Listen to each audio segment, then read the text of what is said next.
So there's bad news, and then there's what happened to cause this video. As I have stated countless times, I am a massive fan of the action horror manga Berserk. I've even gone so far as to describe it as my favorite thing, period, surpassing TV, movies, video games, anime. Berserk still sits at the very tippy top of the throne of stuff I love, and so when it was announced that the creator, Kentaro Miura, passed away on May 6, 2021 from acute aortic dissection, not gonna lie, it was a kick to the nuts. Berserk is an absolute masterpiece, a once-in-a-lifetime story that has such a cultural impact that's not even funny. It is a handcrafted story, filled with legitimate passion and love, and the soul bleeds out like a swimming pool with a hole in it. Kentaro Miura spent his entire adult life trying to tell this story, to make his fans happy and to make something really special that would be remembered. And so, I think now is a good time to sit down and really explain why I love Berserk so much. Some of you might point out that there's already a Berserk video on this channel.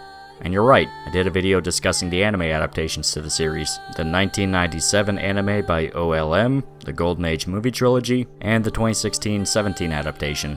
But with that video, I mainly focused on the ways Berserk was adapted and didn't really go into detail on the story itself. In fact, I skipped over quite a bit in order to keep things relatively focused on the animes, and not going down into a rabbit hole of just talking about the series as a whole. Well, now it's time to really burrow down deep into that rabbit hole.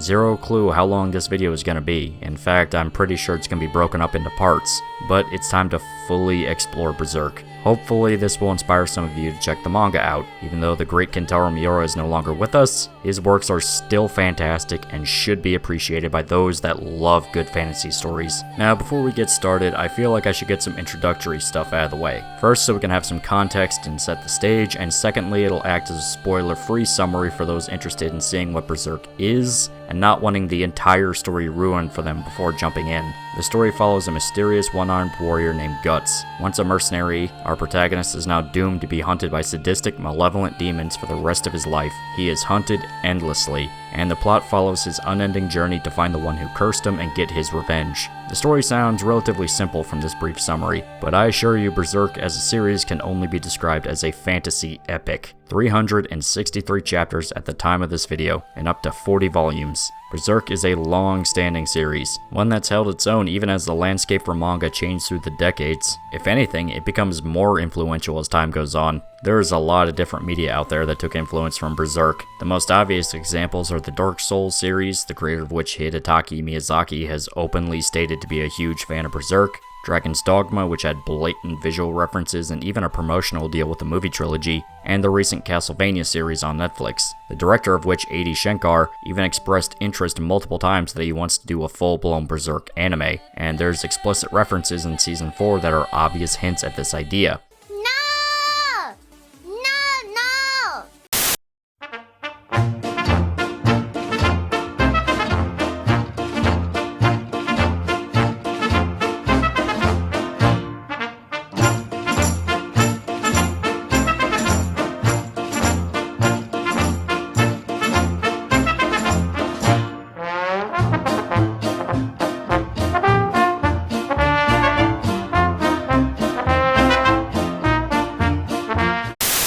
But that's just the obvious stuff. How about something more subtle? Remember Cloudstrife, a mercenary who uses a huge sword that is tormented by a godlike entity with long white hair?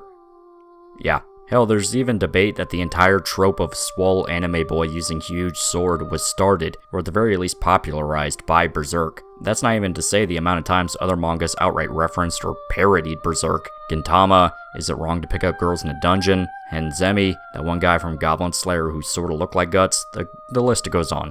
That's not to say Berserk is 100% free of its own influences, of course. In fact, it's got quite a few other elements from other stories that it remixes into its own formula. Movies such as Flesh and Blood have clear impacts on the story. In fact, there's some rumors that Guts' adopted father Gambino was a reference to Rutger Hauer's character from Flesh and Blood, an amoral mercenary that relies on his own instincts to survive. But there's even more if you keep looking. One of the most noteworthy influences, mainly due to how funny it is due to irony, is Miura's interest in shoujo manga, which he used to model how the emotional romantic scenes would go in Berserk. Rose of Versailles in particular was a very heavy influence on Golden Age, with its medieval story about war and a love triangle. There's also Gwen Saga, a series of high fantasy light novels Miura was a big fan of and even admitted played a huge part of the world building for Berserk. And of course, you can't have an action manga come out before the 2000s without it being inspired by Fist of the North Star. But of course, Berserk wouldn't be anywhere near as special as it was if it was just about medieval fantasy and action. Would it still have been good?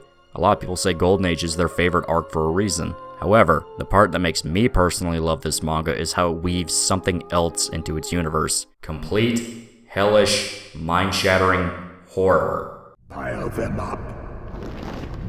Take all you have left. All you need to do is chant the phrase, I sacrifice. And you shall be granted raven black wings, upon which you shall soar the heavens. Okay, I'll do it. I'm going to bat for you, Hitler. I got your back, Hitler.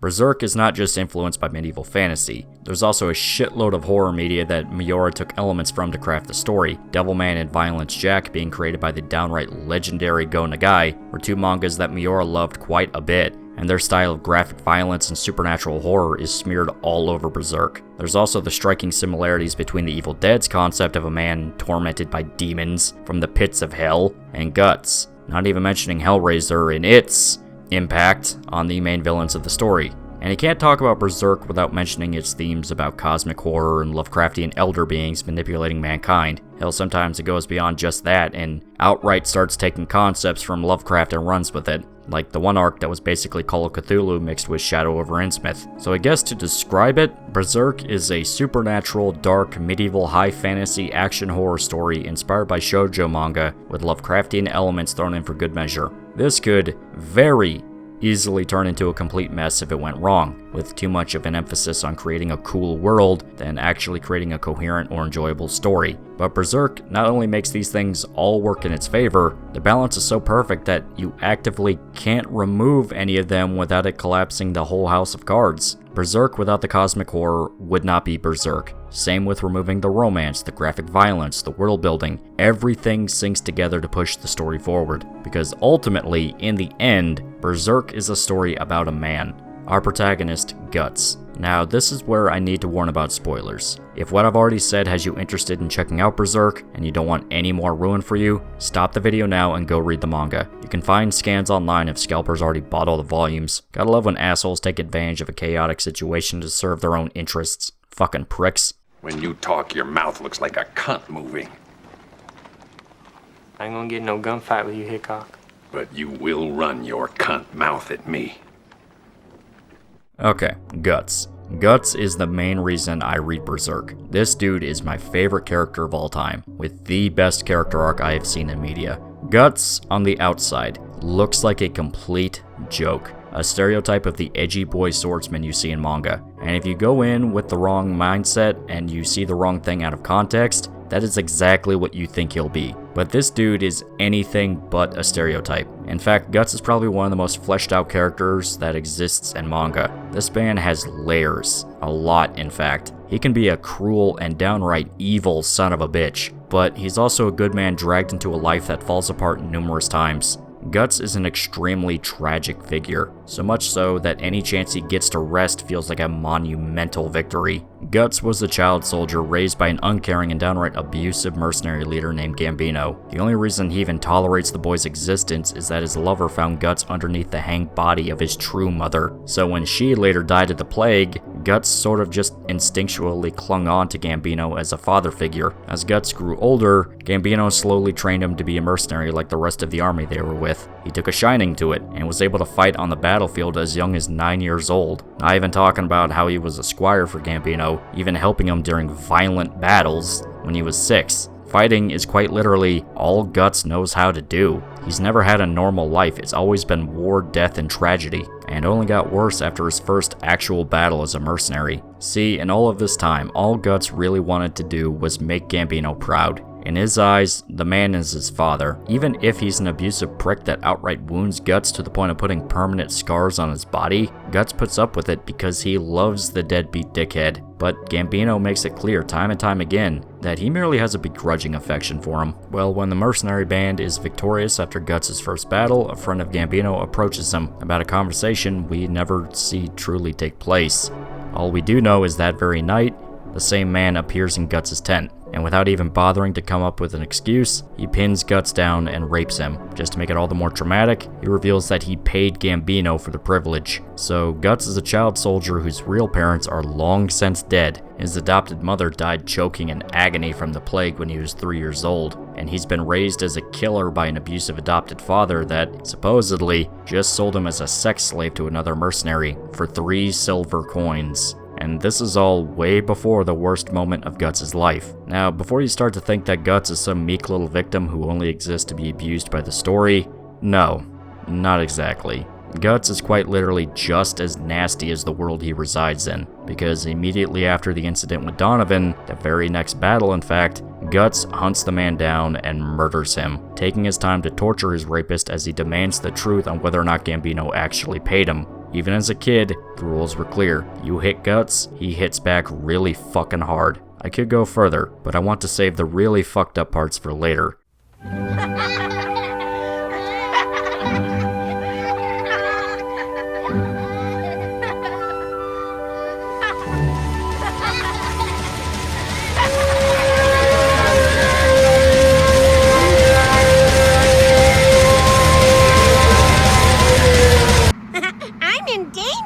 Plus, Guts' childhood is a perfect microcosm for why he stands out so much from other anime protagonists. This guy's not Twinkle Dick from Jujutsu Kaisen. He's not Naruto. Guts is not a traditional hero. He's not even a hero, period. He is a very flawed human being. One extremely skilled in killing people, but a human being nonetheless. As a kid, he's just doing whatever he can to make his father proud. He still throws tantrums, gets frustrated, and all around feels like a dumb kid dragged into a very bad situation. He's a literal child soldier. All around, Guts is a character in a larger story. The central character, yes, but still a player in a larger universe. He's not meant to be the chosen one. Hell, he even stretches the definition of a power fantasy. Sure, he's a complete badass capable of fighting abominations, plus he gets babes like Casca and Vargas. Would you seriously want to be Guts? This is a special part of Berserk that you see many other action series ignore. They address the pure strain being an anime protagonist would have on somebody. The physical strain of nearly dying in fight after fight, the emotional strain of losing your loved ones and seeing terrible things happen countless times, and just the mental strain of always being hunted.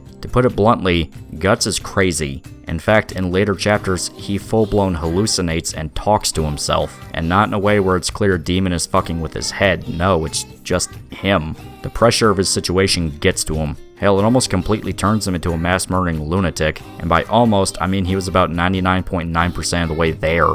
Guts embodies Berserk spirit to a T. I caused a bit of confusion in the video I did about the animes by saying that Berserk is a shonen battle series brought into grisly reality. I still believe in this interpretation, but let me sit down and explain what I mean, since some viewers thought I was literally calling Berserk a shonen manga. It's not, it's considered seinen. This is where you die, and you won't be getting into heaven double-tongued.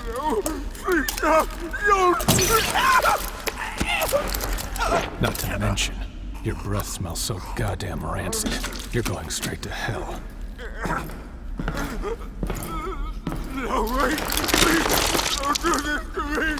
Could you repeat that? I didn't understand you. While you were out fucking bitches, I learned to paint and studied the blade. Be gone, Satan. See, genres in Japan go beyond the typical tags we see here in the West. Age demographics also play a large factor in how a genre and story is structured. There's 4 main demographics that tend to pop up for manga. I say main because there's a lot of exceptions to the rule, there's a lot of overlap, but still a good way of averaging things. So you have shonen, shoujo, seinen, and josei. Shonen is anything aimed at young boys, whether they be preteens or even older teenagers. This is where you get the really popular stuff. One Piece, Gintama, Naruto, Dragon Ball Z, Hunter x Hunter. You get the idea. Shoujo is aimed at similar age girls. Sailor Moon, Inuyasha, a lot of romance stories, stuff that your sister would watch. Seinen is the age demographic of adult men. This is where stories tend to have harsher or just more adult themes. Stuff like Ghost in the Shell, Monster, Gantz, Vinland Saga, though that actually started off being considered a shonen. Things of that nature. Though smaller scale comedies also apply and also tend to be more fan servicey and ecchi. That sort of depends, where one series might be considered a shonen by one place, then a seinen by another. As stated, it's more of an average than a strict rule set. Well, josei is for adult women, and they follow similar rules to seinen, where it's mainly more about adult themes. Though in my experience, I have yet to see any beheadings in a josei manga, probably just not looking in the right places though. So why did I say that Berserk is like a shonen manga? Well, it's due to how the story is paced and told. There are seinen action series, of course, but they tend to not follow the same rule of being a spectacle. The emphasis usually isn't on the fight scenes. Once again, generalization, but this is the interpretation we're going with. It's more about the ideas around the fight scenes and some other form of conflict. Shigarui focuses more on the conflict between two different samurai that fucking hate each other and how their mutual hatred causes their respective destructions. Ghost in the Shell focuses on deeper themes of technology and existentialism and the encroachment of technology on humanity. Vagabond is about seeing how Musashi Miyamoto grows and learns from each battle to become probably one of the greatest warriors in all of history. There's a deeper story around the fight. Hell, some series even outright mock the idea of an anime battle. One Punch Man is a blatant parody of action manga by taking the trope of the main character coming in to save the day at the last second and pushing it to the absolute extreme, where really, he can solve every single problem on Earth if he wanted to, and is simply too bored and stupid to be bothered by it. But Berserk is styled after the spectacle battles of shonen, though it's more accurate to say Fist of the North Star, one of Shonen Jump's most popular works, really influence how the combat plays out. Where yeah, the fights can be big, explosive, and a grand spectacle to watch. Characters can go so fast that nobody can see them, people can take limbs off with a single swing of their weapons. It's really just over-the-top logic. Not even talking about how they can jump 20 feet into the air and land and not have any problems. Berserk doesn't pretend to be realistic.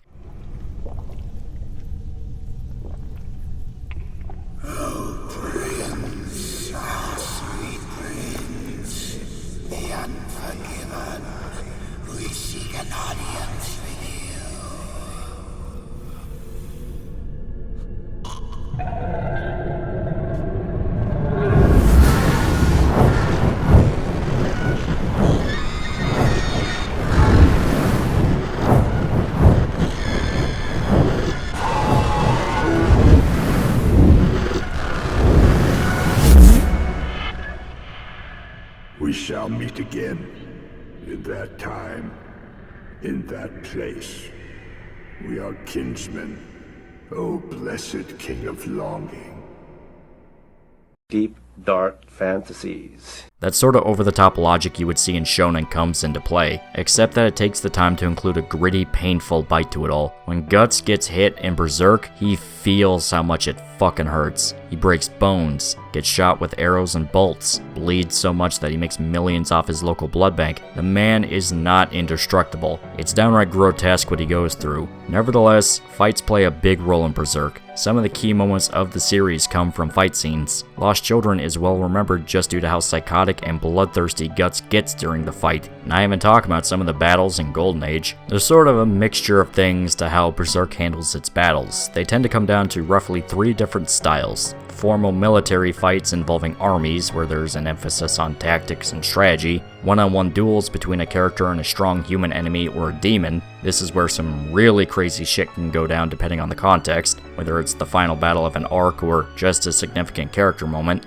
And then you get all-out brawls, where the characters are surrounded by jobber enemies or monsters and they just kill everything that moves. These emphasize the absolute chaos of a situation and lean heavily into showing off how skilled a character is at fighting. Combat is an important aspect of Berserk. In fact, the graphic violence is one of the more famous parts of the manga, mainly because it sets the tone of the story and the world at large. Berserk is a very grim story. Characters tend to die in very violent ways. The setting is pure dark fantasy, and it's got some aspects to it that are just outright nightmare fuel. But at the same time, the characters are not cowards. In fact, as cruel and vicious the monsters of Berserk are, the human characters can be just as brutal. Berserk is not a pure horror story. Horror is more of a spice that goes with the action elements. This isn't like a Junji Ito manga, where characters are just normal people that are terrified for their lives and have no clue what to do as eldritch creatures torment them. In Berserk, when Guts sees a demonic abomination that brags about how much it eats human flesh,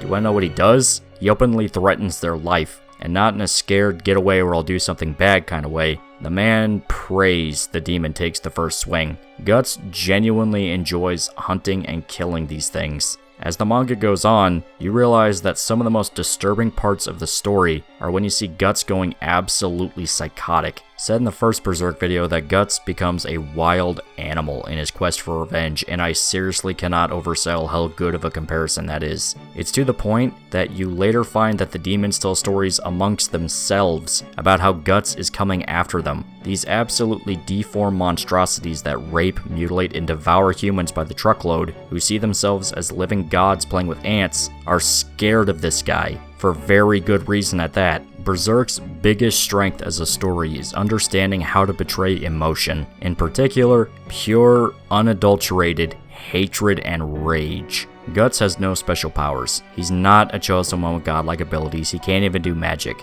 He has no ancient techniques or hidden bloodline powers that make him a superhero. This guy is simply very tough and extremely susceptible to his anger. Kentaro Miura absolutely loved portraying Guts as some kind of monster in the skin of a man. There's so many panels that show Guts going on a rampage as though he's the embodiment of death itself. Not just an excellent warrior, but living death. I absolutely love during the Conviction arc when you get panels of Guts in all black and one glowing white eye. This dude just looks plain fucking evil, like the kind of villain any other anime would build up as the big bad of the story. But this is the good guy, and the hate that Guts feels spills onto the page. If there's a scene where Guts is royally pissed off, and I mean well and truly angry, you feel as though he is the deadliest thing to ever walk the planet Earth. The man's testosterone levels are so high that male readers will feel a sudden desire to go to the gym and get full Conan the Barbarian swole, and female readers will experience acute onset miraculous conception. Berserk is the perfect story to sit down and read while playing your favorite metal album. Back in high school when I read Lost Children for the first time, I had my Unearthed playlist going, and it could only be described as something akin to a religious experience.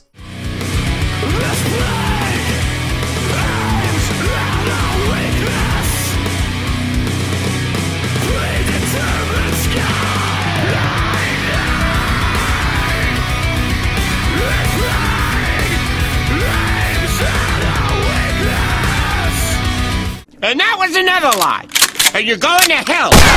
Feel the sweet embrace of Satan's hoof against your face. It really can't be understated how much Miura's art helps sell the story too. Locations feel so detailed and alive to a degree that it's actually kind of mind-blowing. Sure, the first 30 or so chapters look relatively simple. Miura was just starting off and trying to find his style, so things can feel a tad flat, and the characters aren't impressively drawn. But as the chapters go on, things just get better and better. Let's look at a panel from Blackswordsman, one of the earliest arcs in the manga. Now here's a panel from Conviction.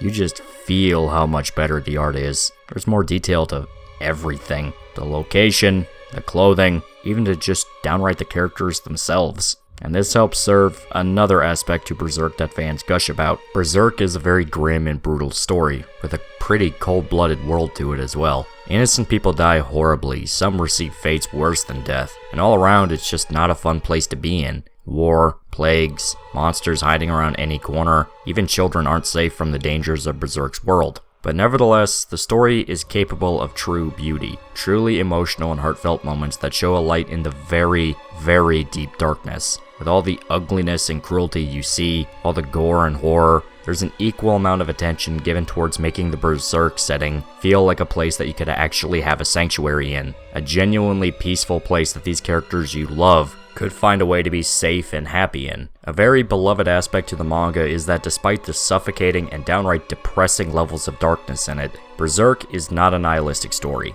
Does it have nihilistic elements? Yes. but at no point does it try to make you feel like nothing matters. One of the main reasons I enjoy Devilman, but can't really call it an all-time favorite, is the outwardly nihilistic message and themes the story has. Nothing matters. Humanity goes extinct at the end. Some people are happy with this. Devilman is a very popular series after all, but it just never struck a chord with me specifically due to the nihilism. It's purely a personal preference issue, so it's not like I'm saying Devilman is bad because it's nihilistic. Hell, for pure horror stories, which is kind of what it aims for more than action, you need that hopeless atmosphere, really. However, Berserk managed to actually subvert the idea of a nihilistic horror story by making the protagonist specifically fight against that idea. Guts is told countless times that there's no hope. He's doomed to die in agony, forever cursed to be dragged into the pits of hell when he finally dies. But no matter what's thrown at him, the man keeps pushing forward and searches for a way to keep those he cares about safe. It's the exact opposite of nihilism in a way. The entire story is about how letting yourself find a family and a place to belong can literally save your life. Berserk is a complete yin-yang of ideas. It is a grotesque story about revenge, war, death, the evils of mankind, futility, and letting your hatred turn you into a monster. But it's also about hope, redemption, love, and the importance of family. Guts can be an extremely good man, someone who clearly hides a kind heart behind a facade of antisocial detachment due to a fear of being hurt by losing his loved ones. On the other hand, Guts can be a completely evil piece of shit. Somebody willing to let entire towns burn and die for the sake of revenge. Somebody willing to kill and torture a man in front of his daughter to humiliate him over a vendetta. It is a perfect balance of gray morality. Guts can be hard to like. In fact, the very beginning of the story plays him off as an absolute caricature, a two-dimensional sociopath obsessed with hate and revenge. But then he gets some fleshing out, an entire flashback arc that does the impossible, taking a very difficult to like character and making them an all-time great, something that most other writers merely dream of doing properly. But the reason Berserk can pull it off is because Miura was smart in how he characterized Guts in the beginning. Despite having no plan, funnily enough, he's never needlessly cruel. Sure, he can come off as just sort of a bully when he's talking to certain innocents, but there's still a logic to it.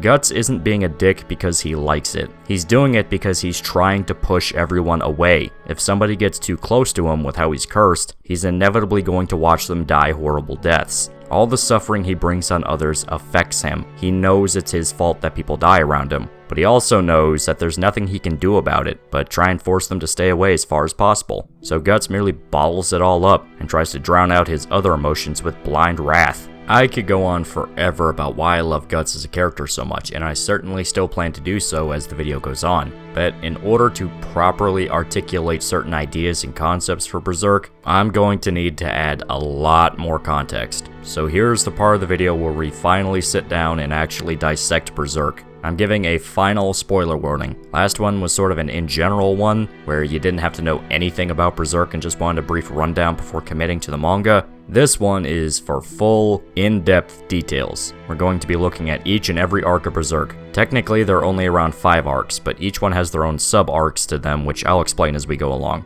Altogether, there is the Blackswordsman arc, Golden Age, Conviction, Millennium Falcon War, and Fantasia. We will be going through each one and talking about them in detail. This is so we can fully dig into the details of Berserk, warts and all, because admittedly, the story has some stumbles. A few parts that aren't amazing or just all around become tedious. Still, the good absolutely outweighs the bad, to the point that you simply will not remember a lot of the issues, due to how much the positives just knock everything out of the park. Now, there is some debate over where you actually start Berserk. Some will tell you to pick up the first volume and just start reading. Others will tell you to start at the very beginning of Golden Age and read chronologically. Both are legitimate ways to read Berserk. Some enjoy immediately being introduced to the supernatural elements and seeing Blackswordsman as sort of an in media res sort of deal, while others like the build up to the supernatural and fantastical elements that start with Golden Age. It purely comes down to what you, the reader, would prefer. However, in this video, I will be starting at Blackswordsman and going forward because that is personally how I read Berserk. The reason I even bring this up is because depending on how you start the manga, you will get two vastly different first impressions to the story, and Guts as a protagonist. Some people that get into Berserk and start with Golden Age might be bored and frustrated that there's no scary monsters or demons yet. Others who start with Blackswordsman could possibly despise Guts as a protagonist and see him as just a generic edgy anti-hero. It completely comes down to how you personally would feel about jumping in. So I can only say that if you tried one way and didn't really get Berserk, take a look at another starting point. It might be the thing to rope you into the story.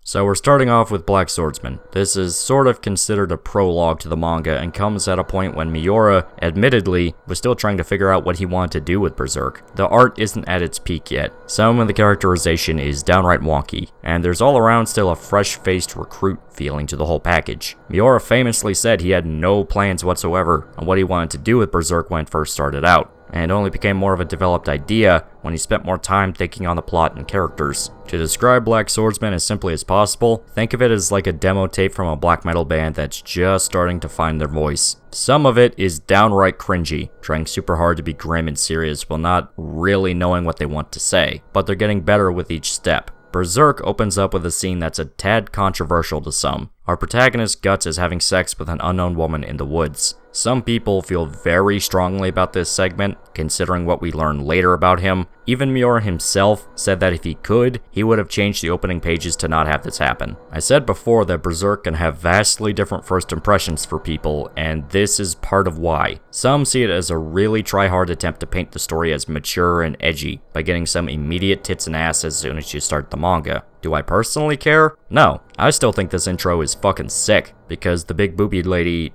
isn't just some random bimbo that never shows up again. As we quickly see, she turns into a full-blown demon. Turns out she was basically a succubus, luring in her victims with her beauty, and then devouring them at their most vulnerable. But our protagonist is not stupid. He willingly walked into the trap well aware of what she was, and later details has this make perfect sense. What shall our protagonist do now that he's caught with his pants down? Will he have an epic battle Monster Hunter style to kill this abomination?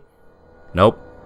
He blows her head off with a fucking arm cannon. This scene is really quick, and some call it downright contradictory to how Guts acts later in the series. But I personally feel like it is a great way of really telling you just what Berserk is as a manga. And later rereads will actually have this part come across more as a fitting comeuppance for this specific demon, since it actually is a character that does something naughty down the line.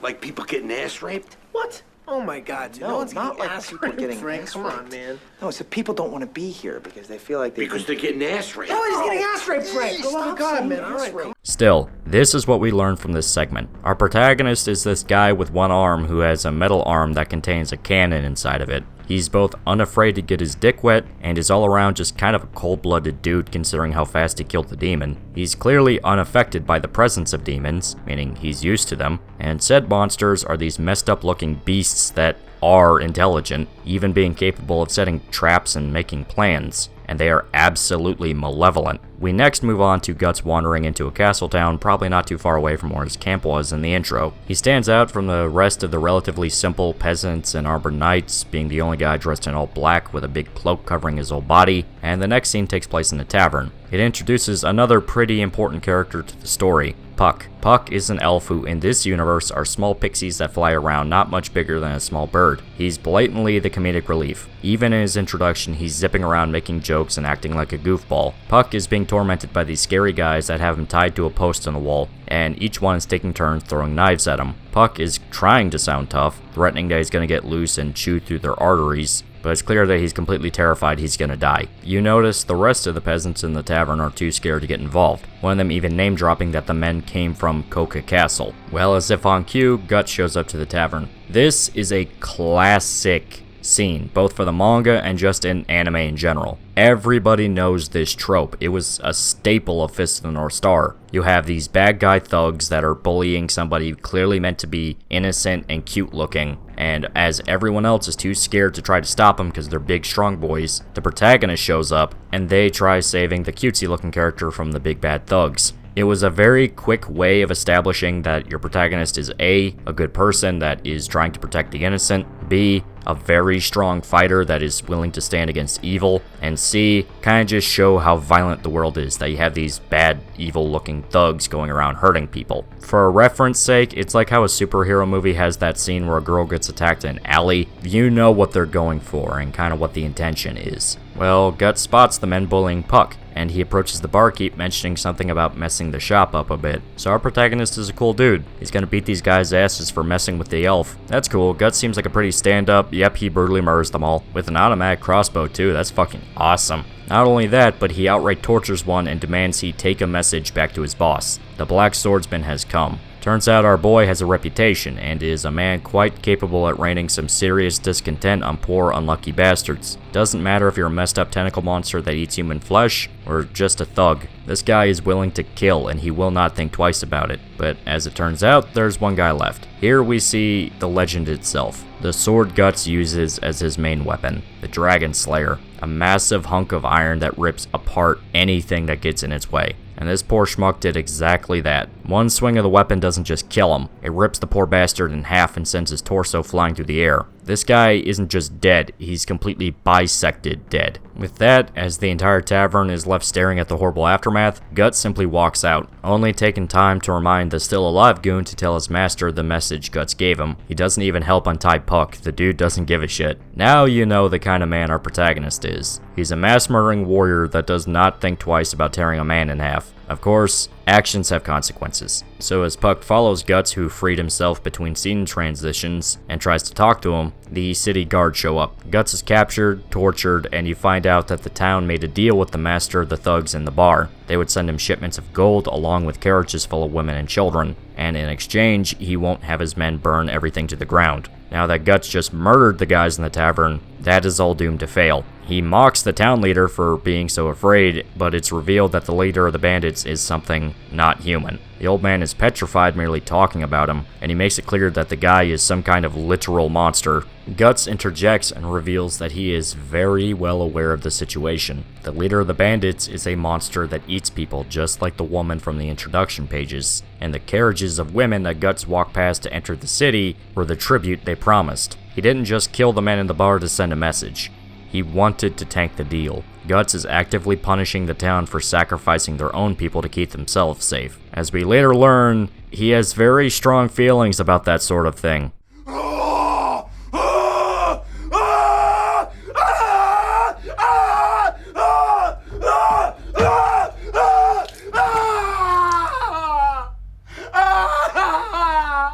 It's part of his plan to drag this entire town into his conflict. So that's, kinda cold, dude. Like, what the fuck? The town leader has Guts tortured as much as he can take, specifically requesting he does not die. The mayor plans on giving Guts over to the demon as sort of a Hail Mary for forgiveness. We cut to Coca Castle itself and meet the eponymous Lord. The goon that survived the encounter at the bar tells him everything about the attack and Guts, which the Lord quickly recognizes. The mayor from the town arrives and begs him to forgive the town, even promising to double the amount of money and prisoners he receives. But it's clear a line was crossed. The Lord torments the mayor, even flicking a human ear over to him that the Lord was eating. Turns out, yep, he eats people. He even gives a speech about how much he just wants to watch people die in as many violent ways as possible.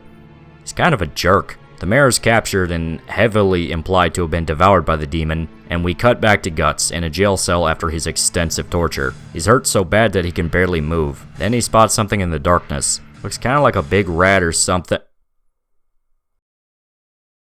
Holy shit, what the fuck is that thing? So, a deformed fetus follows Guts around. That is the thing. And it's clearly been after him for a while, since he specifically says, "you again." The presence of the little fetus that could never be pisses Guts off greatly, who screams at the creature to stay away. And just as the nightmare fuel is at its peak, Puck bumbles his way into the cell, freaked out after Guts screamed. But he didn't see the little fetus that could never be because he fell in piss. Guts seems completely uninterested in the elf, yet we find that Puck stole the keys to the cell, and he also knocked out the guard. What a good boy. Sure do hope he doesn't become a flanderized version of himself down the line, because that would be pretty disappointing.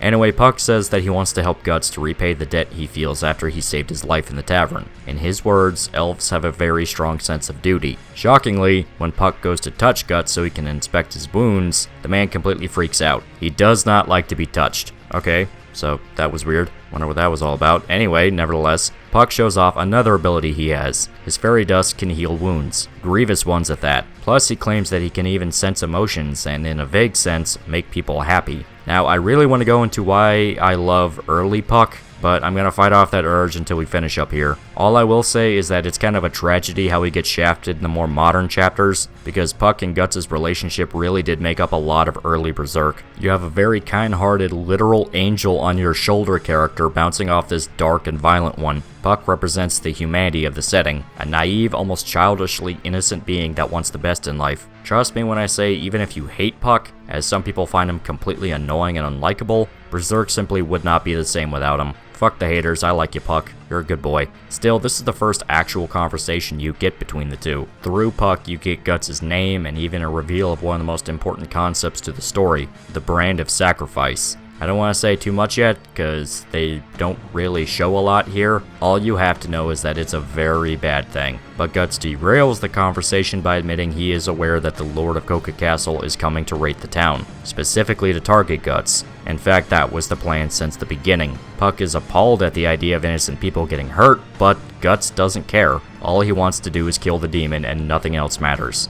I mean, there's a whole edgy boy speech that basically amounts to the weak should die because they're weak, but I'm paraphrasing for the sake of making it sound better. I'm not kidding when I say Blackswordsman's kind of fucking edgy. You also see that Puck wasn't kidding when he said he could sense emotions. In fact, he's filled with literal agony as all the negative vibes from Guts flood into him. And if you think I was exaggerating about how edgy Blackswordsman Guts is, the guy even openly admits he never gave a shit whether Puck lived or died. He obviously gets upset over this and pieces out, telling Guts to essentially go fuck himself, though he still left the keys in the cell because he's a good person. Just as the Lord of Coca Castle promised, the entire town is burning like a hellish inferno. His soldiers kill any living thing they see, and we even watch the Lord himself drink the blood of a dead child. You know what? I'm gonna say it. This guy is a butthead.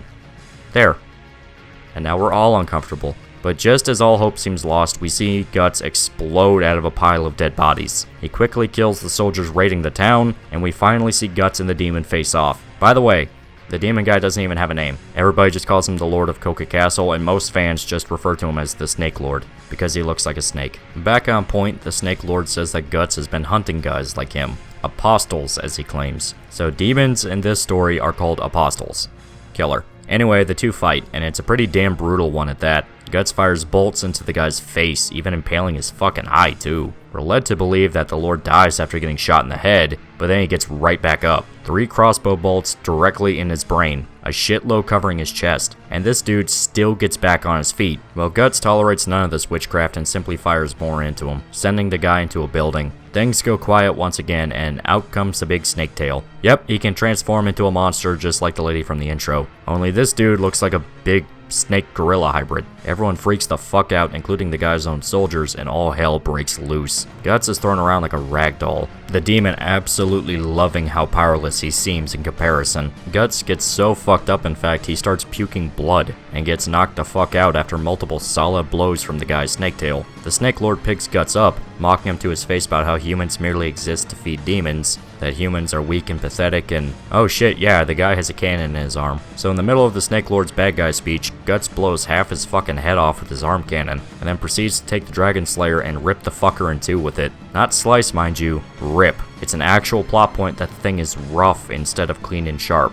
With that, the monster is defeated, but Guts isn't satisfied. He walks up to what's left of the Snake Lord, watching him bleed to death due to his wounds, and just for good measure, he starts plugging more bolts into the guy, enjoying how the once arrogant and sadistic monster is left a quivering, sobbing mess from the pain. Guts gives his own bad guy speech to the demon, saying how he's gonna make him feel every bit of the fear of death that those weak and pathetic humans feel every day. Blackswordsman Guts is edgy, but sometimes that fits really well into just being plain badass. He also interrogates the monster on the location of the God Hand, a then faceless entity we know quite literally nothing about. The Snake Lord admits he knows nothing, and Guts leaves him to burn as the flaming ruins of the town he raided collapse on top of him. As Guts walks through the scene of absolute carnage, Puck mutters the word Berserk. There it is! There it is! Okay, all of this, the last several minutes just now, That was the first chapter. A lot of shit happens in the first chapter of Berserk, so much so that it was 90 some odd pages alone. Later chapters are nowhere near this length, and really this comes down to Miura's infamously perfectionist nature. If he's gonna start his story off, the guy is making sure it starts off right. You get the best representation of the spirit Berserk shoots for with this chapter. It's brutal, grim, and violent as all hell, but there's also a silver lining under the surface buried somewhere. Puck is a clear sign that not everything is bleak and horrible, and this terrible monster that caused so much suffering got exactly what he deserved. Now, I physically cannot go through all 363 chapters of Berserk the way I did just now. I mean, this video already is getting pretty long as it is, and if we sat down and went through every single page of Berserk, we'd be here for probably 20 hours long. But I did promise that we would go through the arcs, so I'm going to do less of a scene-by-scene discussion of each part, and more so broad strokes at large unless there's something I really want to talk about. After the fight with the Snake Lord, we follow Guts as he is tormented by demonic spirits in the night, outright physically attacking him at that. This is what the Brand of Sacrifice does. Guts is essentially a living beacon for spookies. All manner of undead spirits and monsters rise each and every night to hunt after him. So our boy is living a literal hell on earth. Shockingly, Puck still wants to follow Guts even after all the horrible things that happen with the Snake Lord, but Guts tells him to piss off and slaps him into a puddle. There's later a scene where Guts hitches a ride with a traveling preacher and his daughter. Puck is there too, and it's implied he specifically convinced the carriage to stop and give Guts a ride. They seem like nice people. The preacher is a warm, fatherly figure who shows dismay at Guts' violent nature, and the daughter is implied to have a crush or at the very least a passing interest in Guts. Doesn't surprise me, dude is an absolute unit. Here we discover, of course, that Guts has terrible nightmares related to demons. This one is Guts running down a long hallway filled with water chased by something. At the end of the hallway, Guts impales his foot on spikes that were hidden under the water, and he's immobilized just as the thing chasing him is revealed. It was that deformed fetus from the first chapter. We still have zero clue what the hell the thing is, but damn, it's creepy.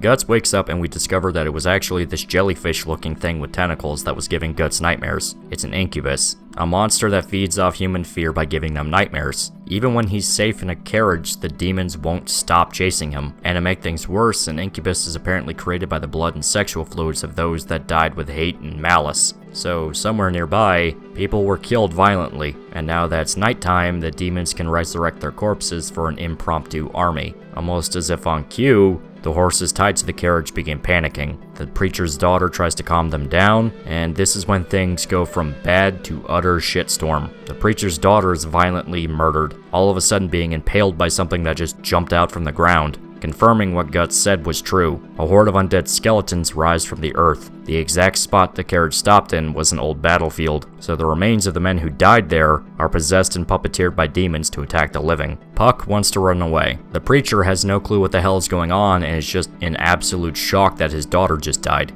But Guts is content to stay right there. In fact, he whips out the Dragon Slayer and jumps straight in, diving right into the middle of the horde of skeletons. Puck is astonished at the idea that he could actually fight the things, but is ripped out of his thoughts as he hears the screams of the preacher. Turns out, his daughter is also possessed, and she just cut the old man's head off. Puck warns Guts about what happened, tearing him out the rampage he was on, and they're both shocked to see the girl actually join the ranks of the undead. Guts seemingly hesitates to strike her down, freezing up to the point that she actually gets close enough for a stab. And this is what Guts needed to snap himself out of it. One swing disconnects the girl's torso from her legs, and for a noticeable amount of time, Guts is shaken by what happened, even vomiting when he realizes some of the girl's blood splattered onto him. But the skeletons are relentless, and Guts buries his emotions with absolute fury. By morning, all the skeletons are dead.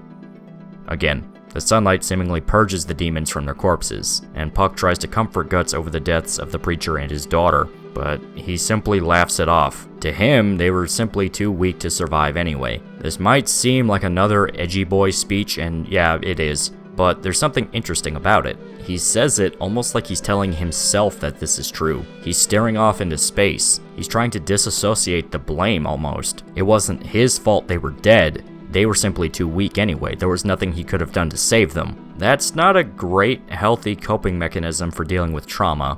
Guts' mental health probably isn't the best. Bad sign already. And it's especially not good when the trees start talking. Yep, when I said that Guts is tormented by demons, I mean it. They don't just attack him non-stop. They are never ending with how much they mock Guts. Every corner he turns, they're there watching him, and they are not shy about making sure he knows this. Once again, these demons are intelligent. They don't just mindlessly come at their targets. They're sadistic, almost playful. The reason they don't all just possess every dead body on the planet to overwhelm Guts and rip him apart is because they like seeing him suffer. This is Chapter 2. I know it seems like I'm literally just explaining what happens in every chapter so far, and I admit it's kind of because I am, but the reason for this is due to how terse Blackswordsman is as an arc. Despite having to quite literally do 100 different things at once, show off the world, build up a mystery for the plot, introduce characters, set the tone, etc., Blackswordsman is honestly the shortest arc in all of Berserk. In 2 chapters, we learn that Guts is some kind of cursed demon hunter that has a grudge against these things called apostles. Apostles are flesh-eating monsters tormenting mankind,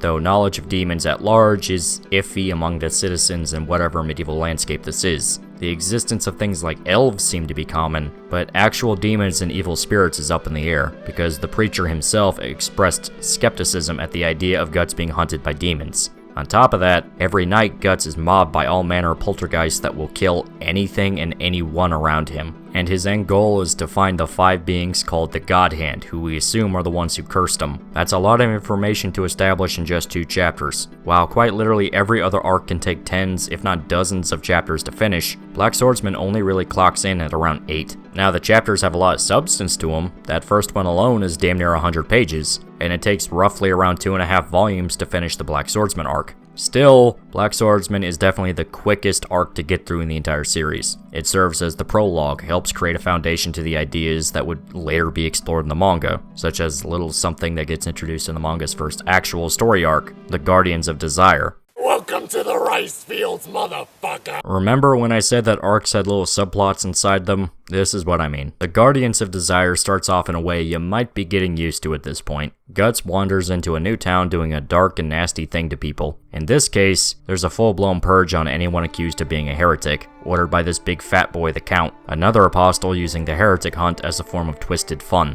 Now, most other times in action manga, our main character would see something bad go down in a new town he's in, setting up a terrible crime that this specific place has to live with, and create an opportunity for our protagonist to be a hero by stopping the injustice. Usually, they'll spend some time interviewing the townsfolk, typically going nowhere but learning more about the culture of the town as they investigate. Plus, they find out more information about the big bad villain that's causing the messed up shit to go down, and there's a lot of build up to the final confrontation, which ends in the main villain being outed as a fraud, using the evil tradition as a tool for his own gain before being defeated. Berserk doesn't really do this. Instead, Guts directly threatens the main villain's life in front of a crowd of terrified people during a public execution. A declaration of war, as the Count puts it. So that scene in the tavern wasn't an outlier. Guts is not one to take the slow and careful path. This dude is impulsive and wants things to devolve into absolute chaos. Because once the Count's soldiers get involved, Guts has zero hesitation in cutting them apart. Honestly, these guys could just be scared dudes following orders because this obvious demon is scary as hell. The last dude was a horrible snake man that ate people. No doubt the Count is something just as bad. And for that, they get torn apart by this crazy one-armed guy that just barged into town one day. Now, we don't really feel too sympathetic towards the guards. They work for this absolute monster and butcher innocent people for him without question. Plus, they attack Guts first, so it's not edgy or out there that Guts starts slashing through them. Now, when one takes the direct method, it usually causes problems. And Guts faces an issue where he simply can't kill everybody, so he's saved by a deformed doctor named Vargas that was mutilated by the Count. Despite being saved by the guy, Guts is just as standoffish as ever, even being downright cruel to him. Luckily, Puck is there to act as the mediator, so we can actually learn what information this guy has. The doctor explains that he worked directly for the Count before he became a demon. Okay, noted, people can turn into demons. Well, after his wife and son were butchered and eaten by the Count, and he was mutilated, the doctor faked his death to escape. He also shows off a special trinket he stole from the Count that plays a massive role in the story to come. The Bailet. While the doctor thinks it's simply a strange artifact, Guts immediately recognizes it for what it is, a tool to summon demons. Bailets are the MacGuffin of Berserk. If one shows up, it's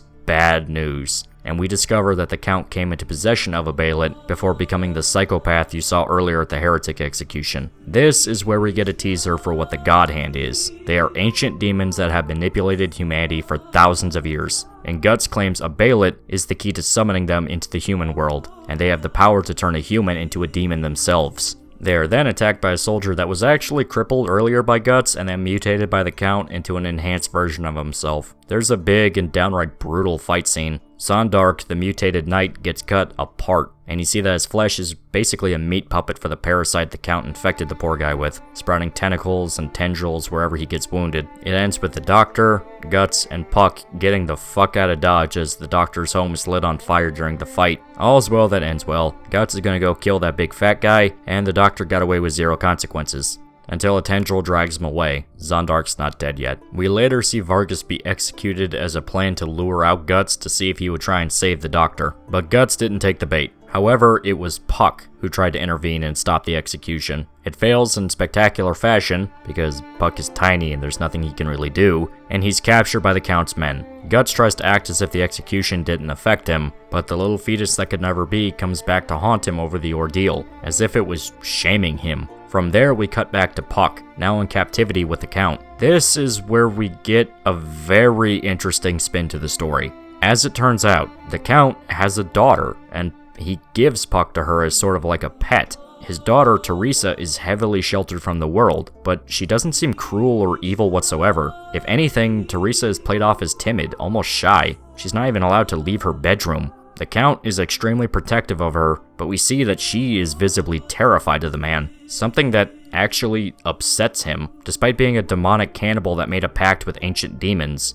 the Count genuinely still loves his daughter, so this two-dimensional villain actually has some layers to him. That's pretty interesting. You heard right. Berserk actually humanizes some of its villains, and not the ones you would think to be obvious. Like all the human enemies have complex backstories while demons are just evil for the sake of it. Nope, some of the most tragic figures of the whole series are demons. I said back in the anime video that a series like Demon Slayer tries to do certain concepts that I feel Berserk handles far better. And this is exactly what I mean. Demon Slayer has a serious issue, at least in the beginning of it, to make every single demon sympathetic in some way or another. There's constant references to how they used to be human. Tanjiro himself seems really reluctant to kill them, because he empathizes with demons over his situation with Nezuko, and the fucking Spider Mountain arc ends with a massive backstory dump to make you feel bad for the main villain of that segment. And that is infuriating to me personally. I'm all for trying to humanize your villains. It can lead to some extremely interesting stories as you try to juggle the needs of the protagonist with the needs of the antagonist. It can actually lead to debates over how much the audience really cares for the main character compared to the antagonist. But there comes a point when humanizing a character fully turns into emotional manipulation. Humanizing somebody is giving them aspects that make them both sympathetic and a complete asshole. There's a very delicate science to doing it right, and Berserk knows exactly how to walk that tightrope. In fact, it's one of the most memorable aspects of the story. When people say the characters are flawed, they mean they are actually flawed. Not just that they make short-term mistakes that make you think they're stupid. No, they could be completely wrong about a major aspect to their life, but they stick with it all the way until they face the inevitable consequences. And Berserk takes the time to address that it was a mistake, or just downright evil. Consequences are part of the story, for better or for worse. Demon Slayer pissed me off when it suddenly tried to turn this psychopathic demon kid into some kind of tragic figure, because we literally had no chance of seeing what he actually wanted in life. Same with the countless other demons Tanjiro fought up to that point. It's just them bragging, not just talking about or admitting to, but bragging about how much they love to eat humans, and especially Demon Slayer Corps cadets, which are mostly children. They take pleasure in killing humans, and just seem completely sadistic, but right when Tanjiro kills them, you get a sudden dramatic reveal of a sad backstory. Oh, this demon just wanted to be a musician. Oh, this demon loved playing with her brother. Well, frankly, why the fuck do I care? All I know about this thing up to this point is that it's a psychotic asshole. Why is the story suddenly acting like I should get teary-eyed over this flesh-eating freak? We already see that certain demons are fully capable of not eating people, so you already showed us that some demons aren't completely evil. But the idea that we need to feel bad for every single one is just stupid. And it's funny because the demons in Berserk are significantly more evil than the ones in Demon Slayer. They do way more heinous shit to people, yet they're noticeably more sympathetic and easier to relate to. And a main reason for it is because they don't play the demons off as mindless creatures that are slaves to their baser instincts. Hell, certain demons just outright have no interest in eating humans, and only became what they are due to ulterior motives. They are very sentient, to the point of essentially maintaining the same intelligence they had as a human. Some are certainly worse than others, and there's none that we see that are completely harmless in any way, but the humanity is put front and center. The demons are characters in the story, not villains that at the last second are turned into chances to manipulate the audience into feeling more emotions towards the story than they really have. That's not to say Demon Slayer is bad. In fact, once the story simply stops trying to make you feel bad for the demons, it gets significantly better. But the beginning has this issue, and it will make you think about how better handled it is over in Berserk, because we actually get time to explore the demons' backstories. Puck and Teresa talk for quite a bit about how her father changed. He became cruel after the death of his wife, who was kidnapped and sacrificed by heretics. So the bloodlust that the Count has is more of a sadistic grudge he's using to punish the world. It's pretty sad stuff, actually. Still simple, you don't really feel bad for the guy, but she talks about how she's been trapped in her room for over 7 years because he's so terrified of letting her out. You can infer that he doesn't want his daughter to suffer the same fate that his wife did. So yeah, okay, I'll give it credit. See, we actually get to spend some time learning about the main villain and his relationships to the world. He's hateable, completely so. You still want this guy dead, but there's something underneath the surface. You show that we should give a shit about the main villain throughout the story. You do not tell us to feel bad at the last second. I mean, at the exact same time as all this, there's a scene where Guts fights past an extremely mutated Zondark, and he also kills what's left of the Count's army. That's not really important right now, we're talking about character stuff. The battles are fun though. Guts is absolutely ruthless as he rips through the guys like a pissed off badger in a chicken coop. Nevertheless, he gets to the big bad Count man and they're gonna fight. And from there, the Count transforms into a slug monster man. They fight as Puck tries to get to Guts after promising Teresa to free her from her room after everything was over, and the Count is smashing through his castle giving zero fucks.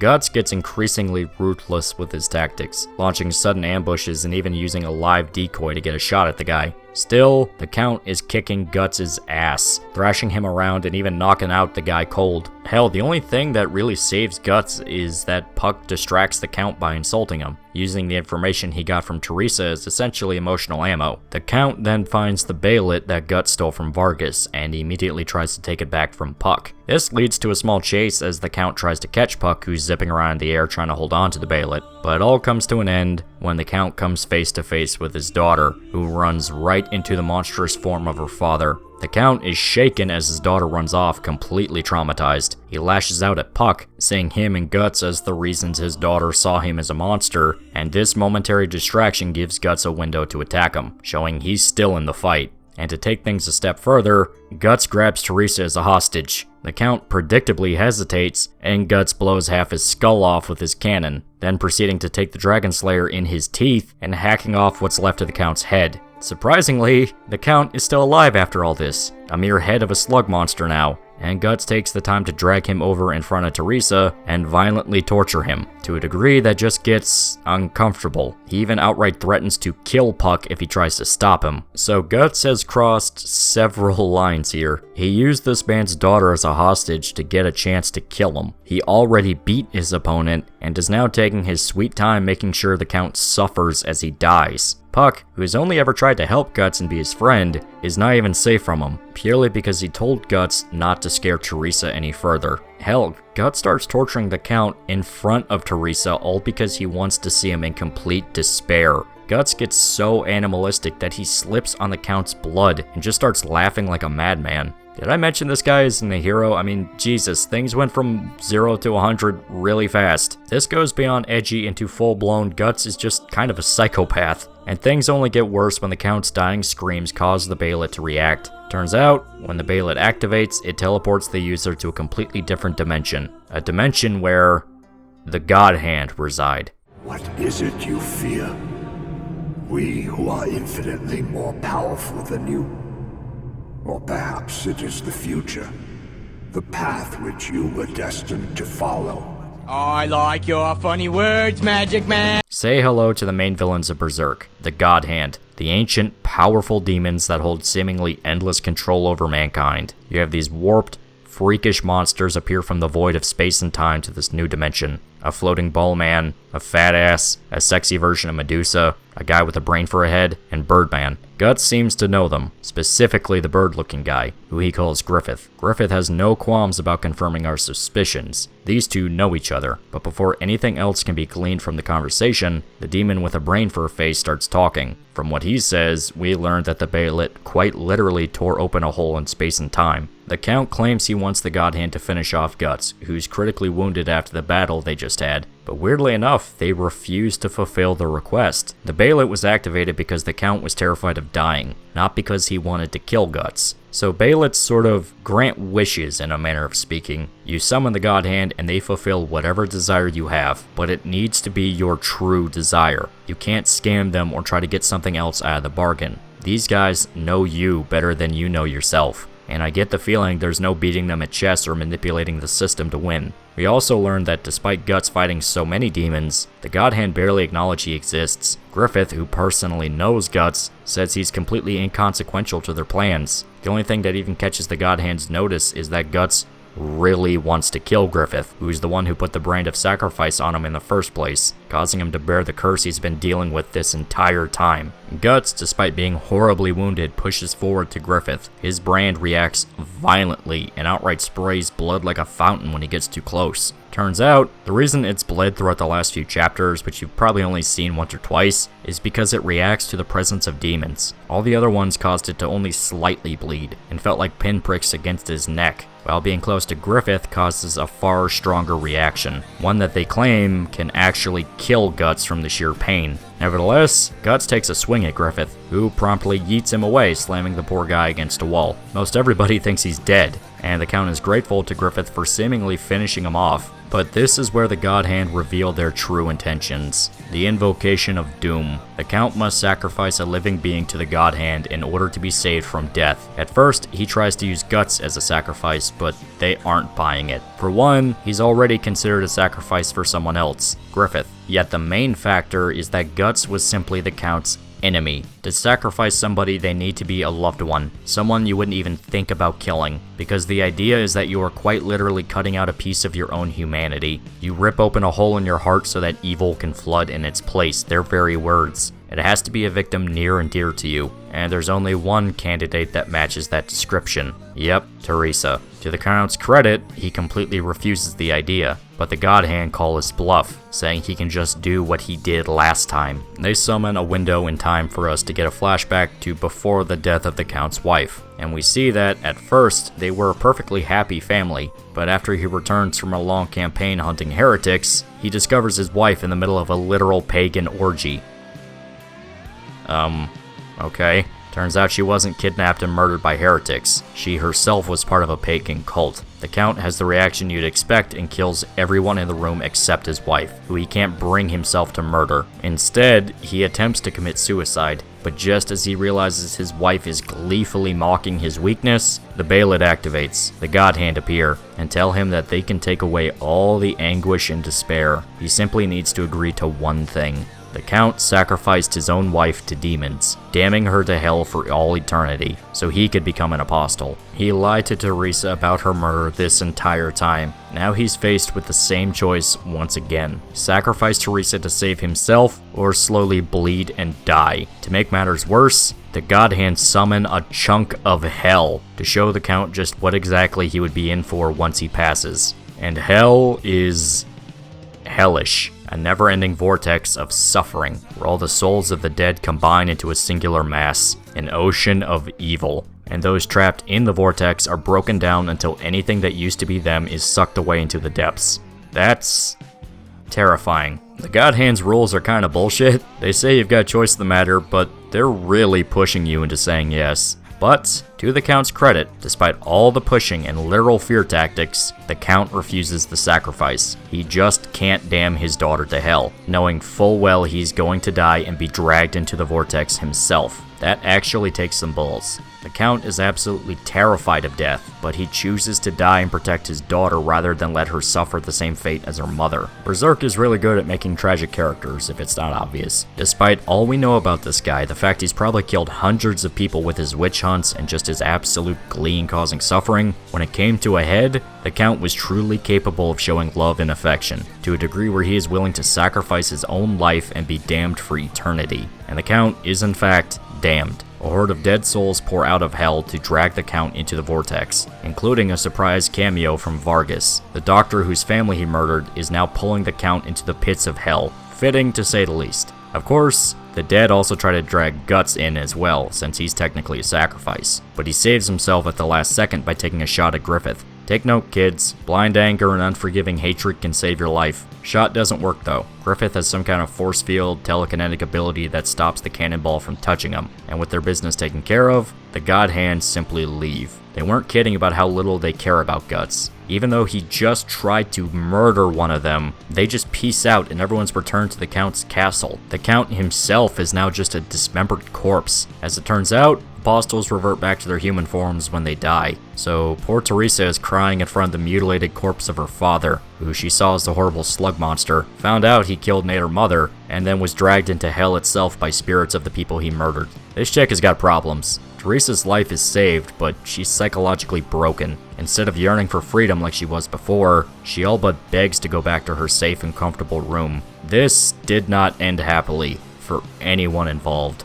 In fact, Teresa directly talks about intending to commit suicide, which Guts encourages. He even tosses her a knife. Jesus Christ, dude, she's just a child. Please turn off killing mode. This dude even mocks Teresa's parents, saying that if she died, she would probably go down to hell to meet them. God damn, man. Well, Teresa takes him up on his advice and attempts to cut her wrists while Puck frantically tries to stop her. And it's only made worse when the floor underneath her collapses and she nearly falls to her death. She's saved when Guts catches her with his sword, the blade being so dull that her hands can rest on it without cutting straight through her fingers. Guts throws her back to safety and Teresa breaks down crying once again, her hand still sliced up from the sword even though it didn't cut through the bone. This actually seems to shake Guts, who's visibly uncomfortable and remorseful that she was hurt because of him. This time, all the despair is replaced by something else. Teresa is enraged at Guts, blaming him for everything that's happened. She even promises to hunt him down and kill him, to which Guts simply says he's ready whenever she is, and goes to leave. Puck follows Guts, still trying to make sense of what's happening, and he notices that he's crying of all things. Guts hides his face, but it's clear that the scene with Teresa got to him. The chapter ends with the two leaving, Puck shocked and worried about Guts as a new layer to the guy is revealed. See, this is a very big moment for how the audience views Guts as a character. Throughout the entirety of Blackswordsman, there were hints that Guts knew what was going on far more than he ever let us see, but that's in regards to his knowledge of demons and relative plot stuff. I didn't mention it in the summary to this arc, but there was actually a small flashback that preceded the ending, just after the God Hand was introduced. We see a much younger Guts and another guy talk about the purpose of kings, and how they still have no freedom due to having the limitations of being human. And the guy he's talking with? That's Griffith, before his transformation into a demon. Not only did the two know each other, they were good friends. Another aspect that need to be addressed is how it's all but confirmed Guts is acting like a complete asshole on purpose. He doesn't want to hurt innocent people, and the episode with Teresa honestly got to him. He acted like an asshole to her so she would focus her emotions on him instead of her own sadness. Once again, there was already sort of a sign of this. Back during the wagon fight with the skeletons, Guts hesitated to kill the girl after she was possessed. Then when Puck tried to comfort him over the aftermath, Guts seemed to almost bury his feelings with aggression and bravado once again.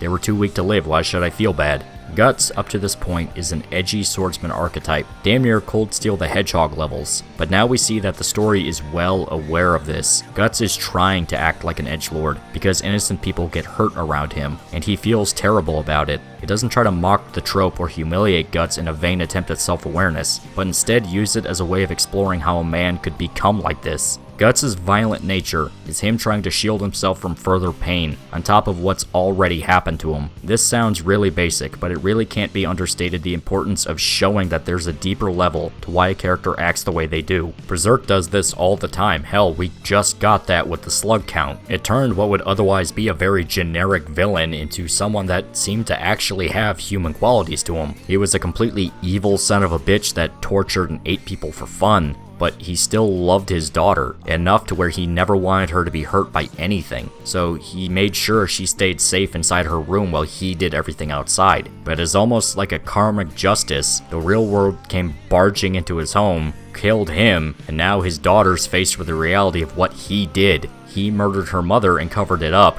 and now she's psychologically broken, and he's in the pits of hell forever for what he did. This is definitely a bleak ending, but it fits, and we actually see that it even got to Guts. And now we're starting to unravel our protagonist a bit. Is he just an archetypical anti-hero? Someone who has to always pronounce how badass and edgy they are? Or is he a guy that's trying to seem standoffish? Well, the next arc is all about showing how Guts got to where we started, so we can finally get some context on just who the hell this guy is. But that's all for part 2. Remember to like, comment, and subscribe. See you guys.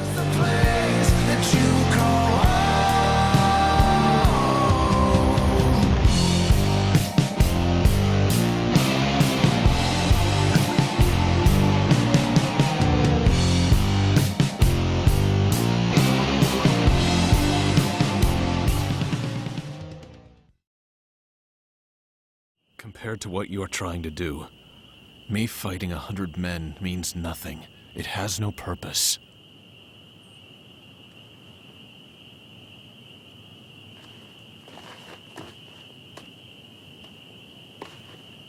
I'm not talking about just you. I mean Griffith also. The two of you have something important that you can stake your lives on. I think it's great. I truly mean that. Compared to the strength of that purpose, whether I face 100 men in battle or even 1,000 seems like nothing but a random act. Guts,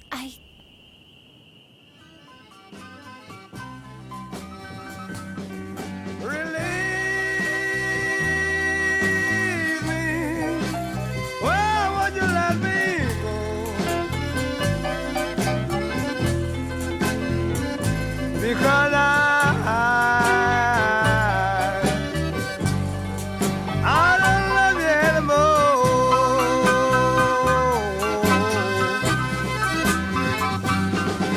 True love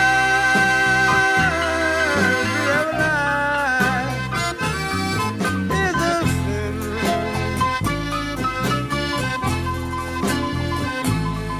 To release me.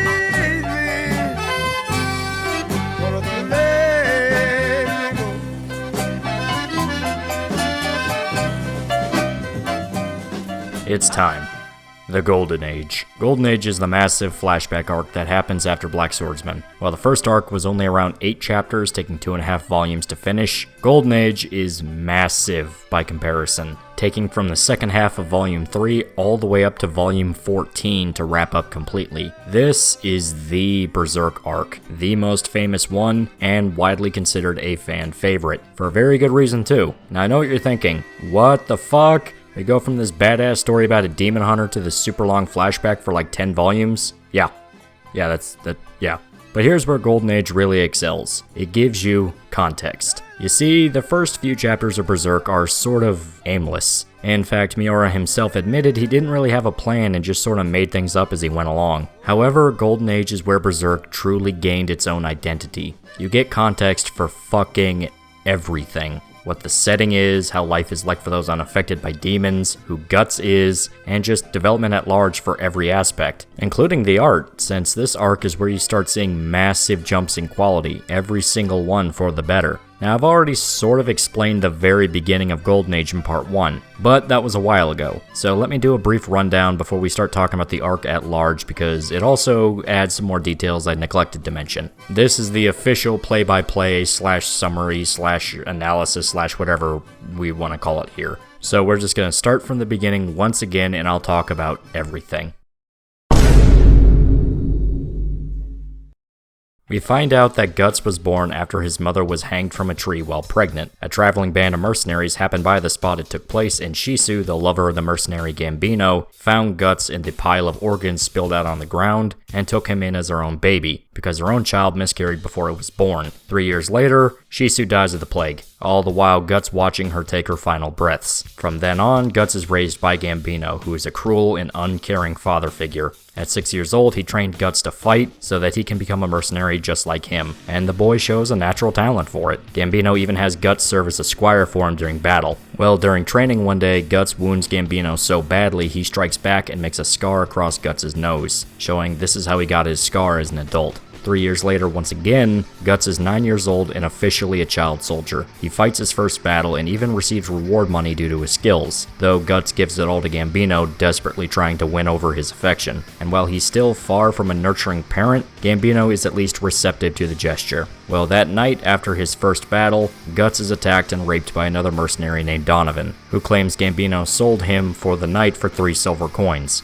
And we did see Gambino talk to Donovan right before this scene takes place, so it's possible he's telling the truth. Guts is deeply traumatized by the event, and tries to talk to Gambino about it, though he seems completely unaware of what happened and just kinda tells Guts to piss off. Guts hesitantly believes him. Despite his trust, Guts still feels rage about the incident, enough that he destroys a barrel as a way to vent out his anger. Well, right before the next battle, Guts spots Donovan staring at him, giving a cocky grin. During the chaos of the fight, Guts follows Donovan out into an area a ways from the main fight, and shoots him in the chest with a crossbow. Just as Donovan realizes what's going on, Guts shoots him directly in the mouth, knocking him off his horse and onto the ground. Here, Guts tortures the pedophile as he demands to know if Gambino really did sell him to Donovan. He swears it's true before bleeding to death. Well, while all this was happening, Gambino is wounded during the battle, even losing a leg from his injuries. 2 years later, and Guts is 11 years old, now an experienced mercenary. He gives all of his wages to Gambino, who is a cripple now thanks to his amputated leg. Even though Guts tries his damnedest to help the crotchety bastard, the abuse and cruelty only got worse. Now Gambino openly beats Guts for this slightest mistake.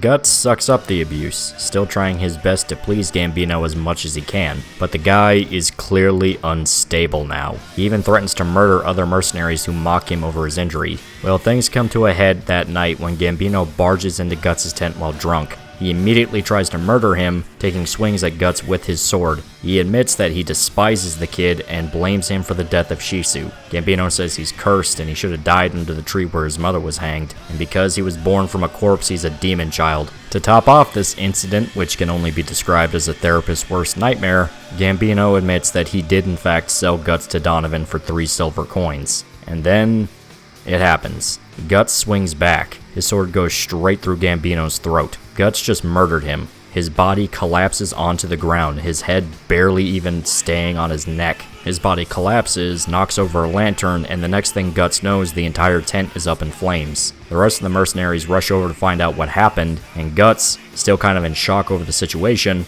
attacks one of them. They assume Guts killed Gambino out of anger and chase him out of their camp, severely wounding him in the process. Guts is chased to a cliff and falls over the edge. The rest of the mercenaries assume he's dead, and they end up just kind of leaving, abandoning Guts to die. With broken ribs and an arrow through his pectoral muscle, Guts still tries to stay alive despite this and the blood loss. He picks himself up and just starts walking. He has no clue where to go and even contemplates just giving up and letting himself bleed to death. In his own words, here there's only bad stuff. He's never known happiness in his life, so he has no idea why he's trying to stay alive. Well, it's not long after this that he's attacked by a pack of wolves, and even though part of him wants to die, to just give up, he reflexively kills the animals. He fights off the wolves and just sort of passes out once the survivors retreat. There, he's saved by another wandering band of mercenaries. So, that's Guts' childhood.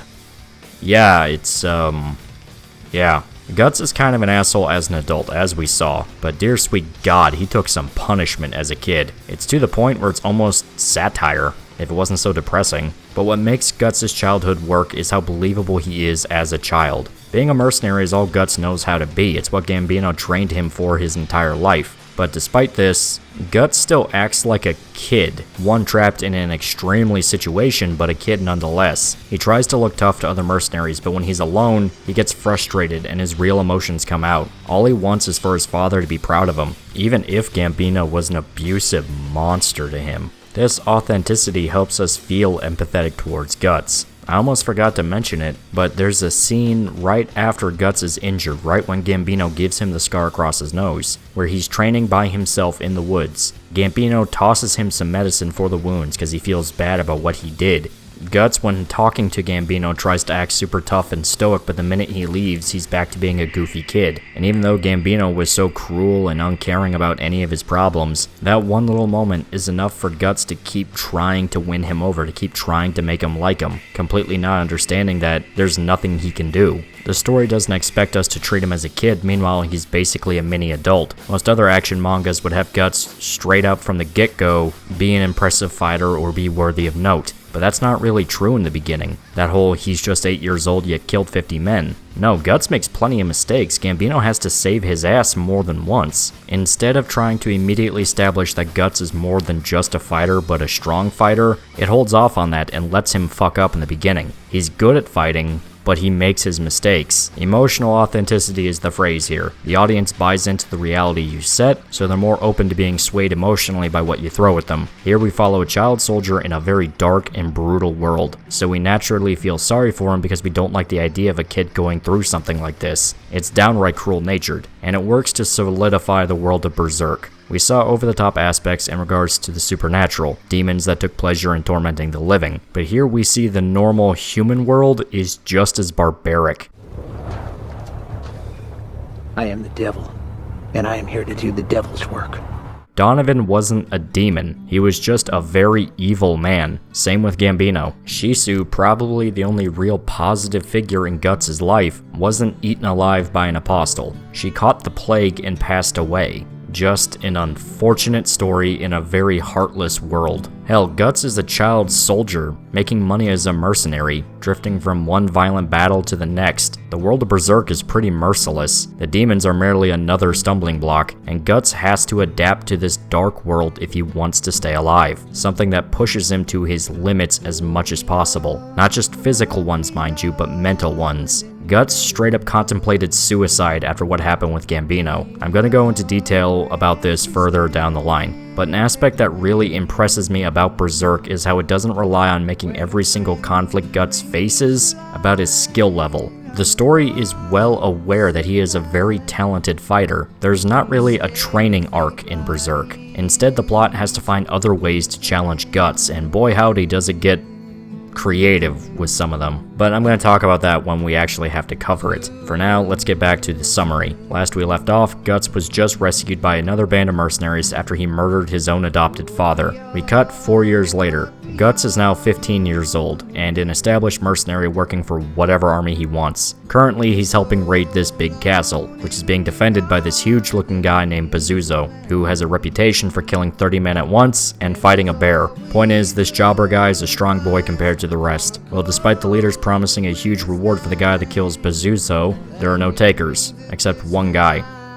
Yep, Guts volunteers to fight him, so confident that he can beat him in fact that he even tries to swindle more money out of the guy offering the prize. So despite Guts as an adult being a sociopathic prick, and child Guts being the poster child for the average Eastern European upbringing, teenage Guts is kind of a cocky little shit. This is where we see the immediate difference between Blackswordsman and Golden Age. While the beginning was still nihilistic and joyless, once the arc really gets going, you see a lot more humor and levity crop up. Granted, there was humor in Blackswordsman. Puck's entire purpose was to crack jokes and be sort of the humanity to the story, ironically while not being human, but everything else was so grim and painful that he can feel a tad drowned out by comparison. But Golden Age all around feels a bit more jovial?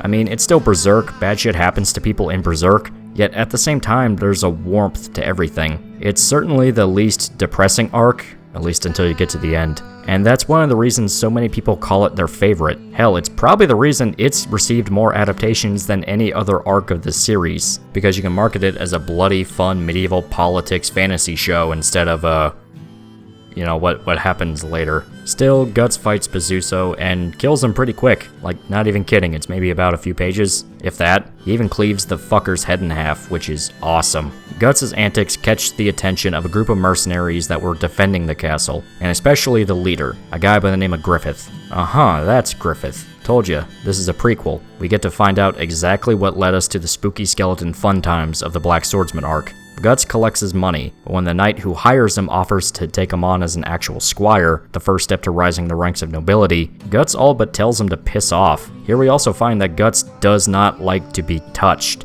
Now, there was a reference to this back in Blackswordsman where he snaps at Puck for trying to touch him back in the first chapter, so I guess now you know. Guts' aversion to being touched was because he was raped as a child. God damn. Admit it, you thought it was just gonna be a weird, edgy Animu quirk, didn't you? Yeah, you did. We cut to Guts walking through a peaceful valley when he's suddenly attacked by bandits. Those mercenaries we saw talking after the Pazuzu fight set themselves up on a nearby hill. Now they plan to rob Guts of his reward money. It doesn't go well. 2 of them die, and Corcus, the one who suggested they go rob Guts, is freaking the fuck out. Well, the leader, Griffith, sends another mercenary to go help him, Casca, who actually puts up a bit more of a fight against Guts. I might be wondering why this one looks so effeminate. Yeah, she's a girl. It's revealed pretty quickly, and it wasn't that hard to tell anyway. It's all about the eyes. Guts has no sympathy for Casca despite her disability and corners her. Well, just before she gets killed, Griffith comes in to save her, and Guts immediately gets his ass kicked. So much so that one sword strike was enough to send him to the ground. Now, for context, he got hit in the shoulder, and despite what 99.9% of media would have you believe, getting hit in the shoulder is a very bad thing. There's a whole bunch of arteries running through there because it's how it supplies blood to your arm. So, if you get hit there, you actually bleed out a lot faster than you might expect. But Guts is a tough boy and tries to take one more swing at Griffith, but he falls to the ground unconscious. So now our protagonist has just been kidnapped by this group of mercenaries after he killed 2 of them. That's not ideal. It's especially not ideal that Guts has a PTSD nightmare over the death of his mother and father, and Donovan comes crashing in like EDP at a Girl Scouts meeting. The one thing that seems to chase the nightmares away is Guts realizing that Casca is sleeping naked next to him. Granted, the guy is like 15, so it makes perfect sense that his desire for women overrides any mental or emotional trauma. Anyway, Guts wakes up and realizes that the mercenaries who robbed him also decided to capture him. He's standing dead center in the middle of their camp, all of them going about their day as if nothing happened. Well, when he spots Casca and she spots him, she walks right up and punches him directly in the shoulder wound, seemingly out of the blue. She says that they should have left him to die. Ouch, okay, kind of a dick move. Well, a mercenary named Judo explains that the leader himself wanted Guts kept alive, and since he was losing so much blood, he had Casca sleep next to him for 2 days to keep him warm. This is how babies are born. Pay attention, everybody. Some serious hentai logic with their medicine, but I'm not a doctor, so I can't question it. Also, Guts got a cute tomboy GF out of it, and she's dark-skinned, so let's just roll with it. He won. Griffith comes up to Guts and introduces himself, and even asks him to follow. They get kind of an introduction of all the main players of the camp. You got Corcus, the guy that tried to rob Guts in the beginning. He's still pissed off about how his friends died, and now they're all just acting buddy-buddy. But, you know, it was kind of his fault in the first place. Should have known better than to pick a fight with the protagonist. Still the 90s, Corcus. Protagonists in anime don't stop killing people for like 12 years. Yeah, even the child slave says it was your fault. That's Rickard. He's a good boy. And there's also Pippin. Pippin's alright. We find out this mercenary band is actually called the Band of the Hawk, a renowned group with a very prestigious reputation. That castle siege we saw where Guts kills Pazuzu was apparently only supposed to last 3 days, but the Band of the Hawk caused it to last 3 months instead. So these guys are the real deal, and Griffith kept him alive because he wants Guts. He assumes sexually, as we all do, and Griffith clarifies that the fight with Pazuzu impressed him enough to want to recruit Guts into the army, seeing his absolutely chaotic fighting style as something to behold. Guts tells him to piss off, and the matter comes down to a duel. If Griffith wins, Guts has to be part of the army. Also, Griffith may in fact use him as an Ono hole if so desired. I'm not kidding, Guts actually says this. We settle this with swords. If I win, I put a hole in your chest as big as this one. And what happens if I win? You can have whatever you want, my sword or my ass. Rookie mistake right there. I've seen enough lore of the locker room to know how that turns out. Anyway, if Guts wins, Griffith dies right there. The two fight and impress the absolute shit out of each other. Griffith for his skills and technique at sword fighting, and Guts for his reckless, almost animalistic way of improvising. Guts even manages to psych out Griffith and just start beating the shit out of him, biting onto his sword and sending him to the ground. But in the end, Griffith reverses it, pins Guts, and dislocates his shoulder. Guts lost and is now officially a member of the Band of the Hawk. There's some disagreement about the idea. Corcus and his friends try to kill Guts that very night, but all around the decision was taken amicably and they can all move forward together. Plus, the dark-skinned waifu is there to make sure Guts stays alive, though she swears she'd be happy if he died. Maybe she might have meant it too if she wasn't talking to the protagonist. And if you know anything about anime, you can probably already tell that Casca is the tsundere type. This isn't even a spoiler, it's pretty obvious to spot once you see it enough times. Chick doesn't like the new guy, acts hostile and distant, then slowly grows to care about him as things happen. But I'll give Casca credit in that she's not an annoying example of the trope. Sure, she's standoffish, but there's an actual reason why. A, something that gets explained later, and B, he killed at least like 2 of her friends, and almost killed her. So, can't blame her. Still, Guts is now a part of the Band of the Hawk. You even get a few chapters where Guts fights his first battle with everybody. He acts as a rear guard to protect the rest of the group as they retreat from an enemy camp they just raided. Much to Guts' shock, Griffith himself personally comes back to make sure he's okay. This is a tiny moment that got left out of the movie trilogy, if anybody remembers that. In fact, the adaptations tend to leave out all sorts of details, which is frustrating for a manga purist like me, but what can you do? Anyway, this moment serves to really establish Guts and Griffith's relationship to each other. Griffith isn't just a commander that gives out orders while everybody else dies for him. He seems to really care about the safety of his men. For a man like Guts, who quite literally never had this before in his life, it's a complete shock to the system. For the first time, he has people that want to treat him like a friend, to include him in this big happy family. You see this with the celebration right after the battle. Guts wants to seclude himself away from the others, but they full-blown drag him into the party. They want to make sure the new guy feels welcome, like part of something bigger. Something positive actually happened for once. Whoa. The next morning, Judo finds Guts in his little hidey hole away from everybody, and the two talk about his new life with the Band of the Hawk. Guts admits it's a far more positive experience than he expected. Judo says that the Band of the Hawk is made up of all sorts of different people. Criminals, poor aristocrats, street urchins, but the one thing keeping them all together is Griffith. His charisma inspires them all to come together. These guys are basically following Napoleon himself. From here, Guts goes to talk to Griffith, finding him naked in the bath. Here we have a completely heterosexual interaction between 2 straight men, simply splashing water on each other. Naked.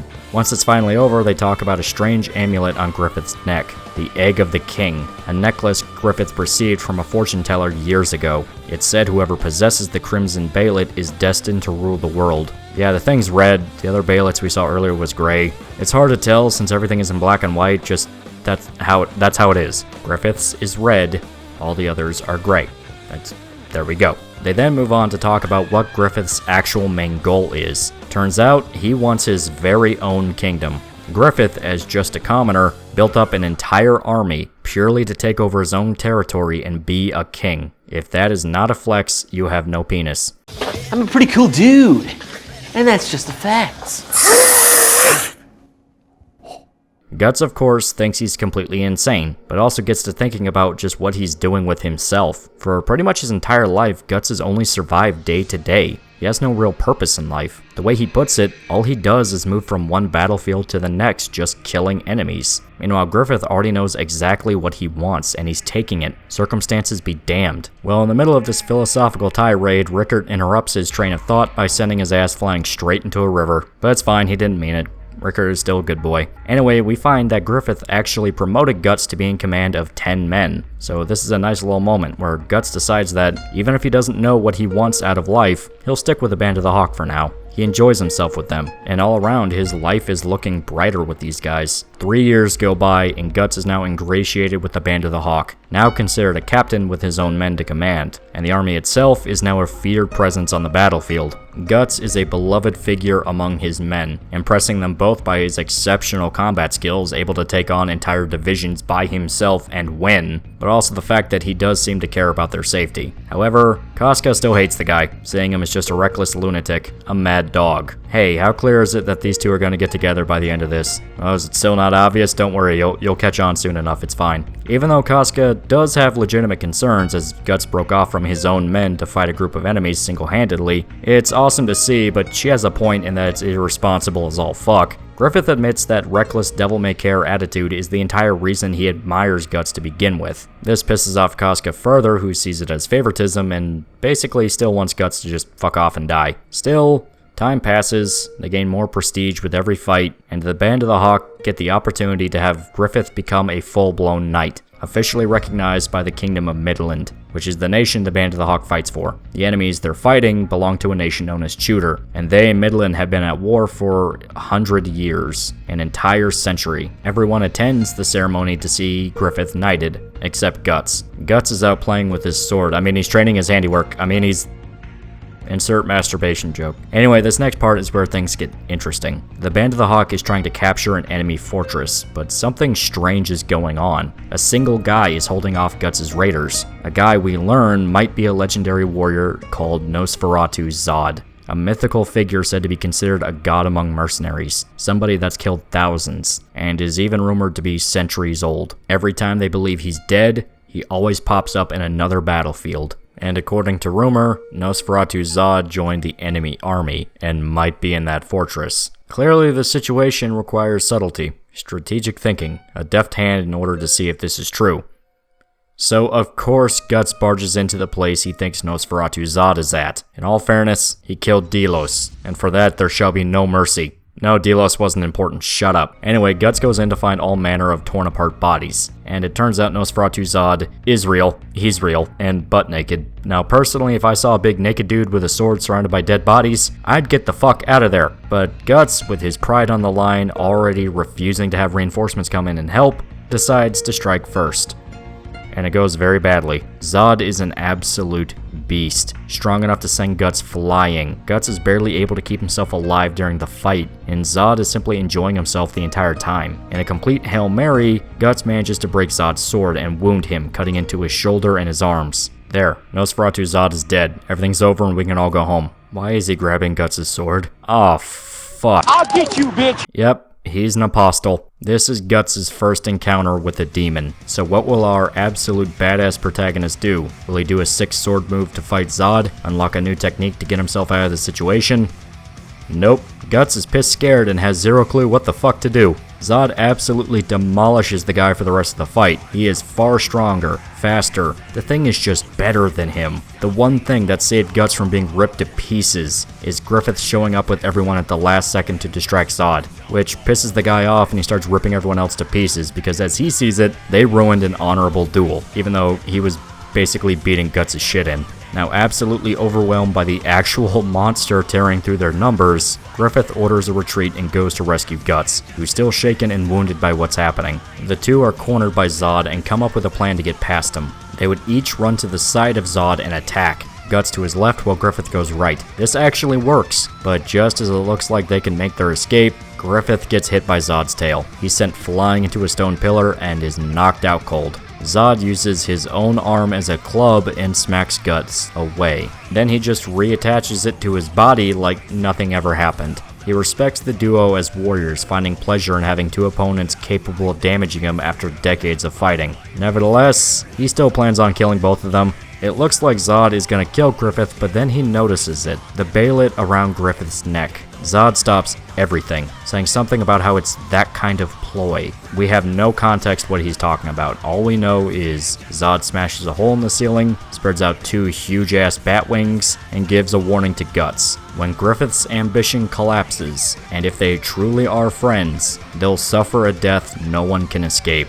Then he just pieces out. He flies straight through the fortress and vanishes. Everybody is left stunned, wounded, absolutely terrified by the ordeal. And Casca is really mad at Guts because Griffith got hurt. I mean, it's not like he could have done anything. Zod was a big scary monster, man. He already killed dozens of Guts' guys. It's not really his fault that Griffith got yeeted because he couldn't see a tail swinging his way. Come on, Casca.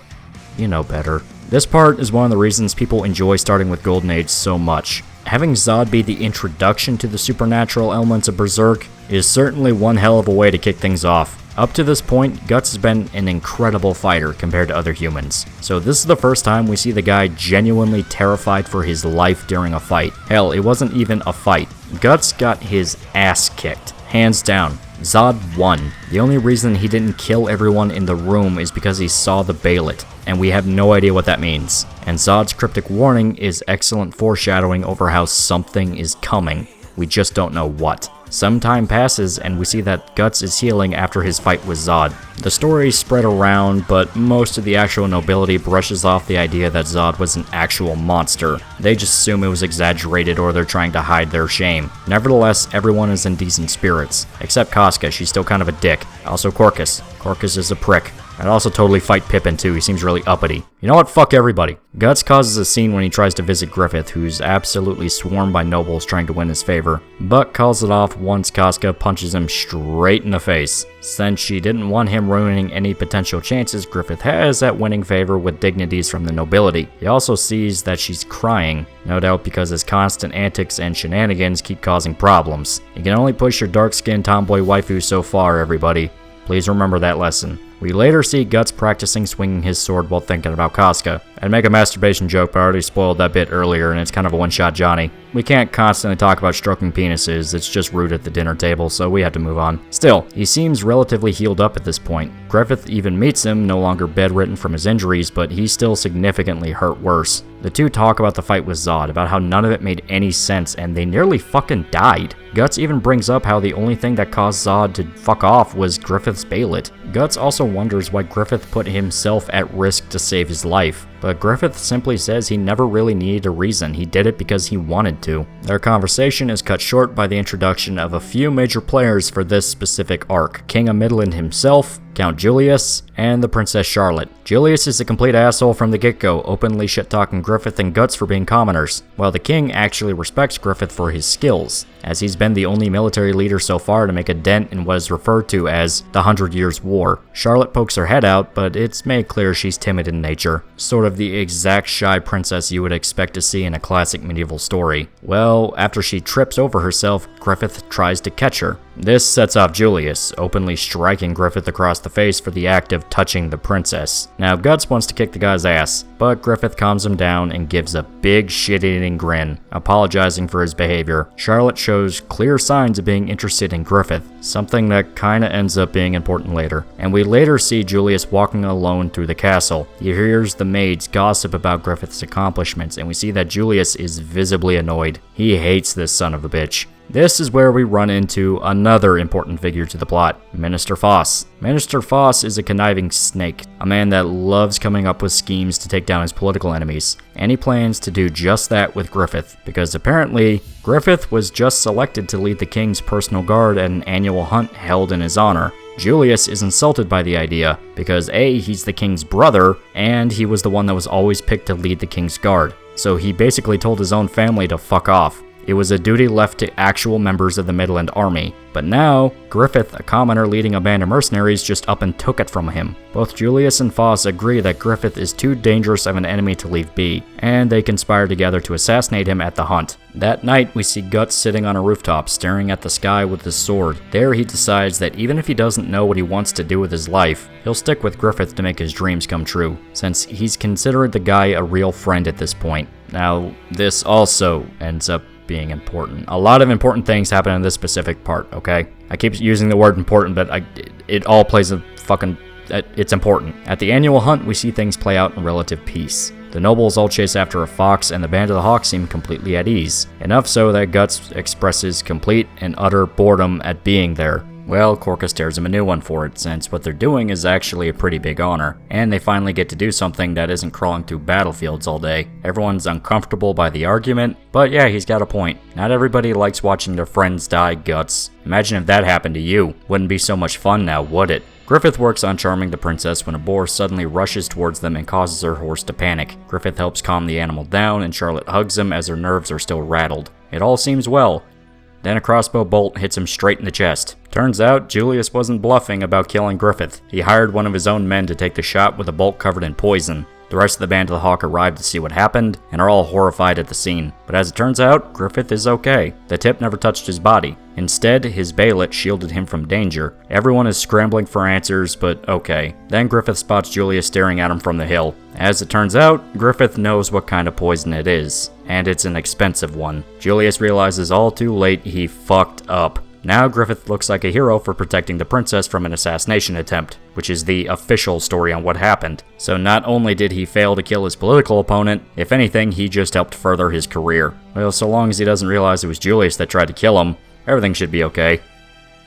Then Griffith calls Guts up to his study so he can order him to kill Julius. Yep, he knew right away it was probably him that made the order. And he confirmed it by finding out the guy who tried to kill him worked for Count Julius directly as an archer in his army, and was the only one in town to have purchased the exact poison used on the bolt. It's called OPSEC, Julius. You should probably learn a thing or two. Point is, a message needs to be made, and Guts agrees to do it. So, what begins is possibly one of the greatest moments for Guts as a character, and one of my all-time favorite scenes in all of Berserk. This little section here is absolutely incredible from a character perspective for both Guts and Griffith, but I'm saving all the schoolgirl gushing for when it's over. Guts sneaks into Julius's property and sees him training his young son how to sword fight. The kid is very clumsy and still a novice, and Julius is kind of a cold-hearted asshole about it, even going so far as injuring his arm during a mock duel. They end the training for the day, and the assistant Hassan treats the boy's wound. We learn from him that the Count is a widower, and he's been raising his son Adonis alone ever since. While he might seem cruel, and he even admits that he's going too far, he's just doing what he can to make sure his son grows up to be a strong knight.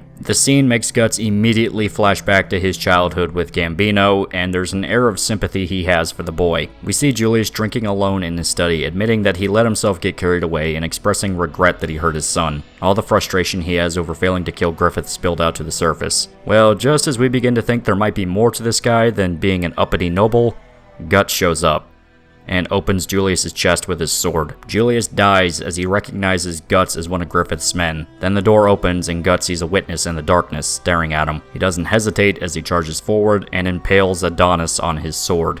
Guts just mortally wounded Julius's young son, and now has to stare him in the eyes as the young boy slowly bleeds to death in front of him. There's nothing he can do. The wound is fatal. He holds the boy's hand as he dies, having no idea how to process what he's just done, and things only go from bad to worse, as Guts is spotted by Julius's guards. He has to fight his way out of the castle, Hassan ordering every man available to hunt him down and make sure he dies. Guts jumps over the castle walls, wounded by crossbow shots and a heavy fall. He retreats into the sewer and passes out. There, Guts has a nightmare of himself as a child training with Gambino, very similar to the scene he just saw with Adonis and Julius. Well, out of nowhere, a monstrous creature who looks suspiciously like Nosferatu Zod decapitates Gambino, and when Guts goes to fight the monster, he's impaled on the sword. As the child version of Guts dies, we learn that the monster was himself. He wakes up in the sewer and makes his way back to his friend, still wounded and covered in muck and blood. Here we see the Band of the Hawk drinking and joking, talking about how Griffith got dragged to a social party held by the nobles. Just as they bring up Guts, mentioning how he didn't show up for training that day, he enters the tavern they're all in. Casca goes up to nag him, but she notices he is completely shell-shocked. All he asks is where Griffith is at, and once Casca tells him he is at the Primrose Hall with the princess, he immediately tries to leave. Everyone is left confused, and Casca notices he has a wound on his arm. Cut to outside the Primrose Hall, we see Guts walking up the stairs to try to talk to Griffith, still kind of not really knowing what to do. Well, Griffith is sitting with Princess Charlotte. Casca shows up to keep Guts from making a scene, and they all listen in as the princess talks about how much she dislikes war and bloodshed. Griffith claims the only reason people go to war is because everyone has a dream they want to fulfill, a purpose in life, and that he respects those willing to die for what they want the most out of their existence. It's a whole speech, but that's basically the gist of it. Just as Charlotte mentions that his philosophizing ways and joyous nature all around is why he has so many close friends in his army, Griffith drops a bombshell. He has no friends. Griffith has no respect for those that would throw away their own purpose in life to serve others. The way he sees it, a true friend is someone willing to go to war against him in order to protect their own dream. An equal, if you will. Those that simply tag along with no real goals of their own aren't friends, merely soldiers. And these words rock Guts to his core. And almost like poetry, one of Charlotte's servants comes running in to tell her the news. Count Julius and his son were both attacked and killed. There's absolute chaos at the castle. Griffith soaks the words in with indescribable joy, and Guts simply walks away. Casca trying to figure out what just happened, but staring at his wound. Okay, So this part was fucking heavy. The reason I say this is one of my all-time favorite moments in Berserk is because Jesus Christ is it important down the line. But for now, I want to talk about the impact this has on both Guts and Griffith as characters. For one, let's just get the obvious part out of the way. These guys are the villains of this story for this part. Granted, they were simply retaliating for what Julius tried to do, yet that doesn't change the fact Griffith quite literally orchestrated the death of a child. When the news dropped about how Adonis died, he didn't seem remorseful or shocked. He's gleeful about it, because that's one less obstacle to his true goal. If it hasn't been perfectly clear, Griffith is trying to seduce Princess Charlotte. If he can get her to fall in love with him, that's it. He wins. Griffith is now king of Midland. So who do you think represents an existential crisis to that goal? Count Julius, the king's younger brother, and his son Adonis. Now you might be thinking, gross, aren't Adonis and Charlotte blood related? Wouldn't that make the two cousins? Incest was a thing in the Middle Ages, especially among royal families, but that's actually not what I mean here. Don't forget about the incest though. It's important for later. When it comes time to pick an heir for the throne, assuming the king dies and Charlotte is left alone and unmarried, tradition usually dictated that the next male heir would be considered king. This is a general idea of politics of the time frame, since different countries had different ideas of how things could be handled. Some countries allowed queens to rule in their husband's stead, others wouldn't even think of the idea. With Midland, we can assume that if the king were to die, the title of king would be passed on to his younger brother Julius. But since Julius is dead, that would mean his son Adonis would be next in line for the throne, meaning he was always on Griffith's hit list since the beginning. Hell, you can argue that Guts screwing up and killing Adonis was simply accelerating the inevitable, and the best part is, Guts has zero clue to any of this. To him, he just fucked up royally and murdered a child. He's clearly traumatized by the ordeal. He was a pawn for Griffith's scheme. A pawn that just heard from his own mouth that he was never considered a friend because he had no purpose in life. Imagine killing a man and his young son for your best friend. It's dark, dirty work that you nearly die doing. The whole thing leaves you fucked in the head, and you go to tell him you're finished, and just as you finally see him, you overhear the guy say that you weren't really a true equal in his eyes. That's specifically because you follow his orders without question, he can't see you as a real friend. That'll get to you, no matter who you are. Remember what I said about Berserk needing to come up with more interesting conflicts for his characters than just pure survival? This is exactly what I mean. The assassination plot was a huge mistake on Guts' part. He just did something evil, no two ways about it. He just killed a man and his young son. He killed foot soldiers working for the same nation he does. The story treats it as a very dark moment. Fuck's sake, the entire reason Griffith gets Guts to do the job is because it's so messed up he doesn't want the others to see him as a monster.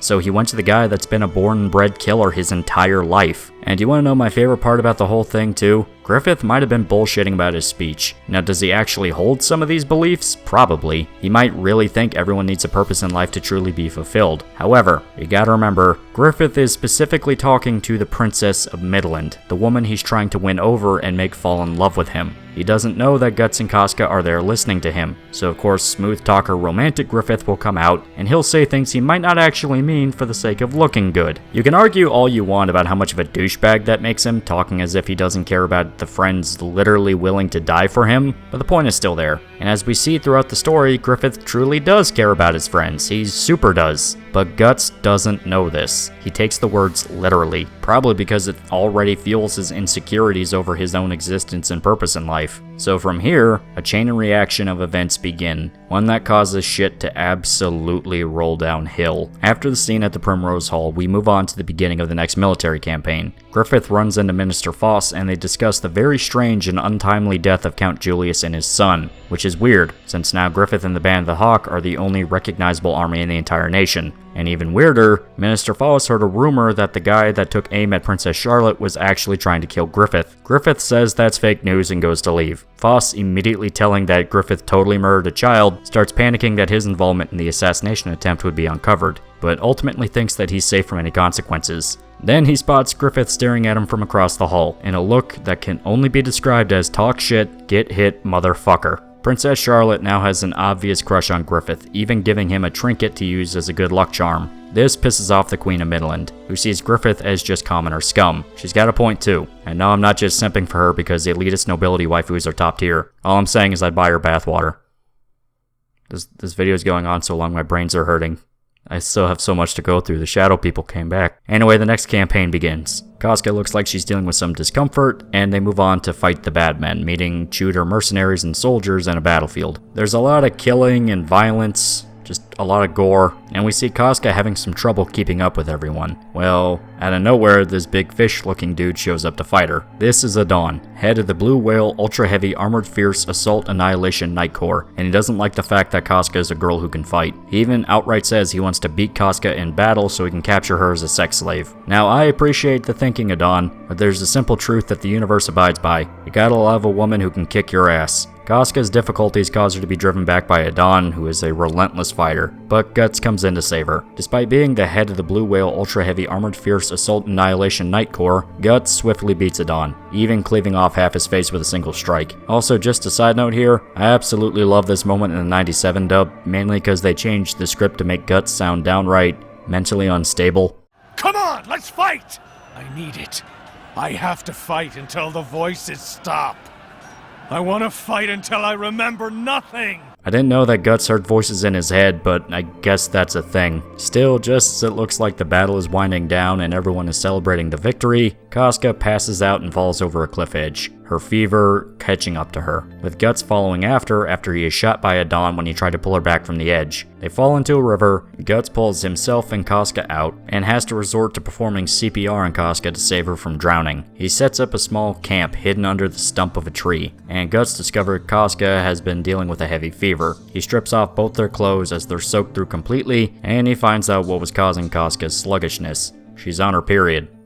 Not even joking, that's literally what happened. I don't know if this is adherent to reality, ladies, I'm just a messenger here. The weather turned nasty since they fell, and it's raining heavily. On top of this, he can't make a campfire without risking enemy search parties finding them. So Guts does the only thing any chivalrous man would do in this situation. The two warm each other with their bodies. Kinda similar to how Casca warmed him after he nearly died when they first met. The next morning, Casca wakes up and finds herself in the cave. Guts tries to explain what happens to her, being as nonchalant and professional as he can, but Casca throws a tantrum, throwing things at Guts and even punching him in the face. Well, he freaks out as well, feeling as though Casca was completely ungrateful towards the fact that he just saved her damn life, and makes a few sexist remarks. Casca flashes back to her fight with Adon, who was trying to get in her head saying that she didn't deserve to be a leader, and probably fucked her way into the position to begin with, and completely breaks down in tears. She then tries to attack Guts, but her fever makes her pass out again. Like it or not, the two are stuck together until they can find their way back to the Band of the Hawk, and they use this downtime to get to know one another. As it turns out, Casca was a completely average village girl living in a border town on the outskirts of what we can assume is Midland. Her upbringing was rough. The land was barren and the taxes took what little they had.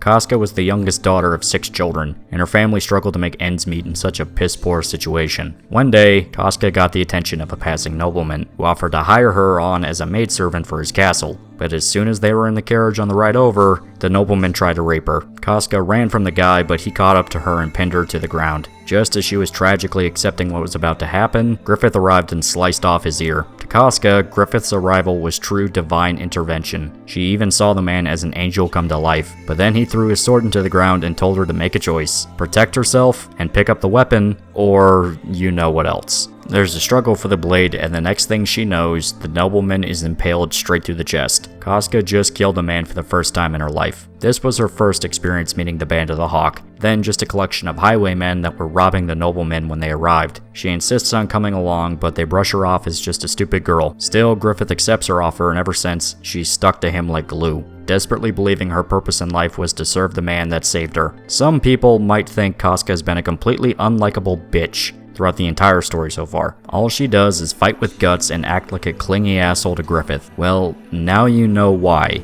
You might have also noticed a theme with this section where there's more of an emphasis on Casca as a character. I didn't tell you before, but that scene with Charlotte and Griffith where she gives him the trinket was told from Casca's perspective. She was watching the conversation and felt jealous at seeing it happen. To really drive the point home, this little collection of chapters is literally titled Casca. It's essentially a backstory dump for her, in a way of building up her character. Griffith too, in a way, since we see how life was like in the Band of the Hawk before Guts arrived, including an incident that happened which involved the Band of the Hawk working for a nobleman with some dark fucking tastes. To put it bluntly, The dude is a pedophile. He has child sex slaves working for him, and Casca even remarks that looking at them reminded her of what was going to happen before Griffith saved her. We also learned that a boy was killed among the Band of the Hawk during a battle. A young one, probably only 10 years old. He joined the Band of the Hawk to become a knight, and saw Griffith as a storybook hero brought to life. Griffith buries him with his favorite toy knight and blames himself for the death of a child. Some time passes, and Casca spots Griffith staring out the balcony of the bedchamber of the lord they were working for. She talks to Griffith the next morning about what happened, assuming she was misinterpreting things,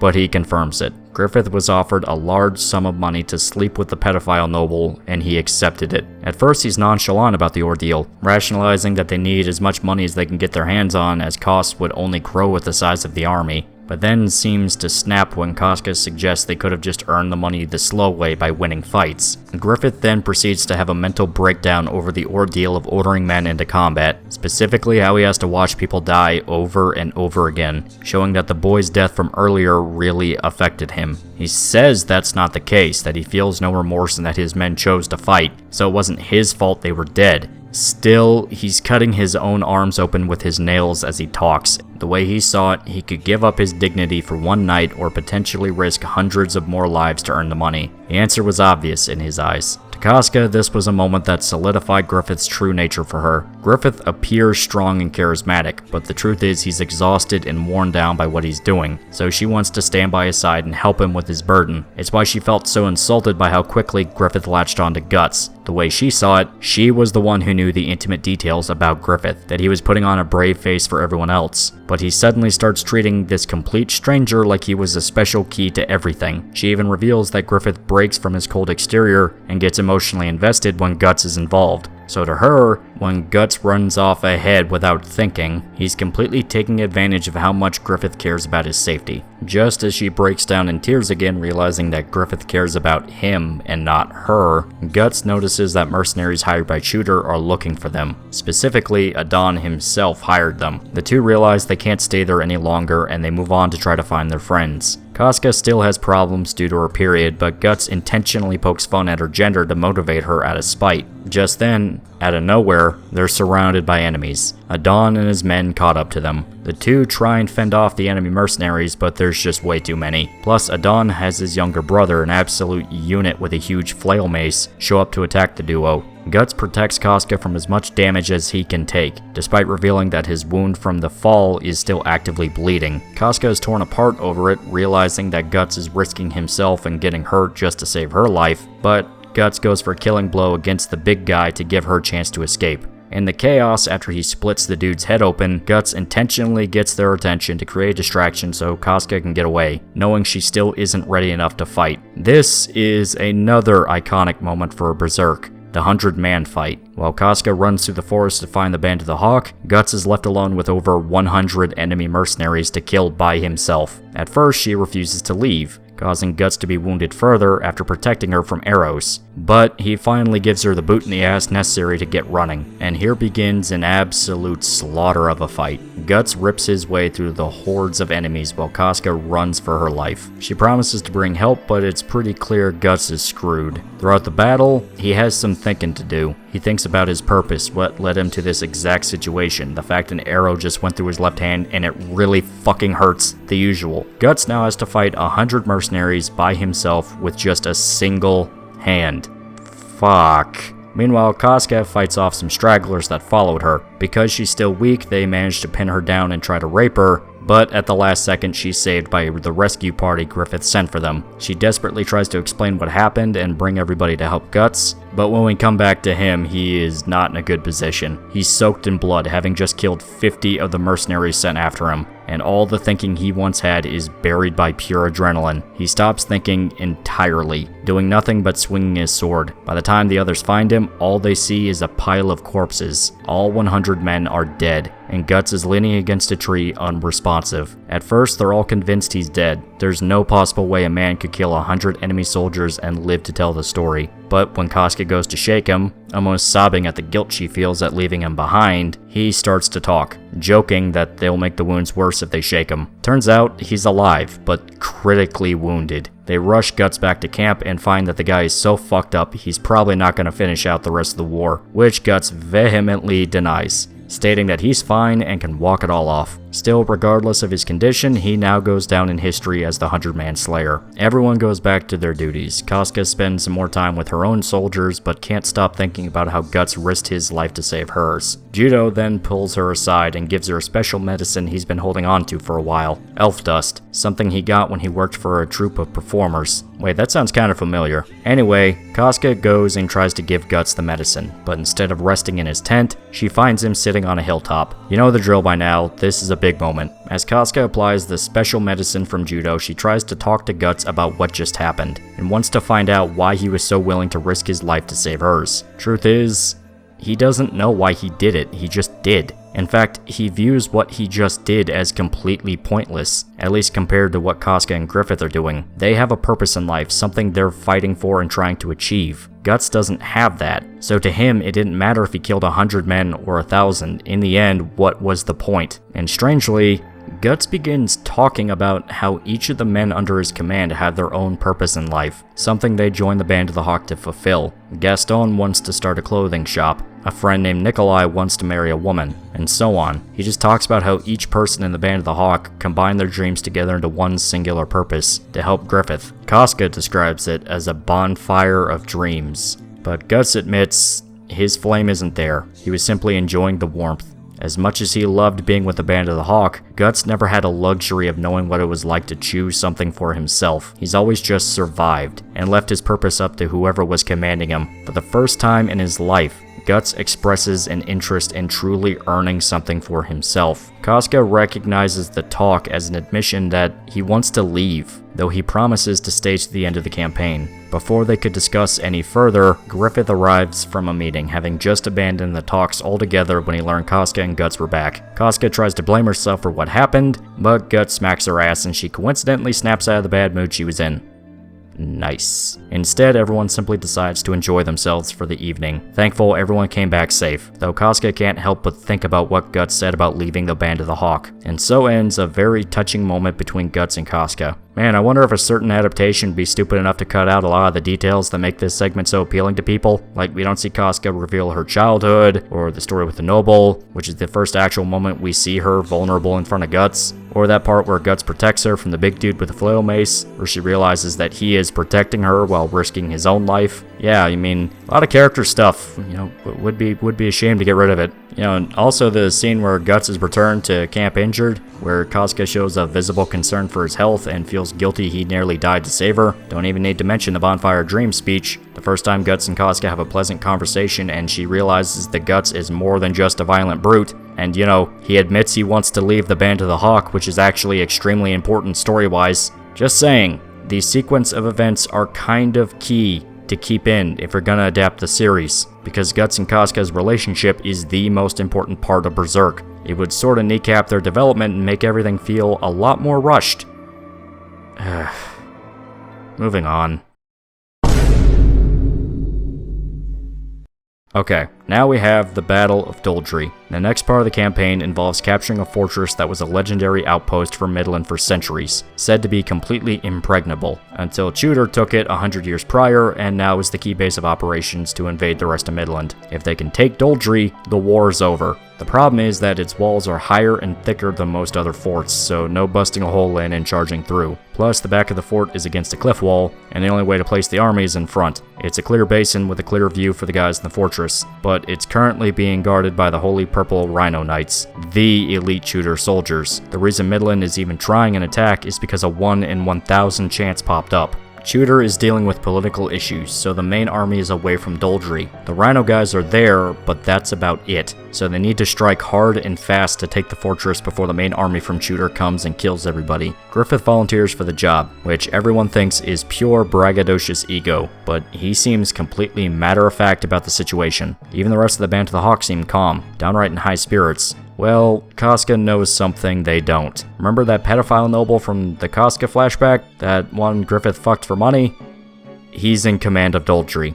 Governor General Gannon, Supreme Commander of the Tudor Empire's northern battlefront. Griffith looks calm and collected, but all the while he is seething in unspeakable rage. Oh, and Adon is back in Shooter. He's stuck in Doldry as a guard, which, yeah, he deserves. This new guy, Boscawen, is way cooler anyway. Too bad he works for a sex weirdo that requests Griffith be taken alive. Gross. Anyway, the battle begins. Griffith is only using the Band of the Hawk, so like 5,000 guys, against 30,000. He also puts his army with their backs to a river, meaning they can't even run if things go south. They're dead. They're gonna die. The battle begins and everyone fights really hard, charging ahead, meeting the enemy head on. Guts kills as many of the purple rhino knights as he can get his hands on, and Boscawen is shocked at how brute force the strategy is. He's convinced there's something else under his sleeve, especially when everyone goes to retreat, so he just wants to kill him and cut the head off the snake. However, the pedophile Ganon is pissed off about that, so he takes direct control of the battle, ordering the main army to chase after them when Boscawen demanded they stay put. Now that the main army is chasing out after Griffith booty, Casca and her guys slip into the fort using the dust storm as cover. This is another thing the movie does differently, like completely so. In the second movie, they captured Adon and snuck into Doldry pretending to be his soldiers, and then he betrays them and reveals he still had men in the fort. While in the manga, they literally just run in while no one was looking because of a dust storm. Sort of a weird change, but fuck it. Anyway, Casca and her guys fight Adon in the fortress. At the same time, Guts is fighting Boscawen. There's a lot of fighting, so much fighting. That guy's fighting, that kid's fighting, everyone fights. Eventually, Casca gets hit with a poison bolt from Adon, which is coated in a slow-acting tranquilizer. Guts breaks his sword fighting Boscawen, now left with pretty much just a dagger and that's about it, and the Band of the Hawk is pushed back to the river. Oh god, it all went so wrong. Except Casca slashes Adon's head in two, thus taking the fortress, and Nosferatu Zod himself throws his sword for Guts to use, which he uses to dislocate Boscawen's head from his shoulders, along with his horse. And that's it. The battle's over. They won, and now they get to hunt down whoever is left. Hooray, the day is saved! They won! And Griffith even got to kill that pedophile guy who raped him. This is the best Christmas ever. You also have this nice moment where Guts goes to talk to Casca over the victory. She's doing her usual thing of swooning over Griffith in the distance, and Guts picks her up bridal style over to him, simply so she can have a moment with her personal hero. This man embodies old school romantic. Take notes, kids. Once again, this part isn't in the movie, which is disappointing. The only reason I'm even bringing the movie up now is because this is the part of Golden Age that really ramps up the relationship between Guts and Casca. There's a lot of intimate moments with the two that the trilogy neglected to show, even more than the stuff with the 100-man fight. I guess the movies were trying to be more subtle, but I really don't see the point. In the manga, it is far more obvious, for the better in my opinion. It's not like the emotional moments were done poorly, they're nice breaks away from the carnage, and the actual connection between Guts and Casca feels authentic and nice, since it gets even more blatant after Doldry. Everybody returns from the war as big, grand war heroes. But once again, there is some political conspiracy stuff boiling under the surface, led by Minister Foss and the Queen of Midland herself. Yeah, remember Julius? She was fucking him, so she has a grudge against Griffith since it's kind of an open secret who actually made the order to assassinate Julius and Adonis, and they plan on giving him poison at a special party in his honor. But our heroes are blissfully unaware of the danger, instead simply enjoying their newfound glory and fame as legendary warriors. They get an entire parade too, where our sneaky nobles are watching, being conniving, up until Minister Foss gets a letter that scares the absolute shit out of him and he rushes out. We cut to the party, and everything is still jolly. The lads all flirt with cutie noblewomen, but Guts gets uncomfortable and leaves, with Corcus calling him a faggot. We then cut to these two random noble guys. Well, I say that, but they actually showed up right before the Battle of Doldry, Sir Owen and Sir Laban. They seem cool. I like that guy's beard, and they seem to like Griffith, so that's cool.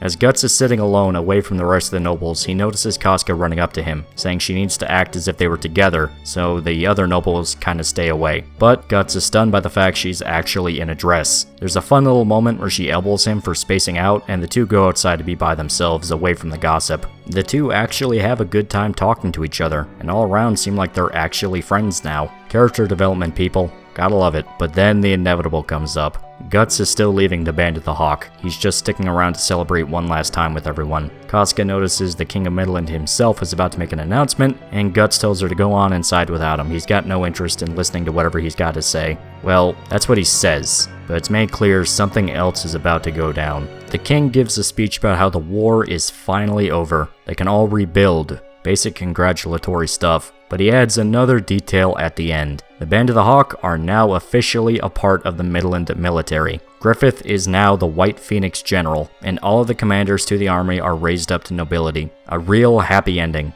Everyone is a noble. And just as they're celebrating with a toast, Griffith collapses to the ground, supposedly having just been poisoned. Complete panic breaks out and nobody has any clue what to do. All we do know is Guts disappeared without a trace. We see the servant that gave Griffith his drink riding out from the castle, thinking about how he just made a fortune doing a single job, compared to 10 years of honest work. Then Guts shows up in a sick as fuck outfit and takes the dude's head off. The nobles responsible for the conspiracy all meet together discussing their apparent victory. The queen herself seems content with her revenge, and they all seem confident that every loose end is dealt with. The only one that seems uncomfortable is Minister Foss, who steps out claiming to be checking on the situation in the banquet hall. But then smoke starts filling the room, and the door is locked. Well, when they try to bust down the door, fire pours into the room. The queen runs to the window and sees Griffith staring right at her. He was never poisoned. Turns out Griffith had a separate conspiracy from theirs, specifically about sabotaging their plans. He didn't drink poison, it was a tranquilizer, and he hired a doctor to claim he died. Also, he could gather all the conspirators in one room and kill them all in one move. They all burned to death, the queen included, and we find out Minister Foss was in league with Griffith because the dude kidnapped his fucking daughter. God damn. The kidnappers Griffith hired talk about eventually blackmailing him with what he did, but as if on cue, Guts shows up and kills them all. Yep, it's another case of Guts and Griffith making a secret, kinda fucked up and evil plan involving assassinating nobles. There's a cool bro moment where Guts and Griffith talk about what they just did, and Griffith even apologizes for having Guts do all the heavy lifting, but they both laugh it off and go back to the banquet party. Everyone is relieved to see Griffith alive, and now it's a happy ending. They even covered up the murder of the queen. There's no negative consequences. And before you ask, no, this segment was not in the movie. In fact, the next several segments are not in the movie. 97 anime has all this covered, but the movie trilogy didn't. I don't even need to explain why that's a bad thing, since we're losing out on chances for characters like Guts and Casca to connect, also Griffith and Guts, and we see the payoff with Minister Foss's whole thing, also with the Queen. Berserk is good when more is there, not less. Give people more. People like the more. Now, it's all come to this. Guts gathers his things together and sneaks away in the night. Casca sees him and rushes out to talk him out of leaving, but his mind is made up. Corcus and Judo find them as well, and the two men decide to take Guts to a tavern to sit down and try to convince him to stay in the Hawks. At first, Judo thinks Guts is upset about something, but he swears that's not the case. In fact, his time with the Hawks is the only time in his life where he's felt happy. Corcus snaps at Guts, going on a rant about how he's throwing away a chance at life that nobody else in the world gets to have. The guy is insulted at the very idea that Guts is just gonna walk away from something he's fought his entire life to get, then mocks him for just being a bloodthirsty idiot that only knows how to kill. This is where Guts launches into a very revealing speech. Guts admits that all he knows how to do is fight and kill. He was raised as a mercenary from birth, so he's never needed to think about what he really wanted. The most he needed was a figure to look up to, but meeting Griffith changed things. For the first time, Guts realized how much he wanted to be Griffith's friend and not just a subordinate. Corcus once again insults him, calling him a selfish buffoon for thinking he could actually be his friend when the guy is basically a living historical figure. The way he sees it,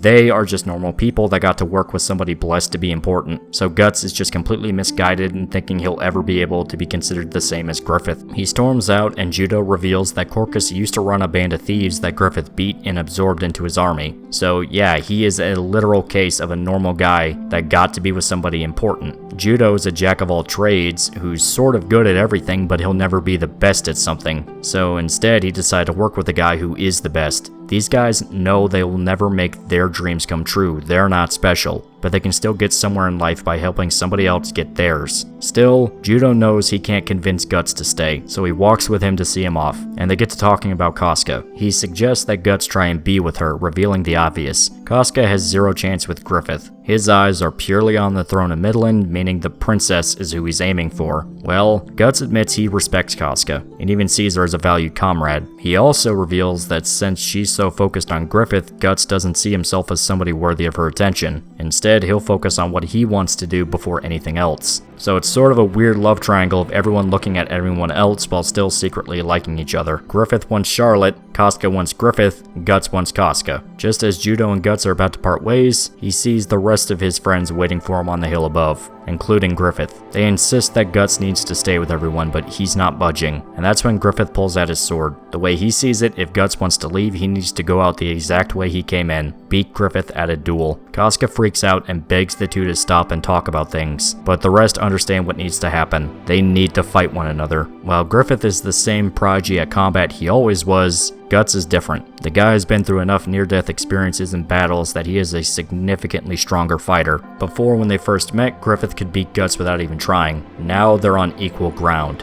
and everyone knows it. There's a shitload of build-up to the duel. Guts and Griffith stand off while the rest of them watch. Guts still seems determined to leave, but he's completely cool and collected, a stark contrast to his usual self. Casca is worried about Guts beating Griffith, but she realizes it's from the point of view that she wants him to stay in the Hawks, and it's the first major sign that their relationship is a lot deeper than just friends now. And Griffith is completely fucked in the head. He's insulted by the idea that Guts wants to leave, panicking he could accidentally kill him in the duel, and sort of accepting that if Guts dies, he can live with it. If he can't have him, nobody can. The fight begins, and it ends in one strike. Guts, in a single swing, breaks Griffith's sword and stops him in his tracks. His blade inches from Griffith's shoulder. The guy won. Absolutely. Griffith collapses to the ground, destroyed from his first actual defeat, and the others run to comfort him. Well, Guts does exactly what he said he would. He walks away, content with the idea that he never really mattered to Griffith, and the guy will pick himself up and move on without him. There's a lot to say about this fight, but it also kind of spells a lot of the details out plainly. Now, obviously, this is kind of a major moment to the story. Guts beat Griffith and left the Band of the Hawk. That is extreme compared to how much fun he was having with everyone else before. And once again, this all comes from the fact he heard Griffith say that someone who can actually be his friend needed to stand next to him and not rely on him to give him a purpose. So if you remember my little interpretation from before, where I said Griffith might have been bullshitting about the whole thing, it makes the whole situation all that more tragic. Guts was absolutely convinced he needed to leave in order for Griffith to be his friend, not realizing that the dude already considered him his best friend, and now he just beat him in a duel. The first time Griffith ever truly felt defeated at something, and so begins a tragic chain of events that will come to haunt everybody. We cut to some time later, and Guts is camping alone at night. He's anxious, thinking about how he's never really camped by himself when he was with the Band of the Hawk, and his thoughts shift to how much he loved his time with them, even regretting that he left, thinking his purpose was probably with the Band of the Hawk. He threw something away he could never really get back, and only realized it long after the fact. Still, he made his choice, and surely that scary Shadow Man agrees with him. Wait, yep, this is the introduction to a major character. The mysterious Skull Knight, an undead warrior in skeletal armor that comes to give Guts a cryptic warning, just like Nosferatu Zod. But instead of being outwardly hostile, Skull Knight is specifically trying to give Guts advice to survive something big that's coming. He doesn't get into specifics. He only says that in a single year, a storm of death will consume him and everyone he cares about. So if he wants to stay alive, he has to struggle as hard as possible. No clue what any of that means, and he leaves before he says exactly what the threat is. Still, it's a warning he needs to listen to. We cut to the chambers of Princess Charlotte, who looks out her window and sees Griffith looking at her from a tree. She lets him into her room, hugging him and talking about how she was scared he died in the war, and also how he seemingly died at the victory ball in his honor. But after she passed out and woke up, it was her stepmom, the queen, who actually got murdered, which is a weird coincidence. Still, Griffith kisses her, and then they start having sex, and then everything starts to go wrong. Meanwhile, Casca goes to Guts' old room and hugs his broken sword, pretty much confirming entirely she has some feelings for the guy. There's sort of a weird parallel going on between Guts and Casca and Griffith and Charlotte. Essentially, you have a relationship built on lies and deceit, where Griffith has been manipulating the princess and never really letting his true nature come through to her. He sees her as an objective to complete, not an actual partner to be with. Meanwhile, Guts and Casca's relationship is genuine. They can't be anything but honest with each other, and even though they started off hating one another, the connection between the two built up. There's trust between them. They let the other see their vulnerabilities, and that's where the sad irony comes in. Griffith easily won over the princess and got what he wanted, even though everything was built on a lie. The dude killed her uncle, cousin, and stepmom to further his own political career. On the other hand, Guts and Casca do have something together. It took a while, but once they really understood the other as people, they realized how much they care. Hell, Guts fully admits he's interested in Casca, but thinks he's not worth being with her until he's as good as Griffith. And at this point, Casca couldn't be more obvious about how much she cares about Guts. The two could be really happy together, but now they're separated and it's pretty much dead before it started. So you have the real, intimate, and emotional connection doomed to sputter out and die, and the fake one purely built off of deceit and manipulation seems to be going full steam ahead. And if you don't believe me that Griffith doesn't really care about Charlotte, the entire time they're having sex, all he's thinking about is Guts. No, I'm not kidding. This actually leads into a topic that some people like to think about. What exactly is Griffith? I mean, we know he's a man, he grew up as a commoner, and he raised an army to become a king, but who is the real Griffith? How much of the guy is a facade? We like to think he showed his vulnerabilities to Guts and Casca, and it definitely seems so considering some of the circumstances, such as his breakdown after the deal with Gennin. But you still have to consider this. Griffith is a silver-tongued son of a bitch. He knows exactly what to say to win somebody over, and if he can't do that, he'll just kill them. The only time I'd argue we'd ever really seen the real Griffith is here, the scene at the river, and at the duel with Guts. There we see the mask fall off and the guy's true nature comes out. He's clingy and a complete control freak. Dude does not take rejection well whatsoever. Griffith needs to be in charge of everything he sees, and he will shift his personality with a situation to get what he wants. He can make a grizzled mercenary happy along with a prissy noble. The dude is a serpent personality-wise. He is whatever he needs to be in order to win. It's to the point that some people downright question Griffith's sexuality. This isn't the typical Twitter thing of this character looked at another character of the same gender once so they must be gay. No, there might actually be something to the idea. The entire time Griffith is sleeping with Charlotte, he can't stop thinking about Guts. The very idea he would leave the Band of the Hawk, leave him, is something that completely breaks Griffith emotionally. Now you might say, well, he slept with Charlotte, so how would he be gay? Remember that other time Griffith had sex with somebody he didn't really want to in order to further his own agenda? Hell, after he finishes his business with the princess, the dude breaks down in tears, in a manner very, very similar to how he reacted after the deal with Gennin. He didn't enjoy sleeping with Charlotte. He wasn't being intimate with a woman he cares about, he was sealing a deal. Griffith is an enigma as a person, and seeing the actual man underneath is near impossible. Am I personally saying Griffith is gay? No, I don't think he is. I'm just explaining the logic behind people that do. It's not that much of a reach if you personally want to believe it. Well, as Griffith goes to leave the princess's bedchambers, he is surrounded by guards and arrested. Turns out, a maid saw them do the dirty, and the king is pissed. To the point, Griffith is tied up and tortured by the guy. Come on, man, Griffith would make a cool son-in-law. All he did was murder your brother, your nephew, your second wife, a bunch of nobles. He fucked your daughter, was probably gonna kill you so he can take the throne. Nah, you know what, Griffith deserved this, he earned this. But as it turns out, the king isn't just a protective father doing what most would do to the boy who fucked their daughter. He's, got other intentions. The king wanted to sleep with his own daughter. This entire time, while the king could have easily married her off to end the war years beforehand, he sheltered her from everything. Not because he cared about her or her happiness, because he wanted her to have nobody but him. And since Griffith called him out on it, finally realizing what the deal was, the king sentences him to be gruesomely tortured, with the only concession being he is not allowed to die. In case you were wondering if Griffith was just bullshitting about the incest thing to fuck with the king's head, nope, you get a scene that confirms it. He started off kind of cool, but quickly showed that Midland is basically just the Alabama of this world. To top things off, the Band of the Hawk are now considered traitors to the country and ambushed by the Midland army. This went south really fast.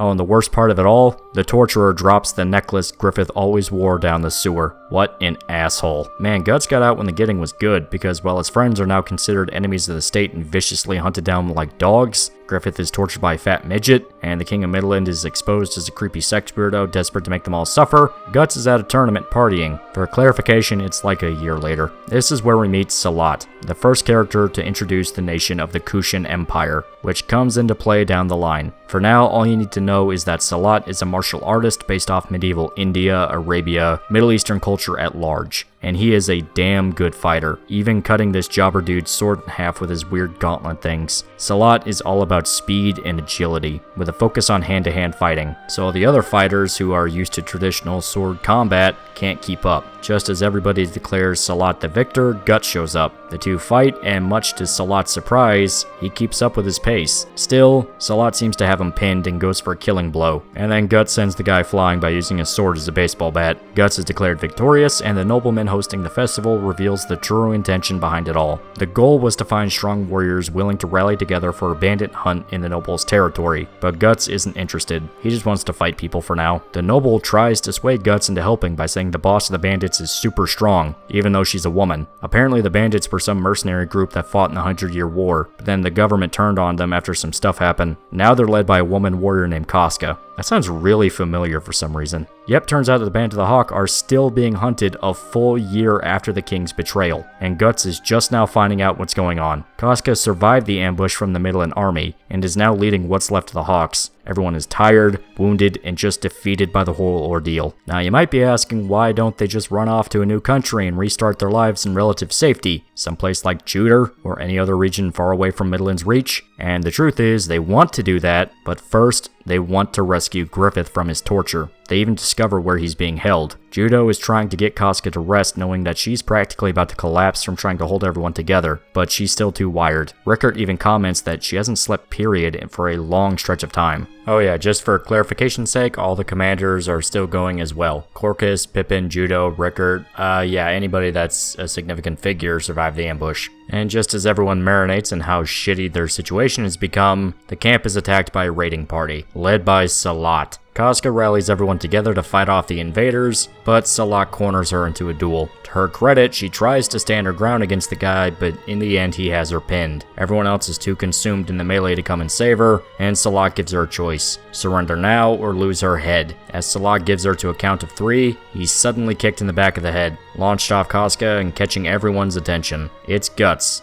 Yep, he's back. I guess he joined with the raiders to find where the Band of the Hawk were at, and now he's being a cool guy and saving the day, yeah. Casca gets up to finish the rest of the attackers with everybody else, while Guts and Salat have a rematch. There's some crazy bullshit since Salat really likes his gimmick weapons, but in the end he gets his ass kicked once again. The battle is won, and Salat retreats with what's left of his guys. Everyone crowds around Guts, celebrating his return and just the fact they survived the attack. They move camp, and Guts is filled in on what exactly happened a year ago when he left. The Band of the Hawk is now barely a fifth of what it was, and Casca is the only one keeping even that much together. She was the only one to rally a counterattack against the ambush and broke through the Midland army, even though she was shot with 5 arrows. Since then, they've all accepted Casca as the de facto leader as they work to rescue Griffith from his torture. Rickert wants to know how Guts never found out about everything that went down, and it's revealed that he was busy training in the mountains for a year, practically cut off from the rest of the world. In the end, Guts never really found out what his purpose was, but he simply decided that fighting and being a warrior is all he needs. Things seem jolly, and Guts finds out that Gaston is still with the Hawks and his raiders are all happy to see him back. Then Judo tells Guts about what happened the night after the Midland army attacked them. Casca nearly died from her wounds, being in a coma for 3 days and nights. She had nightmares and kept calling out for Griffith.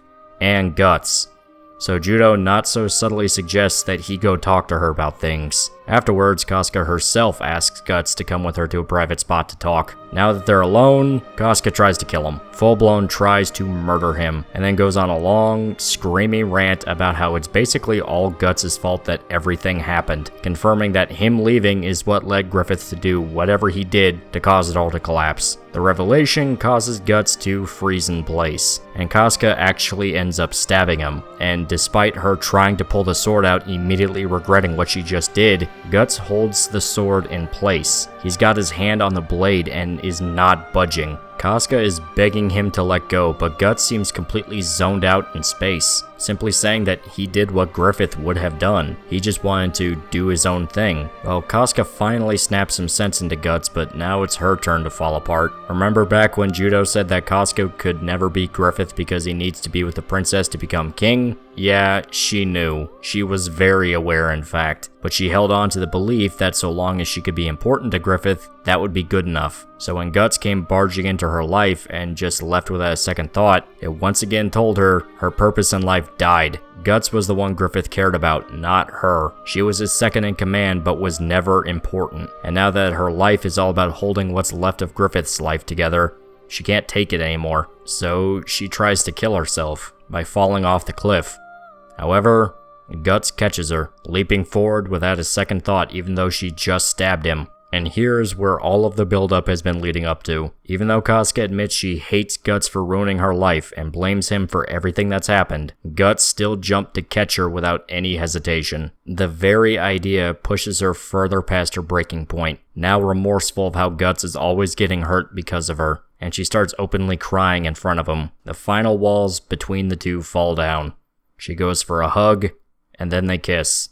The two finally admit their feelings for each other, and so begins another pretty stellar moment for the story. It's a sex scene, yes, but the focus is not on the nudity or any attempt at titillation. Instead, the two share a very intimate moment together. This is what I mean by the parallel between Guts and Casca and Griffith and Charlotte. Griffith's sex scene with Charlotte is devoid of any emotion. They never talk to each other, it's just a physical event. And Griffith was a million miles away thinking of something completely different. Guts and Casca talk plenty during this entire segment. Casca says she feels ashamed of her scars since she's still a woman, basically admitting she doesn't feel pretty because of them. But Guts comforts her, saying she's still like a woman and that the scars are proof she's a good leader. Not only that, but Guts says that he specifically wants to give Casca a moment where she isn't worried about all the death and tragedy, to give her a moment to feel alive. And once things start going, it all comes to a screeching halt, because Guts starts hallucinating, seeing a bound and traumatized version of himself in her place. You thought the story just forgot about Donovan, didn't you? Yeah, Guts has a full-blown PTSD episode over his childhood and starts choking Casca. He just barely manages to let her go, and Casca has no clue what just went down. And Guts isn't out of the woods yet, he's still deep inside of his PTSD attack. Well, he starts talking and reveals some very intimate details about himself he's never told anyone.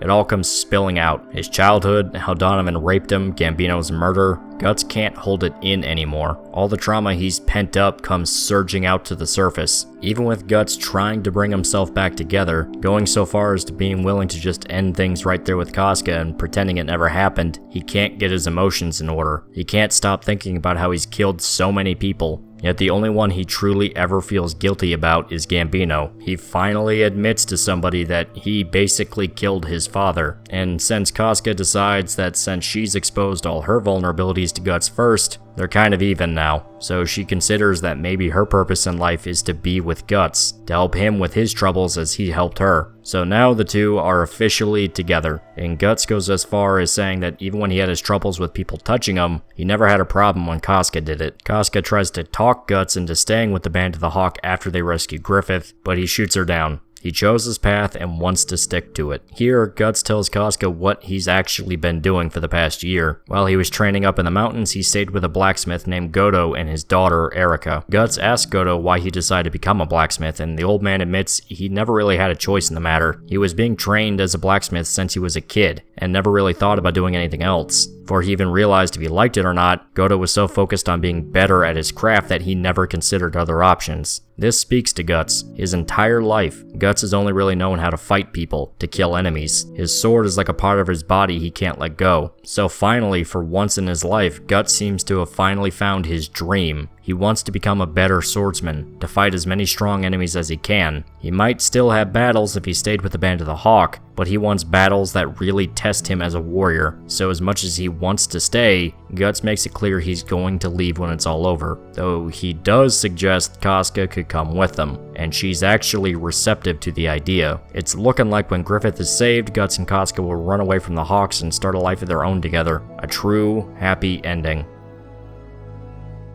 What in God's name is that snake thing?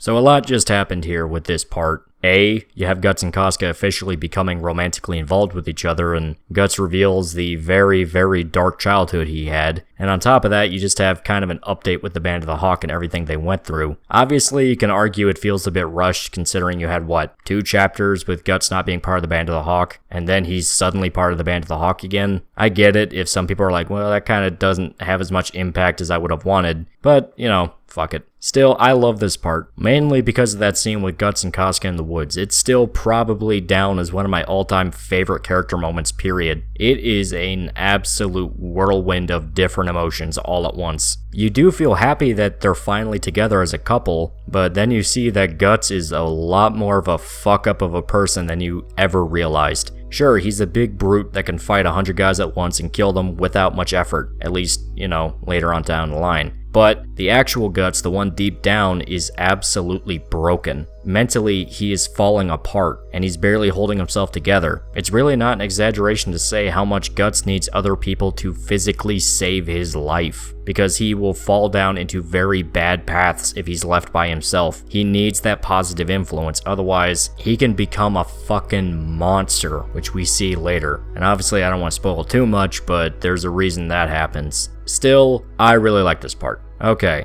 so we're finally reaching the end game to the Golden Age arc. The Band of the Hawk are on their way to rescue Griffith from Wyndham, the capital of Midland. Specifically, he is held in an ancient prison built on the ruins of the old empire that was ruled by a badass warrior king, but then mysteriously vanished. Our party, consisting of Guts, Casca, Pippin, and Judo, use a secret entrance and an old graveyard to enter the city unnoticed, the location of which was given to them by a mysterious contact from within who wants to help them save Griffith. Guts and Casca have a spat where he doesn't like the idea of her coming along due to the risks, and she argues back that she's better than most everybody else in the Hawks, kinda making it obvious that their new romantic relationship is starting to cloud their judgment a little bit. Still, they decide to put the issue on hold, and Casca even outright says with the two of them together they can watch each other's backs if anything goes wrong. So it's pretty clear they're not being 100% objective, and they both know that's going to cause problems. But at the same time, it's a lot easier to say you will shut out your emotions than actually doing it. Nevertheless, the argument ends and they all proceed through the sewers and meet up with their contact. Turns out, it was Princess Charlotte, who is still in love with Griffith and wants to save him. Her and her assistant lead the rescue party to the prison Griffith is being held in,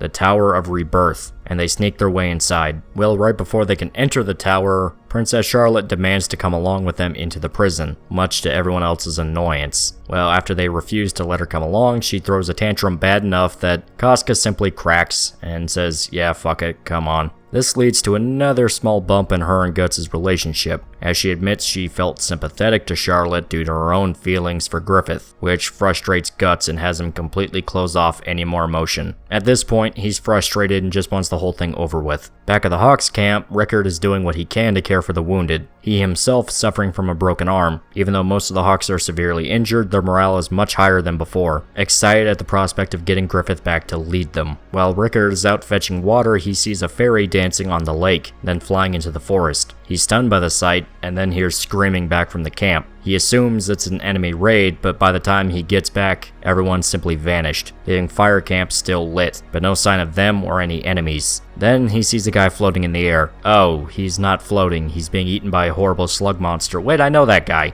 Yeah, it turns out the Count is here for a surprise cameo. Makes sense, this happens before Blackswordsman, and he's accompanied by the fairy Rickard saw earlier. She's actually more of a moth-human hybrid looking thing, so we now have a decent number of demons that have made appearances in this arc. Zod, the Moth Girl, the Snake Monster that is actually the Snake Lord from the very first chapter, and the Count. The supernatural elements have slowly bled into the story as this segment went along. You had Guts meeting the Skull Knight earlier, now this. And I didn't mention it at the time, but there was a part where Griffith himself experienced some spooky bullshit. He's lying in his cell in the Tower of Rebirth, a shell of his former self and tortured beyond recognition. Well, out of nowhere, this amorphous blob of fetus monsters came to talk to him, and the Godham themselves come and talk to Griffith, giving their own cryptic warning of what is about to come, simply saying they're kinsmen and are going to meet in a sacred place. Well, I'm not going to spoil what that means, but it does come into play. Back to current events, Rickard is absolutely screwed. He is surrounded by demons, because as it turns out, other bug monsters are piling all the dead bodies of the Hawks together into a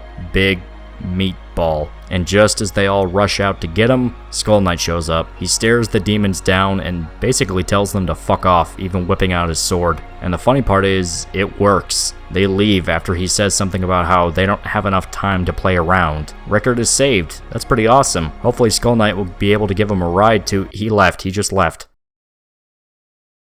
So Rickard has a mental breakdown in the woods. Back in the Tower of Rebirth, the party make their way down to the lowest levels, where Griffith is supposedly being held. Along the way, Charlotte explains some lore about the prison and the old empire. 1,000 years ago, there were only city-states and tribes constantly warring with each other, a society only made up of warlords and their assorted factions. Well, out of nowhere, a warrior king raised an army large enough to conquer everyone. To the point, it's said that the old kingdom spanned the entire continent. No one knows who the king was or where he came from, only that he was called Supreme King Geyserich. And another detail about him is that he always wore a skull helmet into battle.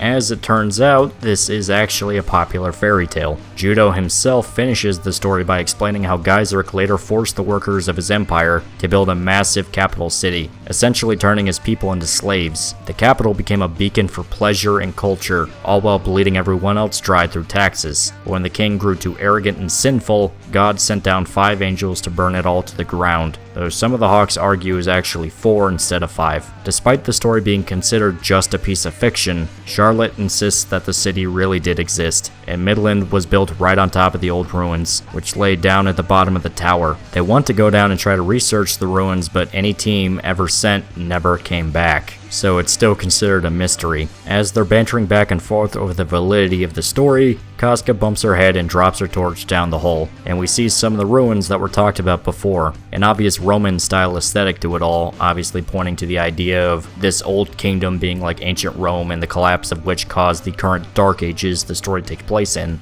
But we see mummified corpses with a very familiar brand on them. So if you haven't been picking up on the implications yet, King Geyserich's kingdom was destroyed by the God Hand for whatever reason, and now he might be going around as an undead skeleton warrior kicking ass, like Conan the Barbarian if he became Skeletor, which, yeah, that sounds kinda awesome, not gonna lie. They finally reach the bottom of the pit, at the last room in the entire tower.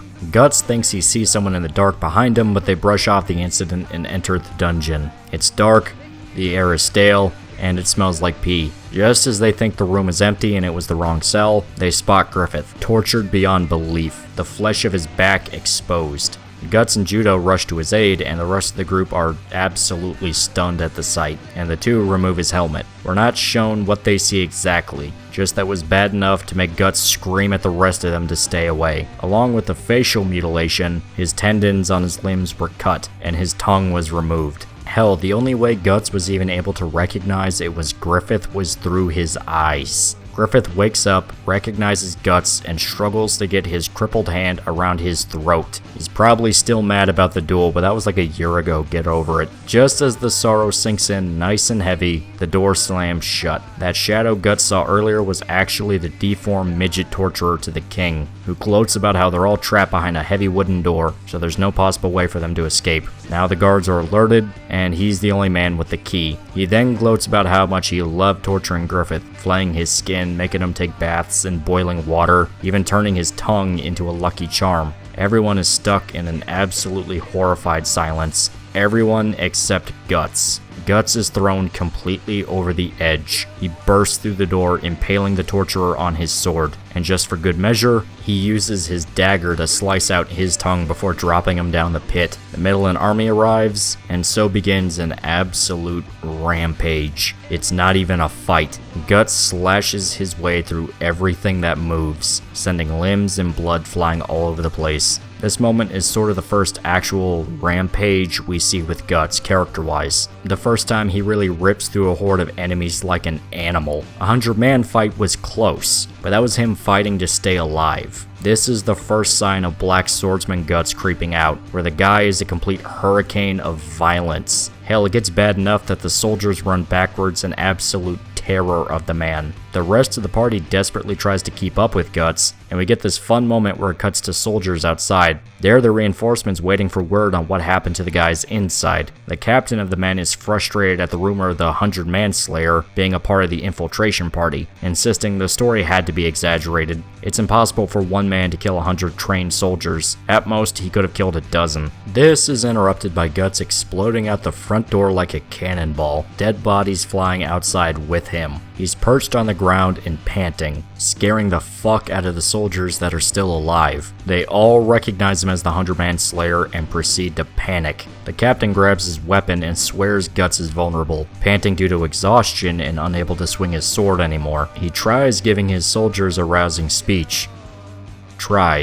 Guts lops the top of his head off, so hard his brain flies out and the rest of it is spinning in the air. And just as Casca and the rest of his friends arrive, he butchers the rest of the guards right in front of them. He wasn't panting in exhaustion, it was pure homicidal hate. With the path clear, they all make their way out of the city. It looks as if crossbowmen are about to fire, but they're killed by the king's personal escort. The king is substantially older looking and more deranged than we last saw him. His hair is completely white and he's visibly shaking. He refuses to put Charlotte at any kind of risk, forbidding his troops from firing at the group due to the risk of them hitting the princess. In fact, he calls off his soldiers entirely. Instead, he sends for the Bakiraka, an elite clan of assassins from the Kushan Empire. Remember how dangerous Salat was? Yeah, there's 5 of him now. The king gives them very specific orders. Retrieve Princess Charlotte unharmed and kill Griffith by any means necessary. We cut back to the rescue party and they're in awe at the horror show Guts left behind. Piles of dead bodies, mutilated soldiers, all over the place. And at the end of the hall, Guts is gasping for breath, staring off into space while just clutching his sword. He looks completely insane, soaked head to toe in blood. Everyone just kind of watches him. Charlotte herself even admits that he scares the absolute shit out of her, but Casca approaches him and wipes off the blood. It seems to snap him out of his animalistic rage, and Griffith notices how close the two are. He just keeps staring at them. A lot of emphasis is put into it, so it's probably nothing to worry about. They go out through the same secret entrance they came in, unknowingly stalked by the Bakiraka. As they run through the sewers, Charlotte's assistant laments on losing her job at the castle, since they're now fugitives traveling with enemies of the state. All Charlotte can think about is how she's happy with Griffith no matter what, willing to throw away her old life completely, her servants, warm home, everything, just so she can nurse Griffith back to health if she can. Guts stops the group in the middle of the sewer, noticing something is wrong. They look up and find one of the Bakiraka assassins dangling from the top of the tunnel. Guts deflects the sudden ambush, and the assassin retreats further into the sewer. Just as the group is recovering from the ordeal, a second assassin jumps out of the sewer water with a trident. Casca blocks the strike and he swims away. During the downtime, Judo explains to the group the lore behind the Bakiraka, and a third one slips out from a small aqueduct and fires a blow dart at Griffith, but Charlotte lets herself be hit to save him. As the assassin tries to escape, Guts cleaves him in two. The first assassin reappears and calls a ceasefire, explaining that the princess was poisoned. She fell unconscious and will die without the antidote, which the Bakiraka have in their possession. So he offers a deal. Let them return Charlotte to the king in exchange that they swear safe passage to the princess and her assistant. Casca agrees to the deal, so Charlotte and her assistant are taken away by the female Bakiraka. As soon as they disappear from the sewer, the fighting continues. They were hired to kill them, which escalates when the final assassin makes an appearance, a large man capable of throwing javelins like a cannon. They're pinned by the onslaught until Judo comes up with an idea. Douse the lantern light, then have Pippin hit the brick wall as hard as possible. They extinguish the lantern and Judo starts throwing knives at the wall, making sparks bright enough to see in the dark. He spots the large Bakiraka and kills him with 2 knives to the throat. Judo gives the signal and the sparks from Pippin's strikes give away the location to the last 2 assassins, which are subsequently executed by Guts and Casca. So the Bakiraka are pretty much dead, and only took like 3 or 4 chapters. Man, for an assassin guild, these guys suck. Well, just as they're about to light the lantern again, they notice a strange smell in the air, which, I mean, it is a sewer. Still, Pippin recognizes the scent and demands they all keep the lantern off. In fact, he yells for them all just to start running for the exit. At the other end, the female Bakiraka is shown wearing a bandolier full of dust, or gunpowder, whichever. No clue what it is, and it doesn't matter. She ignites the dust by clacking her wrist rings together, and a pillar of fire starts chasing our heroes. They all run for their lives as the fire consumes everything. And just as all hope seems lost, Pippin breaks the roof of the tunnel open, giving the fire a path to escape out the top, saving their lives in the process. Turns out a similar incident happened when Pippin worked at a mine, though the only reason he was able to spot a sensitive area in the ceiling is because Griffith pointed out a space where moonlight came in. Everyone breathes a sigh of relief, finally safe from the onslaught, and we cut back to the female assassin getting executed by the king. He wasn't kidding about the whole "if you hurt the princess, I hurt you" rule. Even though they cured her and brought her back to him, the fact she was injured whatsoever was enough to send the king into a mad rage. Hell, the only reason he doesn't execute Charlotte's assistant is because the princess herself begs him not to. Wait, her name is Anna? I thought her name was Assistant. Anyway, Charlotte also begs the king to let Griffith be, saying all the torture he's been through is punishment enough. There's been an entire year of hell. Why can't he just let it go? Well, finally, after so long, the king finally seems to agree. He promises not to interfere anymore, to let the Band of the Hawk leave in peace. Nah, just kidding. He sends the Black Dog Knights after them. So this part is controversial among some circles. To date, it's never been covered in any adaptation to the series beyond the Berserk and the Band of the Hawk Musou game, and there's a large section of Berserk fans that consider it filler. The Black Dog Knights are a small band of criminals sanctioned by Midland to act as a raiding party. They're sent out to distant battlefields and do all manner of nasty things, killing innocent people, raping women. It's pretty much a death squad, and they're led by their leader, Wylad.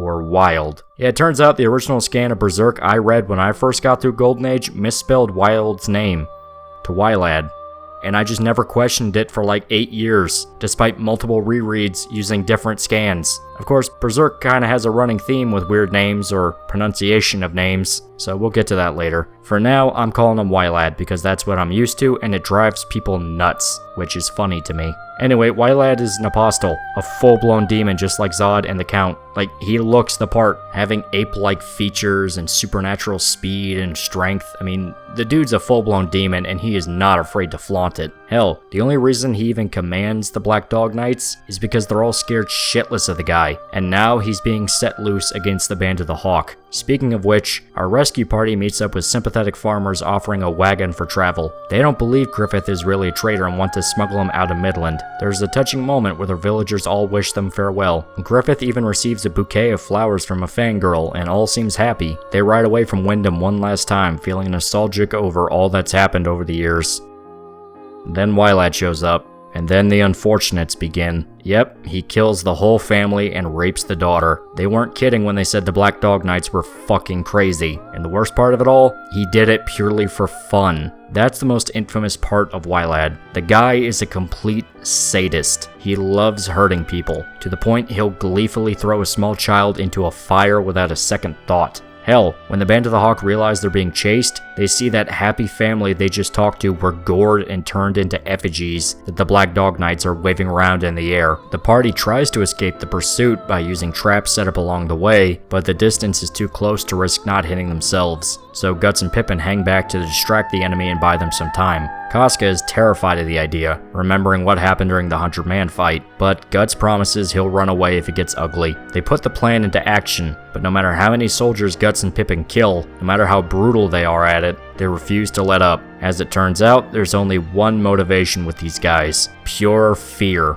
Fear of Wylad. And once Guts notices him, Wylad throws one of the effigies straight at him. This one being the torn apart torso of the girl that handed Griffith flowers. Wylad approaches Guts and demands a duel, impressed by his abilities. Seemingly enraged by the murder of the family, Guts agrees and they fight. Well, it's more accurate to say Guts takes a swing and Wylad immediately grabs his hands, stopping all momentum at once. He even goes so far as to inspect his sword and mock Guts to his face. Wylad starts crushing his hands as Casca prepares to explode the bridge, using one of the traps they set up earlier. The only thing that saves Guts is Pippin rushing in to help him, since Wylad had to release his hands to dodge the attacks. Guts realizes he knows exactly what Wylad is: memories of Zod and Skull Knight in his head. Yep, he's not human, just like them. Casca finally gives the signal so Guts and Pippin retreat as Casca lights the fuse. But instead of being afraid, Wylad is downright excited at the prospect. They all push forward despite knowing the trap, and a large section of Black Dog Knights are killed in the explosion.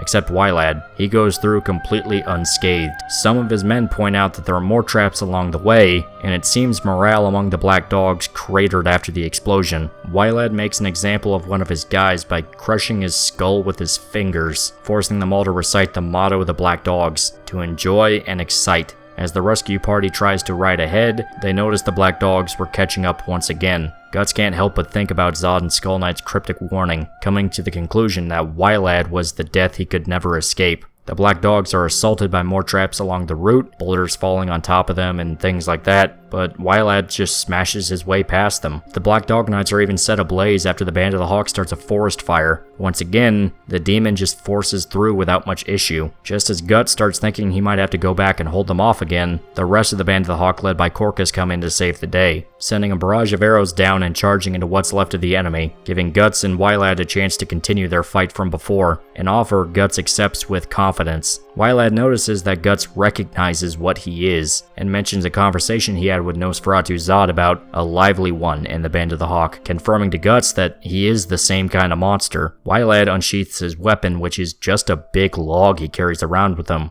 and they fight. The clash begins, the two dueling as their respective armies battle it out. Gaston and his men even appear and set off another trap, dropping logs down on the enemy and diving into the melee to go after the survivors. Casca gives Griffith over to some of the Hawks over for safety, and her, Judo, and Pippin go back and help in the fight. Guts and Wylad's duel is so intense that any Black Dogs that get too close are cut into pieces. Guts is fighting at full force, but Wylad is easily matching him by pure reflex. He tries to cut off the demon's head, but Wylad catches the sword with his teeth and punches Guts' horse so hard it dies. Guts jumps from the horse and uses the stuck sword to kick Wylad off his own mount. The rest of the Black Dog Knights are cleaned out by the Hawks, but Wylad is still not budging, confident and smug about his chances, enjoying the brawl even. He mentions how he can't wait for the eclipse and wants to devour them all, so this isn't the eclipse Skull Knight was talking about. Griffith is watching the fight take place, hiding with his escort away from the carnage. He tries to pick up a sword, but with his tendons ruined, there's no possible way for him to control his hands. He can't even walk anymore. Dude is a cripple for the rest of his life. The Hawks manage to break through the Black Dogs and they beg Wylad to retreat. However, he isn't receptive to the idea. He turns on his own men and kills the rest off. And just to make matters worse,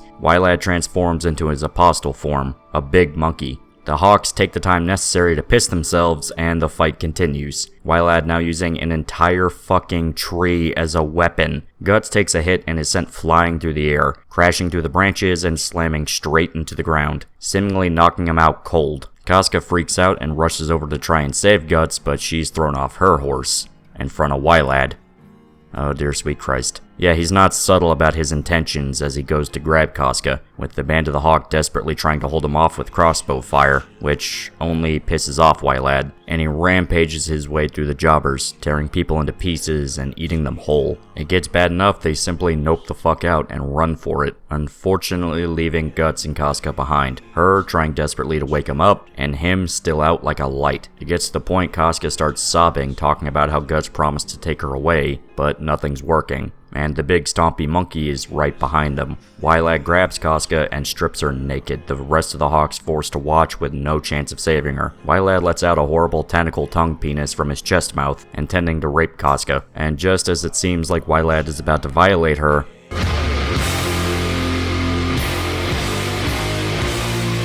Guts impales the tongue penis with his sword, awake and royally pissed off. For good measure, he slices the tendril in two, then goes for the arm holding Casca, freeing her from Wylad's grasp. The Hawks all realize that Guts intends to fight him, and thinks he's absolutely insane for trying, but Guts is determined to win. In his mind, he's settling a grudge. Plus, the guy touched his woman, so there shall be no quarter. I mentioned earlier, some people really don't care for this specific part of Golden Age, mainly that it feels like filler and kind of spoils the impact of the events coming over the horizon. Others don't like how much Casca feels like a helpless damsel, crying over Guts constantly and even being stripped naked and almost raped. Some just don't like Wylad as a villain and think he's basically just an edgy cartoon. I can see why people don't like the Black Dog Knights. but still, I really like this part of Golden Age. For one, the Black Dog Knights being so psychotic and violent is just fun. They're a hateable group of bad guys you want to see get sliced apart. Is it cheap? Like the only real way that could get us to hate them is to show an innocent family be raped and mutilated? Maybe.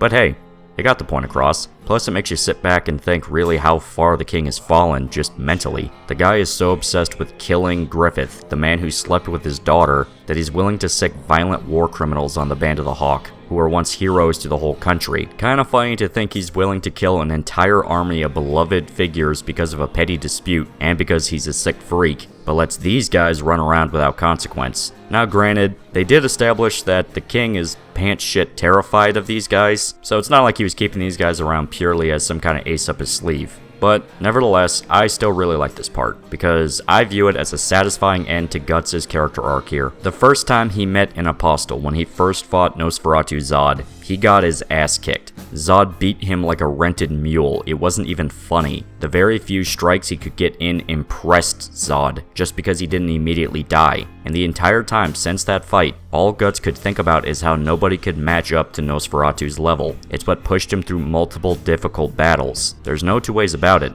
Guts was terrified of him. Really just scared of demons, period, since Skull Knight freaked him out too, and Guts was horrified when he realized what Wylad really was. So Guts sort of has a nut up or shut up moment. He doesn't have a choice. It's either fight or die. He has to face his fear and kill the demon. Another reason this fight works is because it shows off Guts' current skill level. A lot of action manga tend to do something similar, power scaling, with the protagonist escalating his abilities to fight crazier enemies. It's a trope used in almost every battle manga. We already saw Guts kill enough human enemies to show he's pretty much unstoppable on that front. So what's the next logical step? He fights things that aren't human. It's a good way of showing the audience that Guts can fight demons and win. It's the first time he's really able to take one on and not get decimated the entire time. And yeah, the entire time I've been talking about this, the fight scene's played out, to make sure you guys know what I was talking about. It's also just a fun, violent fight. These two beat the shit out of each other. Guts is bleeding like a pig, and Wylad is getting visibly annoyed at how much damage he's taking. Guts is knocked unconscious once again, and he flashes back to when he stayed with Godo and Erica, specifically during a point when he was injured while training. He talks to Erica about why he's pushing himself so far, implying he wants to find Zod and fight him again. She tells him not to try and fight a monster since he'll lose, but he admits he doesn't know if he'll win or lose. He's snapped awake and sees Wylad approaching him. He slashes his chest eye open, something that seems to royally piss off Wylad. Guts finally figured out the trick behind killing him. He can regenerate from wounds to his limbs or body, but damage closer to his head hurts him. Confident that he can win, he starts shit-talking Wylad right back. The rest of the Hawks think he's gonna die, and Judo has to physically hold Casca back from running back in again. But this seems to push Casca to tears again, asking why he has to fight all the time. Once again, Griffith notices this. Wylad is well and truly angry now, admitting the wound on his eye genuinely hurt him. He's relentlessly attacking Guts, chipping his sword to the point that it only really has one good strike left before it breaks. Knowing this, Guts comes up with a plan to create an opening. Wylad loses track of Guts and stomps through the forest trying to find him, and once he thinks he sees his silhouette hiding behind a tree, he takes a swing. But it wasn't Guts. It was the corpse of a Black Dog Knight Guts posed there, similar to what he did during the Count fight. Hell, this is probably where he got the idea from. Well, something leaps down towards Wylad from the treetop. Thinking he outsmarted Guts, he punches the shape. Turns out, that wasn't him either. It was a log he covered in his armor. Guts was riding behind it, now free to drive his sword straight into Wylad's neck. He tries to stop the blow with his hand and even manages to snap the sword in two, but it doesn't save him. Guts sinks his sword into Wylad's neck. He tries to smack Guts off, but he's not budging. Instead, he puts Wylad into a chokehold. Then, just to top it all off, he drives his dagger straight into Wylad's eye. Wylad finally smacks him against a tree and throws him off, but he's still bleeding profusely from his wounds. Then, Wylad collapses too. The spectators are speechless at the sight, and nobody tries to stop Casca from running over to Guts, worried sick about his condition. But it turns out he's alive, even giving a thumbs up. The whole battle ends with Casca hugging Guts as he leans against a tree, Wylad's unmoving body behind them. He won. Well and truly won. We see Charlotte wake up in her room, fully healed from the poison and accompanied by Anna. She begs her servant to tell her that Griffith is safe, and Anna reluctantly says that no report of the Hawks being captured or killed reached the castle. Charlotte assumes this means her father kept his promise, calming down and even apologizing to her maid for dragging her into the whole mess, but Anna knows that the king still sent soldiers to hunt down Griffith. Nevertheless, Charlotte fantasizes about Griffith coming back to her, believing he made a promise to return one day, and as she looks out her window, she spots a certain figure flying in the sky. Back to the Hawks, we're seeing them patch themselves back together after the battle with the Black Dog Knights. Casca is stitching Guts' wounds, causing him to cry out in pain. There's some fun banter between the two, and we see Guts accidentally upsets Casca when he tells her he was ready to die if it meant beating Wylad. Judo finishes changing Griffith's bandages, and the two are left alone in the wagon. Judo and Casca talk about Griffith's condition, confirming that his tendons are ruined to the point there's no chance of him ever healing. Griffith is never coming back to what he was. For now, the plan is to cross the border, but without him, none of the Hawks have any clue what to do. The rest of the army are unaware to the extent of his injuries. Meanwhile, some of the Hawks go to inspect Wylad's body. Astonished, Guts could actually kill him. As they're looking over the corpse, one of the soldiers notices his hand might have moved. He shrugs it off as his imagination, and the scene ends with the final panel of Wylad's massive hand. Guts and Griffith are resting in their wagon, Guts lamenting how much the stitches Casca gave him hurts, and he tries joking around with Griffith, talking about how their injuries remind him of their fight with Zod, and that's when he notices Griffith is looking at his armor. He realizes immediately what he wants, so Guts helps Griffith put on the armor, saying they're still technically on a battlefield. Transition back to the Jobber Hawks, and we find them all dead, torn apart by the still alive Wylad. He tears through into camp, only saying how much he doesn't want to die over and over again. Guts and Griffith are completely unaware, still messing around with his armor and sword. The wagon begins to shake, and when Guts rushes out to see what's happening, he's attacked by Wylad. The demon grabs Griffith and lifts him into the air, using him as a hostage. That's when Guts notices that Wylad is desperate during all this. He's still bleeding from his wounds and sweating profusely. He even mentions he's out of time. If he dies there, he'll end up in hell forever. He starts begging Griffith to summon them, the Great Ones. Then starts talking about how if Griffith is really destined to be one of the Great Ones, he would have the Crimson Balet, the lucky charm Griffith always wore. And if the implications aren't clear enough, he even directly name drops the God Hand, which causes Griffith to flash back to that nightmarish vision he had in the jail cell. The Hawks surround Wylad, threatening him into releasing Griffith, but he's not budging. In fact, he starts laughing, saying they view Griffith like a precious toy instead of a man. So to mock them all, he rips off Griffith's armor, exposing his crippled, feeble body to what's left of the army, even giving a speech saying it's impossible for Griffith to ever lead them again. With everyone nice and demoralized, Wylad goes back to searching for the Balet. But if you remember, the torturer lost the necklace a year ago, so even though Wylad rips through Griffith's armor trying to find it, the Crimson Balet is simply not there. He starts panicking, and then Zod the Immortal dives down, completely out of nowhere. He grabs Wylad and lifts him over his head, impaling him with his horns. The Hawks start freaking out, which, yeah, can't really blame them. All the while, Monkey Man is freaking out and begging Zod not to hurt him, asking if the God Hand ordered Zod to do this, and saying the only commandment apostles are ever given is to do whatever they want. Literally, do as thou wilt. So if Wylad wanted to kill Griffith, it shouldn't matter. Zod counters by saying that killing Wylad is his own choice as well. Wylad starts screaming they made a mistake, and Griffith doesn't have the Crimson Balet, so he should be fine because Griffith was never the chosen one. But Zod says that means Wylad never had a chance to survive then anyway, and proceeds to rip him in half. Griffith is freed from his grasp, and Zod drops Wylad's body to the ground, intestines spilling out everywhere. Zod looks down at Guts and Griffith, telling them that the Crimson Balet will return to them, because that's simply how it works. Zod flies off as Guts begs him to say whether or not this was the eclipse he warned him about, but all Nosferatu says is he'll understand soon enough. He flies away, and all the terrified humans watch as Wylad's body is pulled down into hell, a horde of spirits bursting out from his stomach and dragging him down from the inside out. And they get a glimpse of hell as the corpse is sucked down into the vortex. It vanishes, and they all look down and see Wylad's true form, a tiny old man. Now, we know very little about Wylad's true past.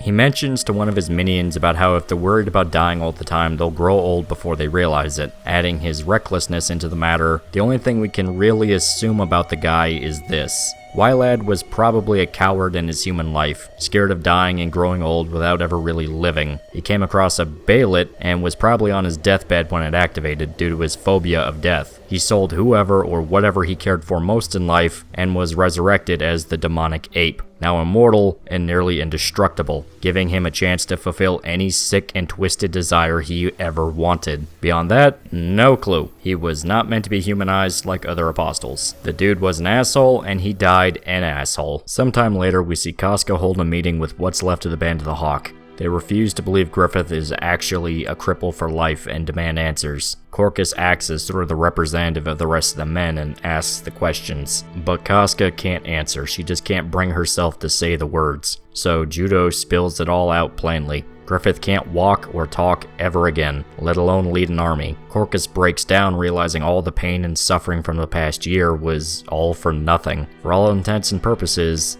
the Band of the Hawk was dead. Some of the soldiers ask if Casca could lead them, but Judo says Griffith was the one who made them who they were. Plus, Casca gave up too much of her life to keep them together, so asking any more is just cruel. Guts goes to say something, but Casca stops him. She says there's still time until they meet with the other unit, so they have time to think about their options. Wait, other unit? What other unit? Oh. Yeah, no, that's not happening. Casca leaves and Guts follows her. They talk about how there's really no hope left. Guts admits he was going to tell them all to just finish the fight they started, but Casca calls him out, asking if he could honestly say the same thing to Griffith, now a cripple for the rest of his days. She gives her own speech about how everyone relies on dreams or some kind of goal in order to get through life, but now the Hawks lost the one thing keeping them all together, so what could they really do? All Casca has to keep going on is Guts, implying she still wants to run off with him, but everything has been such a monumental toll on herself that it's honestly just getting to her. Well, she goes to change Griffith's bandages, and we get a pretty depressing scene. Casca is caring for Griffith, thinking about how vulnerable and weak he is now. Griffith was once her hero. Seeing him so beaten down and pitiful rips her apart inside, to the point she accidentally knocks over the bowl of water she was using to clean him. She tries to clean up her mess when Griffith throws himself on top of her. Now, there's some debate over what exactly happens in this scene, or more specifically what it means and represents. It's made clear Griffith is essentially trying to come on to her, much like how he did with Charlotte, but instead of throwing him off, Casca actually seems okay with it, holding him as he lays on top of her. It's not like he could physically do anything to her, no risk of being raped or anything like that, so the idea that she doesn't try to push him off is interesting. There's a few main ways you can take it. Either Casca still has some unrequited feelings towards Griffith, which has been implied multiple times the last few chapters, and she sees this as her chance to sort of play out a fantasy she's always had, or worse, Casca pities Griffith and lets him stay on top because the idea of pushing him off without much effort is just proof of how far he's fallen. And there's the question of why exactly Griffith is choosing now of all times to try this with Casca. Once again, there's a few different ways you can look at it. Griffith could have tried to come on to Casca as sort of a desperate attempt to take control of someone again. It's never been established that Griffith didn't know Casca liked him. In fact, it's more so that because he knew, he could use Casca to his advantage. And now, since everything else is gone, he's trying to rely on the one pawn he knew would always stick with him. Second idea is that Griffith actually did like Casca deep down, and buried his feelings to get the kingdom he always wanted. An idea that could work considering Griffith always treated Casca with favoritism, and with emphasis of how hopeless it was for Casca to love Griffith, it would work as sort of a dramatic twist or a tragic joke to show that he honestly did like her, but chose his kingdom above all else, and seeing Guts kind of take Casca away from him set him off, so he's trying to relay to Casca what he's felt all along. Another interpretation is a bit darker. Griffith blames Guts for losing everything. It's not made ultra transparent at this part, since Griffith can't come out and literally say anything about how he's feeling or thinking at the moment, but considering that the first thing he did when he saw Guts after an entire year of torture was to try and choke him, it's clear there's some hate buried there. So he could be almost trying to seduce Casca to steal her away from Guts. All the scenes with Griffith watching Casca and Guts support the idea, because you don't know what's going on in his head. he might be trying to come up with some scheme to break them apart. Now, no matter how you want to view the scene, it has disastrous consequences. But for now, we come back to Guts, sitting with Judo on a hill and talking about the end of the Hawks. Guts is unsure if he wants to go back to his journey, while Judo admits he's planning on starting a band of thieves to make money to take care of Griffith. Guts wants to join them, but Judo refuses, saying he's got his own path to stick to. And strangely, he demands Guts take Casca with him, even if he has to force her. So it turns out Judo might have some feelings for her as well, but he's being a massive bro and demands Guts stay with her. Well, the rest of the raiders run over to Guts, begging to come with him wherever he goes, whether they be bandits or mercenaries, so long as they stuck together. And at that very moment, Guts realizes all too late that the Hawks were always the one thing he ever wanted, a purpose in life.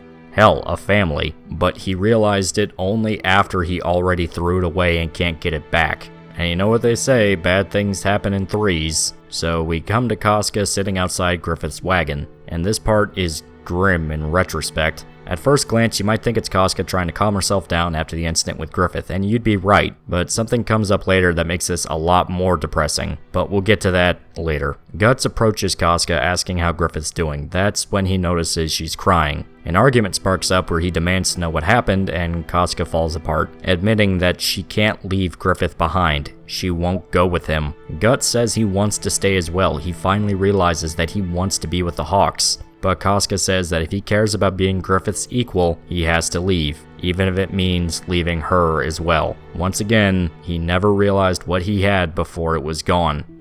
Jesus Christ, this segment is depressing. The Hawks are over, everyone's leaving, and now Guts and Casca ended their relationship, and it barely just got started. Could it possibly get any worse? Griffith, overhearing the conversation, has a hallucination of himself appear, adorned in his armor and standing tall and proud. The imaginary Griffith throws down his sword and points to the castle in the distance, ordering him to keep going towards the goal. As the real Griffith leans on the sword, a vision of himself as a child runs past, telling him they aren't done playing yet, there's still time. Griffith watches the child him vanish into the alleys of the streets he played in as a child. In reality, Griffith is driving the wagon aimlessly. Guts and Casca panic after they realize Griffith was listening to them, and Guts orders Casca to tell the others what happened while he drives the second wagon to find Griffith, who is completely out of his mind. Following the hallucination of himself, the wagon crashes and Griffith is sent flying into a river. He falls unconscious and has a dream of himself living a quiet life with Casca. Once again, this sort of points to the idea that Griffith did like her, as it's a very soft and peaceful moment. Casca plays this almost warm and maternal version of herself caring for Griffith. This imaginary version of Casca assumes Griffith was daydreaming about the past and talks about how all their friends went their separate ways some time ago. Casca then wonders, out of the blue, if he's still out there, swinging his sword. So even in his dreams, Guts infects his thoughts. We even see he imagined them having a child together, a young boy running past playing with the dog. And do you want to know what that kid's name is? Guts. In Griffith's quiet and ideal world, he would have been married to Casca and would have named his son after Guts. Which kinda goes to show that any bullshit he was saying at the Primrose Hall about not respecting them was completely out the window. Hell, he even considers that maybe a peaceful and quiet life would have been nice. And the dream ends with Casca feeding Griffith soup, with a certain object popping up from the broth. Griffith wakes up in the river, his arm broken. Now he's completely alone. And Griffith just starts laughing like a madman, psychologically broken, to the point that he tries to rip his own throat open with a jagged piece of wood. This is his lowest point. He is finally at rock bottom, a crippled pitied by the very people he tried to convince he could be a king. And in the river water sits the Crimson Baylet, almost like it was waiting for him. Griffith lifts the Baylet out of the water, and things start getting weird. Guts is still trying to get to Griffith, beating himself up in his mind and blaming himself for everything that's happened. And then he notices that the sky is going dark. The sky. Casca and the rest of the Hawks are riding behind Guts, Casca blaming herself for Griffith running off because of what she said. And after they spot him in the river, they notice it. The eclipse. The literal eclipse forming overhead. Griffith tries to desperately crawl away from Guts, and then they see the other people behind Griffith, an entire horde of naked people, just standing there, menacingly, almost like they're waiting for something. Nevertheless, Guts gets off his horse and runs to Griffith, who is now all but begging him to stay away in his mind. And as soon as Guts puts his hand on Griffith's shoulder, the Bayolet activates.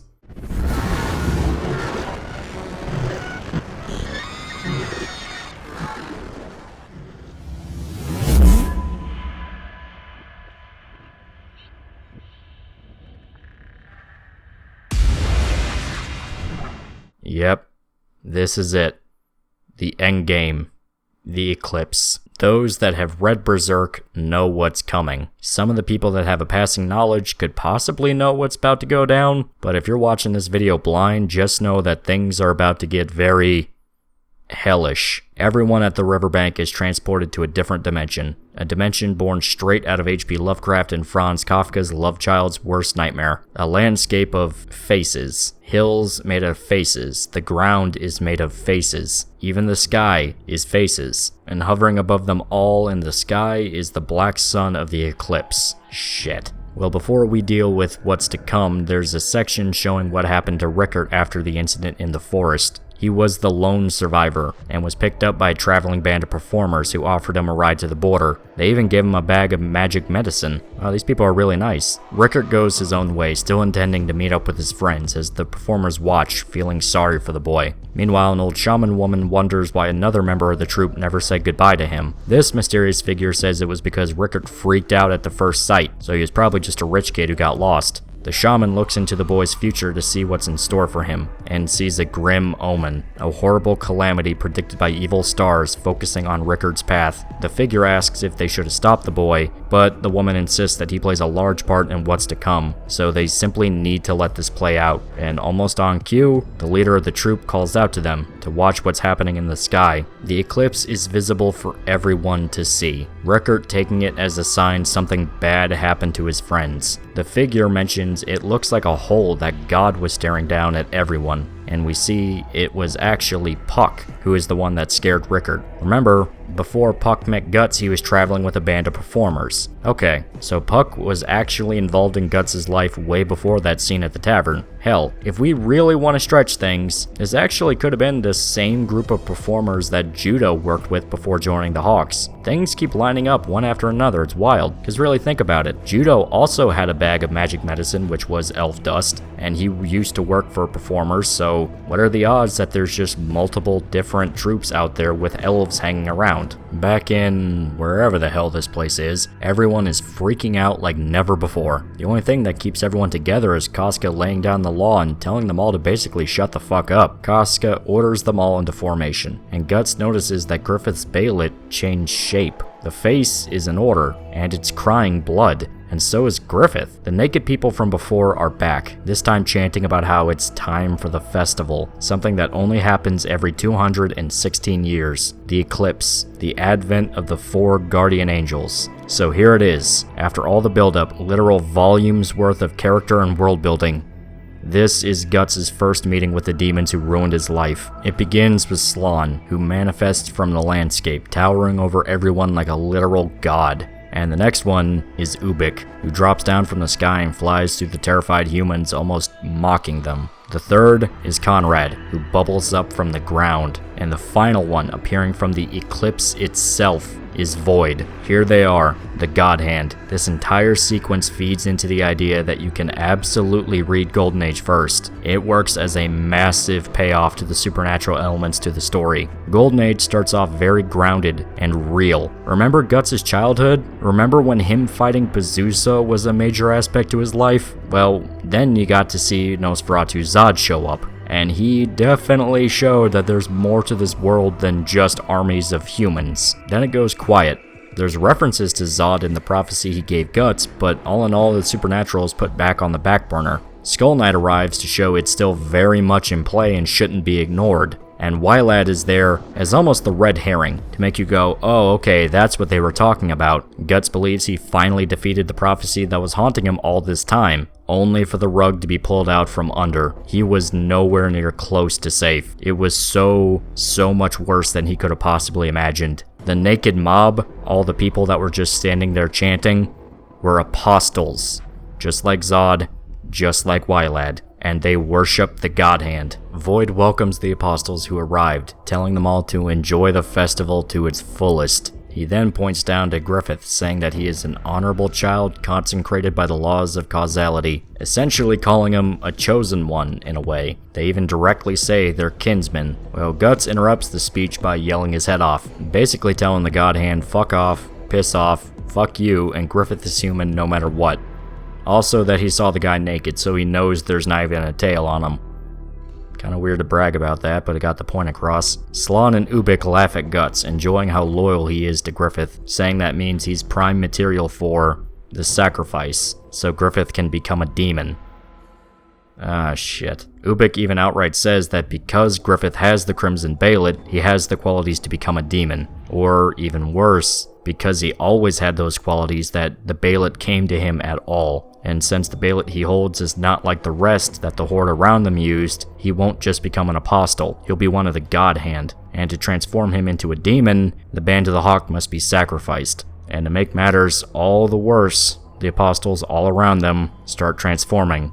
As if they know what the ending to it all will be, the Hawks are soon surrounded by an ocean of demons. Guts thinks they're gonna kill them all to transform Griffith into one of them, but Slann clarifies the matter. Whether or not the sacrifice actually takes place is completely up to Griffith, but the God Hand are certain he's going to sell them all in exchange for becoming one of them. They're so certain, in fact, that they begin the invocation of doom, separating Guts and Griffith from the others by creating a massive tower. Guts almost falls to his death during the tower's creation, but Griffith tries to catch his hands. Guts grabs on, but Griffith just physically isn't strong enough to hold his weight. Plus, the hand holding onto the tower is the broken one, which almost snaps off. Guts falls, and the only way he can save himself is to use his knife to cut into the tower to slow down his fall. He manages to slow to a stop, but now he has to climb right back up to get to Griffith. The tower has shaped itself into a massive hand, each finger a spot for the God Hand to sit upon and watch. The demons start chanting Invocation of Doom over and over again while Guts slowly tries to pull himself up. The God Hands speak with Griffith, manipulating him just like they did the Count all the way back in Guardians of Desire. They even go so far as to put him into an illusion. Griffith is running through the streets he played in as a child. He's trying to find his friends, saying they all promised to go see the castle. He decides to go alone, but gets lost in the back alleys. He asks a woman for directions, and she points him down the way. Even says that his friends are waiting for him there. Griffith follows her directions, but is consumed in complete darkness. He calls out for somebody to help him since he can't see where to go, but then he steps on a decomposing hand. Turns out he walked right into a pile of rotting corpses.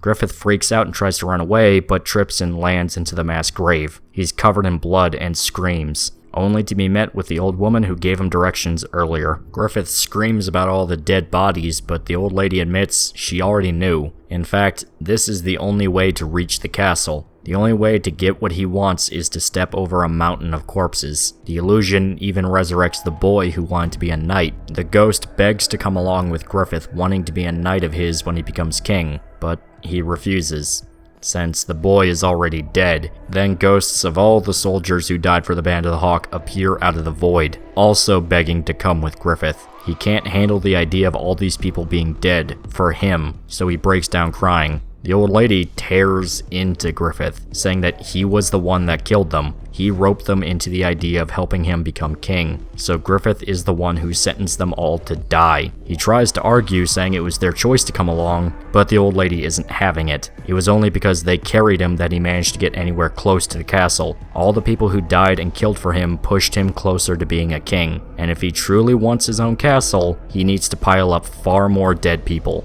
And to make matters worse, if Griffith decides it's not worth it, then he seals his fate. He's doomed to die as well. She even argues that in a way, Griffith knew the price from the beginning. He knew countless people needed to die to get him where he wanted, and he simply deluded himself into thinking he held no responsibility. To pound that final nail into the coffin, Guts appears in the illusion.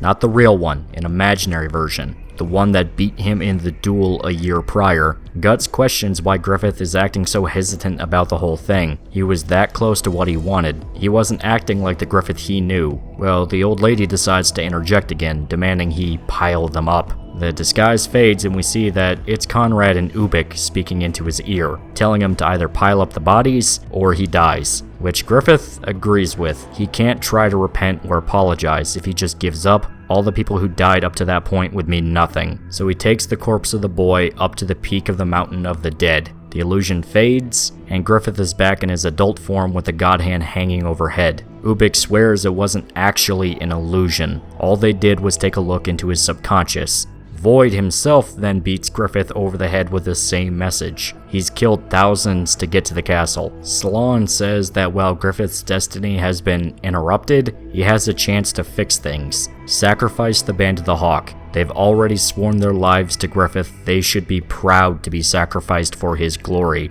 If he doesn't, they'll all be doomed to live forever in the ruins of Griffith's dream. Void summons an illusion of the castle, building it up as this beautiful, majestic spectacle, something he wants more than anything.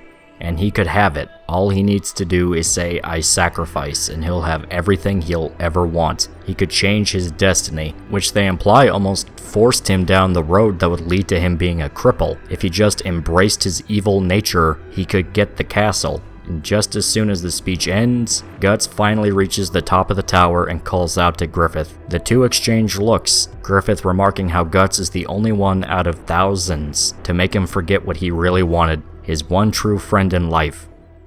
So Griffith agrees to the sacrifice. The God Hand got what they wanted, and the Band of the Hawk are damned for eternity. The brand of sacrifice burns itself into everybody. Guts getting his signature brand on the back of his neck, and the demons that were waiting in anticipation start slaughtering the Hawks, ripping them apart and eating their flesh. And in the middle of the worst of it all is Casca, Pippin, Corcus, and Judo, with Guts still on top of the tower trying to free Griffith. The God Hand tell it to him straight. Griffith made his choice. He agreed to kill them all, but Guts can't handle the revelation, still trying in vain to stop the transformation. Griffith was his friend. He wouldn't kill them all. However, the demons force him to come back to reality. A small horde come up the tower to devour Guts, but he decides, fuck it. He goes on the warpath, gripping his broken sword and charging right at them. Meanwhile, Rickert finally reaches the place he was expecting to meet the rest of his friends, and only finds a massive tornado in their place, stretching high into the sky. And fighting just outside the cyclone are Skull Knight and Nosferatu Zod. Rickert hides behind a nearby rock and watches the duel. Zod says that he was waiting for Skull Knight, guessing correctly he was going to try and stop the festival. And Skull Knight assumes Zod was ordered to guard the gate, but he denies this. He simply has no desire to eat humans like the others. He just wanted a chance to fight the Skull Knight. In fact, these two have been fighting for centuries. Whoever Skull Knight is, he has been trying to kill demons for close to 1,000 years. The two continue their battle, and we come back to the eclipse in full effect. Casca is in complete shock, watching the demons eat all of her soldiers like a tidal wave. The only reason she was spared from being eaten herself was because Pippin distracts a demon coming for her, offering to sacrifice himself to save her. Casca tries to argue with him, but Judo comes in on his horse and pulls her away. The two ride away, Judo trying to give Pippin some breathing room with his throwing knives, and while he does get a moment of relief, the demons are just relentless.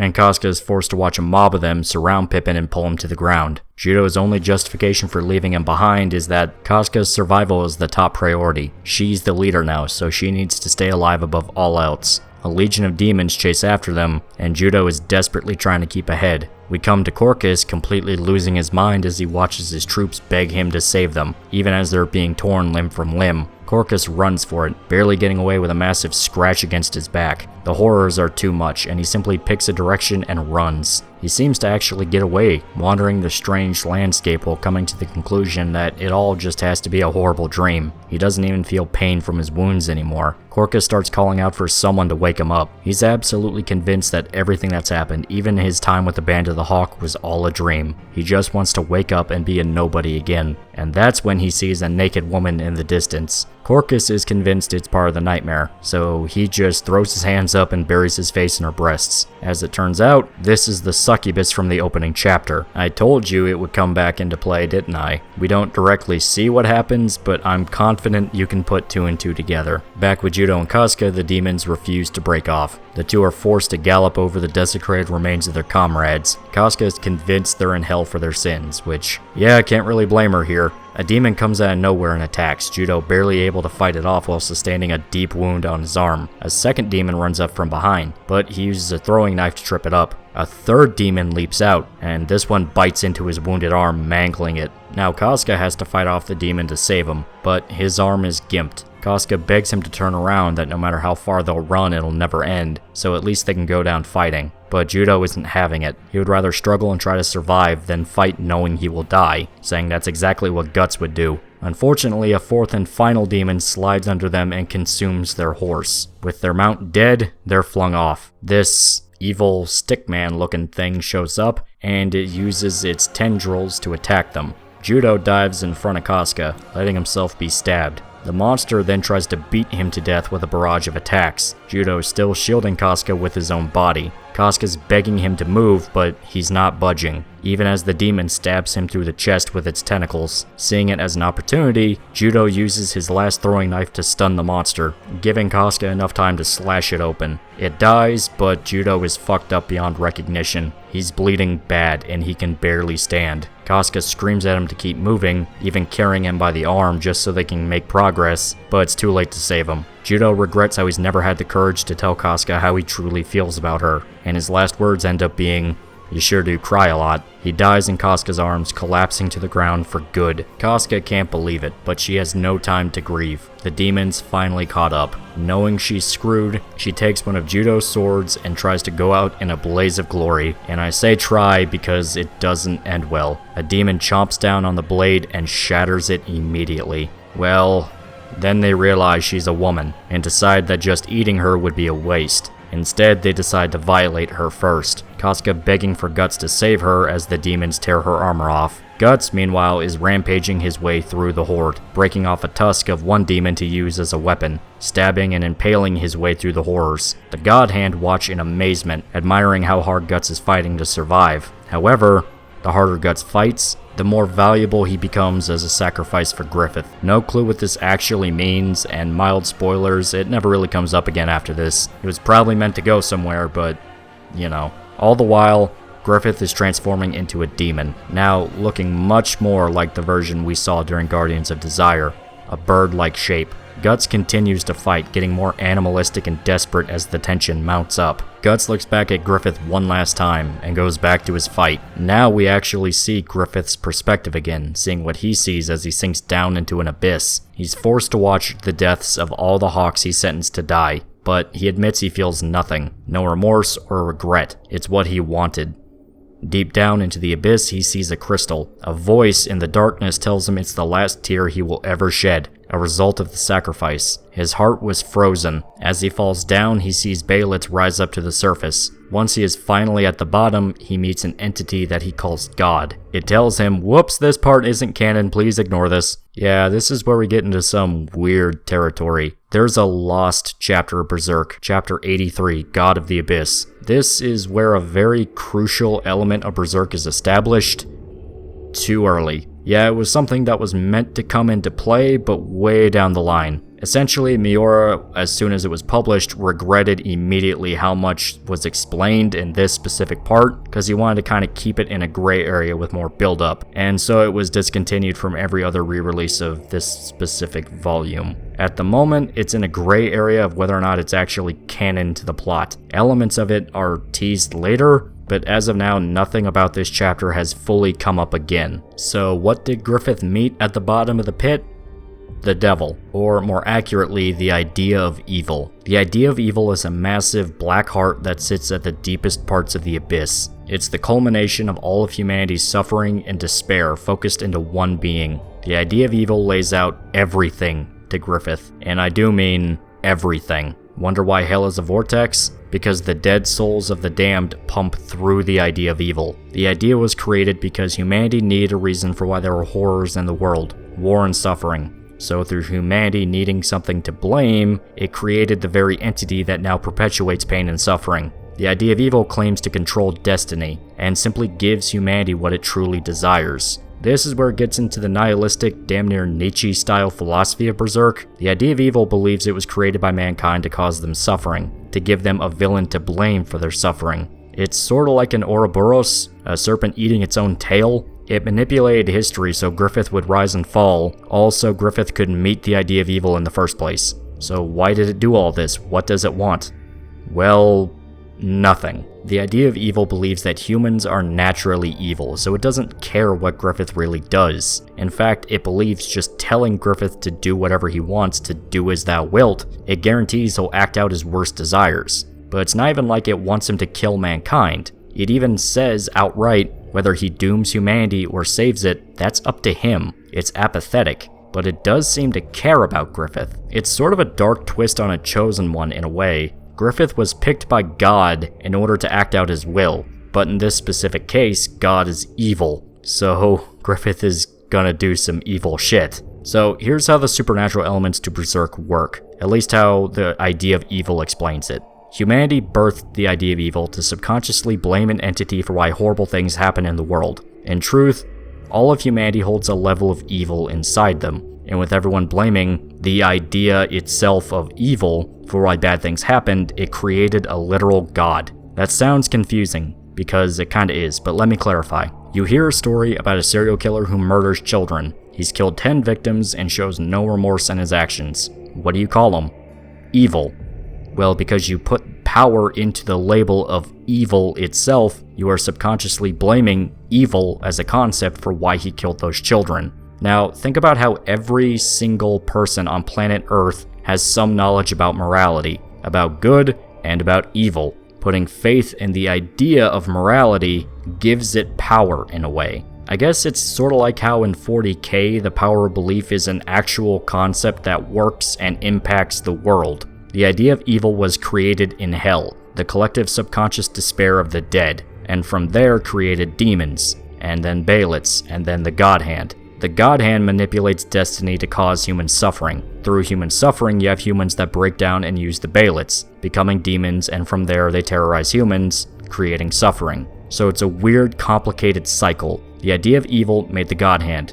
The God Hand creates demons through Baelits. When a person uses a Baelit to become a demon, their last human tear is turned into a crystal and becomes a Baelit. That's how it works, roughly. But as stated, this is all in a weird area. Miura decided that Chapter 83 explained too much too fast and decided that it would essentially be discontinued. So if you buy a copy of Volume 13 right now, the chapter doesn't appear. That's not to say that it's hard to find. In fact, you can find scans of the chapter all over the place. And most fans consider it legitimate anyway, just that it's officially not canon. It needs the rubber stamp. Anyway, we come back to Guts, still battling his way through the creatures. Anytime he's wounded, he retaliates in full. And seeing the guy kill as many of these things as he can get his hands on is satisfying as all hell. To the rest of the Hawks, they stepped into a horror movie. But Guts isn't afraid to get just as monstrous to stay alive. He's eventually overwhelmed and sent flying down into a river. He tries to use the tusk to slow himself down like he did with the knife, but it's not enough. His fall, thankfully, was broken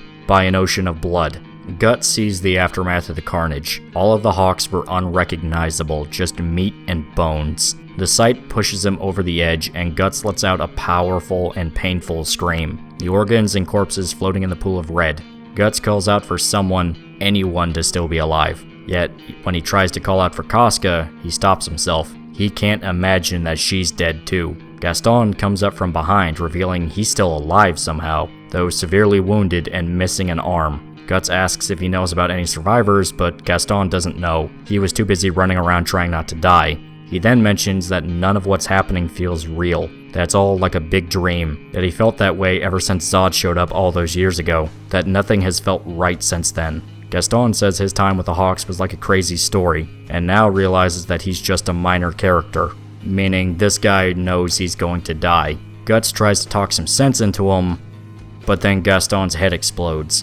A demon burrowed its way into his skull and burst out, laughing at Guts the whole time. He tries to kill the monster, grabbing a long sword and stabbing at it, but it dives into the pool of blood and swims away. Guts is running out of friends, fast, and his last hope is seeing Pippin standing on top of a nearby hill. He runs up to meet him, relieved to see the guy alive. Pippin is ripped in two, his lifeless body dangled out like a puppet by a demon. A very familiar demon, the Count. This is where the two meet for the first time. Now the grudge makes sense. The Count wasn't just picked because he was a demon. He personally wronged Guts by killing his friend. The Apostle tries to bite Guts, but he falls back into the lake of blood. and the demons close in all around him. As far as we know, Guts is the last man standing. The demons absolutely torment him, flaunting the corpses of all the Hawks for him to see. At this point, the man is seeing red. Unspeakable anger boils up, but he stopped dead in his tracks when he sees Casca, completely naked, unconscious, and at the mercy of the apostles. The sight finally flips the switch, and Guts goes ballistic, hacking his way through the monsters with zero regard for anything else. All he wants to do is kill them all, and he's making good progress at it, but unfortunately there's just too many of them. Guts' arm is bitten by a demon and he's pinned in place, forced to watch a demon about to rape Casca with a spiked appendage. Yet at the last second, a loud noise echoes through the tower, stopping everyone cold. They look up to see Griffith's transformation is complete. He has fully become a demon, the fifth member of the God Hand, Femto. He flies down to Guts, all the demons giving him space, and stands before him at his full glory. Guts is in disbelief at what he's seeing, unsure if it really is still Griffith or not, but then he has Casca lower down next to him, almost showing her off to Guts. And so begins probably the most infamous moment in all of Berserk, period. No matter what, even if you've barely heard about this whatsoever, you at least know this part. Griffith rapes Casca, forcing Guts to watch. The whole scene is pure nightmare fuel. Guts violently pulls himself forward to get to him. All the while, Griffith looks him dead in the eyes the whole time. Casca is in a daze, barely able to recognize what's going on, and Griffith only continues to escalate the situation, which is the polite version of describing what goes on. Guts resorts to stabbing at the demon holding his arm hostage, but it doesn't work. Instead, the blade snaps in two, leaving him with just a broken hilt. And with no hesitation, fueled by blistering hate, Guts proceeds to hack at his own arm with the broken sword, but it's going too slow, and Griffith continues raping Casca. It's only once the arm is fully severed can Guts finally run straight for Griffith, intent on driving the sword straight into his brain. However, the demons pin him against the ground. Now with no chance of getting back up, Guts can do nothing but watch as his once best friend rapes the woman he loves. The God Hands spectate the whole ordeal, talking about the cavalcade of emotions they're all feeling. Hate, love, pain, pleasure, life, death. Ubik says the whole matter is the essence of being human, and of being evil. Griffith then turns Casca around so she is forced to watch Guts, the two now witnessing the other's shame and agony, with Casca begging Guts to look away, which he simply can't do. The demon pushing his head against the ground starts to drive his claw into Guts' right eye, and the last image he sees before it goes dark is Casca collapsing to the ground, the rape complete and her psychologically and physically broken. Guts howls like an animal, well and truly destroyed. So this scene is very grim. So grim, in fact, that it's become an icon of the series as far as being probably one of the most tragic elements to the story. It's extremely depressing, not fun, and rage-inducing. Which of course means that you have idiots arguing that it was exploitative and gross because it sexualizes rape, even going so far as to say the artwork implies Casca enjoys what happened to her. No. No, she didn't. If her crying and begging Guts not to look wasn't proof enough, there was blood that dripped off of her, implying Griffith was being so forceful it was actively hurting her. Or the fact the Brand of Sacrifice reacts to demons and the God Hand, causing pain to the one who is cursed. So not only was Casca going through the worst emotional pain of anyone else, losing all of her comrades and being raped by her old hero in front of the man she loves, she was experiencing the worst physical pain that could be experienced. This scene is horrifying. It's meant to be horrifying, uncomfortable, disturbing, and just downright upsetting. And the fact it's shown in as much detail as it was is meant to sell us on the absolute severity of it all. It's one thing to say Casca is raped off screen, it's another to see it happen with no breaks, so slowly and painfully, with Guts desperately trying to save her. This is a crucial moment for all three characters. Griffith has fully embraced his new life as a demon, now torturing the very people he considered his closest friends, shaming Casca, who only ever wanted to help him and be by his side in a way she can never recover from, and forcing Guts to watch it all take place. At this very moment, these two are in hell, It's an amazing scene, specifically because it's so stomach-churning. You want to see Guts get his revenge, to kill them all as violently as he can, because you liked Casca. She didn't deserve any of this, yet she suffered just as much, if not more, than Guts, because it looks like there's no way for them to survive this. It's a true lowest point. You cannot like the scene as much as you want. It's definitely something to where you either like it or this is the point where you check out of Berserk because it got way too heavy. But arguing that it's exploitation or that it doesn't treat the material with enough severity, you haven't been paying attention. It's literally all been about the build up to this. So, I don't know. Point is, I still really love this part. It is absolutely essential for what is about to come. Because the only thing that really saves them from the eclipse is the sky exploding, and Skull Knight rushes in aiming straight for the God Hand. He takes a swing at Void, who redirects the attack with some sort of focused portal thing. Skull Knight, knowing he missed his shot, moves on to the horde below. He cleaves his way through the demons, leaving them as mincemeat, and Griffith attempts to use one of his new demon powers to kill him, but Skull Knight easily evades it. He picks up Guts and Casca and rides out the way he came, going through the portal in the eclipse back to reality. The God Hand comment how they never saw Skull Knight coming, almost excited at the prospect of not being able to predict him. Slann herself admits they aren't gods, they can't see everything. Then she asks Void if he knew this was fated to happen. He doesn't answer, but they all decide it doesn't matter. The way they see it, whether these two survived or not is irrelevant. They can't do anything to stop the flow of destiny. With the creation of the 5th God Hand member, they can plunge the world into darkness. Outside of the other dimension, we see Zod piecing himself back together after the battle with Skull Knight. Rickert comments on how insane the fight we never saw was. According to him, Skull Knight not only kept up with Zod, he outright won. The Spectre himself leaps from the tornado in front of Rickert, tossing the wounded bodies of Casca and Guts onto the ground, demanding the boy heals them. Rickert is confused about what happened, and notices that the two are practically near dead, but he uses the magic medicine to heal them as best he can. Zod appears behind the Skull Knight, who tells Rickert to simply focus on healing them. Zod claims the recent fight hasn't settled their rivalry, and Skull Knight actually agrees. All he asks is they delay the fight until some other time. Zod notices the wounded duo and decides to let them all go, excited to see how far Guts can survive in his new world. He even warns them all that as soon as the tornado ends, all of the demons inside will pour back out onto Earth. Rickert stabilizes Guts and Casca enough that Skull Knight decides to move them all to safety, and the boy asks about the rest of the Hawks, but the Ghost Rider tells him plainly they're all dead. Zod watches them all leave, remarking how he wants to see Guts try and fight his way through the new world he's trapped in. So that was the eclipse. That is what turned Guts into the man you saw in Blackswordsman. Well, not exactly.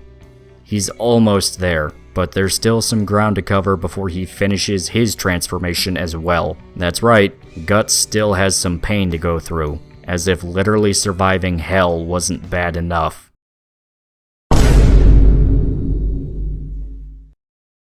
As Guts lies in a coma, he dreams of the Band of the Hawk marching past him in a thick mist. Guts is calling out to them, but they don't respond, simply going forward without even looking at him. He swears that what's ahead is bad, but they're like statues. Nothing he says matters. They even look like ghosts. No solid definition or solid detail to any of them. The dream ends with Guts begging the Hawks not to leave him. He wakes up in an ore cave, completely bandaged up and lying in a bed. A little girl enters the cave and notices that he's awake. She runs over, trips over herself, and starts crying. As it turns out, it's Erica, the daughter of the blacksmith he stayed with when he left the Band of the Hawk. Just to make matters more surprising, Rickert comes in as well. He scolds Erica for running before seeing Guts is conscious. Rickert explains that Skull Knight took them all over to Goto's workshop and ordered them to keep Guts and Casca inside the ore cave. Rickert wants answers about what happened in the tornado, but Guts just snaps and yells at him, demanding to know what happened to Casca. Erica tells him that she was in the cave, and points to her bathing in a nearby waterfall.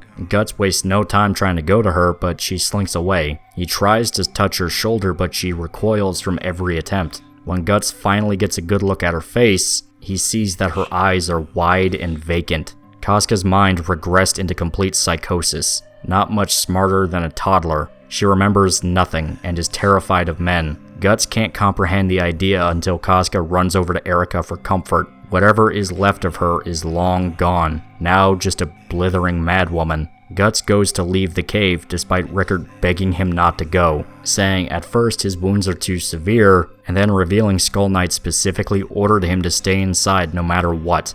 But there's no stopping him. Guts sprints into the forest, a million different thoughts racing through his mind. All of his friends are dead. The good times were over before he even realized it. All those happy memories went up in smoke. Before he even realizes it's nighttime. Guts finally reaches his limit and just falls into the grass. He stares up into the night sky, thinking about how Griffith took everything away from him. Just as he thinks he's finally found some peace and quiet, letting the night rain pour down on him, he hears noises in the dark. Remember, he has the brand of sacrifice now. Spirits appear out of the dark, and Skull Knight comes to tell him the bad news. Guts is cursed, forever, stuck between the world of the living and the world of the dead. The horseman throws Guts his sword just as the spirits come and attack. He fights them off as much as he can as Skull Knight explains what's going on. Guts is like a torch in the darkness for the dead, the brand of sacrifice acting as a dinner bell to bring all sorts of creatures over to the mortal world. Guts is even almost taken over by the poltergeists, but he just barely manages to stave them off, much to Skull Knight's annoyance. If he doesn't get used to his new life, he'll be dead before morning. The speech enrages Guts, who is sick about hearing fate and destiny. The way he sees it, it's a whole new war for him to fight, and he knows exactly what to do. Hunt down and kill every single demon,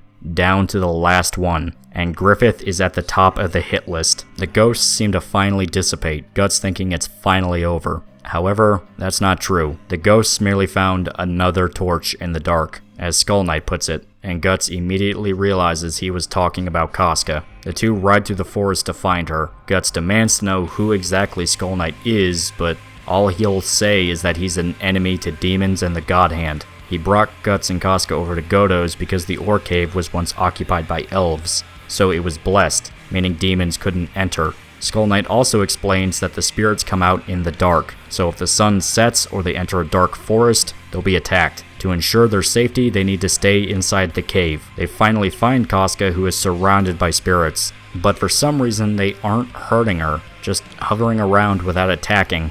Guts runs over to try and help, but she starts having stomach pains. She drops to the ground, holding on to Guts as she gives birth. Guts looks down at the shapeless thing that just came out of her and tries to stomp it to death, thinking it's just a demon that infected her. But Casca protects it from Guts' wrath. He's confused why she would try and protect the demonic fetus, but Skull Knight says it's her baby. She was carrying it before the eclipse, and it was corrupted after she was raped by Griffith. So it's now a demon, completely corrupted and no longer human. As Skull Knight urges Guts to murder the child, it finally hits him. There's only one possibility on how Casca got pregnant. This is the final middle finger to Guts. The final fuck you, the last joke Griffith played on him before the end of Golden Age. As it turns out, Casca was pregnant with his child after they had sex in the woods. Now you might know what I mean when I talked about that scene earlier with Casca sitting outside the wagon. At first, you might think it's her trying to calm herself down, but now you realize she might have been panicking even more. We're never explicitly told one way or the other if Casca knew she was pregnant, but I feel like that scene was at least an indication of the possibility. Plus, it explains why she was so emotional compared to a lot of the other times where she had a temper, but she knew when to be a cold warrior. But now you know. Griffith didn't just murder his friends. Griffith didn't just rape the love of his life in front of Guts. Griffith even went so far as to making sure he could never have a kid. Now just a constant reminder of what they went through. Guts grabs the demon child, still trying to process what exactly is happening, and Casca fights to get it back. Well, the sun comes up and the demon fetus vanishes along with the rest of the spirits. She wails, believing the child is gone forever, but Skull Knight insists that it's still alive, and that it will follow them because, well, they're its parents. So every single time you saw it come up in the opening chapters, it was not just some random creepy demon made to look spooky. It was literally Guts' child corrupted into being a demon. Rickard and Erica arrive just as Skull Knight gives his final omen. If Guts truly wants to hunt after the demons to get his revenge, he merely needs to follow the brand. Since it reacts to evil, it will guide him on his journey. However, if he chooses this path, it will be dark and painful. He needs to be absolutely sure if it's a road he wants to go down.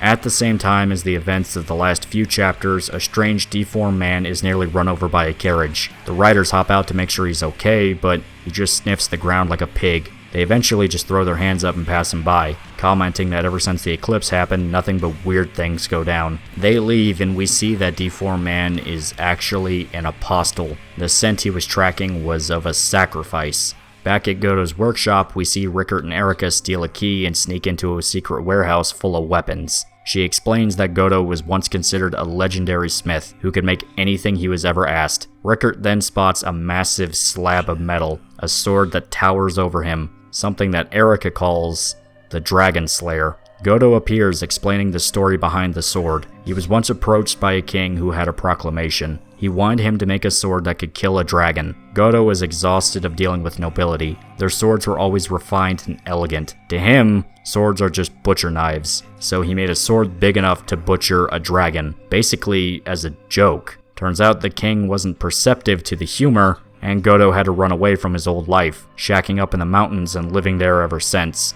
Godo views the sword as a mistake, something made out of frustration instead of passion. But when Rickert asks if it could actually kill a dragon, Godo is confident it could do the job, if there were any dragons. Guts trains in the cave to fight without the use of his right eye and left arm, relying on his hearing instead to cut a fish as it jumps through the water. He seems satisfied with the result, and decides that the next day, he'll leave. Rickert seems reluctant to see him off, and Guts spends his last night in the cave, this time locked tight to prevent Casca from escaping, the two now essentially prisoners to their curse. As it turns out, it's been a month since they arrived at Godo's. Since then, Casca slowly warms up to Guts again, once running away at the sight of him, now just cautiously watching like a cat. Guts attempts to serve them dinner, but Casca's new nature causes her to spill hot soup all over herself. He tries to keep the soup from scalding her, and ends up ripping her dress open. The sight of her naked body causes Guts' sexual frustration to take over, and he tries to come on to Casca and kiss her.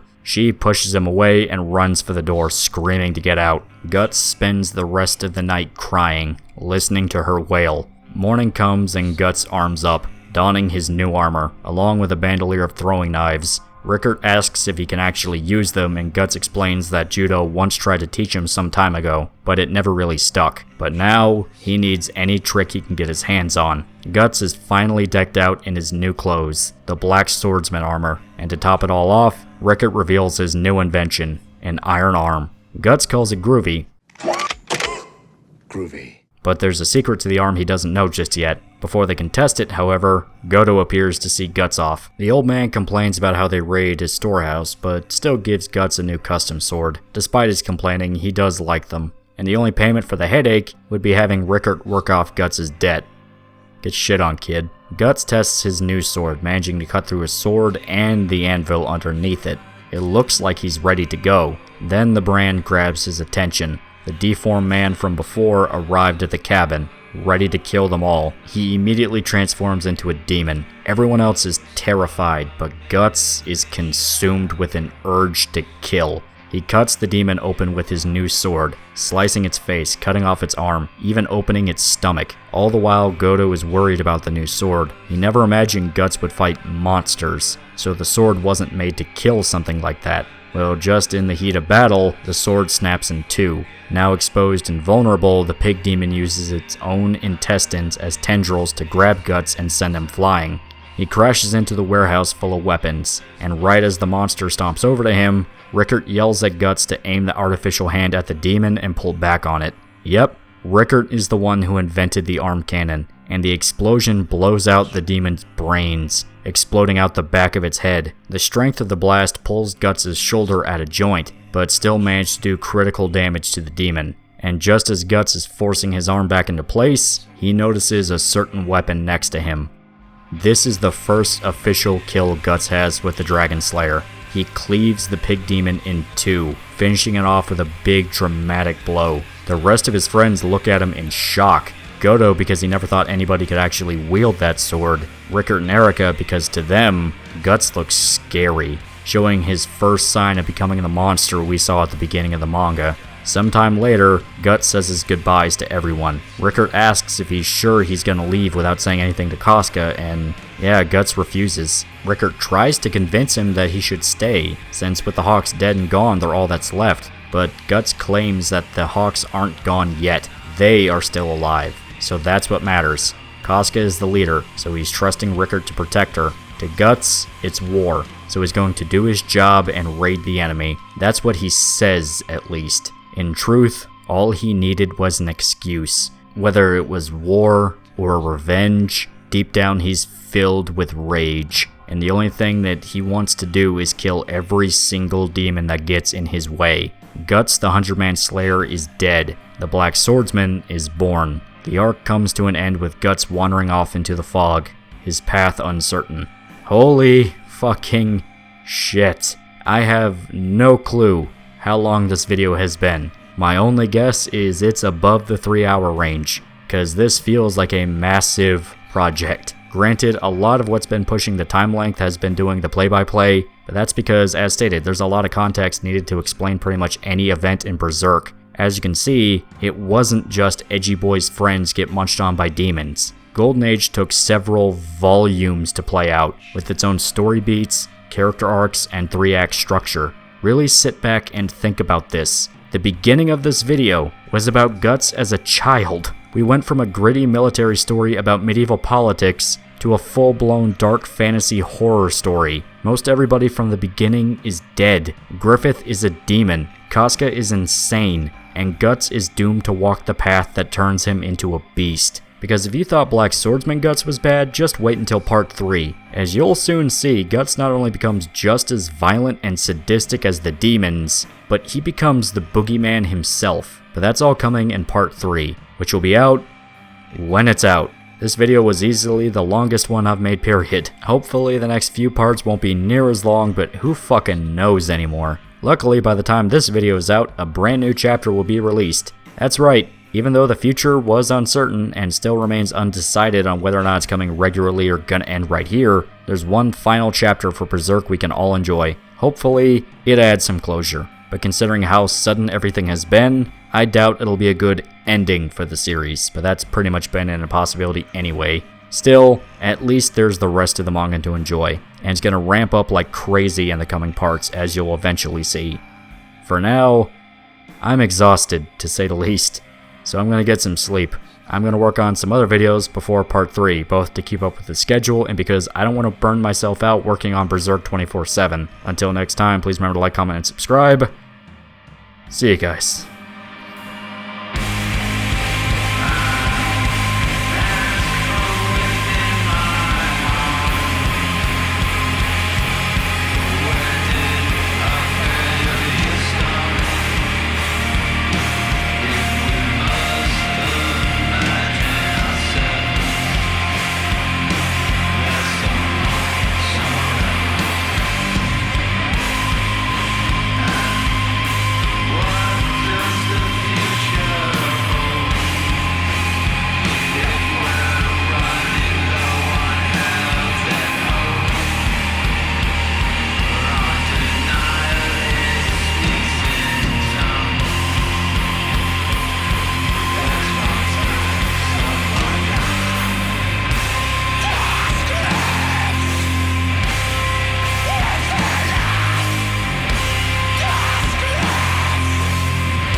It's been a long time coming.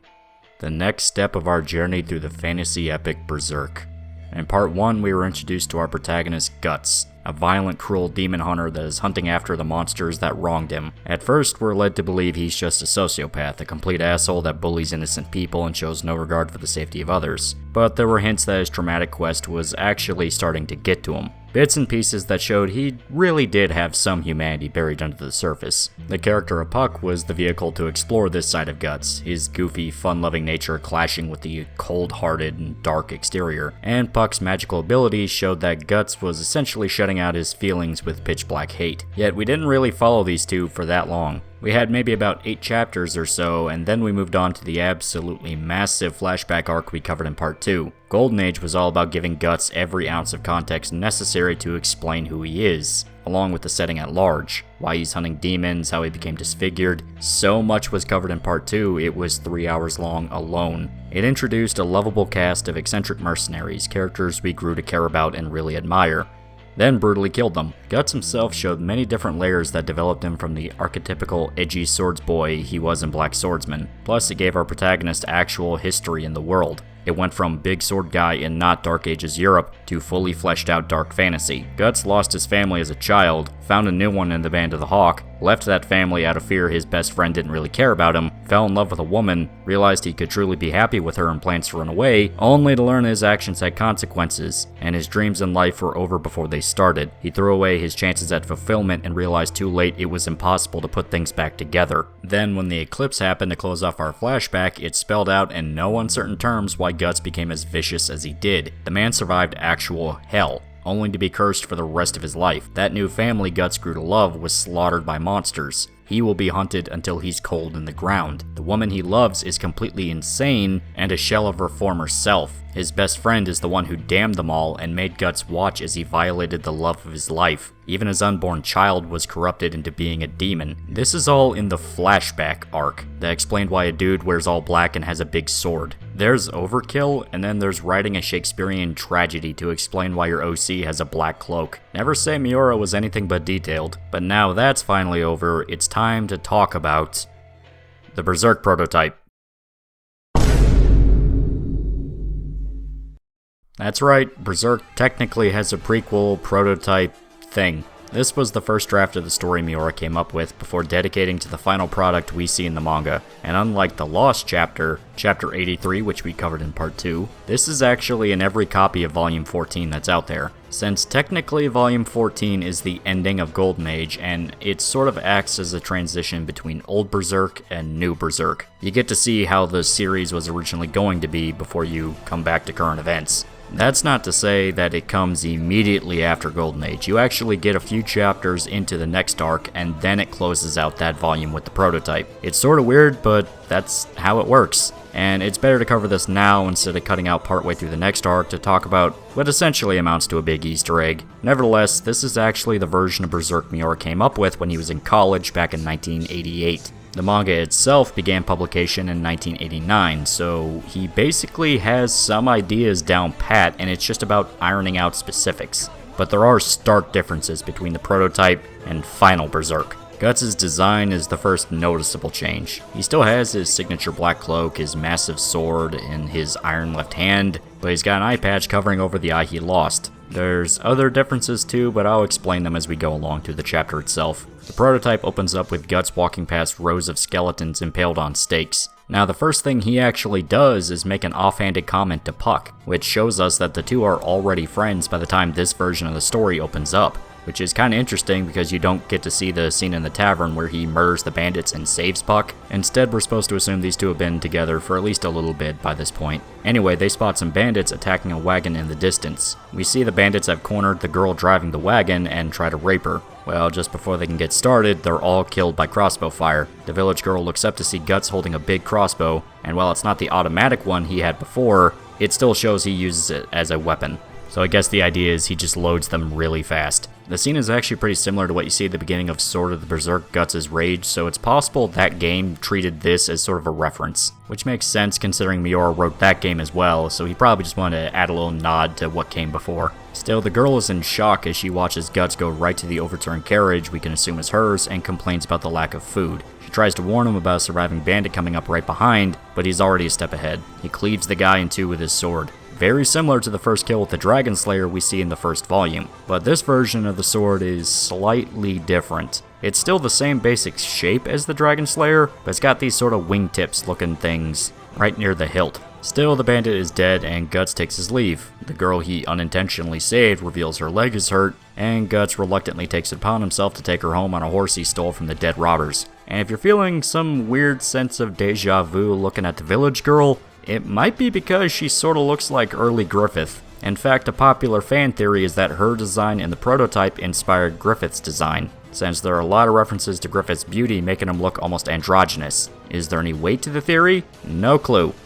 But it's a conversation starter. During the horse ride, the girl takes note of Guts' metal arm and eye patch. She's startled by Guts yelling at Puck, who flies out of his pouch, much to her delight, as she's never seen an elf before. Meanwhile, Guts is far less impressed. There's some more banter as Guts complains about a lack of food, and Puck demands he walk so it gives the elf more space on the horse. They're obviously just riffing on each other, and once again it kind of establishes their friendship. The girl laughs as she decides that since an elf is following Guts, he couldn't possibly be a bad guy. Well, they arrive at her village, the rest of the town's surprised to see her come back alive, but they're relieved she's safe. And we learn the girl's name is Frika. She tells the village about how Guts saved her from the bandits, and we cut to later that night. During dinner, Frika's uncle explains that the town is being tormented by the local lord, Vlad Tepes. 10 years ago, during a war with another country, Vlad took over 500 prisoners and had them impaled on stakes, lining them against the border, including priests and entire families, and they've been under strict orders not to remove them ever since. There's some pretty obvious Vlad the Impaler vibes they're trying to get across if it's not obvious by now. Well, after the war ended, Vlad turned against his own people, and ever since he's ordered the capture of young women from his territory, where they would be tortured and killed in his castle. The villagers discovered his evil intentions when they found a skewered body of a woman in the river behind the castle, and 4 women have already vanished from the village after being ordered up to his keep.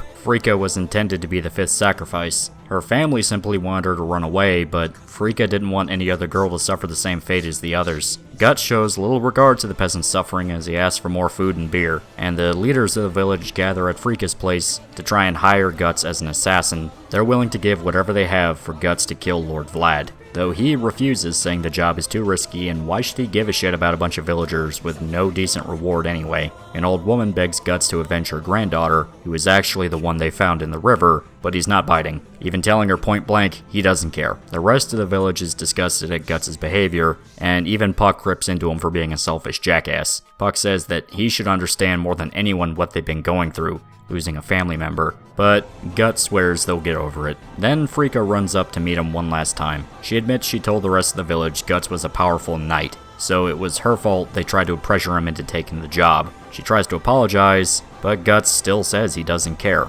She's disappointed, but she asks Guts to keep a memento of his to remember him by. Guts isn't sure what to give since he's only really carrying weapons with him, but he decides to give her his eye patch. Frika is appreciative of the gift and runs off. Puck is still mad, sarcastically asking him if he actually does want to save her, and then he rants about how Guts doesn't seem to care about anyone but himself, saying he's a bitter scumbag that only lives for dead people. This sets off Guts, who grabs Puck and goes on a pretty revealing rant. It turns out Guts watched his own mother be devoured by demons while she was still alive. She turned into meat in front of him. So now this is life for Guts. Just bitterness and hate. He does apologize for hurting Puck, but his mind is set. He only cares about hunting demons and nothing else. Well, just as he says all this, he notices Frika riding away in a carriage, and a certain symbol on the door catches Guts' attention.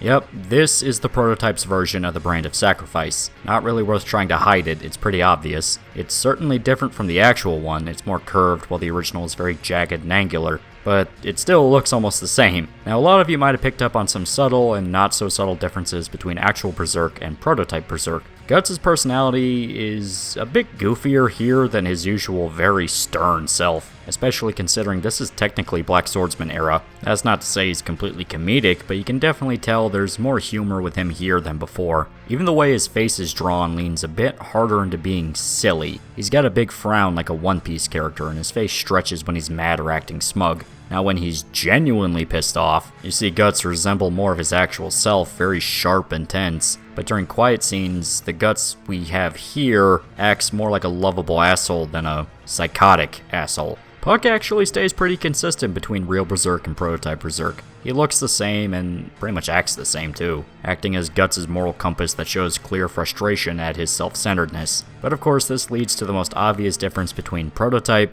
and regular. Guts' tragedy in the prototype is watching his mother be eaten alive by demons as a child. Now compared to what we saw in the Eclipse, this sort of feels bog standard. And considering his entire journey in Golden Age revolved around finding a family, something he's never really had before, and losing them in the worst possible way, I can see why this plot point didn't really stick. Guts never having people who cared about him helped sell how tragic he is as a character. The one time he found a place to belong in, a real family, he took it for granted. He didn't really understand what was actually given to him, and then he was forced to watch them all suffer and die. That extra layer gives the loss more impact, more identity in a way. Just saying his mom died sort of relies on you putting the emotional beats together yourself. His mom died because of demons. You feel bad because you care about your mom and don't want her to die from demons. That's not to say it's cheap, plenty of good stories have dead parents. Just that it's kind of a surface level tragedy unless it's fully explored and is the intent. With the Band of the Hawk, we watch friendships form as the story goes on.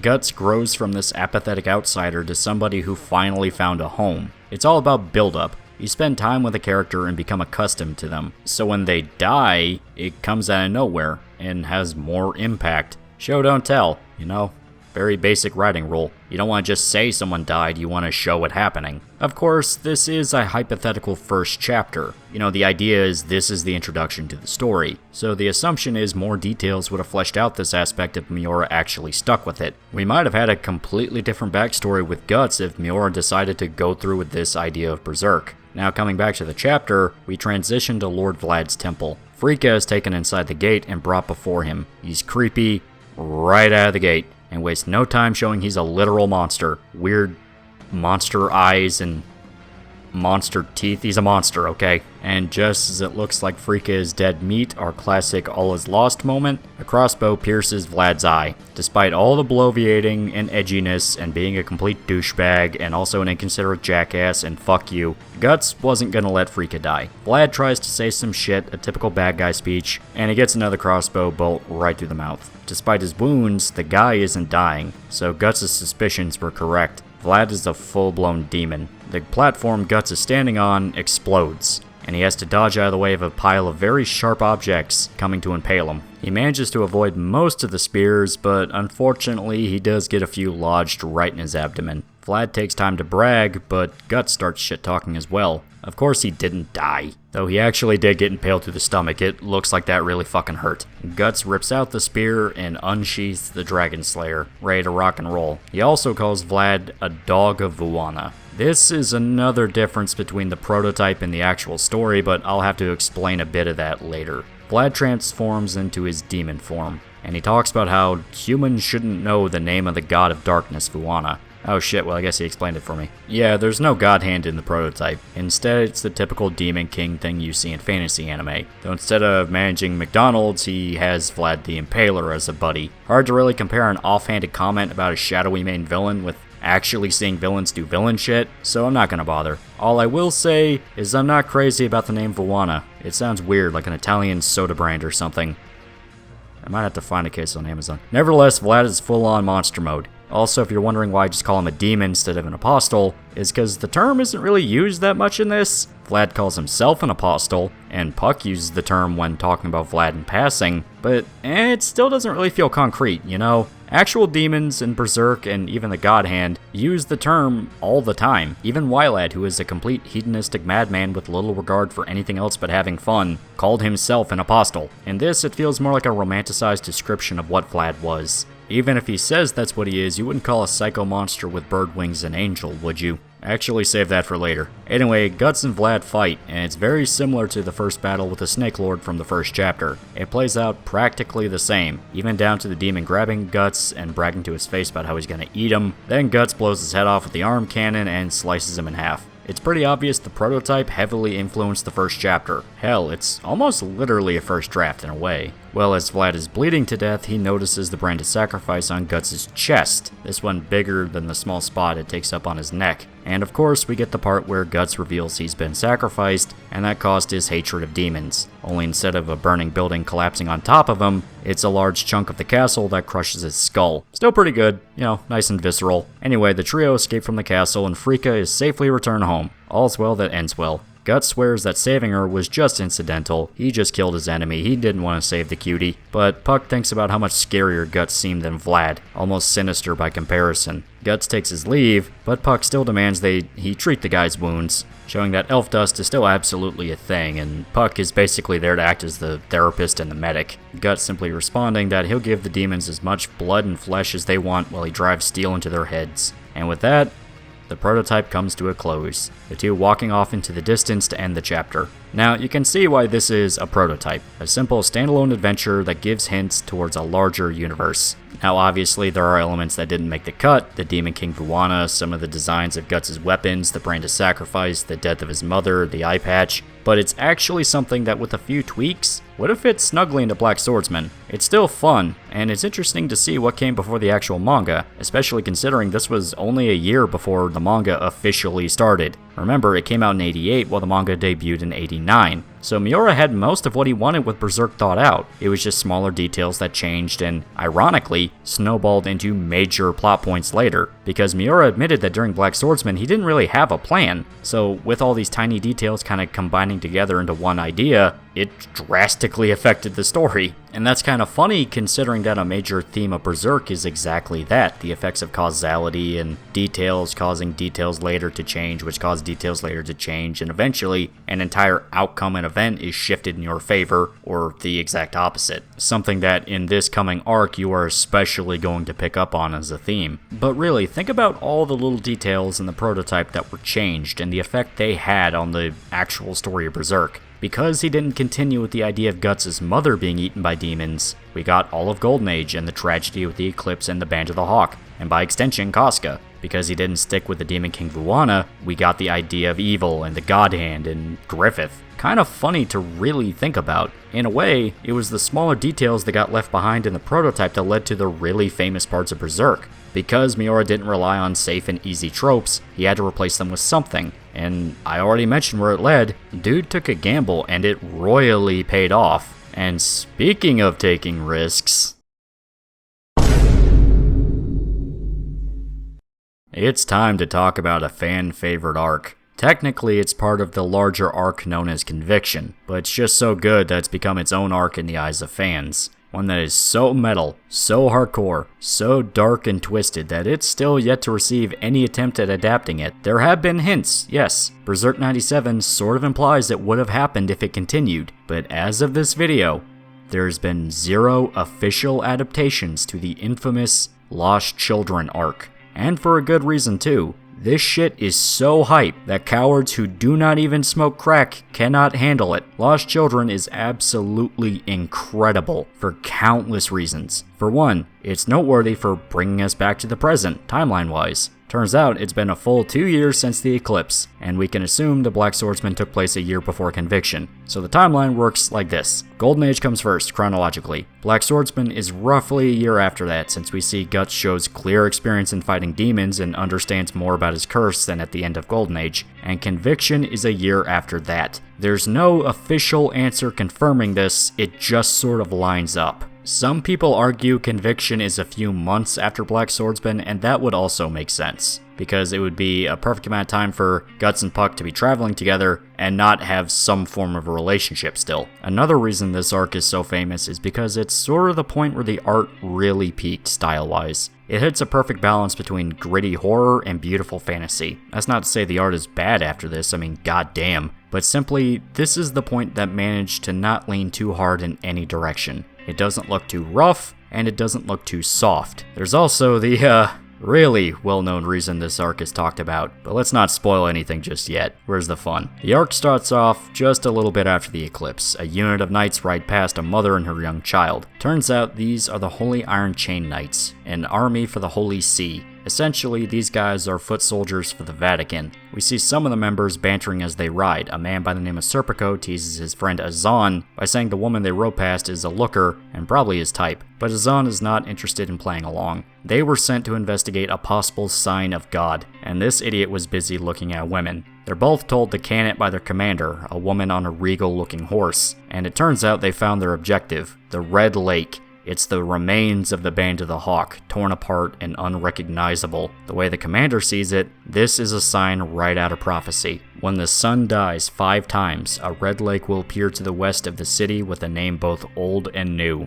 And it's a prophecy specifically predicting the birth of what they call the Hawk of Darkness, master of the sinful black sheep, king of the blind white sheep, the one who will call down an age of darkness to the world. Basically the Antichrist. Man, I wonder who this is talking about.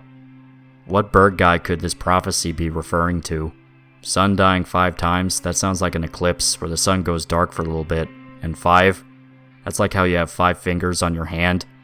You need 5 to make a hand. And this prophecy is biblical, so it's like you need 5 to make a hand that's close to God.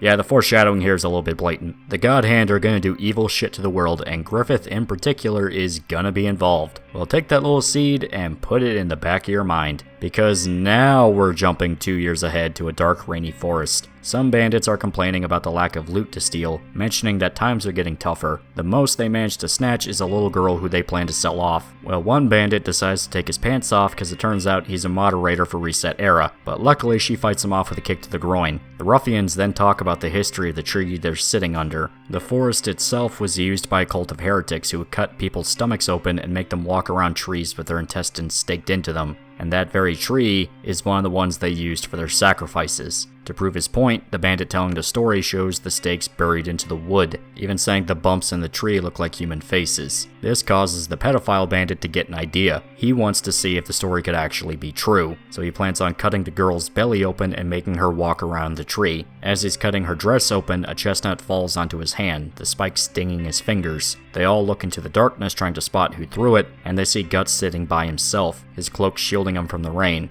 At first, the little girl assumes he's a forest ghost, but Guts rises to his feet and complains about his lack of sleep. The bandits try to talk tough, the pedophile one even licking the blade of his knife, but Guts doesn't give a shit, even pushing the blade of the knife into the pedophile bandit's tongue. Instead, he wants to know if the story about the sacrifices is actually true. The storyteller says it's legit, and Guts tries to warn them all to leave. Well, the bandits take it as a threat and prepare to fight, but Guts is a step ahead, breaking the jaw of the leader bandit with his metal arm. This escalates the situation, but right before they can fight, Guts feels his brand. He tries to warn the bandits, and now the tree is looking at them. Not only was the story true, the tree is possessed by the spirits of the dead who were murdered by the cult. Now, this is something that actually does crop up in adaptations to Berserk, even if this specific part isn't covered. Berserk PS2 has the tree as an enemy type you fight, same with Berserk Muso, though it never actually touches Lost Children material. Berserk 2016 actually covers the bandits in the forest, but changes the scene to not include the little girl or Guts. Instead, this happens at the same time as the wagon and the skeletons. It's sort of an icon to the series in kind of a funny way. For good reason too, it looks fucking dope. The idea of a demonically possessed tree sounds sort of silly, but hey, Evil Dead. Plus, you look at this thing and tell me with a straight face it is not metal as fuck. Especially when it sends its branches down and turns some of the bandits into paint, their brains and eyeballs flying through the air from sheer force. The surviving bandits run for their lives at the horrific flesh-eating tree, and the little girl is left behind, collapsing to the ground, petrified at the horrors. But Guts does what he does best and takes a swing, his sword flying over her head and tearing into the demon tree. Some of the branches are ripped off and it actually bleeds, blood spraying out from the wounds. So not only is the tree possessed, it's been transformed into a living creature. The whole time the little girl is watching, she repeats the famous catchphrase to describe the Dragon Slayer. It was much too big to be called a sword. Massive, thick, heavy, and far too rough. Indeed, it was like a slab of raw iron. Guts is back, baby. This arc actually has sort of an interesting thing going on with this kid. She's sort of our narrator. Guts is our protagonist, but this arc is almost being told from the perspective of this kid. It fits thematically with what's to come. Lost Children specifically focuses on the trials of being a child in the world of Berserk. Guts' situation wasn't great, but as you'll soon see, it's not really much better being a normal kid in this setting. Still, our narrator watches the fight between Guts and the Demon Tree. She's astonished at his skills, able to fight off the monster, dodge its attacks, and explode its head with the cannon in his arm. And to finish it off, Guts uses the momentum of the cannon blast to increase the speed of his sword swing. She was so terrified she could barely move. The bandits were slaughtered and ran for their lives. But this random stranger not only fought this nightmarish creature, he won. She sees spirits rising from the bark, the sun peeking through the clouds and purging the spirits from the forest. Guts remarks that it's the first time he's seen the sun in 3 days. Well, just as the little girl calms down, a remaining spirit in the tree tries to bite her,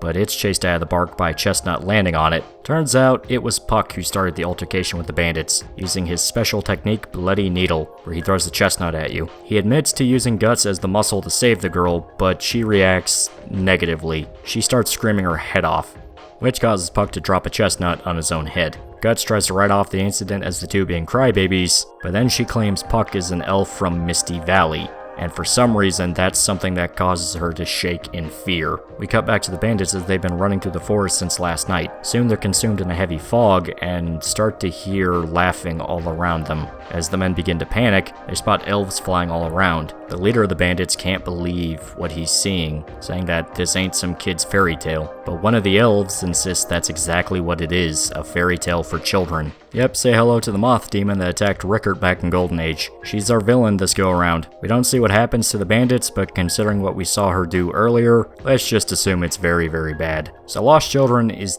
kind of a monster of the week type story. It has the typical formula you saw during Blackswordsman. Guts shows up at a new place, fights some bad men, and through fighting the bad men learns about a new demon nearby for him to also fight. However, what actually happens here has some serious consequences in more than a few ways, but I can't talk about that until we get to the larger plot. Just know that this entire segment, and honestly Conviction at large along with the next arc after, revolves around a conflict within Guts. Is Guts a monster or is he a man? Is he still capable of redemption or has he completely fallen to the dark side? It's the overwhelming question that dictates a lot of what is about to come. Now, of course, if this is your first experience with Berserk and don't know what's on the horizon, you're gonna say Guts is a good man. He's simply traumatized by horrific experiences. There's no way for him to be well and truly evil, but as you'll soon see, both sides have some legitimate arguments. Coming back to the chapter, the little girl Guts rescued leads him and Puck back to her village. It's small and rundown, nearly abandoned.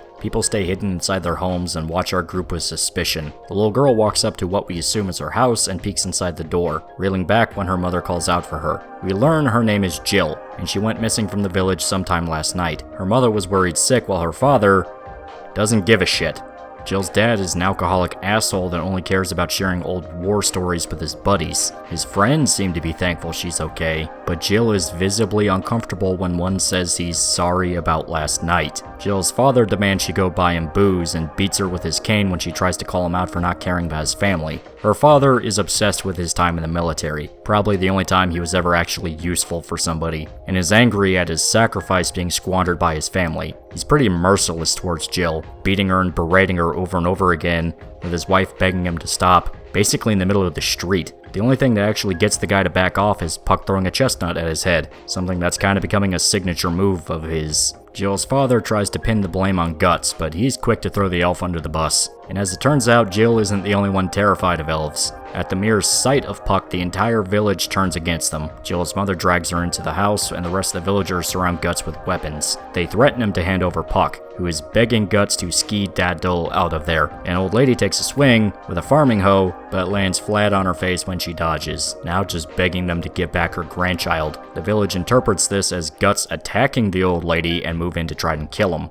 Yeah, fuck these people. Like, trust me, you're gonna be on my side by the end of this. Fuck these people. Guts considers killing a few of the assholes to scare the rest off, but Puck begs him not to. He also spots Jill looking at him from the doorway, trying to scream in vain at the crowd to stop. This seems to snap Guts out of his original idea. Instead, he unleashes the Dragon Slayer and splits a wagon in half. With the cargo flying in the air, he takes the opportunity to escape while the crowd is distracted. Guts manages to lose the villagers and hides out under the town walls. He's visibly frustrated at how the situation fell apart, and Puck is infuriated at being treated like a menace. He goes on a rant about how actually, elves are lovable and cute, so they should be respected and treated with praise. Also, he accuses the villagers of being sex offenders, which...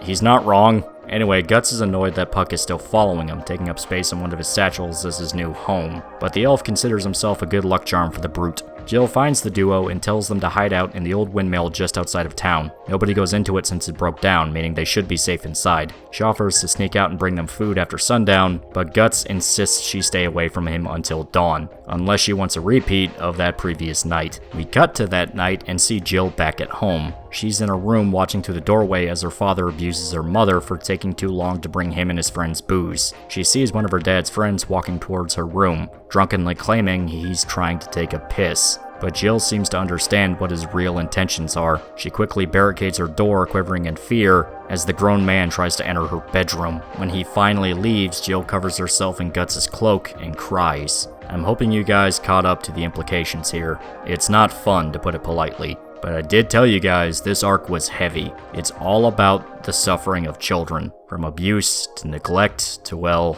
let's not spoil things just yet. Just know if you're a fan of Schadenfreude, you're probably gonna enjoy this a lot. As dawn breaks, Jill sneaks out to the windmill Guts and Puck are at. She spots him sitting in the corner, sleeping as some spirits floating near him are burned away by the sunlight. She tries to wake him up, but Puck asks her to let him be. He only just fell asleep. She wraps Guts in his cloak and sits down next to him. To Jill, Guts is from a strange world, a swordsman dressed in all black traveling with an elf. It's clear she's fascinated by the man, seeing him as almost a pseudo-father figure. He's the only symbol of strength and protection she's had in her life. Her actual father is cruel to her, and her mother is powerless to stop him. So of course Jill shows an interest in the one man, the mysterious stranger, that risked his life to save hers. Sometime later, we see an incubus slither down to try and attack Guts, but he crushes it against the wall with his metal arm. He's awake, and frustrated at having no proper sleep in, count 'em, 4 days now. He looks down to see Jill sleeping in his lap, her basket of food laid down in front of his leg. It seems she was waiting for him to wake up. Guts notices the bruises on her face and hands and shows a twinge of sympathy for the girl, which makes sense considering his own circumstances. Not just that Guts practically went through the exact same shit Jill is going through during his own childhood, even down to the implied sexual abuse. Hell, it's something we've seen a few times. Guts really doesn't like kids getting hurt. He was traumatized after the murder of Adonis to the point he was in a daze for what we can assume was hours.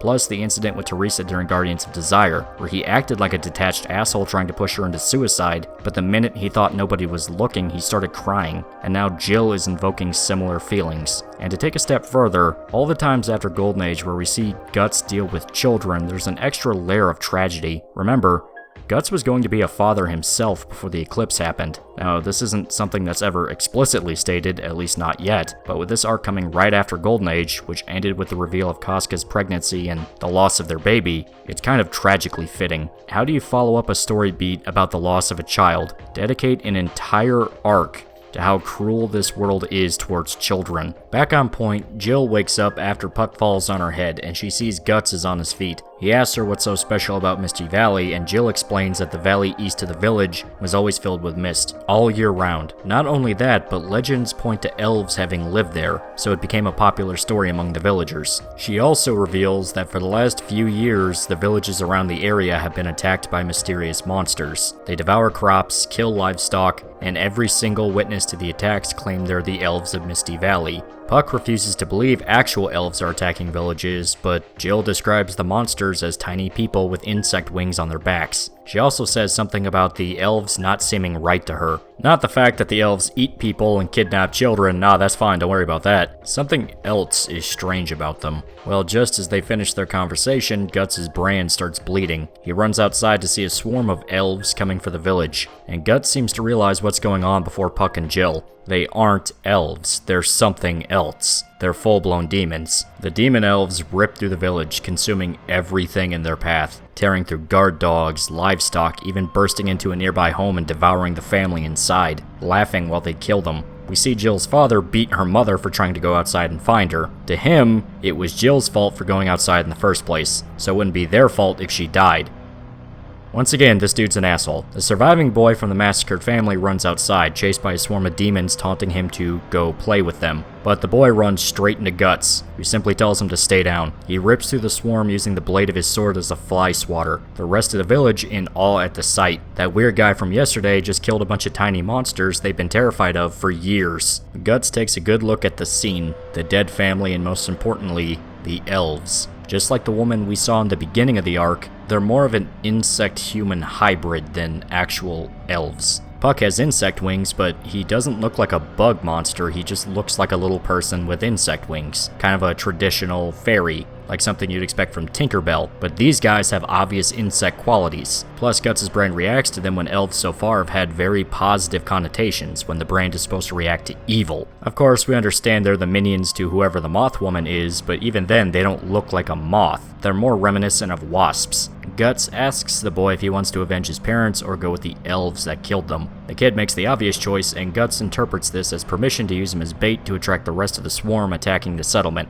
I mean, I think he skipped a few steps here, but whatever. Jill and Puck come in to see Guts hanging a small child off the tip of his sword, so it's possible they didn't get the full context for why this is okay. The rest of the village definitely got the message. They're still as useless as always, choosing to huddle inside and complain about Guts using this bait instead of doing anything to try and help. Well, with the terrified, screaming child acting as a lure, the rest of the swarm comes flying towards them. Guts leads them on a chase, the poor kid forced to look at the evil monsters trying to grab onto his face, while the psycho adult he just met uses him as live bait. Guts manages to herd the swarm over to a nearby barn. He throws the boy onto the ground and tells him not to move, even as the barn is filled with demons. Confident they finally caught their prey, the elves turn into their demonic forms, looking more like wasps than ever before, even growing abdomens with stingers. As they close in, Guts cuts down the rafters of the barn, tosses a bottle of gunpowder to the ground, and sets off his arm cannon. Using the momentum of the cannon blast, Guts escapes the barn by bursting through the wall behind him. With the dust, lumber, and gunpowder all being ignited at once, the barn goes up in flames. The young boy he used as bait desperately running away as fast as possible. He falls to the ground in front of Guts, who thanks him for doing a good job as bait.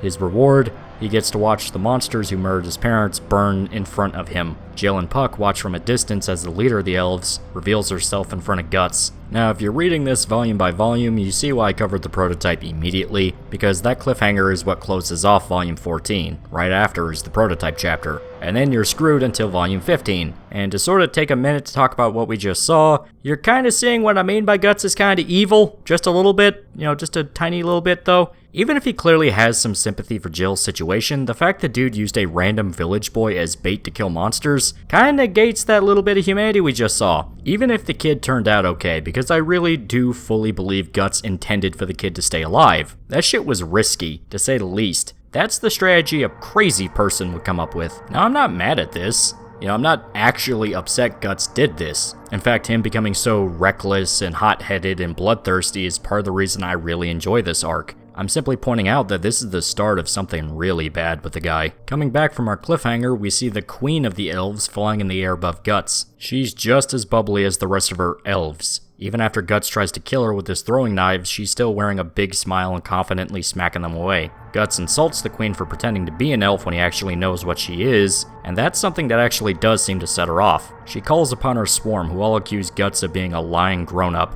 which kind of gets Puck's attention. He picks up on it and realizes that they don't seem like actual elves. Instead, Puck realizes a bit too late what they really are. The queen flies down to attack Guts, covering him in her wing dust and stinging his arm with her proboscis, all the while Puck's trying to intervene in the battle with the queen. She takes some time to gloat over her attack working, and we've yet to see what she actually means by this. All the while, Puck is trying to tell Guts what's going on, but the big guy isn't listening. It takes Puck literally screaming in his ear for his message to get across to him. The monsters aren't elves. They're children.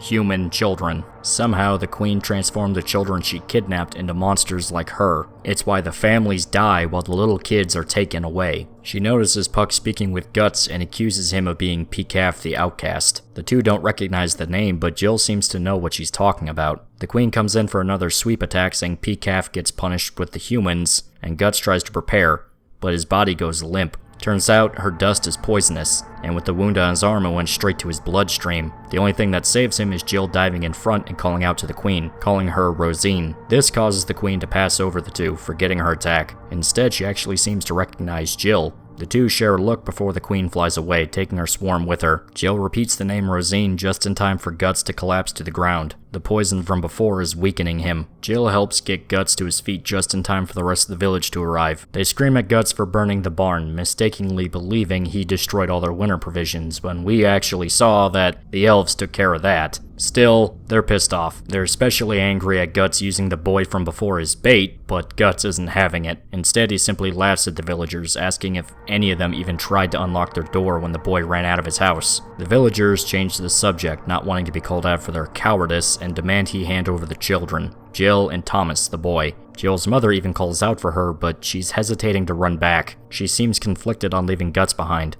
And even though she starts walking back to her fellow townsmen, a part of her regrets stepping away. All just in time for the big reveal. Remember, apostles turn back into humans when they die. So that swarm of bug monsters Guts just set on fire in the barn, they transform back into normal children, now burning in the remains of the barn, in front of the horrified villagers. Guts decides this is the best time to take a hostage, grabbing Jill and putting a knife to her neck. The situation is tense, as Guts tries to walk past the angry crowd. Puck is in a complete panic, as it seems like everything Guts does just makes the situation worse. One of the men in the angry mob tries to attack him, but Guts presses the knife hard enough against Jill's neck to draw blood, scaring away any more attackers. Guts and Jill make their way out of the mob, Jill's father watching them from his hiding spot but cowering away when he sees Guts. Jill is visibly upset at the idea of her father not even trying to save her, but she stays quiet almost as if she was expecting it to happen. They manage to get out of the village, where Guts lets Jill go. Puck is angry at the fact he even took her as a hostage in the first place, and then calls attention to the wound Guts put on her neck. But Guts grabs the elf and sprinkles her neck with the healing powder, basically telling him shut the fuck up, she's fine. Guts apologizes for what happened and goes to quietly walk away, only for Jill to state the obvious. He's on his way to Misty Valley, but she wants to come along. Turns out that Queen Elf is a friend of Jill's who went missing some time ago, Rosine. Guts tries to make it clear to Jill just what is going to happen when he gets there. Rosine isn't human anymore, and he's on his way to kill her. What does Jill honestly think she can do? In essence, he tells her to stay far, far away, leaving Jill alone with her thoughts. She's frustrated with her own life, how no matter what happens, nothing ever seems to change. It's all just shit, and she's stuck living with it. We come back to Puck lecturing Guts about how he shouldn't be cruel to a little girl. She gave him food and shelter, and he repaid her by telling her to fuck off. Then he sees Guts is still bleeding from his arm wound. He offers to heal it for him, but Guts pushes Puck away too, saying he's sick of him and wants him to go away. Puck tries to play it off as a joke, but Guts isn't joking. He throws him to the ground and walks off without him. Puck is upset, but he spots Jill walking up to him. She's gonna follow no matter what. Now here is what is possibly one of the darkest moments for Guts. Not the darkest, and dear sweet Christ, that's saying something, but this moment is up there. He's resting at a campfire, trying to purge the poison from Rosine out of his body. He's puking profusely, resorting to eating a snake raw for food, and even eats coca leaves. Not only was he poisoned, but he's got major blood loss and hasn't slept in 4 days. All the while, images of the burning children are in his mind. He prepares for a long, painful night. But then his brand starts to bleed. Now that the sun is setting, something is taking shape in the campfire. The demon child found him again, and taking no time to start annoying his father, it seems as though it summons a horde of flaming spirits, the dead souls of the children Guts killed in the barn fire. Now, we don't know if the demon child specifically brought them to Guts. Every time it showed up, it never seemed outright malicious, so it would be strange if it suddenly started attacking him, especially when it seems to instinctively recognize Guts as his father. But Guts blames it for the ghost coming after him, so fuck it. The dead children close around Guts, all screaming and crying as he cuts them down. It's actually not made 100% clear if they're intentionally trying to kill him. Sure, they're surrounding him, but the spirits aren't bragging about drinking his blood or devouring him. They're sobbing, crying out for their parents. They're afraid. It's quite possible that the ghosts are still just scared children deep down, but because they're in flames, anything they touch burns. And regardless of whether or not they're purposefully trying to kill him, Guts doesn't seem to care. He's happy to cut them apart all over again, now visibly deranged. Meanwhile, Jill and Puck are trying to track Guts down. Puck decides to use some of his abilities to keep Jill safe, scaring away any animals that might get too close, since they're running around in the middle of the night. But he can't help but bring up what she already knows deep down. Even if she finds Guts, it's not like he's gonna protect her from the swarm, and her friend isn't going to become human again if they meet. She's probably going to regret all of this when it was over. Jill admits that's probably true, but by this point she's already far enough that it would be a waste to turn back. She needs to see this through to the end. They manage to spot Guts' camp in the distance and find him in the midst of a full-blown rampage. He's cutting through the phantoms like a madman, just slicing through everything he sees. Even after seeing one of the ghosts begging for his mother, Guts doesn't hesitate. He's becoming less human as the fight goes on. Jill is horrified at the sight, but Puck is used to it, and unfortunately for them, some of the dead children materialize right behind them. Guts, absolutely consumed in his psychotic bloodlust, takes a swing in their direction. The only thing that saves them is Guts stopping his sword at the last second because he recognizes Jill. This half second of hesitancy gives the ghost a chance to pile onto Guts. He collapses on top of Jill, grabs onto her, and leaps off the cliffside away from the demons. The two are knocked unconscious and wake up the next morning. Jill is okay, but Guts hurt himself against the rocks falling down and can't move. He asks her to sprinkle some of Puck's dust on him to heal his wounds. Who is also not exactly in a good shape after the fall. She helps treat his wounds while Guts asks why she followed him. Turns out it was because the queen called Puck Peacalf. It's a local fairy tale that all the children know. Peacalf was a boy born with pointed ears and red eyes. Bullied by the local children, though his parents always loved him. Eventually, Peacalf began to believe that he wasn't with his true family. They weren't his real people. Nobody else had pointed ears or red eyes, so why was he different? He ran into the forest to try to find his real parents, and eventually stumbled onto a colony of elves, who also had red eyes and pointed ears, but they swear Peacalf isn't one of them. Instead, they explain that some time ago, a man and woman came into their forest to save their baby. It was sick and dying. The village forbade anyone from entering the forest and speaking with the elves, so the couple broke local law to try and save their child. The elves granted their request and saved their baby, though in exchange, the baby was altered to look like an elf, given their eyes and ears. But the parents didn't care, they were just happy their kid was alive. Peacalf, understanding that they were talking about him, realizes too late his parents really were his true family, and tries to run back to the village. But by the time he came back, 100 years passed in the outside world. Now all alone, Peacalf cried until his red eyes became even redder. Guts says the story sounds kinda grim, but Jill says that her friend Rosine loved it. In fact, she saw herself almost like a Peacalf type character. Now, I actually want to talk about the fairy tale a little bit, since you might think it sounds a little familiar. A boy living with his parents decides to run away because he doubts that the people around him are his real family. During his journey, he finally learns that the home he knew all his life was where he truly belonged. But by the time he came back, it was already gone. Ringing any bells? The story is about Guts. Now, I'm not saying the story is literally about Guts, but instead it's clearly supposed to remind you of his tragedy with the Band of the Hawk. Guts was convinced that the Hawks weren't his real family, that he still needed to find his true purpose, and it was only once he threw them away did he learn the Hawks were where he truly belonged. But when he came back, we all know what happened. It's beat for beat, honestly, just a few details shifted around to fit a fairy tale vibe. They never draw an explicit comparison between Guts and Peacalf. It's sort of something you realize on a reread or two. Plus, the story has larger implications for a plot point that was probably going to be touched on before Miura died, but that's way down the line. Outright Part 4, or if we're being perfectly honest here, 5 or even 6. Back to our summary, Jill explains that her friend Rosine was a neighbor girl who lived across the street. She was 4 years older than her, so the two bonded more like sisters. Rosine was a tomboy who liked to play outside in the woods, catching bugs and collecting little trinkets. One of the things she found was an egg-shaped stone with a human face. As the two became friends, Jill noticed that Rosine wanted to stay outside as long as possible, almost avoiding going back home.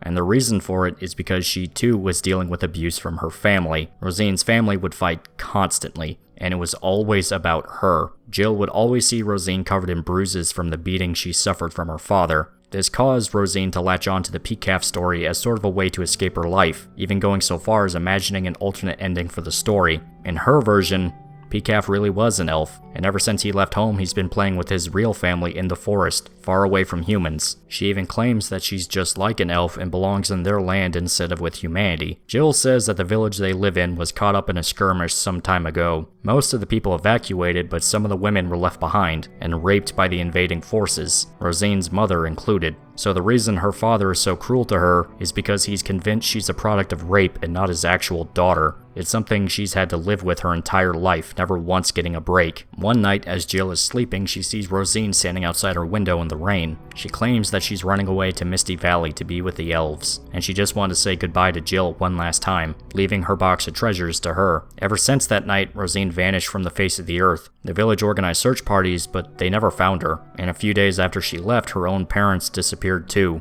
Jill inspected the box Rosine left for her and saw that the only thing missing was her lucky charm, the weird stone with a face. Sometime afterwards is when the swarm started to attack. Puck, picking up on what happened, shows off the bailet Guts collected all the way back in Volume 3, asking if the charm Rosine had looked the exact same. Guts doesn't waste time explaining the truth. The bailet is an artifact used to summon demons, to grant the user power, in exchange for a sacrifice. He puts 2 and 2 together, and flat out says Rosine killed her parents to become an elf. Guts tells Jill one last time to walk away, that none of this is a fairy tale and she will die if it keeps going. Then, to drive the point home, he says point blank he's not stopping his sword next time. So Guts admits he's fully willing to murder Jill if she gets in the way. He even insults her parents, calling her father a loser and her mother a coward. Which... okay, I mean, in this specific instance he's right, but, you know, this makes Jill snap and she tries to slap him, but Guts catches her hand. He ends the debate by telling Jill to stick to PCAF before he goes to leave. She's just a kid, she doesn't belong in this really fucked up adult world he lives in. Puck attempts another lecture, but Guts traps him in a pile of rocks, fully abandoning the two to hunt Rosine on his own. Puck tries to comfort Jill, who's broken down crying from Guts' words, but she knows her life is a mess, and having someone say it out loud to her just makes it worse. Well, as the two talk, a certain somebody flies down to meet them. Rosine. She's come with her swarm. Puck is sent flying from his prison, the rocks scattered when Rosine lands down, and Jill is petrified. Rosine walks up to her and puts a frog on her head. The elves all share a laugh, and we see Rosine actually does recognize Jill as her friend. It's kind of a heartwarming moment seeing these two damaged children share a moment together as friends. Rosine shows off her new form, excited at the idea of being a true elf, while Jill can't help but think about what Guts said, about Rosine sacrificing her own parents to have her wish granted. But Rosine's energy is enough to distract her. Turns out she wants to formally invite Jill to join her in Misty Valley. She swears it's a fun place where they won't have to worry about a thing. She pulls Jill close, intending on flying her over her kingdom, promising no cold, no mean parents, no big guy dressed in all black looking at them. Oh fuck! Yeah, Guts takes a swing, just dives right at him with his sword, and the ambush actually works. He manages to slice off a bit of her wing, something that causes Rosine to cry out in pain, showing off her more demonic form. The sight terrifies Jill and causes her swarm to get violent, but Rosine decides to leave once Jill begs her to stop. Just leave it be, let's go. They all leave, Guts and Puck left behind and watching them fly away. Puck then says that it looked like Guts was about to kill Jill too, to which he gets no response. The motherfucker was actually gonna do it. He pulls a so what. This finally pushes Puck over the edge. He kicks Guts in the nose and tells him to well and truly fuck himself. Guts doesn't seem to care, but does think that he might have actually hesitated when he tried to kill Rosine. Something held him back. Well, we cut to Rosine and Jill flying through the air. They stare down at the landscape in awe. For the first time, Jill sees the world as truly beautiful, even noting that her village is so small she can't even see it anymore so high in the sky. Rosine continues to manipulate Jill, swearing that being an elf is a magical experience. If she becomes one of them, she can fly all she wants. Rosine notices Jill hesitate with the decision and asks if she's thinking about Guts, implying she might have a crush on him. I have no idea why, I'm just chalking this up to mysterious stranger is cool and badass, therefore I like him. Cause what experience with this man has ever pointed you to ever wanting to like him ever? Still, Rosine points out that he's coming for Misty Valley, but he'll never actually make it. Their kingdom is protected by real adults who care about children. Turns out Guts is indeed marching into Misty Valley, now consumed in the fog we saw the bandits run into in the beginning of the arc. His brand is spilling blood, so he knows he's getting closer. Well, he finally spots something in the fog, and discovers a pile of corpses shaped into a ball, just like when it happened with Rickert. A form forces itself out of the corpse ball, and we see it's one of the bandits. The rest of the group emerges out as well, all of them completely naked. They're noticeably brainwashed, talking about how they won't let Guts past because he'll hurt the children. They charge at him, showing that they have enhanced speed thanks to whatever transformation Rosine put them through, but Guts makes quick work of the mutated bandits with his crossbow and throwing knives.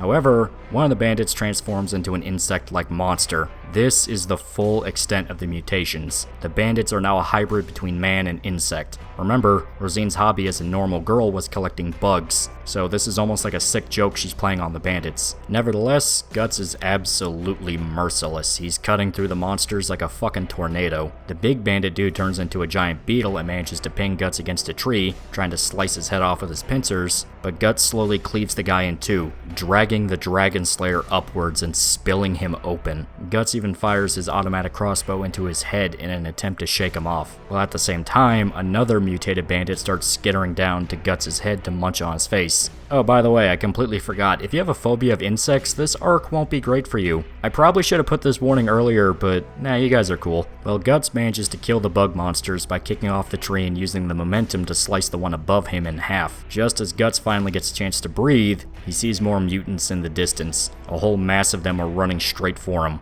So Guts readies his weapons and makes the rules clear. He won't leave even a single one of them alive. The assault begins and it's a bloodfest. He kills as many of the mutants as he can with his crossbow before whipping out the Dragon Slayer and jumping in. As the orgy of violence takes place, we see Puck is still seething over his fight with Guts. He takes a seat on a passing crow as he thinks about what could have possibly made Guts so hateful and angry. He knows the God Hand did something to the guy, and especially the raven-looking one, but Puck has no clue. Well, he decides he doesn't care anymore. Guts is an asshole, and Puck doesn't want to be his friend. Instead, he's gonna be friends with this crow.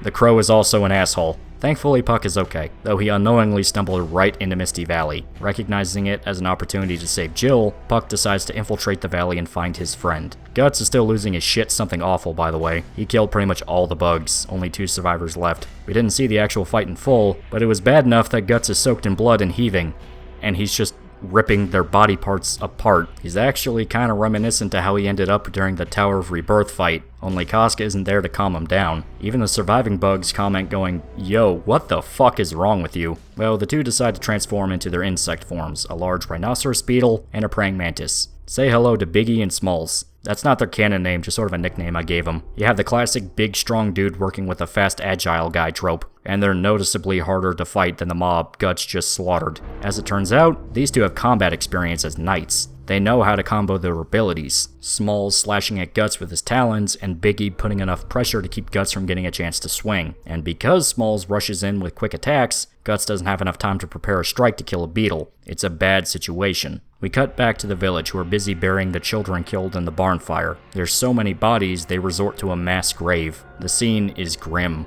Parents crying over their missing children, possibly being among the bodies. But they can't even be sure because all the corpses have been burned beyond recognition. All the while, Jill's father is drinking on a stump away from the funeral procession. Fuck this dude. Like, seriously, just fuck this asshole. This is the point where the Holy Iron Chain Knights arrive. Remember these guys? Yeah, they're actually kind of important for things to come. The village panics at the sight of them, but the local priest assures them that the knights are here to help. The commander greets the priest and reveals that they were sent to investigate a possible miracle. Say hello to Farnese. She's the leader of these knights. That's about all I can say at the moment. Just know that she's probably one of my favorite characters. When this arc ends, you will learn a lot about her, so no reason to spoil things just yet. She orders her men to help bury the children while her and her top henchmen talk with the priest. He explains everything to her about how Guts and Puck showed up and set the kids on fire. I would hope he added the details about the killer swarm of demon elves that have been eating people for the last few years, but the most we see is them talking about the fire. Just saying, man, that shit's kind of important. You kind of want these guys to know about that. Well, Jill's father is actually eavesdropping on the conversation as Farnese explains her mission. She and her knights were tasked with tracking down Guts, referred to as the Blackswordsman. It seems as though Midland has been suffering from extreme plagues and famine, and on top of that, stories about monsters and spirits are becoming more and more common. So the Holy See decide to investigate the issue and discovered a common factor among all the witnesses. Whenever a guy with a big sword dressed in all black comes into town, everyone dies. And every time the Holy Iron Chain Knights investigated an area he was supposedly in, they found piles of corpses and destruction. Now, Farnese herself is unsure of whether or not Guts actually exists. She theorizes he might just be a criminal with an exaggerated reputation, an entirely fictitious person made up to connect stories, or even worse, he might actually be important to that prophecy Farnese mentioned at the Red Lake. The priest admits he has zero clue about any of this. The most he knows is the guy went into Misty Valley, a place nobody has ever come back from. The priest wants to offer them a guide, but fuck, he doesn't want to risk anyone dying. Then Jill's father comes in to volunteer for the job. Yeah, he seems capable. He rushes back home, his wife crying over her daughter going missing after being taken hostage by a violent maniac just a day ago, but he doesn't give a shit. He came to get his armor. The way he sees it, he gets to live out his glory days one last time, leading the knights into the forest. I know what you're thinking. God be praised, it's an actual miracle. Let this guy be eaten inside out by those horrible bug monsters. Well, I know how I know, because I thought the same thing. Dude's got a pretty good looking village wife, and all he gives a shit about is LARPing as a soldier again. Fuck you. Give me your wife. Hand her over. Give it. Back at the fight with Biggie and Smalls, we see Guts is still having trouble fighting them. They just refuse to give him a window to attack. He just can't fight both at once. He tries cutting off Biggie's head, but he can only wound him. His hips are too busy dodging to help him build up striking power. In order to kill them, Guts needs to find a way to hit them both at the same time. This causes him to have an epiphany. To kill them at the same time. Guts readies his arm cannon. He fires at Biggie, exploding his head, and the momentum from the explosion is strong enough for Guts to swing the Dragon Slayer so fast, Smalls can't escape. He managed to kill the two of them in one attack. It's probably one of the sickest kills in manga. Lost Children has some pretty fucking good fights. Well, despite his victory, Guts is wounded bad. He's bleeding a lot. Thankfully, no arteries were severed, but the sheer blood loss is beginning to become a problem. The one thing that saves him is some extra elf dust left over by Puck when he was sleeping in the pouch. Guts rubs the medicine against his wounds as the corpses of the mutants turn back into humans, now surrounding him in a scene of absolute carnage. Yeah, you can assume why an order of knights would assume a guy like Guts is just a psychopath and not a demon hunter, because that ain't good optics, Chief. Jumping over to Puck, we see him still nervous about entering Misty Valley, though he's quick to notice that the place really does look like a paradise. The scenery is calm and beautiful, enough so that Puck can't resist but take a nap on a passing lily pad. His lazy snoozing is interrupted by the sounds of happy, carefree joy. Puck sees some of the demon elves playing catch with a ball. Oh, that's cute. Maybe they aren't so bad. Puck knows it's a bad idea to join them, they're technically the enemy, but it looks fun, and he can't resist trying to join the fake elves. They catch on to the fact Puck looks different, but they still decide to play with him. You know, that's really nice. It's really sweet to see that these guys maybe are just kids deep down, and they're playing catch with a human eyeball. No wonder Guts set you freaks on fire. Puck is scared stiff, but the elves fly away when they hear the queen is back with a new friend. He uses this chance to slip further into the hive, seemingly focused around a massive cedar tree. The sight of the tree stirs something inside Puck, and he has a vision of elves flying past him. But before he can think about this any further, he spots Rosine sitting with Jill. The elves bring her fruit to eat, and Rosine continues singing praises about her new utopia, swearing that they'll always have food to eat, it'll never be cold, and grown-ups are not allowed inside. The manipulation is effective enough that Jill admits she would have come sooner if she knew it was like this, though she still stays on the fence about actually becoming an elf. Rosine gives her the rest of the night to think it over, but asks Jill if living in the village gave her the same wonder as flying through the sky. She leaves her alone just in time for Puck to come to the rescue. Also, you didn't see it, but Puck totally killed like 18 of them. He said he did, and he doesn't seem like a liar. You're a liar. Jill asks him about Guts, and Puck says in no uncertain terms that the partnership is through, even admitting that Guts planned on killing Jill when he attacked Rosine. The revelation actually doesn't seem to shock her, almost expecting to hear that was the case. And even though Puck tries to lead her out of the forest, Jill seems content to stay put. She's seriously considering becoming an elf with Rosine. Puck thinks the idea is ridiculous, they aren't elves, they eat people, but the peace of Misty Valley is starting to sway her over. In Jill's eyes, attacking people is just like what animals do, so maybe it's just in their nature. And the village is so much worse than the valley. Jill recalls the incident that caused her to run away from home. That friend of her father's that tried to enter her room actually attacked her that night, getting on top and licking her face. She barely got away in time and simply ran as far as she could. Remember the guy that specifically said sorry for last night? The reason Jill was kidnapped and met Guts in the first place is because he tried to rape her. The thoughts bleed over into Puck, who feels all the fear she has about life. He tries to argue that her mother would miss her, but Jill just rants about how terrible her circumstances are. She's terrified of growing up to be her mother, letting herself be bullied and abused, and doing nothing when her own children are bullied and abused. Or, even worse, she might become her father, cruel to her children only to make herself feel better. The entire time she's ranting, she's been unknowingly crushing Puck in her hands, to the point that he starts crying out that she's hurting him. This seems to snap her out of her episode and she releases Puck. They come back to reality just in time to see the elf children putting on toy armor and weapons, ready to play pretend war. It's cute. I like their little bug armors. They have like little ladybug shields, and they're using little pincers as swords. It's really nice. They look really holy fucking shit! Hey, hey, hey! Tambarin Club! あいつの明るさサンシャイン! Hey, hey, hey! Tambarin Club! Yep, they're not playing. They're really killing each other. Dismembering, decapitating, impaling. The grass is stained with blood. The victorious elves hold up their enemies' bodies up into the air, celebrating the end of their game. As Puck puts it, they're enjoying the killing. And only humans enjoy killing. Them or monsters. Of course, Jill's whole "they're just doing what they have to do" logic would fall apart. We saw the elves act sadistic when Guts was fighting them. These things are not just misunderstood creatures, they're actually evil. And if you needed one last scene of Nightmare Fuel to tide you over, we see one elf chase another down.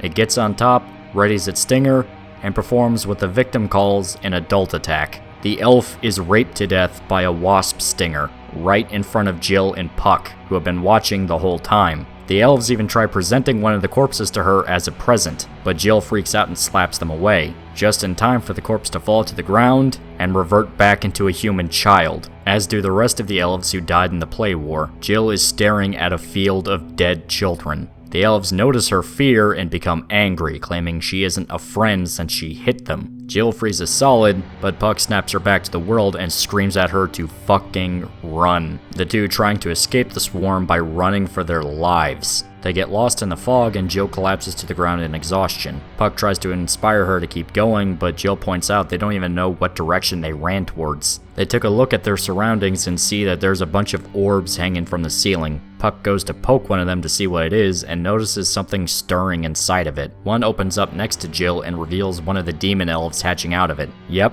they ran straight into a nest of cocoons. Each one contains a human child that's transforming into an elf. Rosine calls it the emergence grounds. She approaches Jill, far more sinister than the friendly face she tried so hard to sell before. Rosine demands to know why Jill ran away, and she tells her about the carnage at the play session, but Rosine brushes it off by saying they were simply playing at war, even calling Jill a coward for being afraid of it at all. Jill points out the obvious with the whole "you people are actually killing each other," but Rosine is convinced it's not a big deal. They'll make new friends anyway. All the elves were doing was simply pretending to be human. If Jill goes home, the real thing might happen in the future anyway, a real war. Rosine repeats her pitch one more time. Become an elf and never worry about the big bad human world again. Rosine even promises to make Jill an extra special elf nobody will ever be able to hurt. She wraps Jill in her wings, letting her poisonous dust lull her to sleep. Rosine assures her she'll simply fall asleep and wake up as an elf. Everything will be fine. Puck tries to talk her out of it, and Rosine tries to whip him with her proboscis, but she misses and accidentally splits open one of the cocoons, revealing the contents inside. Jill gets a good look at a half-transformed child, melted down and only vaguely resembling a human shape. Jill snaps awake and screams in horror, and to top it all off, the nest erupts in flames. All the cocoons burn as they look towards the figure in the distance. It's Guts, holding a torch. He lit the whole place on fire.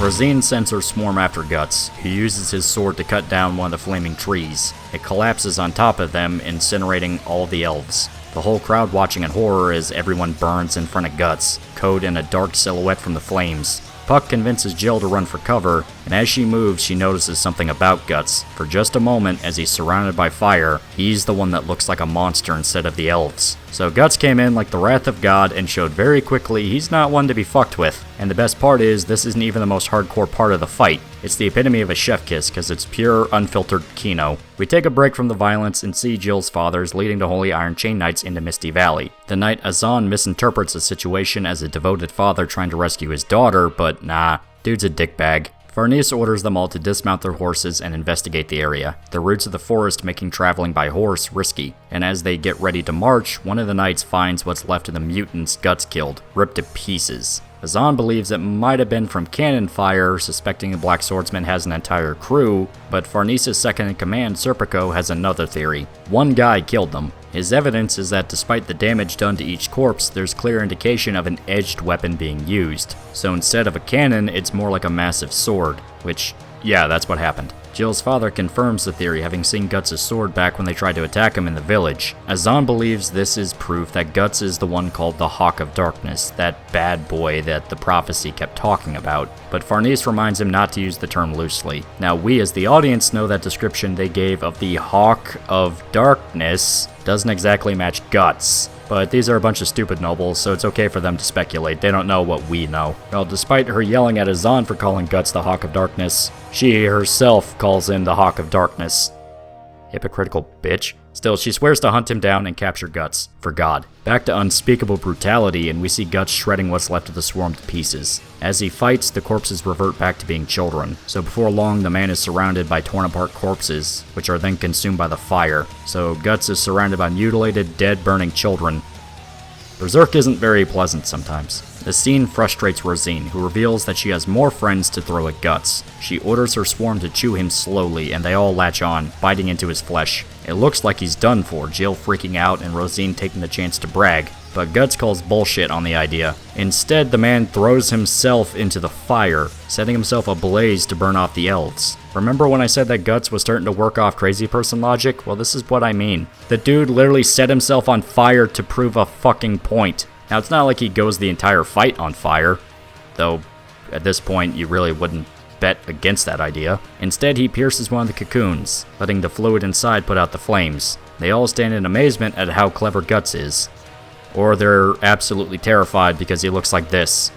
And this. Say hello to bad Guts. Guts could get pretty ruthless before. He was quick to execute enemies in Golden Age, and in Blackswordsman, some of his tactics could get downright dirty. But that's a far cry from looking like an actual animal. The dude is so consumed with hate that he's biting into the half-transformed corpse of a child. The dude's like a werewolf, just feral and mindless, because something is boiling inside of him. We just haven't been told what it is yet. All you have to know is Guts' very humanity is at stake here. I already said before that the conflict of the next few arcs revolve around whether or not Guts is evil. It's a pretty crucial element to what's about to come. Guts has gone so far downhill with his quest for revenge that he's not just violent. The guy is acting like a feral beast. It's to the point that Rosine asks what the fuck is up with this guy, and Jill can't help but think about the first time she met him. At first, she believed Guts was a ghost in the forest, but now, she has no clue what the hell this dude is. Rosine swears she's gonna kill him, but Guts is ready this time. She tries to dive down and attack, but he manages to deflect her proboscis and cut off her antenna, even cutting open part of her wing. Turns out, since the nest is full of trees, she can't fly at full speed, and all the fire burns away her dust, meaning Guts has the perfect conditions to kill her. In fact, there he is right now. Yeah, he's not stopping this time. Rosine manages to dodge the attack and fly off into the nest, but he chases right after her, only to stop when his brain bleeds heavier than before. Jill and Puck are still spectating the fight, and they all see Rosine's true form as an apostle, a large moth. What the fuck do you want from me? Her whole aesthetic has been moths and bugs. Anyway, Rosine is sad to see her kingdom burn, but knows that there's nothing she can do. Besides, she can fly to wherever she wants. She can make a new kingdom with Jill. The only thing she needs to do is kill Guts. Rosine flies through the nest, her speed now fast enough that the entire forest is shaking from the G-force. Jill and Puck are sent rolling to the ground from the wind, and Rosine has her stinger aimed squarely at Guts. He tries to block the attack, but it's just too strong. He's sent flying through the air. Hell, the trees are bending from the speed. In fact, it's so fast, he couldn't even see her coming. The only thing that saved him was Rosine not being able to aim properly thanks to the loss of her antenna, but she settles on going for twosies. Jill and Puck are trapped in the middle of the nest. The wind Rosine is kicking up with her speed, feeding the fire, now a blazing inferno. Rosine goes for a second attack, and once again it kicks his ass. He knows she's aiming for his head, but at her speed, there's nothing he can do to avoid her. He's being thrown around like a rag doll. Plus, the explosive sound she makes, implying that Rosine is literally breaking the sound barrier, deafens Guts so hard it's hard to coordinate his timing. Rosine notices Guts is still alive, and decides to go for one last attack, this time going slower to aim for his head properly. Turns out, this is the exact thing he needed to keep an eye on her attack. She's slow enough that Guts is able to see her stinger coming, so he prepares his defense. He puts his arm up.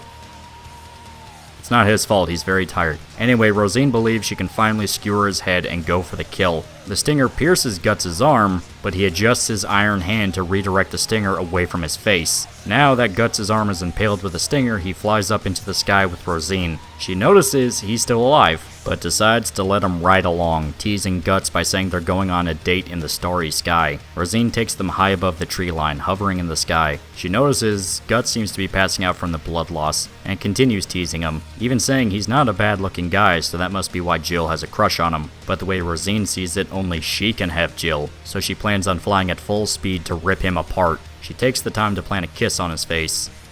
And of course she forgets Guts has an iron cannon for an arm. Like, everyone seems to forget this. Actually, in her defense, I don't think she ever saw it. But still, yet another demon that took the time to bad guy speech and got fucked up by the cannon. The wound sends the two flying straight to the ground. Guts crashing through the trees, angry at himself for supposedly blowing another chance to just kill her, which actually hints at the idea Guts is dealing with a psychological block that's holding him back from just killing her. He sees Rosine reeling in agony from the cannonball, and Guts crawls over to his sword while she destroys the forest around her in frustration. Her intestines are spilling out from the wound Guts gave her, but she's still in the fight, royally pissed off and dedicated to killing him. He's covering his hand in sword wrapping, keeping the Dragon Slayer tight in his grip. He's infuriated at blowing so many different chances at just killing Rosine, and Guts wonders if it's from knowing about her backstory, or it's because Rosine still looks like a kid, and because he went soft on her, he's on death's door and can barely hold his sword. So instead, Guts decides to drown out his thoughts. Don't think about anything else but killing. Black everything else out. Give in to the worst parts of himself, and just move. But with Rosine now waiting for him to attack again,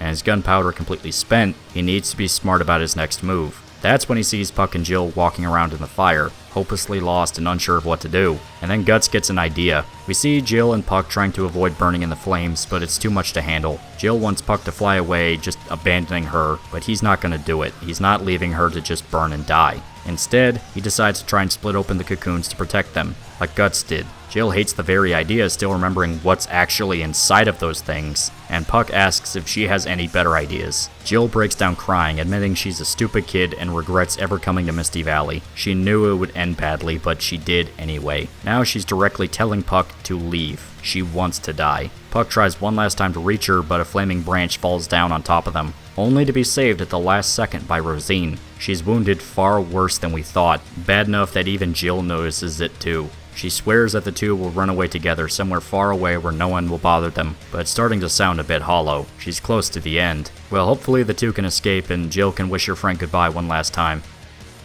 Not on this dude's watch. He dives out of the fire, impaling Rosine with the Dragon Slayer right in front of Jill, the sword right next to her head. Rosine reels back from the pain and accidentally tosses Jill into the fire, but Guts kicks open one of the cocoons to drench her in the fluids. The elf inside this one, partially alive. Rosine flies away again, Guts stuck to her back with his sword still straight through her body, and Puck immediately picks up on what happened. Guts knew Rosine would try and save her friend, so he took advantage of the situation. He was willing to let Jill possibly burn to death if it meant killing Rosine. Jill, meanwhile, has lost it, now just laughing to herself. Too much shit has crashed down around her, her mind is broken. Rosine is desperately trying to shake off Guts, but the man is not budging. She demands to know just who the hell this guy is, but he simply says she wouldn't remember. Out of all the people she's killed, there's no way she would remember why he's doing this to her. The very idea that a human is the one hurting her pushes Rosine past her own breaking point, screaming out that humans aren't allowed to hurt elves. She throws Guts off her back, finally removing him and the sword, and sending them careening down to the ground. For a brief moment, we flash back to Rosine to when she discovered Misty Valley, back when she was just a normal girl. She was happy in her little paradise, but it's immediately broken up by coming back to the fight. Rosine wants to finish off Guts. She flies towards him one last time, intent on driving her stinger through his skull, and she actually succeeds. The stinger goes through Guts, and it looks like Rosine won.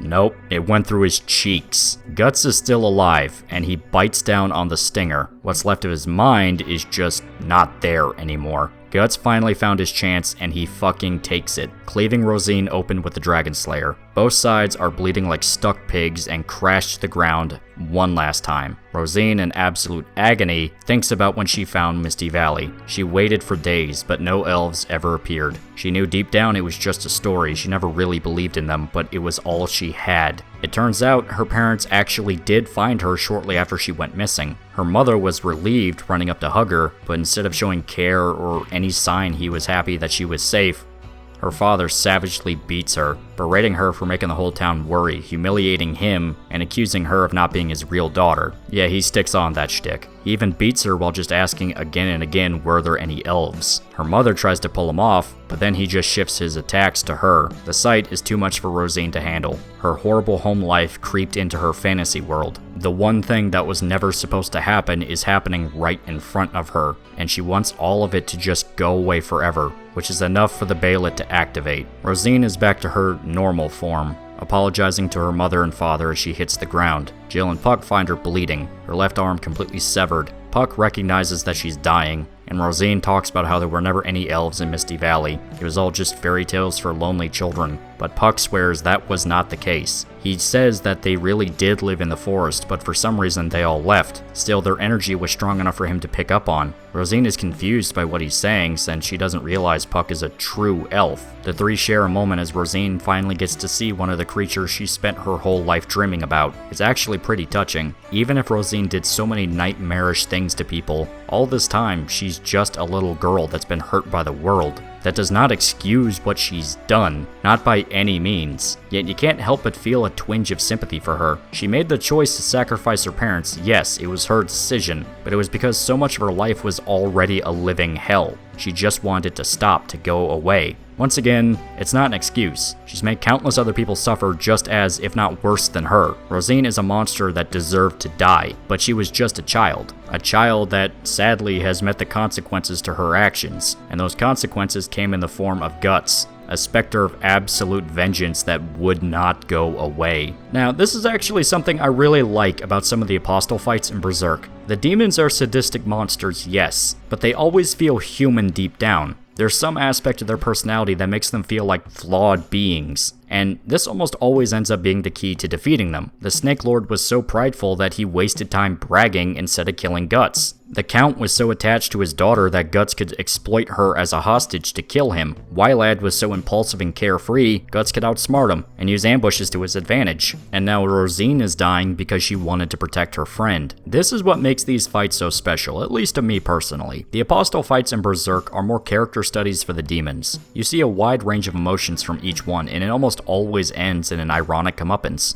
Ironic in that the human aspect to the demons is what kills them. Hell, you wanna know why Nosferatu Zod was such a dangerous fighter? Not just because Guts was inexperienced. Dude didn't fight too many demons when he killed Wylad, but because Zod didn't have any weaknesses to exploit. There was no relative to take advantage of or obvious personality trait that hindered him. Zod well and truly abandoned his humanity to become what he is, and in a strange way that made him far deadlier than any demon Guts fought up to this point. Oh, by the way, speaking of Guts, the dude explodes out of the lake next to the cedar tree. He's coming, and he's still angry. Rosine and Jill are blissfully unaware, the two sharing their last words as the demon girl dies. She tells Jill that she's lucky if she found an elf, so everything will be okay, and Rosine swears that Jill will be okay even if bad things happen. But their conversation is cut short by Guts. He's not finished yet. He wants more. He doesn't say a word or even acknowledge Jill or Puck are there. All he cares about is Rosine. Jill begs him not to hurt her anymore. Rosine is already dying. He should be satisfied. She even asks why he hates her so much, but he just pushes her away. He readies one final blow, directly aimed at Rosine's head. Puck too weak to stop him with his chestnuts. Jill jumps on top of Rosine to protect her, but Guts isn't stopping. The only thing that saves the girl is a crossbow bolt right through the abdomen.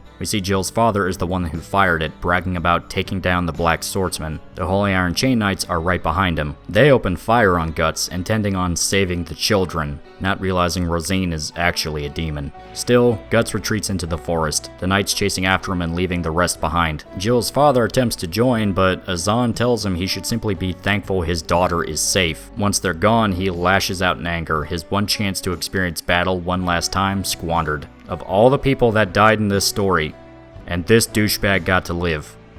Shit ain't fair. Rosine stands up, much to everyone's shock, but she's delirious, saying she needs to go home. Rosine takes flight, Jill stopping her father from firing at her with his crossbow. Rosine hallucinates as she flies through the air, thinking she needs to be at home in time for dinner, otherwise her parents will be worried. Her stomach rumbles, Rosine wondering what her mother has cooked, as she falls to the ground, finally dead from her wounds. We see the ending lines of the PCAF story repeated as Rosine dies, finished off with an image of a happy Rosine eating dinner with her parents. Pretty heavy, right? Well, it's not finished just yet. There's still a bit more to close us off with this chunk of Berserk. We come back to Jill, having watched Rosine fly away for the final time. Her father is complaining about losing his shot at glory, barking at Jill to come home with him, but she can't go just yet. He tries to strike her with his cane, but she dodges out of the way, even ordering him to go back to the village without her. She needs to find Guts no matter what. Puck warns her that he's dangerous, a deranged mess that just tried to kill her, and why does she want to find him anyway after all the shit she's been through? And Jill admits she doesn't know,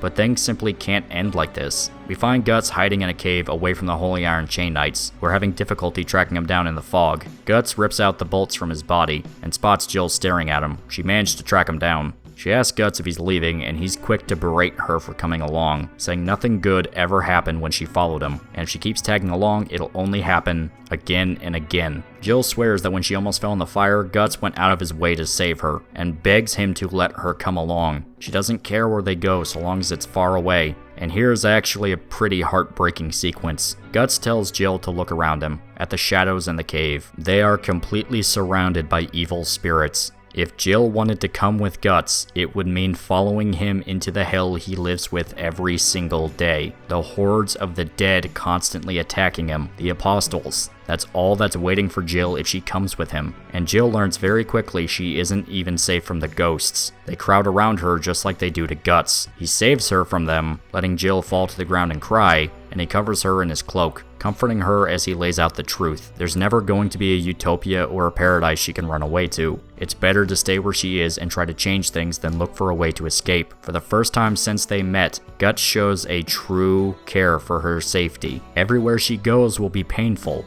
but she's safer at home than anywhere close to him. Guts walks off, urging her to simply walk away. Jill doesn't want to go back to her horrible life, but Guts isn't giving her a choice. He's leaving without her, and the horrible monsters are leaving with him. Soon Jill is left alone. She closes out our arc with a final narration. She never did find out who Guts was, and she's not truly sure what all the horror really meant. The Misty Valley burned away, all the wonder and mystique is dead. Jill looks up at the sky, the mist cleared away, and thinks about her flight with Rosine. The excitement she felt wasn't there, but the sky is clear, like after a storm blows through. Jill's childhood is officially dead. In a way, she's finally grown up. She knows she can't run away from her problems like Rosine, and she can't go to war against the world like Guts did. Instead, she'll go home and try to change things for the better. It'll be painful, but that's life. As a parting gift, Puck gives Jill some elf dust and one of his chestnuts to sting her dad whenever she wants. He's still going to travel with Guts, whether the big guy likes it or not. She looks at Puck one last time, thinking about how elves look best flying in the sky. We close out Lost Children with Jill returning home with her father, content with whatever is about to come. So the arc ends in a very bittersweet manner. Rosine is dead, Guts is a wanted man, and so many innocent kids died in horrific ways. But deep down, there's some hope that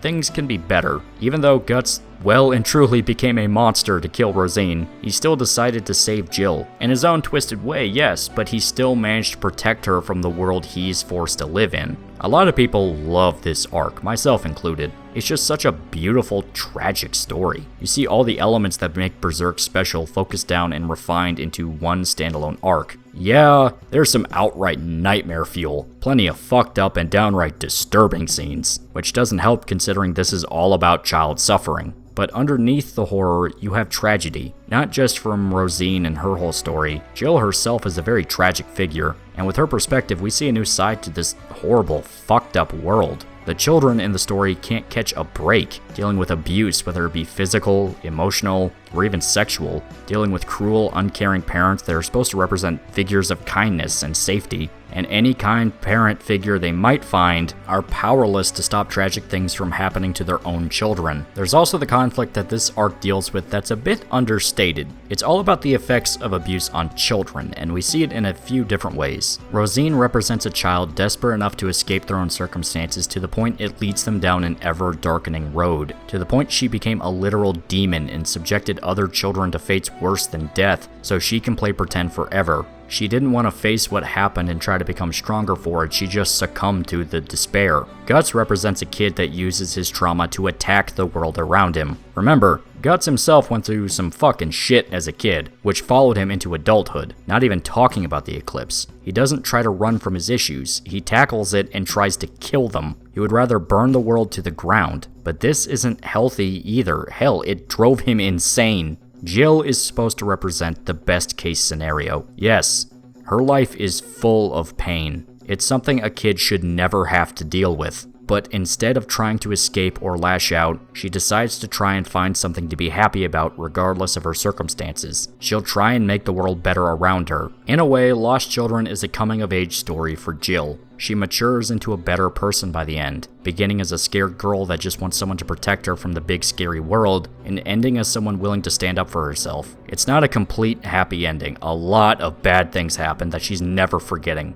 but you feel like things might be okay. Hell, it's the entire reason Guts gives her the speech in the first place. He's not going to let her ruin her life sticking with a guy that's actually cursed. Everywhere they would go, it would be nothing but nightmares for her. So Guts, in his own way, tried to save her from that by pushing her away. And when all the bluster and anger and aggression didn't work, he finally broke down and was just honest. He made it clear, stay away. And Jill finally got the message. This is by zero means a happy ending. But it seems like Berserk might be starting to get less depressing, guys.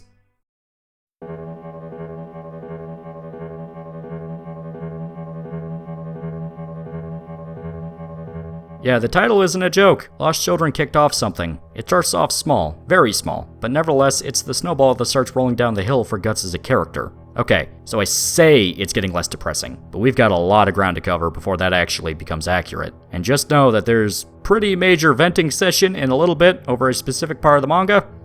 Mainly how a specific adaptation skipped over a lot of what we just saw and how that accomplished nothing but being a terrible first impression for people trying to get into the series. But we're talking about this when it happens. Just know that's coming. We come back to our summary just after the events of Lost Children. Misty Valley is burnt to a crisp, filled with scorched trees and charred corpses of what's left of Rosine's elves. Skull Knight appears, taking note of the grotesque scene. He even comments that if Guts keeps walking down a road that puts him through shit like this, it can't end well. He then goes to the tree that sat in the center of the valley and retrieves a bailet from inside. No doubt Rosine's that she kept with her after her transformation into a demon. For some reason, Skull Knight decides to eat the bailet.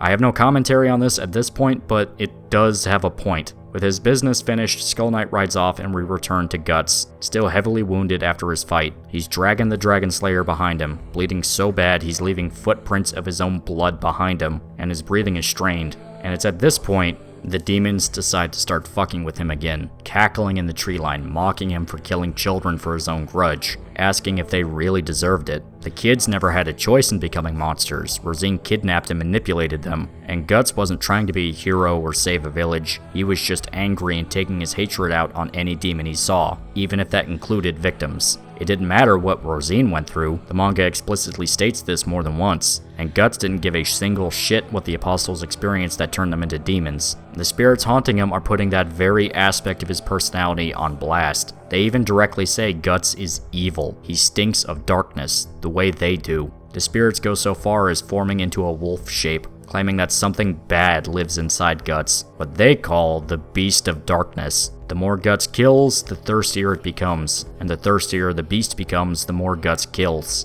It will never be satisfied. It wants to keep him killing until he is completely alone, letting it take complete control and turning Guts into a monster in the form of a man. Or maybe Guts could become a real monster. like Griffith did, this sets the guy off, and he tries cutting down the spirits, but the strain is too much and he collapses to the ground. His wound's bad enough that Guts actually starts to wonder whether or not he can get back up. He's pissed off at the idea of dying by weaklings, but then he thinks about how far he's gone down this road for revenge. He's been cutting through demons and the undead for years, yet he's not one step closer to Griffith. How long can Guts really keep doing this? What does he think is gonna happen when he finds him again? We saw what happened last time they saw each other. Guts was barely on the Godhand's radar. They didn't give a single shit. Guts has done all these horrible things to people, enough that he's hellbound even without the brand. But Griffith is still nowhere to be found. The last image we see is Guts falling unconscious as an image of Griffith looms overhead. This is one of the scenes I absolutely love.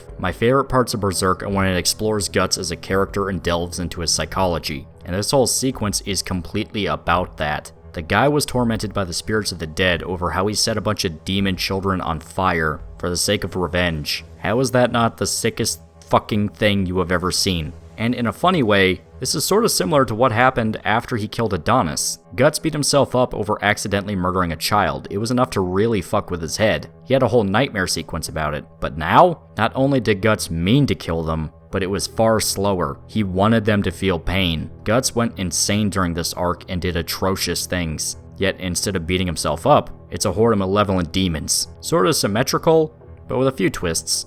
And that actually ends up being kind of a theme for this arc. Another interesting thing that this segment introduced was the idea of the Beast of Darkness. It's just a hint for now, but this thing is a major aspect to why this arc plays out the way it does. There's a reason I'm so protective of lost children, because it's the foundation to the ideas this arc comes to play with. Speaking of which, let's get back to our summary. We see Puck flying through the sky trying to track down Guts. He finally spots the guy as he's being mobbed by the forest spirits, and Puck tries to wake him up, but Guts is out cold. One of the ghosts tries to attack Puck, but he fends it off with one of his chestnuts. From there, Puck has a revelation. Guts got beat by the spirits. Puck beat said spirits. Therefore, Puck is better than Guts. This inspires Puck to go on his own little rampage, fighting off the demons while Guts slowly wakes up. Guts tries to get his attention, only for Puck to sting him with his chestnut. He tries to get angry at the elf, but he just can't. Instead, he laughs.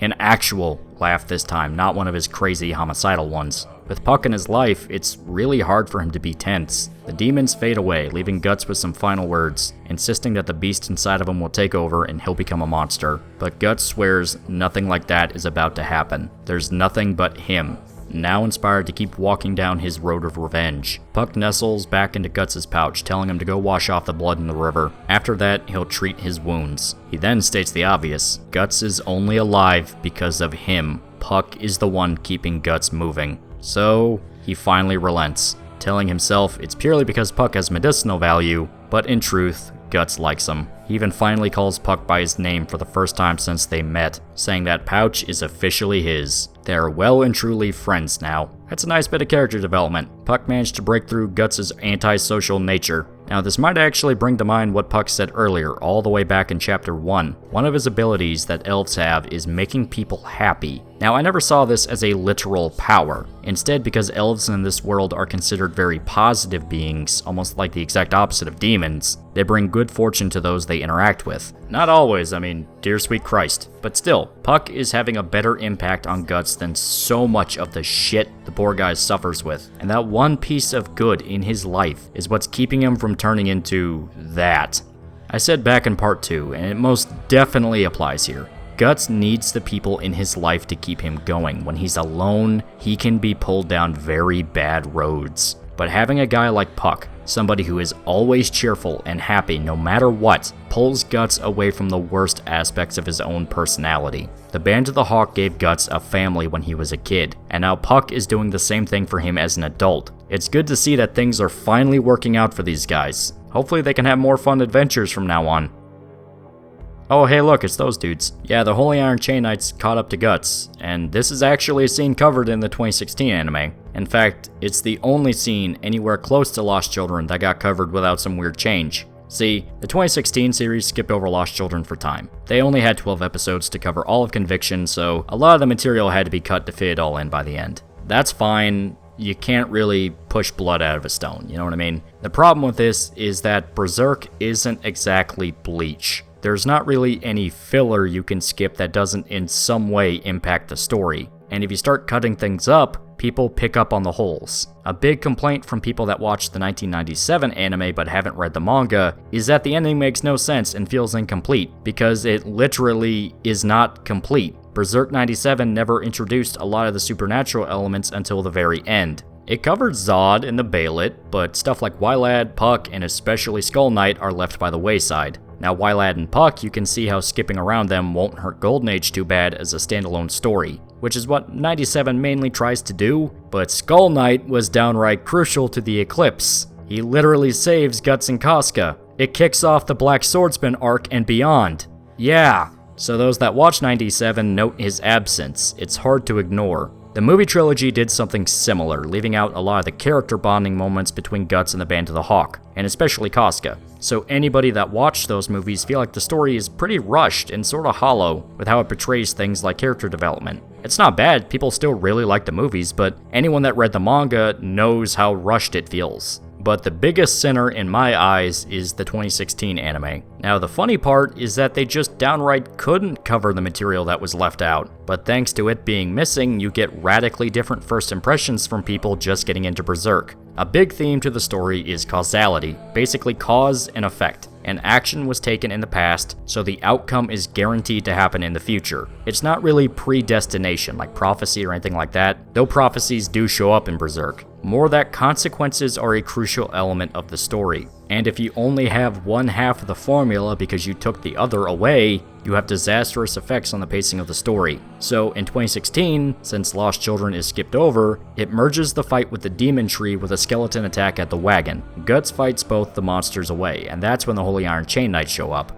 Problem is that right after this point is when the manga plays out as normal. The reason that's a problem, since you'd think I'd be totally okay with them playing things out as they happened, is you have to remember, Guts is on death's door right now. He's bleeding profusely. Hell, he fell unconscious and Puck had to save him. Which right there, that was the culmination of their character arc set up in Blackswordsman. So all that development just plain never happened. Plus, the entire reason they managed to track down Guts is they found him when he was about to execute Rosine and open fire. So yeah, people that say Lost Children is filler, the ending of the arc is literally a lead-in for the rest of Conviction, so I'm sorry, that's bullshit. There really is not much filler in Berserk. Not only that, but the entire motivation they have for tracking down Guts in the first place is because he's been on the warpath for 2 whole years, burning towns to the ground and killing scores of people. Now, we see the actual events take place, that Guts was merely fighting to stay alive while he was hunting demons, but the Knights see him as a violent lunatic on a rampage. We buy this because we saw the events of Blackswordsman, we saw each fight. So even if you argue that the beginning with Blackswordsman was just kind of standalone monster of the week fluff, it served a purpose. It gave us time to connect to Guts, Puck, and now we see the impact they had on the world. Their hijinks didn't go unnoticed. The rest of the rant is gonna have to wait until later. Just know 2016 fucked up this much in the span of like 1 episode. The Knights announce their presence. They're all in shock at Guts, at his massive sword and his entire body being stained in blood, but he's confused why they're even after him. But Farnese is dead certain to capture him, demanding he surrender himself over into their custody. Guts says he didn't do nothing, he a good boy going to college, but Farnese calls bullshit. They found the mass grave at the village, and Guts is splattered with their blood. Farnese calls for her men to capture Guts, surrounding him in a mob, but he can barely hold his weapon. All the damage he took from the Rosine fight is still affecting him. The Knights are nervous to think they're really fighting the Black Swordsman, but nevertheless, they dive in. Guts tries to block a strike, but he's sent reeling back from the force. That last battle took a lot out of him, so much so that these random jobbers are able to push him around. Seeing Guts is not able to use his weapon, the Knights grow confident and charge for him. He dodges each attack, even managing to fight back with his iron arm, but it doesn't help much. He can only dodge and roll, like Dark Souls 3. Watch those iframes, Guts. Despite being outnumbered and pushed to the limit, Guts trips up the Knights by sliding at their legs, using the Dragon Slayer as a board. Azan is disgusted at the sight of trained soldiers having trouble with one wounded man, but Serpico admits that the Holy Iron Chain Knights are merely a ceremonial piece. These guys are made up of the sons of nobles who wanted guaranteed status, but didn't want to actually risk being sent out to fight, so they have 0 combat experience. Hell, the only reason Serpico is there, at least so he claims, is because he hates the sight of blood. Well, despite the admitted incompetence of the Knights, they manage to corner Guts. Farnese orders them to charge in and finish things, but he isn't down yet. In fact, Guts reaches the point known as fuck it. He tears open the wounds on his arms to swing his sword, cleaving through a group of unlucky knights. They all watch in horror as the men are reduced to mincemeat, and the morale plummets once they realize the stories about Guts were true. Farnese chokes up as the knowledge hits her, but Azan doesn't seem to care. He suits up and demands she give him permission to dive in. Azan has now joined the fight, and shows a noticeable difference in skill from the rest of them. He calls himself Iron Club Azan, a nickname that Guts actually recognizes. Puck asks about the name, and Guts explains that Iron Club Azan was a story he heard as a kid.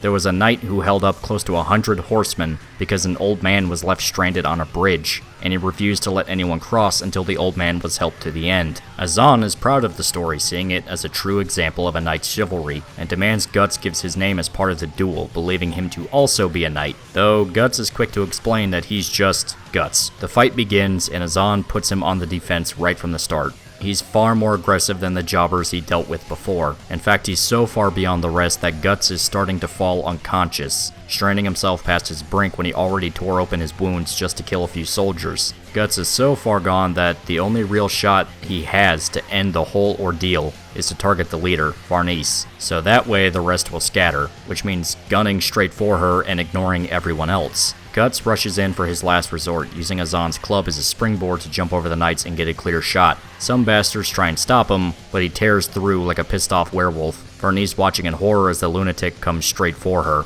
She desperately holds out her sword as Guts gets closer, and a miraculous flying log slams Guts straight against the arrow wound on his leg, the pain making him keel over. Farnese's sword digs into his neck, and he falls to the dirt. Guts is done. Farnese is amazed she's still alive, and the rest of the Holy Iron Chain Knights cheer, believing their commander took down the Blackswordsman. In truth, it's more like a certain somebody actually took him down. If him sighing in relief doesn't make it clear, almost like a gamble he made just paid off, let's just say you find out more about the guy that shows he's way more dangerous than he let on. Nevertheless, the battle is over. Guts is captured by the Holy Iron Chain Knights. Some of the soldiers want to kill him for what he did to their friends, but Azan intervenes to make sure they don't touch him. The way he sees it, Guts is a wounded man who can't fight anymore. Ganging up on him is a disrespectful behavior from knights. Their friends chose to become soldiers, so they had to prepare to die in battle. In fact, trying to kill Guts once he can't fight anymore would render the duel he and Azan had pointless, thus making the friends he murdered pointless. It's a very roundabout way of going, don't kill him you douchebags, this is the main character. Farnese is seemingly shaken from having to use her sword for the first time in battle, but Azan is there to comfort her. He's clearly the power behind the throne of the unit. Farnese is technically the leader, but this is the guy who actually knows what he's doing. And he seems cool. Having somebody as skilled as Guts but act as an actually honorable knight is kind of interesting. We cut to sometime later and see Guts is stripped down to his long johns in the custody of the Holy Iron Chain Knights. He's paraded through the camp as they bring him to Farnese's tent, who's fully intent on interrogating him about everything. She's intent on doing it alone, though her men are hesitant to actually leave the two by themselves. Farnese has to bite this poor bastard's head off to get them all to leave, fully invoking her status as the commander to scare them out. Once again, Farnese is the figurehead, but she's not the leader. It's clear her men don't really respect her or trust her. Still, they leave, and now Farnese and Guts are alone. She tries to interrogate him over his identity and motivations, but Guts doesn't give a fuck, just laughing in her face at the whole situation. This pisses her off, and she moves to talk about his arsenal of weapons. Puck secretly listening to the whole conversation from a hiding spot in Farnese's suit of armor. She notices that his gear is worn down, having been used extensively, but she doesn't actually know what he's fighting. Plus, they found the Baylet. Now, she assumes it's a pagan trinket, almost like a good luck charm, and even threatens to accuse Guts of heresy for having it, but he's as stoic as ever, simply asking Farnese if she's actually ever met God. She tries to rationalize her faith by saying that God doesn't always display miracles on Earth, but he's always around them, and Guts says that's word for word what a noble said as he justified setting an entire village on fire, including women and children. Church bad is the basic summary of this segment. In fact, the events to come can be described as church bad. It's actually a very common trope in Japan. If there's an anime that involves a religious order, 9 times out of 10 they're depicted as a horrible cult. I'm not here to argue theology with anybody, just watch the cool big guy fight demons. Well, this sets off Farnese, who whips Guts and threatens to have him tortured despite his wounds. But he's not stopping, fully calling Farnese a hollow idol, using religion as an excuse to not feel empty. This is what fully pushes her over the edge, and she flays Guts' chest in a complete rage. He's left a bloody mess, but doesn't make a sound, still standing strong despite the punishment. Which, yeah, compared to the crap he usually deals with, this probably isn't much of anything. Dude took a stinger in the mouth flying through the air. This chick ain't shit. Well, the sight of his chiseled, bleeding chest sets something off inside Farnese. The kind of something that involves a locked bathroom door and a feeling of shame once it's over.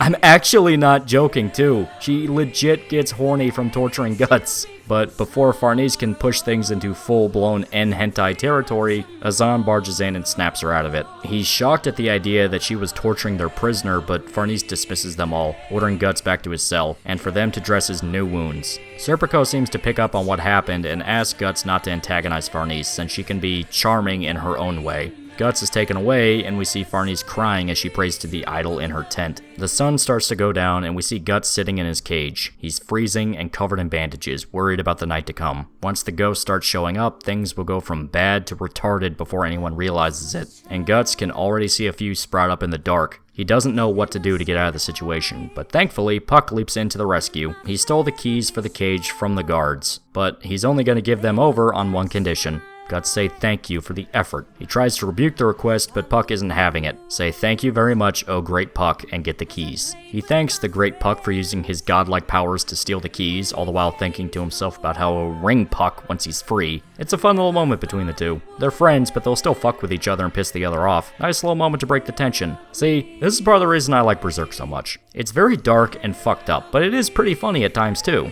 Big thing that people try to rip off from Berserk or fail to adapt properly, they never seem to understand that. There's a clear balance between the fucked up parts and the goofier, lighter parts. We just had a big chunk of story all about carnage and violence, and the whole moment with Guts and Farnese is pretty bleak and intense, so having Puck give us that moment to breathe can hit home. The dark shit hits you because you had endearing fun moments, and the fun moments work because the dark shit makes them feel relieving. It's yin and yang, they balance each other out, it's great. Well, the two escape the cage, and we see that the dead are fully after them. A mob clamoring for Guts in the dark. Puck tries to fight them off like before, but he's scared off fast. The nighttime demons are way stronger than the daytime ones. Their only option is to make it to Farnese's tent and get his gear back. Guts even planning on taking her as a hostage if it becomes necessary. They see Farnese self-flagellating in front of her idol, wearing nothing but her trousers. It's part of a personal ritual she has where she prays to God like a meditation process. Well, Guts barges in during her prayer and knocks her out cold. He retrieves his loadout and suits up.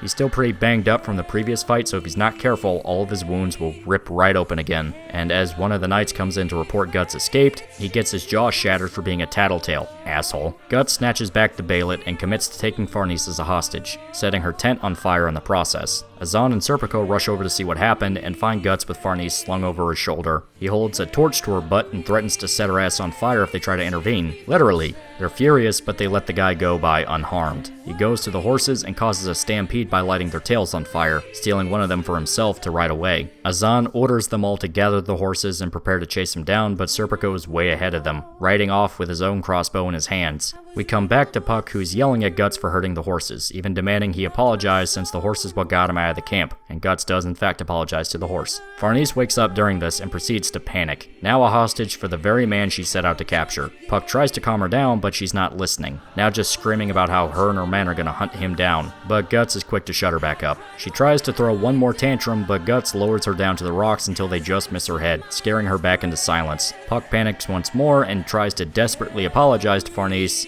but that's when he notices that not only is she not listening to him, she outright doesn't acknowledge he's even there. Puck pulls on her face, but Farnese starts acting like Guts is the one messing with her. Turns out, she can't see elves. Now this is where the magic of Berserk gets pretty fucking weird. Like, it's a bit convoluted. It essentially comes down to power of belief, but at the same time, creatures are just there and able to affect the world. So while Farnese can't see Puck, he can still affect things around her. She'll simply perceive it in a different way than what actually happened. Really, it's an attempt at a metaphor for religious dogma. And I say that because none of this has come up before now. Literally every chapter before this, if an elf is there, then you'll see an elf. People would reference that they were very rare, yes, but if it was there, you would see it. I mean, Judo carried around a bag of elf dust for medicine. But I think what they're going for is, since the army Guts is dealing with now is a bunch of religious zealots, they don't perceive magic entities how everyone else did. The idea is they're so blinded by their worldview they don't really see what's happening around them. That's fine, and we sort of see it with Serpico too, since he finally just notices demons rushing past him to get at Guts. These people live in the human world, where they're obsessed with the Vatican and the Church and a lot of their preconceived notions of reality, while Guts is between worlds. That's not the literal explanation, but you can infer it by how they're surprised to see monsters. They do actually explain what the deal is with this, but it's later. For now, Puck tries to explain the concept by saying that you'll only remember things that you notice. So if they're not directly looking at an elf or even acknowledge it's there, then they won't remember it. Now, personally, if I saw a tiny little pixie dude flying around and cracking jokes, I'd probably remember that. But this actually isn't the canon explanation for it, like I said before. It's just Puck speculating. Next arc is when it delves into the actual world building for how magic works in Berserk. For now, you just have Puck throwing guesses at the wall to explain what's happening. And none of this matters anyway, because the demons are here to fuck shit up. Farnese at first thinks it's her men come to rescue her, but nah, it's monster people. Guts fights off what he can, but the strain of swinging his sword physically hurts the horse. Some of the ghosts go fuck with Farnese, since remember, these things don't really discriminate between targets, and has to have Guts save her from the actual cosmic horrors staring her in the face. He actually goes so far as to call it a miracle, since technically God is showing them something that's supposed to be impossible. At least to Farnese. Unfortunately, the horse is pushed to its limit. It collapses and they're all sent to the ground. Guts keeps Farnese safe during the fall, saying he needs her for information. Mainly, he's curious as to why they're after him in the first place. But Farnese isn't talking. She tries to run away, only to charge straight into a pack of wild dogs. Dogs that get possessed by the demons flying around, turning into these deformed monstrosities. And you might be wondering why this isn't all taking place in a mansion. Instead, it's just on like some rocky bit of road, you know, off to the side in the middle of a mountain. It's because the 2016 adaptation of Berserk completely changed up this section. Instead of simply reacting and trying to get as far away from the camp as possible, Guts instead intentionally goes to a certain mansion in the middle of nowhere. A mansion that has an apostle inside of it. Now, I'm trying to find the words to describe. Do you remember the pig apostle, the jobber one that Guts killed in like the very end of Golden Age? The first official kill with the Dragon Slayer? That guy? He was the main bad guy of episode 3 of the 2016 adaptation of Berserk. You find out his backstory and why he became a demon and a lot of the shit around him, and yeah, it's not really great. It's probably one of the worst episodes, and that's saying a lot considering that was a rough series. And the funny part is they were bragging about how Miura wrote it, and it's like, yeah, maybe on a weekend when he was busy doing other things. Anyway, point is, I don't really like the mansion episode. It was not great. I like them being in the middle of nowhere, because basically there's no room to run off to. That's literally a point it makes. They're surrounded by monsters and can't hide anywhere. Farnese has to stick to Guts to stay alive. Now, she has actually no idea what to do, and Guts just sort of naturally takes control of the situation. And by that, I mean he cleaves through the pack of dogs, showing he's back in shape to fight, even arrogantly telling Farnese to say something like, "Dear God," as a prayer. He murders his way through the evil puppers, all while Farnese is trapped in a state of confusion and terror. This is the first time she's actually seen any supernatural phenomena whatsoever, so her mind is blown to say the least. It's like an Ahigo face, only instead of being filled with semen, Farnese is convinced she's gonna be torn to pieces by a lunatic and a bunch of demonically possessed dogs. I don't think this is like an Ahigo face at all. Anyway, speaking of which, Guts is still fighting his way through the pack, but any wound he inflicts on the animals doesn't seem to work. The demons force them to keep fighting even when they're chopped to pieces. Farnese decides she's had enough of this adventure and tries to sneak away. She sees the horse Guts stole get back up, seemingly okay even after the fall down the rocky hill. Farnese orders the horse to let her ride it to safety, but it says no. The horse said no. Yeah, it's possessed too, and since a malevolent demon is controlling the horse's body, it decides to indulge itself in some less than Christian behavior. The horse stands over Farnese, licking her body as it talks about how it doesn't get mounted, it mounts the woman. Say hello to Rape Horse, a fan favorite monster. Plainly just out of sheer absurdity. A horse got possessed by a demon and now it wants to rape a chick. Berserk is a wild series. Well, Farnese cries out in fear, and Guts sees the horse ready to violate. This causes him to flash right back to the Eclipse, to the side of Griffith raping Casca, and he can't control himself anymore. Guts chops the horse's head off, just managing to avoid killing Farnese as well. She's absolutely traumatized, trembling and silent as she sees Guts consumed with anger. His wounds split right open again. That's how hard he swung the Dragon Slayer to kill the horse. He tells Farnese to sit tight if she doesn't want to die, which she agrees with since, well, what the hell else is she supposed to do? Puck is upset that Guts tore his wounds open again and remarks that something is making him more psychotic than usual, which is when Puck receives a vision of the eclipse, seeing Casca being molested by demons. He doesn't know what he saw, but for some reason that image in Guts' mind pushed him into a homicidal rage. Guts is past the point of no return. He says that he finally remembers that same feeling he felt right after the eclipse. That hateful wrath that caused him to become the Blackswordsman in the first place. It's vivid and strong, to the point he doesn't even care if they rip his arm off. His other arm. So until the sun comes up, Guts is gonna keep cutting them to pieces. In his own words, you'll all keep dying until day breaks. It's a legitimately pretty badass moment, and pretty disturbing too, since Guts is just out there, which is, again, of course, why 2016 fucked it up. See, that whole speech Guts just gave, the whole, this is the worst I ever felt, and fuck you guys, and I'm gonna shit on your dinner plates. Yeah, all of that happened because he saw Farnese almost be raped by the horse. He flashed back to Casca, the woman he loved, being raped. That's why he felt so angry. The one time he couldn't save somebody, it was the worst person it could have happened to. So he gives that speech as essentially his action movie monologue, that I'm gonna fucking kill you all moment. 2016 anime, Guts just says it to the monster to scare him, even though there really wasn't a reason for him to say it. I mean, nothing about that fight in particular would have driven him over an edge. It was kind of a basic fight. So, yeah, kinda spoils the moment. It's sort of like how in Resident Evil 3 Remake, where you have that "you want stars, I'll give you stars" line from Jill, said in a random-ass hallway, and Nemesis can punch you out of the line. Well, in the original game, that was her closing line to kill off Nemesis. So you kinda took an iconic moment and made it very mundane. It kinda makes it feel a bit sillier in retrospect. Still, Guts keeps his promise. Next thing we know, it's dawn. Farnese staring at Guts, heaving each breath, surrounded by the mutilated corpses of the animals that attacked them. She says the sight is like a classical painting. Farnese is kinda weird, in case you didn't know. But she also says that Guts did the one thing she couldn't do. She used religion and her power to not be afraid, to escape the fact she's scared. Guts did the opposite. He not only confronted these horrible monsters, but seemed to not have any fear whatsoever. And this makes Farnese feel tiny and helpless. Here she was pissing herself in terror, while this utter stranger didn't hesitate once to strike back. A small spirit hiding in the shadows slithers up to Farnese, feeding into her insecurities by saying she can't feel bad about anything she does. She's powerless. It's not her fault. Not only that, but it drudges up some repressed emotions Farnese tried to keep buried. Remember when I said Farnese felt excited as she tortured Guts? This demon cuts through the bullshit and lays it out. Farnese felt pleasure from what she did. She's a sadomasochist in the literal sexual sense. She claims everything she does is for God to show how loyal she is to her faith, but the truth is that she enjoys the punishment. Farnese is desperately trying to deny this, but the demon ain't buying it. Farnese doesn't believe in anything. She's empty inside, simply exploiting her authority to indulge in her own vices.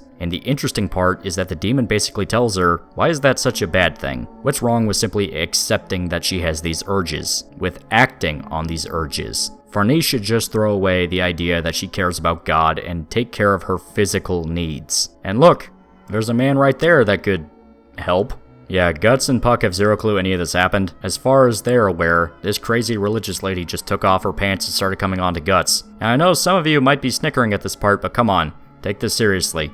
The school expects you all to treat this material with respect. We've got an exam on this in a few weeks. Nevertheless, Farnese has fully possessed herself, straddling Guts and all but demanding they fuck. Specifically, fuck. She even goes so far as to position herself onto the Dragon Slayer, tying some rope around Guts' neck and ordering him to split her in half with his big sword, and be slow about it. Remember, all this demon is really doing is amplifying the feelings that Farnese already has. So if you're into really kinky BDSM stuff, I guess you just met your wife. Luckily for Guts' chastity, the sun fully rises into the sky, the light expelling out the demon from Farnese, Puck taking care of it as it leaves her body. She collapses on top of Guts, who basically just tells her to get off, like, literally.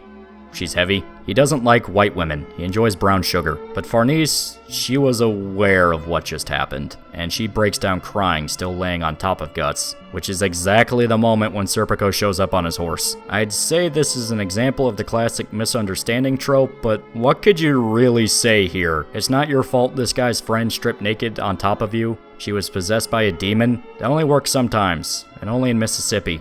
Serpico simply walks up and offers his coat to Farnese, who's still shaken by what happened. She orders Serpico to kill him for the sake of her honor, which really doesn't help clarify what just happened. Guts is already seen as a child murderer. He really doesn't need to be called a rapist too. Serpico says he can't kill Guts. They were ordered to take him in alive. Disregarding this for the sake of making her feel better about whatever just happened is a bad idea. But Farnese is insistent. Kill him. Serpico then just plainly says, Guts is too strong. He'd die. It would all be for nothing, so Farnese snaps and slaps him across the face, marching off without him. Serpico is left with Guts, and weirdly enough, they actually have a pretty civil conversation. Guts swears he never touched her, and Serpico is willing to let bygones be bygones. He'd let Guts go this time, since there's really not much he can do to stop him, and Guts says he owes him for it. They conclude their conversation, and he turns to leave.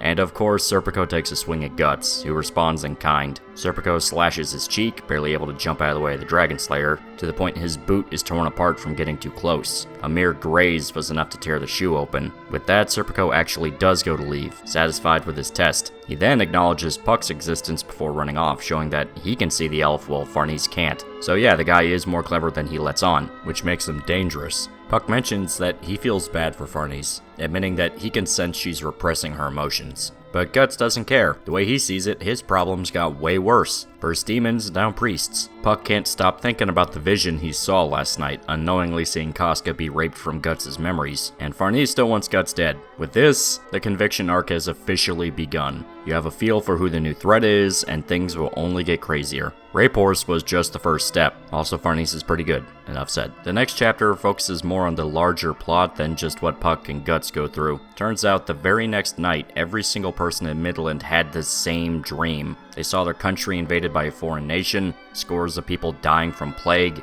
towns destroyed by disasters and earthquakes. All of Midland is consumed in darkness. But right when things are at their bleakest, they see a shining hawk cut through the black, every person instinctively recognizing it as their savior. Yeah, things are about to get weird. Just know that this goes places. A lot of places, in fact. We see some Midland Knights are attempting to lead a group of refugees through a barren mountain. The forest cut down for the war effort, making the earth unstable, which is only made worse by the rain. Lord Laban is leading the knights, the dude with a beard, and he's remarking how depressing the sight is. All around them are scared villagers, women and children too, and they're leaving the town that the knights are trying to make their way towards. A sudden landslide drowns some of the refugees, and Laban orders his men to save who they can. He personally tries to rescue a young boy, but he's already dead, seemingly from an illness. His nose is running and vomit is spilling out from his mouth. Laban rides ahead without his men, who are still trying to take care of the refugees, and he arrives at the town they all came from. The whole place is empty, seemingly abandoned. The only thing left alive are the rats. He comes to the town church and finds piles of corpses stacked outside. Turns out there is a real plague that's ravaging through Midland. Laban sees an old man trying to fight off some of the rats, who remarks that the piles of the dead attracted them, and since the rats spread the plague, it spiraled out of control. The rats came into the towns after the war effort stripped the forest clean, so they had no choice but to try and adapt in urban areas. Now they just follow the bodies. Laban questions why the old man won't leave town, but he admits there's nothing else to really live for. He's too old to leave, and his family all died anyway, so he's begrudgingly accepted his fate. Though he does tell Laban that he should get out of town before the rats kill him. As it turns out, this scene is something Laban has come across all over Midland. Villages are running out of food, plagues are killing entire populations. It's like the entire world just grew colder. Laban is frustrated that the Midland army can't help rebuild the kingdom to fix some of the damage he's stumbling into. Instead, over 70% of the Midland military is still under orders to hunt after Griffith, even though most everybody pretty much assumes he's dead. The king has officially lost his mind. Even Laban admits it. He thinks about the dream the entire kingdom shared about the death and devastation ending when a bright hawk arrives. He has no clue what it means, but he can't spend any more time to think. Some of his men arrived into town with bad news. The King of Midland is dead. A sudden illness put him on his deathbed. The knights ride out of town, the rats piling together to manifest the head of Conrad, one of the God Hand, heavily implying the state of Midland is the result of the idea of evil and its minions pulling strings to manipulate history. And I don't care if it's considered not canon, it's canon to me. Which I mean, if everybody in the country had the same dream, then fucking something supernatural had to have happened. We come back to the capital, Midland, Wyndham, and we see the king is bedridden, breathlessly begging for Charlotte, his daughter, to come see him. The court doctor orders the staff to fetch her, Sir Owen deciding to do it himself. And yeah, these guys weren't just background bros, they actually do things. Surprising, right? Owen overhears the various nobles talking about Charlotte's ascension to queenhood, and even run into Minister Foss, who strangely enough has all but completely retired from politics after the death of the queen. Owen is disgusted by the nobles chattering about how they'll manipulate Charlotte when she's in power, but he notices Foss is just muttering to himself about how the hawk will come again. It immediately makes Owen think about the dream everyone had, which has officially been classified as an actual act of God, but he's skeptical, since the dream happened before the king fell sick, but he can't really argue it wasn't a miracle. He arrives at Charlotte's chambers, but she's not budging. She's in a state of depression and hasn't left the palace in 2 years. The last 5 days, fully secluding herself in her bedroom, only ever letting her servant Anna in but no one else. Owen tries to talk Charlotte into visiting the king, but she's not interested. She disowned her father and is simply waiting for him to die. Sounds mean, but if you saw part 2, then you see she has a fucking point. We transition to a dream sequence. The king is sitting on his throne, the air around him so cold that steam billows out from his nose with every breath. He remarks about his walls, his throne, his soldiers, but complains that they bring no warmth. All he wants is a fire, something to take the cold away. And that's when he sees it, a woman standing in the distance. Charlotte, his daughter. She's glowing like bright light, and the king swears she's the warmth he needs, and he orders his soldiers to let him through, but they aren't budging.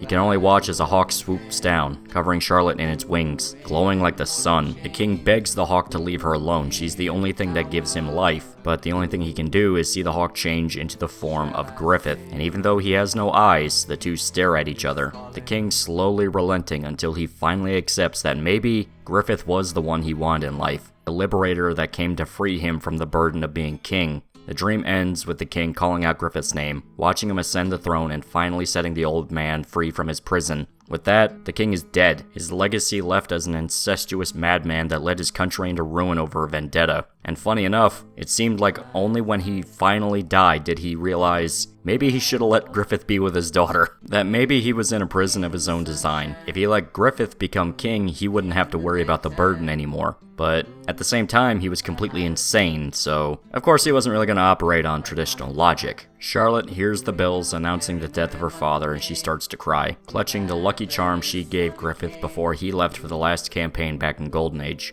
The whole capital is left in disarray after the death of their king, and that's when they notice something. The mountains are moving. The mountains. An invasion force is marching into Midland. Entire armies, plural, sent by the Kushan Empire. Plague, war, famine, death. The end of the world has arrived for Midland. It is actual biblical Armageddon, and things are only gonna get worse. We see a group of mercenaries trying to run away from a mysterious attacker. They claim that over 300 men have all been killed by this one man. An entire army of sellswords cut down, all because the leader wanted to get famous. The trio try to run away as they name drop who the attacker is. It's Nosferatu Zod. He's still alive and kicking, killing scores of soldiers like always. Zod sits on top of a mountain of bodies he's made, watching the crows feeding on the dead. He admits that he's grown bored. He wants a real fight again, somebody that'll push him to the absolute limit. Over 300 years of wandering, and all it's ever ended with is Zod sitting on a mountain of corpses. He contemplates fighting other apostles, but they're no good either. The only one that's truly ever given him a challenge is Skull Knight. Zod thinks about the rumors surrounding Guts, that he's killed more than a few apostles, but that's then and this is now.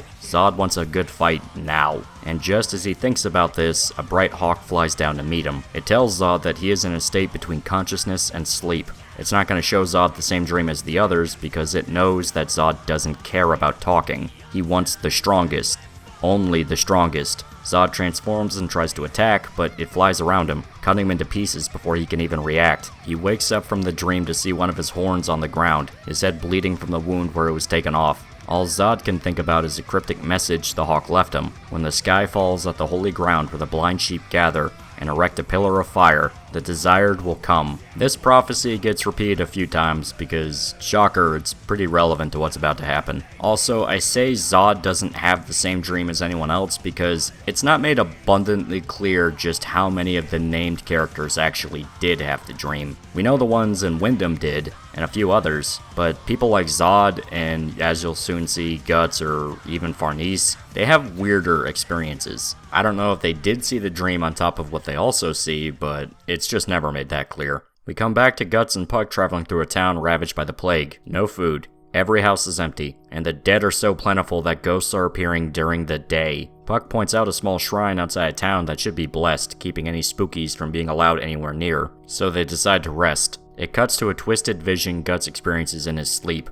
A stake is dug into the ground, piles of kindling wood sitting underneath it. He sees a mob holding torches force Casca onto the stake, and tosses their torches onto the kindling and burn her alive. The dream ends with Guts screaming out for them to stop. Guts wakes up thinking an incubus gave him the nightmare, but that wasn't it. It was the demon infant, which is hiding in the shadows underneath some of the stones in the shrine. It changes its face to resemble Casca's and speaks to Guts about a coming danger, giving Guts almost the same message Zod was given about the holy ground and the pillar of fire. But this time, the demon infant is begging Guts to find it as fast as possible, specifically saying the word danger along with it. Guts recognizes that it's trying to tell him something happened to Casca, and sets off an almost instinctual panic. The scene jumps to Erica, who's gathering firewood in the forest. As she's working, she sees that it's starting to snow, then hears a certain elf singing as he's dancing in the air as the flakes fall around him. Puck is blissfully unaware of Erica sneaking up behind up until she catches him in her hands, smacking him out cold and calling out to Rickard to see what she found, which is when she runs into Guts. And this frame here says a lot about what I want to go into in a bit, just know it's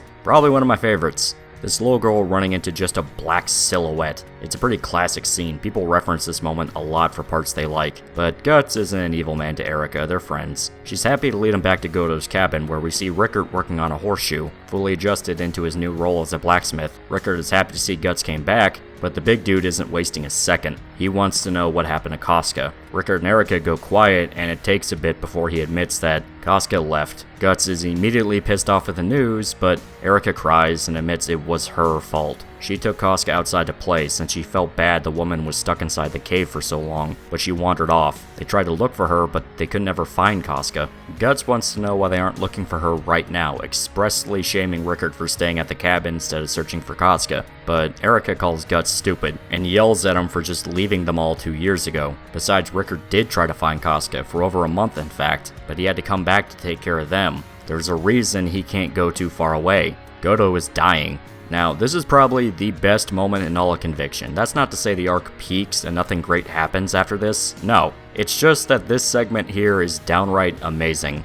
Guts goes to talk to Godo as he's lying in his deathbed, specifically about life and revenge. Guts is shocked to see the old man dying, and he thinks the plague might have got him, but Godo swears that it's just age. He inspects Guts' equipment and notices how worn down everything is. The Dragon Slayer is chipped and rough, the Iron Hand is nicked and rusted. It's enough to tell Godo just how bad Guts' situation really is. He's fighting so much he can't eat or sleep. Godo looks right through Guts, almost deciphering the entire man without even trying. Guts is visibly tense, way more than ever before. The monster that attacked him 2 years ago, just how they showed up with Rickard beaten to near death after the eclipse. Whatever he's involved in is bad business, so Godo offers his own solution. Just run away. Living for hatred is for people that can't accept feeling sorrow. They'd rather smother their emotions in anger than let themselves feel vulnerable. It's like sharpening a sword in blood. The more you soak it, the more it rusts, and eventually you're just left with scraps, rust, and blood. Guts tries to quit back to almost end the lecture early because it's making him uncomfortable, but Godo doesn't stop. The way he sees it, Guts isn't just nicked.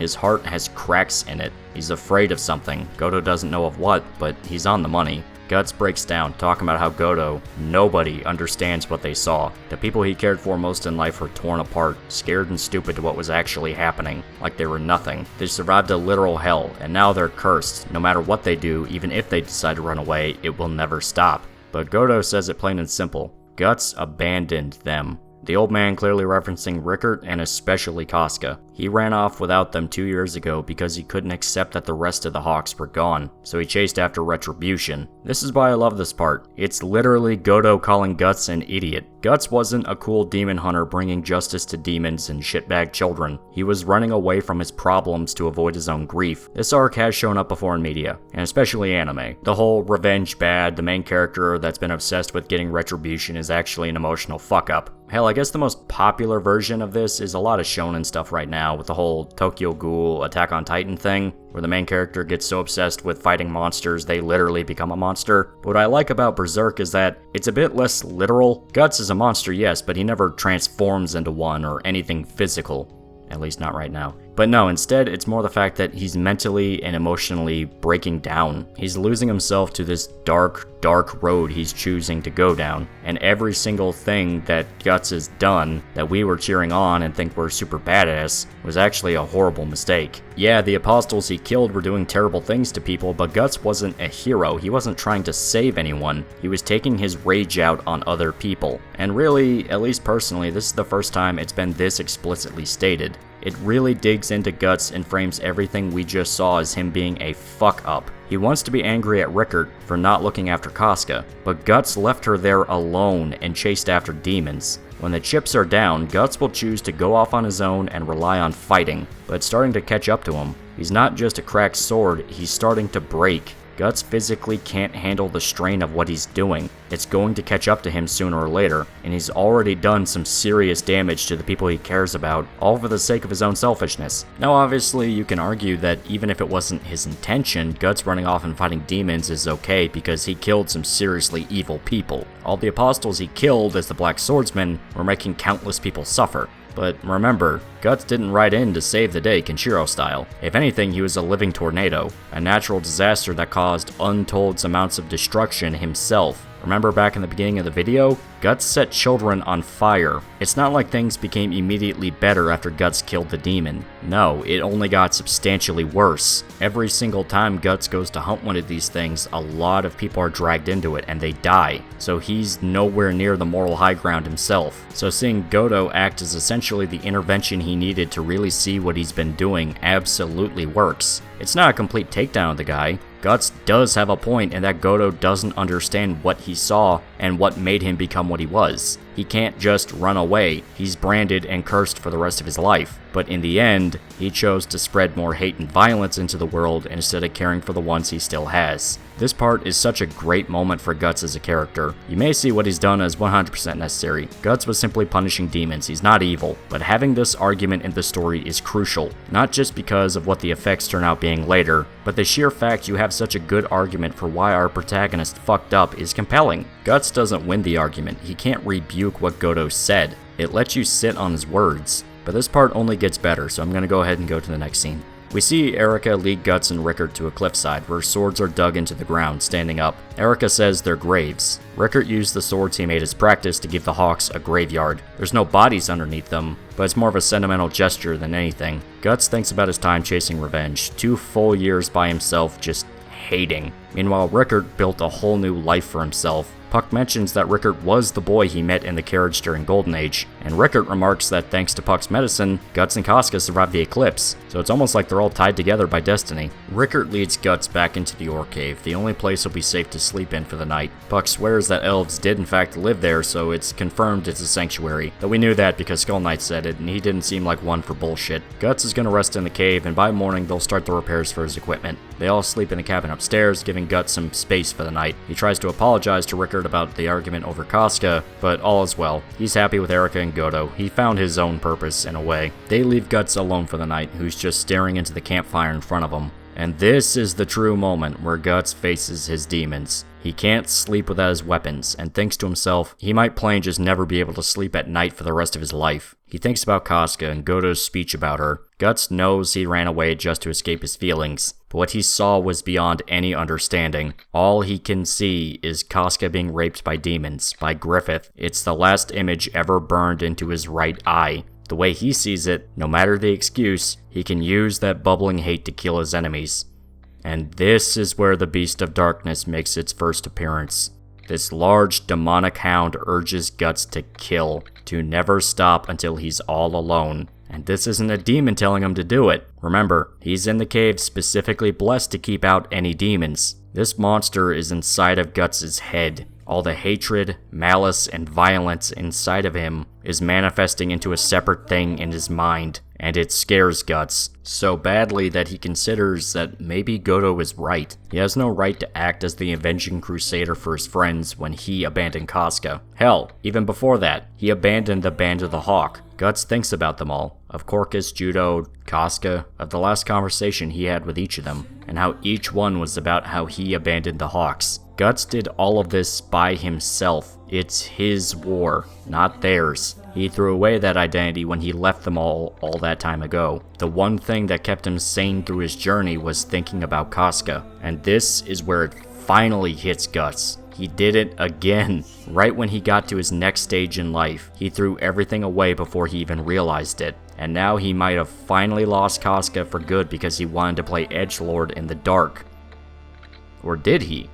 Guts thinks about the message the demon infant left him. He still has a chance. Casca is out there. She's not dead yet. So Guts swears that this time he's not gonna let her go. He's gonna make the right choice and never lose her again. I'll admit, I'm a sucker for this kind of trope. The whole ultra-powerful badass dude who's kind of an edgelord admittedly. His one crutch being the power of love. It's cheesy as fuck sometimes, but in Berserk I think it works really well. It's why I really like this segment. It's just a great scene. Seeing Guts realize his own mistakes and promising that he will not lose any more people he cares about, and especially Casca. We even get a tease at the end result. If Guts didn't learn all of this, he would become an actual monster obsessed with killing and nothing else. So he was at a fork in the road, and Guts is gonna make his choice. Guts is going to fight for somebody, not avenge them.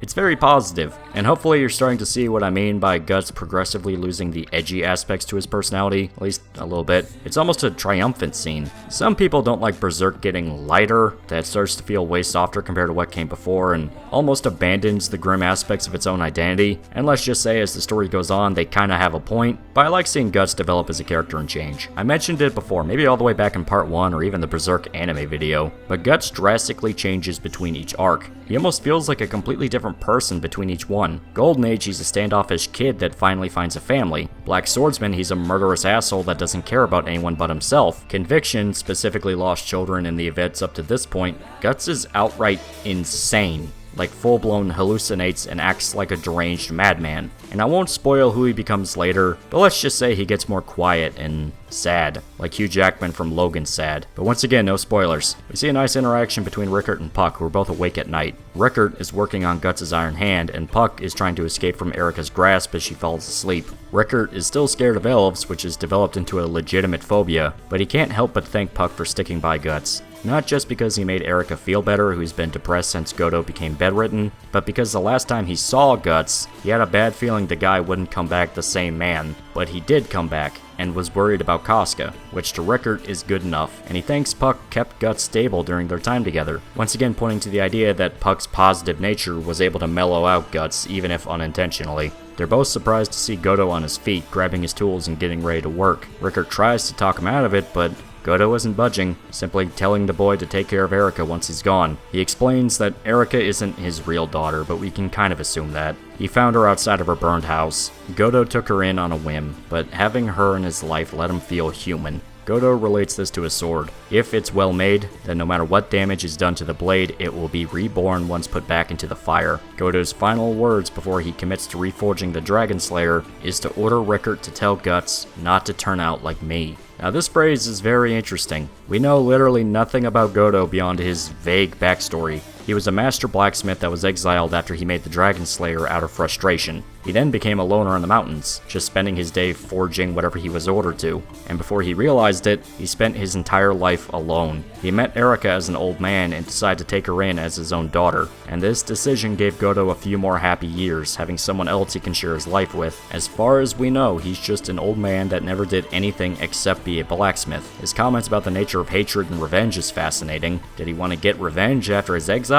Before that, was he lying about the Dragon Slayer being the only reason he was thrown out? We plain don't know. And I like that we don't know. Sometimes we don't need all the answers. The whole scene at Goto's cabin is a quiet moment, a sliver of peace Guts can enjoy. And it's when Guts finally stops thinking about survival that we see who the man truly is. He can't distract himself with short-sighted thinking anymore. There's no monster to hunt, or any enemies to fight off, so he can't run away from his own insecurities, his own trauma, the emotions he doesn't like to think about or feel. But seeing Guts finally do the right thing and commit to saving somebody is powerful. So much bullshit has happened until now. Guts has screwed over so many people, either intentionally or unintentionally. He's dedicated himself to being alone forever. Yet when he was slapped across the face with the truth that he still had people in his life and he was being an idiot, Guts finally let the best parts of himself take over for once. Coming back to the story, we see that Gus's equipment is fully repaired. Even his armor is refined down into a new look. Rickert hands him his weapon, saying that he even made some new tools using gunpowder, some more explosives for our boy. The two discuss the clue to where Casca could be at, and Rickert says the only holy ground near where they are is St. Albion Temple, also known as the Tower of Conviction. It's a gathering place for refugees running from the plague. The chaos of the situation only made worse by heretics hiding in the crowds, causing formal inquisitions. A witch trial is on the horizon. Rickert doesn't think Casca is actually there, but Guts sees it as his last shot. Puck wonders who Casca is to Guts to cause him to be this dedicated to finding her, but he keeps his mouth shut. They say their goodbyes, Erica and Goto watching from inside the house, and the old blacksmith says Guts always does this. He runs in one direction without thinking and closes out the rest of the world in his mind. He's dedicated to his one road. Whether that's a good thing or a bad thing is still up in the air, but hopefully changing focus will help him find some manner of peace.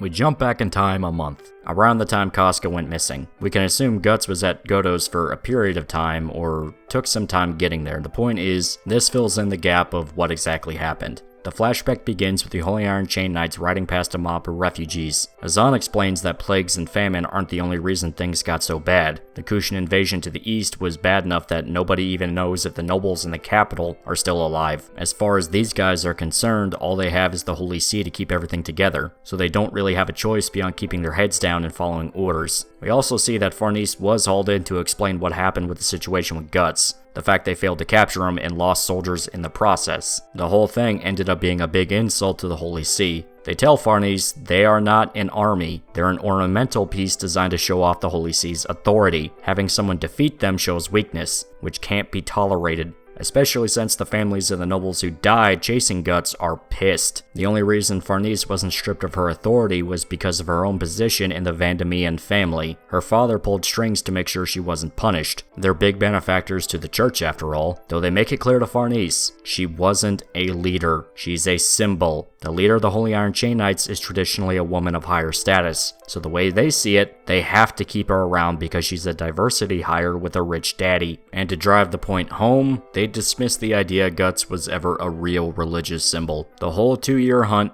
was all for nothing. Farnese was humiliated, forced to watch her comrades die, almost got raped, and it all amounted to Jack and shit. And Jack called into work today. They give her a new mission, essentially telling her to fuck off and not come back, and decide to instead focus on investigating the dream the entire country had all at once. Even priests for the Holy See say they experienced the same thing. So whatever it is, it's a big deal. But that very meeting is what led Farnese to the details she's doing now. Her and her men are tasked with protecting an Inquisitor as they travel to St. Albion Temple. During the downtime, Farnese thinks about how everyone claims to have had the same dream. Strangely, she says she never had a dream about a Hawk of Light or any miracles. Instead, her thoughts are filled with the horror she experienced after Guts kidnapped her. She's trying not to think about it, but it's a losing battle. I'm assuming she didn't have the dream, because the way she's talking is as if she doesn't understand what everyone's talking about. Once again, it's not made abundantly clear if everyone had the exact same dream or if there were exceptions, because Farnese seems to not understand what they're saying, and Guts didn't mention anything about it. You'd think the guy that is really familiar with a glowing white hawk and its symbolism would mention something about having a dream like that. Still, we even see her think about the episode she had involving Guts and his sword. It's not something she's having an easy time forgetting. As they make their way, we see peasants gossiping in horror. Turns out the man the knights are protecting is infamous, to say the least. The breaking wheels dangled above the carriage is the calling card for bloody scripture Mozgus. a man who is unafraid to sentence anyone to torture as a heretic. His current body count is over 500, and they say he will find any excuse to sentence someone to die. That, of course, leads a man to have a lot of enemies, and we see villagers preparing an ambush, aiming crossbows from the cliffs above the knights. They launch their attack, intent on killing Mozgus for revenge. The knights and the peasants get into a brutal melee, the refugees keeping the main forces from coming in and squashing the rebellion. But as soon as a few villagers open the door to Mozgus's carriage, they're attacked by unknown men inside. Each of the fighters are gruesomely killed by Mozgus's associates, a collection of deformed torturers, all using classic medieval execution methods to dispatch the jobber farmers. You see one man with a massive iron claw, twins using 2 saw blades, a smaller one that plucks out the eyes with pincers, a giant using a massive breaking wheel as a weapon, and finally a man in a coat wielding that thing. I don't know what it's called. Point is, it's over before it even started. All the peasants are either dead or captured, and we get a final good look at Mozgus and his band of merry men. The man himself just looks creepy. His face is stony, almost carved out as something, and he's expressionless for the most part. He likes to quote scripture, but don't expect anything on Doc Holliday's level. The religion of Berserk is pseudo-Catholic Church, but nothing specific enough to really mean anything. Farnese apologizes for not coming in to save them, finally able to get past the refugees, but Mozgus actually seems kinda chill. He says he's under God's protection, so it wouldn't have mattered if she tried to save him or not. The way he sees it, since none of the Holy See were actually hurt, there's nothing to complain about. He introduces Farnese and Serpico to his torturers, who seem to disturb Azan. The surviving villagers are all lined up in front of Mozgus. He wants to know why the villagers try to kill him, and they're not shy about it. Mozgus sentenced an entire town to die after they refused to send tribute to the Holy See. They waited until the men left to work and murdered all the women and children. Mozgus is unfazed at the accusation, saying he passed fair judgment and that he was only following God's doctrine. The villager he's interrogating shoots back, saying they didn't even have anything to give to the church. There was literally nothing. They would have all starved to death. So the way he sees it, them attacking Mozgus is divine punishment for his cruelty. The mention of this sets off Mozgus, who flies into a psychotic rage and caves the man's skull in with his Bible. Mozgus sees these villagers as a disgusting bunch of heathens, not even considering that he caused them to become what they are. Only the Holy See can speak for God and no one else. As stated, I'm not here to debate theology with anyone. I'm only bringing this up because I know there's going to be a guy in the comments going, well, actually, the most crazy and hateful of all the Catholic Church people during the Dark Ages were the ones that were blatantly taking advantage of the system and making up rules on the spot, which in turn led to the Lutheran movement where they were splitting off just simply due to how crazy the Catholics became. As stated, not here for that argument. I'm also not here for any fedora tipping, we're just reading a fun story. Mozgus asks Farnese what the appropriate punishment for the villagers is, and she says that since they attempted to murder a priest, they should be sentenced to the breaking wheel. Mozgus agrees and decides to start the execution there, in front of the terrified crowd watching them all. We get a pretty brutal scene of the torturers condemning each man to death, breaking their limbs and forcing them into the wheels. Reminder that this is only partially exaggerated for drama. Breaking wheels were a legitimate execution torture tactic during the Dark Ages. They would actually snap your limbs and force you into a wheel so your wounds wouldn't heal properly. If you were really unlucky, they'll leave you like that to die, which is what these guys are intending to do. Hearing men screaming in agony sets off Farnese's bad thoughts, and she has to uncover her face as she feels a little too warm. Serpico is unfazed, and Azan is just disgusted by it all. I actually really like this guy, because he seems like the one good person in this entire army. But one of the prisoners escapes and tries to run away, bumping straight into a dark-skinned woman with long hair. The woman just starts to pet the guy's face, and another woman has to pull her away from the man so she isn't wrapped up in the carnage. One of the knights decides to interrogate the dark-skinned woman for being in league with the rebels, despite the other woman's protests, and that's when he notices that she's not quite there. She's just standing there with her mouth open. The knight takes the villager away, and the other woman introduces herself as Luca. She hates the idea of going to the same place that the knights and Mozgus are going, but there's not much choice in the matter. It's either fanatics or the plague. They all watch the men be hoisted up into the air where they're feasted upon by crows. The crowd goes to leave, and Luca drags the dark-skinned woman with her, noticing that she's just mindlessly staring at the violence. How many of you bet the woman was Casca? I'm not paying any of you assholes because it was obvious. Casca is on her way to the Tower of Conviction, so we're just mindlessly pulled into an adventure with her new friend. So a cursed person, with the brand of sacrifice, is going into a heavily populated area full of zealot priests that have been killing people. This is gonna end in violence, isn't it? But before we get into all that, we jump perspectives once again. This time we see a group of bandits hassling a preteen boy for his supplies. He tries to talk tough, but they threaten to kill him over his food, so he relents. The bandits enjoy their feast, taunting the kid about how he'll never get a share. Yet that's when one bandit starts to feel sick, then another, and the leader starts to choke on his food. The boy poisoned the food he gave to the bandits and kept the real stuff to himself. The leader tries to kill him, but he knocks him unconscious with his sword, still in the sheath. He says his name is Isidro, and he poisoned the men with something that's supposed to be non-lethal. It seems like he got away with his con scot-free. But then some of the bandits' friends show up, and all they see is Isidro next to a bunch of unconscious bodies of their friends. Isidro tries another scam, playing the scared kid and talking about how some Kushins showed up and killed them all. This seems to work, up until one of the bandits asks why none of the corpses have sword wounds. In fact, how the hell did he survive the ambush? Kushins kill kids too. Well, just as Isidro tries one last scam to get out of the situation, the bandit he's talking to gets a blade through the head. The actual Kushins just showed up, and they make mincemeat out of the poor bastards. Isidro watching in horror as the men are cut down in seconds, and now the Kushins are setting their sights on him. But just before we can add this poor kid to the body count, they all notice somebody else just showed up. It's Guts. He's passing through town, whether they like it or not. The Kushins try and attack just like they did with the bandits, but they're dead before they realize it, split in half and sent raining down on their friends. Isidro is rendered speechless, along with the attackers. One tries to jump down from the roof, but Guts shatters his jaw with his iron fist. The dude is unstoppable. Puck gets Isidro's attention and tells him to stay down until they're all dead, fully confident in what the outcome of this is gonna be. The rest of the Kushins try in vain to kill Guts, but he only takes down more of them. Even after they believe they have the guy surrounded, he rips through their numbers. The guy's been killing anything that moved for 2 years straight. Everything from your average mercenary to unspeakable monsters. These wannabe Sikh motherfuckers are such a non-threat that Guts barely even acknowledges he's in danger. To him, it was a waste of time, a chance to try out his new equipment. He doesn't even remember that they're Kushins. The entire invasion has been going on without his notice. But right after the scouts are all dead, he goes right back to his journey. Isidro starts following behind, not even sure of what he just saw. Some of the surviving attackers want to chase after Guts, but a familiar face orders them all to stay away. It's Salat. Turns out the guys Guts just killed was a unit of the Bakiraka sent to scout ahead. The ones that gave Guts trouble all the way back in Golden Age are barely a blip on his radar now. Power escalation for our protag. Dude's been fighting demons for more than 2 years now, so human enemies all but can't challenge him. And Salat kinda knows this. Not the exact details, just more that he still remembers when Guts beat his ass all the way back in Golden Age. It was a very humbling experience for the guy, so now he's more cautious and tactical with his moves. To Salat, chasing after a vendetta is just stupid. It was almost, dare say, a positive for him. Guts, meanwhile, is only thinking about pushing ahead, to go faster and faster until he reaches the Tower of Conviction.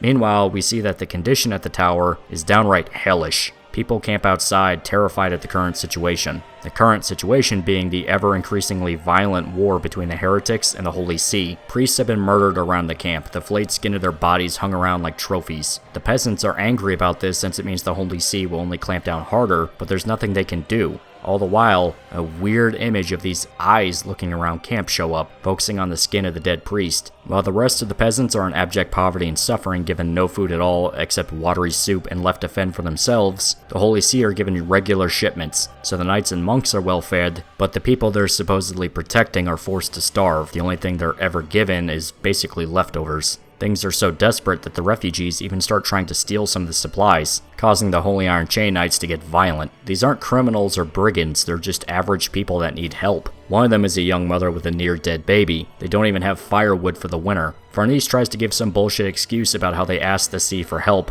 but the woman with the baby is desperate. She says the kid is about to die and she needs God to save them. The sight makes Farnese uncomfortable, but Mazgus arrives before anything substantial can come from it. He claims that he respects the woman's boldness and decides to show mercy. Farnese tries to argue, but he says that since she broke the law to save her own child, it had to have been divine providence. He orders the knights to lead them all into the monastery. Farnese taking note of the desperation of the villagers around them, literally fighting each other for the scraps the monks toss out. The rest of the peasants are led away while Mazgus insists the woman and her baby stay with him. They watch as the priest offers the boy medicine, saying that with food and rest he should recover, and Mazgus swears he sent a letter to the Holy See for more supplies, and promises conditions will improve for the refugees. It seems like he's not that bad of a guy.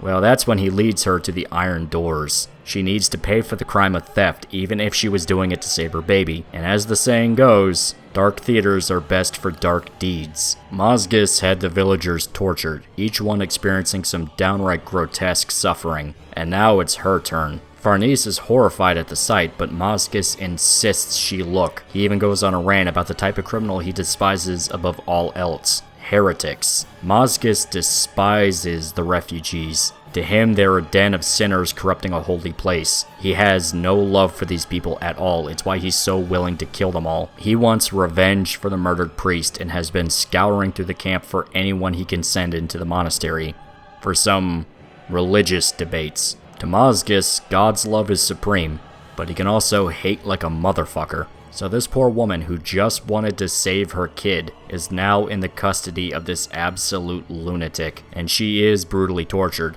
Hot iron pressed against her skin, all while Farnese watches in a blank daze. Right away, we see that Mazgis is not only a despicable asshole, but he's probably one of the most hateable villains in the whole story, minus a few exceptions. Just out of a mixture of sheer brutality and downright self-righteousness, he's doing these horrible things to people and he doesn't think he's doing anything wrong. That extra layer just seems to rub the salt in the wound. At least the demons embraced the fact they're evil. They accepted it. Hell, they bragged about it. It's hard to be angry at somebody that knows they're an asshole, but Mazgis takes this a step further by convincing himself that he's the good guy in the situation. His philosophy is blatantly contradictory and practically made up on the spot, but Mazgis doesn't care. He's doing the work of God, and that's all that matters. And if some women and children have to die to spread the Lord's teaching, then it's gonna happen. And the worst part is that you know some of the Holy Iron Chain Knights hate this crap. They hate having to protect this psychotic asshole, but they don't have a choice in the matter. It's either be on his side or be considered a heretic. You might be thinking I'm only talking about Farnese, Serpico, and Azan, but you'll see what I mean. He's not popular. It's a status quo held up for no other reason than it's what you're supposed to do. Sometime later after the incident in the monastery, we see that the situation has only gotten worse. The priest's body was found.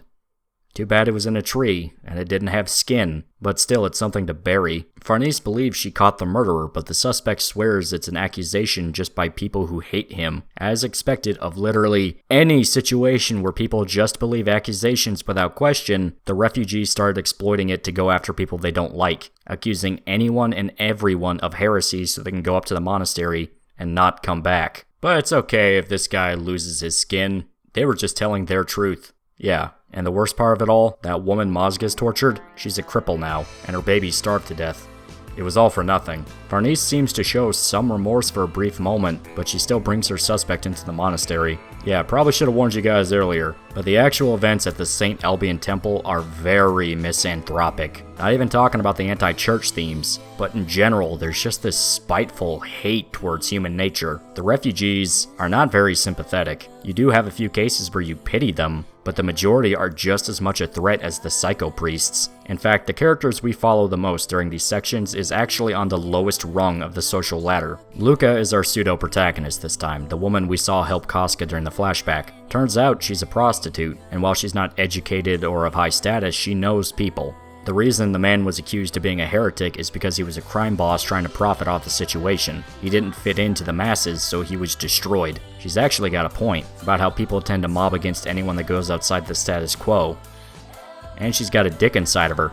Yeah, Luca is lamenting the state of society while banging a John. The guy's name is Jerome, and actually is one of the knights that works for Farnese. He openly shit-talks his boss right to Luca. Turns out none of the men respect Farnese and really just see her as a bad leader. The way they see it, she either needs to step up and do her job right, or just let the guys that know what they're doing stay in charge. It's actually implied that this relationship might be a bit more than engaging in the benefits of a free market. Luca and Jerome actually have a somewhat emotional connection. They're not delusional about it, he still pays her and is fully aware she fucks for money, but they like each other. Well, during their intensive yoga session, please Susan, don't nuke me, Casca pops her face into the tent, covered in bandages. After a funny little moment where she scares Jerome bad enough he goes limp, we see that Luca purposefully disguised Casca as a syphilis victim named Elaine. That way no Johns will try and proposition her, or worse, plus it'll explain her insanity, saying that the disease went to her head. Jerome gives Luca a pearl necklace, even promising that once the job is finished at the tower, he'll take her away from there. They can't get married, but he'll keep her as a mistress and take care of her, even promising to take Casca along and get her a doctor, still believing they're sisters. Despite the grand promises, Luca admits she doesn't expect it'll actually happen. He leaves and we see a group of other prostitutes approach. These are Luca's friends. They tease her about Jerome, but she says that the relationship is to have a card up her sleeve in case anything happened. We also see that Luca uses the payments she receives to feed her friends, even going so far as to break apart her necklace and giving her friends an equal amount of pearls. They're shocked at the gesture, but she's insistent on it, saying she'll get her fair share of it too. Now, I've heard some people say this is a sign that Luca has some inklings of socialism in her beliefs, the whole redistribution of wealth to take care of the whole, but that's not really why she does this. In fact, she plainly lays out why. It's a survival tactic, nothing else. Luca and her friends are whores, a profession that is scorned and hated on a good day, but now there's a heretic hunt, and everyone is weaponizing the situation against each other. If they flaunted their wealth, no matter how they got it, that puts them in the sights of the Holy See. They can't stand out, no matter what. Letting people feel jealousy towards them is a death sentence. We even see that Luca is pretty misanthropic all around. To her, people find any excuse to hate each other. Have too much, people feel jealous. Have too little, people barely even consider you human. If the conditions were different, there's zero doubt Luca would enjoy the expensive luxuries in life. Why wouldn't she? But they're in a situation where you'll be tortured to death if someone gets a bit too envious. It's not socialism, it's being aware of human nature. The only part you can argue is socialistic is that they don't have food. It's weird to even bring this into it because Berserk has all around been a pretty apolitical story, but I have heard the interpretation float around and I kinda wanna make it clear that, nah, that ain't really the way you see this. We also see that Casca, shocker, isn't actually disfigured, but a beautiful madwoman who can't defend herself wandering around a camp full of violent refugees probably isn't the best idea. Turns out the prostitutes grew affectionate towards Casca and decided to take her in, even promising to never force her to work. And Luca is the only one aware of the brand on Casca's chest, though she has no idea what it is. She doesn't want to tell the group about this due to fear of it causing a rumor Casca is possibly a witch or a heretic. She asks another prostitute, a woman named Nina, to make dinner for the rest of them as she handles one more customer, giving her a bottle of medicine as payment. It's never explicitly explained, but it's heavily implied that Nina is actually suffering from syphilis. Now, some people have very strong feelings about this character, and not exactly positive ones either. I completely understand it. If you haven't read the manga and use these videos to get a rundown of the story, you probably think she's inoffensive. She's quiet and timid, fearful of everything around her, but she doesn't seem like a bad person.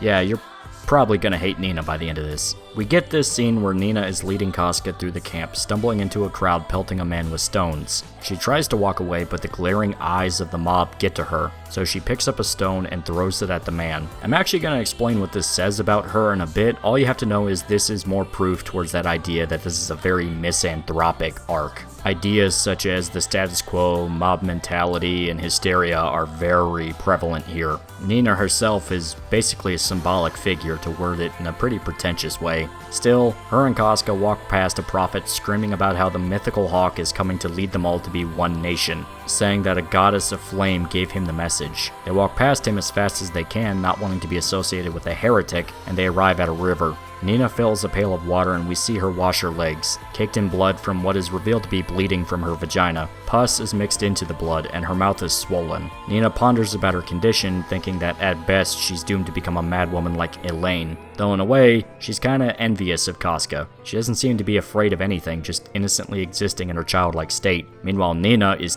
terrified of everything. St. Albion Temple was supposed to be a place of hope, but all it does is make Nina scared of God. Hell, she's scared of being alive and of dying. Nina might seem like an annoying crybaby. I really can't stress that some people consider her to be one of the worst characters of the series. But I think it's because, funny enough, Nina is supposed to represent an average person in the setting. Nina isn't a strong warrior or anyone of note. She's a refugee that ran away from war and plague and works as a prostitute. Luca is a charismatic, clever leader, someone that the other girls look up to and respect. Nina is just sort of there, and she knows this too. Nina knows she's just a scared girl. This isn't to excuse her actions or say something like you all just misunderstood Nina. I don't exactly like her either, but I'm just trying to explain what I think they're going for with her character. And none of this matters anyway because Casca's brain starts to bleed. Oh shit, that's right. There's a branded woman sitting in the middle of a place full of dead people. But before you get excited thinking that a horde of zombies are about to rip through the peasants, something interesting happens. We do see corpses rise from the ground, all screaming in agony about how God abandoned them.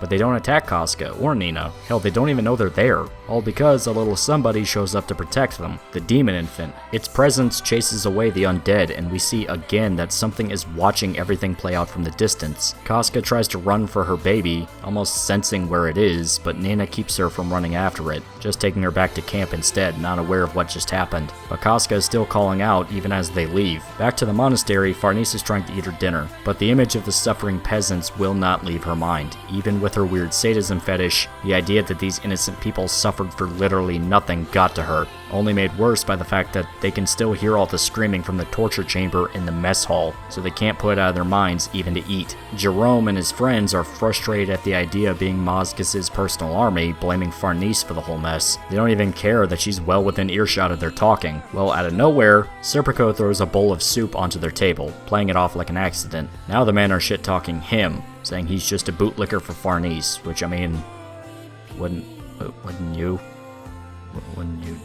lick her boot? But the tensions only rise when they realize even more refugees are pouring into camp, so the lack of food and supplies is only made worse. Farnese and Serpico leave the mess hall and see some of Mozgus's torturers going about their own routines. The twins are playing with the crows, and the man in the bird suit actually stops to talk with them. He notes the two are uncomfortable with the twins' appearances, but he swears they're good people. As it turns out, each one of the torturers are deformed in some way, chased out of villages and forced to either work in circuses or just even live out in the forest. The man removes his mask to show he's actually pretty normal looking, but when he sticks his hand into the sunlight, the flesh begins to bubble and scab over. For some reason, he was born with a birth defect that makes him sensitive to sunlight, so much so that his immune system is almost non-existent. Without his suit, he'll be dead in days. He remembers back when he met Mozgus, forced out of his village and cast out into the woods alone. He was sure he'd die, but Mozgus stumbled into him, just out of pure chance, and taking pity on the man, he recruited him as part of his death squad.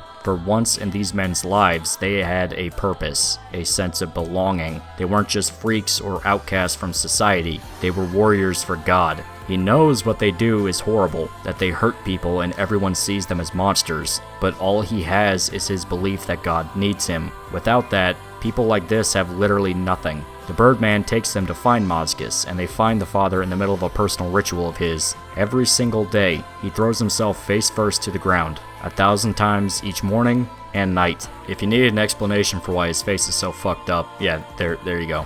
Luckily, they get to him just as he finished, so they're actually able to have a conversation. And Mozgus decides to sit down and explain the reason why the temple is so sacred in the first place. It's because it's where the old King Geyserich imprisoned a sage. The sage proclaimed every single sin of Geyserich even as he was tortured, until an angel came down to talk to him, so it's worshipped as holy ground. There's a few things this is implying, that this is possibly the event that caused the God Hand to destroy Geyserich's kingdom, and by extension, one of the 5 we saw is the one that sorta created Midland. Not sure who though. Anyway, they talk some more about the idea of faith and pain. The way Mozgus sees it, dedicating his whole life to God no matter what it costs is super cool. So self-flagellation and torturing others is just proof of how much he loves his religion. Farnese isn't so sure of it, wondering if they're really helping anyone with this. All the death and suffering they've inflicted on the refugees hasn't stopped the priest murders. If anything, people are more angry at the Holy See than the heretics. Really, they've been helping their enemies. She even admits that some of her own men are growing resentful to the whole situation.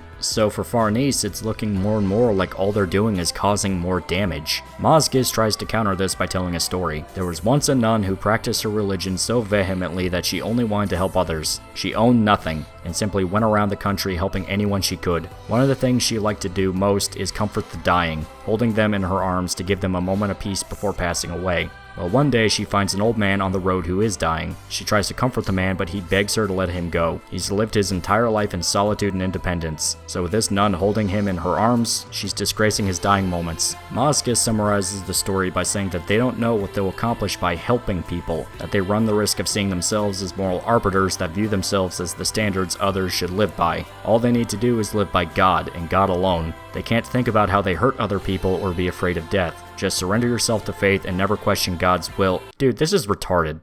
So because you don't want to step on God's toes, you're not going to help anybody, out of the slight chance that person you're helping doesn't actually want it, the slight chance you think you'll be better than him because of it, you're surrounded by an entire flood of people begging you for help. You tortured a woman that stole food for her baby and begged you for help. You already view yourself as being above the refugees. I mean, it's about as transparent as glass that Mazgus is insane. He just likes hurting people and uses the veil of religion as an excuse, even if he is a true believer. Hell, his story pretty much contradicts his own philosophy, at least by his interpretation. Mazgus says he doesn't want to help people because you don't know the ramifications of getting involved in their lives, that their job is to only serve faith. But then he goes and murders entire towns of people for heresy. People that swear they aren't heretics and simply can't afford to donate to the church. The dude is a hypocrite. A hypocrite that is so brutal and cruel to people that a literal sadomasochist is having a crisis of faith because of how fucked up he is. Being kind to people is simply naive and silly for a priest to think about, but cutting those same people to pieces is what a good man of the cloth should do. Now, I'm gonna go for threesies and say I'm not here to debate theology, but wasn't one of the big commandments, thou shalt not kill? This isn't killing to save other people, it's pure sadism. Mazgus is going full Vlad the Impaler on anybody he doesn't like. Hell, Jesus himself said, love thy neighbor. Granted, the religion isn't real Christianity or anything like that, it's just got purposeful comparisons. And the allegory is pretty blatant with the whole Holy See standing in for the Vatican thing, but this is still technically a separate entity from literal Dark Ages religion.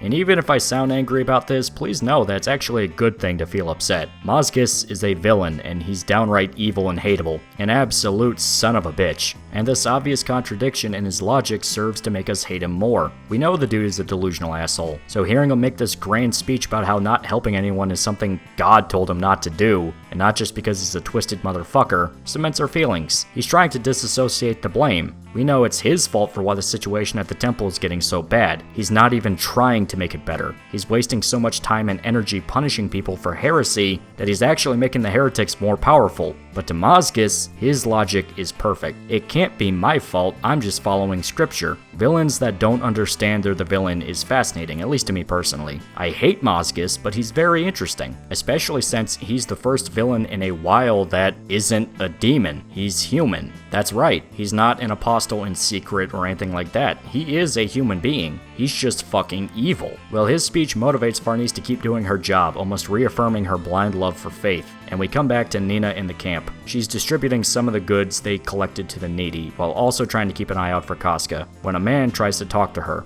This guy's name is Joachim, and if you want to get angry at me for pronouncing it wrong, fuck you, it's biblical, I don't gotta explain shit. The guy's presence makes Nina uncomfortable, who tries to storm off with Casca as soon as she notices him. Joachim tries to strike up a conversation, but Nina shuts him down, telling him that he needs to buy another girl, unless he's okay with the state of her body. Joachim tries to say that he's worried about her in a more emotional sense, but Nina snaps and just tells him to buy her already, still misunderstanding his intentions. A small scene is sparked with other peasants looking at them, but Nina doesn't seem to care. She tells him to meet at the river tonight if he's really serious about what he's saying. She goes back to the tent with the rest of the girls, noticeably upset at the exchange, rousing Luca's suspicions about her behavior. It's blatantly obvious that Joachim really does like Nina. He was just too nervous to talk to her, and Nina does show some interest in him, but you know the saying, you can't make a hoe into a housewife. But goddammit, I'm gonna try with Luca. You can't stop me, rap music. Still, this is part of the reason people really don't like Nina. Joachim seems like a decent guy, but she's so standoffish towards him. Now, this can get chalked up to her lifestyle. Being a prostitute during the Dark Ages was rough, doubly so in a world like Berserk, no doubt. It's hard to really be vulnerable towards somebody you've essentially been trained to see as a customer and nothing else. Or worse, someone that can hurt you in pretty terrible ways. Still, Joachim keeps his word and shows up at the river, and Nina seems to confess her feelings to him, asking if he actually loves her and is willing to die with her, then asks if he's willing to fall into hell with her. That sounds kinda creepy, not gonna lie, but Joachim is on board, and the two kiss. That's nice, hopefully they can be happy together. I wonder where she's taking him, probably a nice quiet spot to share a romantic moment. And that Luca is gonna spoil the whole thing and embarrass them. A situation full of wacky characters in a quirky little place like this, it's just like one of my Japanese animes. Why are they going into a cave? Oh dear sweet Christ, the chick's a fucking pagan. By the way, Casca is wandering around outside too. The dead spirit's trying to manifest, but still under the protection of her infant. Don't worry about her. But yeah, Nina is a heretic. A literal heretic. She decided to take Joachim to a pagan ritual. Heretics engaging in a massive orgy, dancing and boiling a psychedelic substance in a big cauldron. Luca is shocked to see that Nina is an actual heretic, and we see Joachim is pulled into the festivities. He's stripped naked and starts having sex with Nina as he begins to hallucinate from the drugs. During all this, a flaming specter appears in the smoke, its Slan pleasuring herself, the heretics referring to her as the goddess of flame. Falcon, reminding us yet again that the God Hand have something to do with this. The orgy continues until Yakum finishes his business with Nina, who takes him to the Great Goat for conversion. A lanky man wearing the mask of a goat head. Yakum recites a demonic prayer to defile God, and he's told to kiss the goat's chest and his member, which he hallucinates as a serpent. Yakum is almost finished converting to heresy. He simply has one last step: drink a special concoction. Honestly, these guys don't seem that bad. They're a bunch of drug-abusing, sex-obsessed degenerates, but hey, that's pretty much describing anyone that puts pronouns in their Twitter bios. Not really seeing how these guys could have murdered any priests, or did anything that justifies what Mazgus does to them. Maybe these godless heathens are just misunderstood eccentrics being oppressed by the totalitarian church. Is that a finger? Yakum isn't hallucinating. The heretics are cannibals. The cauldron is full of boiling human flesh. Worse, they look a bit young, don't they? They're babies. They're eating babies. To perform their rituals, the heretics cook and devour infants while having an orgy. Yeah, fuck that. Mazgus did nothing wrong. I bring not peace, but a sword, motherfucker. Well, Yakum panics and runs out of the cave, Nina now ordering her friends to hunt him down and kill him. The poor guy runs for his life, until he trips and falls off the cliff. Nina is at first relieved that her secret is safe, but breaks down crying at the idea that Yakum ran away from her and had to die. Meanwhile, the rest of the pagans go back inside to enjoy the rest of their delights without interruption. This is when Luca appears before Nina, just staring at her while trying to walk up. Nina panics and tries to threaten Luca to stay away, first by throwing rocks, then by saying she'll jump off the cliff. Nina finally admits that she's always hated Luca, seeing her as condescending and proud. They're both whores, so why should she act like she was any better? But none of it stops Luca. She's getting closer. Nina's final Hail Mary is saying she'll call out to her friends, warning that they'll rip Luca apart when they come back. This finally sets off the top-tier whore, who slaps Nina across the face, even hoisting her on her lap and spanking her until Nina is begging her to stop. Some of you guys might find this part erotic. Anyway, we see that Luca only did this because she really does care about Nina. She's disappointed in her for getting involved with the heretics, acting almost like a mother figure scolding her teenage daughter. Yakum's death finally seems to hit Nina, and Luca tells her not to think about it until they get back to camp. But as they go to leave, they see a crowd of heretics circling around a woman. It's Casca. She stumbled her way to the heretic cave, supposedly from trying to follow Luca. The heretics are confused as to why she's there, thinking she wants to be a convert, but one of them recognizes her as Luca's syphilitic sister. It seems the cover story is enough to scare them off, the heretics not wanting to catch syphilis and confident that her insanity means she can't rat them out. But one of them is curious to see her face. He wants to see a face ravaged by disease, so he rips off the bandages, revealing that, yeah, she's not disfigured at all. The heretic tackles Casca to the ground, intending on raping her now that he sees that her face is fine. He even starts tearing off her dress, her mind filled with images of the eclipse, of when the demons did very bad things to her. She starts screaming loud enough that even the heretic trying to rape her jumps off in shock. Luca runs down to try and help, but we see that's probably not necessary. The demons can't touch her, but they can still attack the living. One of the heretics is possessed and bites off the chunk of another guy's head, and the whole situation turns into a bloodfest, each heretic being possessed and savagely killing each other. As Luca watches in horror, she comes to the conclusion that Casca is the witch the Holy See is searching for. Some of the possessed try to attack Casca, but the demon infant manifests itself to protect her, exorcising the spirits from the possessed before vanishing, with Casca aimlessly trying to hug her baby, calling out for it. The nightmare ends with the surviving heretics and Luca viewing her as a witch, with the crowd bowing before Casca, who's still oblivious to the whole situation. And to close things off, we see Yakum be pulled out of the river at the bottom of the cliff by whatever has been watching the events at the camp. Something wanted him alive. So despite Luca's efforts to stay under the radar, in one night she learns that one of her friends is a cannibalistic pagan, and her other friend is possibly a witch. Now we know what actually happened with the demons in Casca. She didn't summon them in the way they're thinking, it was simply the brand activating and bringing some of the dead over to attack her. But the demon infant acted as a guardian to protect its mother.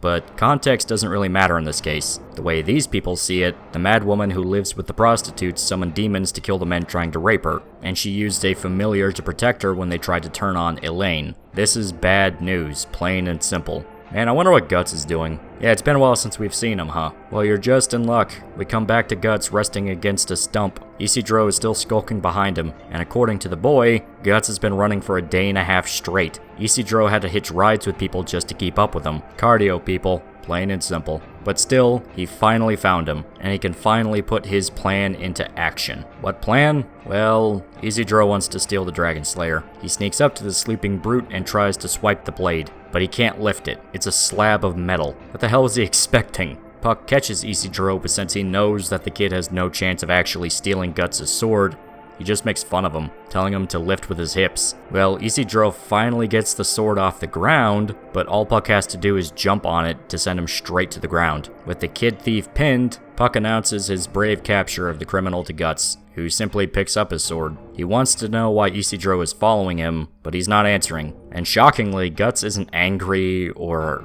hateful or aggressive. He's just kind of calm. Puck jokes that Isidro wants to train under Guts, but he just scoffs at the idea. The boy's rough nature amuses Guts, probably actually reminding him a little bit of how he acted as a teenager. And all Guts asks is if he actually ever killed anyone before. Isidro is nervous at the question, and from there, Guts tells him to stay away. Because of, well, you know. Though the kid says he can do whatever he wants. And for some reason, Guts actually agrees with this. He doesn't tell the kid to piss off or threaten to kill him like he's done countless times to other people. He's just kind of going, okay. It probably helps that now is not the time for lectures. The sun is going down, which means monsters are coming. This time, their corpses stuck to breaking wheels. A sign Guts might actually be getting closer, considering Mazgis loves this tactic. Hell, it's practically his trademark. Still, the wheels want them dead. Guts and Puck are unaffected by the sight, but Isidro is pissing himself. He can barely run away from one, but he gets saved by Guts. The big guy wants to tear through these assholes to feed that bad part of himself, but he's 100% focused on saving Casca. So instead, he's pushing through and moving ahead. He cleaves through the wheels with lightning speed, simply clearing a path to go through instead of trying to kill them all. Isidro is trying to keep up, but Guts tells him to piss off to a place the wheels can't reach him. Isidro tries to fight one, but his sword breaks at the first swing. So Guts once again has to save the boy. And after he saves him, he just tosses him down the hill, not wanting to worry about protecting him and running at the same time. A small time jump shows that Guts did manage to fight off the undead,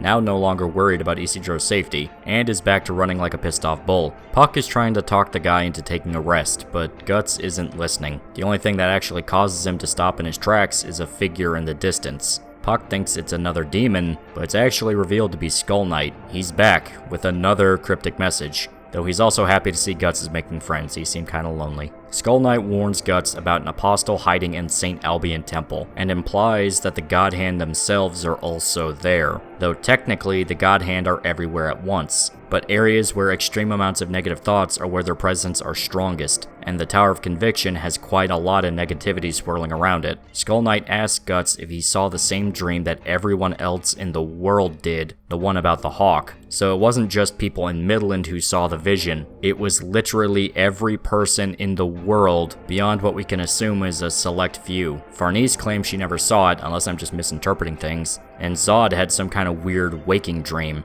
Guts, as far as we know, didn't see it. He saw the vision that the demon infant gave him, a warning he needs to go save Casca. As it turns out, the dream was a sign. As Skull Knight puts it, someone who signifies the hawk is going to appear. The God Hand are coming into the mortal world. Realization sets off Guts, but Skull Knight won't let him think about it too much. He guesses that Casca is at the tower and explains the importance of what is about to happen. Turns out the festival is an attempt to create a second eclipse in the human world. All the refugees are going to be sacrificed, just like what happened before. Guts loses his shit for a brief moment, and Skull Knight swears that there's nothing anyone can do to stop the festival. It's already set in motion. The metaphor he uses is that the world is like moonlight reflected on water. Nothing they do will ever affect the way it flows. Just the fact the three met each other in that very spot is proof. Guts claims that nobody is controlling him. He chooses where he goes, and nothing will ever change that. He survived every single time someone told him he was doomed to die.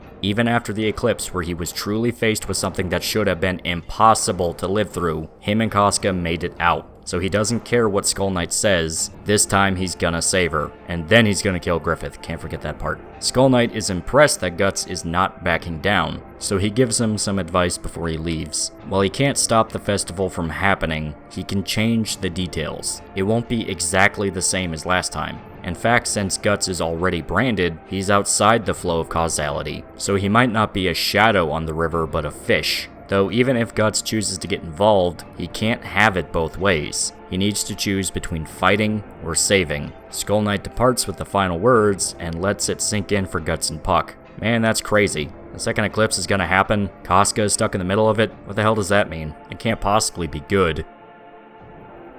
Guts probably should have asked him if he could hitch a ride. Still, our dynamic duo are committed to saving Casca, though Puck swears he felt something familiar coming off of Skull Knight, almost like the guy was an elf. But he's not, he's a skeleton, dumbass. Nevertheless, they're on their way to kick ass, Isidro following desperately behind. From here, we shift over into a brief flashback sequence for Farnese. We see her as a child, hiding under her covers in bed as noises outside scare her. She goes to her window and we see a figure burning on a stake as others watch, the sight reminding her of a festival. Cut to her adulthood and we see a line of people burned at the stake from her orders. Jerome is bitter about the mess, and a friend of his explains that Farnese has been lighting people on fire, literally since she was a kid. In fact, the reason the Holy Iron Chain Knights were approved to find the Blackswordsman were specifically because of her merits in sentencing a group of heretics to be burned at the stake 3 years ago. Moscus's speech has reinvigorated Farnese's devotion, meaning she's all on board with the executions again. A child breaks down crying at the sight of his father being burned alive,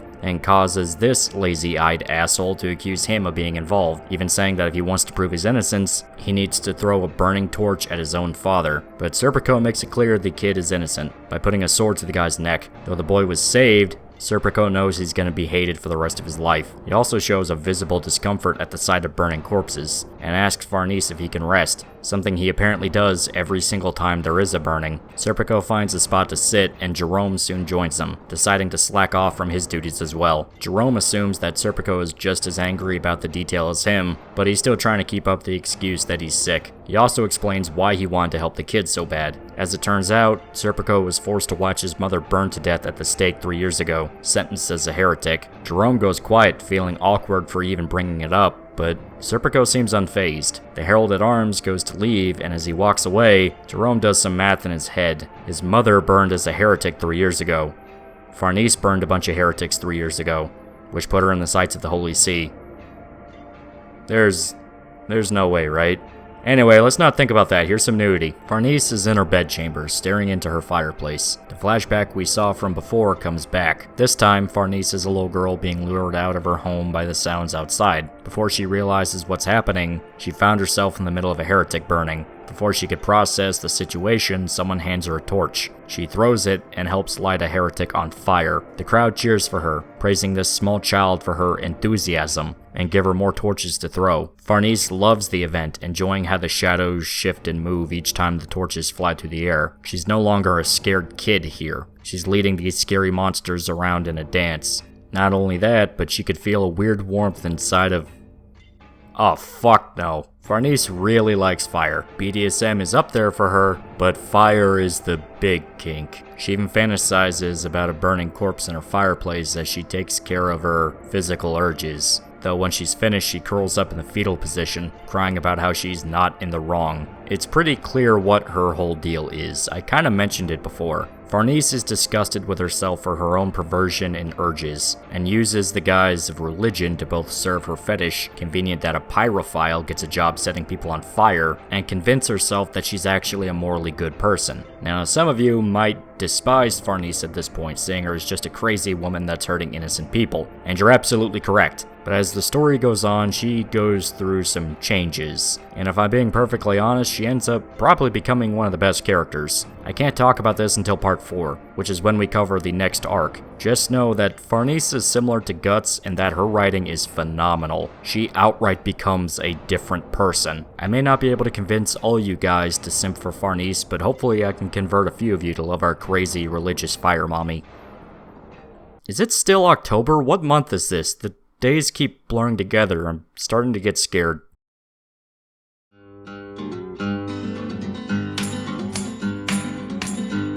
we see that the rumors of Casca being a witch spread throughout the camp. Now the prostitutes are besieged by worshippers offering tributes in hope of receiving blessings. The rest of the whores are happy to take the gifts, but Luca knows this can only end badly. Only Luca and Nina know why they're actually receiving them. The other girls blissfully unaware of the events at the cave. In an attempt to stay hidden, Luca demands they pass out the gifts they received across the camp. But she knows it's too late. At the rate things are going, they'll be turned in eventually. It's simply a matter of time. Nina panics at the idea, and then worries about Jakob's corpse being found, since that's another way they can tie her to the heretics. She even floats the idea of abandoning Casca, cutting her out to lower the risks. At the very least, hand her over to the heretics so they can take care of her. But Luca isn't having it. She's not abandoning her girls, even Nina. She even admits she can be a condescending and proud bitch, so if she starts acting cowardly, then she'll be no better than the people she looks down on. You know what, this chick is pretty cool. Berserk all around has some good waifus. You have a tentacle monster, you have a dark-skinned military tomboy who's now retarded, a princess in love with a demonic birdman who raped a woman and killed his friends,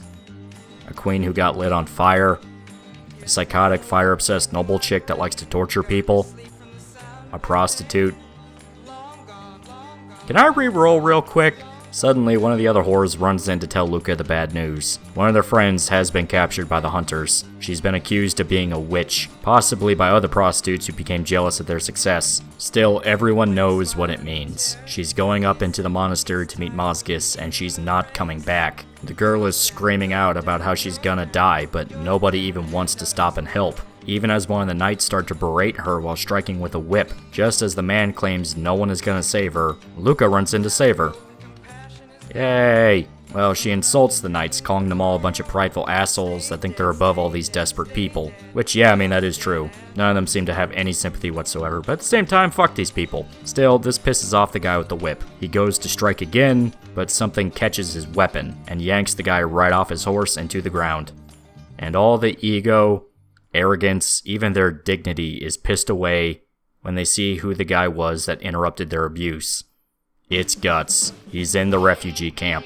The knights panic at the sight of the guy, Luca is confused, and the guy with the whip is grabbed like a small child who just woke up his alcoholic stepfather. Guts knows these are the guys doing the witch hunts, meaning they have the information he wants. He asks him if they captured a woman with a brand on her chest, which piques Luca's interest, but the knight admits he knows nothing. So, Guts decides to yeet him straight at another knight on a horse, then cuts apart two other horsemen that tried to attack. The man doesn't even bother at subtlety. He's been here, maybe a few seconds, and he's already killed several people. He's gonna find his woman, and he doesn't care about anything else. While Guts is busy, we see Isidro snatch the keys away from the surviving knight to free the prostitutes. Along for the ride is Puck, who simply acts as the cherry on top of an already very strange day. Guts is still single-minded during the whole thing. As far as he cares, Casca is the only thing that exists. Some more knights try to break down his concentration, but they don't matter. See, they're dead now. Guts can go back to thinking about his tomboy wife. The violence from Guts inspires the crowd to turn against the Holy Iron Chain Knights, who retreat back into the monastery to avoid their wrath. Guts intends on going straight up to their HQ, probably planning on just killing everything he saw until he found Casca,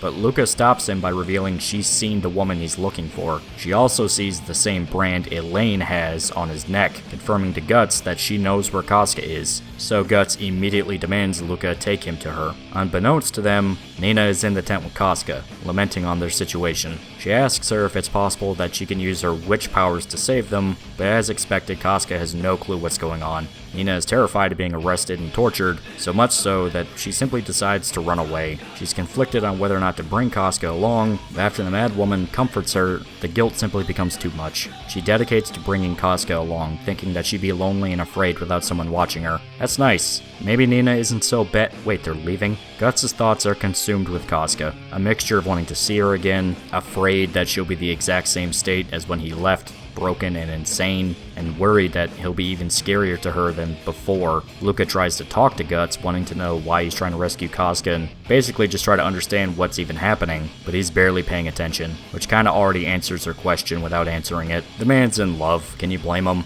Isidro tries to impress the cute girls, but they tell the manlet to fuck off. The party arrives at their tent, but nobody is there. Nina and Casca ran away. Funny enough, that might have actually been a better idea than sticking around the mass murderer who just killed multiple knights and was the subject of a years-long manhunt, but they run straight into a mob of heretics. They intend on taking Casca into their custody, and they're not taking no for an answer. We see the group split up after discovering Casca and Nina are missing. Isidro and Puck searching around for any clues to where they went. Puck notices that pretty much everyone in the camp can see him, which is weird, since he claims that he's almost invisible in big crowds. He talks with Isidro about why he even followed Guts in the first place, and the boy is pretty honest about his goal. He wants to be the greatest swordsman in Midland, so he intends on stealing all of Guts' moves to make it happen. Not exactly a great strategy considering Guts' fighting style is all about using a massive sword and he's just a tiny baby boy, but Isidro is meant to be hot-headed and stupid, so it's fine. The duo spot Casca and Nina being taken away by the cultists and decide to follow them instead of running back to make sure they don't lose sight. The rest of the group meet up to discuss their findings, but Guts only stays for a moment before running off to search again. He's absolutely obsessed with finding her. Things shift over to Farnese and Serpico, who are finishing a witch burning. Farnese watches until the fire burns out completely, down to the last ash, something she does every time they execute people like this, but she's torn out of her thoughts by some of the knights. They've come to report that they've discovered the cultist hideout. Yeah, they found Joachim, who gave them everything he knew. Not only that, but some of their men were attacked in the camp. Reports say it was a big guy dressed in all black carrying a big sword, and oh shit, yeah, that's Guts. Azan wants a rematch. He's excited at the prospect, but Farnese says it's no longer their job to hunt him down. They'll deal with the heretics at the cave before anything else. In truth, Farnese is pissed scared at the news. Every time Guts shows up in her life, bad things happen. Speaking of terrible things, we see that Isidro and Puck follow the cult into their hideout. They watch as the heretics prepare their next ritual. The way they see it, the Holy See is a tool of oppression and nothing else. The one with real power is Casca, the lady with the brain of a potato. Their plan is to mate Casca with their goat god and sacrifice Nina as an offering for the crime of trying to steal her away from them. Isidro has no idea what to do. The crowd is too big and he can't fight that many at once, but since he's watching from a higher angle, he decides to get clever. Just before they can cut out Nina's heart, Isidro starts throwing stones at the cultists. He's actually got pretty good aim, and he calls out to the cultist to keep his distraction going, telling Puck to fly back as fast as he can to tell Guts and the others. Just as planned, the cultists try to climb up to get Isidro, but with him pelting rocks down, they can't get close, and with them all being naked, all their weak spots are exposed. He's aiming for the dick.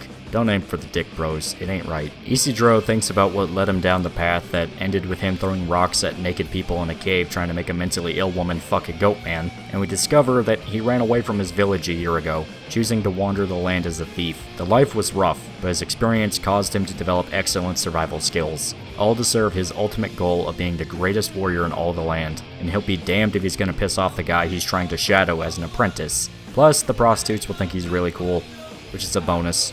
During the chaos, Nina reaches Casca and tries to get her to leave, but something is wrong. Her brand is bleeding.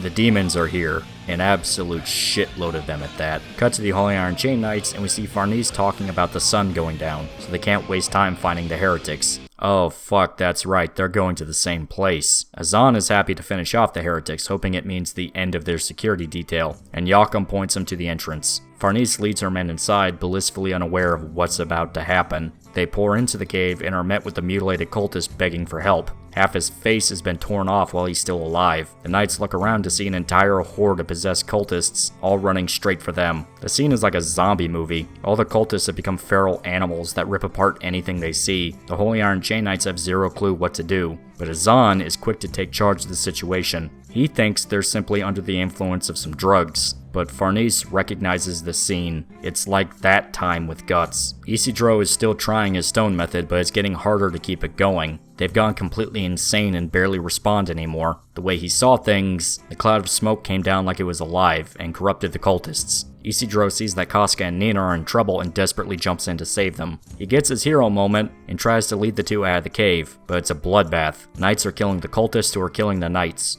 Luckily, there's a secret entrance some of the survivors are trying to use to escape, led by the goat man, who is a fraud. He's just a guy in a mask. Well, in the darkness of the exit, something attacks him, stinging him with the spike at the end of a tentacle. Isidro and the girls watch as the cultists run away from the guy in the goat mask, who seemingly just turned on his friends, and is now coming for them. The battle between the Holy Iron Chain Knights and the cultists is brutal, so much so that Azan tells Farnese and Serpico that it's simply impossible to capture anyone alive. Serpico suggests they retreat and wait for the drugs to wear off, but then he spots Isidro leading the girls through the carnage. The Goat Man is an actual monster now. His legs transformed into a goat's, and the mask on his face is now his actual head. He's become a Baphomet-like demon, now killing his way through the cave. The knights are terrified at the sight of a real monster coming after them, and it finally hits Farnese what's happening. She waltzed straight into a horde of demons, just like when Guts kidnapped her. In all the confusion, Isidro accidentally lets go of Casca, leaving her behind with a horde of demonically possessed zombies. Jerome is outside the cave with Joachim, unaware of the horrible ultraviolence just a stone's throw away, while some other knights are distracted by Puck zipping by, missing the massive black silhouette looming right behind them. It sounds like I'm jumping around a lot because I kinda am, but also it's a lot of fast-paced stuff happening here, so a lot of events end up just happening all at once. Casca is surrounded by the monsters, who make way for the goat demon. It starts to lick her, grabbing her and talking about mingling with the witch, a brief memory of when it was human in its mind. Also, his penis is now a full-blown snake, now wrapping itself around Casca. Puck charges in as fast as he can, blinding everyone in his path, but she's still alone with the goat. It sends its serpent into her dress and makes her flash back to the eclipse once again. But her screaming isn't scaring the monster off. Instead, a massive sword goes straight for the goat, slamming into the ground. Guts didn't just take off the goat's pecker, but his left arm too. All the human characters watch in wonder as Guts shreds the horde of cultists into pieces, like an actual tornado. We get this page of Guts looking back at Casca, who's still mindlessly staring off into space. Even after he just saved her life, she seems a million miles away. This is another really famous moment that people like to reference a lot. You see this pop up whenever you Google Berserk. It's one of the trademark images I kind of talked about before, along with some of the stuff you saw in Lost Children where Guts looks absolutely insane. One of the things you can take out of context and show your friend and be like, dude, you gotta read this, it's so fucking sick. Still, the sight of Guts causes Farnese to panic, but he has no intention on staying. He tells Isidro to watch after the women while he fights off the monsters. The knights are confused on whether or not they should be attacking Guts or leaving him alone while he fights, but Farnese makes the call for them. Kill everyone in the cave. They can't worry about nuances, getting distracted only means more casualties. Guts clears a path for everyone to escape from, and Serpico has to protect Farnese from incoming monsters, making their interception in time impossible. Just as it looks like Guts and the others are about to escape, he's attacked by the goat demon, which is still trying to get to Casca. The monster is far more dangerous than the mindless horde around them. It's faster and stronger. Knowing that it's too dangerous to keep Casca in the cave, he tells Isidro to get her out of there, trusting the boy to keep her and Nina safe. They leave, and Guts is now able to focus 100% on killing this thing. It tries to break off from the fight and chase after Casca, but Guts keeps it in the cave with his crossbow. He sees the appearance of what he calls a pseudo-apostle, as proof Skull Knight might have been right, but no matter what, he's gonna save his woman and get her out of there. The fight begins proper, and Guts can barely keep up with the hyper-agile demon, so he decides to test out Rickard's new weapon, a small spiky bomb. Guts lights the fuse and waits for the goat to come in for an attack, tossing the explosive right next to its face. The explosion tears open the goat's head, sending it to the ground,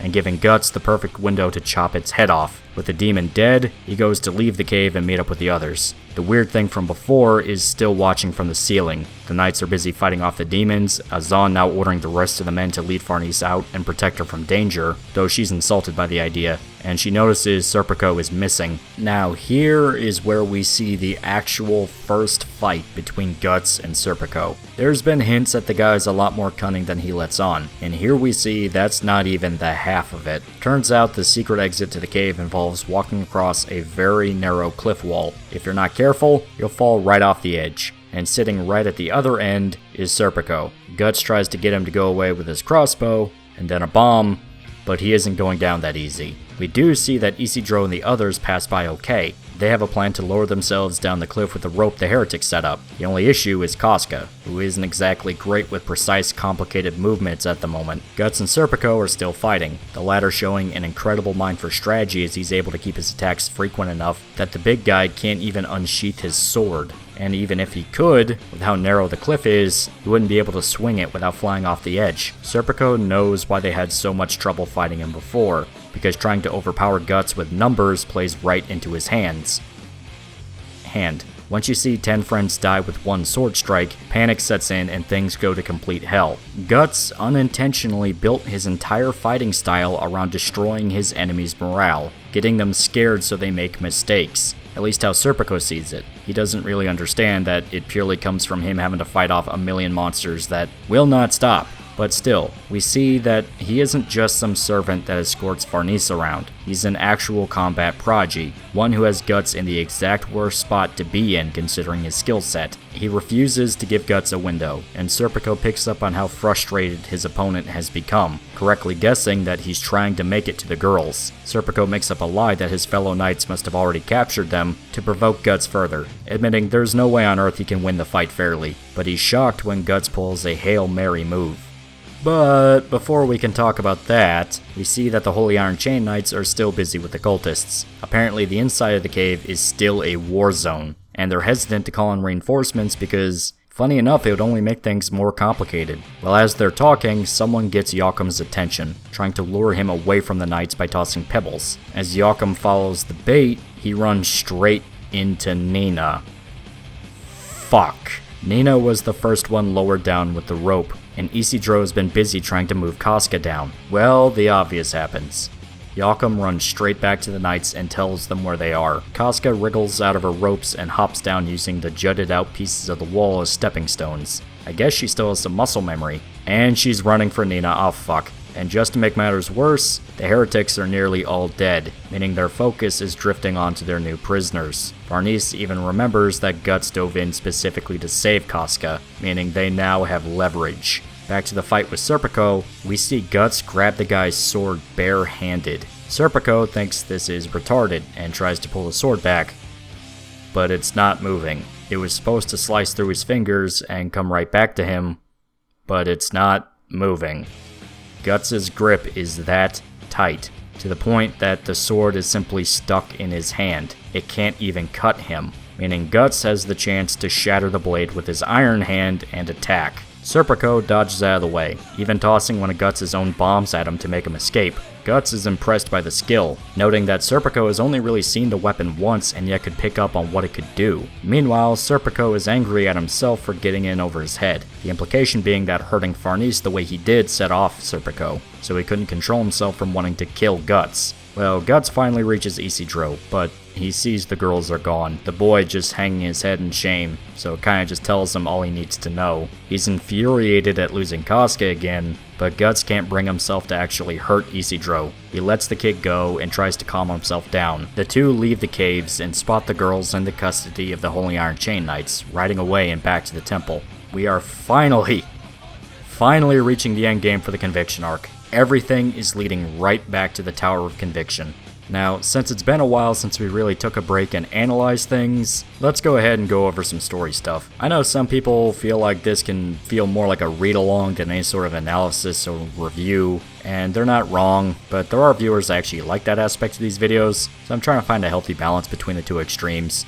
Anyway, you might have noticed that I've gone into more detail about pretty much everything. Hell, certain scenes are being described panel by panel, and the reason for that is because a lot of the events that take place in this arc are far more specific and important to things to come than Blackswordsman or Golden Age. With those arcs, there's plenty of moments I could summarize as they fight. I skipped over a lot of battle scenes simply because they didn't really serve any purpose for the sake of dissecting the story. Stuff like that are good for endearing you to the cast. You get to see the characters be badass, and it's cool to see them fight in these big battles. But from an outside point of view, it can sound repetitive to just explain fight scenes over and over again. I did skip over a lot of the Zondark stuff and Blackswordsman. That's because I still wasn't fully committed to the idea of just explaining what's happening. I was still trying to pretend as if it was some kind of analysis. And a lot of the Zondark stuff was kind of rendered pointless because he was just sort of a jobber working for the main bad guy. Meanwhile, a lot of the stuff that's happening in Conviction and Lost Children is really significant on multiple levels.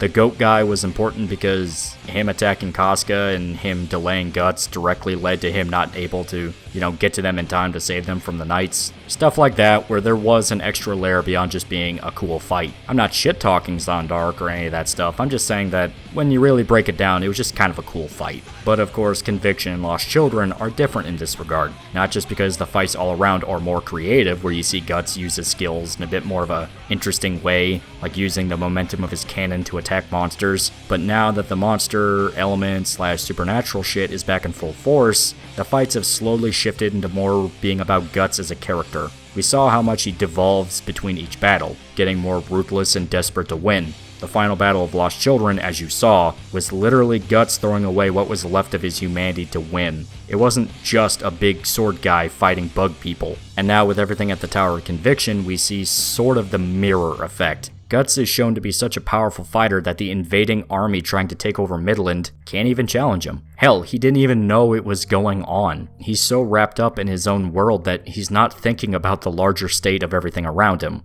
And we know the guy isn't challenged by much anymore, at least in the sense of fighting people, so this entire arc is focused on Guts struggling with his own nature, the one thing he does have issues with. This is where the whole thing with Casca comes in. As you saw with the scene at Goto's cabin and the section where Skull Knight comes back, Guts has to choose between two roads. Does he dedicate to revenge and killing Griffith, or does he stick with Casca? He can't have both, and each one has their ups and downs. Staying with Casca means, frankly, the God Hand and Griffith go unpunished. They'll be cursed forever and doomed to suffer in hell once they die. There's no for-sure answer that killing the God Hand will make that stop, but hey, at least it's worth a try. On top of that, Casca is not who she used to be. Now she's just a constant reminder of what he's lost and what they've been through. But chasing revenge means losing her and Rickert, the last two friends Guts has from the old days. The Band of the Hawk really would be gone for good. Plus, the constant strain is turning Guts into something downright evil. He can't handle this kind of life. We know Guts isn't going to die in a fight scene. He's the protagonist. It can't just happen. Otherwise, the series would be over. Or they'd have to rush out some new protagonist to replace him, and frankly, at this point, that'd just be a fucking terrible idea. Anyone that read Killing Bites knows exactly what the problem with that can be.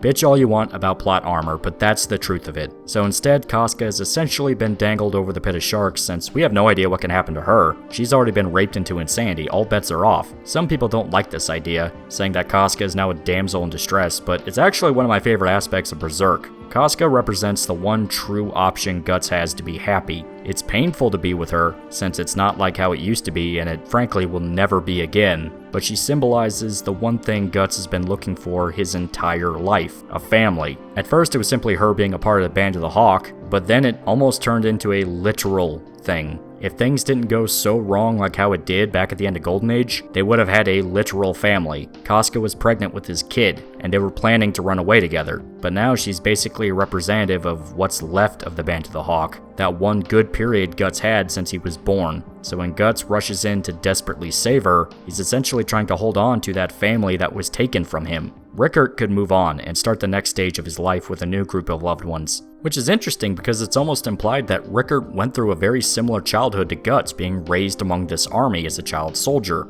He still remembers the Hawks, he mourns them, but he accepts that they're gone. Guts can't do that. This is removed from the romantic aspect, since that's already pretty obvious as a motivation. Instead, I want to talk about how Casca has multiple layers to who she is now, despite, funny enough, acting as a way more two-dimensional character, aka a crazy lady. That's not to say she is two-dimensional, I just mean that now her role is literally just being a reminder of what the Band of the Hawk was. I still very much like this period of Berserk, everything included. Just a little tirade to kind of soak in the more character-focused aspects of Conviction. A lot of the other stuff is pretty clear. The themes of religious totalitarianism is blatantly obvious, along with talking about human nature and the idea of desperate people being terrible due to fear. Farnese is a fire-obsessed pervert, but I'll still donate to her OnlyFans. The Holy Iron Chain Knights are actually weak bullies that rely on status and strong-arm tactics to oppress people, and the God Hand are setting up some evil shit in the background. It's easy to pick up on this stuff, and it's still fun to read. A lot of the fights are fucking awesome, and some of the imagery is disturbing to look at,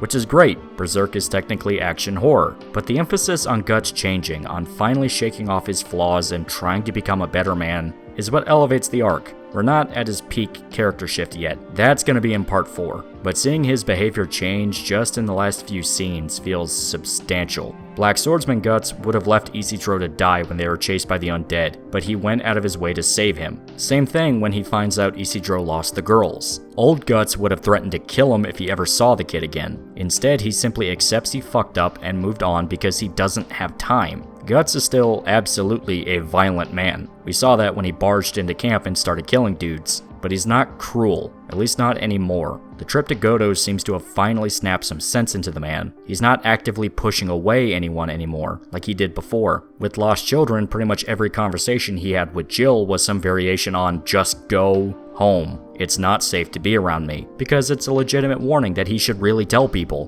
Guts doesn't want to watch them die. He simply accepts that he can't stop it from happening if someone insists on getting involved. Yet now, he's single-minded again. He's not thinking about how other people get hurt because of him, or worrying about the road ahead. He just wants to see Casca safe. You can argue how much of an improvement this really is, since he's basically just shutting out the reality of what's going to happen for the sake of fantasy in his head, really just trading one obsession with the other. But even that's better compared to who he was before. The dude was hallucinating a demonic dog that drinks blood. Alright, feels like a good amount of time for a break. Let's go ahead and finish up this arc. Now, fair warning, things ramp up fast and get pretty weird. It's still great. In fact, the consequences from what happens once this is over resonate throughout pretty much the rest of the series. But it's gonna sound weird, and I just want you to be aware of that. So it's all built up to this. Guts is on his way to the Tower of Conviction. Luca, Isidro, and Puck are following along. The rest of the prostitutes are staying away from the camp in case the hunters try and find them. Guts tried to tell the other two that they shouldn't come along, but they aren't budging. The way Isidro sees it, he'll finally get a chance to make up for getting the girls captured. And Luca says she'll be able to pull some favors that'll help them infiltrate the tower. The other prostitutes have a bad feeling about what's to come, but all they can do is pray their friends come back safe. Skull Knight's message rings inside of Guts' head about how it's impossible to stop what's on the horizon, and we see this orb-looking dude sitting on top of the tower, watching everything. This is the guy that's been skulking around and doing shit, manipulating things from the shadows. It's the apostle Skull Knight has been talking about the entire time, and he is... I can't even begin to describe. Let's just say that he's important. We can see Puck fly around the tower, trying to find where they might have taken Nina and Casca. For some reason, the knights can see Puck out in the open, something they couldn't do before. In fact, Puck can't help but think something feels wrong all around. It turns out Nina and Casca have been thrown into a jail cell. Our puffy-haired friend is crying, begging Luca to save her, and even asking Casca if she can use her witch powers to save them. But nah, G. Nina gets frustrated at how her companion doesn't seem to understand how serious things are and pushes her to the floor. You bitch. Nina tries to yell at Casca, but she feels bad about it almost immediately. As much as Nina tries to act mean or swear off Elaine, her fear of being alone makes her stick to whoever she can to give her comfort. Well, the torturers finally come calling, demanding one of them come along for interrogation. At first, they try to grab Casca, but when they notice Nina is too scared to even try and stop them, they decide to swap prisoners, saying that they can't stand selfish people, so really, her not speaking up just incurred this guy's wrath. Nina's mind is going a mile a minute, angry at herself for trying to sell out Casca, wondering why she's so desperate to stay alive when she's basically dying anyway, and thinking that maybe if she just told them everything they might let her go without any torture. All she has to do is tell them Casca is a witch and she might be safe. But then Luca would be right. She really would just be a scared, stupid coward. Nina tries to muster her courage. She would face whatever is about to come head on and try and protect Casca. She can't be a coward anymore. Luca expects her to be strong. No matter what these people did to her, Nina won't sell out her friend. Okay, fuck this shit. This chick stepped into a literal nightmare, so, have fun with that. Farnese and Serpico, meanwhile, discover that they've been called back to the Holy See. Now that the main threat of the heretics is pretty much destroyed, the two can finally go home. Farnese tries to argue that they're still needed in St. Albion, that she can't just abandon her men. But it turns out the order came directly from Farnese's father. The Vandemian family offers substantial donations to the church. It's who the refugees were getting supplies from in the first place. So this isn't a suggestion, it's an order. Farnese knows right away that Serpico is the one who wrote to her father. She feels betrayed, thinking he told her family that she's been gleefully lighting people on fire like a lunatic, but he swears that's not what happened. Though she does recognize he was probably acting under orders from her father from the beginning. Even if the two are friends or have any other relationship, he can't exactly ignore his boss. She ends the conversation by making Serpico swear his loyalty to her above anyone else. He does so, but despite this, Farnese worries for a second that he might actually despise her deep down. Now we know that he doesn't. In fact, he seems pretty protective of Farnese, even going so far as basically all but declaring a vendetta against Guts for what happened when she was kidnapped, but he never seems to let her know the extent of his feelings. And if you want to say the guy might be in love with her, Please get that thought out of your head. You will thank me later. The torturers walk past the two, a sobbing Nina in tow. She gave up everything. They didn't even rip off one fingernail, and she sang like a bird. For her reward, she gets one last night to live. But Casca dies tonight. You bitch. Well, I mean, honestly, what were you expecting? I mean, she walked straight into that. What were you expecting her to do? Still, Mosgus thanks Farnese for her hard work. Him and his men are so busy torturing the surviving heretics, they can barely keep up with the numbers. He swears he will pay her back for a job well done, even promising to make up for the casualties her men sustained. The conversation shifts to the incident at the cave, about the monsters, and then the Blackswordsman. The torturers bring Casca in, and they discuss how Guts was trying to save her. They still believe she is a witch worshipped by the cult, and some of the people being tortured start begging Casca to save them as she's led into the room. Well, Mosgus decides to tear open her dress, and it reveals Casca's brand, stating that it's the mark of a witch. I have no clue how he knew it was there, assuming he just wanted to see her naked and it was a happy coincidence. Still, this is all the proof they need that Casca is in league with evil, so her punishment will involve being shoved inside of an Iron Maiden. Puck flies into the torture room just in time to see Casca being forced inside of the device. He tries to save her, but something happens. Her brand activates, the spirits of the dead now possessing the bloodstains inside of the Iron Maiden, and they force the entire thing to explode. The blood has now become a living blob. Oh, dead. Oh, dead. Guts, Isidro, and Luca approach the tower, his brand starting to bleed so bad that he just knows something is wrong with the place. Luca manages to get them inside thanks to a contact, who leaves them a ladder to climb up through the window. Luca tries to tell them to be as subtle as possible, to not show their faces, since if the whole place goes up in arms, they won't be able to save anyone. Well, as she talks with her contact and bribes him to go find Jerome, Guts decides to jump through the window. He wasn't listening. The Blackswordsman does not take any orders from No-Ho, so now Luca and Isidro are forced to sneak in by themselves, while Guts barrels through the Tower of Conviction by himself, surrounded by enemies. Coming back to the scene at the torture chamber, we see the blob of blood flood into the room, digesting any living being it can find. The whole place devolves into chaos. Serpico and Farnese running for it while Mosgus and his men retreat back into the chapel, and Puck is forced to watch Casca be consumed by the blob. Guts finds the survivors, just having barely escaped the newly created monsters downstairs, and grabs Farnese as the rest aren't looking. He interrogates her about where they took Casca, showing that he is in no mood for games. She tells him that they took her downstairs, but it's impossible to go back. He demands Farnese lead him down, even breaking a stone statue above her head to scare the hell out of her. She decides to listen to the very, very scary man, and the two make their way back to the basement, Serpico tailing just behind. Nina, meanwhile, is crying in her jail cell, unaware of what's happening in the rest of the tower, and racked with guilt over selling out Casca. She hates herself for giving in so easily, but she's scared. She doesn't want to die. While screams of the guards outside snap her out of her thoughts, hearing them talk about running away and leaving the prisoners for dead. The monsters are coming. She hears foreboding sounds coming from below her, and Nina begs to be released, banging on the door as the noises get closer. She's finally let out of her cell by Luca, who managed to meet up with Jerome. He says everyone in the tower is in an uproar over an incident that happened in the basement, so they need to get out of there as fast as possible. Isidro lets the other prisoners out of their cells to distract the rest of the guards, Jerome begrudgingly accepting that his job as a heretic hunter is dead and buried. He might have ruined his life for a woman, but it was Luca, so it was kind of worth it. So you see that even though he's kind of an asshole noble, dude is alright. Probably the most relatable of the bunch we have here, because he's literally just some dude. Luca even starts to think that maybe he's not just a big mouth. She asks Nina where they took Casca, but she's too scared to admit they took her down into the torture chamber, though Jerome comes in to save her by guessing that it's probably the only place she could possibly be at. But before they can make their way downstairs, they see something in the darkness ahead. That blob is now a lot bigger than before, filling the entire hallway and barreling straight for them. Yeah, if you like the Frank Darabont remake of The Blob, you're probably gonna love the next few chapters. Anyway, Guts and Farnese make it down to the torture chamber, now wiped clean of all signs of life, only skeletons left behind. Guts finds Puck, who stayed hidden inside of a helmet to avoid the monster. He explains what happened and how he saw Casca be devoured, but he couldn't feel her presence vanish like the other victims. It's a long shot, but she might still be alive. Farnese thinks Guts is a crazy man who's talking to himself, up until she sees Puck. She can finally see the elf, which makes sense because for some reason, everyone can see him now. In fact, she's just now realizing Puck's been there the whole time, even back when she tried to fiddle with Guts' sword.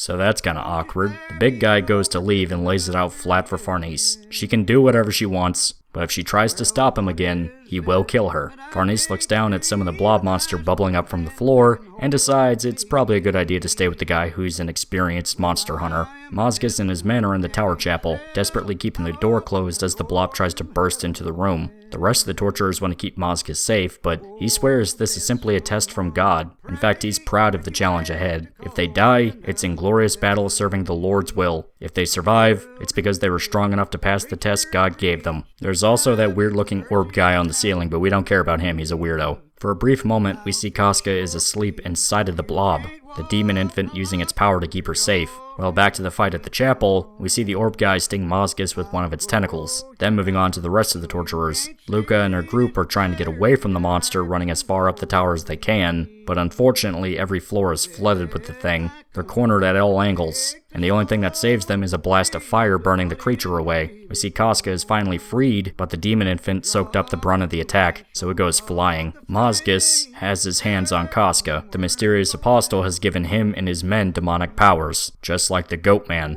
Mozgus thinks it's a miracle from God that they were chosen to be his warriors. Now the others want to save Casca, but Mozgus still intends on murdering her, viewing their prisoner as the reason the monster is attacking the tower in the first place. Seeing them as enemies intending on disrupting their holy cause, Mozgus's men attack the group, the torturer with the chain sending a stone pillar down at them with his enhanced strength. The people outside the tower have no clue what's going on, only that there's a lot of screaming and loud noises, more so than usual. Plus, that pillar just blew out one of the walls. Everyone seems okay after the attack, but Luca almost falls to her death once the floor collapses underneath her. Ina and Jerome desperately trying to hold on. We see the Orb Apostle watching, almost smug about what it created, only for it to see the silhouette of Skull Knight standing on the tower with it, along with Guts, Puck, and Farnese running up the tower. I know it sounds like I'm jumping around because I kinda am. This is literally within the span of a few pages. The chapters are a lot shorter than the previous arc, so when something just seems to barge in, it's because it's played off almost like a cliffhanger. Back to story time, we see the others trying to pull Luca back up as the chain torturer readies another attack. Now the Orb Apostle seems like it wants to attack Luca too, probably to transform her into a monster like the others, but Skull Knight readies his sword in case it tries anything. Nina is trying her hardest to keep a hold on Luca, but before she realizes it, her friend lets go of her hand, telling Jerome to look after the others. Before anyone can process what she just did, Luca seemingly sacrificing herself to save the others, Skull Knight rushes in to save her, catching her as she falls and carrying her on his horse, though Luca is convinced that, yeah, she died, and he's the Grim Reaper. Can't really blame her.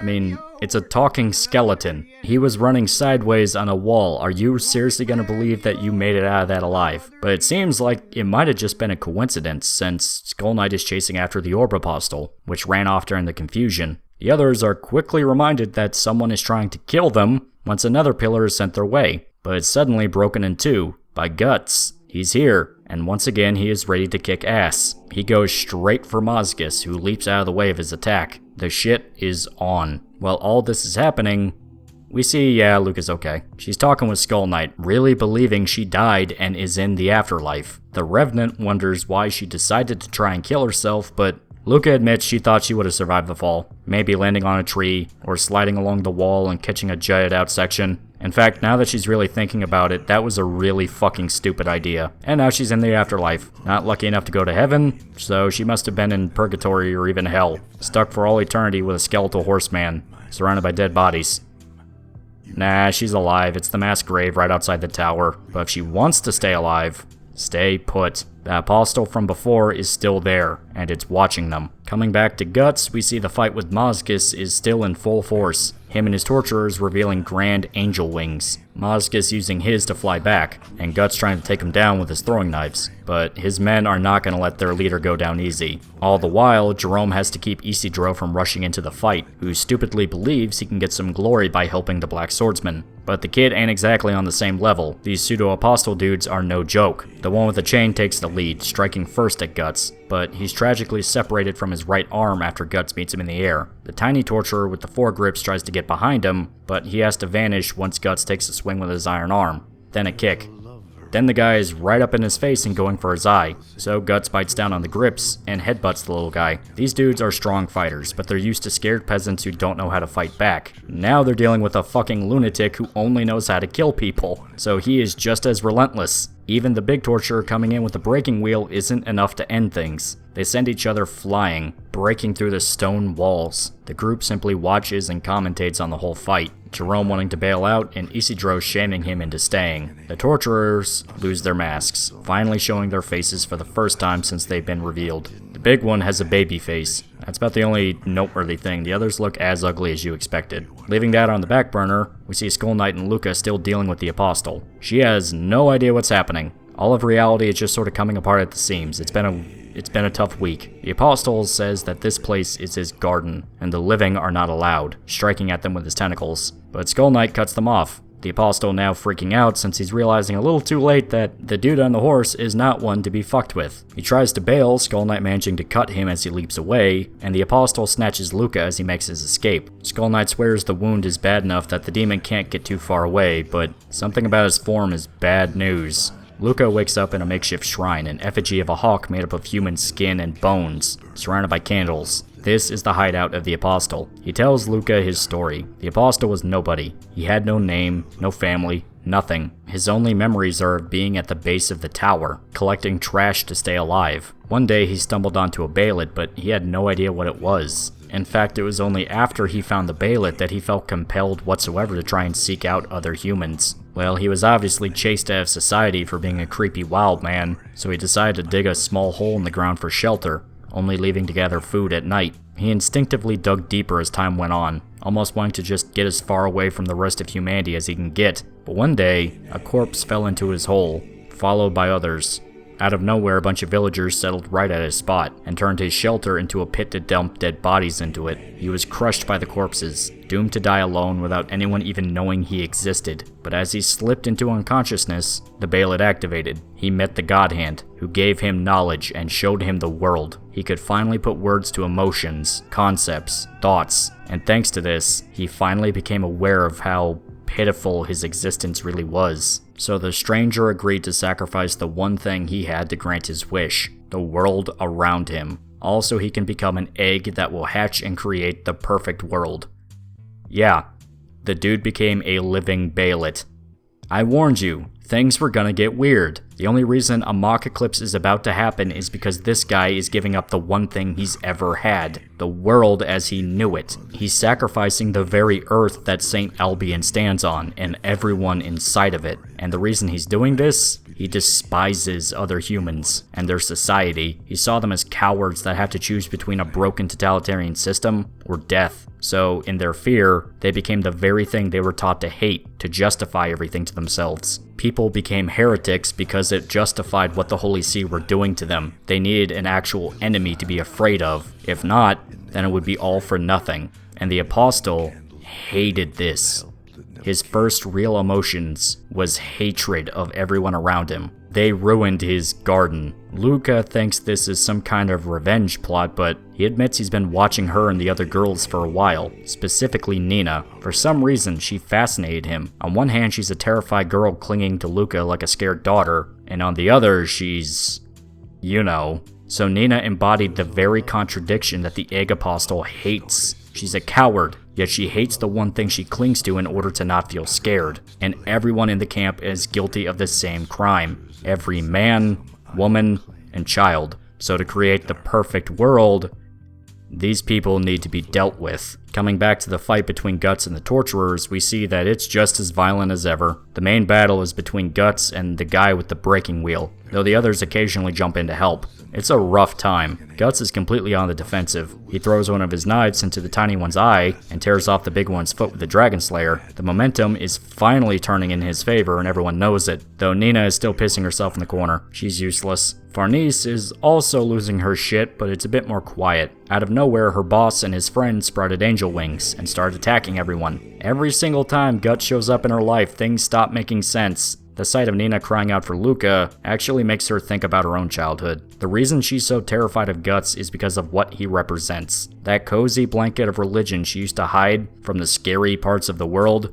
every time he shows up, it goes up in smoke. Her faith really was hollow, like Guts said, and it's only when she's truly powerless and out of her element does she realize this. By the way, while all of this character introspection is happening, Isidro hits Jerome in the nuts. The birdsuit torturer tells Moskis to simply leave, let them take care of the Black Swordsman. Moskis and the twin torturers decide, yeah, that's probably a good idea, so they can go back to their duty of lighting a mentally handicapped woman on fire. Isidro latches onto him, trying to knock the guy out with a rock, but it doesn't work, so now he's just kind of forced to hang on as Moskis flies away. Guts is still trying to get to the leader above anything else, but the birdsuit guy shows off his new abilities. He can send out feathers like projectiles, and his feet have become bird-like talons, now tightly gripped onto Guts' head. Back to Luca and the Egg Apostle, we see he's still ranting about how much he hates people. He admits that he turned people into pseudo-apostles, and says that everything has been set on a path. Even Luca bringing Casca to the temple was a part of fate. All the Egg Apostle has been doing is nudging things around, shifting details, but they have no control over the end result. He keeps talking about something coming, that things are pointing to that time,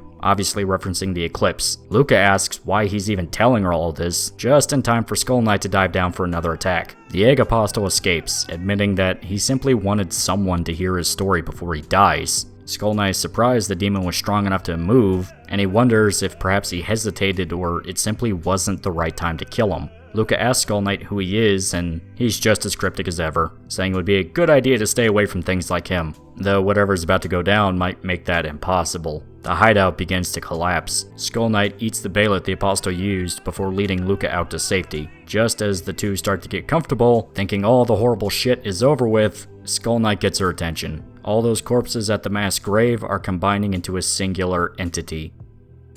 That's not good. Meanwhile, Guts is still at the mercy of the Plague Doctor. Now that he's pinned, the Chain Torturer and the Tiny Guy take the opportunity to take hold of his arms. Even as he's at the mercy to these sadistic assholes, all Guts cares about is getting Casca away from Moskis, but they're long gone. With him trapped, the torturers decide to beat Guts to death with a breaking wheel, condemning him to death for attacking the clergy. He's sent flying from a single strike, then forced through a stone pillar. He can't dodge out of the way, it's just too fast, so if he can't dodge them, then fuck it, go for the gold. Guts fires his cannon just as the wheel hits him, blowing out the organs of the big torturer, and now that he's got a speed boost, he uses the force to slice the Chain Torturer in two. The plan wasn't fun, but thanks to the deadly art of physics, Guts managed to kill two enemies in one, similar to how he killed the Mantis and Beetle back in Lost Children, though now he has an audience that thinks he's really cool. He even managed to finish off the Tiny Torturer with some bombs, along with sticking the Dragon Slayer in his chest.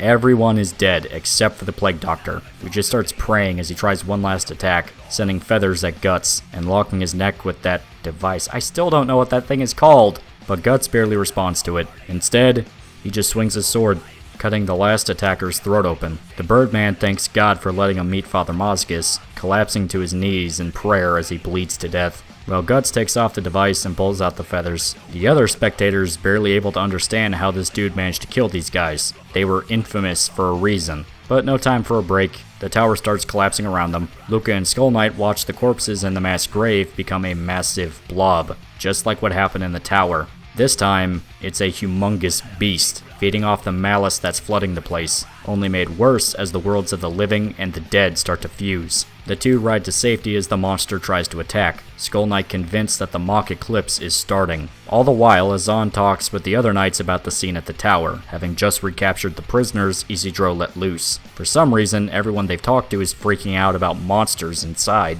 but that's silly. And to make matters worse, nobody knows what happened to Farnese. Then the fucking tower explodes. They all watch in horror as a shapeless form pours out, the blob now moving on to devour everyone it can in the camp, the tower collapsing from the inside as it rips through the monastery. Our poor heroes are forced to run for it as everything falls apart. Farnese trips on the stairs and almost falls to her death when she's suddenly saved by Serpico. He's still alive, but probably not for long. A lot of heavy stones are falling on top of everybody. Moskis and Isidro, still flying in the air, watch the tower fall apart, the ruins breaking down into the shape of a hand. Seem familiar? We see the other girls are still outside the camp watching the tower collapse. One of the prostitutes tries to run down, worried about what happened to her friends, but she's thankfully swayed away from the idea, especially when they start to hear screaming from the slums.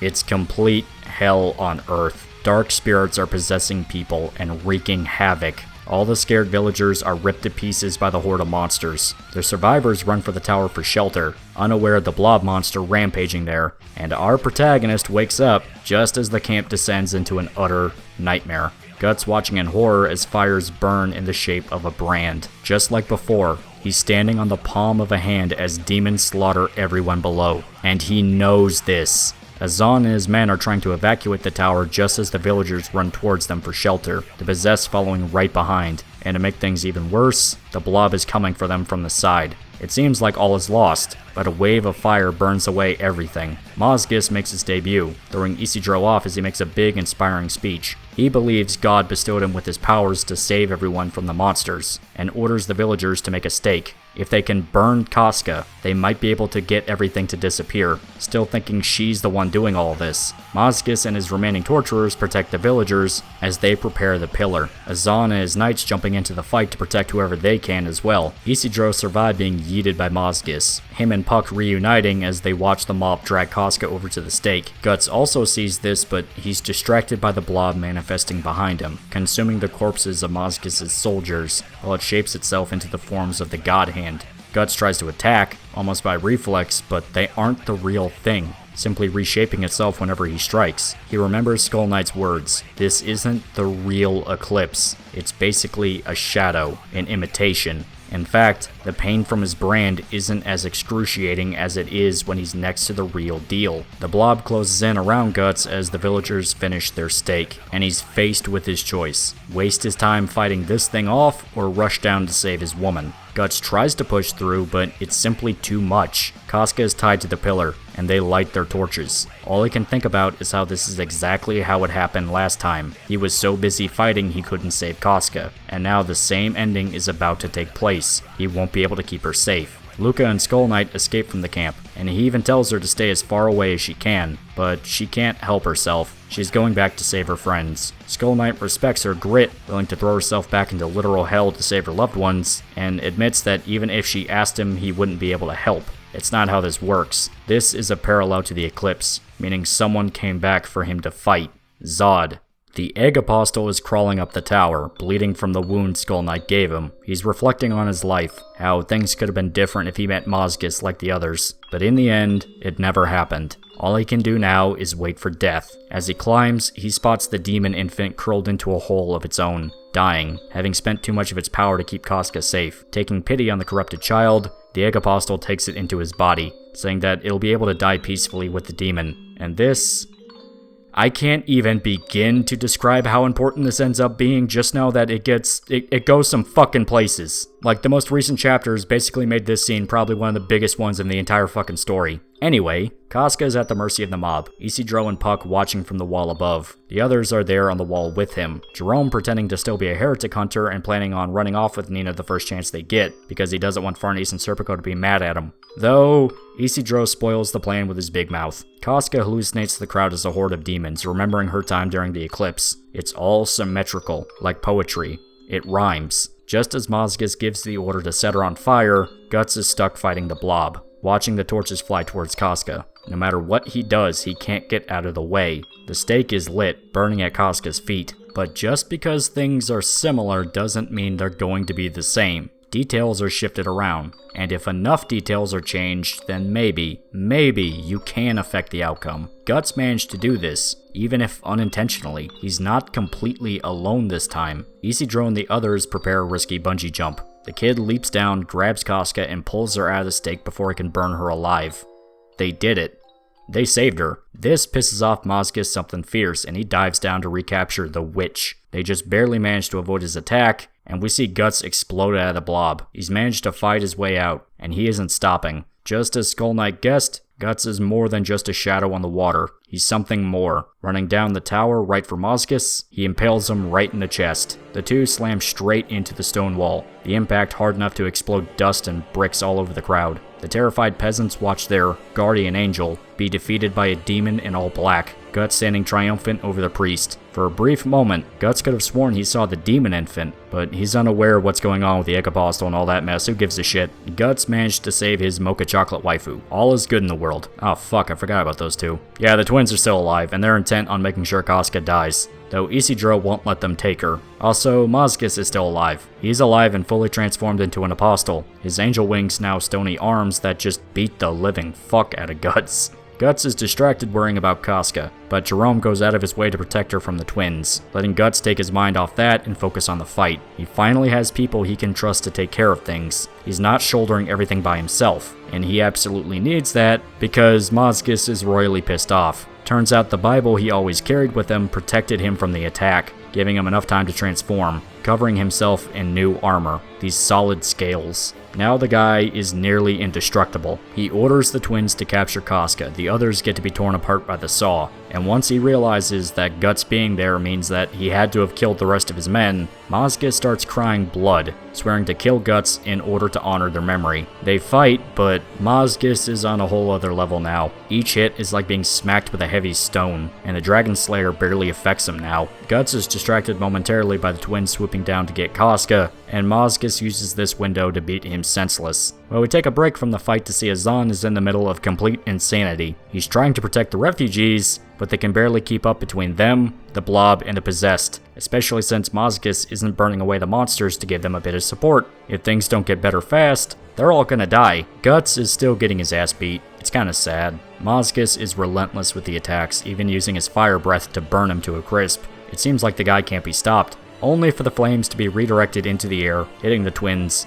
Guts used the Dragon Slayer as a wall to keep the fire away from him, and he shoves the blade into Mazgus' mouth and tries to take the top of his head off with a heavy push, but it's not working. The guy is a tough bastard, biting down on the sword and keeping Guts stuck in place. He tries to break the blade now that he's vulnerable, but a well-placed throwing knife in the eye throws Mazgus into a rage. The others debate on what to do next, whether they run away or stay and try to finish off the last two torturers to help Guts. Nina is freaking out, convinced that if she stays, then she's a dead woman. She tries to run only to see Farnese and Serpico walking towards them. Nina freezes, still thinking they'll kill her for heresy, and the twins ready their saw around her neck. Right before they can decapitate her, however, she slips over the edge of the wall and crashes through a conveniently placed shed. The others aren't sure if she's alive or dead, but they don't really have time to care. The torturers are still hanging around in the air. Puck offers to handle the situation, much to Isidro and Jerome's skepticism, but he's actually pretty useful, since he can blind people, remember? Fuck you guys, you're just haters. Puck is cool.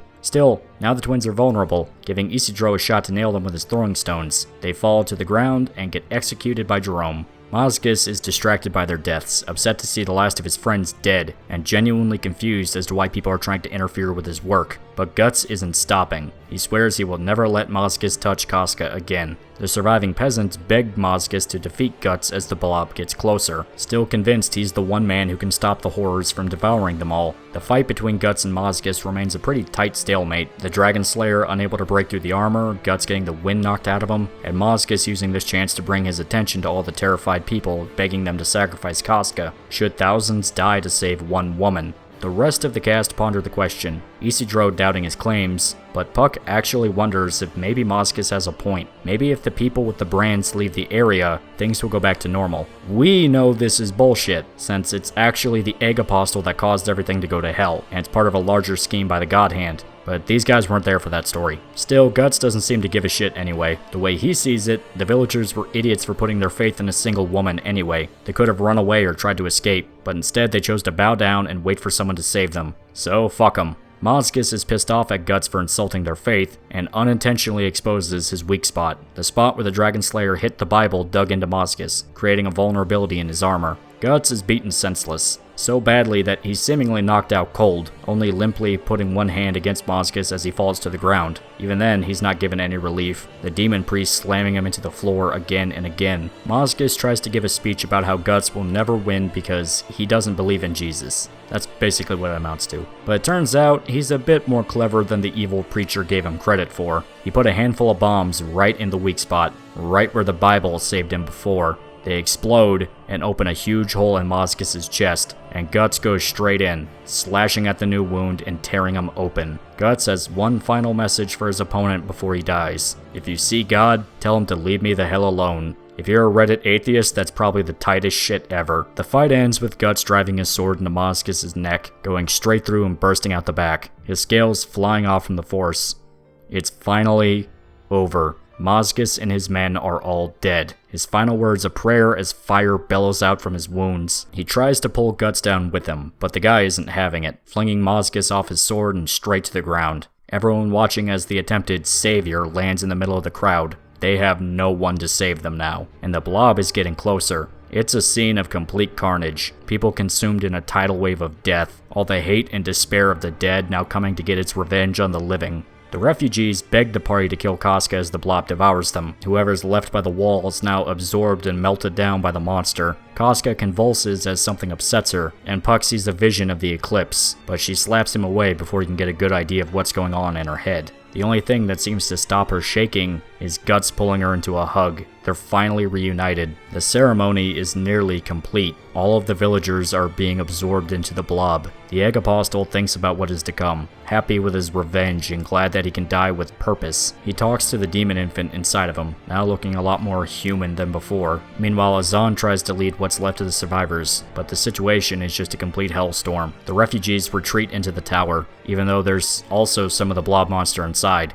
The Holy Iron Chain Knights are trying to cover their escape. The gate to the tower is lowered, and those outside are left for dead. Azan feeling betrayed as he and his men are essentially abandoned by the people they tried to save. We see Nina is still alive, though she broke her ankle in the fall. She knows the monsters are coming and it would be a really good idea to start running away, but her injury limits her movements. She tries to use a broom as a walking stick, but falls to the ground, just in time to see the panicked mob of villagers running straight for her. The only thing that saves Nina from being trampled is Luca jumping to her rescue, getting her out of the way of the river of people just in the nick of time. The two are happily reunited, but the blob isn't giving them any time to celebrate. Luca knows that Nina can't run with her injury, so the plan is to hide her in a barrel. It can only fit one person, however, so they have to separate. Besides, someone needs to seal it shut. Nina is terrified of being left alone, but Luca is the only one who can put the cover on for her, so she tries to reassure the coward that all she has to do is stay put and act scared, and she might actually end up making it out alive. After closing the barrel tight, Luca is left to find a solution on her own, the monster inching closer. The rest of the party remains safe on top of the wall, but they're expecting that to change as the beast gets closer.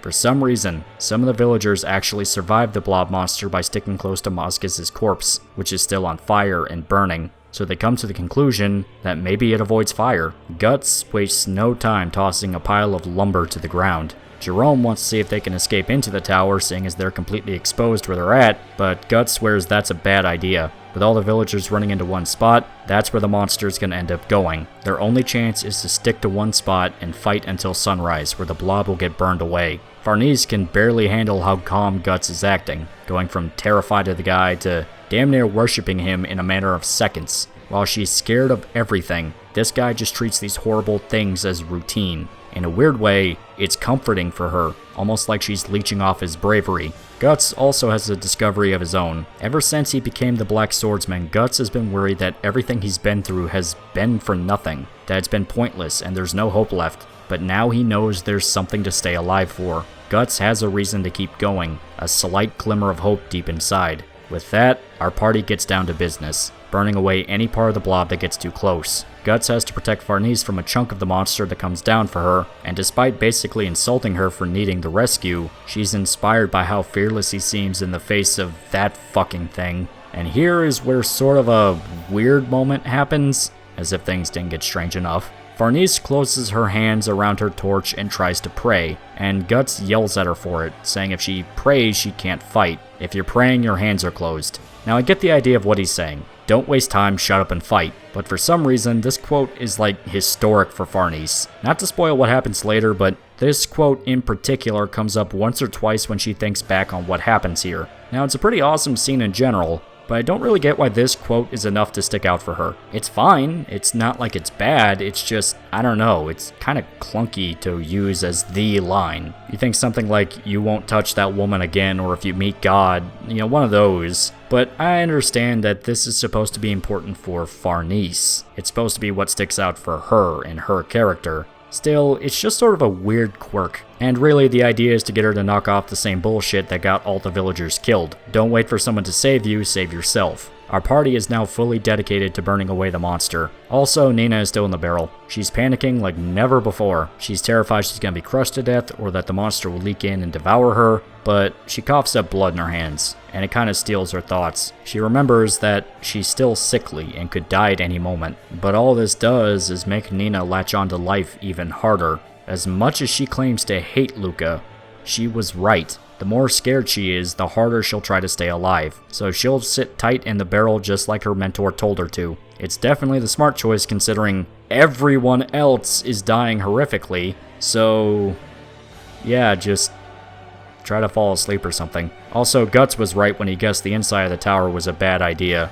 and matters only get worse as the blob tears down what's left of the stone in the tower, replacing it all with the hand-shaped mountain we saw during the eclipse. Guts, Casca, even Puck are overwhelmed by the presence of so much undead. The collective consciousness of the living and the dead are demanding one thing, the desired one. The egg apostle was forming into a complete face, proud of his work hatching the perfect world. The realms are merging as one. Even Guts' Baelet is reacting to whatever is happening to cause all this. Sudden pain forced Guts and Casca to the ground. They can feel something is here, is coming into their world, and Guts calls it God. We see the inside of the Egg Apostle one last time. The demon infant now turning into a very familiar shape. The living Baelet dies as he hatches. His purpose finally complete. The ritual is over. The blob explodes, raining back down to the earth below. Guts calling out for Griffith as the prophecy is repeated one last time. When the sky falls at the holy ground, where blind sheep gather and erect a pillar of fire,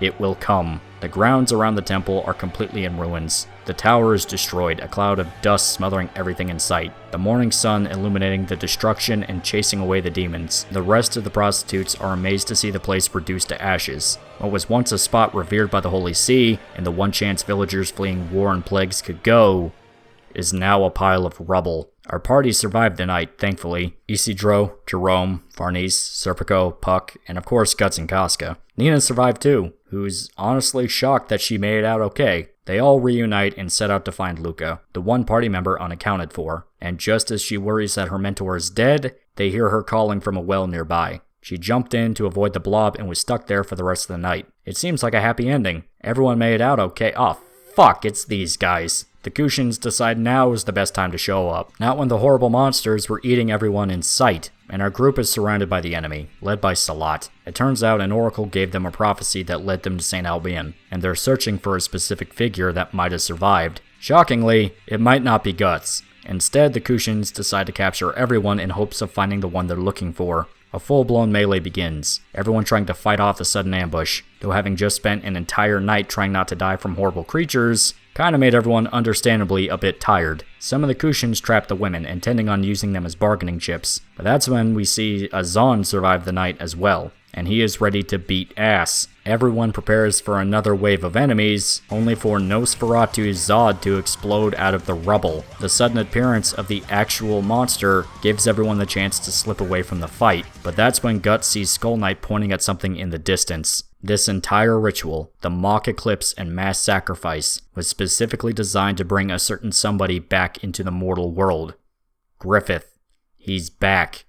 The motherfucker just came back. Right in front of Guts. It really was a complete mirror of the eclipse. The original one turned Griffith into a demon, and the parallel eclipse turned him into a human. Or at least gave him a physical body. I won't really call him human. Everyone is just staring at him as Nosferatu Zod approaches and bows his head. Griffith was the prophesized one that the entire world wanted to summon. The God-Hand manipulated reality itself to bring him back. For a moment, Guts is consumed with hate, wanting to rush over and kill him like he's been dreaming about for 2 years. But he's pulled back from the edge by Casca's cries, reminding him that his new goal is to keep her safe, not hunt after Griffith. The Kushans try and capture Griffith, Salat desperate to accomplish his mission in order to restore his clan to glory. But Nosferatu Zod demands they cease their bullshit. Violently. The rest of the party slip away during the slaughter, Guts and Casca too consumed by the image of Griffith to even move. Guts, in complete shock, While Casca is almost instinctively trying to get close to him for some reason, the others manage to get away from the battle, seeing a massive army of Kushins a mere few feet away. The war party marches by as the group tries to go by unnoticed. Isidro is pissed off at the idea of leaving Guts and Casca behind, but they can't go back for them. And they all watch Zod fly off, the newly resurrected Griffith riding on his back. Then, a commotion kicks up from the ruins. It's Guts. He stole one of the Kushin horses and is riding out of there, Casca and Puck in tow, killing anyone that gets in his way. The party is sure that the trio will survive their escape. Isidro is certain that he'll see them again. And they also see that some villagers did survive the ordeal, the ones who booked it out of the slums as fast as possible. All the devoted believers who panicked and tried to seek sanctuary in the monastery were devoured, but the non-believers who put survival above all else made it out. Luca gathers flowers, mourning the Egg Apostle, and offering what little tribute she can. Even if he was a monster who killed thousands, he was still a pitiful soul who died completely alone. Having at least one person remember him is enough, though whatever world he wanted to create has yet to be seen. The arc comes to a close with our characters going their separate ways. Isidro chasing after Guts, still desperate to be his apprentice, and Nina is conflicted on whether or not she wants to stay with Luca. If she does, she'll always be protected, and she'll feel safe. But when she goes down to the river to soak her foot, she runs into Yakum. Turns out, he was hiding in the mountains after leading the knights to the hideout. Despite everything, all the horror and suffering, he still really does like Nina. He admits he was afraid, and that he hates himself for being a coward, causing Nina to realize that the two are pretty much the same deep down. They're scared people looking for someone to give them comfort, so maybe they'd be alright together. Barnice thinks about everything that happened after she met Guts, how the Tower of Conviction fell apart like a sandcastle. She spent her entire life dedicated to religion, only for it all to come crashing down. She admits her faith was only a shield to hide from her problems, from her fear and parts of herself she can't stand. Azan despises himself for surviving the whole ordeal in the first place. He was buried by rubble, but saved from being crushed by his club. And he mentions that a similar incident happened before, where he was abandoned by the people he was trying to save. In fact, he says it's why he became a part of the Holy See in the first place. I would say this goes places, but that'd be a lie. Let's just rip that band-aid off right now. Yeah, it never gets covered who this dude was. Barnice surprises him and Serpico with her announcement. She's leaving the Holy See, abandoning her position and dedicating to her new quest. She'll follow the Blackswordsman, but not to hunt him. To her, Guts represents a new way of life, the chance to become brave, to finally face the fear she's dealt with since childhood. Hell, she refers to him as her saint. Serpico decides to go along, not about to abandon her now. Azan has the chance to run away himself, to abandon his life as a knight and choose a new road like his comrades, but somebody has to bear the brunt of what happened. And it's also possible he's dealing with some survivor's guilt, so he kinda wants to be punished for surviving. Cause as far as we know it, the Holy Iron Chain Knights are all dead. These are the only guys left standing. Jerome and the girls are stuck waiting for Nina, unaware of her choice to leave with Yakum. As much as she loves her friends, and especially Luca, Nina wants to try being with Yakum. Being with someone stronger than her just makes her resent them, resent herself. So she'll stay with somebody just as flawed and cowardly as she is. She wishes them all goodbye, hoping she'll get to see them all one day. Luca seems to pick up on what happened, simply calling Nina a troublesome girl. The last image of the Conviction arc is Skull Knight staring at the rubble from afar, talking about how the shape of the world has started to come apart. Holy fucking shit. This was a massive arc. If the time length hasn't been obvious, I can't even begin to imagine how long this video has been. Think about this, guys. The beginning of the video was about the prototype. Do you remember Eye Patch Guts? Do you remember Jill? Do you remember the Demon Tree?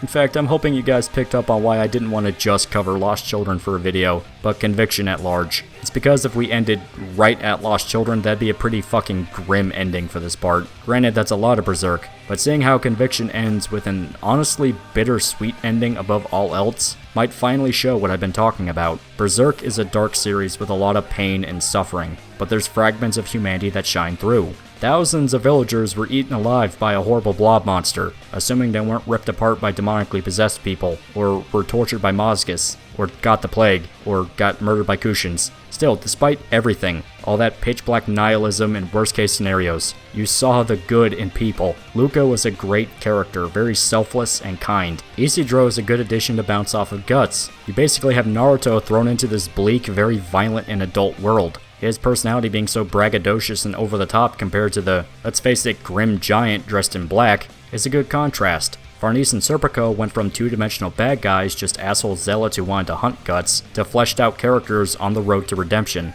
Hell, Guts himself went through a redemption arc. He's finally owned up to his mistakes and dedicated himself to the woman he loves. It's a great shift in his character, and it's not even done yet. Plus, the scale of the story just got thrown into outer space with the invasion of the Kushan Empire and all the God Hand shenanigans. Yeah, we are at the beginning to that. The beginning. Griffith just came back into reality and is running off with Zod to go do whatever it is they're gonna do. Instead of beginning and ending on child murder, I want you all to see that Berserk is more than just tragedy. Every arc so far has ended in horrible things happening, but Conviction is the first time you see our characters win. Well and truly win. You might not like them all. Some people really wanted to see Nina die, but not ending with another everyone dies / ends up traumatized deal is refreshing to say the least. And the cliffhanger is enough to keep anybody this deep into Berserk going, cause if you thought shit got crazy with Conviction, you have no idea what's about to happen. But that's all for part 4, covering the War of the Millennium Falcon. That is the actual name of it. That's I'm not making a joke, that is the actual name. And it's also the longest arc in all of Berserk. Aw, dear sweet fucking Christ. Still, this has been a long time coming, and I hope you guys enjoyed the ride. I can't even begin to tell you when part 4 is happening. This sucked a lot out of me, and I'm probably going to distract myself with some other videos just to get a break from this. Hell, I might split the next part into 2 parts just not to get overloaded. It's gonna be fun. We're gonna have a lot of fun. Are you guys ready for the fun? Still, I'm happy that everyone's enjoying this. Nevertheless, it's time to close out part 3. Until next time, please remember to like, comment, and subscribe. See you guys.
Don't look at me. Such beauty. I'm touched. Love, hatred, pleasure, and pain, life, death, here before our eyes. This is to be human. This is to be evil.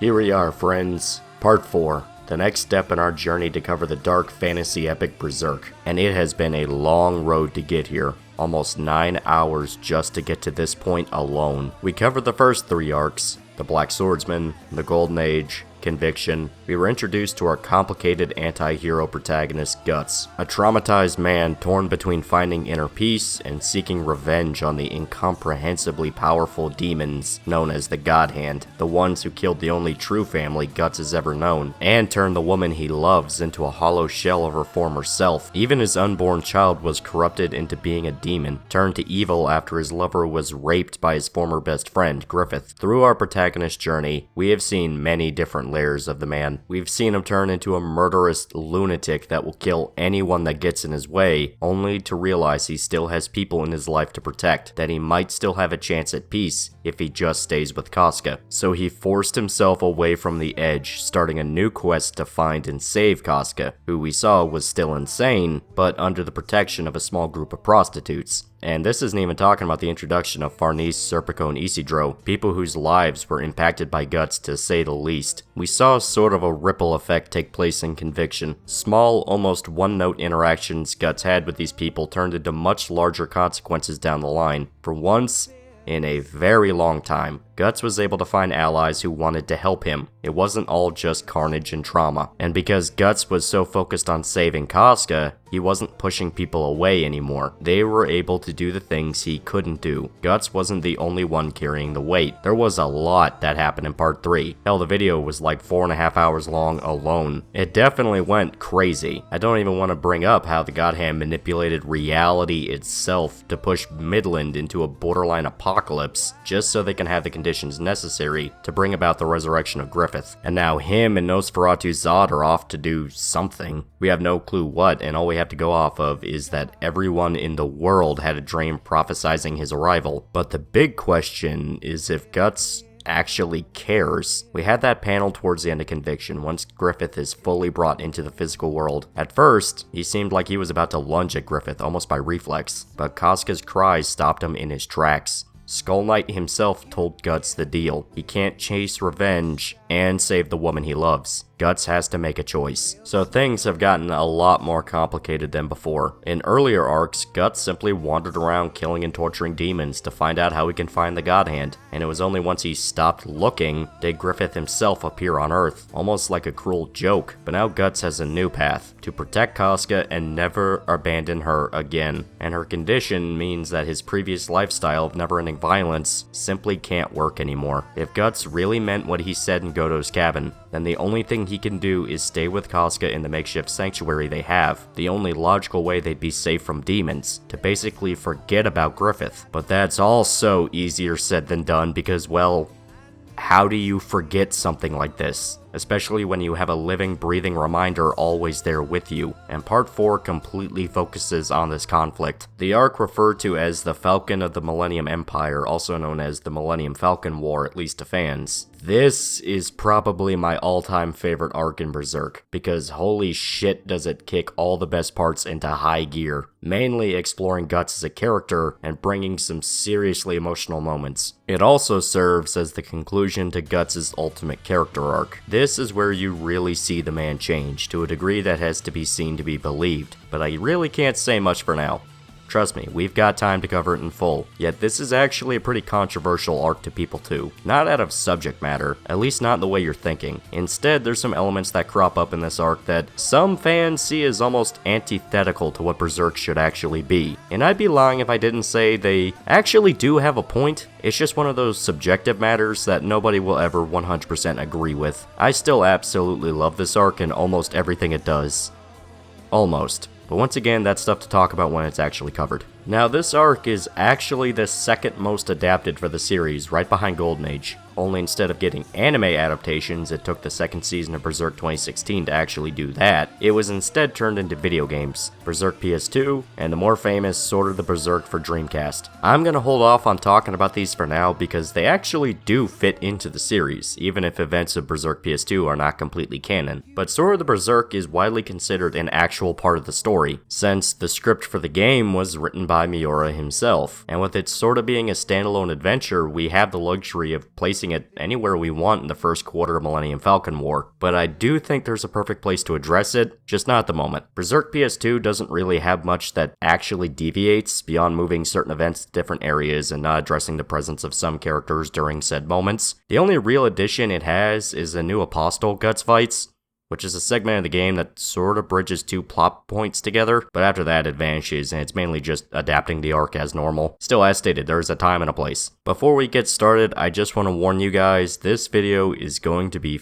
fucking long. Falcon of the Millennium Empire is the longest arc of Berserk. hands down, and there's a lot to talk about to say the least. So this time, I'm really going to encourage you guys to use the timestamps down below if you just want to get to certain parts you want to hear, or what have you. This is going to be a leviathan of a video, so make sure you got some pizza and beer ready.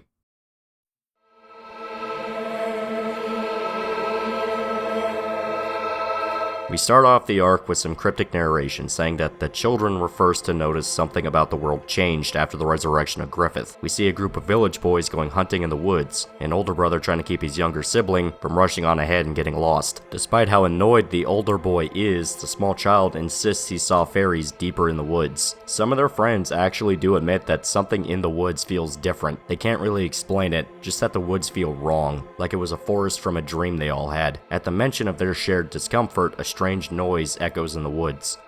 One of the children says it sounds like someone was laughing. The laughter gets louder, completely surrounding the boys until it goes dead quiet, then replaced by a strong gust of wind. All the kids looking up to see Nosferatu's Zod flying just above. The children panic and run out of the forest, trying to get as far away from the monster as fast as they can. And as they do, we see Zod hovering above the tree line, a narration confirming that something about the world did change, that maybe there was a presence in the forest all along, and for some reason, it's becoming more and more obvious to people across the world. We even see the outline of some goblin-like creature laughing as it hides under the stump of a tree.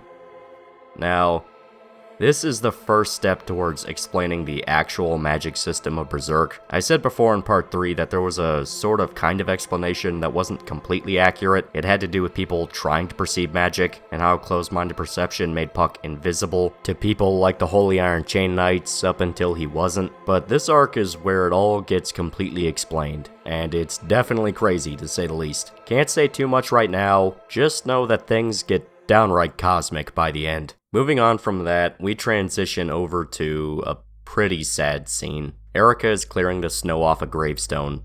Goto's gravestone. Unfortunately, the old man died not long after Guts left to save Casca. The trio returned, but it's a bittersweet reunion. Erica is relieved to see Casca back safe, but Guts is clearly upset he wasn't able to be there before the old man passed. Though she says that Goto was just happy to see him one last time before he died, and that he wouldn't want Guts to see his face once he was gone anyway. But now that everyone is back home safe, the big question pops up. What's the plan now? Erica wants them all to live together, but is that what Guts really wants? Even after she promises that they can spruce up the cave into an actual home, and if they keep Casca happy, then she won't run away again, Guts seems to agree, but he's still torn up inside. Right as he changed course, to let go of his old obsession and focus on the little good he has left in his life, Griffith came back. He's back on Earth, somewhere Guts could reach him. And he came back just like the old days, a sight so impossible and powerful that Guts forgot he wanted to kill him. And that is bullshit! All of the horrible, unspeakable things Guts had to go through just to find the God Hand again. All the pain, all the violence, all the people Guts had to kill, and now he shows up. Well, at least he flew off to someplace far away. That temptation to chase after Griffith vanished along with him and Nosferatu Zod. Who knows what the guy's doing? Guts has this new chance at a life at Goto's. He should really just take it and live a peaceful life. Oh, I guess a friend of Rickard showed up. Oh, that motherfuck. Yeah, he's there. He's there. Standing, chatting with Rickard at the Sword Cemetery, the memorial for the people he murdered. Erica innocently describing the old friend with long silver hair, a man so pretty you can hardly tell his gender, as though he was pulled out of a fairy tale. Rickard is completely ignorant to what actually happened. Guts never told him, and Casca can't talk. All he knows is that one day nobody came back. He's just happy to see Griffith again. Oh, and Guts is here too. It really is a big happy reunion. Wait, why is he trying to kill him? Yep.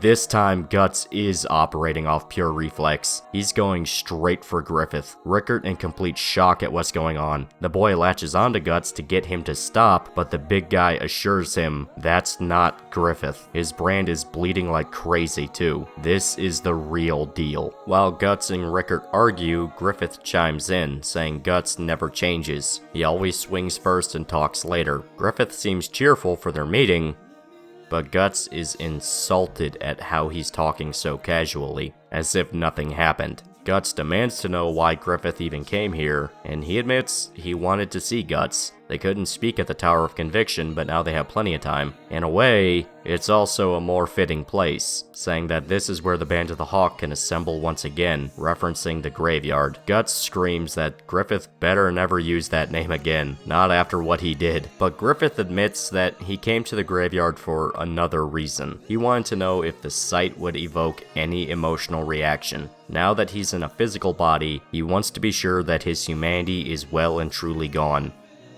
The way he puts it, he's free. Guts throws Rickert aside and lunges again, screaming out in disbelief that Griffith doesn't feel anything. He betrayed all these men, sentenced them to death and eternal torment, and Griffith simply doesn't give a shit. The way he sees it, he's still got his mind on the prize. He's going to have his own kingdom no matter what. Guts takes a swing, but Nosferatu Zod rushes in to protect Griffith. It seems like the two are completely allied now, and Zod respects the God Hand enough to protect him from danger. And to make matters worse, Casca feels a twinge in her own brand. Even Puck notices something is off, feeling a strong presence nearby. And here comes probably one of the best fights of the series, the fight on the Hill of Swords. Guts and Zod try to kill each other in a duel just like the old days. Only this time, Guts has way more experience. So instead of being a one-sided ass-whooping where Guts gets thrown around like a toy, these two beat the shit out of each other. It's absolute chaos. Zod is proud to see Guts become such a powerful warrior, who's confused to see the two together in the first place. He even demands Zod move to give him a shot at Griffith, but Zod says he has to force his way through. Even if he went back on his word that he doesn't give a shit about the God Hand, Zod is still Zod. He's a warrior at heart, so he's not one to step down without a fight. They continue their duel, and it seems like Zod managed to put Guts on the defensive. He even starts to worry that it's going to end exactly like last time.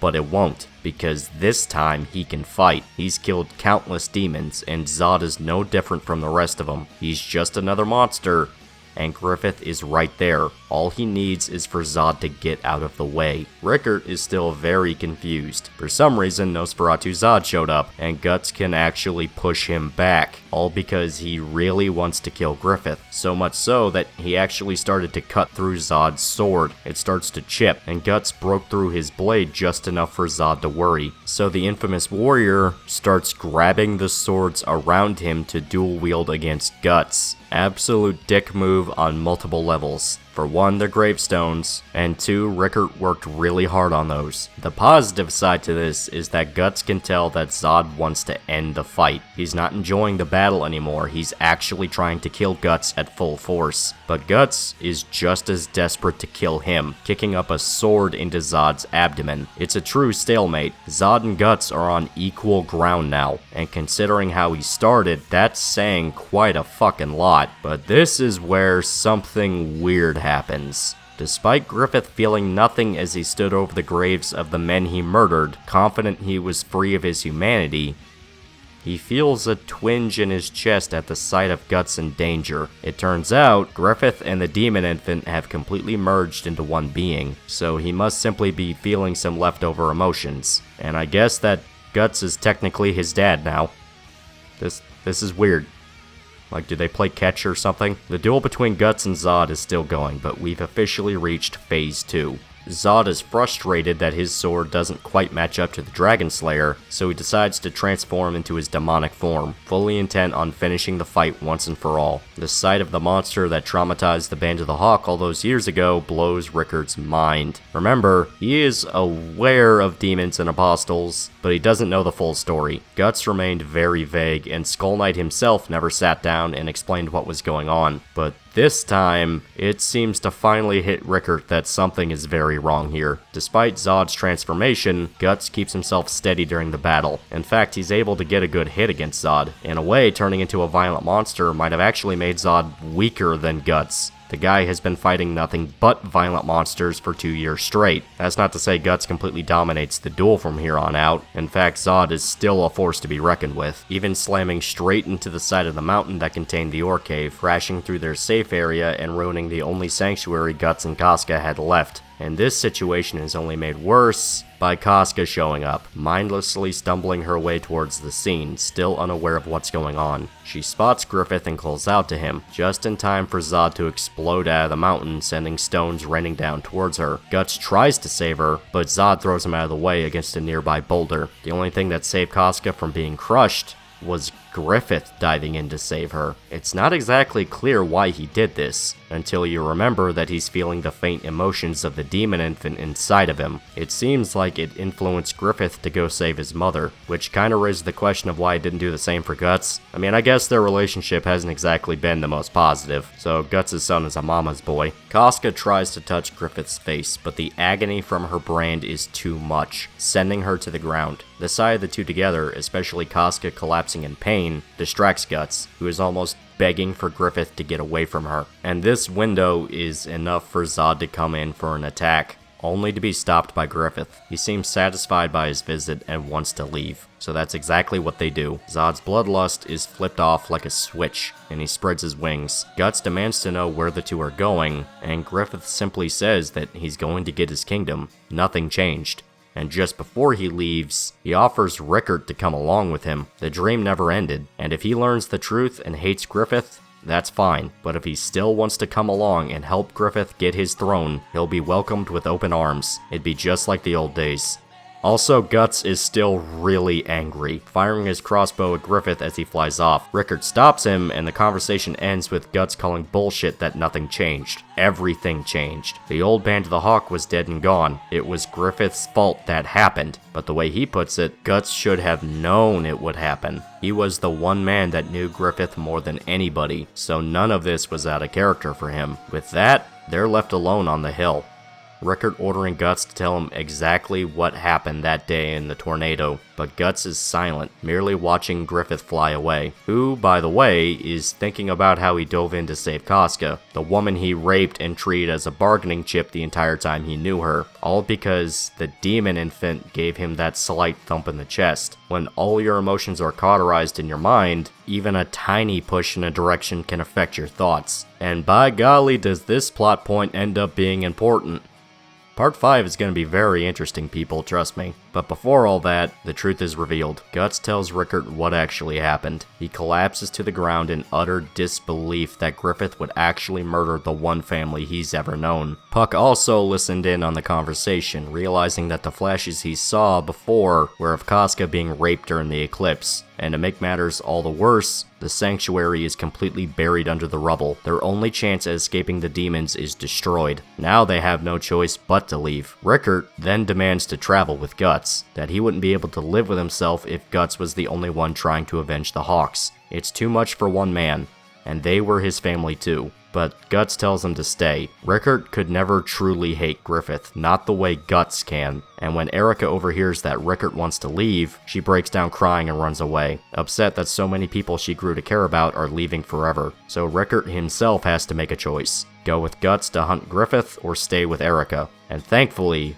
he does chase after the young girl. Now it's just down to our main trio. Puck asks Guts what the plan is. Do they still keep chasing revenge? But Guts makes it clear that he refuses to leave Casca ever again, meaning chasing revenge is simply impossible. He can't protect her and fight an entire legion of the damned to kill Griffith, and it seems that the two of them staying together means even more demons will come for them. Their only choice is to find another elf sanctuary, but that simply means locking Casca up like a prisoner again, which is what caused her to run away in the first place. Then Puck gets an idea. Why go to an elf sanctuary when they can go to the elf sanctuary, his home, the land of the elves? And with that, Guts' new quest begins. Rickert begs them to stay one more night, but it's impossible. They'll only put Rickert and Erica in danger. Rickert makes one last attempt to join Guts, but he simply tells him not to abandon what he can't replace. Godo's last words to Guts before he died. Guts, Puck, and Casca take their leave, starting a new quest to find the homeland of the elves. Guts thinks about how it's snowing, just like the day he left the Band of the Hawk. Only this time, Griffith was the one who deserted him. The man said he's off to get his own kingdom, that Guts should know what he's going to do, but he can't think about that now. He wraps Casca in his cloak, promising to never abandon her again. The Falcon of the Millennium Empire arc has officially kicked off. And this is the point where we can go ahead and take a step back for a second. It's weird to do this in the middle of a chapter. I'm not even kidding. It's literally right in the middle. But don't worry, none of it after this is Guts related for a while. The next 4.5 chapters to put things in perspective. And the thing we're going to talk about happens before the next time we see Guts and Casca. It's time to talk about Sword of the Berserk, Guts' Rage.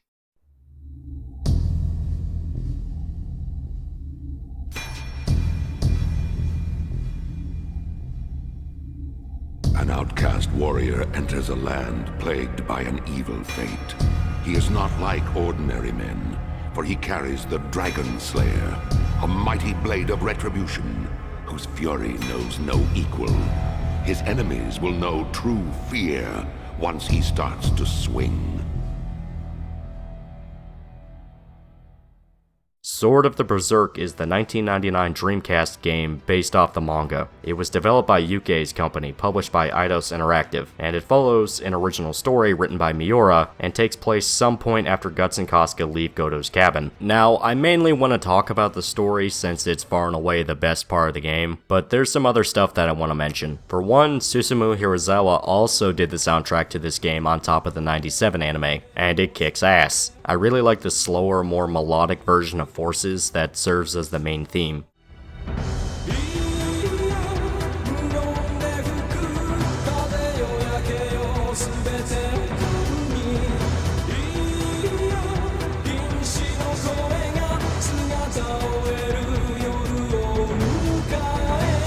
Plus some other tracks, mainly boss fight ones. I'm not kidding when I say they really stand out as some serious earworms. I really like the one that plays during the fight with the Mandragora heart, where the chorus sounds almost like a screaming child.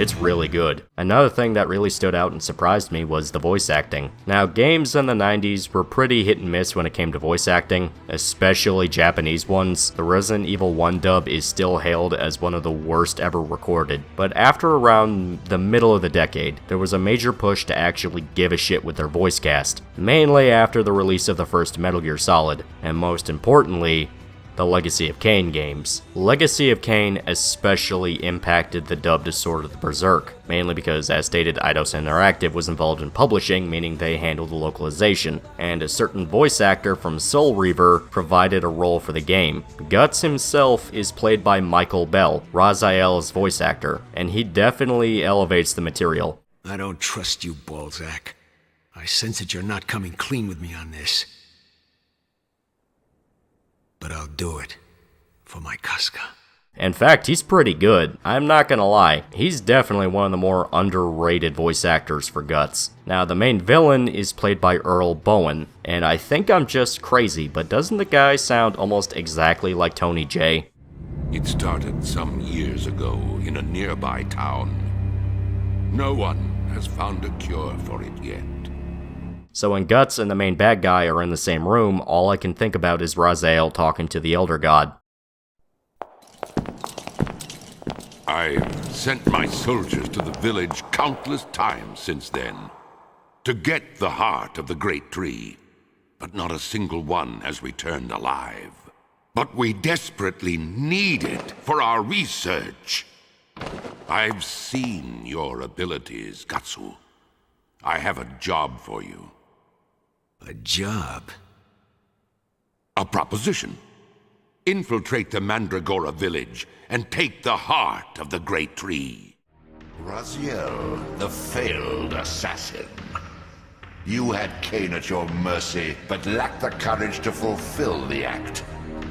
And now you see the wasteland wrought by the tyrant's hand, by his selfish decision to preserve his own life, even when it meant sacrificing the whole world. This is the fate of Nosgoth, as long as Kain remains alive. An ironic condemnation, given this guilty sin. One would think you'd torn down the pillars single-handedly. What are you trying to obliterate as you drag your loathsome body through this chamber? And why, as Nosgoth descends into madness and misery, do you appear to thrive? Things in this world, I am learning, are rarely what they seem. You, apparently, are no exception. But he's not. He's Errol Bowen. Paul Eading also provides his voice, but it's for a relatively small role. He says he's forcing them out of the towns and villages because they're dangerous and conducting human experiments in the name of research. But anyone who discovers the truth does not live long, like this young woman almost found out. Still, it's nuts that all these recognizable guys are in a relatively obscure license title like this. Now, the actual gameplay is rough. It's a common criticism you hear about Sword of the Berserk. This is a hack-and-slash action game coming out right before something like Devil May Cry or God of War, so they don't exactly know how to do things properly. You have a very noticeable clunk to the whole package, and it's really hard to get a decent flow of things, at least if you want to get creative. Wielding the Dragon Slayer itself is pretty good. It has a good weight to it, and only a few hits can send someone flying. But this is where you run into the other issue of the game. The level design doesn't really complement Guts that well. You have this huge brute with a massive sword that he swings like a fucking baseball bat, so let's put him in a very constricted, tight hallway that never lets him get a decent rhythm. The sad part is that the segments where they do let you out in the open are pretty fun. Your side items feel powerful and the enemies melt when you're allowed to go batshit nuts. It even has one of those sort of Devil Trigger rage modes that honestly does look pretty good. The boss fights definitely feel like a grand spectacle, even if, once again, the combat isn't exactly the most refined. It's not as bad as what you hear, or I mean, some people outright say the Zod fight's impossible, but it's not. It's actually really fun. You even get an interesting mechanic where sometimes you get a quick time event that, depending on whether or not you fail, can lead to different stages as you get through a level. It's not as though it completely changes the story or unlocks a new ending. Honestly, the game is really short, like can be beaten in less than 5 hours short, but it's kinda neat to see how different paths can be taken in each level. But the actual reason I want to talk about the game is the story. As stated, this was written by Kentaro Miura himself, and since it never contradicts or retcons anything, it's safe to say the game can fit snugly into canon without any problems. Only a few elements can raise an eyebrow if you're an absolute purist, but we'll talk about that when we get there. The best way to describe Sword of the Berserk is that it's essentially a standalone Blackswordsman style adventure, but with post-conviction guts. And this actually ends up being one of the more interesting aspects to the plot. The only times we've had these pulpy Monster of the Week style mini arcs was during a time where Guts wasn't okay. He was very impulsive, callous, and mainly just killed things, while Puck was the one trying to figure out what was actually happening. This time, however, Guts is a bit more chill. He's still a prick, sometimes exceptionally so, but this is at a point where his priorities have completely changed. He's more open to working with others, and his banter with Puck is more sardonic than bitter and cruel. And I mean,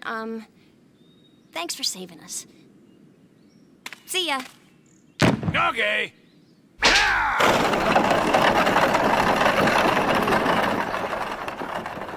A performer, eh? I kinda like her.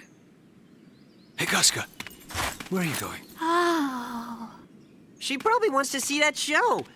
The town's right over there. Well, why don't you take her? Forget it, Puck. I don't have time to waste on something like that. But even you need to take a break once in a while.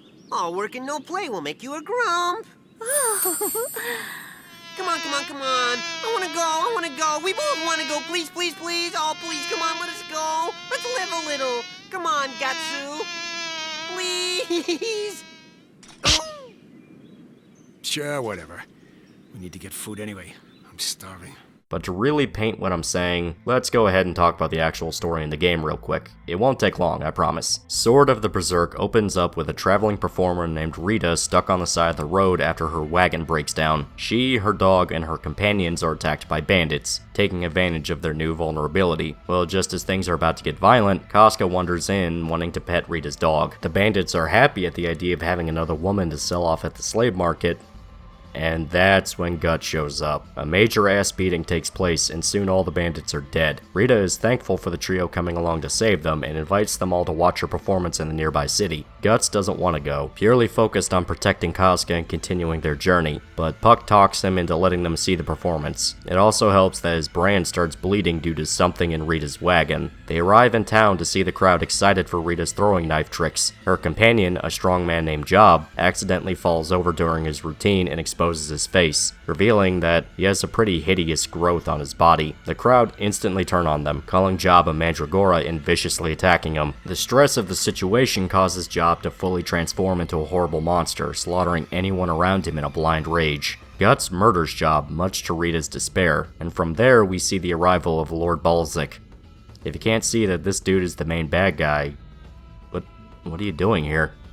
He looks like Ganondorf and carries a cane. He's so obviously the bad guy. Well, he's impressed that Guts was able to kill such a violent creature, and takes him to his castle to make a deal. It turns out the Mandragoras refer to a mysterious outbreak happening in Balzac's land. People develop horrible growths, go insane, and eventually mutate into monsters that kill each other. The disease comes from the plants that have slowly infested the land. Mandrake plants that, if pulled from the ground, scream loud enough to kill any living thing around them. On top of that, their poison is the cause of the outbreak. However, it is revealed that the plant can also be used to cure any and all ailments, from diseases to even mental illness. But their only hope of curing the illness for good is to get the great heart of the Mandragora plant, which first sprouted in a nearby village that now acts as a safe haven for victims seeking to escape Balzac's influence. He's sent soldiers into the village multiple times, but nobody has ever come back, and Balzac himself nearly died when he led the charge himself once. Balzac has his dungeons filled with Mandragora victims and claims that he's searching for a way to cure his subjects, but Guts plain doesn't trust him, sensing immediately something is wrong. As they're talking, Puck notices a painting on the wall of a woman revealed to be Balzac's wife.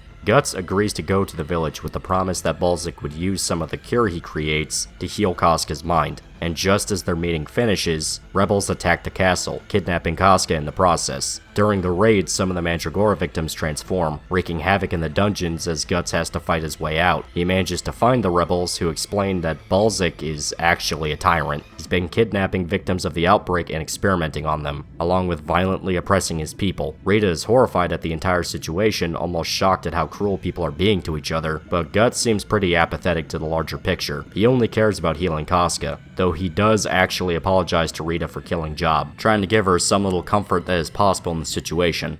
Puck, I've always depended only on myself. No one else using my own strength or taming me. No one to love. And Job, that Mandragoran guy was... He followed me because I fed him. I was surprised at first, but he was really childlike. Always smiling, laughing, even though he didn't understand. I can't believe that now he's gone. Forgive me, Rita. Oh, wow, he apologized. I can't believe it. Oh! The rebels agree to let Guts go to the village, but they want to accompany him, to make sure Balzac doesn't get the Great Heart all to himself. They plan to use it as leverage to guarantee a cure is distributed to the infected. Guts despises the idea of leaving Casca alone to finish his mission, but Puck assures them that they'll be safe in the rebel hideout. It's an elf sanctuary. Well, as they set out on their journey, the rebel hideout is attacked by Balzac's men, and Casca is captured. As Guts and the rebels travel to the village, they're attacked by mutated animals infected by the Mandragora. They finally make it to the village, and find the story about it being a safe haven for the infected is true. One of the rebels investigates a strange plant growing in the town, only to accidentally uproot a mandrake. The screaming causes some of the villagers to transform and attack the rebels, and Guts is soon the only one left alive, viciously fighting for his life as a nun rushes in to stop the violence. Her name is Areza, and she's been the one attending to the infected, who all live in an almost childlike state. Their minds are empty, but they're seemingly happy in their mental prisons. Rita then arrives to explain that the hideout was attacked and Casca was captured. Balzac makes his demands clear. Bring the Elder Heart,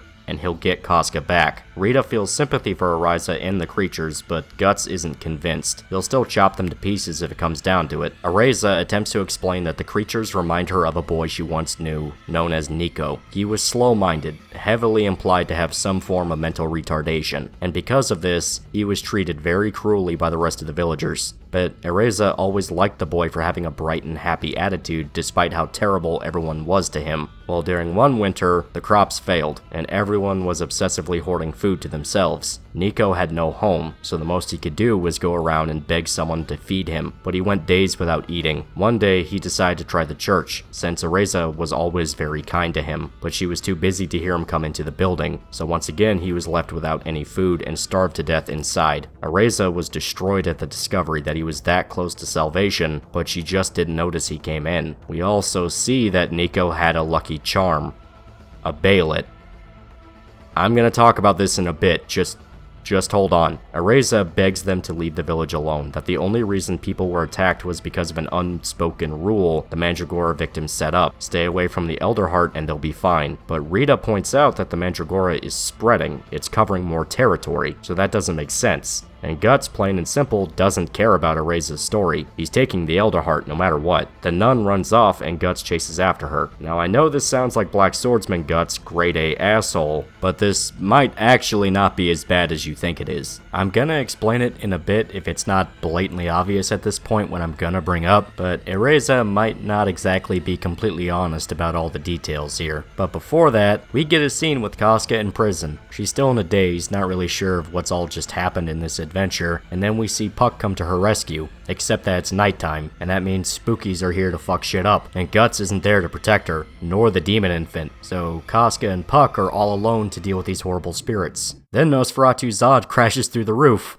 Dude, we just saw you fly off with Griffith, what the hell? He acts like he's been trying to find Guts again, sensing a branded person nearby and accidentally stumbling into Casca instead of Guts. Nevertheless, his presence chases away the bad spirits, and he leaves once again to go find Guts and call him a nerd. With their prison in ruins, Casca and Puck explore Balzac's castle. Through their snooping around, they discover a woman they believe to be Balzac's daughter, who is almost the spitting image of her mother. She also acts very similar to Casca, mindless and in a childlike state. They also discover a secret room in the castle, with a mandrake heart sitting inside of it. Turns out they did have one, it's just small and worn down from the experiments. Casca cradles it like a baby, even humming a song to it. Her maternal instincts taking over without really knowing what she's holding isn't even human. Balzac arrives and is royally pissed off, just in time for the mandrake heart to awaken and latch itself onto Casca. The screams loud enough to enrage every mandragoran in the dungeons, and for the mandrake plants to pop out of the ground and infest the city. Guts and Rita discover a secret catacomb under the village church, and after fighting their way through the mandragorans, they find Ariza standing with the Elder Heart, the heavily mutated corpse of Nico, herself transformed and clearly corrupted. So now I can explain the deal with the Balet. Ariza was distraught after the death of the boy, so it's implied she used the Balet to become an apostle, and used her new abilities to turn Nico's corpse into the first mandrake plant. From there, she started turning the villagers into mandragoran, believing their infections make them happier. This is why Guts was so hostile to her and showed no sympathy to the victims. This isn't an actual plague, it's an apostle that was transforming humans into her brainwashed mutants. Guts' brain would react to the presence of mandragoran, so he kind of already knew what was going on. When in doubt, blame a demon. Guts seemingly kills Ariza and tries to take Nico's corpse, only for Ariza to snatch him back, screaming that no one will take the boy from her. Guts chases after her, and they come back to the surface to find the village in ruins. Balzac's men came to steal the heart for themselves. Some of his soldiers mutated into enhanced versions thanks to essences extracted from the mandragora plants they've been experimenting with, and they show no intention on honoring their deal with Guts. Ariza decides to sacrifice herself and Nico instead of letting Balzac steal the Elder Heart, walking into fire so they can burn to death. Just before the soldiers can attack, Nosferatu Zod swoops in. He found Guts again, and he's not wasting time. Guts thinks Zod is there to help Griffith weaponize the Mandragora, but he insists that's not the case. He just wants to kick Guts' ass. They fight, but before they can finish each other off, Zod calls a truce. He knows Guts needs to rush back to the city to save Casca, and in all honesty, Zod was deviating from his orders to waste time with Guts. They would need to find a better opportunity to really go at each other's throats. We also see that some of the victims of the Mandragora that survived the recent events have actually been cured of their curse. The plants are falling off, and the victims are coming back to their senses, and they immediately assume Guts was the one who caused everything.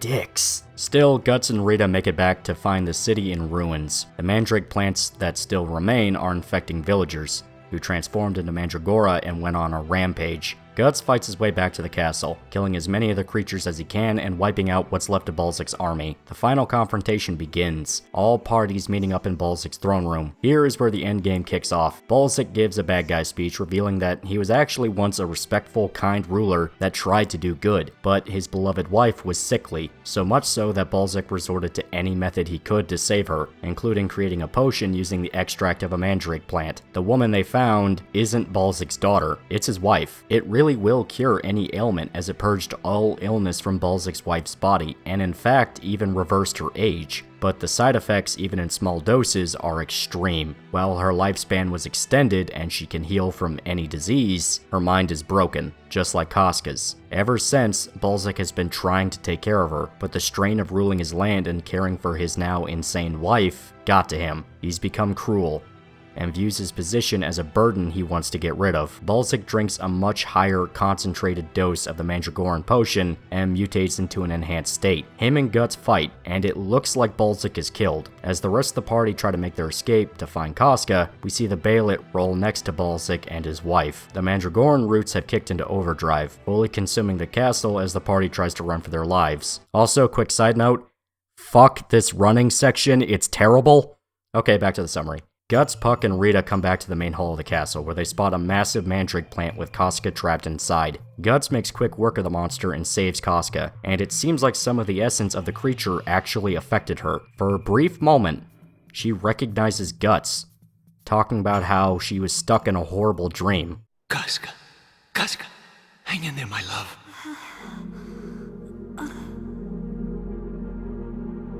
Gatsu? Casca.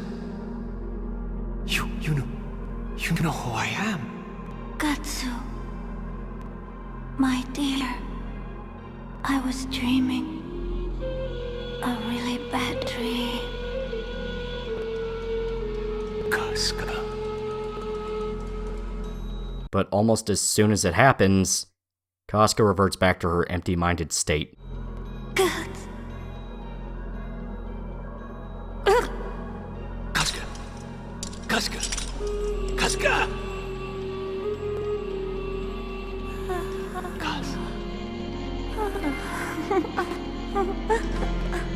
Damn it. We then come back to Balzac. He's still alive, but close to death, his wife just giggling as she stands over him. He starts laughing along with her, saying the situation really was funny. And then the Bayolet activates. Yep. Balzac sacrificed his wife to become an apostle, now becoming this horrific chimera monster. This is the final boss of the game, and of course, Guts kicks his ass. The monster is defeated, half the city is dead, a mentally ill woman was damned to hell for eternity, and now everyone is openly oppressing all the former Mandragoran victims. We saved the world, guys. Guts, Puck, and Casca walk off into the sunset, excited for their new adventure. Rita is simply saying thank you for the time they spent together. Take care of yourselves. You too, Rita. What an adventure. I'll remember you all. Forever and ever. Forever. Ah, you're a cold fish, as usual. Won't you ever say anything nice for a change? Oh, you got enough mouth for both of us, Puck. You're always just grumbling.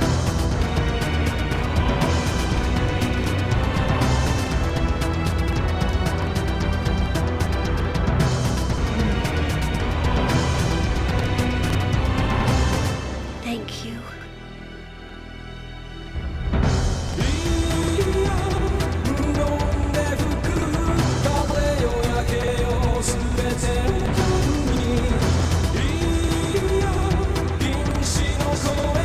So that's sort of the Berserk. As you saw, it's a pretty simple story, but I'd say it was effective. A nice little mini arc to enjoy. It's basically filler if you want to put it into the main timeline, admittedly, but hey, it's still debated whether or not it's actually canon, and I think it works when you consider what the arc actually represents. The story has a pretty obvious theme about stigma and the treatment of the mentally ill, which is a big aspect of the coming arc, considering a certain party member is now severely mentally ill, and Balzac himself is essentially a mirror to what Guts could become on his journey. Balzac tried to be a strong strong ruler, while also caring for a wife that was no longer herself. He really did love her, but trying to balance these two roads drove him insane. Let's just say this plays a factor in some things to come. Now, you might have noticed some quirks to the rules the lore set up, or maybe I'm attributing something to someone where that's not actually the case. But if it wasn't, that also creates some story issues. It's pretty minor, but here's what I mean. So I said before that Ereza more than likely used the Beylit to become an apostle after Nico died, and from there created the Mandragoran as her way of making people happy. But that raises the question of why didn't all the Mandragoran die out when she herself was lit on fire with the Elder Heart? The demon itself was dead, why wasn't the infection cured? Why did it take later? We never actually got a clear answer on whether or not killing the apostle would cure whoever they transformed, but you'd assume at the very least the Mandrakes would. If you want to assume she wasn't the apostle, then who was? Balzac only turned into a demon after sacrificing his wife, and Guts' brand did react to the presence of the infected, so it was a demonic plague. Unless maybe the logic is if someone is transformed, then there's simply no going back, which does make sense in some of the more extreme cases, like Rosine melting down children and reshaping them into elves, or the heavier stages of mutations for Zondark. Simply, there's a threshold where the only cure is to kill them, but still it's kinda weird. Now I'm actually okay with the fact the Beylit was used twice, since that's actually the case for the Count's Beylit after Guts picked it up at the end of Gardens of Desire. It's heavily implied this thing's gonna be used again sometime in the future.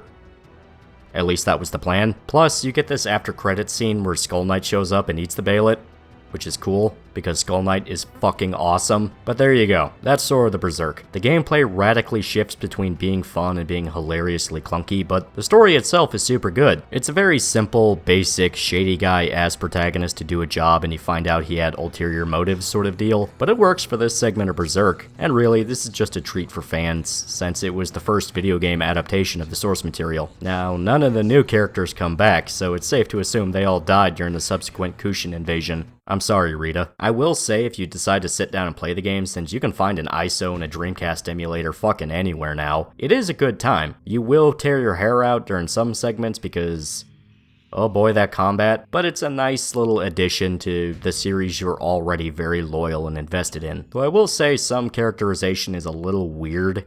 Like, Guts is way more open about his relationship with Casca than he's ever been anywhere else in the series. Like, he's directly calling her his beloved and saying my love and all that in front of other people, when he's never talked like that before. He's kind of kept it on the down low. It's not much, but it is kind of something where it's like, oh, that's new. It's an element that was always there, but just went unstated that's just suddenly being addressed. Now, it's not a problem, I'm not complaining about it, and as stated, Michael Bell still knocks it out of the park with the role of Guts, and I really do think a lot of it comes down to a weird translation issue, because some of the dialogue can be paced a little awkward, and it's pretty obvious that the script wasn't a one-to-one transition. It had some stuff lost in translation. But you know, that was the nature of the beast. It was a 90s anime game, what could you do? But now it's time to come back and talk about the actual manga again. We're coming back right where we left off, halfway through chapter 182. I wasn't kidding when I said Sword of the Berserk take place right between these segments. Technically it takes place during this whole section, but it was the only logical place to include it. The Kushan invasion is in full swing, raiding cities and killing everyone in their way. The men are executed in many terrible ways, while the women are captured. They're certain that they'll be raped and forced to have Kushan children, but some of them believe they might be used as sacrifices for their rituals. The villagers lament the disappearance of Griffith, now considered a mythical figure, cause the way they see it, if Griffith was still around, the invasion would have never happened. That's when a young girl says that something is coming. The wind is whispering to her. The hawk of light is coming. The rest of the women write her off as insane. She just watched her family burn to death, so she simply lost her mind. And we see the Kushan commander in charge of the city invasion celebrating their victory. It turns out they asked the city to surrender multiple times, but they refused. The fear of the Kushan army is too strong. Though in all fairness, if the people surrendered, they'd be used as war slaves, so it's not exactly a great solution. Nevertheless, they managed to capture 6 fortresses. It's been a steamroll campaign. Salat and his men returned to report their failure at capturing Griffith. Their story about how he flew away with Zod is met with mockery. Salat fires back by saying that the entire reason for the invasion was because an oracle saw a sign, so they can't exactly dismiss the possibility of mysticism. But the commander just kicks Salat in the face, and shit talks him pretty hard. We actually find out that the Bakiraka clan, the feared assassins that gave our protagonist so much trouble in the old days, the ones that were quite literally regarded in Midland as legendary figures, are actually pretty not well liked in the Kushan Empire. Turns out they were reduced to this state because they sided with the royal family during a rebellion, so when they were defeated, the Bakiraka were driven out from the Kushan Empire. The new emperor only just recently recognized the clan as soldiers of the formal Kushan military. Salat seemingly gets pissed off, rising to his feet to beat this dude's ass. But it turns out, he was moving to catch an arrow flying straight for the commander's head. There were some Midland Knights who survived the attack. Salat's men make quick work of the survivors, showing some martial arts skills strong enough to, quite frankly, rip these poor schmucks to pieces. The skills of the Bakiraka impressed the commander, who is now conveniently regretting how he talked serious smack about their clan. Salat and his boys go to leave, saying that they need to return to their mission of searching for Griffith, who is right there.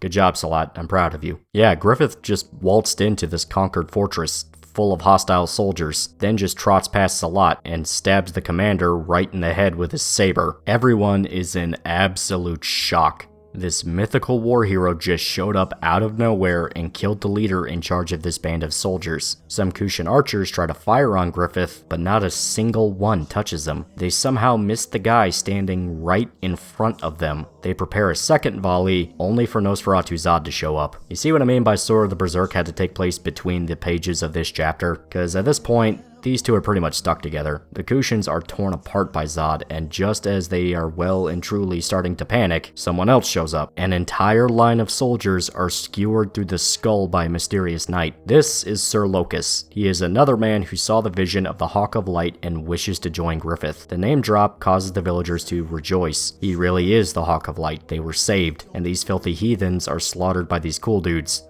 Salat's alright though, I like him, he's fine. The girl chews through her bindings and runs up to Griffith, the name echoing in her mind. For some reason, she just knows deep down the world is about to change, now that she's met this man in particular. The fight continues, Zod and Locus able to kill countless men without a scratch. Salat's men ask if they're gonna try to jump in and help, but he actually doesn't care. They need to try to capture Griffith. Who cares about these douchebags? The girl is still in a trance, just staring at Griffith, only for Salat's buddies to lunge in and attack. Then another weirdo comes in to join the DeviantArt convention, a shapeless man in a black cloak. He seems familiar with their fighting style, insultingly calling them slow and obtuse, and it's revealed that he's actually a Kushan himself. This is Roxas, an exile from the Bakiraka. I don't know what you have to do to be exiled from an exiled clan of assassins, but it probably wasn't pleasant. Roxas was also guided by the vision, and says that one day, he'll cut Griffith's head off to make it his. But for now, he'll make sure no one will touch him. Salat's men try to fight, but Roxas has inhuman agility, flowing through the master martial artists like liquid. Then another guy shows up. A single warrior smashes through the barricaded gate with his warhammer. An absolute giant of a man dressed in armor styled like a dragon. Along with his massive hammer, he wields a shield cannon combo that tears through the Kushans, then reveals that the shield also has blades to it. One of the Kushans run into the stronghold to deploy the rest of their troops, only to find that they're already dead. Mysterious figures standing in the smoke of the fires. So if it hasn't been blatantly obvious here, every single one of these dudes are apostles. Griffith raised an army of demons to conquer Midland, under the guise of liberating them from the Kushans. So while everyone views them as all great and powerful heroes, they're actually horrific monstrosities that enjoy killing and eating people. Fuck. We then see a small bird fly away from the city, going to an empty tree on a faraway hill. The bird lands in the hands of a young girl dressed as a witch. We see a silhouette of the girl flow out of the bird and back into her. It makes sense later, all I'll say. The girl actually has her own elf companion traveling with her, only this one's a lot more feminine looking than Puck. So elves do have genders. The elf calls the girl Shrike.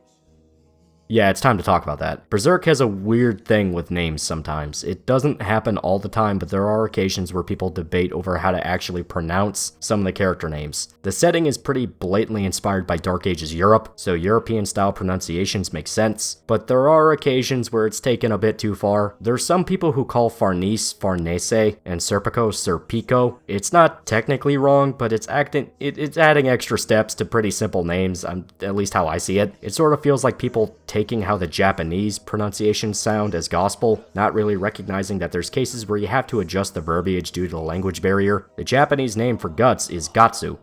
but that's not how you say his name in English. And Shrike is a case where her name is debated. There's cases where the name is blatantly supposed to be a simple English word, but due to how the Japanese language works, they have to adjust to make it fit. Did you know that Naruto's name is actually Nalt? Some people swear up and down her name is actually Silk, but most people pronounce her name as Shirake. That feels weird to say, and I've always just kind of called her Shrike. Like the bird, because she has a running theme with being compared to birds. If you're one of the types that go batshit insane on how I pronounce things, absolutely nothing will change. Enjoy the migraine. And to the people in the comments that go, Apostle actually has a silent T, I know.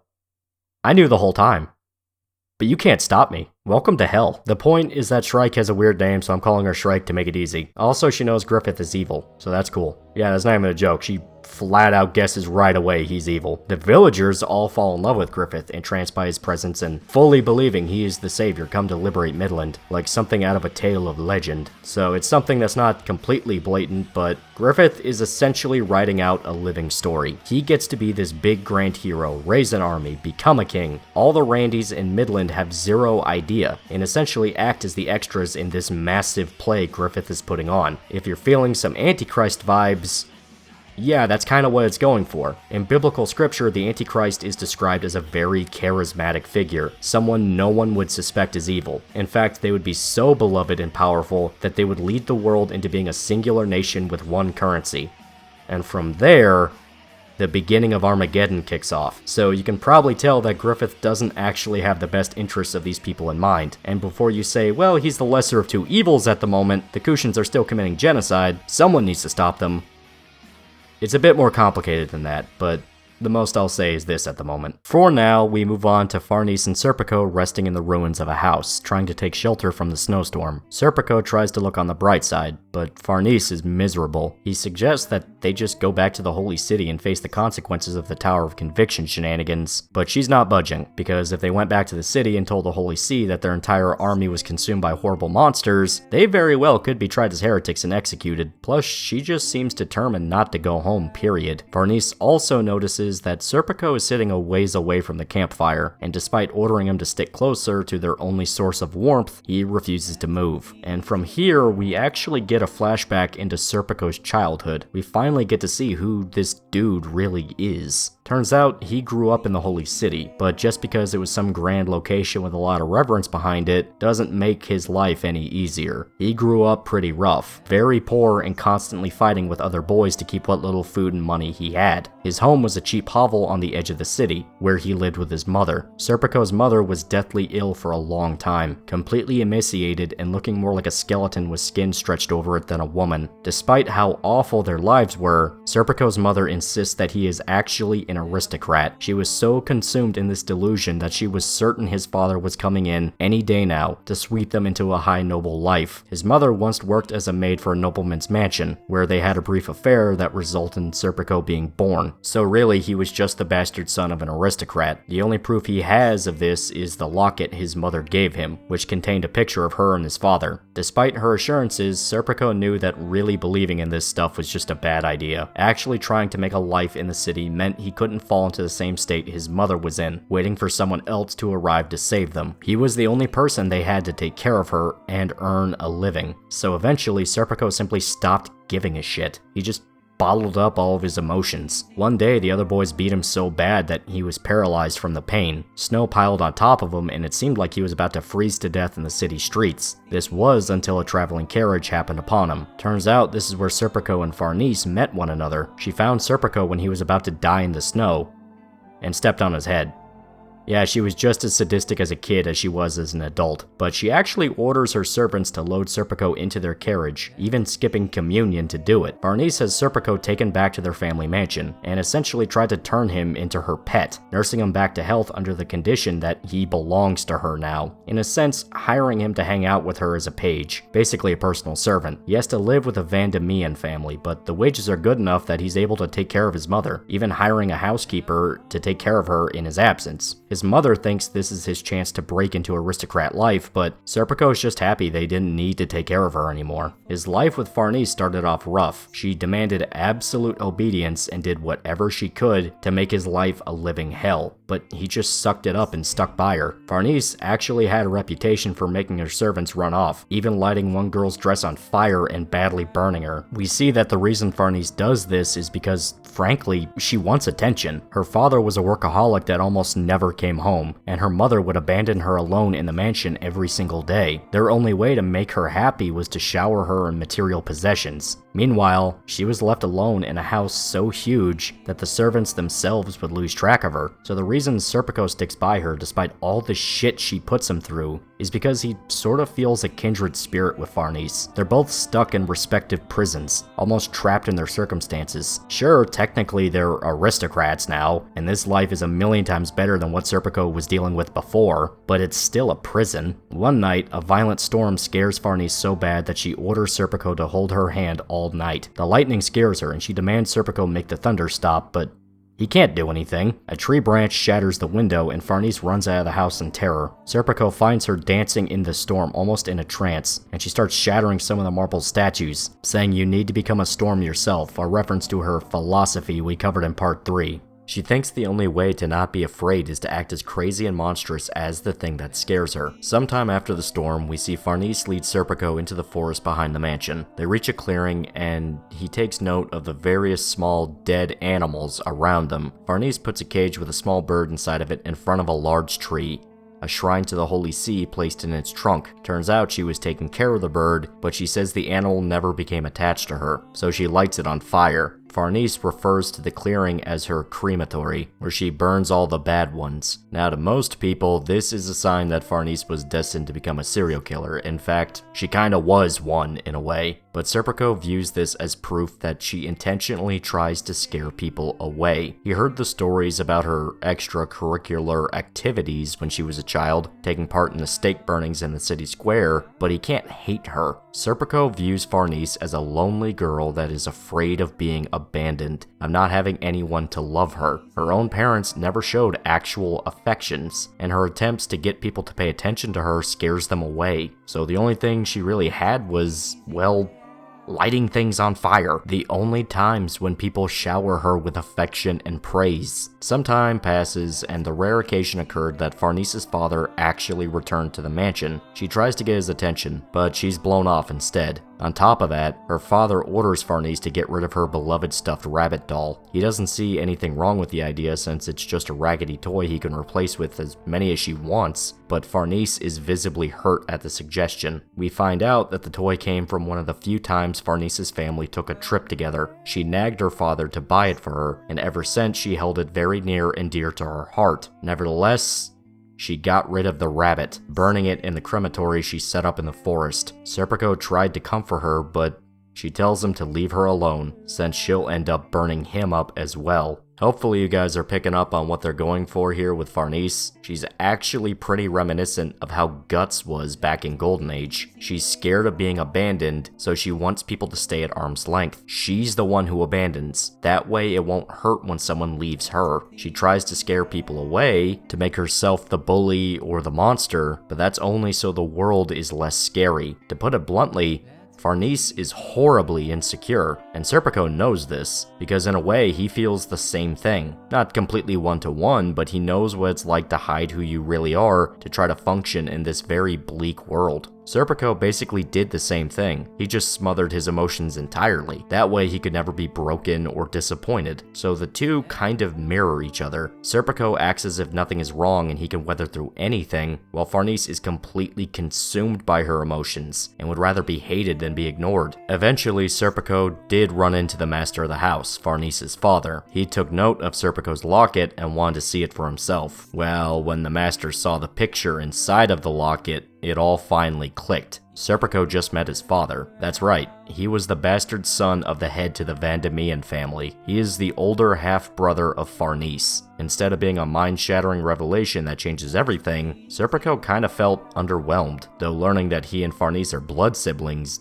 did mess with him a bit. Still, it's not like he's eligible to inherit anything. Hell, the master himself makes that abundantly clear. He's already got 3 older sons, all fighting over who gets to sit on the throne once it's time, so they struck a deal. Serpico keeps everything a secret, and his father will grant him a position of nobility. In a way, his mother was kind of right. This was his big shot to break into aristocracy, and it worked. Serpico's only request was for his father to actually meet and talk with his mother, but it's pretty clear that's never going to happen. Nevertheless, Serpico stuck by his promise. In fact, him being with Farnese all around made things better for everyone. She calmed down considerably, finally finding a kindred spirit she could spend time with. When the two grew older and made their debut in polite society, Farnese still clung on to Serpico, never considering any marriage proposals and still having a hair trigger of an attitude. In fact, she outright demands Serpico duel whoever insulted the two at any party they go to, almost setting up situations at times. Serpico never actually killed anybody at these duels, ending things in a draw, but he himself would be wounded in the process. This would earn the respect of his opponents, but would frustrate Farnese, so she decides to punish him for getting wounded, getting into some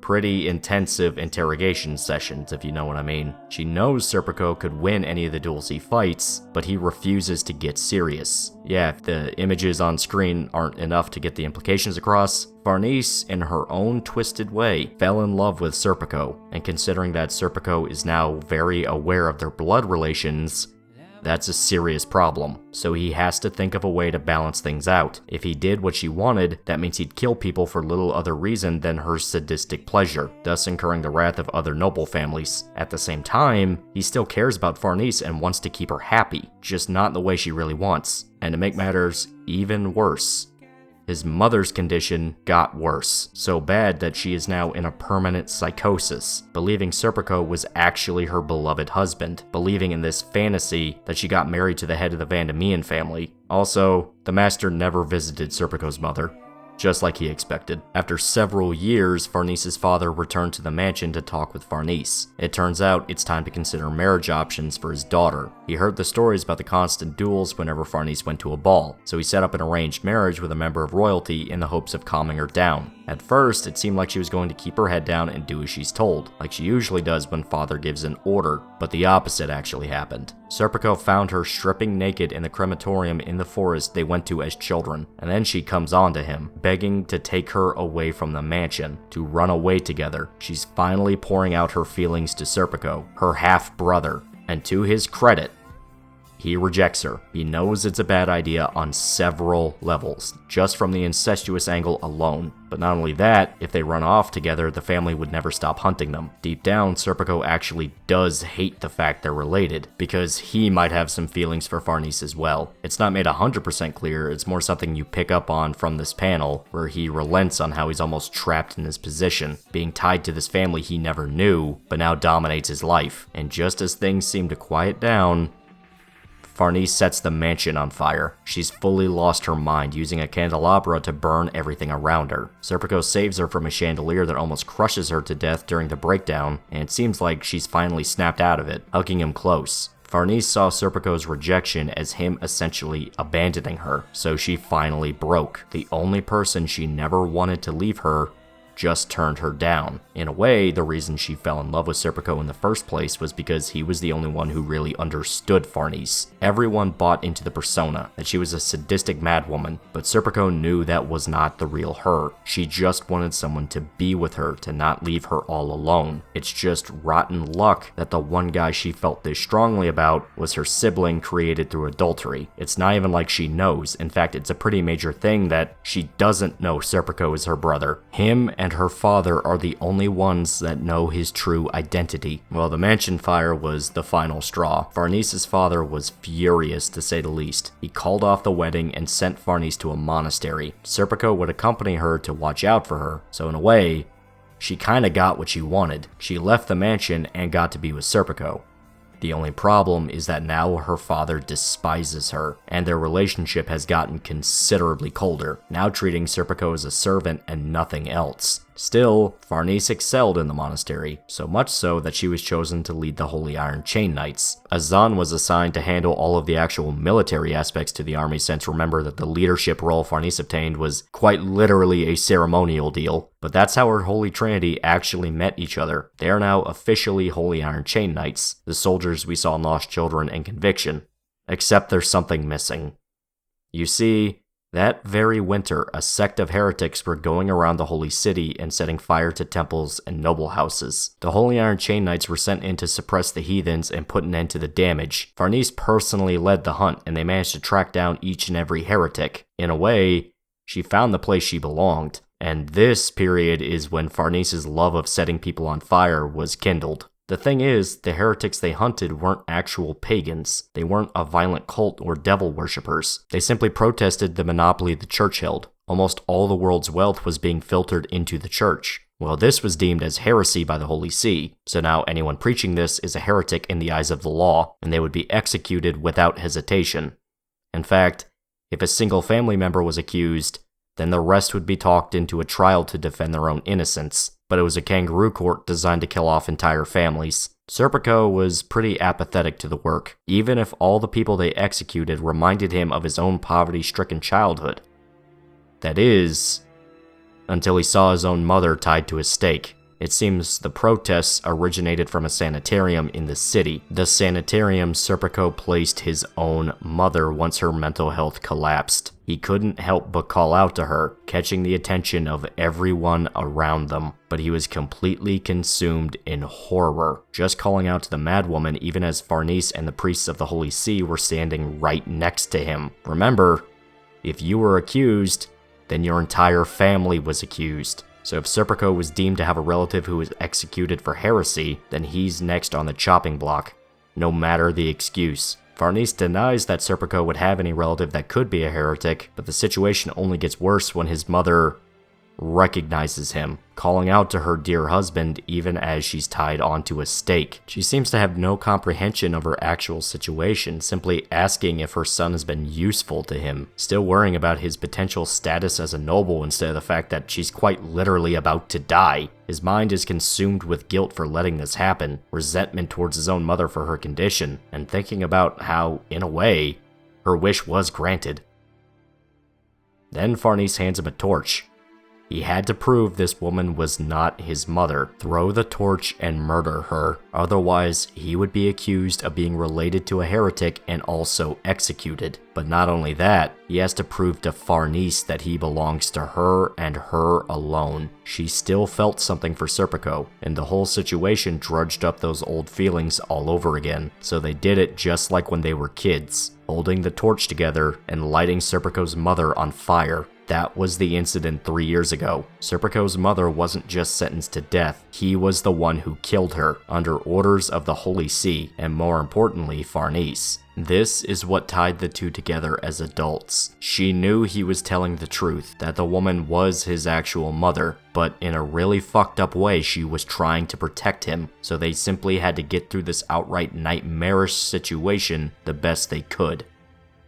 And then, 3 years later, they finally seemed to escape out of their obligations. They were following Guts, his presence destroying their old world and giving them a shot at living their own lives, despite all the carnage and violence he inflicted on them, that he helped kill practically everyone they knew in the Holy Iron Chain Knights. They want to find him again. They're free of their prison and can actually make their own choices for once, not just keeping their heads down and following orders. Still, that was dark. But now you exactly see what created Farnese and Serpico. They weren't just some spoiled noble types, they had some serious baggage.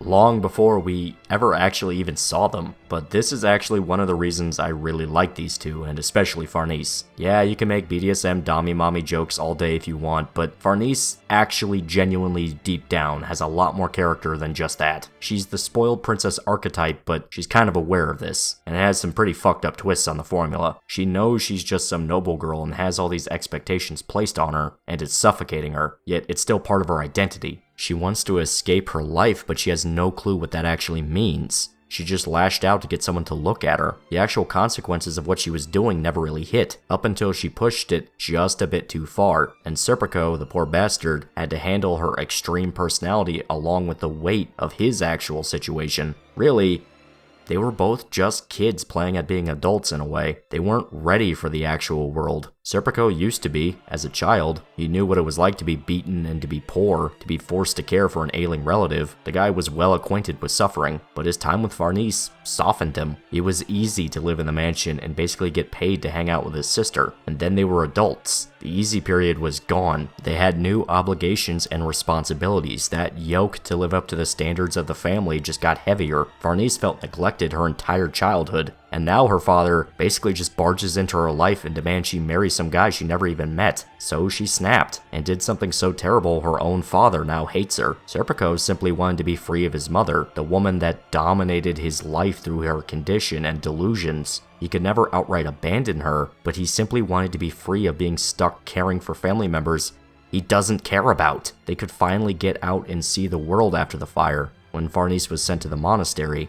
And their first real experience of the world was seeing Serpico's own mother tied up to be executed. They kept hoping to be free of their families, and they got what they wanted in the worst ways possible. Really, that ends up kind of being a running theme for them, because then towards the end they felt trapped inside their jobs with the Holy See. Farnese especially was having a pretty bad crisis of faith, and we all know how that ended, so you can see why they grew to admire Guts. He's a man that no matter what happens, barges forward. He does what he wants. He's not tied down by anything that they're aware of anyway, and seemingly shows no fear. Meanwhile, that was their entire lives. They felt stuck taking care of their families, of being afraid of everything around them, of feeling like complete outsiders, stuck in a prison that was never going to let them go, yet they never felt welcome in. They practically met their total opposite, and I use they to refer to both. Farnese and Serpico are twisted together, remember? Serpico hides how he feels, but he's on a similar wavelength to Farnese, only instead of being afraid of everything, at least in the way she is, he tries to show a general apathy. The only thing we really know he cares about is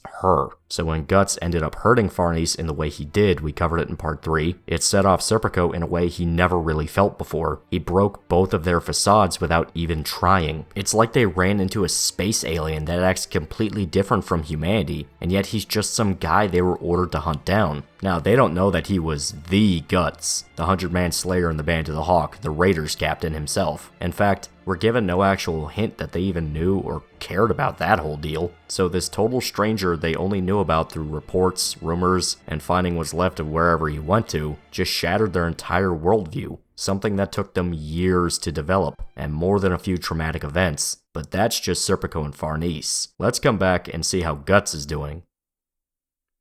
He's being attacked by evil snowmen. Yep, business as usual. Spirits of the dead have possessed the snow around them, and they're attacking. And just as you might have predicted, having to protect Casca and fight at the same time was far more difficult than he was expecting. He can't go crazy and wild like when he was by himself anymore. Now he has someone he has to keep alive. He needs to keep alive. He can't just let himself be eaten up by hate and violence anymore. He needs a clear head to make sure Casca is safe. So when she collapses to the ground, Guts swoops in to save her, disregarding the fact that they want to kill him too. Luckily, it seems the assault ends without much incident. The daylight comes to chase the demons away. Our heroes aren't wounded, they're simply soaked head to toe in water, and we find that the reason Casca fell to the ground in the middle of the fight like she did, yeah, she had to pee.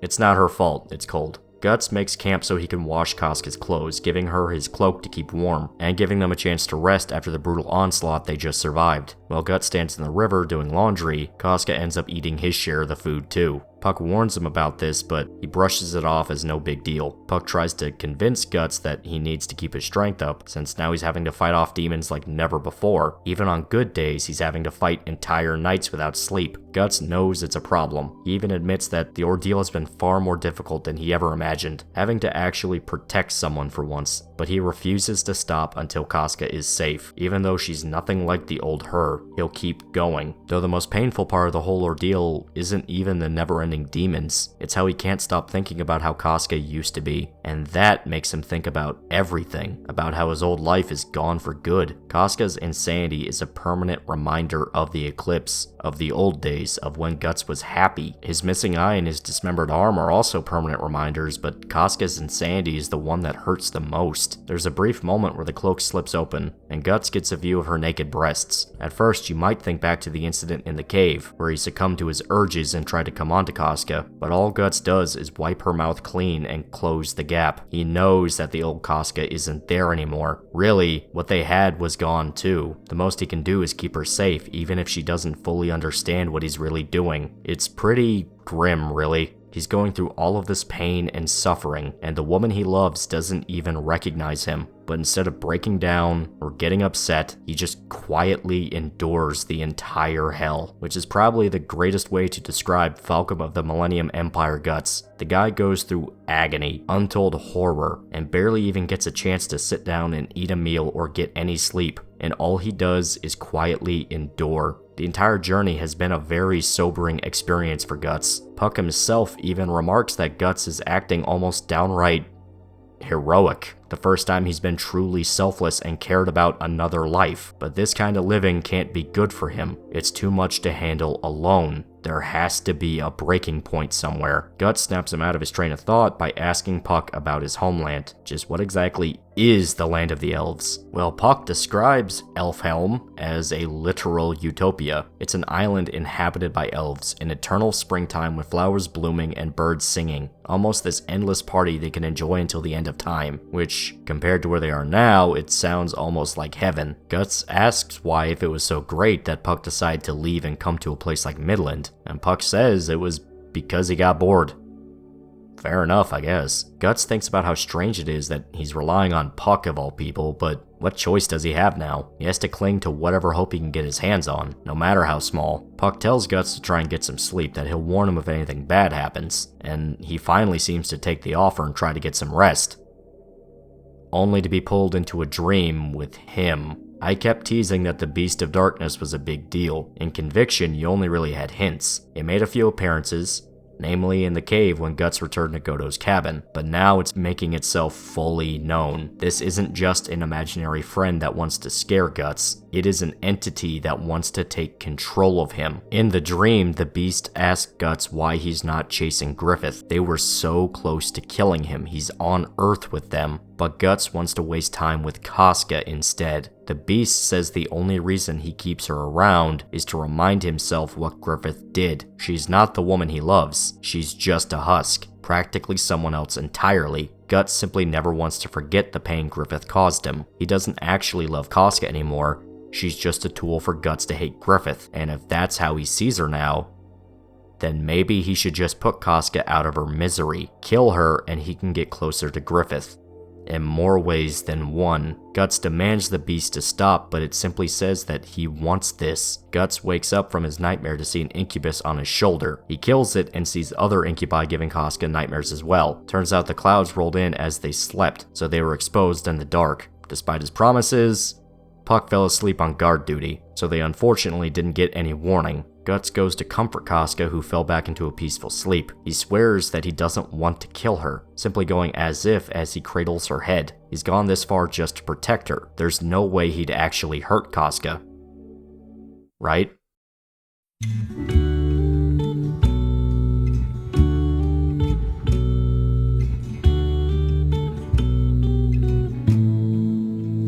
Sometime after the nightmare, we see Guts fighting off spirits outside of a cave in the middle of the night. Dawn is coming soon, he just has to hold out a bit longer. Puck picks up on how Guts has been acting strange, far more serious than he was before, because it turns out that nightmare has been eating at his mind. He's trying not to think about it, about what the Beast told him, but it's not going away. During the fighting, Casca follows a rat as it tries to run off. Spirits dive down to attack her, and Guts leaps in to protect Casca, being swarmed himself. For a brief moment, Guts is possessed. A flash of the Beast of Darkness in his mind as he wraps his hand around Casca's throat. He starts to strangle her, Puck desperately calling out to Guts as he fights for control over himself. Guts regains his senses just in time for the sun to burn away the spirits. They survive the night, but the toll was heavy. Guts rushes to make sure Casca is okay, who regains consciousness not long after, but as soon as she lays eyes on Guts, she completely panics. Casca screams out in fear and crawls away, merely giving Guts a terrified stare.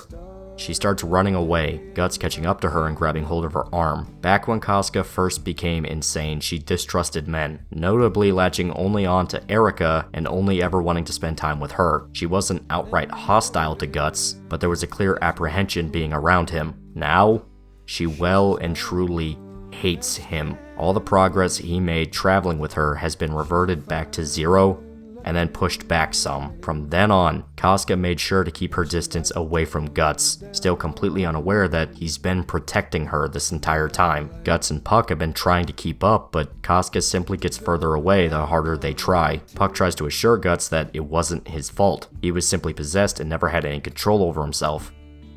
But Guts isn't sure of that. He can't help but think about the beast's words.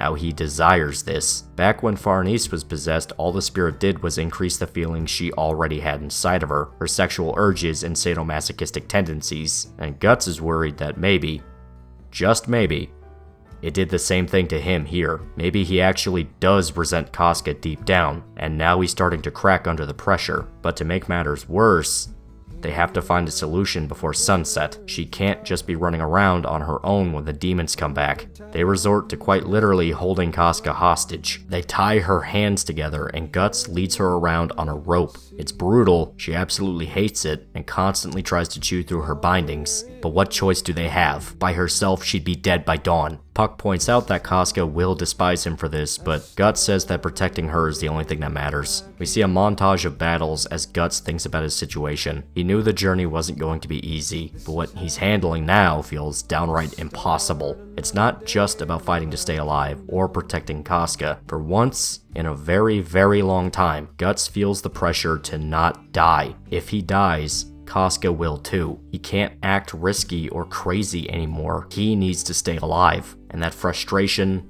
fear, and anxiety is just bubbling in his head as they travel. He needs to do whatever it takes to protect her and keep himself alive so he can keep protecting her. All the while, she hates him more and more each day, now seeing him as a violent captor. He even resorts to hitting Casca when she tries to steal one of his knives to escape. It seems like everything he's doing is only making things worse, but he can't stop. He just has to get Casca to Elfhelm, and then it wouldn't all be for nothing. She would be safe, and that's what matters, no matter how much she hates him by the end of it all. Though Guts does admit that he's holding out for some kind of hope that Casca would find a way to appreciate him again. Since now, he feels like she's drifted far away. The strain of the journey is finally proving too much for Guts. Even he outright says it. He's exhausted all the time. He can barely protect Casca, and all she does is look at him with hate in her eyes. The only thing keeping him going is how much he just doesn't trust himself anymore. He promised to stay close to Casca, to never abandon her. But most of all, Guts can only think about when was the last time Casca smiled. It really does feel like everything he does just kind of pushes her further away. One day, Puck wakes Guts up to tell him that Casca escaped. The two split up to try and find her, Guts consumed with panic, and we see a trio of bandits resting at a hill somewhere nearby. They talk about how rough the famines have been for their business, not being able to find much food pretty much anywhere, and on top of that, the Kushans will kill them if they get spotted. It'd be smart to find a way to get out of Midland before the situation got any worse. And that's when they spot Casca rummaging through their supplies. They assume she's some kind of pilgrim and decide to try and rape her. She screams out in horror at the advances, and Guts hears her cries. He hates himself for being so naive. He thought it would be fine if they were together, and that's all he seemed to care about when he rescued her at the Tower of Conviction. In a way, he thought it would redeem himself for abandoning her in the first place, but it's not that simple. He still left her alone for 2 years. As much as he hates feeling Casca drifting away from him, Guts already pushed her there in the first place. The bandits strip Casca naked, fully intending on assaulting her. The main bandit spreads her legs, just as Casca hallucinates the man as one of the demons that raped her during the eclipse, the event consuming her mind as she howls out in terror. Guts rushes into the scene to find all the men are dead. Casca killed them. She somehow got a hold of one of their swords and slaughtered her attempted rapists. She simply stands there, completely naked and covered in blood. Guts tries to get close to her, but Casca holds the sword on him. For a moment, it seems like Casca is back, the real one. She goes to stab Guts, but he quickly disarms her and pins her to the ground. And then it happens. Guts pins Casca's arms as she claws at his face. And then he kisses her. The sight of her naked body, that slight image of the real Casca entering his mind, it was enough to push Guts over the edge. As she struggles to get away, Guts attempts to rape Casca, the beast of darkness filling his mind and forcing him to see a horrific vision of the creature mutilating her, clawing at her skin and biting into her breast as it rapes her. It then consumes Casca, ripping her into pieces as the beast demands Guts lose everything dear to him. He only exists to feed the beast, and nothing else. He will have nothing beyond his hate. Her screams allow Guts to finally get a hold of himself again, and he backs off of Casca, who is simply crying on the ground. He didn't fully rape her. The vision wasn't reality. But he did hurt her. He still tried. In fact, now there's a deep and bloody bite mark on her breast. And Guts, finally, after so long, after the entirety of the story you saw up to this point, breaks. He collapses to his knees in utter disbelief at what he just did. The beast was right.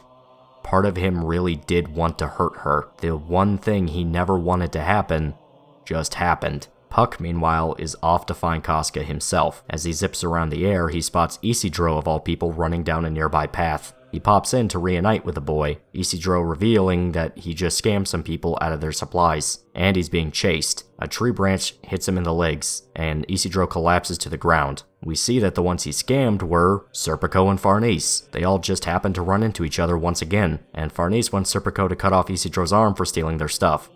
Which is only fair, I think. Also, she faints when she sees Puck again. Not her fault, their introduction was kind of awkward. Nevertheless, Puck leads everybody back to Guts, all of them completely unaware of what just happened. The most they know is a lot's happened, so they've been forced to tie Casca up for her own safety. Despite this, Isidro is still intent on training under Guts, though he gets shafted in favor of the other two, instead being forced to train under Puck with his elf dimension style. Guts asks if Farnese and Serpico still intend on capturing him, but all she does is bow before Guts and formally asks to accompany him. She even demands Serpico kneel too. She really wasn't kidding when she said that she saw Guts as a saint figure. Isidro thinks it's a trap to bring everybody back to the Holy See, but she swears that she abandoned the church. She wants to know how to really survive in this world, the truth about what's really going on, and Farnese fully believes the only way to learn this is to travel with Guts. Isidro says they need to make up for what they did at the Tower of Conviction. They damn near murdered Casca on top of a lot of other sins, and Farnese cuts her hair short, revealing that she will make amends for what she's done. The funny thing is, Guts never actually said they could or couldn't travel with him. Isidro was the only one dominating the conversation. In fact, Guts says plainly that they don't have to be so dramatic about the whole thing. If they want to come along, it's their choice. He even tells Farnese that she doesn't need to pay him back. He killed her friends. She tried to kill Casca.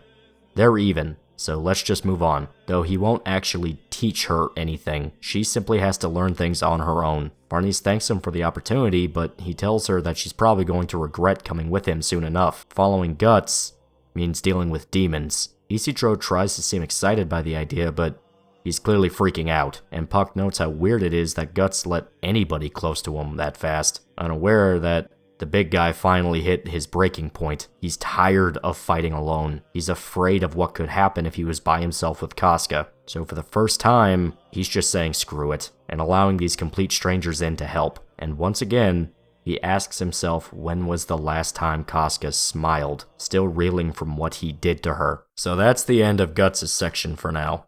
And it was pretty heavy. I held off on the funny haha stuff because, Jesus Christ, it's a pretty painful segment considering everything that's happened. Guts fought so hard in Conviction to save Casca, and frankly, all the progress he made is going down the drain. She hates him now. Guts hurt her in a way he can never forgive himself for, and it seems like the strain of everything just finally broke. In a way, it was kind of a miracle the others showed up when they did. Maybe having other people around him can help carry the weight. Guts has been fighting with this for so long, he needs some kind of a break. At the very least, it should make fighting at night easier, assuming they can survive. But it's time to talk about the larger plot once again. aka Griffith, and the whole thing he's doing. We see a unit of knights preparing to ambush a Kushan transport, led by a boy named Lord Mule. Their morale is in shambles, and Mule essentially has to guilt trip everyone into helping with the attack. He's still a believer in the cause, in Midland, and he lost his father and brothers thanks to the war. They discuss the rumors of a resistance force traveling around and liberating places from the Kushan, that they're led by Griffith himself, the man who won the 100-year war and vanished years ago. Nobody knows what the real story is, whether Griffith died in prison or escaped. But it doesn't matter. Mule's second-in-command asks him to call off the ambush and try to find the Midland resistance before anything else.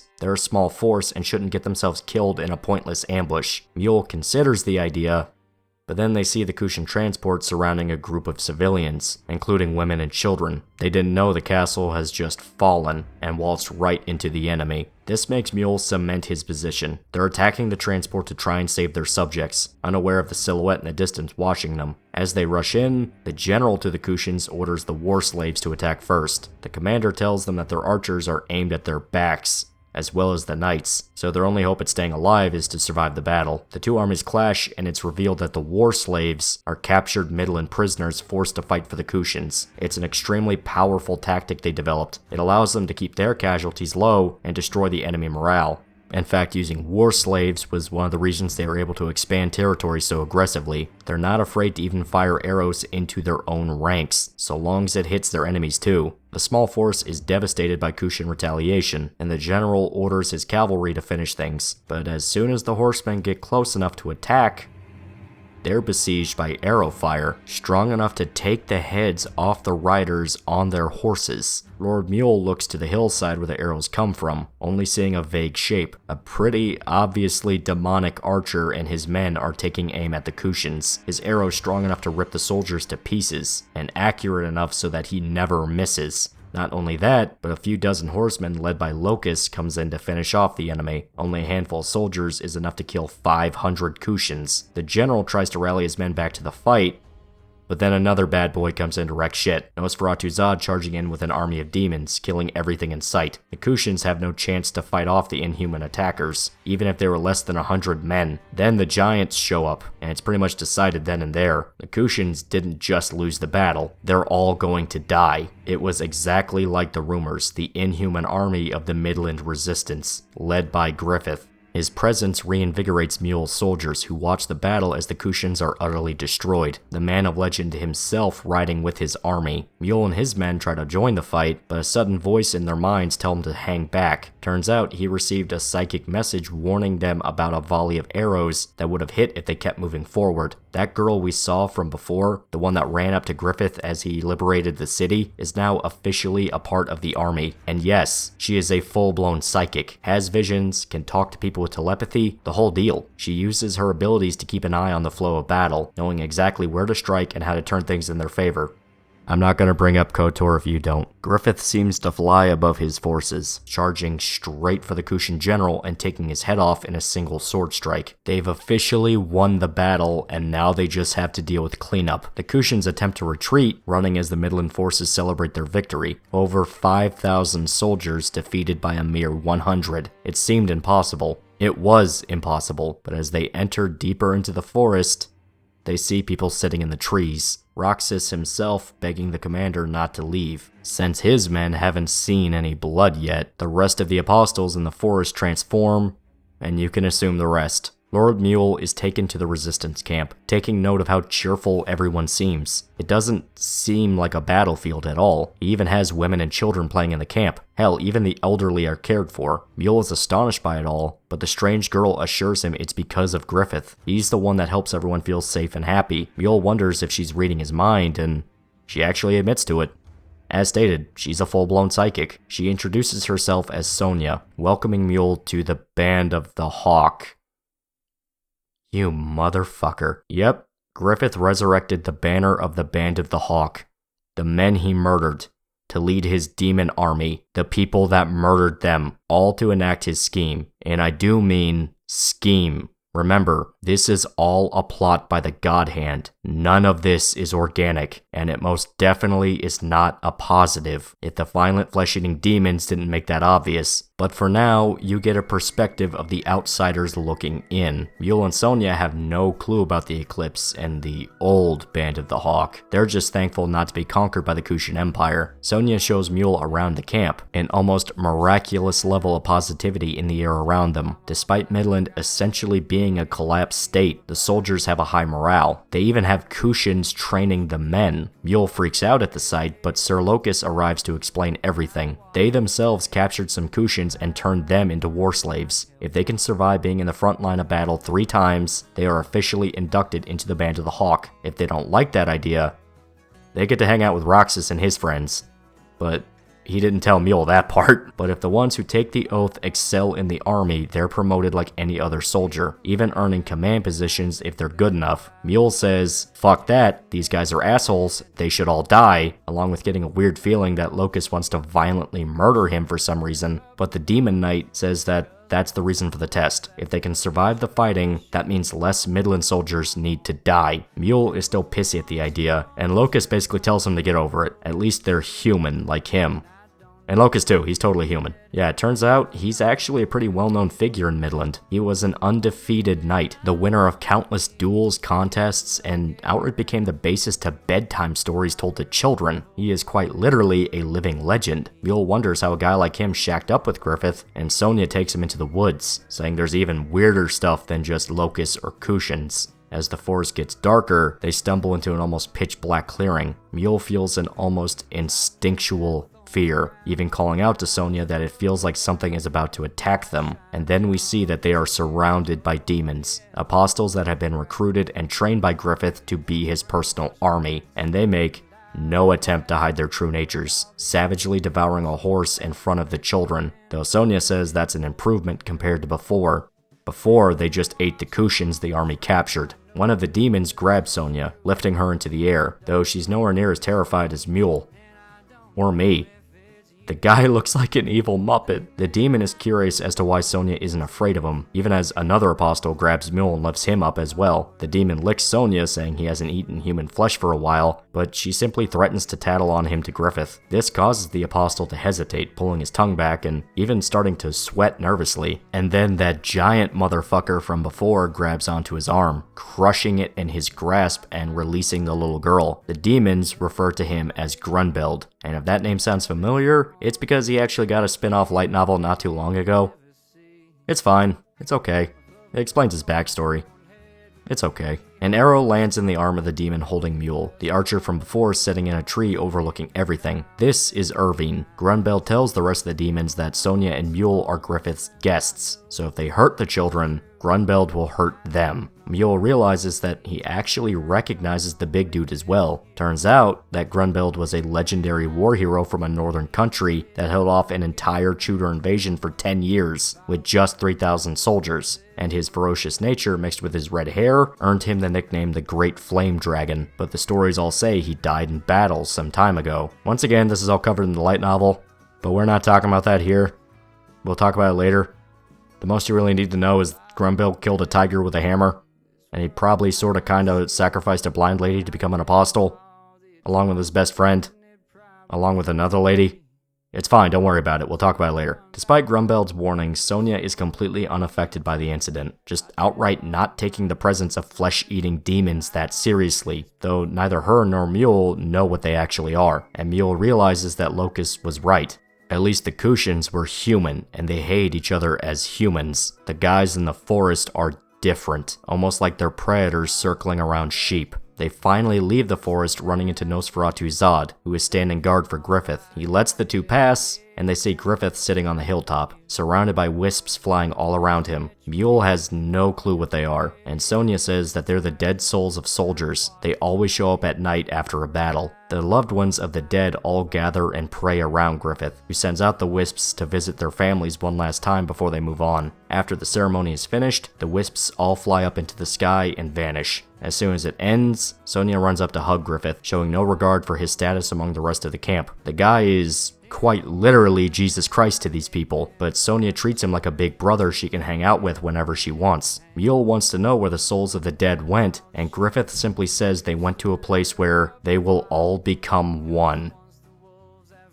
Oh no. He also refuses to clarify if he means heaven or somewhere else. Griffith welcomes Mule to the Band of the Hawk, and the young knight is overwhelmed by his presence, dropping to his knees and even crying just from the sheer sound of Griffith's voice. He even presents his sword to Griffith, all but begging to let him join the Band of the Hawk, but it's an almost involuntary reaction, wondering just what the hell he's doing. He barely even knew Griffith, only the stories about him. This is the first time he's ever met the man, but some part of Mule deep down just keeps telling him this is destiny. So Griffith managed to manipulate what's left of Midland through what's essentially brainwashing. Just being around Griffith seems to win people over and make them outright worship him. On top of that, his more, unholy abilities carried over to his physical form. The apostles blatantly recognize him as one of the God Hand. There's no way they wouldn't. But the actual humans in the country see him as an angel come to Earth. They don't even realize that he's been sending their loved ones' souls to hell. They think he's blessing them, attributing the best of the best regarding anything Griffith does, even when the truth is, let's face it, right in their faces. The war demons are actual flesh-eating demons, but they're so enamored that they're willfully blind to what's really happening. King of the blind white sheep. I mean, not everyone instantly swoons over Griffith. These Gushan dudes don't seem to like him very much. But then Roxas shows up, and then they go away.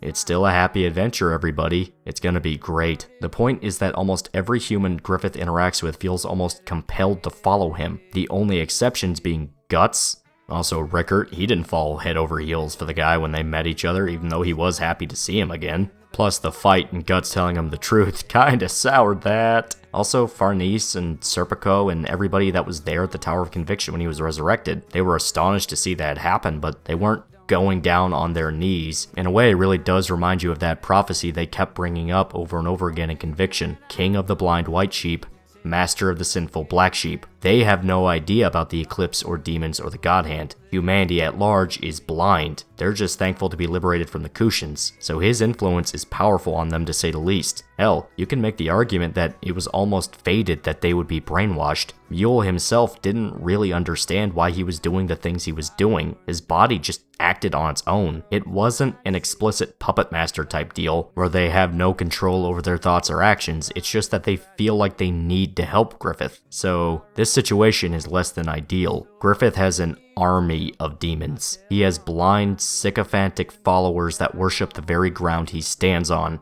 and appears to have literal destiny and fate on his side. All Guts has is a JRPG party, and they're busy fighting swamp people, but they're ready to rock and roll all day long.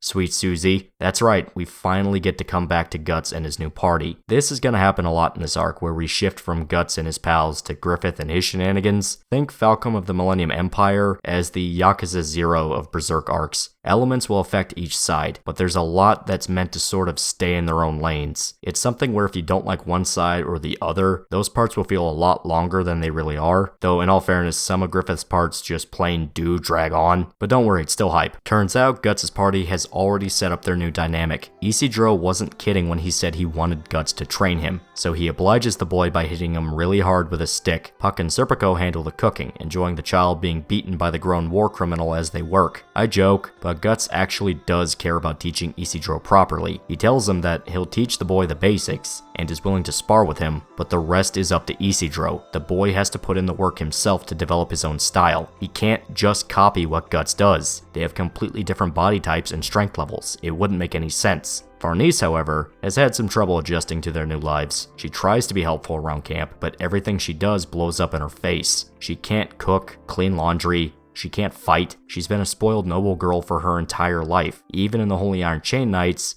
she was pretty sheltered. But now she's out in the open, and doesn't have any other choice but to learn what she can do fast. However, that's easier said than done. She hates how useless she is. Her role now just to gather firewood and babysit Casca, and she fully admits that she thought just following Guts would lead to something like a revelation or a vision or an epiphany.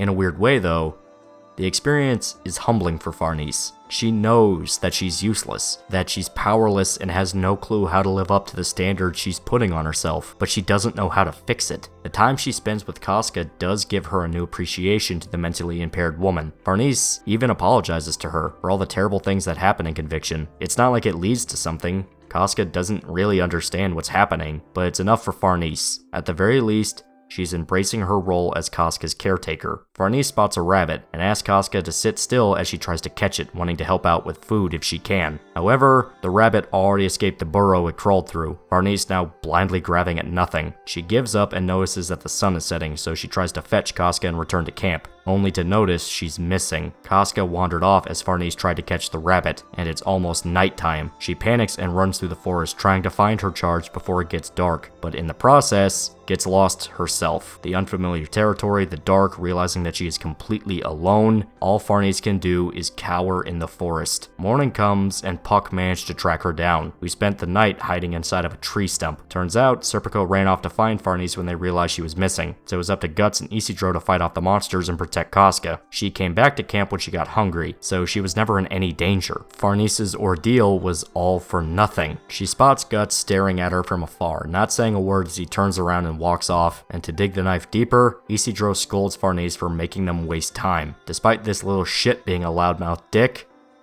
he has a point. Farnese knows it too. Since they joined the party, all Farnese has done is cause trouble for everyone. So she kind of finally hits her own breaking point, but in a much more positive sense than Guts did. As her and Serpico gather water at a river, she admits to him that she's been a burden on the party. Serpico stumbles for a second and asks if that means she wants to go back home, but she actually refuses the idea. Even if she feels like dead weight to everyone, at least she's realizing this. She knows now that she doesn't have any skills or could have ever taken care of herself. Farnese wants to make the party proud, but to do that, she needed to learn just how useless she really was. This right here is one of the big reasons I really like Farnese as a character. They never try to play her up as a badass or hyper competent compared to the others. Hell, that's the entire point of Farnese. She's not Casca. She's not a warrior or some wise noblewoman. She's a spoiled princess that has no idea what she's doing. But through being humiliated, beaten down, and just screwing up over and over again, she's slowly learning who she really is. Old Farnese was an emotional, cowardly bully. She wanted what she wanted and wasn't afraid to hurt people to get it. But this Farnese has become aware of how weak she actually was. Her old personality simply wouldn't survive in Guts' world.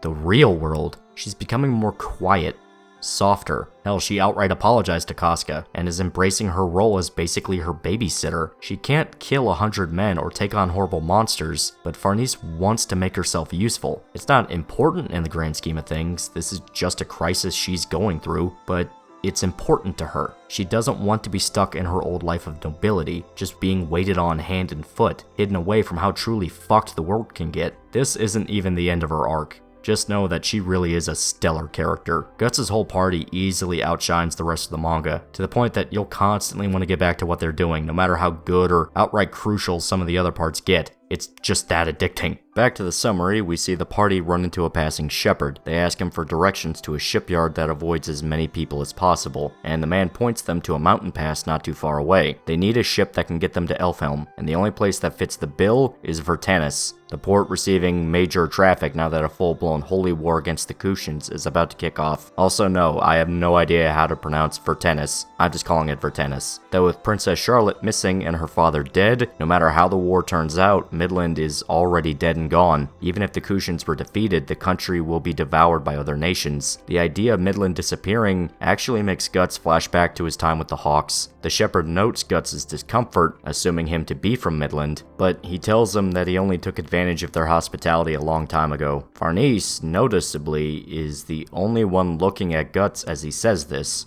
We're going to talk about this in a bit. The shepherd goes to leave and gives them some advice about the mountain pass. There's something inhuman that's been killing people around the area. Trolls. Now, before you get hyped thinking Guts is going to go full troll hunter and kill these massive giant beasts, Berserk trolls are different. A lot different. In fact, they're pretty fucked up, but you'll see when we get there. For now, we jump ahead to our party well into the mountain pass as planned. Isidro got himself into trouble by attempting to steal a bushel of apples from a man, but he gets caught pretty quick. The man feels bad for him and actually tosses Isidro an apple, assuming that he's just a desperate kid, and it seems like the two share a moment together. Then Isidro suplexes the man to the ground. He's a little shit, and that's all he'll ever be. You little shit thief. The man is obviously pissed, only to get an apple to the face, knocking him out cold. So Isidro steals the entire bushel and goes back on his way. As him and Puck talk and eat in the forest, Isidro brings up that he's yet to actually land a hit on Guts. He's been training, but he just can't reach the grown man's power level. He can't even touch him yet. Puck brings up that Isidro is really good at throwing stones, and even he admits that it's because he can't beat adults in a fair fight, so he's better at being underhanded. He shows off his skills, killing 2 large birds high up in the trees with his rocks. This seems to give Isidro a revelation, looking down at his hands. During a sparring session with Guts, Isidro manages to put his teacher on the back foot. This gives him a window to reveal a second training sword he kept hidden in his clothes. Now dual wielding, Isidro manages to actually hit Guts with one of his weapons. It wasn't much, he actually gets bonked on the head immediately after, but despite his failure, Isidro actually managed to impress Guts, admitting that the boy was building up some serious momentum towards the end. He's learning to attack low, where most enemies won't expect strikes, and his feint technique was a great idea. His only problem is that he's only attacking low, meaning with enough time, any enemy can figure out his pattern. Plus, he's not strong enough to actually pierce armor. But still,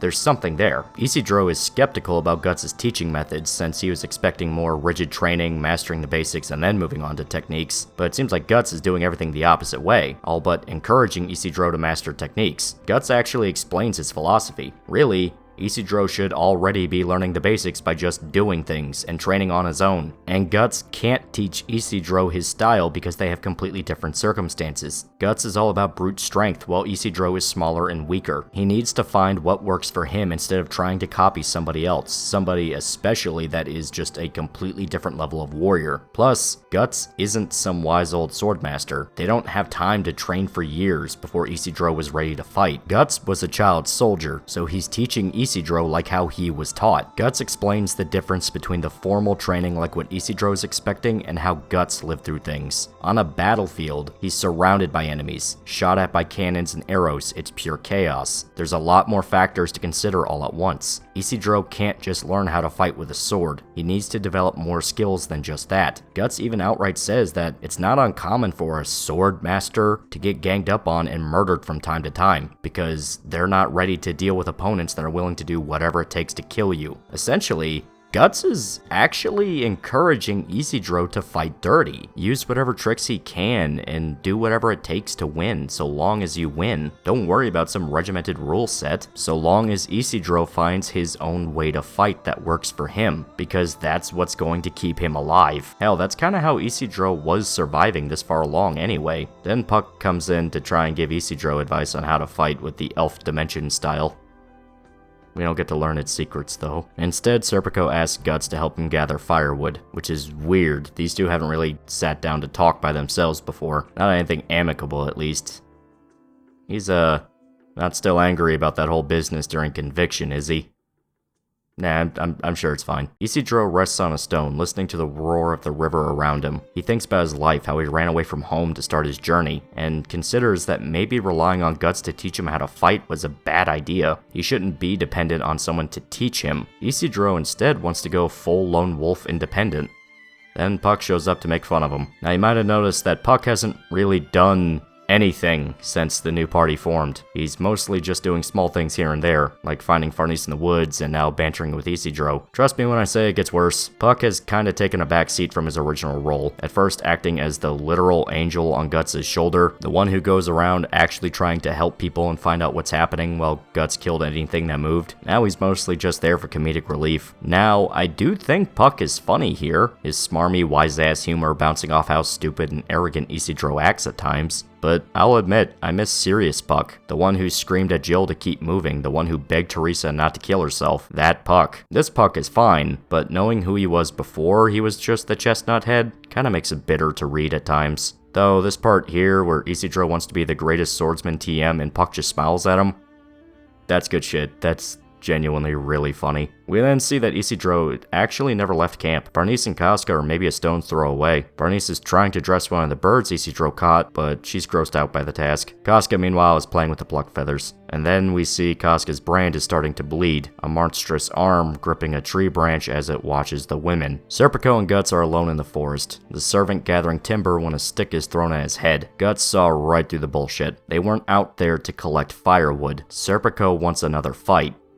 At least that's what Guts thinks. He plays dumb, claiming he just wanted to talk with Guts, but when the big guy turns to leave, he throws a berry at his head, saying that he wanted to talk about how great it would be if Guts ended up dead. Yeah, he's still pissed. But weirdly enough, Guts is actually happy to see it. In a weird way, these two want to fight each other again. Serpico because Guts hurt Farnese and continues to hurt Farnese with her stubbornness to continue their journey, and Guts because he's a warrior. He wants to fight a strong opponent, and Serpico shows serious potential. He wants to kick this dude's ass because that's who he is. But they know better than to waste time and energy on their petty rivalry. There's more important things to worry about. Serpico then talks about how much Farnese has changed. If he had a choice in the matter, they'd abandon this quest and go back home. But she isn't budging on the matter. He describes her as like a baby that cried its eyes out, completely beaten down and vulnerable in the world. Serpico has no idea how to handle this new part of her personality, where she's finally just tearing down the persona and exposing who she really is. And she became this way because of Guts. He's willing to put aside his personal feelings to make sure she's safe and happy. So if Farnese happens to die on their quest, he will cut Guts' head off himself. So despite how much these two don't really seem to like each other, they have kind of a weird symbiosis. They both have women in their lives they're trying to protect, and they will most definitely prioritize making Casca and Farnese safe and happy above their own personal feelings in the matters. It's not a fun job, but it's one they need to do. And this is when they hear the screaming. Isidro runs back to camp to find Casca and Farnese being kidnapped by an ape-like creature. He chases the monster in the forest, even throwing stones at its head to try and stop it. The monster reacts to the attack, stopping dead in its tracks and dropping the women. It turns to show that it is in fact a troll. Now as stated, trolls in Berserk are a bit different from most interpretations. This version plays them off as almost a weird hybrid between ground moles and monkeys. Thing is, they aren't completely animalistic. They're stupid and operate off reflex and instinct, but well, you'll see later. These are nasty little fuckers. This one happens to be wielding an axe. Isidro believes this is his chance to finally cut down an enemy in combat, unaware of the small witch watching them from afar. Isidro dives in to fight, choking back his fear and trying to simply react. But he gets his ass beat. The troll sends him flying with every strike. The monster is way faster than what Isidro gave it credit for. It chases him around, trying to violently murder him at every chance. And right when it looks like the troll managed to corner Isidro and prepare a final blow, someone throws a small bundle of berries into the troll's snout. It runs off from the attack, and the party looks up to see a small witch has come in to save them. She warns them that other trolls are nearby, and Isidro sees that she is absolutely right. They were surrounded by trolls, because it turns out they never hunt alone, always in packs. She has the party gather close, spreading a rope into a circle and preparing a ritual to protect them. A magic ritual. This girl is the real deal, an actual witch. This must be pretty awkward for Farnese. But not only is this girl a witch, she even has her own elf companion, and this one is a girl too. The female elf explains that the witch is making a magic circle, and if they bother her whatsoever, then they're probably going to be torn to shreds. Right as the trolls charge in to attack, the circle activates, keeping the beasts away and giving the witch a chance to fight back. She casts a spell on a bundle of hairs, firing them out into the crowd of trolls. The monsters retreat, and they're finally well and truly saved. It's still really fucking with Farnese that they got saved by a witch though. Like that's actually messing with her really bad. Turns out the spell she used on the hair essentially turned them into a bundle of fire arrows. So when she sent them out into the crowd of trolls, it inflicted massive damage. The witch then suggests that they just leave the forest right now, it's way too dangerous. But Isidro swears they fought monsters before. The witch calls bullshit, saying that Isidro is probably gonna die the next time he got into a sword fight because he has no idea what the hell he's doing. And right as she goes to leave, Isidro gets pissed off, and a comedic situation occurs. Yep, the witch was actually Shrike. It was pretty blatantly obvious since we already saw her and her elf friend, whose name is Eva Lyra by the way, but now she's pissed and hits Isidro in the face with her staff. Guts and Serpico rush in to find Isidro perched on a tree branch, brainwashed into thinking he's a monkey. That's what you get for touching the lolly witch. It made her very uncomfortable. Well, that and a sex offender registry, but that's only if you live in Florida.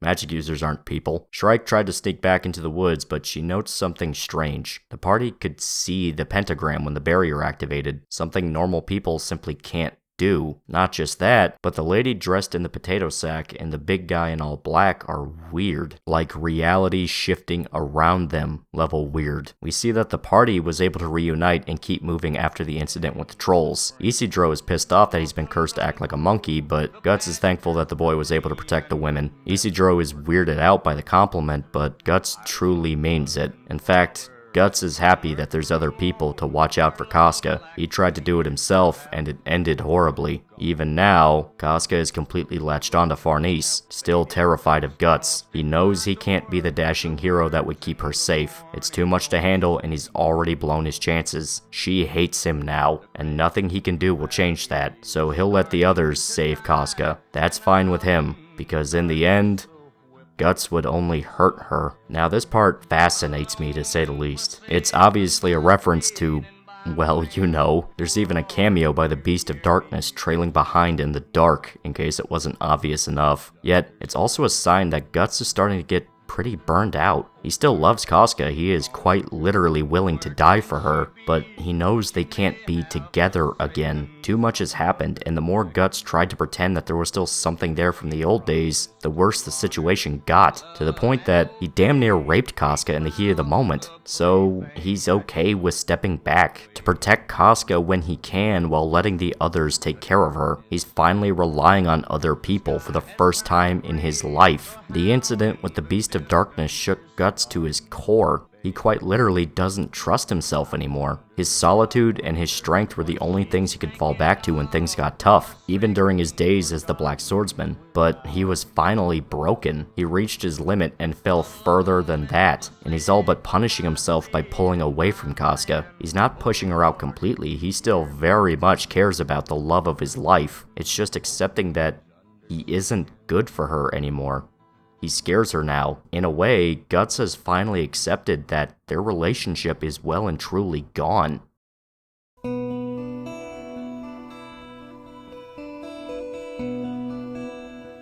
We finally reached the part of Berserk that is actually pretty divisive to people for a multitude of reasons, though the main one is that right here is where the story starts to noticeably lighten up. Not completely, and it's still a long ways out before you can actually see what I'm talking about in full, but it's the beginning. As the manga went on, Berserk slowly bled out the dark fantasy edge that you saw before, instead drifting into more general high fantasy. The horror isn't completely neutered, there's still a lot of fucked up shit on the horizon. But you're not going to see the same nightmarish things like you saw with the Eclipse. Falcon of the Millennium Empire sort of teases this idea, but when we get to the final arc, Falconia, boy is it gonna hit like a truck. Now personally, I'm fine with Berserk shedding its more edgy aspects as the story progressed, because it feels like a natural evolution instead of a sudden tonal shift, though the tonal shifts do happen sometimes, admittedly. Now some people downright hate modern Berserk compared to the older stuff. In fact, you even have some people that outright say it should have ended at the Eclipse. Like, don't even go any further than that. They wanted pure darkness from beginning to end. And I can't blame them for that. The series got its entire identity off bleak, horrific dark fantasy. It can feel like a downright betrayal to what made the series great. However, I view the situation like this. Yeah, Berserk got its iconic status through some of the more shocking and tragic moments, but you can't constantly dip from that well and expect it to keep having the same impact. How many times can Guts watch people close to him die before it starts feeling stale, like pure shock value? I'm fine with the series going in the direction it's going to go because frankly, it's unexplored territory. You haven't seen the good aspects of this world very much. The closest you have is Guts' relationship with Casca and his loved ones, and the only sign of magic being a positive whatsoever was Puck. Now, the story is specifically doubling down and fleshing out the actual lore around magic, that maybe there is more than just the demons and God Hand in hell. And really, I much prefer this than just repetitive nihilistic edge. I'd rather a much more fleshed out, nuanced story than just endless darkness and misery and misanthropy, because frankly, that just gets exhausting after a point unless you really have something you're trying to say. Berserk is kind of in a weird state where it started off so bleak and so violent and so edgy, and now it's really turning into something a lot bigger than what it started. Guts' entire emotional journey up to this point has been something that, frankly, couldn't be done in just a misery porn story, at least in the same way that I define misery porn. If it was misery porn, then all the characters he's traveling with would already be dead. Casca would be dead. It would just be about finding new ways to torment Guts and make his life a living hell. Instead, the actual story decided that, yeah, Guts' life is a living hell, but above all, he's fighting for something inside of it. There's a reason for him to keep moving forward. There's hope. There's people around him that are pushing him up, and I just think that's significantly more beautiful. Now, coming back to story time, the party is reflecting on the encounter they had with the trolls. Serpico points out how running into trolls and a witch sort of feels more like a fairy tale than what they're used to, but Guts thinks it's the work of an apostle, and can you really blame the guy? Still, they find a man unconscious in the forest and they take the time to save him. He was part of a group of men that came into the forest but were attacked by trolls, making him the only survivor. They all agree to escort him back to the nearby village, but the man says he can't go back yet. He introduces himself as Morgan and explains that the forest had numerous stories surrounding it for decades, everything from fairies to witches. Nobody took the legend seriously until the trolls attacked. They raid the villages around them constantly, carrying off livestock along with women and children. The attacks along with the war have pushed the village to a breaking point. They barely have any supplies for winter and can't pay the heavy taxes still levied on them. Their local lord traveled to Vertennis, and it's not like they can beg him to stop trolls anyway. They either need to find a way to stop it themselves or risk being wiped out come winter. So Morgan suggested they enter the forest to find a legendary witch that's supposed to live there. The stories say if the witch wants you to find her, you'll stumble into her mansion. The other villagers were too terrified to enter due to the rumors, but some children say they actually did find the mansion before. Morgan's group was searching for 5 days before they were attacked, but they never found it. Isidro is skeptical that they can find the witch if Morgan's group couldn't, but as they're talking, they walk past a tree with a strange marking dug into it. This actually alerts Shrike, who is astonished someone could pass the barrier, so she summons her elementals as a security measure. We then see that the party did in fact manage to find the witch's hut. Morgan is moved at the sight, admitting that one of the children who claimed to have found the witch before was actually him. So many years passed that he started to think he merely dreamed the whole thing, but it turns out he was right. Isidro realizes that Shrike must be here as well and readies himself for payback, assuming her as the witch, though Puck makes it clear he'll just be brainwashed into thinking he's a monkey again. As they walk, Guts and Casca get a sensation from their brands, not the same as dead spirits or demons, but enough to get their attentions. He calls out to Isidro, ordering him to stop, but the boy isn't listening. Instead, he bumps into a big stone statue. He laughs at how ridiculous the thing looks, and Puck explains that it's actually a golem, a puppet used by witches as a helper.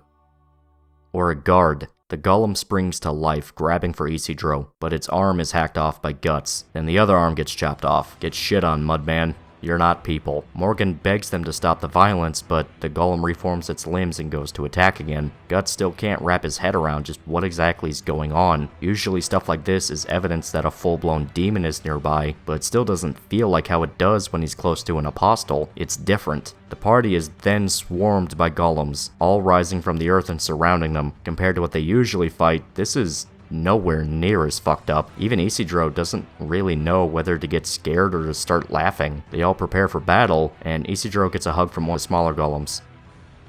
This part's pretty cute, not gonna lie.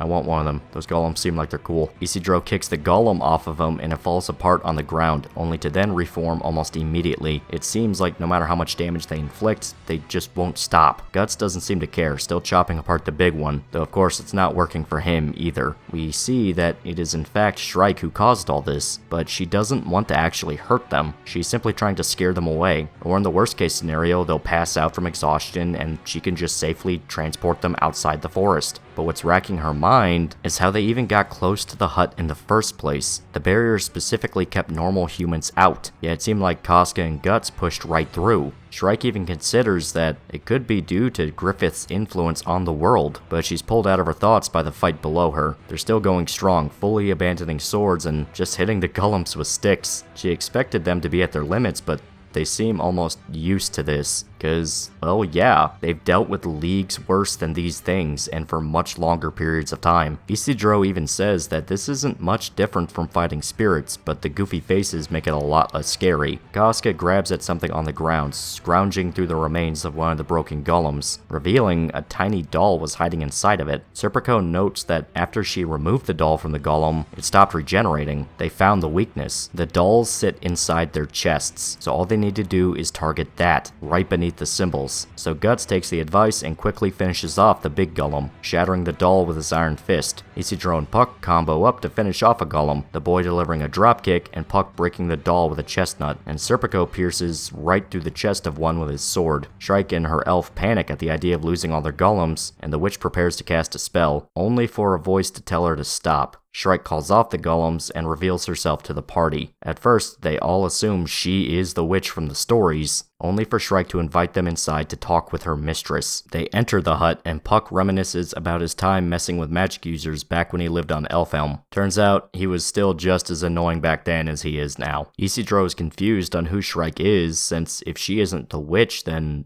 who is she? The girl explains that she's still in training, so she's the student of the witch they're trying to find. The female elf Evalira introduces herself to the party, admitting that she's basically the same as Puck and acting as Shrike's friend, though her personality is much less happy-go-lucky and stupid and a bit more hoity-toity. Isidro still wants to mess with Shrike for the whole brainwash him into being a monkey thing, and he embarrasses her by making her explain what exactly happened to the rest of the group, but Guts basically tells him to knock it off. He wants to find the witch. Their retardation can wait for later. Shrike leads the group to the witch herself. This one far more in line with traditional stereotypes of wise elder witch. She's an older woman named Flora, and warmly greets everyone as she apologizes for the golem incident. Shrike was simply concerned for her safety and didn't mean them any real harm. Morgan recognizes Flora as the witch he met as a child all that time ago. He entered the forest to get medicine for his mother, but that happened over 50 years ago. And funnily enough, Flora remembers him too. So any doubts you might have that she's a fraud, put them to rest right now. This is the real fucking deal. Farnese is uncomfortable in the presence of the actual witches, but Flora assures her that there's nothing to worry about. Farnese never killed any real magic users, and even if she did, the fault lies with the Holy See, not with her as an individual. Farnese is shocked that Flora seemed to actually read her mind. Also, isn't it kind of worse that none of the people she killed were actual witches?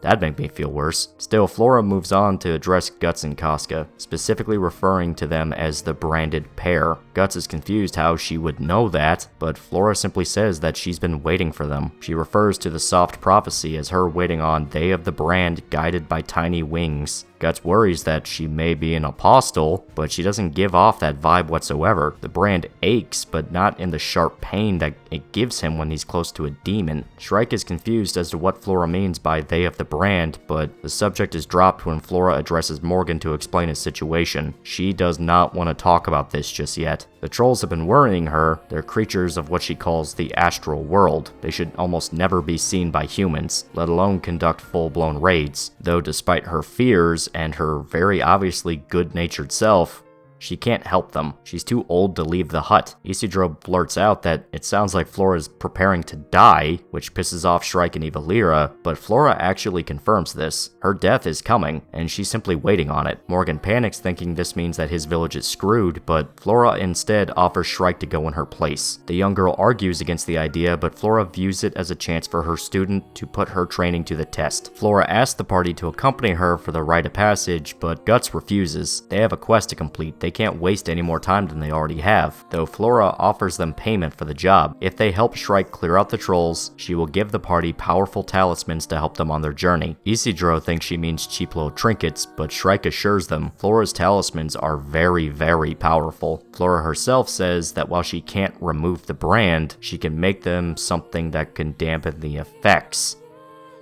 Dampen the effects.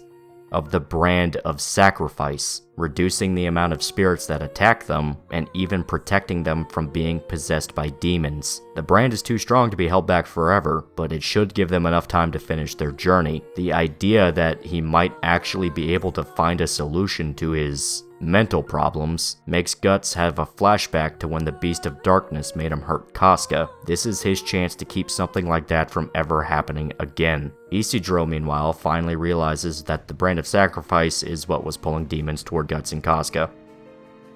He's been with them this entire time and only just learned this. Nevertheless, Guts looks back to Casca, who cowers behind Farnese at his gaze, and the sight seems to push Guts into accepting the job. Morgan is thankful that his village finally has heroes to save it, but Shrike doesn't want to leave, though Flora makes it clear it's not a choice. She's nervous to introduce herself to everyone, showing a far more timid side to herself than when she was the arrogant witch that was messing with Isidro, who still wants to bully her due to their awkward first impressions. Flora offers them a chance to rest for the night, assuring Guts that they'll be safe from the demons thanks to her magic. They all sit down to have dinner, an assortment of nutritious nuts and berries, and Guts brings the conversation back to how Flora seemed to know they were coming. In fact, he wants to know how she knows about the brand of sacrifice at all. Flora says she received a message from a friend in the astral world. They specifically asked Flora to help them when the party arrived. Isidro wants to know just what the hell the astral world even is, and Flora explains that it's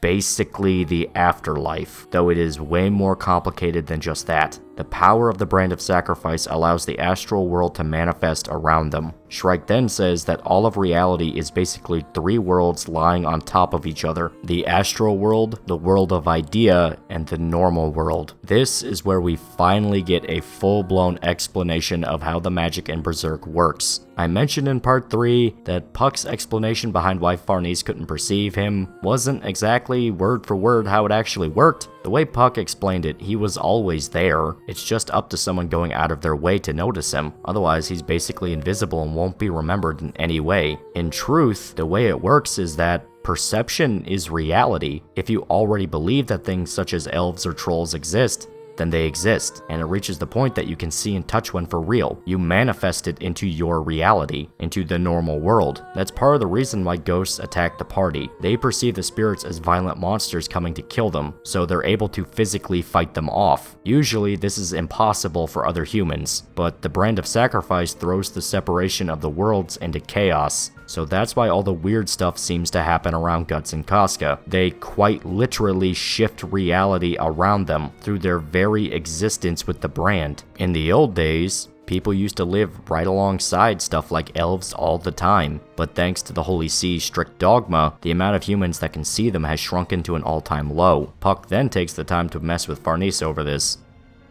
I have no commentary. I just think this part is really funny. There's a lot of good humor in Berserk. You have to let me have my fun here. Guts worries about going to Elfhelm thanks to the exposition dump, thinking they might actually be traveling to the afterlife instead of a physical place. But Puck assures him that humans live there all the time. Isidro gets the idea of getting people to just stop believing in weird stuff to make the monsters go away, earning an ass beating by Puck in the process. But Shrike explains that it's not that simple. It's not just belief. People don't have to actively think about these things for them to work. The subconscious plays a large factor. Plus, these worlds do exist. Flora says that all of reality works off of layers. Magic users have been able to separate their souls from their physical bodies and go out of their way to study how the worlds actually function. The first layer is the physical world. Simple enough. The first layer of the astral world is the interstice, basically a sort of limbo. If you remember, that first night after Guts woke up after the eclipse, Skull Knight told him he is now trapped in the interstice. It's the merging of the world of the living and the world of the dead. It's not too different from the normal world, except this is where creatures and spirits dwell. People who died suddenly or with regrets are trapped here until they move on to a deeper layer. This one is radically different from the normal world. Flora doesn't say much beyond it's where angels, demons, and even pagan gods exist. And the layer after that is the collection of human karma. Though magic users have no clue whether or not it's heaven or hell, limbo, purgatory, they don't know what the hell it is. After this point, if you go even deeper than this, No one knows what happens. Not one person who's ever crossed further has come back alive, but Flora does think that something might exist deep in the abyss, under this layer. Flora says that the world is too large and mysterious to be bound by a single doctrine, and the very study of magic itself revolves around solving the big questions of the universe. So things got pretty trippy and existential there for a second, but now you guys can see that it's a lot more complicated than just a guy fighting hell. In fact, now the question remains of what exactly is hell? What is any of what we saw? Things got weird and crazy fast. Nevertheless, we get some nudity to tie us over. Let's stop thinking about weird science stuff at the moment. Or I guess magic stuff, but it's the same thing. Still, the party is relaxing in Flora's hut as Farnese and Casca enjoy a relaxing bath. Puck is there too, but he cares not for human titty. Farnese reflects on the journey so far, amazed that they actually found a spot to enjoy a bath for once. It was a chance that seemed like it was never going to happen again, and it all happened in the mansion of a witch. A rare luxury, to say the least. Isidro spots his chance to join the women in the bath. He's just a young boy, they can't be angry at him. Well, Shrike shows up to stop his ascension up the ladder of puberty, the women unaware to the excruciating ass beating the child is suffering. Guts, meanwhile, is more interested in furthering the plot than fan service. He goes to talk to Flora, bringing the Baylet he's kept with him since Guardians of Desire to her. Shrike ceases her punishment of Isidro to pay attention to their conversation. Flora wonders just how the hell Guts found one of these things, but he keeps his answer vague, because he probably didn't want to admit that he tortured a man to get it,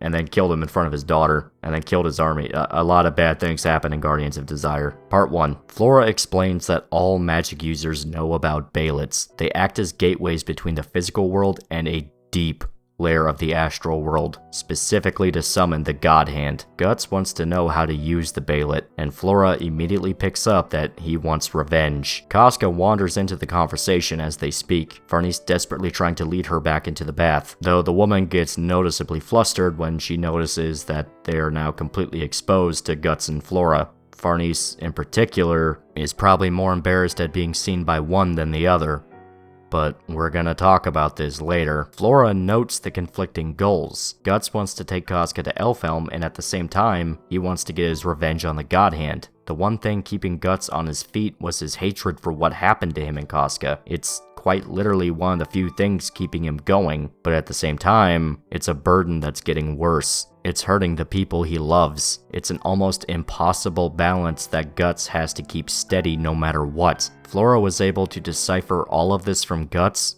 by a single conversation with the man, though despite her prowess, Flora can't activate the Baylet. It's not a tool like what he thinks. It's an object of fate. It will go where it needs to go and activate when destiny tells it to. It's simply waiting for the right place and the right time. So if the thing belongs to Guts, then he's destined for something terrible in the future. It will always come back to him even if he tries to get rid of it. But if it doesn't belong to him, then it will find its way to the true owner. Even now, the real owner is craving the power the Baylet can bring. Guts is frustrated at her answer, but he accepts that there's nothing that can be done. Flora simply wishes that it leave and stay very, very far away from Guts. He tries to ask Flora who told her they'd be coming, but Puck interrupts the conversation by snatching the Baylet. He's grown attached to it, even naming it Betchy. And he feeds it cheese. It likes cheese. Guts has one final question before he leaves Flora alone. He wants to know just what the hell the God Hand even are. Flora describes them as executors of the will of something lurking in the abyss. The idea of evil. The deepest layer of the astral world. They work for the idea of evil. Once again, a vague and cryptic answer. It's the hidden chapter, chapter 83. We covered it in part 2. Still, he goes to leave, running into Shrike as he does. She finally recognizes the brand of sacrifice for what it is, and tells him his quest is impossible. They control fate itself. Does he really plan on fighting them? Guts says yes. All he needs to do is hit him where it hurts. He leaves, but Shrike isn't impressed by his answer. She then admits to Flora that she saw Griffith, saying that he is unlike anything that's ever been seen before. His mere presence engulfs people, and his fortune is so strong that he simply can't be touched. There's no way a human can fight him, and if he really is the Hawk of Darkness, like from the prophecy, then that's even worse. It might already be too late. Flora chimes in to say that Griffith was the one who branded Guts, then tells her student not to focus too hard on what she thinks she knows, considering all the possibilities. Yes, Guts and Costco would die fighting Griffith, but then it was simply impossible for either of them to survive the eclipse in the first place. No matter what was thrown at them, they are still alive. He fought off his fate long enough to encounter Flora and Shrike, something that shouldn't have happened considering the odds. Shrike recognizes this as an admission that Flora wants her to aid Guts on his journey. Her test was simply a way of getting her student to join the party, because the mere existence of Guts serves to teach Shrike about the world. Fate and destiny exist, but humanity can still choose. Shrike needs to learn how powerful this idea can be, so she wants her student to see how important this encounter truly is for her. So now a lolly witch has joined the party, and the best way to describe Shrike is she's basically a sheltered, nerdy girl thrust into a very, very brutal world. She's not a coward or useless. You already saw before that she's pretty powerful, but she has trouble interacting with normal humans. Thankfully, that term doesn't exactly match the party. Hell, she might fit right in with everybody. So Guts has a magical girl daughter figure now, which is sad, considering the circumstances around that idea. It turns out Flora was not kidding when she said there are talismans to help them with the brand. While they're not as powerful as something the witch herself can create, Shrike is able to give Guts and Costco one strong enough to ward off evil spirits for up to 3 days. On top of that, the party is given an ointment designed to help them perceive ethereal bodies. And to top it all off, she even gives them magical weapons to help them fight. Serpico receives a tunic and a sword blessed by wind spirits. The physical world's properties of matter, solid, liquid, vapor, energy, resonate with the elementals of the astral world: earth, water, wind, and fire. They actually affect the world by acting as the ethereal forms of elements, so the wind spirits are actually what blow wind in the sky whatsoever. Elves actually act as a form of a wind spirit, but Puck was too stupid to figure that out. Dude, you are one. How did you not know that? The important thing is that the wind magic gives Serpico the ability to dodge attacks, everything from arrows to even sword strikes, and his sword is actually a blade made out of an eagle feather, blessed with the ability to summon powerful winds, and focus the air so much that he can tear things apart without even needing to touch them. Serpico tests the ability by slashing at a candle from across the room. The fire is extinguished from the wind, and Puck confirms that the candle itself was cut from the strike. Isidro receives a dagger blessed by fire elementals, what Shrike calls salamanders. The blade was magically forged out of molten lava, and any strike he makes will ignite his target and burn like hot iron. Isidro tests the blade and accidentally sets the table on fire under him. They all show skepticism at the idea of this young, impulsive child being given such a dangerous weapon, but Serpico admits it probably wouldn't be a good idea to give it to Farnese either.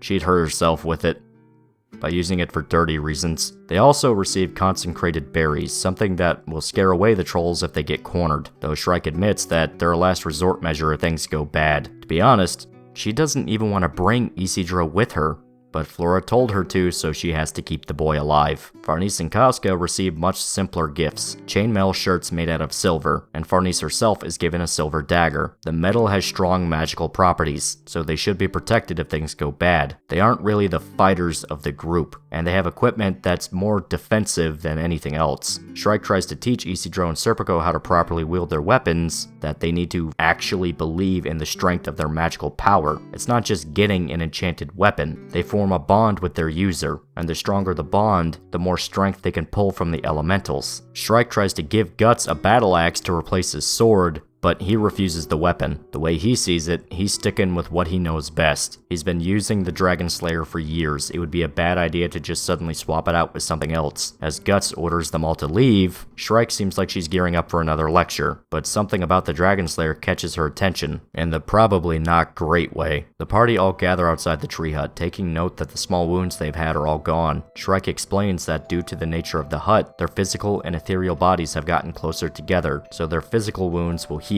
They've been living in the interstice, the shallow depths of the astral world. That allowed them to see monsters and spirits, but Flora's hut was deeper than what they were used to, so much so that it's impossible for other humans to perceive it. At best, they see the mansion as a mirage in the distance, never physically perceiving it. In a way, they've sort of crossed over into the afterlife. In the real world, the tree Flora and Shrike live under is dead. but due to the strong worship that magic users poured onto the tree, it flourished in the astral world. It's the reason so many magic users live in the interstice. The physical world's rules become loose, and it's easier for them to stay hidden and manipulate their surroundings. Shrike even giddily says that magic users can fly if they become strong enough. I'm liking her, bros. I would buy her ice cream. Shrike asks if Casca can stay with Flora, but Guts refuses the idea. Nothing good ever happened when Guts left her behind. He'd rather she stick with them no matter what than take a bet that things will stay safe as he's gone. Flora agrees with Guts, mentioning that his connection with Casca can help save him from the hellfire inside. Farnese is nervous to start their new side quest, feeling she might just end up getting in the way, but Guts simply orders her to care for Casca. She seems excited at the idea. Almost happy. Happy that she can make Guts happy. With their preparations complete, our party leaves to go fight off the troll infestation, but as they leave Flora's hut, Guts takes note of a shape in the window. Turns out they had a visitor. He just didn't want to see them off. Flora is completely comfortable with his presence, talking to him like an old friend. She wonders what the stranger's motivations really are, whether he's manipulating them or showing a true sympathy towards Guts. Flora hopes that some humanity is still buried deep down inside of the man, and we see that the stranger is Skull Knight. He was the one who asked Flora to care for Guts and his party. He claims that Guts may be a factor of causality such as him, so he might see Guts as a sort of kindred spirit. Flora describes this as God bestowing fate upon humanity through our encounters with others. This obviously speaking about how Guts just happened to run into the people that eventually became his companions by pure chance. Something so small snowballed into a completely new life path for Guts, though it's absolutely for the better. I don't even want to think about what would have happened if Guts was still all by himself by this point. Nothing good, that's for damn sure. But let's go ahead and get back to the creepy little bastards themselves. The trolls. Some villagers find a troll has broken into their barn, devouring their livestock to mere bones. Now it's ripping a man apart, devouring his flesh in front of the horrified crowd. The man's wife throws rocks at the troll, desperate to get the thing away from her husband, but all it succeeds in doing is pissing the monster off. She tries to kill it with a sharp farming tool, but is quickly overpowered, then savagely raped by the troll in front of the mob. Her brother tries to fight the monster off, and actually runs off in pain from the attack, but as soon as they think the situation is over, they spot an entire pack hiding in the darkness. Remember, trolls hunt in packs. The party arrives in time for the funeral. Morgan welcomed back with open arms, the crowd happy to see him safe. They explain the situation to him. The wife was carried off by trolls, her brother and husband torn apart and unrecognizable. And what's sad? They were only married for 4 days. All three grew up together, and now the whole village is gonna starve now that each person is being picked off one by one, and the raids on their livestock is not getting any better. So do you hate these little fuckers yet?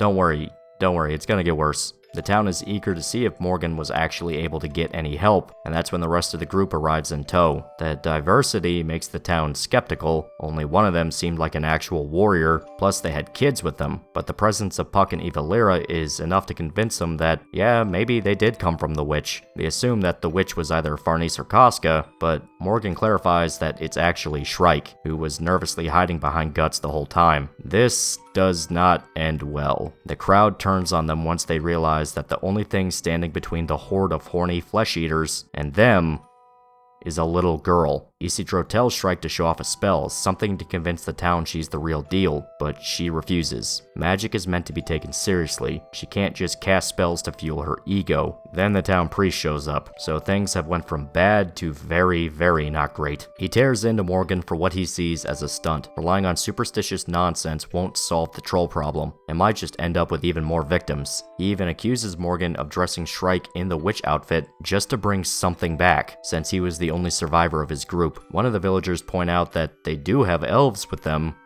but the priest isn't convinced.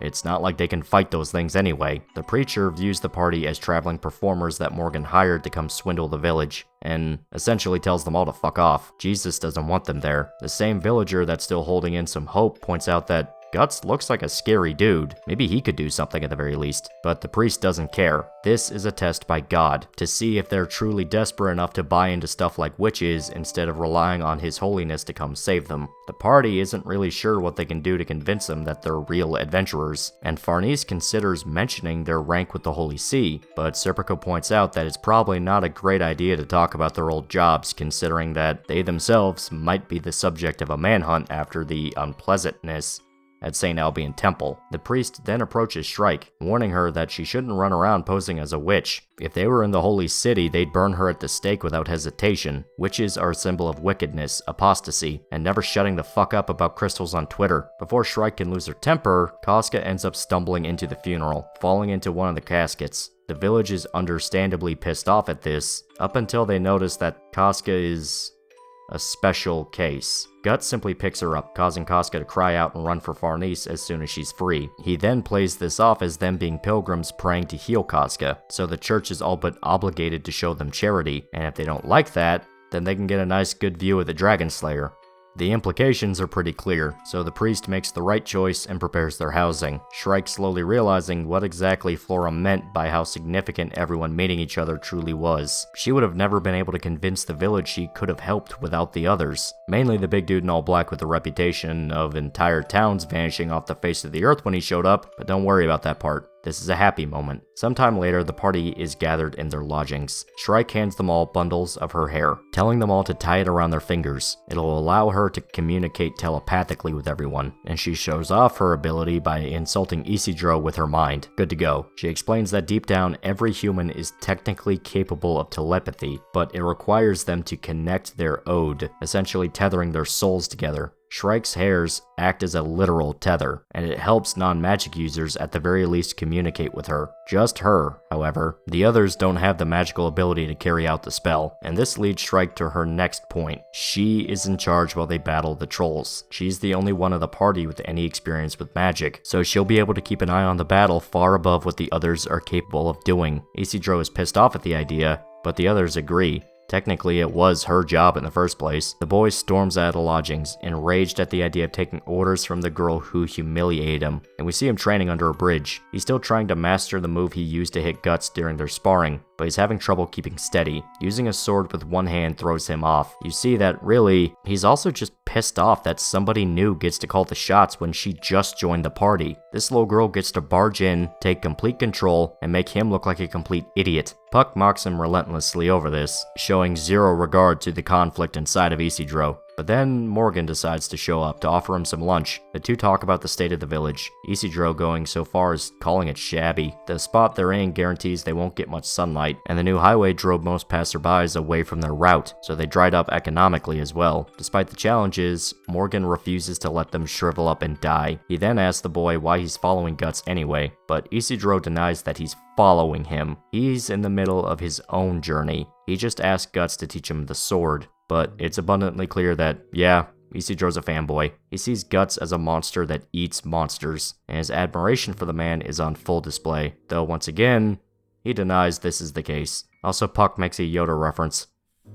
Moving on, Morgan asks Isidro if he has any family, but the boy shrugs him off, instead asking if Morgan has any family, considering he went off to hunt for a witch in the woods. He's also pissed at how the whole village just seemed to turn on him the first chance they could. Whether or not he got what they wanted, the dude still risked his life to get them help. Morgan didn't even try to talk back or get angry. Isidro suggests he simply run away from the village. There's no point staying here. The old man admits that all his loved ones are already dead from a famine. They're all buried in the village, and at his age, there's not much point just picking up and moving somewhere. Despite how he was treated, Morgan still feels obligated to help. So long as they're safe, he won't have any complaints. Besides, he got to complete his dream in life. He got to see Flora again. Morgan goes on to explain his childhood. He was a typical boy playing in the woods, dreaming of catching fairies and going on adventures, and set sail out of Vertennis, and never looked back. But it all changed after his mother fell ill. Before he knew it, Morgan charged into the forest, desperate to find the witch in hope of saving his mother, and he actually did manage to reach her, and just as promised, he was given medicine to save his mom. Only when he got back, his mother looked a lot older than he remembered. Still, the incident taught Morgan to appreciate the home he has, and ever since, he stayed right there in the village without a complaint. Now he's an old man, his memories of his youth fading from his mind, but that little adventure he had to save his mother stuck with him even to this day, and knowing that Flora was sitting in that hut, waiting to see him again, that gives him contentment enough. Isidro is pissed off at the story, refusing to ever consider that he was like Morgan when he was a child. Isidro was actually working on making his dreams come true. He's not gonna rot away in a shitty little village like him. He'll be the next Hokage, circumstances be damned.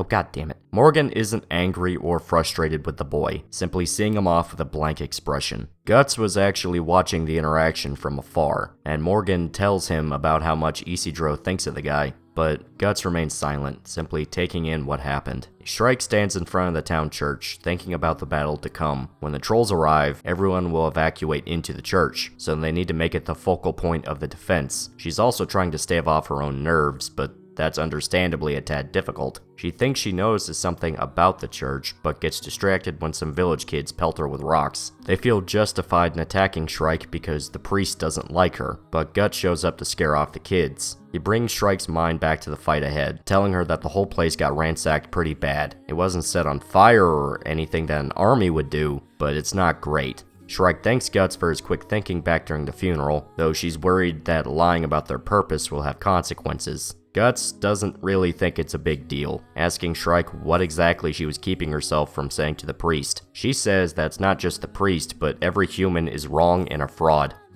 You're a fraud. Shrike explains that the spot where the church was built used to be a shrine for the spirits. Turns out the Holy See's churches literally crushed the sacred places that old civilizations used to worship the spirits. The Holy See only exists to protect its own existence, invoking the name of God to go to war, and invoking God when they want salvation, an endless cycle that solves nothing. Shrike says that the very things they want to forget might be exactly what they need to save themselves from the horrors around them. Guts thinks she's talking about witches, and Shrike tells him a story of when Flora was younger. She used to travel around to different villages helping whoever she could. She saved countless people, but when the Holy See grew in power, the very ones she wanted to protect started to ostracize Flora, eventually driving her deep into the forest, where she lived ever since. Shrike can't forgive the normal world for how they treated her master, and if it was up to her, she'd never interact with it for a second. Guts then plainly tells her, basically, leave these people for dead. If she really doesn't care, there's no reason to waste time. What's the point in saving a bunch of assholes that don't appreciate her, especially when Flora is close to dying? The way he sees it, if she just does what she's told, even if she doesn't want to do it, then that's a fool's errand. The bluntness of Guts' words pissed Shrike off, who has to choke back her anger, thinking that it's simply impossible that these two are connected by destiny. Back in the lodgings, Serpico watches over Farnese as she cares for Casca. He hates that they're wasting time with this glorified side quest too, or really just the whole quest period. He wants to get Farnese back home safe, and the more they put themselves at risk, the harder that becomes. Despite this, he does note that Farnese has become very accustomed to caring for Casca. Even if he hates all the risk and danger, Serpico can't deny that their journey has been a good influence for Farnese. She's actually smiling. He goes outside to inspect his sword. The idea that this weapon symbolizes complete freedom is pretty ironic, he admits. It's something that's completely alien to him, and he's not sure what it really means. But there's no time to think about that. Guts and Shrike look into the distance, alerted by the sensation of the brand. The trolls are here. Shrike alerts the party to gather the villagers at the church, everyone getting the signal to ready for nastiness. But there's a problem. It's not just a raiding party of trolls. It's an entire army of the things, pouring out of the forests and coming straight for the village. There's nothing else to ransack, so they're coming to take what's left. The town guards alert the remaining population of the coming raid, and just as predicted, the townsfolk rush for the church. The trolls quickly surge in to overrun the population. Serpico attempts to save a mother and child from a pack, but his sword's magic doesn't seem to work, the others having to tell him to focus on the wind elementals in order for their magic to take effect. They manifest around his blade just as the pack of trolls comes straight for Serpico. He tries another attack, this one blowing through the monsters, and taking them apart. Serpico has finally figured out how to use his weapon properly, using his new abilities to finish off what's left of the pack. A troll tries to ambush Serpico from a rooftop, throwing his spear down at him, but his magic cloak blows out a gust of wind that protects him from the projectile, giving him a chance to slice the troll in half. Everyone is in shock that this random dude used literal magic to kill off these horrible monsters, and Isidro wants to show off his magic weapon as well, running straight towards a troll to attack him, only for his buddies to show up. Trolls hunt in packs. Isidro runs back in a panic, desperately throwing back some of the berries to the trolls chasing him. It actually works. The trolls scramble backwards to avoid the berries as they bounce on the ground. But this only succeeds in pissing them off. The tidal wave of hairy monsters charging for our unlucky heroes. Serpico manages to kill a few, and Isidro tosses more berries, but it's not enough, especially when they see that the trolls have their own method of dealing with their wounded. They savagely eat them alive. As they run, a man bumps into Casca, sending her to the ground. Farnese stops to try and help, but a pack of trolls leap towards them, only to stop in their tracks. The silver chainmail they were given actually does work, and it keeps the monsters at bay as Serpico prepares another strike. Once they're safe, Serpico realizes that Farnese just risked her own life to protect someone else.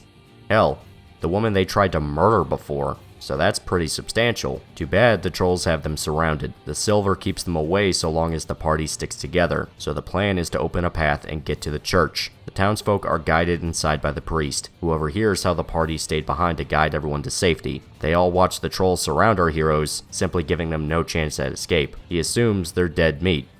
But Guts doesn't like that idea. The priest screams that it's impossible to fight off those creatures, but you know exactly how that goes. Guts cleaves through the trolls, tearing them apart with the Dragon Slayer and sending their body parts flying. Even after watching Serpico wield literal magic, everyone can't help but watch in amazement at the result of Guts' handiwork. He even goes so far as crushing the skull of a troll with his boot, splashing the horde with blood as he hefts the Dragon Slayer over his shoulder.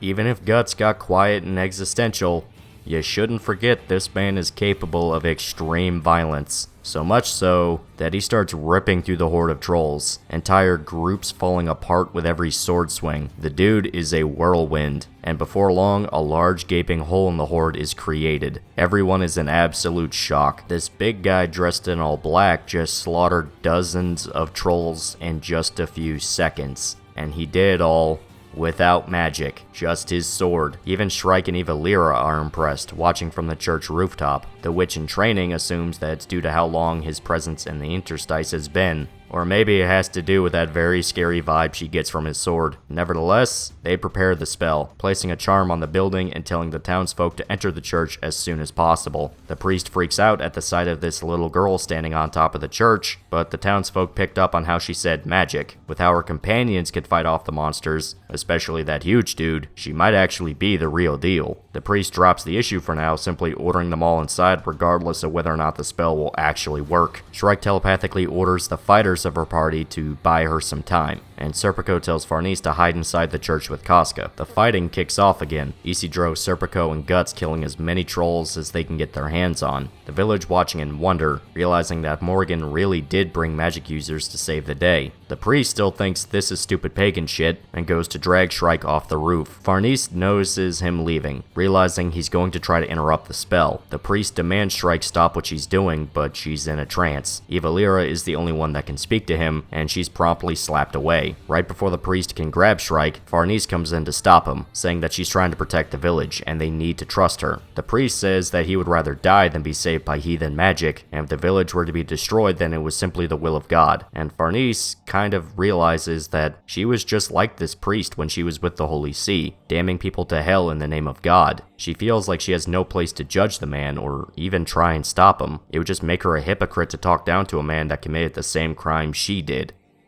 But Farnese looks back at Casca, who innocently meets her gaze. This gives Farnese the courage to run up and stop the priest, who's still trying to pull Shrike out of her trance. But they have no time to argue. The trolls made it to the rooftop. In fact, they're flooding into the church. They're running out of time. The men are still fighting a violent battle outside, but it's nowhere near over, and they only just realize that the trolls have everyone completely penned in. They hear Farnese scream from above, and Guts worries that Casca must be in danger. He orders Isidro and Serpico inside. He can handle the trolls out front, and he does, giving the two a window to run back inside. The trolls are coming for the civilians, but the magic users can't get past the crowd. They're paralyzed by fear, creating a wall of people the two can't get by. Serpico remembers his cloak gives him superhuman agility, and before the trolls can attack, he uses it to fly above the villagers, cutting through the beasts. Isidro had to crawl under people, and on top of that, his bond with the magic dagger still isn't the greatest, only burning his face when he tries to summon the salamander's fire. On the rooftop, the trolls are getting closer, the priest telling himself he isn't afraid even as certain death is staring him in the face. Casca is surrounded by trolls, Farnese having stepped away from her when she confronted the priest. Despite the silver keeping the monsters from attacking, Farnese screams out at the sight of her charge in danger. She runs into the pack, wildly swinging with her silver dagger. She reunites with Casca, terrified yet holding out her weapon. The trolls instead decide to focus on Shrike and the priest, inching closer as the only other humans there have repellents. Though it seems like all hope is lost, Shrike's spell is building to something. Back in the church, the trolls just keep coming. Isidro runs out of berries, meaning he has no other choice but to try and fight them hand to hand. Even if he isn't experienced yet, there's no other option. Isidro tries to use the same move he practiced ever since he sparred with Guts, but right as he tries to get the backstab to work, he runs into the same problem as always. The momentum of the sword is too strong. He's being pulled out of his form, leaving him wide open for the troll to attack. Right as it seems that Isidro is well and truly screwed, someone jumps in to save him. Morgan. The old man dove in front of the troll to protect the boy. This sight of Morgan's sacrifice inspired the crowd to fight back against the horde themselves, the tide slowly turning in their favor, though Isidro can't help but worry about Morgan after the attack. Then we jump inside of Shrike's mind as she casts the spell. She calls upon the four spirits, gods that inhabit the four elements and act as the true demigods to the world, to give the church their divine protection. Shrike is able to call upon the blessings of all four, finally finishing the spell. Serpico rushes to the roof to save Farnese, only to notice a bright light shining down from above. In fact, everyone notices it, even the trolls. The light consumes the church and everything inside, leaving the humans safe, but burning the trolls to cinders. Not only that, but Morgan's wounds are closing. Puck's healing abilities have accelerated thanks to the light. Shrike's spell is enough to envelop the entire church, purging out any trolls that get too close. The priest is in utter disbelief, but Shrike explains that it's a simple barrier that'll burn away anything that tries to kill them. He's still freaking out about the fact that his life was saved by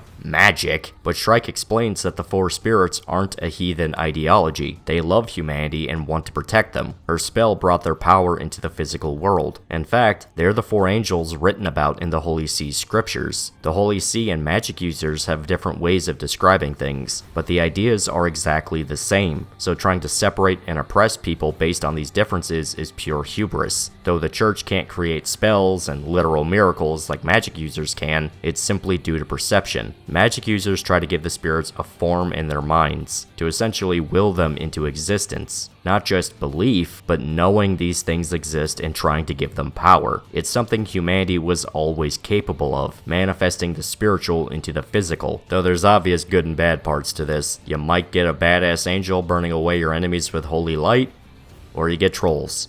The magic in this world is kinda confusing, but good to know using magic doesn't piss off Jesus. Thank you, Jesus. You're a cool dude. All Guts knows is the trolls can't enter the light, so that's good. Good job, Shrike. But then something bad happens. Something big. A massive beast crashes through the village, tearing through buildings as it goes. No one has any clue what the hell the thing is, except for Shrike. This is Berserk's version of an ogre. The sight of such a monster should be impossible, according to Shrike. It simply shouldn't exist in the physical world, let alone be rampaging around with trolls. Thankfully, the barrier is able to keep the monster out, though not strong enough to burn it to ashes like the trolls. They breathe a sigh of relief knowing that at least it can't get in, but then it picks up a piece of lumber. Creatures can't enter the barrier, but objects can. The ogre starts chucking pieces of lumber at the church, intent on collapsing the whole thing, so that's not good. And to make things even worse, we see this weird reptilian frog horse rise out of the town river, brought to the surface by a building rainstorm, so that's even worse. The ogre is still desperate to demolish the church, and it's looking like all the momentum has swung back in favor of the monsters. Their only hope is for Shrike to cast another spell, but she needs a window to do this. Then Guts takes a step towards the ogre. He'll give her that window.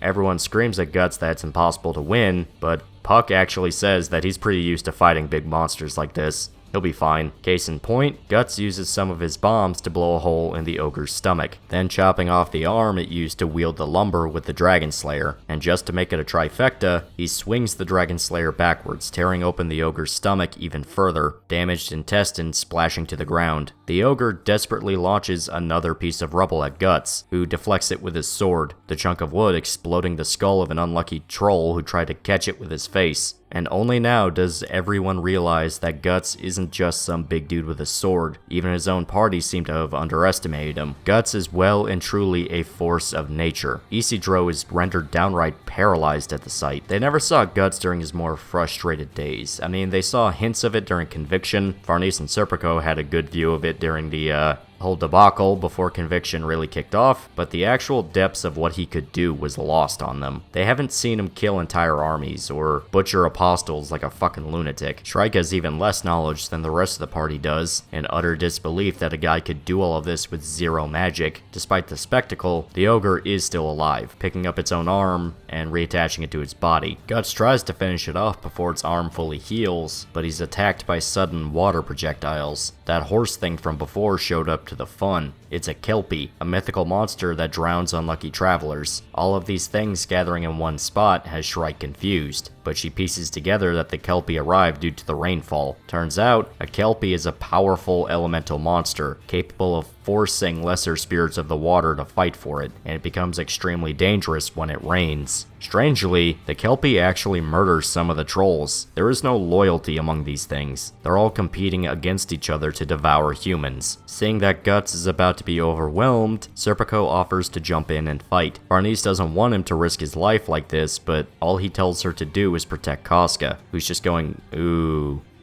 Well said, Casca. Serpico leaps down from the church to kick the Kelpie's ass, much to Shrike's surprise. In such a short amount of time, he was able to bond with the wind spirits, to the point that he can quite literally fly with them. We see that Serpico is proud of how much Farnese has changed, admitting to himself that he never even tried to set her free from her prison. They fed off each other's misery, simply spending time together while never improving. But their journey changed all this. It took ruining their entire lives, but now they finally get to build something new out of what's left. In a sense, Serpico has forgiven Guts for what happened during the last arc. Now the two will stand shoulder to shoulder and fight off these monsters as comrades. The plan is simple enough. Guts kills the ogre, Serpico kills the Kelpie, though the latter is a bit more clever than the big dumb monster. At first it tries to send bursts of water at Serpico, but his cloak protects him from the would-be wave. Though when he attacks, the Kelpie summons a wall of water to keep itself from being beheaded, so they're at an impasse. Guts and the ogre get into a good old-fashioned brawl, taking swings at each other and using pure brute strength to see which one breaks first, though it's going about as well as you might expect for the ogre.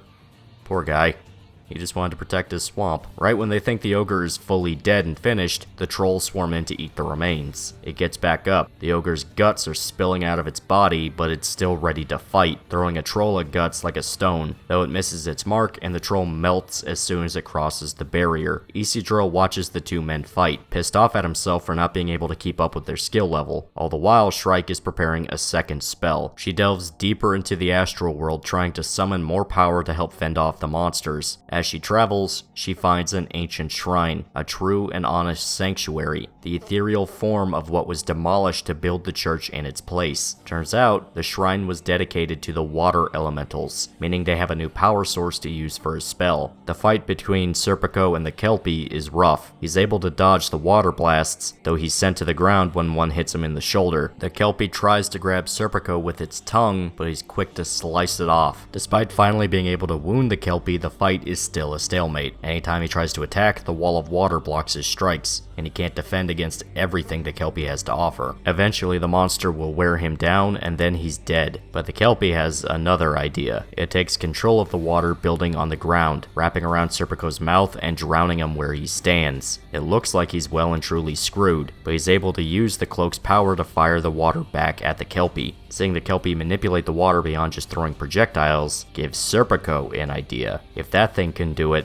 maybe he could do it too with his sword. Serpico sends out another strike, and and when the Kelpie summons the wall of water, he uses the wind to reshape it into a spiral, giving him a window to finish it off. Serpico stabs the Kelpie through the head, but it's able to push him off before he can kill it, sending Serpico into a pack of trolls, one of their weapons wounding him. He got cocky. He should have just finished the thing off when he had the chance. Now he's wounded and the monster is desperate to kill him. Guts can't come in to help. The ogre is making sure he can't even look away. Right as it looks like Serpico is a dead man, a wall of water forms to protect him. In fact, all the water in the area is flowing away from the Kelpie. Now it's attacking the trolls, sucking them up into mini water spouts and drowning them. Shrike was able to successfully call upon the water elementals, even manifesting a water spirit behind her. The technique is called possession. This is the good version of the bad one. Essentially, Shrike and the spirit merge as one, and they can use their shared power. The spirit speaks through Shrike, saying its purpose is to purge the land of the unclean spirits attacking them. Shrike herself sinks deeper into the spirit's mind, readying a massive swell of water. The group feels an earthquake build, getting the feeling that something's gone wrong with the spell. Shrike isn't breaking out of the trance. Not only that, the river is overflowing. A lot. The absolute tsunami of water tears through the village, consuming everything in its path. Even Guts is sent reeling back from the strength of it. The trolls and even the ogre are being washed away in the flood, though it's trying to hang on with some of the rubble it created, but Guts makes sure that it goes down permanently, and Serpico decides to do the same with the Kelpie, removing its head from its shoulders. The sheer strength of Shrike's magic terrifies Isidro, and before long, the monsters are completely purged out of the village. The townsfolk start to celebrate their victory, yet Shrike isn't snapping out of it. Well, let's just give it a minute. I'm sure it's fine. Isidro can't help but feel useless, but at least the civilians are safe. Serpico rests on a collapsed rooftop as he waits out the flood, but it's still not stopping. Evilira tries to snap Shrike awake, and yet the water keeps flowing. Her fusion with the water spirit is too strong. The spell simply won't end. Farnese tries to shake her awake, but Evilira says that will only end in disaster. Shrike's soul is in the astral world. If they just try to wake her up, it's possible her soul will never actually return to her body, and she'll end up a husk of her former self. One Casca is already bad enough, they don't need two. The only way to snap Shrike out of this is to tap her staff in a specific rhythm. Otherwise, she's a goner. Inside of the astral world, we see that Shrike's thoughts are consumed with the water spirit's presence. She's losing herself to immense power of the elementals, her mind overwhelmed and at risk of breaking completely, but the tapping of her staff in the physical world is enough for Shrike to focus her thoughts. Memories of Flora's teachings flash in her mind, warning her to never lose herself in a spell. This lesson is enough for Shrike to come back to reality, breaking out of her trance, though the flood is still tearing the town apart. The church starts to crumble under the force of the water, and Casca falls over the edge into the waves. Farnese reaching out and grabbing her hand, but unfortunately, it's pulling her down too. The women are caught in the rapids, Guts trying to catch them as they rush past, but they're too far out. Shrike is able to manipulate the water enough to give them a downed tree to grab onto, at least ensuring they won't drown, but they're swept away by the flood as Guts and Serpico call out to them. Soon, all the water is gone, what's left of the village in absolute ruins, but the villagers are just thankful to have survived such a nightmare whatsoever. The party went off to search for Farnese and Casca, but they're nowhere to be found. Serpico is still heavily wounded, barely even able to stand up after all that's happened. The most they're certain of is that the log kept them safe enough from the flood that they should still be alive. Shrike uses her magic to try and find them, but her thoughts are scattered, still beating herself up for letting the flood happen in the first place. But Guts comes in to comfort her, saying that despite everything she did, they did a good job. The village was saved, and no one blames her for the damage. She's the leader of the party, so she needs to gather her thoughts and do what she does best. The speech calms Shrike down enough that she's able to sense Farnese and Casca in the distance. They're alive and unharmed. The only problem is that they're both unconscious on the log, which is being carried off by the surviving trolls. Not fucking great, Shrike, you fucked up big time, buckaroo. Still, the village congratulates their savior, the Great Witch of the Spirit Tree, and they're now enthusiastic to learn about magic and her ways. She explains the history of their land, that the church was built on top of the shrine dedicated to the Lady of the Depths. The children aren't familiar with her, but one old man says his great-grandfather actually told him about her. Turns out, being forgotten about and suddenly suddenly summoned out of nowhere caused the spell to go haywire. Shrike wasn't experienced enough to get it under control, and apologizes to the town for the damage she caused, though they assure her it's no trouble. At least they survived the attack. But Shrike can't deny that deep down, a part of her wanted this spell to fail. Her deep-seated anger fed into why it went south so badly, and now she feels terrible that they have to suffer the consequences for it. She asks the priest to build a small shrine for the water spirit, and he actually agrees to the idea, saying that tolerance is one of God's teachings. He's a cool dude. Nice to see he's not just some blank stereotype asshole. Shrike then tells the village that while wielding actual magic takes years of training, they have the ability to pray to the spirits to grant their wishes, saying that the priest is well acquainted with the method. Visualize the spirit in your mind to give it strength. It's the same principle as praying to God. Remember, Shrike said that the way witches learn about magic and the way the Holy See proselytizes about God, it's basically the same thing. They just have a few varying definitions and a few different terms. It's the same material, it's just different ways of interpretation. There really shouldn't be a reason why the church and magic users go at each other's throats. Isidro is still sulking after what happened. Morgan goes to speak with him, his wounds completely healed thanks to Puck, and Isidro thanks the old man for saving his life, though Morgan jokes that really, the boy is one of the heroes that saved the village, but Isidro doesn't feel that way at all. The way he sees it, he's only good at running around and making noise. He couldn't help with the fighting at all, and if anything was just a liability that got an old man hurt. Well,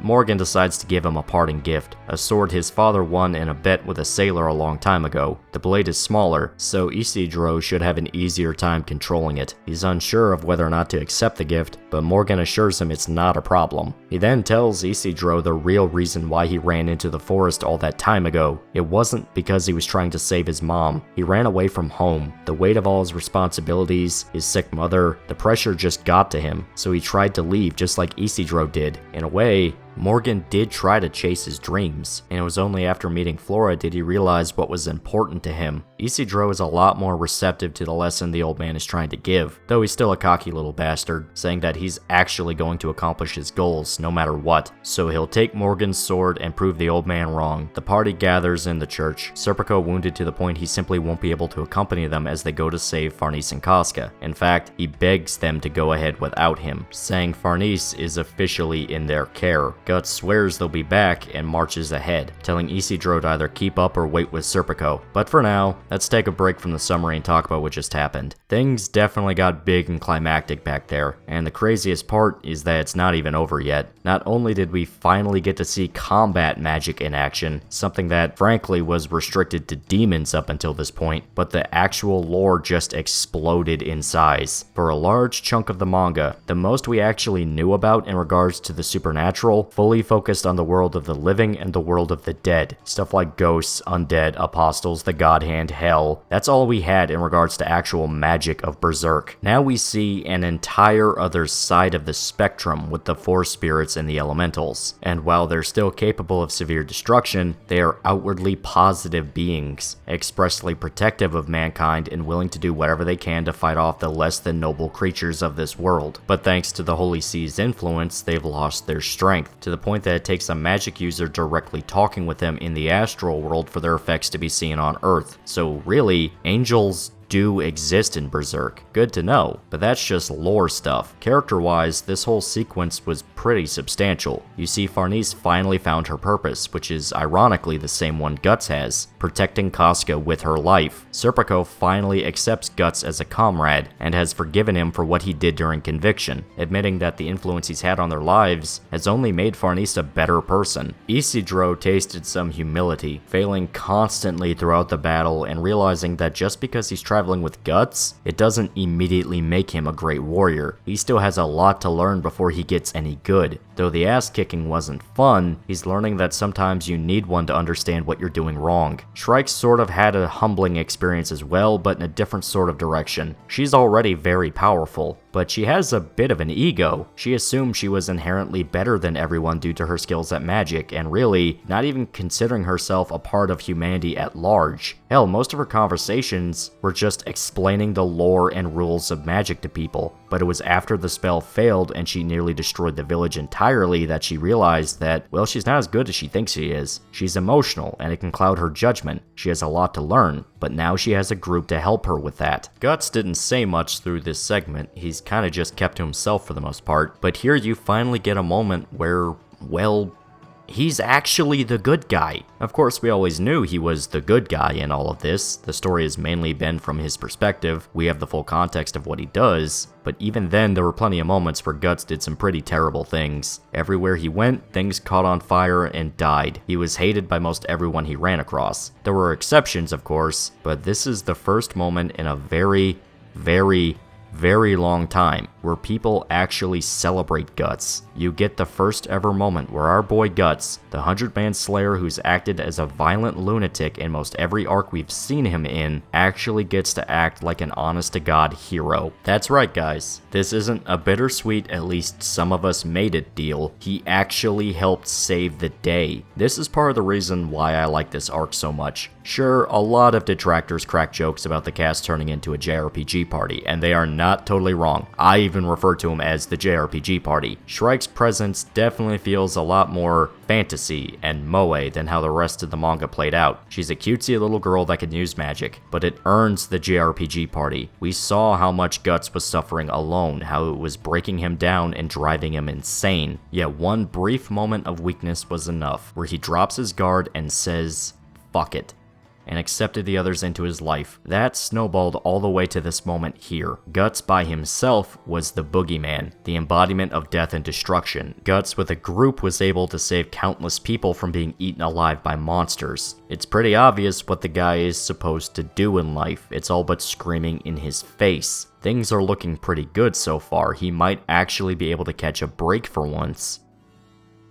Right? Coming back to the manga, Guts, Isidro, Shrike, and the elves enter the forest to find Farnese and Casca. Shrike is able to follow the residual energy of the trolls, leading them straight to their den. The other villagers offered to come along, but they refused the help. Too many people would be a hindrance, and there's not a guarantee the trolls aren't gearing up for another assault. Puck says they could have taken Serpico's equipment to use for themselves, but Shrike says that's impossible. Once the talisman is bound to a user, they're stuck together. The spirits inside won't give their power to anyone else. Guts asks Shrike if she can pick up on where Farnese and Casca are, but she can't get a response from them. They're unconscious. The most she can tell is that they're alive and unharmed, and since they have their silver shirts, the trolls won't be able to harm them. Isidro notes that the landscape has gotten stranger the deeper they go into the forest. It's the exact opposite of how it felt when they went into Flores. The complete mirror opposite, actually. It's getting darker, more unsettling, unnatural. In the distance, they spot a silhouette.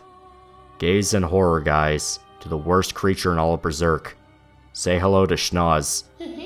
That's not its actual name, just the one fans gave him. I think he's really cute. Shrike uses a small spell to scare the thing away, and it runs off into the darkness ahead. Turns out they crossed over into the astral world, but not every part of it is nice and fluffy. In fact, the part they're in is very fucking bad. They have entered Quel'Thoth, a region of complete darkness. Entities in the astral world tend to gravitate towards each other. The good-natured warm ones stay with one another, and the darker evil ones do the same. The problem is that this is physically on Earth. A place like Quel'Thoth shouldn't have actually manifested in reality. In fact, the whole situation should be completely impossible. Ethereal creatures are on Earth and interacting with humans as though they were flesh and blood like anything else. Shrike has no idea what any of this means, only that it must have something to do with the appearance of the man she saw earlier, as if he's changing the world just by existing in it. The setting grows more unsettling the deeper they go, almost like they're at the bottom of an alien ocean. The creatures grow more abstract, yet remain relatively harmless. They haven't been attacked, nor do any of the monsters in Quel'Thoth really show any interest in them. In the deepest part of the cave, they finally reach the troll's den. Shrike tries one last attempt at calling Farnese and Casca, and this time she actually has a chance. Farnese wakes up in the den, trying to remember what happened back in the village. She shakes Casca awake and thankfully manages to hear Shrike's telepathy.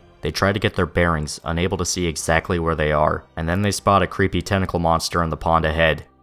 and then their eyes adjust to see the entire landscape around them. It's indescribable. Some peak Bloodborne nightmare sequence vibes. In fact, this might have been the inspiration for it. Shrike picks up on Farnese's fear, and the party rushes in to save them, the witch telling Farnese to calm down. So long as they have their shirts, they will be safe, which is easier to say when you aren't staring at stuff like this.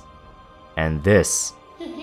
Farnese notices the log they rode on during the flood is in the cave with them, so they use it to climb out of there, just in time for one of the creatures to take notice and get uncomfortably close. But Farnese is able to scare it off with her dagger. Shrike checks in on the women hoping they're alright, and Farnese assures her that everything is fine. Only then does she realize that this entire time, Farnese has been fighting to protect someone else, not just defend her own life, something the old her would have never done. They hear noises deeper inside the cave and find the trolls in the process of raping the women they captured. Remember when I said these are nasty little bastards? This is exactly what I was talking about. These trolls are some evil motherfuckers. The sight shocks Farnese, and Shrike warns her to avoid attracting their attention no matter what, so they're simply forced to sit and watch the trolls and their activities. They rape the women as much as they can, and if they die, the corpses are simply tossed down to the scavengers at Quillfoth.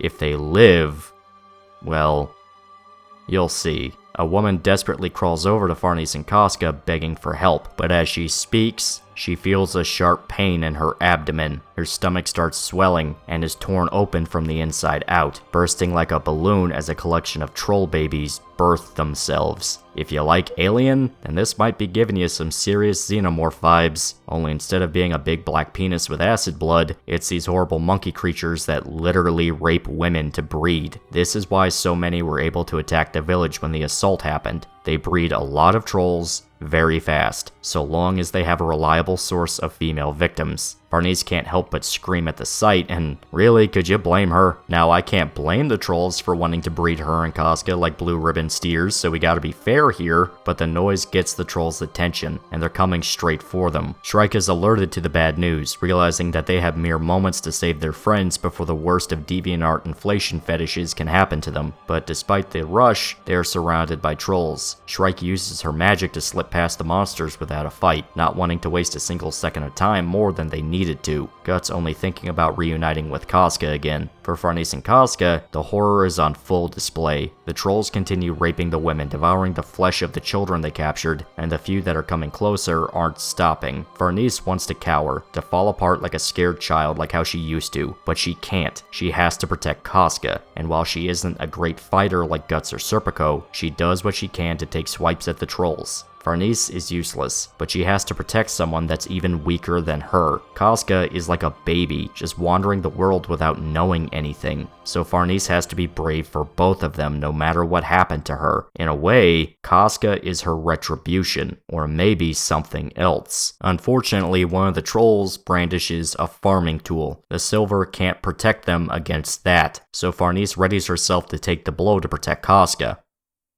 Only for the troll to be shot down by crossbow fire. Guts is there, ready to kick ass as usual. The trolls try to ready a counterattack, but he lays waste to the horde with his crossbow. With the monsters routed, he goes to make sure the women are okay. Farnese moved to tears while Casca is still hateful towards him. Farnese almost falls to her knees, the adrenaline of the situation wearing off, but Guts catches her. You get this moment where she seems almost hesitant to pull away from him.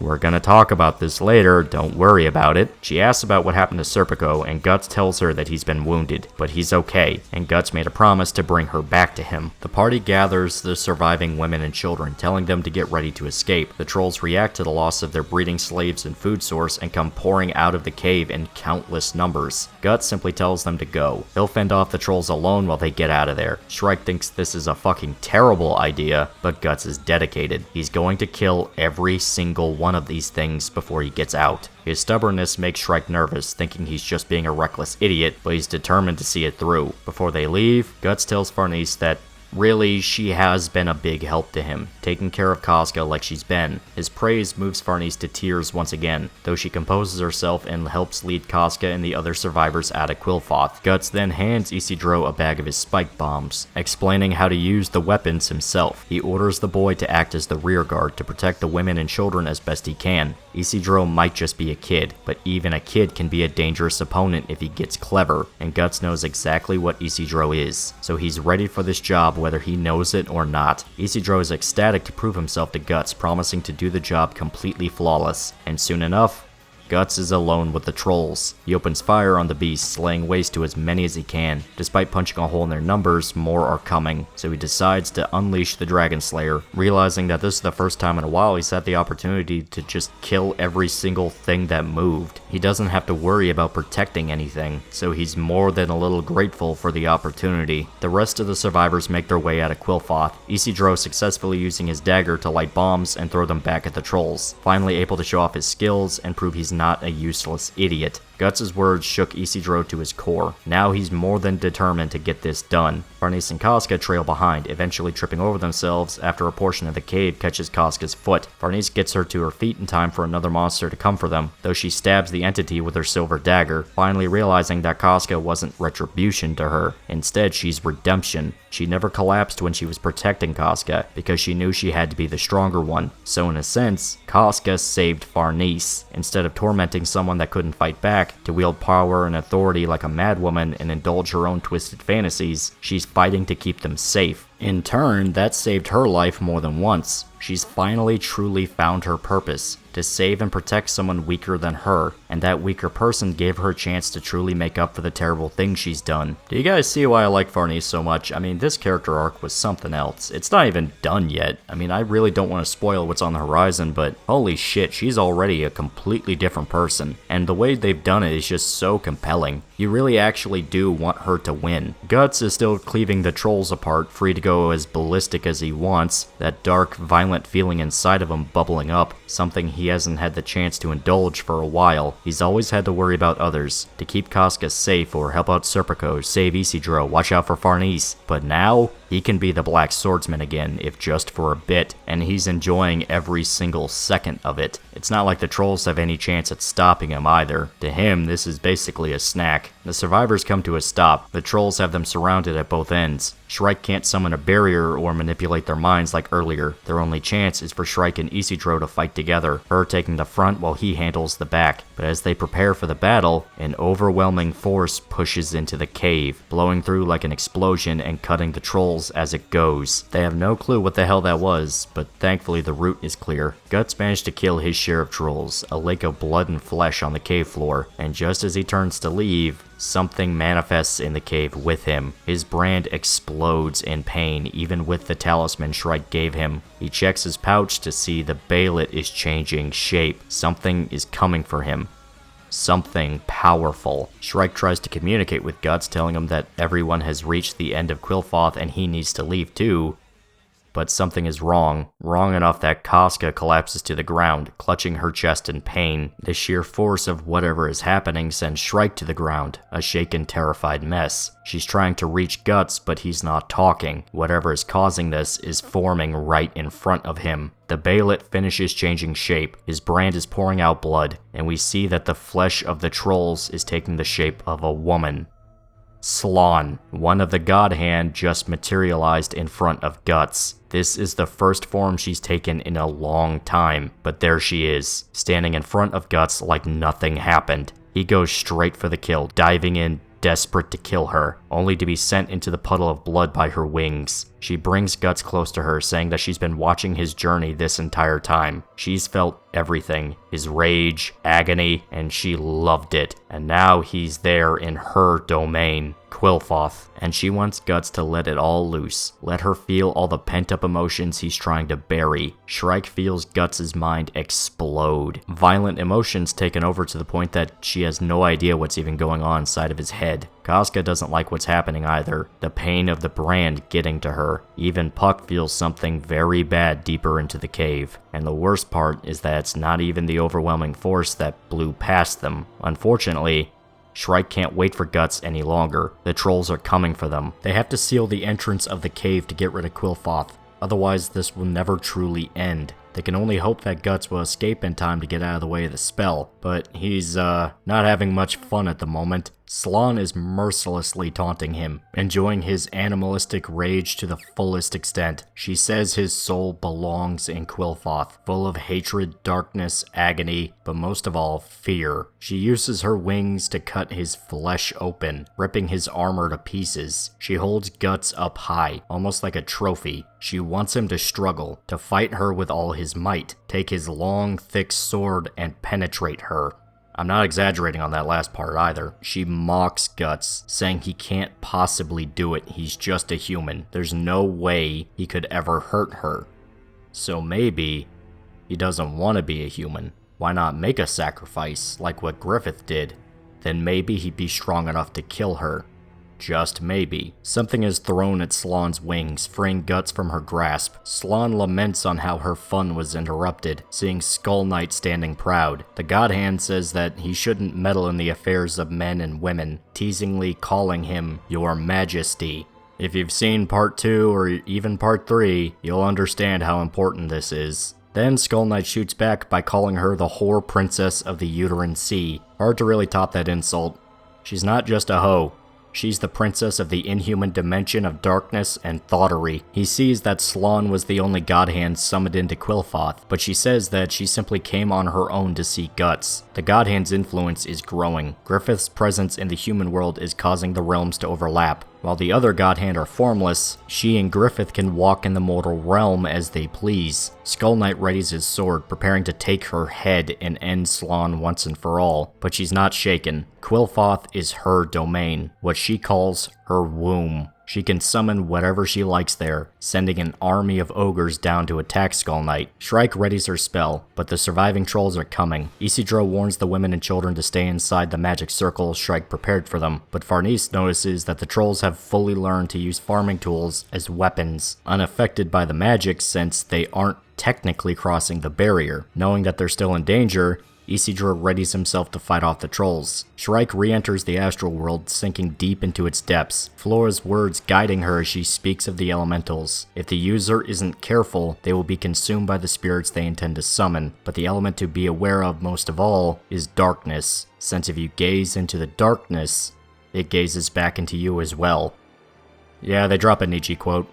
Let's take a moment for all the Reddit users to calm down. They're excited, don't worry. Speaking of unspeakable darkness, let's get back to Slán and her corrupted womb. Despite the trouble that the one ogre gave Guts before, Skull Knight is able to slice through the horde of them without effort, then hacking apart the trolls that come and attack him as well. Despite Skull Knight's unspeakable combat power, the monsters simply won't end. Slán can birth them faster than he can kill them. She takes the moment to brag, telling Skull Knight that it's impossible for him to beat her there. But it turns out, all he was doing was buying time for Guts. He puts his metal arm against her stomach and sets off the arm cannon, effectively destroying her womb. Isidro was able to fight off the trolls, but he's running out of Guts' bombs. And then a special troll shows up, decked in a suit of armor, wielding human weapons, and wearing a necklace of skulls. Isidro readies a bomb, only for the troll to grab a smaller one nearby and use it as a meat shield. Even if Isidro threw it, the shield would soak up all the impact, meaning he would still be alive. He's thinking about his options, knowing he needs to keep Shrike safe, thinking about Morgan risking his life to save him, and seeing the salamanders on his blade finally starting to form. The troll aims a crossbow at Isidro, who lights his bomb, dives low, and tosses the explosive to kill the shield, and then rolls in close to the captain troll. He slashes the monster with his new sword. Then, he twists around and stabs the monster with his fire dagger, the blade lighting the troll on fire and successfully killing him. Isidro actually got his move to work. Back inside of Qliphoth, we see Slán in absolute ecstasy from Guts' attack, loving how much the fire burns her and the feeling of her flesh tearing apart. But it's not enough. She wants more. Her flesh is already starting to reform and heal. Skull Knight orders Guts to strike her with the Dragon Slayer. The sword was soaked in the blood of hundreds of thousands of the dead. That weapon can hurt her, so Guts runs her through.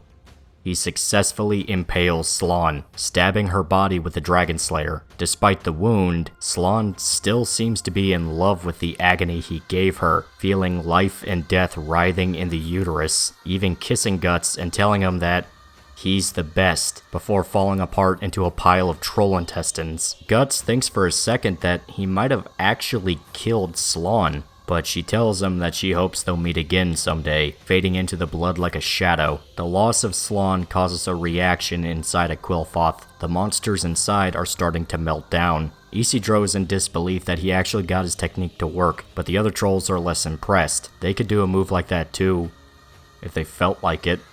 They just don't want to right now. But the battle gave Shrike just enough time to finish her summon, this time calling upon the Rotting Root Lord, an earth elemental. It uses its power to melt down the trolls, finally finishing the monsters for good. But before they can seal the cave off, they try one last attempt to reach Guts. He finally responds, but Qliphoth is officially falling apart. The forced advent and removal of Slann was too much for the realm to handle. They need to get moving before the entire cave collapses. But the entrance has them blocked inside. They're trapped. Except Skull Knight has an idea. He has a new sword he thinks is really cool and wants to show Guts. And in all fairness, it is a really cool sword. His plan was to only use it to entomb the God Hand in hell, but this is a special circumstance. Skull Knight swallows his regular sword and pulls the blade out to show it is now covered in melted down Baelits. This is why he was eating any of them that he came across, to forge the Sword of Actuation. With it, Skull Knight is able to cut a hole in reality itself. He grabs Guts and charges ahead, just in time for Qliphoth to completely break down and be sucked into the vortex of hell, right from the spot that Skull Knight cut into the ground. So this dude legit made a sword that can summon hell itself.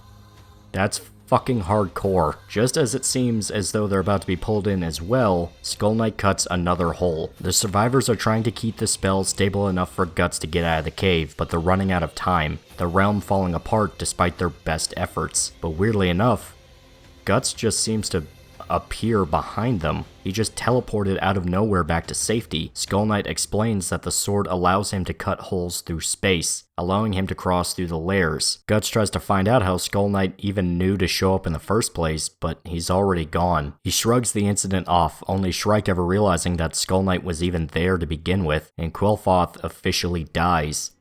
The forest slowly returning to normal. They have officially won.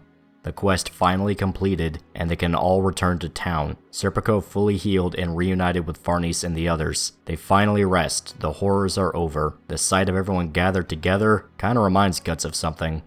In fact, it's just hitting him what this entire adventure has felt like.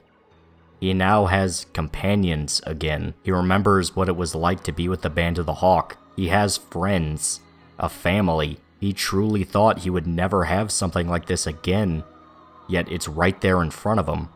He has another chance. This is probably one of my all-time favorite moments. I mean, this is a gut punch after everything that's happened. It is fucking good. I love it. I genuinely love it a lot. We see Flora etching a talisman into a piece of armor, saying the job felt oddly nostalgic. Skull Knight is there with her, teleporting over to Flora's after the scene in the cave with Guts. It seems the armor she's working on hasn't been used in a long time. So much so that she never thought it would ever be used again, period. Skull Knight says that there's no way she doesn't know how dangerous this particular armor is, and Flora confirms it. It was the entire reason she was watching it in the first place, but it's because of the potential danger that it'd be ready for them when the party returns to the hut. Skull Knight says it's a symptom of karma, but Flora doesn't believe in this, saying that while people can repeat mistakes, karma is a spiral. They aren't forced down the same road Skull Knight and Flora are. Skull Knight seems to take comfort in this, but something's coming. The war demons have come for Flora. Griffith's army is marching into the forest, the old woman dryly accepting that she's become weak enough for them to penetrate through the barrier. Skull Knight is intent to fight for Flora, even knowing that she is destined to die. In fact,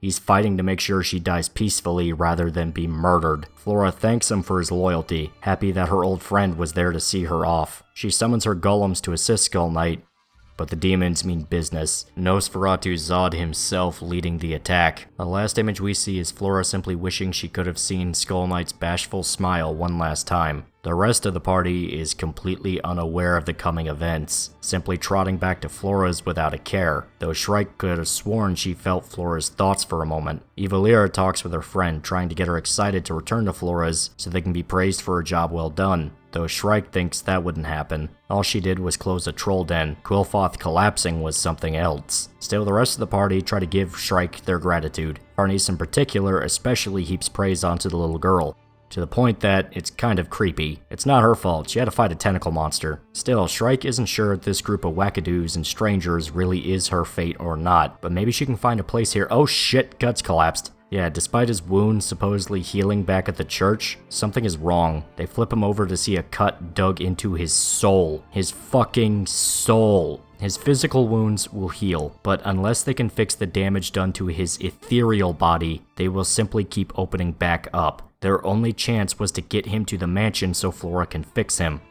But Guts insists he's fine, even rising to his feet, but he's sweating a lot, clearly straining himself far more than he's willing to admit. Shrike is surprised Guts can even stand. Wounds to the ethereal body are far worse than anything physical, so much so that it would take something extremely powerful to create them in the first place, not just some troll. Not only that, but the talisman she created was burned off his neck, his brand naked in the air once again. Guts sends his thoughts to Shrike, simply telling her, "I kicked her ass." Images of his fight with Slann race in Shrike's head, unable to comprehend how Guts could survive an encounter with an actual member of the God Hand. It's simply impossible that a human would be able to handle, well, any of this. She tries her damnedest to figure out what exactly happened, only for her memory of Flora to come to mind. Don't get bogged down by the impossibilities and the hypotheticals. Just acknowledge that he's still alive.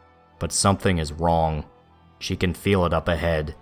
The barrier for the hut is vanishing, and bad energy is sweeping inside. Casca clutches her chest, and Guts orders them to stay right there. Isidro and Serpico think it's the remnants of the trolls, but Guts knows exactly what it is. The demons are finally here, and they've set Flora's hut on fire. Shrike is in a complete panic, rushing on ahead despite Guts' orders. Isidro and Serpico run in to try and stop her, and that's when Guts sees them.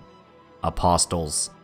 He wastes no time going straight for a demon and sinking the Dragon Slayer into his shoulder. Despite getting the first shot, Guts is too weak to actually fight the thing off, the demon simply grabbing the blade and pulling it out of him. Guts is sent flying back, the army now alerted to his presence and not very happy with his attempted murder of their friend. The demon he attempted to kill mocks Guts for being too weak to even stand up straight and readies an attack, only for Skull Knight to cut the demon into mincemeat. Guts asks why he's there, and he answers plainly, Flora is his friend. The demonic army is confused as to how a single horseman can fend off war demons like he can, but Skull Knight won't even give his name to Apostles. He's the one that stands against the God Hand.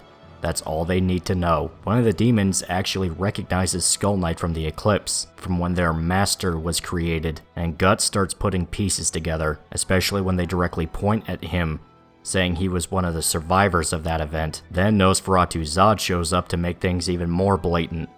Yep, Guts ran straight into Griffith's personal army of demons. Grunbeld then makes an appearance, requesting Zod allow him to be the one who fights Guts. The giant heard the stories about him, the man who survived the eclipse and hunted apostles, so he wants to put him to the test. Grunbeld is aware that sending an army to murder an old woman is dishonorable, but he's forcing himself to go along with it to prove his loyalty to Griffith, and Guts' sudden appearance is sort of a gift to Grunbeld that made the whole unpleasant duty worthwhile, so he'll defeat Guts to prove his worth as a warrior of the Band of the Hawk.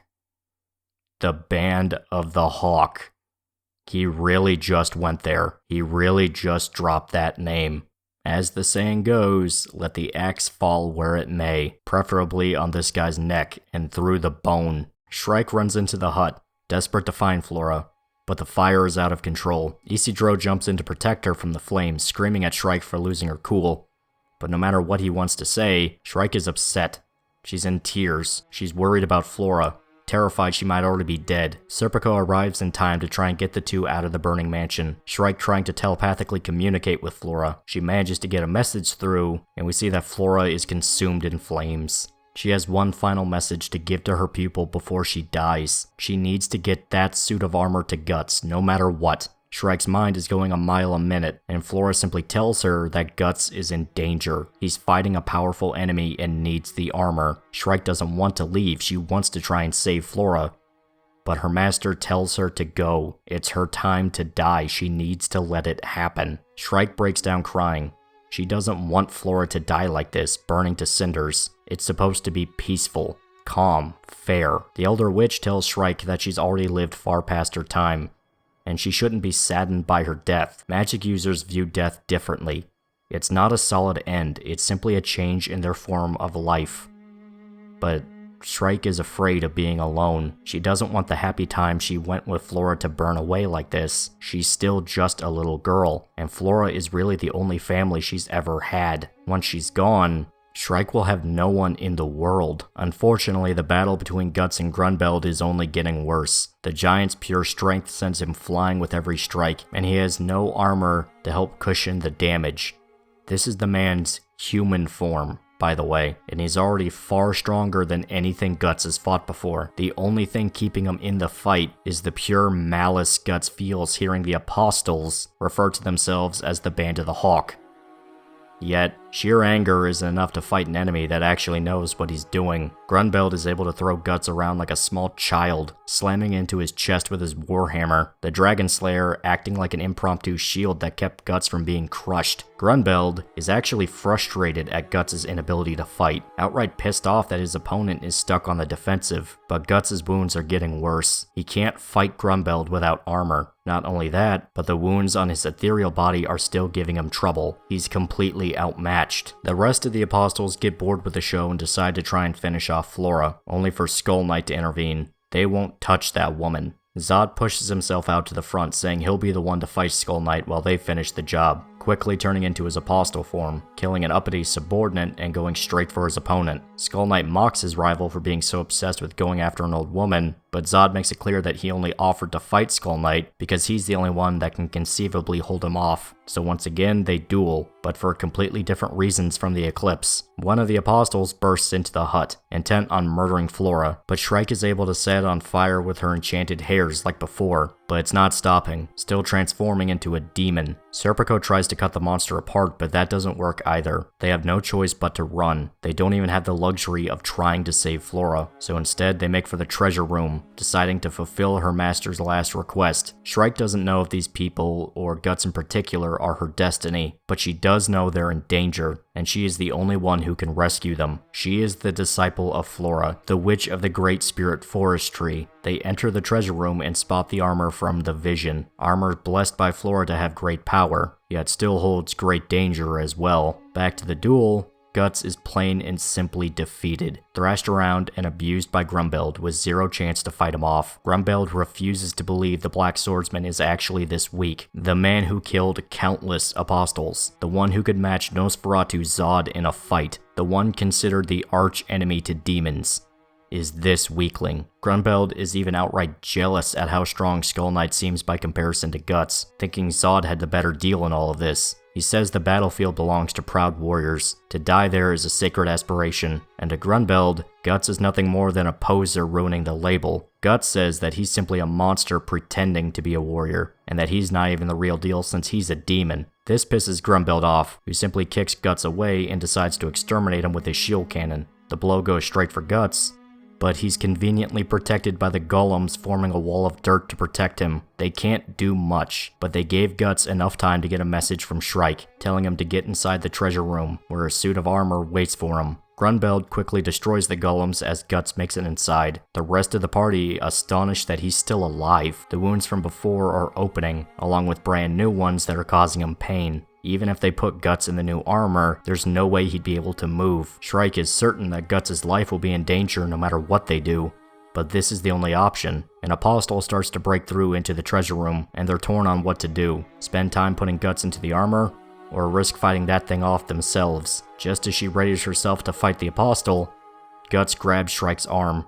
He wants the armor, no matter the consequences. The demon gets closer as they suit Guts up for combat. Isidro screams out as the apostle has completely broken inside the keep and is coming for them. But Guts merely slaps the boy away, rising to his feet as the demon approaches. Grunbeld notes that Guts was clever to use the golems as a distraction, but views the tactic as shameful, simply delaying the inevitable, though he does notice something explode out of the hut ahead. Even Skull Knight and Zod notice it. The Apostle stumbles back outside, murmuring in agony that Guts was supposed to be dead. He ate him, yet something hurts inside. The Dragon Slayer bursts out of the demon's head. Then, in barely a second, the demon is completely chopped to pieces from the inside out, exploding into chunks of meat as we see Guts in his new armor, perfectly fine and very willing to fight, his face hidden by a skull-shaped helmet. A second Apostle jumps down to attack, barely managing to actually bite into Guts, but he simply splits the demon in two without a moment's hesitation. This armor is different from his usual stuff. Guts was very agile and strong before, but this is outright superhuman. Even his party can't believe what they're seeing, though that's kind of normal at this point. Isidro is hyped at the sight of Guts cutting down so many apostles, saying Flora should have handed it over earlier if it was this strong. But it's not that simple. Grunbeld notices that Guts is moving like someone else entirely, to the point he wasn't even sure it was Guts until he saw the sword. Zod immediately recognizes the armor for what it is, mocking Skull Knight for forcing Guts down the same path of hell his rival followed, and Guts has no idea what he's feeling. All the pain was gone as soon as he put the armor on. Or, it's more accurate to say, he stopped caring about the pain. It doesn't bother him anymore. What is more important is the feeling boiling up inside of him. Something evil is seething. It wants to take control. A dark voice in his head demanding he give it full control. The Beast of Darkness.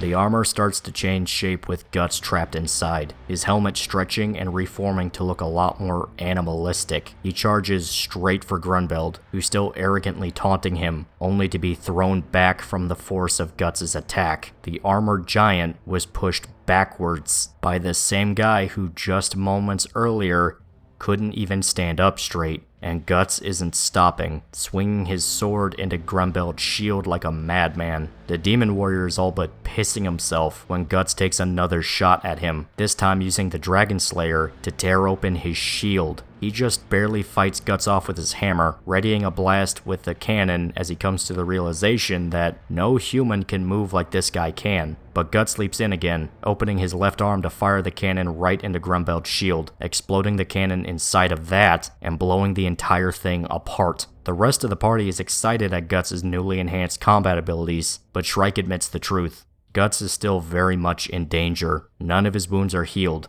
Guts simply doesn't feel pain anymore. This is the power of the Berserker armor. Whoever wears the cursed suit will go completely insane with rage, to the point that fear and pain are completely forgotten. And because the user no longer feels pain, they can push their bodies far past their limits, even if it starts to damage them, even if it kills them. And that's when we see that Guts is bleeding. A lot.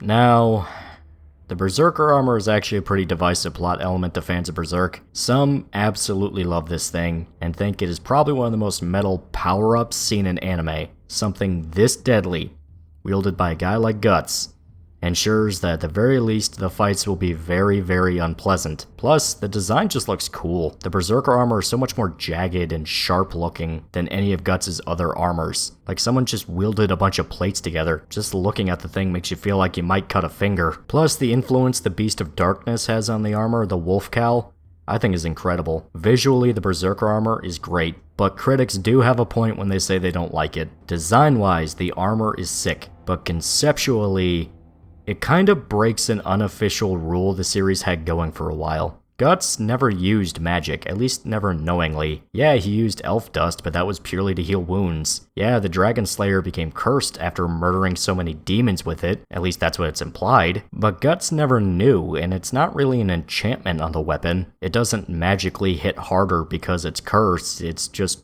cursed. The Berserker armor is the first official usage of magic by Guts, and some people think that sort of waters down the impact he has. This dude was able to fight off so many horrible demons before, some outright terrified of the man by the end, and he did it all with just his weapons, his skill, and his raging violent insanity. Adding magic to the formula now, to some fans, feels almost like an outright betrayal to what Guts stood for. A powerful warrior that got through any situation with just his iron will and sheer grit. But now he has a magic Iron Man suit that turns him into the Incredible Hulk when he's angry. Now it's a lot more complicated than that, and it's actually safer to say the Berserker armor is outright a downgrade after a certain point. Trust me, you'll see. It's a Deus Ex Machina, yes, a very, very blatant one. But it's also a really cool one. Therefore, you can't complain or I'll cancel you on Twitter. Nya nya nya nya nya. Back to the violence, we see that something is very, very wrong with Guts. He's bleeding from every orifice, even leaking out of the eye holes to his helmet. That's when the party finally starts to understand the danger they're all in. Shrike can't even communicate with him telepathically because his mind is consumed. Grunbild still doesn't really understand what's happening and goes to attack, only for Guts to jump over the hammer and break the damn thing with the Dragon Slayer. Guts was able to render the Apostle's signature weapon useless after a single attack, then following up by driving the massive sword into his shoulder, forcing the giant to his knees. The force of the attack was enough for Guts' muscles to explode, blood spraying out of the armor. Though Guts shows no sign of feeling it, Grunbild is impressed with Guts' sudden ability to kick his ass and transforms into his demonic form, a great dragon adorned with crystals. And this looks familiar, it's because Dark Souls 3 has an enemy type that's a direct reference to Grunbild. Dark Souls in general has a lot of Berserk references to say the least, but I'll let other channels talk about all those. It's enough to fill entire hours of content. Still, the dragon feels as though he can finally stand against Guts with his new form, and swings his tail down to crush him,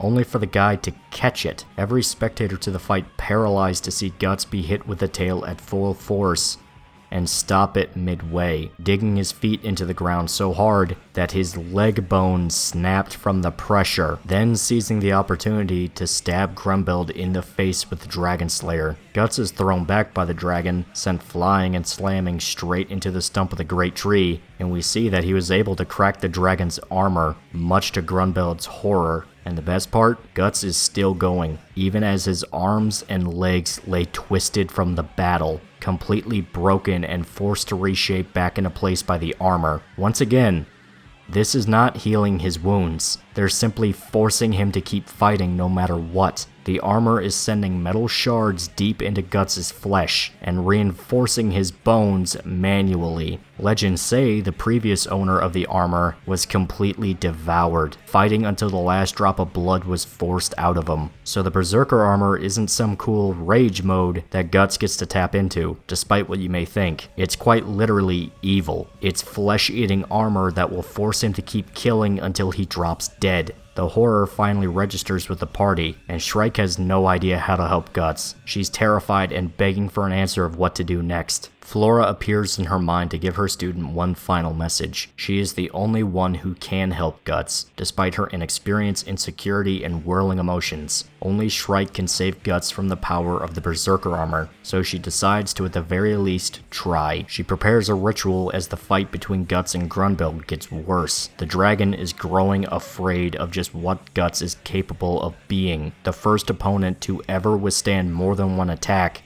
and he even hurt him back in return. Some of the apostles return to say they couldn't find Flora and they're growing bored. They want to help Grunbild fight Guts, but they don't even get the chance to be yelled at by their commander. They're torn apart in a single swing that cuts an entire line down. The only survivor tries to avenge his friends, and he's swiftly executed, sliced open and stabbed through the head. Another demon tries to fight back and manages to break some of Guts' ribs, but the man simply bites into the demon's shell, forcing it to the ground and killing it, the armor repairing the damage done to Guts' ribs. His fighting is becoming less human as time goes on, to the point Puck is finding it difficult to tell the difference between him and the demons. The party prepares to defend Shrike as some demons approach, the young witch delving inside of Guts' mind in order to pull him out of the violent madness. But all she sees inside are flames. Hellfire so strong it would shatter the minds of any regular human.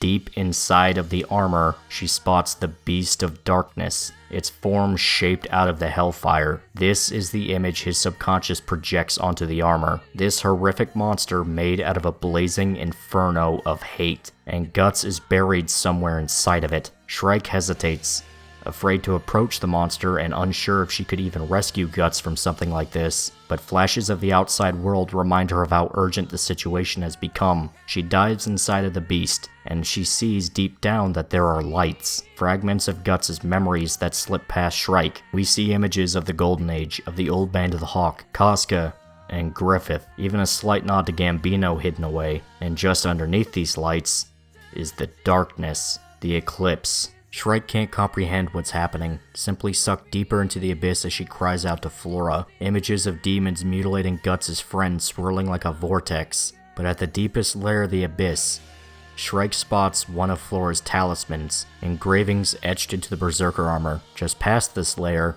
we see a silhouette of Guts, a rough, etched-out visage of the man made out of fire. Shrike recognizes it as Guts' ego, the aspect of Guts' mind that keeps him who he is, essentially what makes him more than just that. Flora etched the Berserker armor to protect the ego of the user when it's used. There's still a chance to save him. His mind hasn't been destroyed, but it's not in a great state, simply calling out for war, death, malice, anger, vengeance. Shrike tries to speak to Guts' ego, begging him to remember who he truly is, but it fights back. It only wants to kill, screaming how it wants to murder demons, and Griffith especially. Shrike doesn't back down, trying desperately to get Guts to break out of the spell the armor put him in. She summons a vision of the outside world, showing Serpico and Isidro desperately fighting off two demons, then showing Farnese and Casca, who stand at the edge of the forest as they watch the fires burn the hut to the ground. The sight of Casca seems to get to Guts, screaming at a demon to leave her alone as they watch one approach the women. Shrike picks up on this and focuses her attack, bringing direct attention to Casca. She finally hits a breakthrough, reminding Guts that he is the branded swordsman, the man who protects the branded girl Casca. Guts' ego explodes to life, his entire body taking shape in the fire. His real body in the real world reacts to the change, his face finally shown under the mask, if partially. He spots the apostles coming for his loved ones just as Grunbeld tries to attack him with a blast of fire breath. Guts dodges out of the way, instead cutting through the demons to save Isidro and Serpico. Not stopping for a second, he goes straight for the demon coming for Casca and Farnese, able to cut its head in two before it even touched them. Farnese isn't sure if Guts is still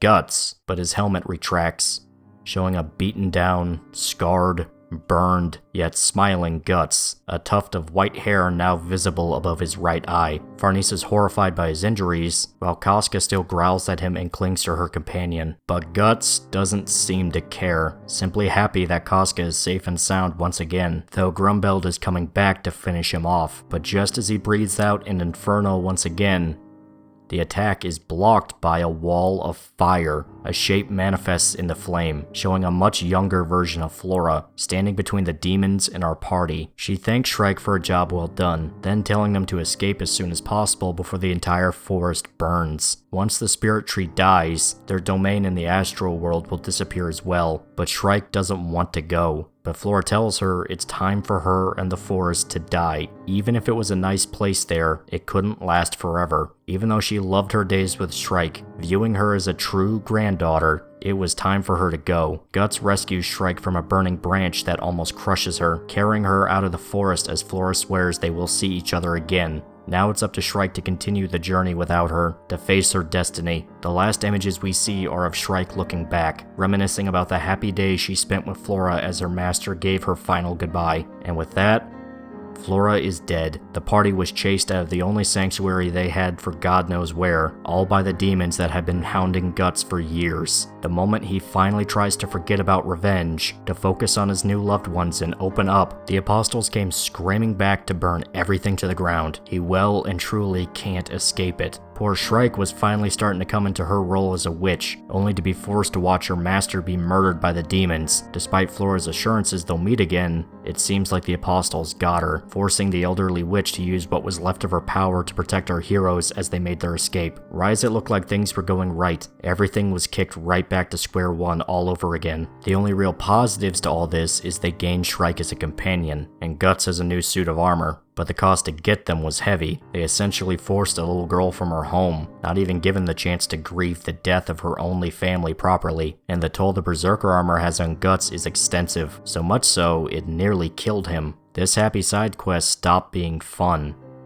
In fact, this is probably one of the most grim moments of the manga. Not quite as grim as the eclipse, but seeing this one chance at a sanctuary be ripped away, that hurts. And especially since Flora really did seem like a good person, someone that wanted to help and knew a lot more than she was saying, but Griffith took it all away again. He will not leave Guts and Casca alone, even if they try to let go. This happy side quest got really sad.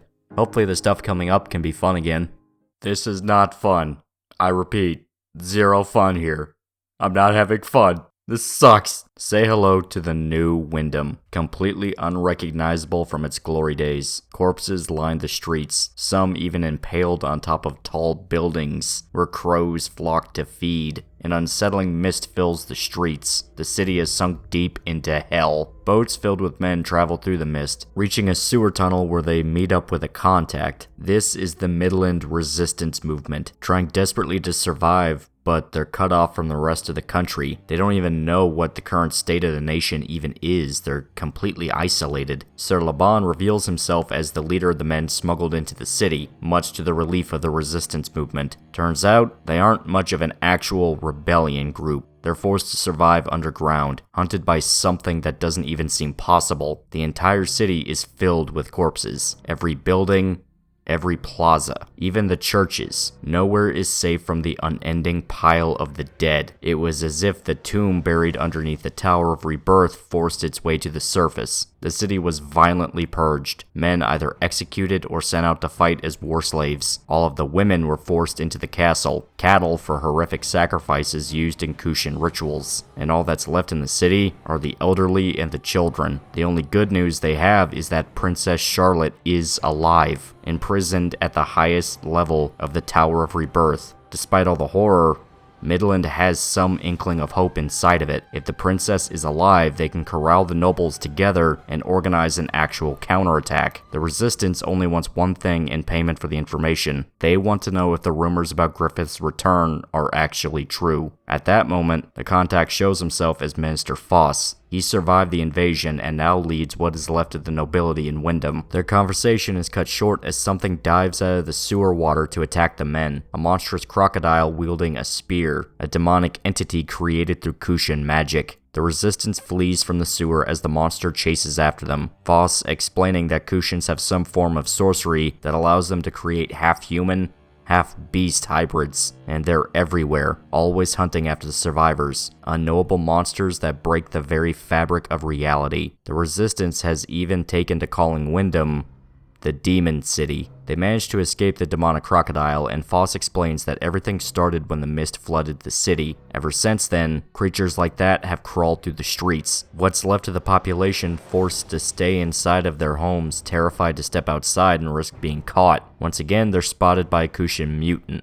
this one being a demonic elephant hybrid. Plus, that crocodile came back. They're completely surrounded by these things, trapped and completely at the mercy to the elite Kushan furry division. That is, until the crocodile is suddenly killed by arrows. Turns out they have someone watching out for the resistance. Irving sitting high above on a rooftop, having just killed the mutant crocodile. Sir Locus also comes in, swiftly killing the elephant monster and introducing himself to the resistance. He gives the terrified men a message. Soon the city will be freed from the Kushan army. A strong wind will blow and clear out the corrupted mist covering the city, freeing them from their tyranny. Just as soon as he arrives, Locus takes his leave, simply telling the resistance to prepare for the tempest the hawk brings, confirming to them that, yeah, Griffith is back. As Locust trots through the fog, we see that something is watching him, so carefully in fact that it was even able to decipher that him and his companions are demons. The fog was actually created by this man, hidden in the mist and all but challenging them to come into his demon castle.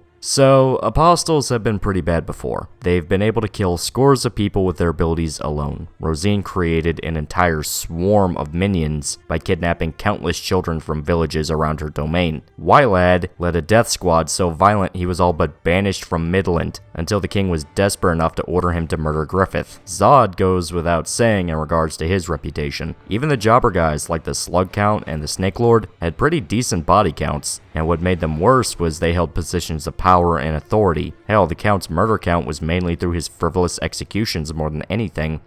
So imagine if the Emperor to an entire nation was a demon. That's right, the entire Kushan kingdom is led by a demon. He invaded Midland and has been using his abilities as an apostle to conquer territory to spread his unholy empire. Say hello to Emperor Ganishka, and he is an evil motherfucker, to say the least. So evil, in fact, you might actually start rooting for Griffith by the end of this. Sounds crazy, but it actually happened with some fans. Still, Ganishka debriefs the failure of the Bakiraka clan to capture Griffith. Salat forced to eat crow once again, though Ganishka is disappointed, noting that Salat gambled everything on completing this job, all to restore his clan to glory. He actually isn't that surprised. He ordered them to capture Griffith, but yeah, what was he expecting would happen? He's literally a member of the God Hand. So instead, he merely orders the Bakiraka to watch his movements. Ganishka's personal army will do the work of capturing the Hawk of Light. Salat's companions are ashamed at failing their duty, but he tells them that it was his fault. He was too inexperienced to handle such an important task. But now the Bakiraka run the risk of being shown up by the Kushan military, so their clan will only be humiliated further. Salat isn't too worried about this, certain that there's no way mere soldiers will capture a guy like Griffith. They just need to keep their heads down and seize their chance when it comes along. Then they can impress Ganishka. But do they really want to do that? Like, they get Ganishka as their boss, but goddamn, even they don't really like how far he's going with Wyndham. The Tapasa, who are the guys that follow Salat, discuss the rumors of monsters hiding in the fog. Some of the Kushan soldiers themselves are growing afraid of the stories of what's hidden in the fog, but Salat dismisses the idea. Though it's not impossible, Nosferatu Zod exists, so maybe other things like him do too. It also really doesn't help that Salat entrusted the fate of the Bakiraka to this crazy genocide guy, but his full ends justify the means by this point. I mean, what the fuck can you do? The Bakiraka have been fighting for centuries to be recognized again. They can't let their personal feelings cloud their judgment.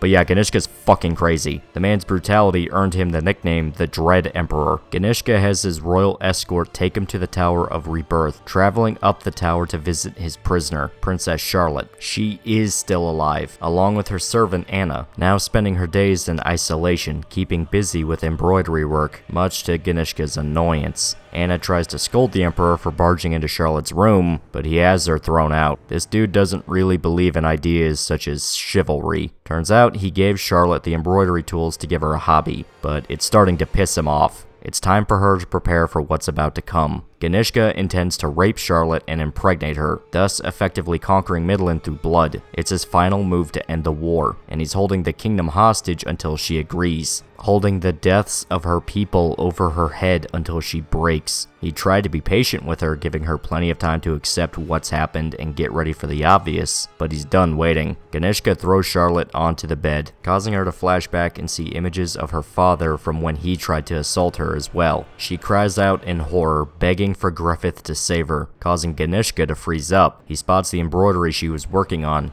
realizing then that all of them are about Griffith. Charlotte wasn't just some dumb princess. She's the Hawk of Light's lover. She's much more valuable than the Dread Emperor ever realized. He leaves the tower, allowing Anna to come back in and comfort Charlotte. Ganishka is tired of war, and hoped that conquering Midland would have been simple. But now things have gotten interesting. Every apostle knows how important Griffith is to them. He represents the new world. They all instinctively want to serve him, as though they finally had a chance to serve God himself.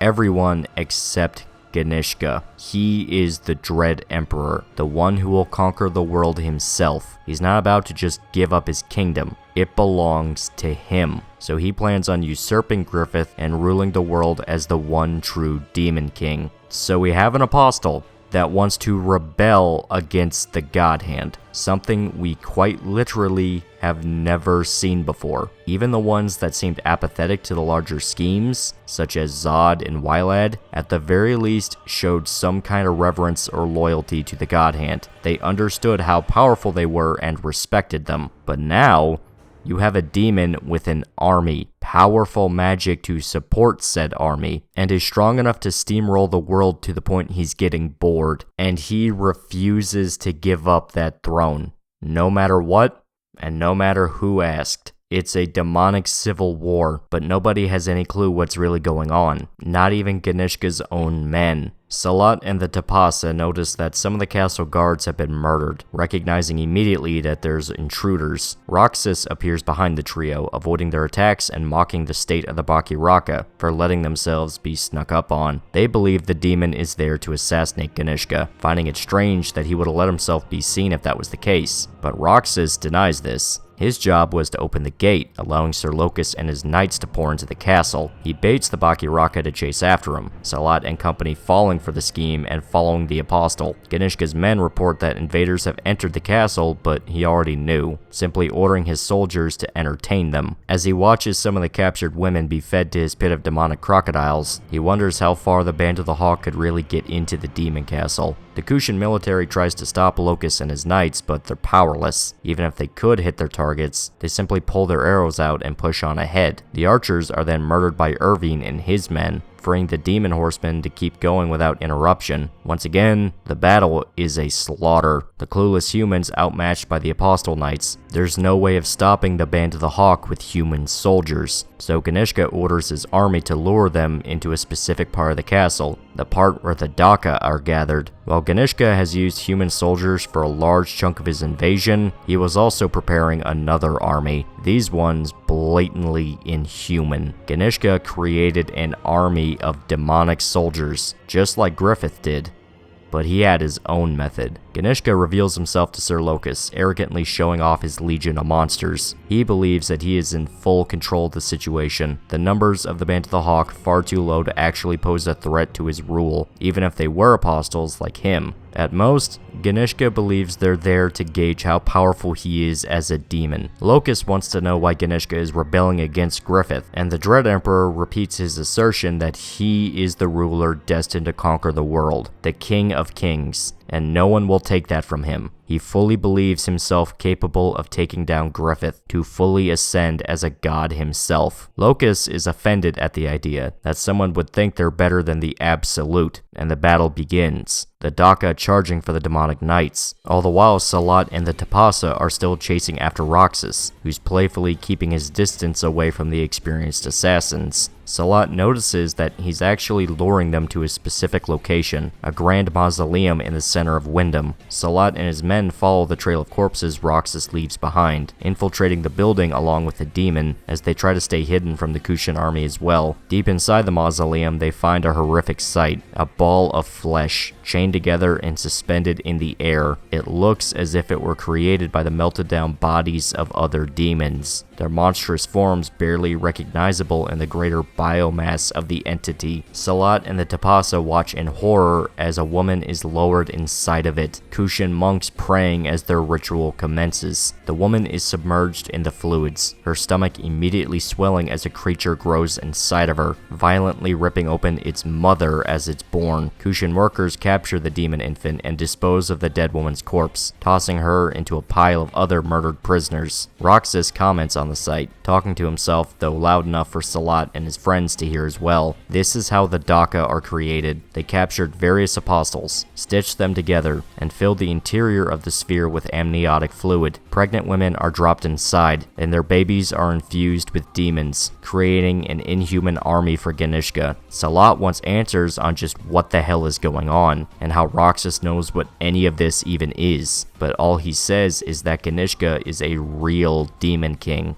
They're spotted by the workers inside, and Salat leaves with his companions, hit with a sickening realization that their emperor is doing something unspeakable. The battle outside is kicking off in full swing, Locust transforming into his demonic form to fight off the Daka, much to Ganishka's curiosity. His real form is this strange, metallic centaur-looking deal. Ganishka is fascinated by the powers of the war demons, now fully transformed and meeting the other demon army, though there were a lot more under the Dread Emperor's sleeves than he let them see. Salat and the Tapasa stay hidden as a full-blown war between demons kicks off, having no idea what the hell's going on, and being very scared and confused. As much as Salat hates to admit it, Roxas was completely right. Ganishka wasn't human, not by any definition. No matter how many creatures the Band of the Hawk kills, the Kushan demon army just keeps coming. Even if they are apostles, they will eventually hit their breaking point and be overwhelmed by sheer numbers. Ganishka wants to know if they can break through his army and actually deal any damage worth noting. Irving and his archers arrive just in time to try and attack the Emperor, only for their arrows to phase right through him. Ganishka didn't just create the mist, he is the mist. Ganishka's true demonic form is a cloud of fog, completely invulnerable to attack. On top of that, he can summon and conduct electricity through his mist, frying anything inside of it to a crisp. The sight of the Emperor turning into a giant cloud that can shoot lightning is yet another thing to put on the list of reasons not to trust Ganishka for Salat anymore, and he might seriously need to start considering a new career choice. But the Dread Emperor doesn't even bother to hide who he truly is, demanding that the Band of the Hawk surrender and obey him. They'll never accomplish whatever it is they came to do, so they can either bow to their new emperor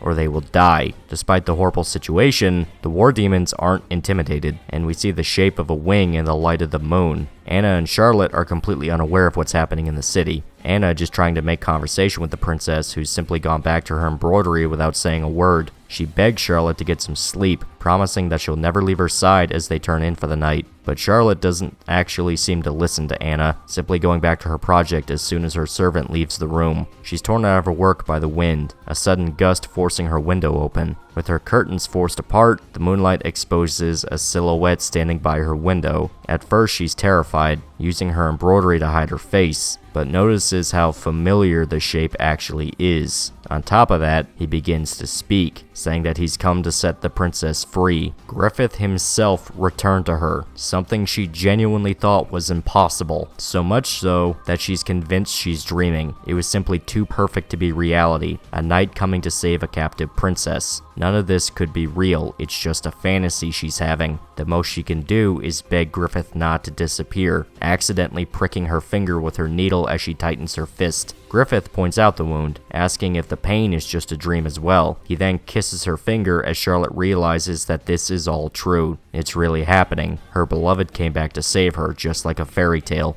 Anna is pulled out of bed, only told that the princess wanted to see her. Charlotte takes her servant into her chamber, simply ordering her to hang on to the bedpost no matter what happens. Anna assumes the princess simply had a nightmare, and isn't really listening to her, simply nodding along until she can go back to sleep, even as Charlotte directly tells her that Griffith has returned and is about to break them out of the Tower of Rebirth. Charlotte tries one last time to explain to Anna this isn't a dream. Just as the ceiling explodes above them, the Band of the Hawk withdraws from the battle, ramming through the Kushan line to escape, clearing a path directly out of Wyndham for the rest of the war demons to follow. Ganishka has no idea why they would suddenly retreat like this, especially when they could have actually won the fight. In fact, if a single demon could punch a hole straight through the city, why were they holding back in the first place? It's only then that Ganishka realizes what the real plan was all along. They were distracting him and his forces while they rescued the princess from his grasp, flying her high into the sky where he can't reach them. Anna and Charlotte are terrified at the heights, and the servant desperately tries to fall back asleep, now fully convinced this is a big dream. Charlotte considers the same thing for a moment, but remembers that Griffith proved to her this is all really happening. The warmth on her finger is still there. So the royal and her servant are flown far away from Wyndham, carried by Griffith and Nosferatu Zod, rescued from the Dread Emperor and a fate worse than death. Though with all we know about demonic babies and their human mothers, it probably would have still ended in a very violent death. Casca lucked out because the demon infant was really young and he was a very good boy. Charlotte probably wouldn't have been as lucky. Still, it seems like Griffith reunited with his waifu and is well on his way to stopping the Dread Emperor. Things are looking up for this two-faced scumbag son of a bitch. Sorry, force of habit, but I know what you guys are thinking. Man, It's nuts how this big civil war between demons is building up. It looks like shit is about to go down in a pretty epic manner. I wonder what Guts is doing. Well, don't worry, because it's time for the beach episode. Every manga has to have a beach episode. It's Japanese federal law, along with school festival chapters and Yakuza games ending with shirtless fights on tall buildings. For the first time in the series, you get to see our cast relax on the beach. Isidro immediately jumps into the water in excitement, only to get washed back to shore by the waves. Yeah, he grew up in the mountains, so it makes sense why a kid is this excited at seeing the ocean. Serpico is content just watching Isidro enjoy himself, while Eva Lyra is less impressed. She hates the ocean, since it's sticky and it smells like salt. Get your minds out of the gutter. You Coomer assholes thought I was making an anal beads joke in part 3 with the necklace.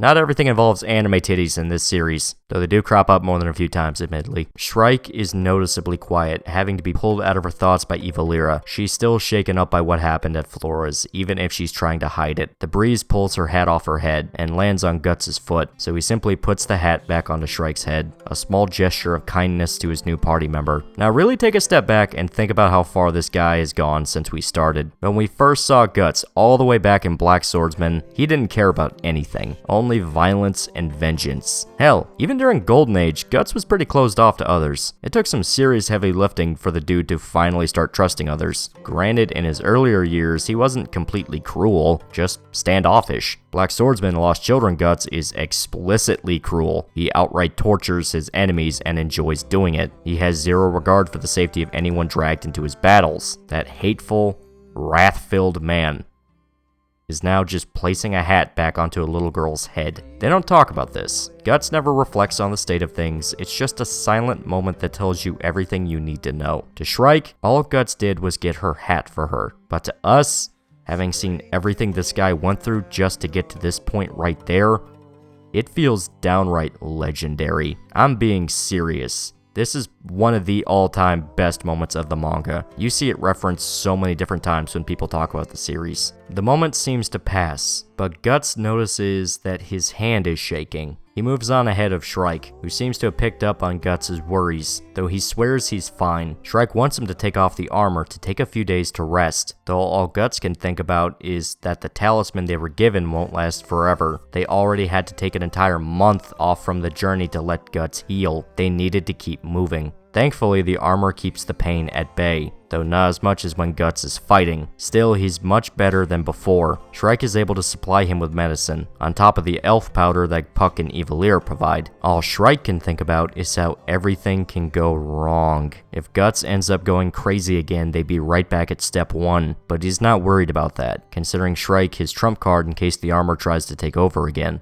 Shrike thinks back to what happened after they escaped Flora's. The armor ate into Guts for days, to the point they couldn't even get him out of it. All Guts could do was bleed. When they finally got Guts out of the Berserker armor, the pain came rocketing back all at once. His wounds reopened and forced him back into unconsciousness time and time again. Guts simply can't take on these new demons, not unless he became something worse. But to do that, it could end up killing him. Hell, he could end up dropping dead at any moment. But as she's racking her thoughts about this, Guts catches her attention, simply saying, "This is nice." Shrike is confused at what he means, and we see Guts simply watching Casca play in the ocean, smiling for the first time in a very long while. Though Guts claims he was just checking out the sunset, saying that he thought he could never be able to enjoy something like this again, or even be able to sleep through a night again. Serpico spots a cabin on a hill above and offers they all stay there for the night. They decide to rest, Guts taking off his armor so they can check his wounds. The first thing they notice is that Guts has lost weight, far more lean than his absolute brute physique from before. He's still a big motherfucker, but the armor is taking a lot out of him. That's not even talking about the wounds he received. They haven't closed much, and if the sea breeze blows over him, he won't be able to sleep. The salt in the air would hurt. Serpico readies dinner for everyone, but Guts notices something wrong with the soup. We're not told what exactly irks him, and Serpico assumes he accidentally added too much salt, but Guts brushes it off, saying he just has cuts in his mouth. The flavor is fine,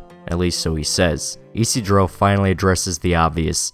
the tuft of white hair now sitting on Guts' head, deeming Guts' new nickname as the Slightly White Swordsman. It's like Guts aged 20 years in a single month. Now, okay, let's take a step back and talk about this for a bit. Remember, he's still only in his mid-20s. He was like 19 when the eclipse kicked off, if you do the math, and it's roughly been 3 years since then. So the dude is only 22 at this point. Maybe 23 if you believe it's been like 4 years or so. He's not even in his mid-20s. That's how much this journey's been taking out of him. The guy looks like he's 45. The party takes the time to rest in the cabin, Serpico helping Guts rearrange his equipment packs to fit his new armor, while Puck and Isidro talk about Elfhelm. The elf describes his homeland as a literal utopia, full of flowers and birds. I love singing and dancing, it's always springtime, just the absolute tropical paradise. Isidro thinks it sounds like hell on Earth, an entire island full of things like Puck, but Shrike heard some stories about it as well. The homeland is actually on an island known as Skellig, somewhere in the Western Sea. The island itself and Elfhelm lie within the interstice, so no records of the island exist in the physical world. Regular humans would never reach it, but Puck seems to have a natural sense of direction on how to return home to the island, so it's not going to be a problem. Shrike then explains that many magic users have lived on Elfhelm. It's practically a sanctuary for them in a way. Isidro teases Shrike by saying they treat her as a bumpkin once they arrived, but before the ass beating could get any worse, Farnese has something to say. More that she has a request, much to everyone's surprise, and especially Serpico's. Farnese wants to learn magic. She wants Shrike to act as her teacher, so she can become a witch. It's something she's been thinking about ever since the trolls. Shrike had the power to call down actual miracles, while all Farnese could do was cower and wait to be saved. And that one time she truly fought to save Casca, it was because the madwoman and the silver knife gave her courage. Shrike says the dagger was just a silver knife, but Farnese doesn't care. It was magic to her. Flora described magic as accepting the great mysteries around them and exploring the entire universe, so Farnese views this as her chance to really learn the truth about the world. Shrike isn't sure, saying that magic is almost impossible to learn if you haven't spent your entire life studying it. The older the student, the more rigid their worldview, making the transition into the astral realm more difficult. But on the other hand, Farnese has seen enough terrible experiences that her worldview is a tad more open than others. So despite Shrike herself still being a student, she'll teach Farnese what she knows. Farnese cheers in excitement, officially calling Shrike her teacher. The former head of the Holy Iron Chain Knights, the personal attack dog of the Holy See, the woman who executed countless people for heresy, is now a witch. The irony was not lost on Serpico. As the party takes in the scene, Farnese wanting to immediately jump to spellcraft, much to Shrike's annoyance, Guts senses something. Skull Knight is there with them, on the beach, and despite him being a cool dude, that's never a good sign. Later that night, Shrike and Evalira are alone on the beach, the elf begging her friend to go back inside while Shrike simply stares into the ocean. Guts joins them, saying it's hard to sleep with how bright the moon is, pointing out the full moon hovering above. Turns out neither of them could sleep very well. Shrike asks Guts to stop carrying his sword with him since the weight is too heavy in his condition, but Guts admits he can't relax without it. She begs Guts to go back inside and rest, but he simply changes the subject, talking about how the ocean at night creeps him out. The water's pitch black, and it feels like if he stares into it, he'll be dragged down into the bottom. Shrike remembers what Flora said about the ocean, that it actually leads into the astral world. It's so many different things all at once to people. Beautiful, dangerous, calming, horrifying. So many different emotions about one thing must have some influence of the astral world to it. Shrike never really considered what Flora was saying, but now that she's staring at the sea herself, it's finally clicking with her. Not just that, but the weight of everything that happened sinks in. She's staring at the ocean, far away from a home that's completely in ruins. She's on a journey she can never come back from. Guts pats Shrike's head, telling her to not worry so much about everything, and especially Flora. Guts could tell her death was affecting her, and might have actually held as sort of sympathy for Shrike. She wasn't the only one to have lost a parent figure. It's okay to take some time for herself, even telling her that if she doesn't find a chance to rest, she'll be old before her time. Something he has intimate experience with. Shrike denies this is a problem. Death means something completely different for magic users. It's not a goodbye. It's a rebirth into a new existence. Not something to be upset over. But even as she's saying this, Shrike is crying. She can't help it, hugging Guts as she lets her emotions out, the grown man simply letting her vent without saying a word. After some time, Shrike calms down, feeling relieved that she was able to not bottle everything up inside, now commenting that the sea breeze is stinging her nose. Guts admits that it's stinging his entire body, confirming that he's been pushing himself to stay outside. Shrike feels much better at the scene, no longer worried and simply smiling along with him. Evilira takes the time to tease the two, saying that Shrike is developing a crush on Guts, happy that it was him and not the pushover housemaid or the monkey. Shrike ends up so embarrassed by the elf shenanigans that she forces her into her hat, though Guts never took any of it seriously. It's just more annoying antics by elves. Guts doesn't like lollies. He likes MILFs, specifically short-haired, dark-skinned tomboy MILFs. A supreme patrician, you could say. But Guts notices something is wrong. Someone is there to see them, though he relaxes once he notices that it's Skull Knight. Guts thanks Skull Knight for everything that happened during the Flora Saga, but he knows that the Spectre only arrives when something bad happens, or when a demon is nearby. However, that's not what Skull Knight is there to talk about. He's there to warn Guts about the dangers of the Berserker armor. It will take the color from his vision. He'll lose his sense of taste, and his hands won't stop shaking. Everything Guts was dealing with earlier that day, the armor will take everything from him if he continues to use it as the Berserker. Shrike is horrified at the news, but Guts isn't worried. He'll never let it go too far again. He can tame the power of the armor. It's not destined to take everything from him. The witch in training takes his side, promising to never let the armor take over again. She also recognizes Skull Knight from the incident at Quillfoth and at Flora's. She wants to know how Flora and Skull Knight knew each other, saying that her old master always looked at the armor with nostalgia, despite how dangerous it was. She guesses that Skull Knight once wore the armor himself, something he confirms, almost proud at how shrewd Shrike is, of how well Flora taught her. Skull Knight admits that he and Flora were friends back when they lived in the Reason of Time. In fact, their relationship mirrors how Shrike and Guts are to each other. He warns Guts that even with the talisman, the armor is extremely dangerous. It will always look for a chance to take over. If Guts wants to stay a man, he needs to be careful. Otherwise, the Berserker armor will turn him into a monster. Guts wants to know why the demons attacked Flora, and Skull Knight says that it's all because of Griffith's goal. He exists beyond the mortal world, untouchable by the physical realm. Those living in the real world are merely characters dancing on his puppet strings. Them trying to fight against him would be like someone in a story trying to kill their author. It's just impossible. But mages exist outside the physical realm, in the interstice, and the larger astral world. They can stand against him, the God Hand. A single mage is more dangerous than over 10,000 soldiers. That's why Flora was murdered, all to make sure she wouldn't get in the way. And if they continue their journey, there will be more demons. They might even run into Griffith himself. The idea of running into Griffith again sends a flash of rage into Guts, the Berserker armor's cowl slithering across his back as it makes its way to his head, wanting to take control of his mind once again. Shrike calls out to him, snapping him out of it. Skull Knight repeats his warning from before. Guts can't protect Casca and face Griffith. He has to make a choice. But there is a small glimmer of hope. In the homeland of the elves, the king himself lives there, King Hanafubuku. Shrike recognizes the name, saying that the legends around Hanafubuku point to him having immense power. So much so that his reputation among magic users is unheard of. Yet Puck never bothered to say any of this. Would have been helpful. Hanafubuku is so powerful, in fact, that maybe, just maybe, they can actually bring Casca back. They could heal Casca.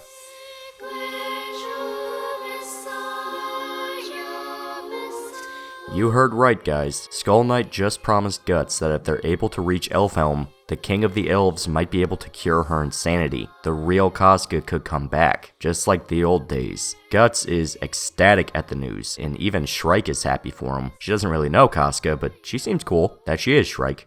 That she is. But the news isn't all good. They still have an arduous journey to complete. Elfhelm is still a far ways out, and worst of all, does Casca really want to come back? Sure, Guts wants to heal her more than anything else in the world, but is that what Casca wants? She would still be left with her memories of the eclipse, of something so nightmarish and terrible that it drove her insane to begin with, and it's gonna follow these two for the rest of their lives. Maybe, in a strange way, Casca is happier in her insanity, just mindlessly enjoying life without really comprehending anything. That might be better than dealing with stuff like this and this. Sure, it basically boils down to that classic "is painful reality better than a blissful dream" question, and pretty much everybody here wants Casca to come back, regardless of any potential consequences. Just know that things are not going to be that simple, and that's exactly what Skull Knight is trying to warn Guts as he leaves. We still have a long way to go before any of this really matters. Just keep chewing on this idea as we move on through the story. Now, as Shrike and Guts talk with Skull Knight, we see that Casca is actually outside as well, wandering on the shoreline. As she wanders, Casca meets a new friend, this little naked boy. The two just sort of stare at each other, taking a moment to sort of process the other's existence. The rest of the party searches the beach for Casca. It turns out Farnese left with her earlier so they could use the bathroom, and Casca just sort of got lost along the way. They start to get worried when Puck actually spots her. She's sitting on the beach, watching the water with the mysterious boy sitting in her lap. Guts and Shrike arrive in time to see what's going on, Casca reacting to Guts by pulling the boy closer to her. They don't know who the kid is, thinking he might have just been robbed of everything and wandered over to them, but Shrike notices something strange about him, and the boy is paying particular attention to Guts.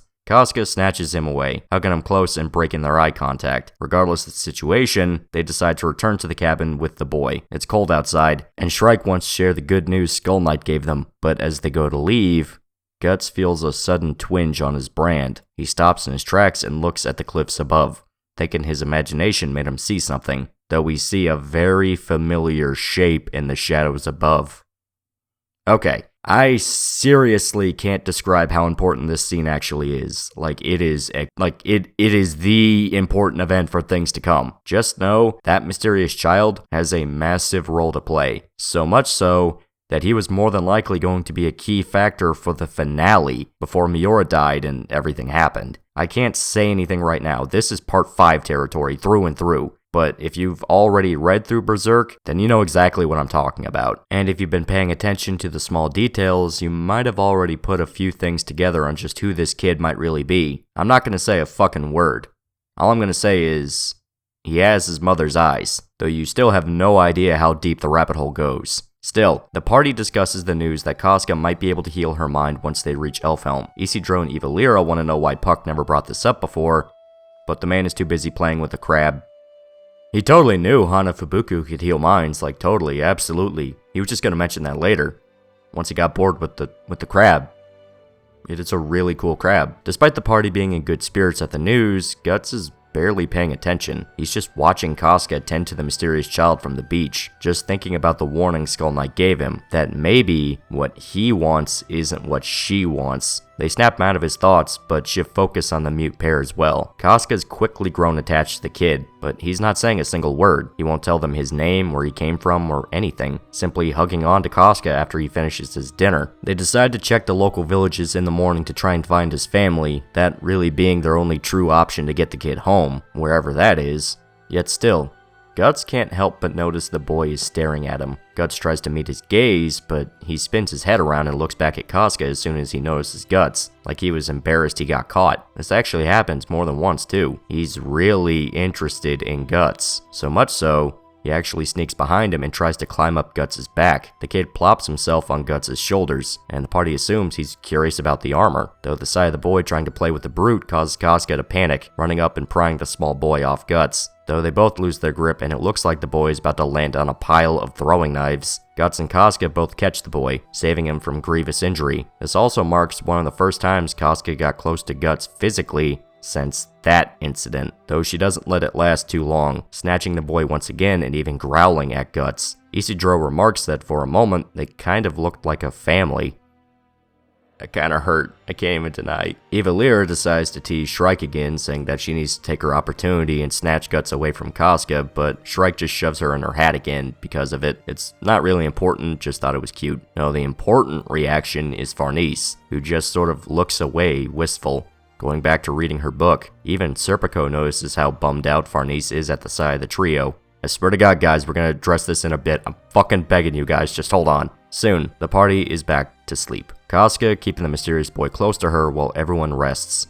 Everyone except Guts. He's just watching Casca and the boy sleep, thinking about the birth of the demon infant, his long-sensed buried paternal instincts drudged up, much to his grief. The last time Guts saw the child was at the Tower of Conviction, only a brief flash of a moment, and despite all the hate and venom he spewed at the corrupted infant, all the times he screamed at it or even tried to kill the baby, Guts can't help but wonder where it went, thinking it must still be wandering alone in the night looking for them. Even if the baby wasn't human, instead a warped and fleshy monster that drank blood, it was still Guts' child. As much as he tried to deny it, he still had some lingering affection for the baby, and in a way, Guts was sort of given another chance at a family, though Isidro and Shrike aren't exactly helpless children. They still give the traumatized warrior the opportunity to act as sort of a patriarch figure, but even if Guts has a new group of loved ones, he'll still grieve and regret losing the ones that came before. It's not something he can just forget and pretend never happened. This Guts is definitely a lot more self-reflective than who he was before. In fact,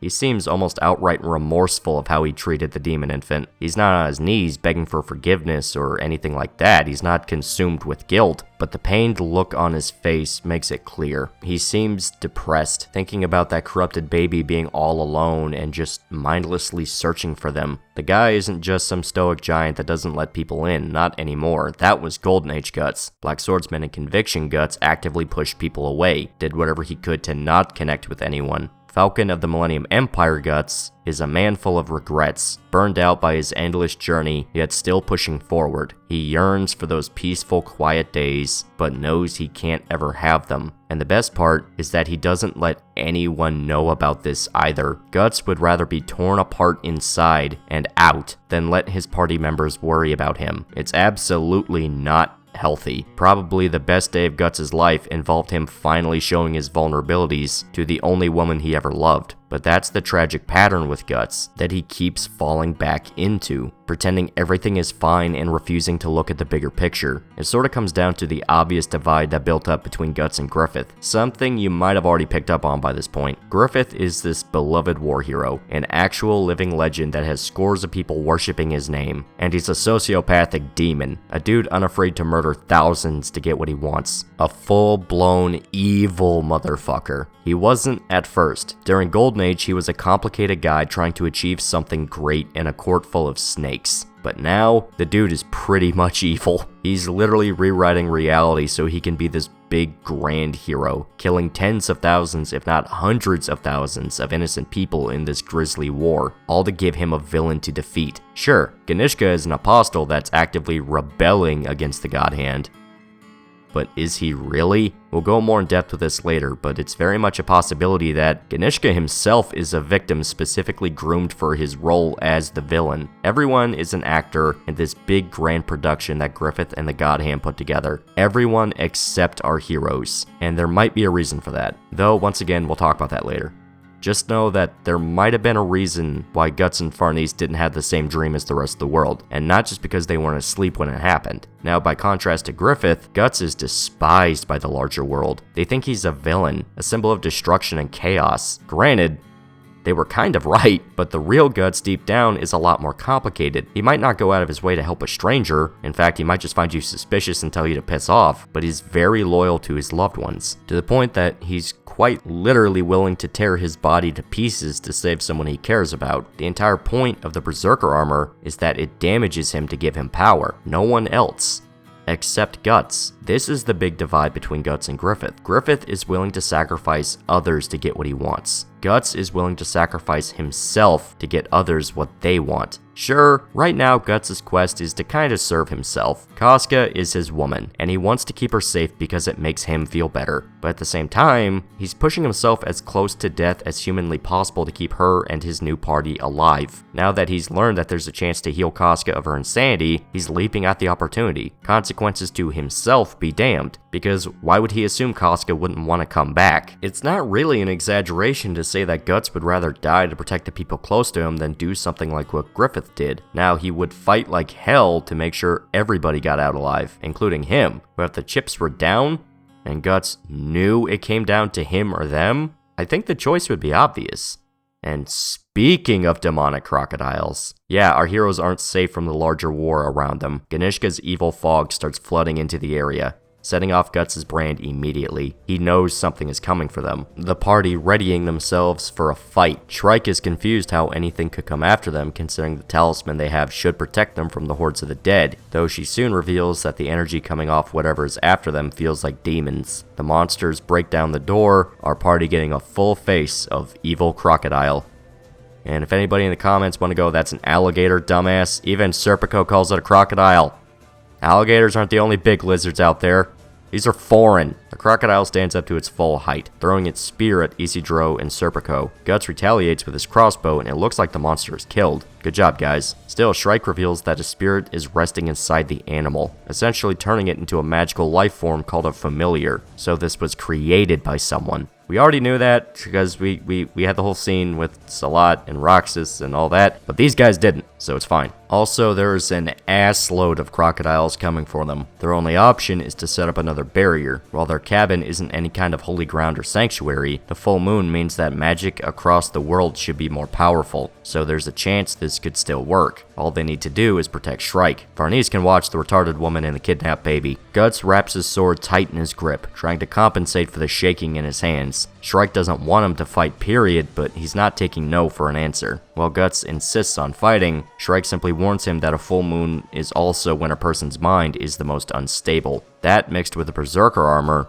means bad news, so he has to be extremely careful. The fight begins with Isidro throwing the magic berries at the demon crocs, exploding against their flesh when they make contact. Serpico attacks as well, using his wind magic to slice the crocodiles to pieces. The sight of this manservant styling on him causes Isidro to get reckless, wanting to cut apart one of the demons himself, though he quickly learns that was a terrible idea. Puck has to quite literally explain what went wrong step by step to get Isidro to understand. The crocodiles already lay low, so Isidro's small posture works against him. He was practically rolling like a bowling ball straight into its mouth. What he should have done is throw a berry at the croc, roll in, and attack as it reels from the explosion, which he does, even getting the chance to stab a second crocodile with his flame dagger. Isidro is slowly, yet surely, becoming a badass. We're proud of you, boy. Guts will play catch with you one day. Still, he only managed to kill 2 of them, and there's an entire horde of the things coming for them. But that's where Guts comes in. For a guy supposedly on death's door, he sure doesn't fight like it. He's right back to tearing apart monsters to pieces. Just ignore how Guts is having trouble swinging the Dragon Slayer. The party members didn't see it, so it didn't happen. Yeah, the armor is taking a lot out of Guts, to the point that he's getting physically weaker as time goes on. It really is aging him before his time, taking his senses away and even sapping the strength out of his body. That's why I said that the armor isn't really an upgrade. It's worse than just some evil rage mode he has to watch out for. It's slowly eating him alive as he wears it. It's like a parasite that makes the guy completely dependent on the armor. The more it weakens Guts, the more he has to use the armor to compensate for it. It's one hell of a consequence, and it's only going to get worse with every fight. Though Guts isn't about to speak a word of this to the others, he's simply gonna suck it up and force himself ahead. All the while, the women and the mysterious boy stay inside the cabin, waiting for Shrike to finish her ritual and put up a barrier, though it's looking like they're safe from the monsters. The 3 fighters of the group in perfect sync as they fight off the crocodiles. Serpico fully mastering his wind magic, and Isidro perfecting his roll and stab combo. Guts is just as effective as ever, but he feels the armor trying to take over. The beast can smell the blood, and it's itching for a chance to get out. Guts has to fight the Berserker armor as hard as he's fighting the demon crocodiles, only using the minimum amount of power, just enough to keep him moving, though it's clear he's having trouble keeping things balanced. Farnese tries to stand guard for Shrike and Casca, only equipped with her silver knife to fight off any creatures that get too close, but the sight of a giant flesh-eating crocodile holding a spear has her understandably a bit shaken. It seems like the thing is just gonna steamroll past Farnese and slaughter them all.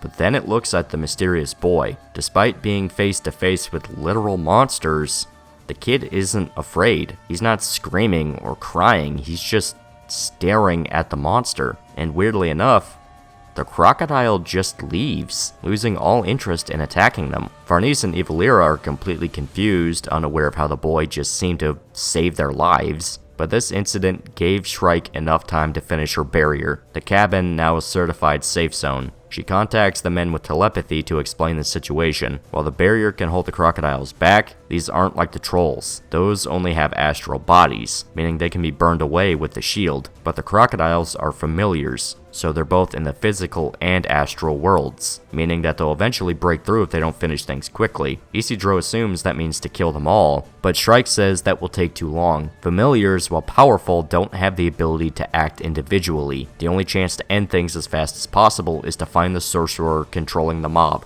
So they have to bide some time as Shrike searches the area for him. It sounds easy, but the longer they fight, the more the Berserker armor creeps into Guts' mind. It's becoming a serious problem, as are the crocodiles coming for the cabin. Just as Shrike said, the barrier is only good for slowing them down. Isidro ends up getting cornered by a group, but Guts saves him. Visibly frustrated at how long it's taking Shrike to find the sorcerer, she finally spots where the magic is originating from, and Serpico breaks off from the group to kill them, finding an entire group of Kushan magic users. Once they're all dead, the crocodiles revert back into just being regular animals, all sense of higher thinking gone. It seems like the day is saved, and Guts never needed to use the Berserker armor either, though the struggle to stay in control of himself took a lot out of the guy. As the party get their bearings, Serpico finally takes note of the men leading the attack. They're part of the Kushan Empire. Throughout their entire journey, they've barely been paying attention to the state of politics in Midland, so they've been blissfully unaware of the demonic invasion. A Ganishka-shaped cloud of fog pours out of the sorcerers, flowing out and towards the ocean, where a new shape is starting to emerge. They still have monsters to kill. Everyone snapped right back into the battle as a mutated hybrid of an elephant and a jellyfish forces itself out of the sea. Technically, these are created through whales, but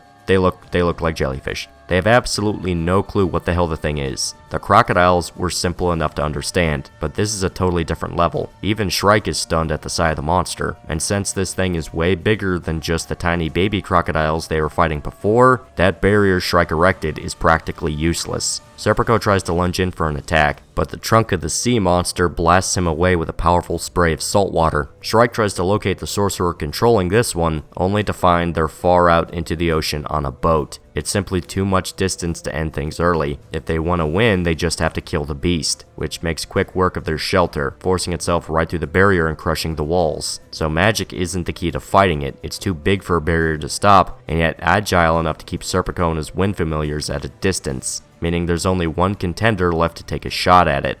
Guts. Shrike immediately shoots the idea down, saying that he's marching ahead to meet the sea beast, and is straining himself to keep the Berserker armor in check, and to make matters worse, it's a losing battle. The Beast of Darkness slowly materializing on his cloak and going for his head. Guts and the monster trade blows, his massive sword doing considerable damage to the wall of jellyflesh. Isidro is excited at the sight, thinking that it's a sign that Guts is back to his old self, but Shrike is terrified. The armor is taking over, slowly but surely. Guts is putting so much effort into keeping the Berserker armor at bay that it's giving the monster the chance to deal punishment, sending him flying backwards with its trunk. The beast approaches Guts, ready to finish him off, but Isidro grabs its attention by throwing a handful of bombs at its face. It doesn't do much damage, but now it's coming for the rest of the party instead of Guts. He's paralyzed against the cliffside, helplessly watching the monster make its way over to his companions. The sight of the others in danger is enough to flip the switch.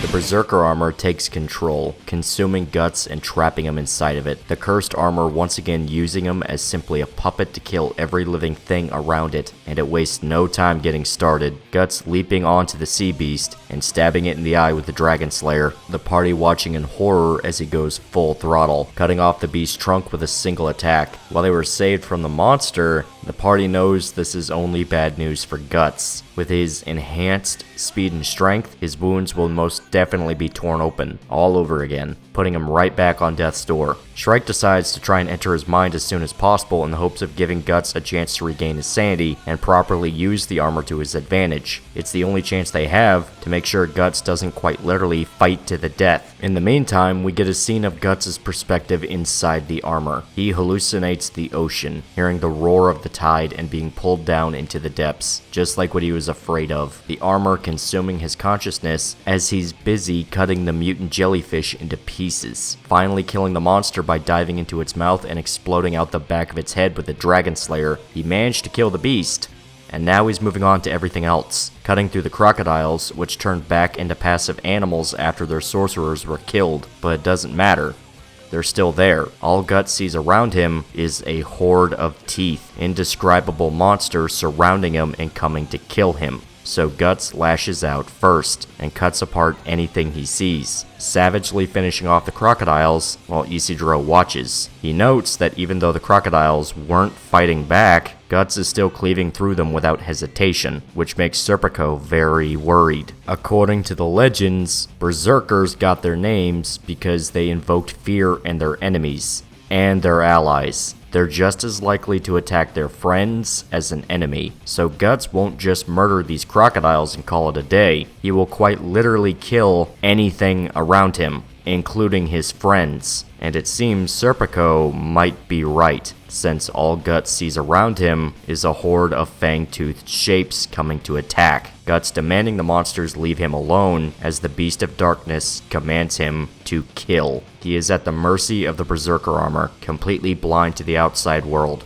Before long, everything on the beach is dead. Guts standing alone in a pile of dismembered crocodiles, still consumed by the Berserker armor. He shifts his attention to the party. Serpico standing in front as Guts skulks towards the misshapen beings in his vision. Shrike still needs time to prepare her spell, but it's too little too late. Guts charges forward as Serpico orders everyone to get back, ready to fight Guts to at the very least serve as a distraction. But something causes Guts to stop in his tracks, a mysterious voice commanding him to not attack. A bright silhouette of a child appears before Guts, acting as a guardian for the others. Guts roars at the ghostly figure, but it simply tells him to not be afraid. The ones in front of him are not enemies. The ghost touches the Berserker armor, its presence and power strong enough to completely snap Guts out of the trance. The armor fights to keep him under its thrall, but the ghost tells him to strain his eyes towards the light, as though Guts was drowning underwater and needed to find the surface. The ghost tells him to stretch out his hand, just in time for Guts to register the presence of Shrike, her astral form desperately reaching out to him in the depths. The little girl is able to pull Guts out of the armor's influence, finally saving him and the others from its wrath. They're relieved that Guts is okay, even if it took a lot out of Shrike to save him, but he is infuriated. Skull Knight's warning came true once again, and he was powerless to do anything to stop it. The armor was simply too much, and he almost killed the only people he had left. Shrike comforts him by repeating the speech he told her earlier that night, about how being stubborn and set in your ways will make you old before you realize it. Guts calms down at the gesture, and it seems like the battle is well and truly finished. Isidro thinks they've finally mastered their new strategy for fighting. Let Guts go crazy with the Berserker armor and you just have Shrike pull him out of it if things get dangerous. The young witch hates the idea, since it means putting Guts at risk on a constant basis. But Isidro doesn't really think that's much different from the usual affair. Farnese even seems content with how things played out, happy that everyone worked together to fight off the horde. Even if it was a risky fight, they managed to win. Guts laughs everything off, saying it's awkward being comforted by women and children.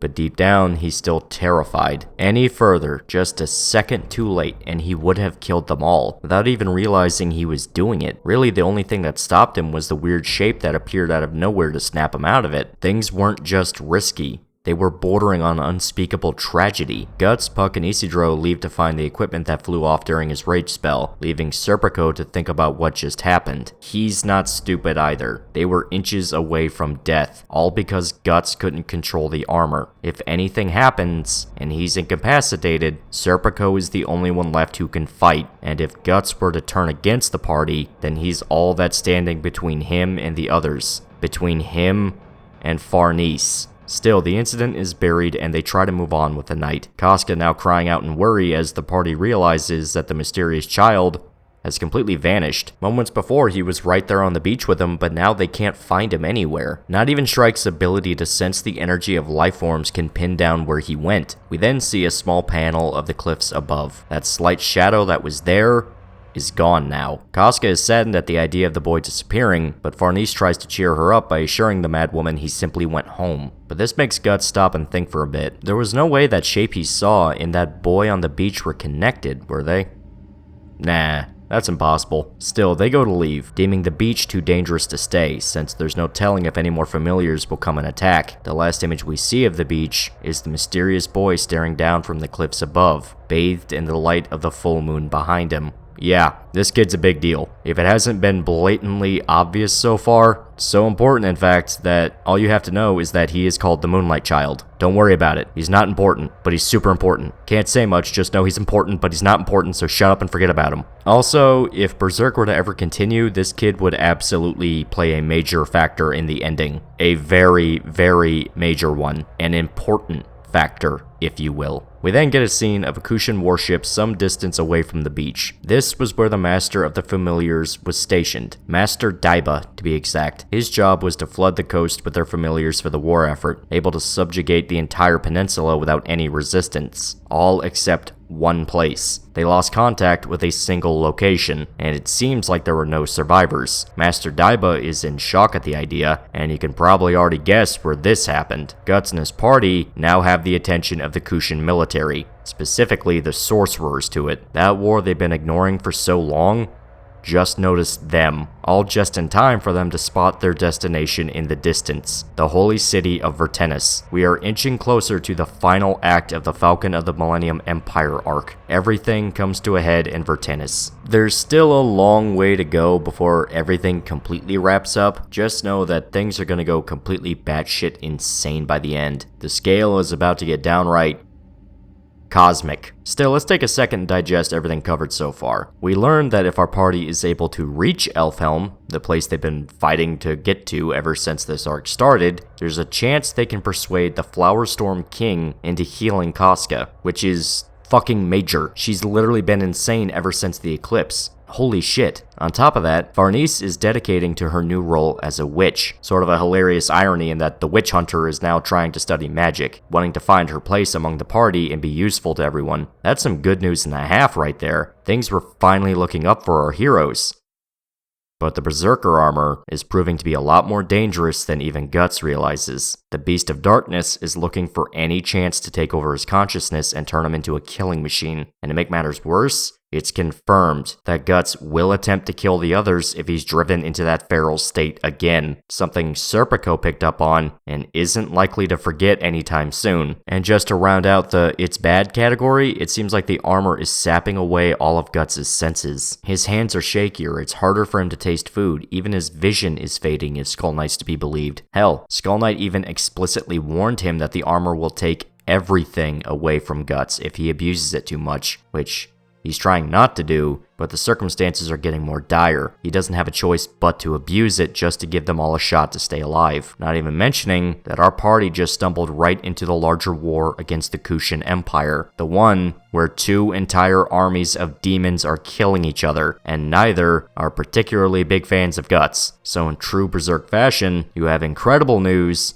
stacked alongside complete hellish news. And you want to know the best part about all this? The bad news only really impacts Guts. He has to shoulder the burden of wearing the Berserker armor. He has to force himself to stay in control during battle. He has to deal with the cursed armor eating his flesh and robbing him of his senses. Yet, he doesn't complain once. All he cares about is getting everyone else to safety. His condition doesn't matter, at least not right now. The guy will still absolutely fight to stay alive, but for a different reason than before. In Golden Age, Guts fought to stay alive purely because he didn't want to die. His survival instincts took over and he just pushed forward to try and win. In Blackswordsman and the beginning of Conviction, he was still afraid to die because he saw the consequences of that, but it's clear his ultimate goal was reaching Griffith. No matter what, even if they tore his limbs off, Guts was going to take a shot at the God Hand. But now, he's fully evolved into a new man. He's become more quiet. All that rage and aggression has sort of sunk down deeper into his personality. It's still absolutely there. The guy will kill if he gets pissed off, but instead, he's more protective, almost paternal in a way. He has this new group, a new family, and he would rather die than see them hurt. Hell, he's going out of his way to not tell them what's happening, just to make sure they're not worried. Just to make sure they aren't scared of him, like how Casca is now. This is definitely one of the most painful arcs, at least in an emotional sense. Yeah, you don't have those blisteringly intense fights like before, but there's still good stuff here. Plus, it's pretty clear that the story isn't really about the action anymore. It's about Guts changing as a character and dedicating to a new path in life, one that lets him make peace with his grief and hopefully find a new home. And I absolutely love it. As stated, Guts is the reason I read Berserk. and this arc is part of the reason I find him to be probably the greatest protagonist out there. Guts simply stands alone from so many different protagonists in media. He's brutal, he's cruel, he does not hesitate, he's a complete asshole if he's given the chance to be, he is unafraid to torture a motherfucker, yet in the same vein, he deals with unspeakable sorrow. All he wants is for Casca to be safe and happy, so he will do whatever it takes to protect her, even if she hates him for it. Guts never receives praise or recognition for what he does. The only time he was seen as a popular figure was back in Golden Age, after the war with Tudor ended, and even then it was a brief period, which only happened because he was with the Band of the Hawk. Other than that, Guts has never really been seen as a hero. If anything, if the stories about the Blackswordsman spread as far as it did to get the Holy See involved, everyone sees him as the villain, the figure that brings destruction and death with him. Of course, that wasn't the real Guts. We've talked about this. It was just his rampage after the eclipse ended. He's really chilled out and become more like his old self. Quiet, introspective, damn near gentle with the people he cares about. It's a weird marriage of conviction-era Walking Death Guts and the contemplated introverted Guts from Golden Age, and everything else around him just gets more strenuous and demanding, to the point that really, it's looking more and more that Guts might eventually reach his limit, like in the permanent sense. I'll explain further in part 5. Just know that I fully believe Guts was not meant to make it to the end credits, if you know what I mean. A very interesting era for the story, to say the least, but we have to talk about this when it's time. Coming back to our summary, we see that the party has finally reached the city. They're surrounded by various armies, merchants, and mercenaries. Serpico notes that all of the armies and territories controlled by the Holy See have gathered in this one city for the war effort. Shrike is uncomfortable seeing the scores of soldiers, calling it all barbaric, but Isidro is enamored with it all. He wants to know what army would be considered the strongest, and Serpico explains the various ups and downs of the armies. Tudor, with Midland in complete decay, has now risen to be the top dog. Ironic, when you really think about how hard Guts fought in the 100 Years' War. He continues to impress Isidro with his knowledge of the various histories and militaries, using his experience as a herald of arms. Meanwhile, Guts is swept up in a feeling of nostalgia, finally back home on a real battlefield.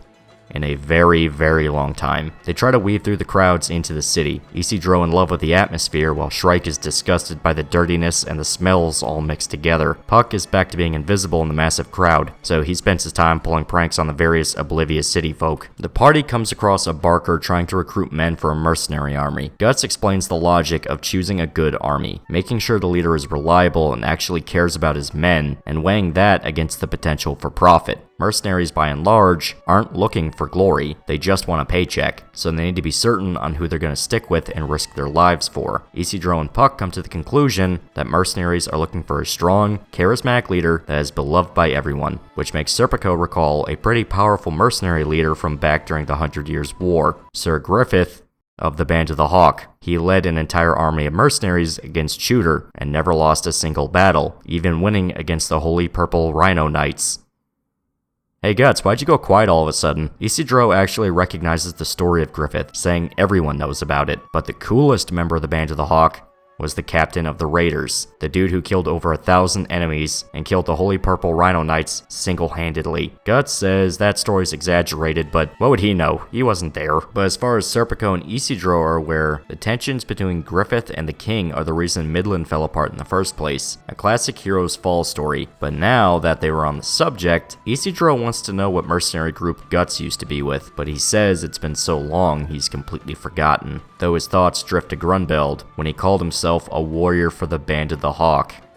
No matter what he says, that's gotta sting. As they approach the city gates, they're stopped by the guards. They notice that Shrike is dressed as a witch, and that's a big no-no in the Holy City. Serpico assures them that they're simply a traveling performance group and the outfit is merely a costume, but Shrike just uses her magic to brainwash the guards to let them through. Unfortunately, the other people around them notice, so Shrike ends up having to use her magic again and again, creating a whole mob of brain-dead zombies, creating even more of a scene. Isidro pulls her aside and tells her that they need to buy normal clothes to keep themselves inconspicuous, much to her annoyance. They argue, and Isidro pushes her shoulder, knocking her hat off, which is then run over by a passing cart. He feels bad over it, but doesn't seem to quite understand how much he hurt her feelings. Shrike is now openly crying, even running off on her own into the city. Evalira tears into Isidro, telling him that her hat and her clothes were handmade gifts gifts from Flora, the last things she has from her old home that weren't burned to ashes. The elf woman chases after Shrike to comfort her, and Guts orders the boy to go after and follow them. The adults will look for a place to stay. Isidro needs to apologize for what he did. Shrike wants to find a place with no other people, to be completely alone. Both her and Evilira hate the city. It's suffocating. There's no solitude. They miss the forest. They eventually stumble their way into an alleyway, where a strange figure sits at the other end. It's a wisp-like creature, a vague silhouette of a person. Evilira demands to know what the figure is, but it only cries out to them, then disappearing around the corner. The two follow the ghost and find a grisly sight, the local hanging grounds. Entire lines of men hung at the gallows. The wisp came from one of the bodies, confirming that it is the soul of a dead man that can't move on. She uses her magic to flash through the memories of the dead man, seeing that he was a slave who was hung once brought to Vertennis. The rest of the corpses react to her magic, begging Shrike to set them free of their torment. Two city guards spot Shrike, and she demands to know why these men were hung. They try to brush her off, but she's quick to cast another spell to get answers. Simply put, the men were all Kushan, but they were just slaves brought to the city. It has a thriving slave market, since merchants from all over use Vertennis as a port. Originally, they would have just been sold off, but with the war going on and Vertennis now deemed the Holy Sea's naval yard, they had to be purged. So even though these slaves weren't part of the Kushan Empire,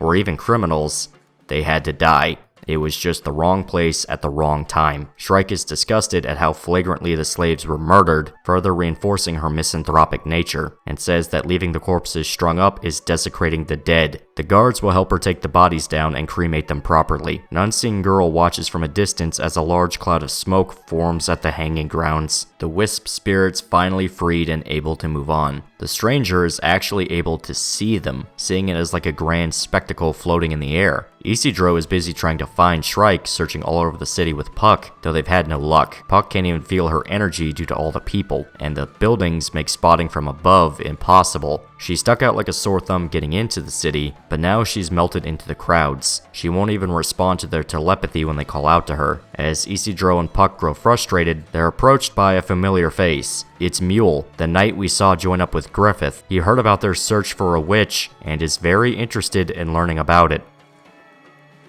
Uh-oh. Meanwhile, Shrike and Evilira wander their way down to the docks, coming face to face with a massive warship. The size of it makes Evilira uncomfortable, and they're completely surrounded by ships just like it. Entire forests would need to be cut down to make all these ships. And Shrike can't help but wonder why they even need stuff like this. Is it all to explore? To conquer? So many people coming together to do all sorts of terrible things. Shrike's world was so small before. Now she's thrown into a cold, cruel one that makes her feel microscopic. Yet, this is where everyone else belongs. The only place they've ever known. It's the exact opposite of what Shrike knows. Her world of magic drowned out by the sheer mass of people. She started off the journey believing she had all the answers, but that was back in the forest, fighting trolls, staying with Flora. When it came to magic and fantasy, Shrike was the expert. Now in the face of civilization, she's out of her element, as bad as the rest of them are. Back with Isidro and Mule, we see that the boy is instantly distrustful of the knight, who's simply asking where to find the witch he was talking about. He's not hostile or anything, just a little snooty, but he dismounts his horse and approaches Isidro to be on equal level. Turns out, he's looking for someone himself, and it might be that witch. Isidro sees this as proof he's trying to arrest Shrike, but Mule has no clue what he's talking about. Still, the boy makes his escape, and Puck even tries to drive a chestnut into his face. Though Mule is able to dodge it, for some reason,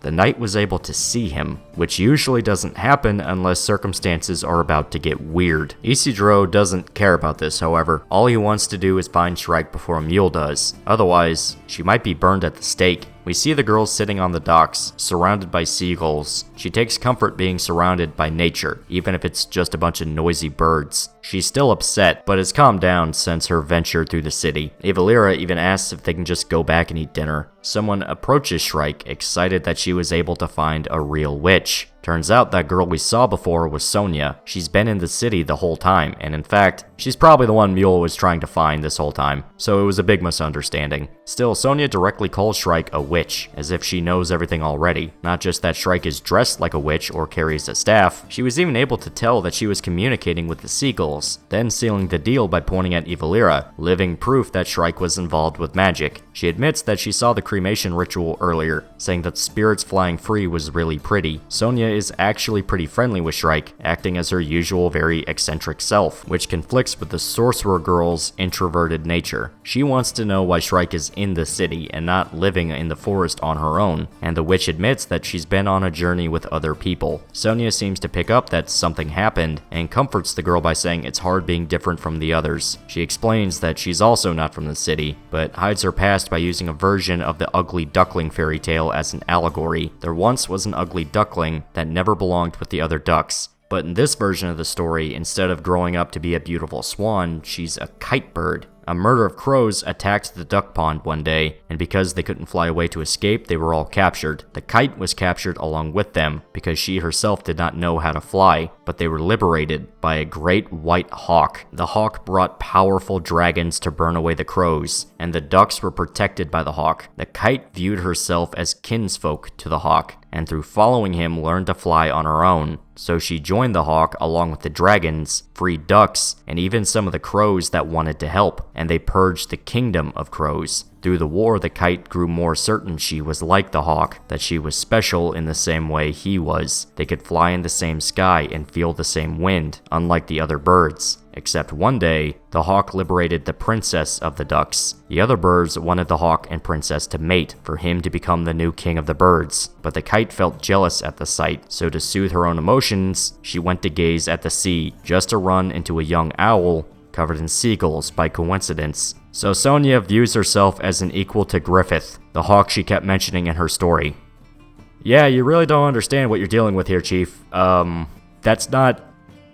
No. That's not going to end well. Sonia definitely views herself as an outsider to the rest of the world, clearly having some form of latent magical psychic abilities. But she's playing with fire here. It's strange, because she's aware of the existence of apostles and their downright evil natures, but seems to brush it off as no big deal. It's not clear how much of it is the brainwashing from Griffith, and how much of it is Sonia just being plain psycho, but having the truth be so blatant to everyone but the rest of Midland is part of why people can find this arc a little tedious. You just know that Griffith is planning some downright unspeakable shit for the rest of humanity, but everyone except our party is completely oblivious and willfully walking into the gas chamber. Hell, Guts is really the only one at this point that's aware of how evil Griffith is. Puck sort of knows. I mean, he was there when he told Rickard the truth, and he kind of just put two and two together. He knows he's part of the God Hand, and he fucked over Guts. But the full extent is something only Guts truly knows. Casca is batshit insane because of it. When Rickard learned the truth, he all but begged to come on the revenge path. He couldn't live with himself if he didn't. Skull Knight seems to know what the God Hand are planning, but he's vague on the details. And really, he only seems to show up when he wants to. The rest of the party is partially aware. Barnice was about the only one who picked up on the fact that Guts and Griffith knew each other, but they still don't really comprehend the larger picture, and she doesn't fully get how big of a deal this all is. It can be frustrating seeing how blind the rest of Midland is to the danger that's staring them in the face. Hell, the God Hand created the exact circumstances that the nation is dealing with. They created Ganishka. It's heavily implied they created the plague. There's also the famine the country was dealing with, and why would we assume they didn't have a hand in that as well? This is all very, very obvious. The truth is right there. It's just nobody's putting the puzzle pieces together. Now, in their defense, it's not like they can just naturally stumble into stuff like the existence of the God Hand and apostles and their true nature and what creates them and Baelitz and all the shit that Guts knows and his party knows, but you'd think they'd at least show the tiniest bit of skepticism when this war hero everyone thought died suddenly shows up with an army of demons and just starts killing everything in sight. I don't know. Some about that would kind of raise a red flag or two to me, but we're talking as people that are not brainwashed by a godlike entity, so you know. Can't exactly throw stones in a glass house. But yeah, Griffith's entire story is the epitome of selling a cure to a problem he himself kicked off. And it's very obvious Griffith is not finished fucking with mankind. So really, Sonya is not a bad character. It's what she represents. She's really nice to Shrike when she has no obligation to be. It's just, you know, she's literally the symbol of the blind denial of reality, even if it's staring them in the face. She sort of acts as the polar opposite of Shrike. Shrike represents mages, people who want to dig deep and find the truth about the world in the face of the impossible. She wants to know everything, yet is also clever and careful. She doesn't like the rest of humanity because she thinks they're stomping around on the very energies and spirits trying to help them. She's the exact opposite of blind faith. She's actually very skeptical of the world around her because that's the nature of a mage. She has to know how things really work, not just how she wants them to work. Hell, the exact minute she saw Griffith, she recognized him as the literal Antichrist walking the earth. Sonya has no clue what her gift is, and doesn't seem to take anything seriously, even when she's surrounded by literal flesh-eating demons. She fully believes Griffith, a demon of incomprehensible power that is shifting reality around him at a whim to serve his own agenda, is her equal, that they belong together because they're the same, not to be mean. But Sonya is fucking stupid, because she is the average Midland villager dipping their toes into magic. She doesn't know about spells, or any real sorcery, just her psychic abilities that, while powerful, are nowhere near what we saw someone like Flora pull off. And in fact, she's dipping her head into something that she doesn't belong in, and it's probably not going to end well for her. One is very aware of the dangers ahead. The other is just barreling through life with no regard for what's on the horizon. You can just smell the tragedy coming, especially since Sonya seems to want to be Shrike's friend. Isidro finally gets a hint that Shrike is at the docks, but he needs to hurry. Once the sun starts to set, the black market merchants come to port, including slave traders, so she could be kidnapped and sold off if he doesn't get there in time. Back at their conversation, Sonya wants to know if there's anyone in Shrike's party that actually understands her. She admits that they're all normal people, so it's hard to think of anyone, though for a brief moment, she flashes back to when she cried at the beach with Guts. Sonya and Evalira notice her new blush, and no doubt her mind was red as well, so they say that she's in love with whoever she's thinking about. Shrike is embarrassed and swears that he's just an adult that paid attention to her, though Sonya isn't convinced. It has to be love. Nevertheless, it's time she head back home, saying they both have people they care about. The comfort was enough to cheer Shrike up, now motivated to get back to the others. Though this was just in time to see a commotion back at port. A small mob of Kushan children are fleeing a group of sailors. The children are surrounded by the slavers, intent on recapturing them all to sell off, but Shrike and Sonya both intervene. Kind of a dick move to get in the way of a legal business transaction, Shrike, but it's okay. You didn't understand the nuances and complexities of civilization. Also, child slaves are not people. The sailors laugh at the sight of two little girls trying to stand up to them, sarcastically asking if Shrike is really a witch. Sonya accuses the men of being pirates, but they actually deny this. They are legal traders, giving express permission to buy and sell slaves. They bought the children in Vertennis and plan on selling them off. The city guards getting cold feet at hanging the kids like the men before, so they're just unmarked contraband. Funny enough, if the kids stayed in the city, they would be killed for being Kushan. So in a really disturbing way, the slave traders were saving the children's lives. Though absolutely not out of a sense of altruism. They simply saw an opportunity to make some profit, nothing more. Sonya makes a strange comment, saying that maybe the city burning down isn't such a bad idea, as though it was something she was thinking about before running into Shrike. The witch says she doesn't care what the local laws say, what they're doing wasn't right and they need to be punished. One of the sailors tries to grab Shrike and kidnap her, but she uses a spell to completely paralyze the man. His friends assume he's just playing along with the little girl's performance, but he's not joking. He can't move. Sonya is excited to see real magic, and the paralyzed sailor is knocked unconscious by a flying stone. Yeah, Isidro finally found the girls. Sonya thinks this might be the guy that Shrike has an interest in, but she assures her Isidro is just a dumb monkey. Plus he smells. Isidro calls out the sailors, loud and proud, just as boisterous as always, fully accusing them of being pirates, and also pedophiles. I'm not kidding. In fact, Isidro wants to know why they aren't kidnapping women with dummy thick hips and big mommy milkers. It has been like 6 hours. I want to get some fucking sleep. I'm fucking begging God, please. The slavers actually laugh at Isidro's rambunctious nature, but that one he knocked out is pissed. He gets up and takes a swing at Isidro, who uses his rolling slash move to cut his leg, almost by reflex by this point. But now, the pirates are a lot less happy. He cut open the artery of their friend, meaning he'll be dead in a minute. This is officially the first time Isidro has ever killed anybody. He's fought monsters countless times, but this is his first actual to-the-death fight with somebody, and he's terrified, shaking like a leaf as the slavers surround him, and they fully plan on killing him for retribution for their buddy. Shrike tries to prepare a spell in order to help Isidro out of his mess, but he demands she stay out of it. If she uses magic out in the open like this, they'll be burned at the stake. Even though he's at risk of being violently murdered by drunken sailors, he doesn't want Shrike to risk being caught and killed herself. Despite how much the two bicker back and forth, he really does care about her safety. Sonia outright calls him heroic, but also a monkey. But wait, Isidro told Shrike to hold off on her magic through telepathy.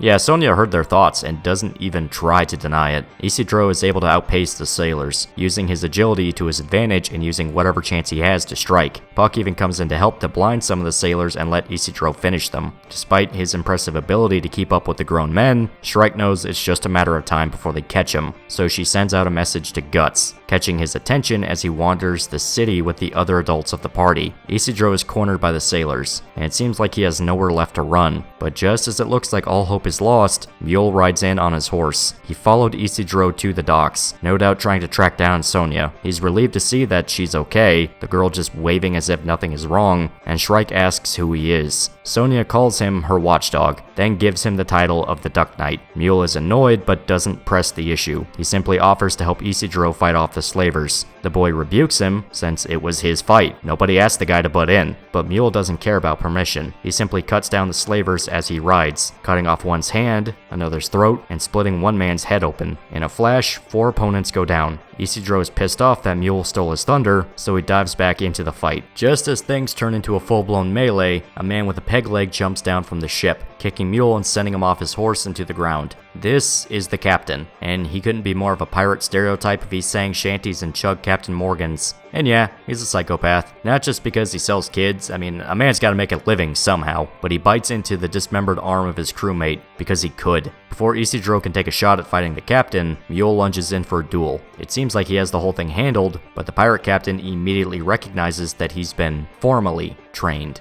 And that means the captain knows exactly how to counter him. Despite only having one leg, the man is surprisingly agile, so he jumps into a small rowboat sitting in the water below. The footing has gotten far more unstable, which means that Mule is quickly beaten down and at the pirate captain's mercy. The pirate takes the time to brag about his victory, saying he'll sell Mule off as a male prostitute in the Kushan Empire, which is one hell of a threat, not even gonna lie, Jesus Christ. But this gives Isidro the chance to leap to the rescue. While Mule doesn't know how to fight in obscure circumstances, that's all Isidro knows how to do, quickly adjusting to the rocking of the boat to keep up with the pirate captain. Using his dodge strike let him perfect fighting from any stance, but the captain is still one hell of an opponent, though he does well enough that the captain actually calls for a ceasefire. He's impressed by Isidro's abilities and in fact offers to hire him on as a crew member, though the boy is quick to tell him to go fuck himself. The captain reveals that this was a distraction technique that gives him the window necessary to reveal a secret weapon. His peg leg has a blade inside of it, and he kicks it up at the boy, though he's able to dodge out of the way. The captain says that Isidro's main flaw in fighting is that he's terrified to actually kill his opponents. He hesitates, which means he leaves himself wide open. Isidro is at the captain's mercy, just like Mule was. They both failed to beat this old dude with a peg leg, so they suck. Shrike and Sonia aren't necessarily surprised by the outcome, and the witch readies a spell just to end the encounter and get it over with. But Sonia says there's another surprise waiting for everybody. Somebody was sleeping in that rowboat. Someone who is now very pissed off at being woken up from his nap. The captain is sent flying out of the boat, Isidro right behind him, and we see a very familiar knight is in the city with everybody. Yeah, it's Azan, one of the last survivors of the Holy Iron Chain Knights, one of the companions of Farnese and Serpico. Last time we saw him, he was supposed to be reporting to the Holy See just what the hell happened at the Tower of Conviction. He was actually a pretty well-respected knight in the army, so how he went from that to sleeping in a dingy rowboat is a mystery. Nevertheless, he's angry at the slavers for waking him up, and also for selling kids, so he threatens to beat everyone's asses. This guy was good enough to stand toe-to-toe with Guts of all people. Granted, he was almost dead and about to pass out, but Azan still is not a slouch when it comes to fighting. And he proves this by clubbing one of the pirates, completely overtaking the battle and ending things. The captain is drowning in the port water, admitting he can't swim, and Isidro just knocks him out with an oar, leaving him to drown. Now that the slavers are distracted, Mule and Sonia lead the slave children out of the docks, helping them escape the city entirely. We then see Guts was watching things from a nearby alley, not feeling the need to get involved now that everything turned out for the best. Our heroes managed to get the children out of Vertennis unharmed, so much so that Mule is in utter disbelief they had no issues leading a group of Kushans out with no problems. Sonia simply says it was a secret how they did it, showing her and Shrike use magic to give them cover. Mule doesn't know what's next for the kids now that they're out of the city, but Sonia says that they're coming with them, back to the Band of the Hawk. They can't just abandon the children, and she doesn't want her memory of meeting Shrike to end in a bittersweet fashion. Mule relents, accepting that, yeah, those kids are coming with them back to camp whether he likes it or not, and he almost name drops the Band of the Hawk. Almost. Only to be interrupted just in time by Isidro, who throws a sword into his hand. Mule is disgusted at using a stolen sword, but Isidro tells him he can't protect the kids without a weapon, which the knight takes offense to. The two bicker back and forth, each insulting the other for losing the fight with the pirate captain, and as the tensions between the young man come to a boil, Sonia asks Shrike to come along with them, to the Band of the Hawk, the people that murdered her master and ruined the world. Gotta love dramatic irony. Shrike is surprised at the offer, but Sonia assures her that the Band of the Hawk is made up of all types. A witch wouldn't be that crazy. They even have some soldiers that aren't human. Yeah, this is a really bad idea. Some of those guys would probably remember you, Shrike. Don't go. It's for the best, just don't. Still, Sonia isn't joking. She really wants her new friend to come with her, saying that nobody judges anyone in their army. She would have a place there. The current world isn't where she belongs. Shrike thinks about what she's seen, the terrible things, the death, the warmongering. Her hesitation to give a clear answer seems to pull Isidro out of the fistfight he started with Mule, giving the knight a chance to give a hard punch to the face. With the boy seemingly beaten, Mule himself says that Isidro hesitates at the worst possible times. He really is afraid to kill his enemies, meaning he's useless at helping his friends when it really counts. Outright saying, Isidro isn't qualified to be a swordsman. The words seem to affect Shrike more than the boy, however, who simply responds by roundhouse kicking Mule in the testicles. Yeah. Now that the fistfight is back on, they move out of the way of the city gate, revealing a figure watching over them from a distance. Guts. Despite all her hesitations and outright resentment for humanity, Shrike does have a place she belongs to, so even though she's flattered at the offer, she turns Sonia down. The girl is disappointed, but picks up that the arrival of the big guy at the gate was the one that pushed Shrike into saying no. Nevertheless, she respects her new friend's decision to stay behind in the city. They exchange names, content with their meeting. Meanwhile, Isidro and Mule are still beating each other's asses, and they're not stopping, even as Sonia and Shrike ask them to knock it off so they can go home. Mule and Isidro try to exchange their names as well, but in a far less friendly manner. As Sonia and Mule make their way with the Kushan children, Sonia tells them to get as far away from the city as they possibly can. The young witch suddenly receiving a vision of Vertennis burning to the ground, bodies lining the streets. Sonia seemingly being the one responsible for showing Shrike the future. So it's not just mind reading, seeing the dead, or that battle meditation ability. Sonia is a full-blown psychic in every sense of the word, outright having premonitions of possible futures. She doesn't even directly say goodbye to Shrike, though it seems like they'll never see each other again. Mule is confused by this, but Sonia simply says they're going to meet again in the future. Isidro, beaten to a pulp and barely able to talk properly, says they need to get back into the city before the gates close for the night, but he's also sorry about messing up Shrike's clothes. Evalira wants to tease the boy, forcing him to use Puck to apologize in clearer words, but Shrike apologizes as well for being so difficult. She's grateful he came to help, no matter how small it was. He seems embarrassed by the sudden display of affection and walks off ahead without Shrike, who's busy watching Guts leave his spot at the gate and mix into the crowd ahead, content with his role as the silent guardian watching over the children.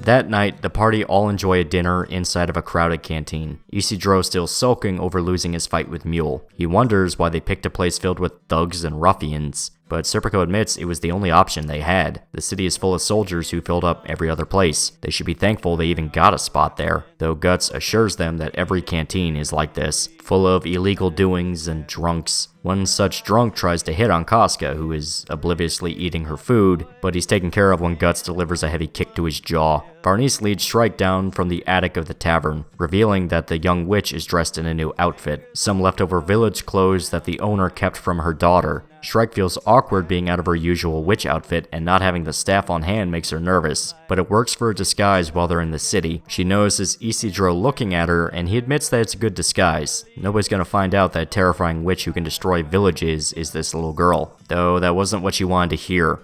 You screwed up, Isidro.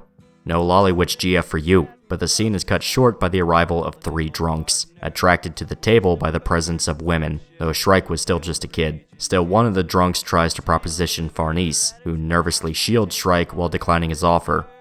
This man does have good taste, not even gonna lie, there was worse you could have picked. Still, some of the man's drink spills on her new dress, leaving a noticeable stain on Shrike's outfit. Isidro begins to rant at the drunk and his friends, but Guts just up and punches him in the face, saying that it's payback for staining their girl's nicest clothes. To his credit, he didn't use the Iron Hand, because that wouldn't be a heartwarming moment of Shrike realizing Guts cares for her like a daughter. That would just be a grisly murder. The whole tavern devolves into a bar fight. Shrike's thoughts playing out as she thinks about how nasty and violent the human world is. That's vulgar and not what she's used to at all. Also, Azan steals some food that spills outside during the tavern fight. Don't worry about him, he's a loser. But even with all the nastiness, even though Shrike was now breaking a bottle over a drunk man's head in the middle of a dirty tavern, being with these people make her very happy. Our party has officially crossed the threshold. This isn't just some collection of broken weirdos strung along by this vague quest of helping this insane madwoman. Not anymore. They're now a family. They care about each other. They want to help each other. Sure, they might bicker and fight, but in the end they look out and make sure they're all safe and sound. A real, true connection has formed. And on that note, let's take a look at some frauds. That's right, it's time to switch back over to the Band of the Hawk. Specifically, we see that Princess Charlotte is busy trying to bake a cake for Griffith, taken to learning how to cook in order to provide for the camp, with Anna acting as her teacher. Her servant suggests going ahead and letting Griffith try the cake, but Charlotte's too nervous to approach him. Anna says that he should be able to take some time away from the war effort to enjoy baked goods, and this gives Charlotte the inspiration to find him. As soon as Charlotte spots Griffith, she's overwhelmed by his presence, almost outright worshipping the very ground the man walks on. She's once again too nervous to go speak with him, only to spot Sonia running up the hill, jumping towards Griffith and wrapping him in a hug. The demon doesn't seem annoyed at all by the gesture, instead simply asking how their trip to the Holy City was. Charlotte slips into the conversation to offer her homemade treats, which Sonia quickly takes a piece of and starts eating. She hands the treats out to the others, much to Charlotte's dismay, as she was the one who wanted to hand a piece to Griffith. Still, he enjoys the cake, offering praise to the princess for her good work. Sonia is shown to be paying very specific attention to how Charlotte and Griffith act with each other, and if you remember the story she told Shrike, then you realize that she kinda doesn't want these two to have any time alone. Not for the correct reason, such as Griffith is a literal fucking demon from hell. Instead, she's jealous. She thinks that Griffith should be with her. It's not played off in a malevolent fashion, it's just a crush from a little girl making her act out in small ways. But Mule picks up that Sonia seems to want to dominate the conversation with Griffith and pulls her aside, essentially telling her, knock it off. Charlotte and Griffith barely get any time together as it is. The princess spent a long time captured by the Kushans, and only just now reunited with the man she loves. Sonia needs to give them some time at the very least. It's not 100% clear if Mule's speech sunk in for her, as she just sort of shoves her piece of cake in his mouth and walks off, but it was enough to make her leave. Instead, she wanders the forest until nightfall, following a river downstream. There she spots Irving, the archer apostle, sitting at a campfire. She asks if she can stay warm by the fire, and he doesn't have a problem with it, though he's not much for conversation, instead picking at the lute he has. Sonia likes the song he played, though she says it makes her feel lonely, which leads into a larger conversation about his isolated nature. He says that since he's a hunter, he feels better alone. Sonia asks if all hunters are like that, and he does admit that there are those that travel in groups, but he's simply always hunted alone. He can go days in the forest tracking prey, to the point that he loses track of time itself and resorts to thinking like an animal, becoming a beast himself. Sonia says that she was alone too, in her own way. Her gift made her different from other people, to the point that it was like she lived in a completely different world, even saying that Charlotte wasn't the only one who was afraid until she saw Griffith. Sonia soon falls asleep sitting by the fire, with Irving watching over her. He He puts his coat on the little girl to make her comfortable, as Sonia dreams about a kite bird and an owl playing together in a forest, with Griffith watching over them. And that's it for this little segment of Griffith and his merry band of posers. So why do I keep insisting these people are frauds? Well, they kind of are. We've actually had this conversation before. As stated, all the way back in part 2, for God's sake, that Guts and Griffith have completely mirrored experiences when it comes to relationships with other people. Griffith has to lie, manipulate, and do terrible things to make other people like him. Hell, the only reason he has the Neo Band of the Hawk is that he's literally rewritten reality to make him the grand hero to save the day. I'm not exaggerating when I say that Griffith brainwashed these people into loving him. The Apostles follow him because he's one of the God Hand. They're naturally driven to obey as it is. The rest of humanity, unaware of what he actually is, are swept up in his magic energy bullshit that pushes them into loving him. It's not clear how powerful Sonia's abilities are. She definitely is a talented psychic, but even she is unknowingly powerless in the face of a legit demon god. Meanwhile, Guts never tried to make the party like him. He simply accepted them all into his life and fought to save and protect them. And their bond is far stronger. They really did create a small little family together. It took a lot more pain, so much more suffering. Guts quite literally ruined the relationship he had with Casca, so much so that it's almost beyond fixing at this point. But in the end, it led to something real.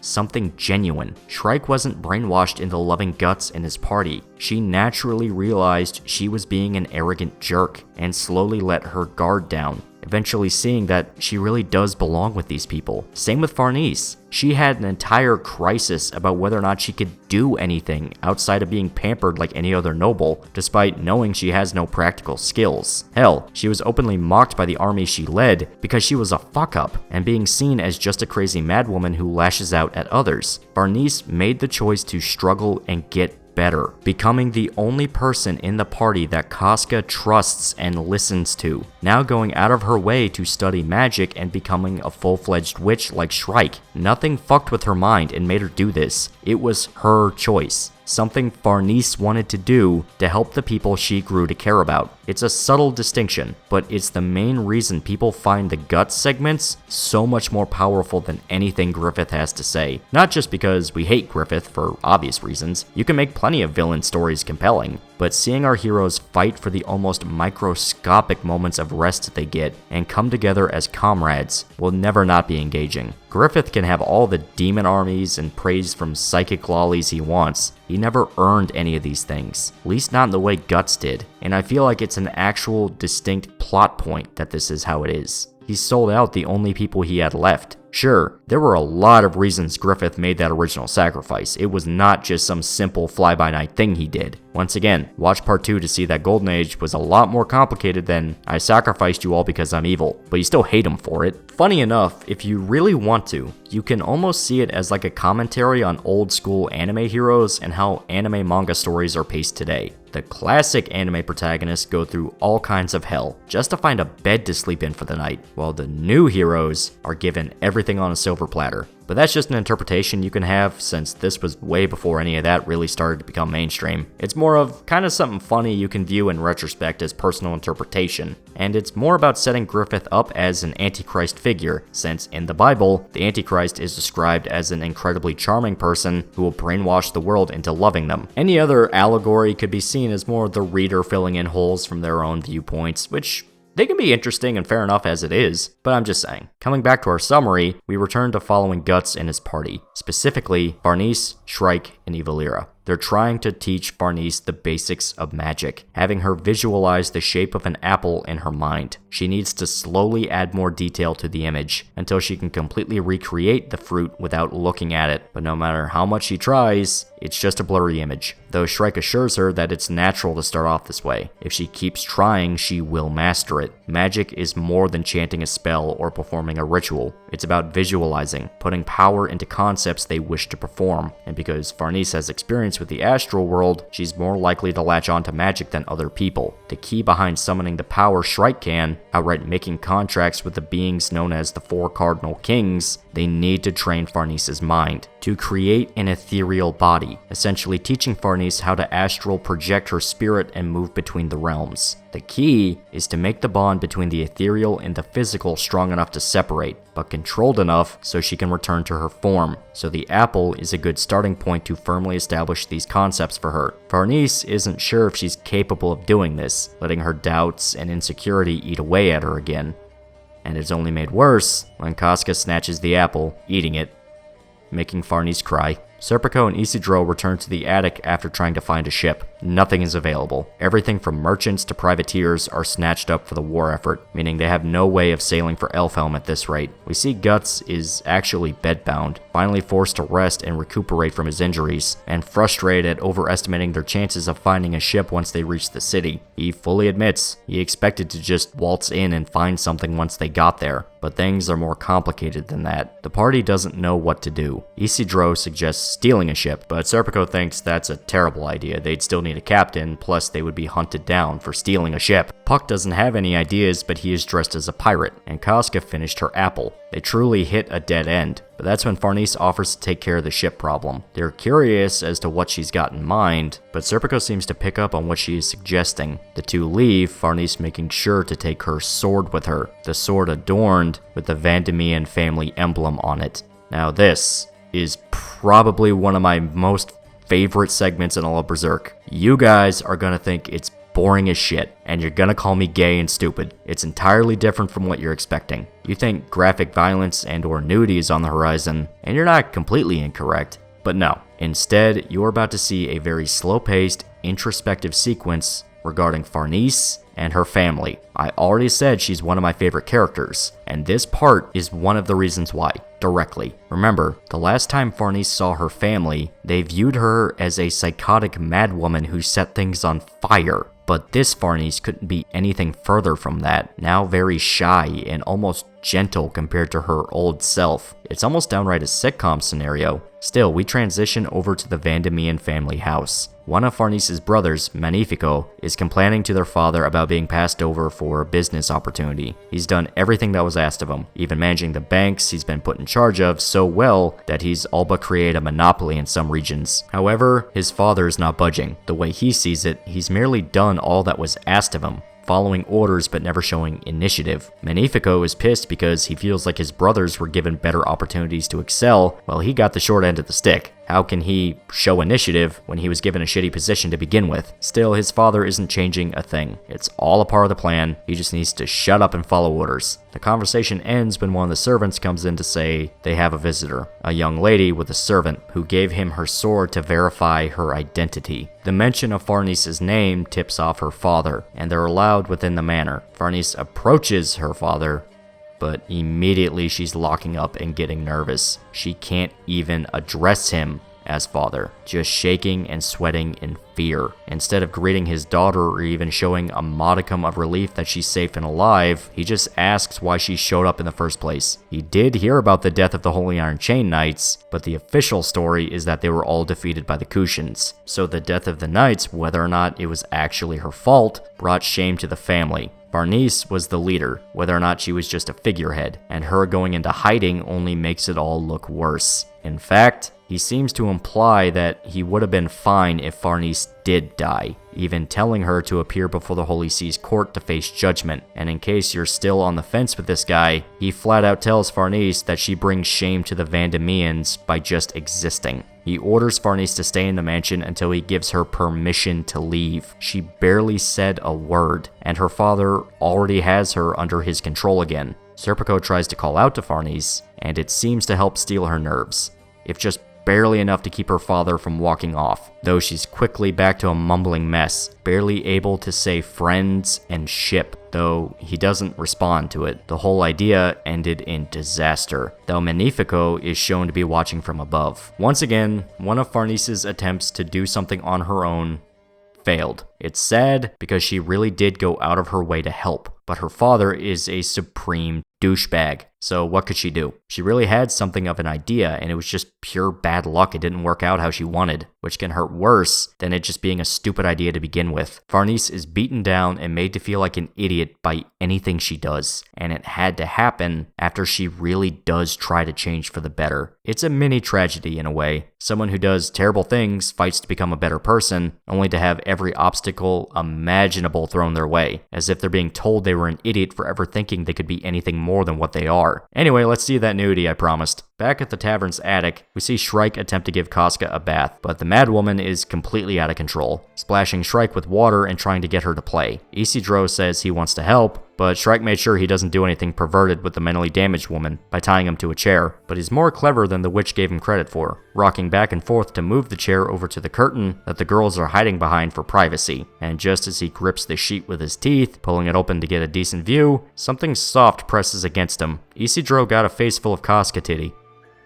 Lucky bastard. The madwoman has soap dripping into her eyes, causing her to become uncomfortable and run away from Shrike. The little girl is desperately trying to pull Casca back to the bath, but it's no use. The older woman, despite being insane, is too much for her to handle. Evilira suggests using magic to calm Casca down, but Shrike insists she can handle watching over Casca just fine without it. Until Casca grabs her towel and rips it off her, sending the girl spinning as Casca covers her face, leaving Shrike exposed and laying on top of Guts. He really doesn't care about what's happening, more just annoyed that his rest was disturbed by Shrike falling on him. But the witch girl is mortified, casting a spell so strong that the flash goes out the window. She runs off crying, begging Guts not to remember what just happened as he lays in bed, covered in soot like a Looney Tunes cartoon, and wondering what's taking Farnese and Serpico so long. Back at the Vandemean Manor, Farnese is busy taking her own bath. This one far more luxurious than what she got used to on the road. But despite the comfort, all she can think about is that this is the first time in a while she's been without Casca. She wonders if they're washing her hair properly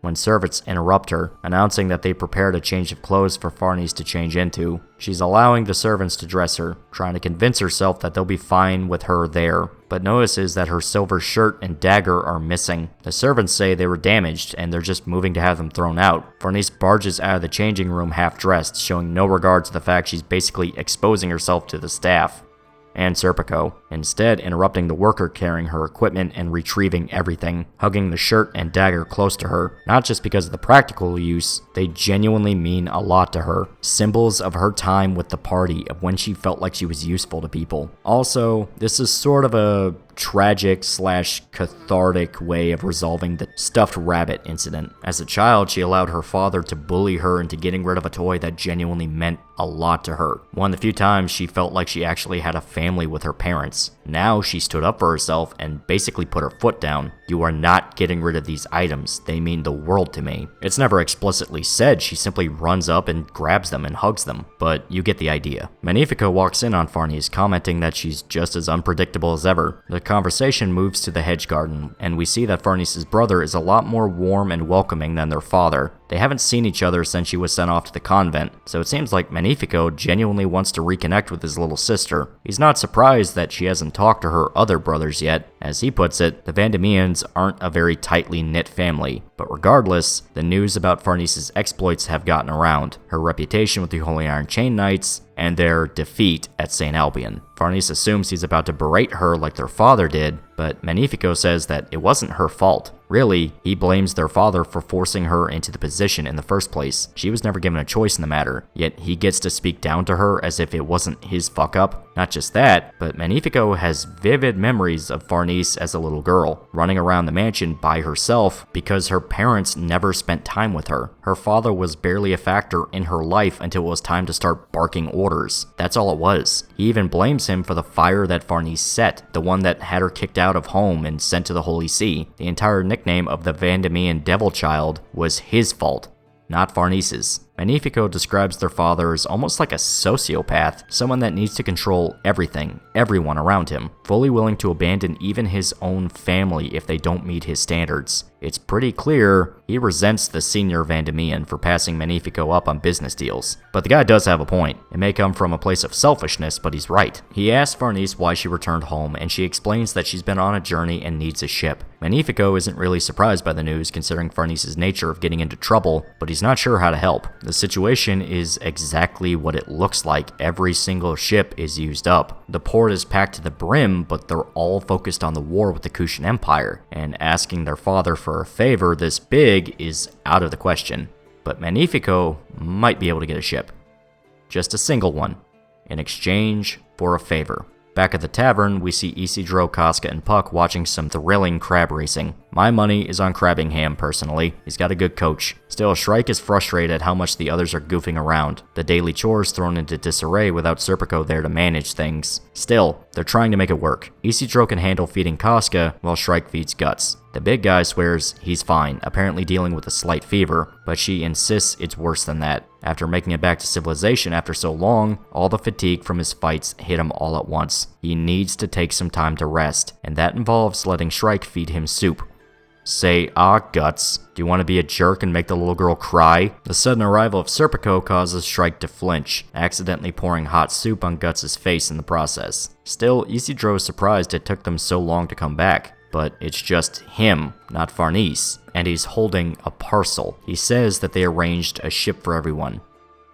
But Farnese isn't coming back. They're stunned by the news, wondering what happened and who's going to take care of Casca without her, but all Serpico does is hand them a letter. If they give it to any trader in Vertenis, they'll be able to find a ship and a crew, no problem. He then gives Shrike back the magical items, the silver shirt, and the weapons. He gives a candid thank you, blankly reading out a rehearsed message of how grateful the Vandemian family is that their daughter was returned safely. So as thanks, all expenses in the city will be covered. Serpico goes to leave, Shrike trying to stop him, until Guts rises out of bed. He at the very least wants to know the reason why, but Serpico isn't talking. Guts resorts to bringing up their cold rivalry, saying they still need to fight one more time, but the manservant says there's no reason to. Farnese is back home safe. Why would he fight Guts anymore? With that, he's gone. The party left to figure out what happened when the two left earlier that day. Shrike can't reach out to Farnese through telepathy, more than likely due to the bit of hair tied around her finger simply being removed. So they're left in the dark. Isidro is insulted at how the two just up and left after everything they've been through, but Shrike swears she saw a vision of Farnese when she touched Serpico's hand. She looked upset, and so did he in his own way. It doesn't make sense to her. Farnese seemed dedicated to learning magic, plus her bond with Casca meant she wouldn't just abandon her. Something was going on. They just needed to find out what. Farnese and Serpico were in trouble. Also, they are not looking out for Casca. That job sucks. Make the nobles do it. Guts admits to himself that it wasn't his nature to dive into other people's business, but whatever's going on has him curious now too. He orders the elves to follow Serpico and find the Vandemian mansion, and spy on whatever they can find. The elves are excited at sneaking into the home of aristocrats, and quickly get distracted by the luxuries around them, playing in the large mansion and gorging themselves on fancy food. They're only reminded of their mission once they spot Farnese going to the greenhouse, dressed in fancy clothing. Turns out, she was waiting for her brother, Magnifico, more specifically, somebody he wanted her to meet, Roderick of Stoffen,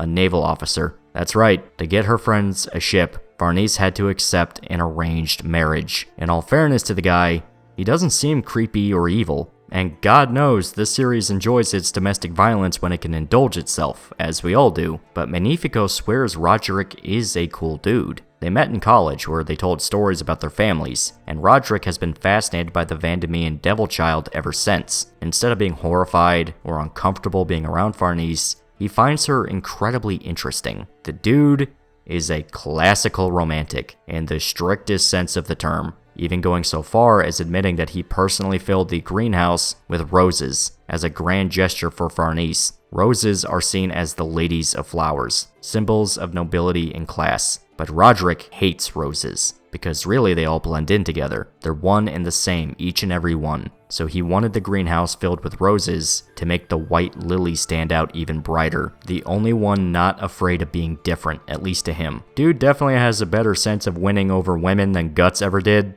He just had a PTSD attack and choked one. The elves fly off, spotted by Serpico as they make their escape to deliver the news to the others. Evalira excitedly tells them of Roderick's proposal, gushing almost like she was watching a soap opera. But the others immediately pick up on the problem. If Farnese gets married off, she's gone forever. Shrike and Isidro think she's completely abandoning the group, and the witch in particular is heartbroken that her student abandoned the ways of magic and left Casca behind. Isidro says that it was probably just a whim she had, and she's saying goodbye to them all with a gift, but Guts insists it's the opposite. She's marrying Roderick to get them a ship. Political marriages happen all the time, and with Farnese being a daughter of a primo noble family, she is guaranteed to have a lot of suitors. Guts wants to write it all off as Farnese making her choice and sticking by it, but he's got doubts. She did it for them. Should they just leave her behind because they got what they wanted? That doesn't sit right with any of them. Farnese was happy with the party, Serpico less so, but he tolerated things just to ensure she had a sense of purpose. She's potentially risking the rest of her life to give them a shot at reaching Elfhelm. And just to fully bring the argument to a close, Casca accidentally drops the letter in the fire,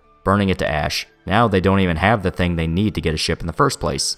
So, fuck it. Guts puts it in the best words possible. If the price of a ship is Casca's babysitter and good food, it just ain't much of a deal. No matter what, they needed to stick together. They'll go and get their friends back, circumstances be damned. Back at the Vandemian mansion, we see that Farnese is still practicing her magic, trying to visualize the apple in front of her in her mind. She feels like it's almost there, but it's just not clicking all the way. She thinks back on her lessons with Shrike, how excited she felt to learn about magic, that maybe she could change a part of herself if she mastered it, but now that she's back home, it all feels like a stupid, impulsive decision. The cold breeze causes Farnese to drop the apple, but luckily Serpico is there to retrieve it. Supposedly it's already spring, but the cold weather and the snow just won't go away. He keeps Farnese warm by offering her a coat, and she says that being back in a Vandemian mansion during the snow reminds her of their childhood. So much so, that's almost like the journey they went on was all a dream. Farnese once again asserts that she wanted to find her purpose, to be useful in the way only she could. Most of all, she wanted to help the others, though now she feels like all of that was an excuse for herself. In truth, she loved being with them. She felt accepted and warm with everyone, and the more she spent time with the others, the more she felt she finally found a home. But her anxieties caused her to run back to the Vandemians, to leave before she was forced away. Now she's cold and alone all over again, but most of all, she feels like a coward, one who squandered her only chance at finding out who she truly is deep down. They soon spot a gathering of people on a bridge ahead of them. It's Farnese's mother, surrounded by other nobles as she walks in the garden. Turns out she was off exploring the southern islands to escape the cold weather. Then she stopped by a battlefield to give the soldiers there a morale boost. But now she's back home and wondering what happened with Farnese. As far as she knew, her daughter went missing after the Holy Iron Chain Knights were destroyed. Farnese explains that she's returned to fulfill an arranged marriage for Magnifico, her mother instantly guessing it was a scheme among the men of the family to fuck each other over. Because as it turns out, they plan on revealing the marriage to their father at a later point. Farnese's mother is worried about whether or not her daughter truly wants to go through with this, but she seems content with marrying Roderick, still won over by his performance at the greenhouse. Though her mother asks point blank if she already has a man she's fond of, Farnese hesitates to answer, and that's when her thoughts flash to Guts of all people.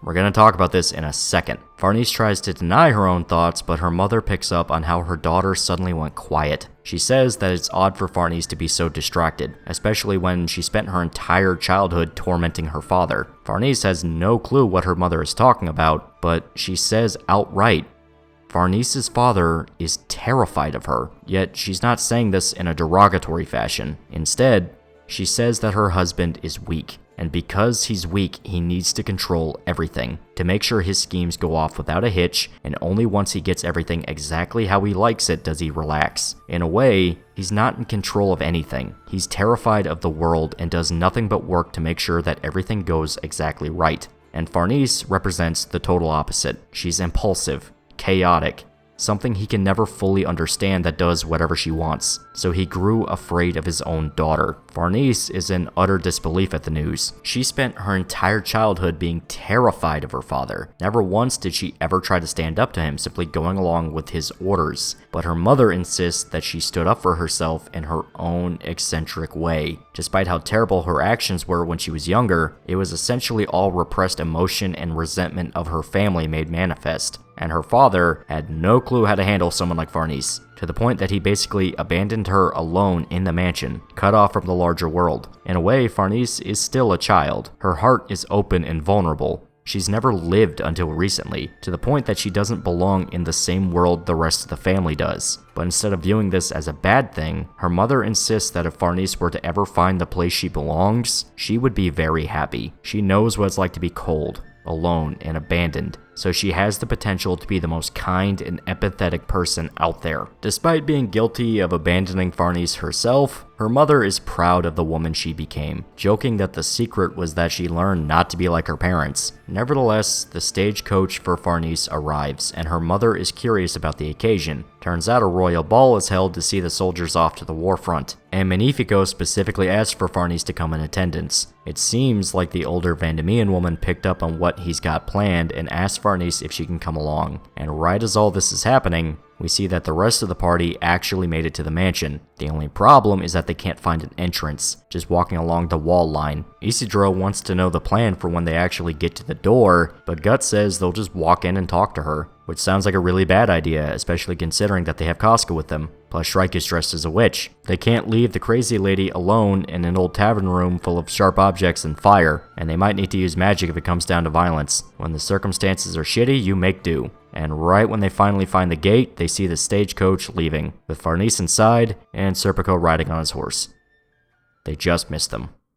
God damn it. Alright, let's take a second to talk about that scene, since it all but confirms something you might have already started to notice as the video went on. Farnese seems to like Guts. She seems to really like Guts. Now before, it was played off as her looking up to him as a hero, similar to the admiration that Casca felt for Griffith back in Golden Age. But it seems like that's starting to evolve into something else, possibly something deeper. If you notice, she always got flush around Guts. Hell, everything she's been doing was to make him proud, not just the party, specifically Guts. And when she thought she disappointed him, it crushed her spirit. It was the entire reason she started taking care of Casca, not just because she saw the Mad Woman as a chance at redemption, though that was a part of it, but it was because Casca is important to Guts. Then of course you had the moments where the big guy comes in like a gallant knight to save the women, and Farnese always seemed to swoon over him, even if it was in small ways.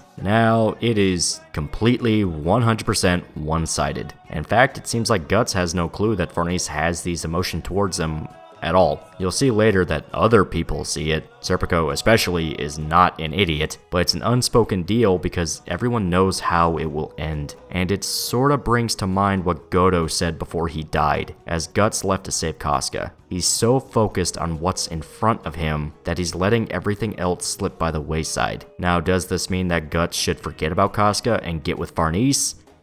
I don't personally think so, no. Could it ever happen?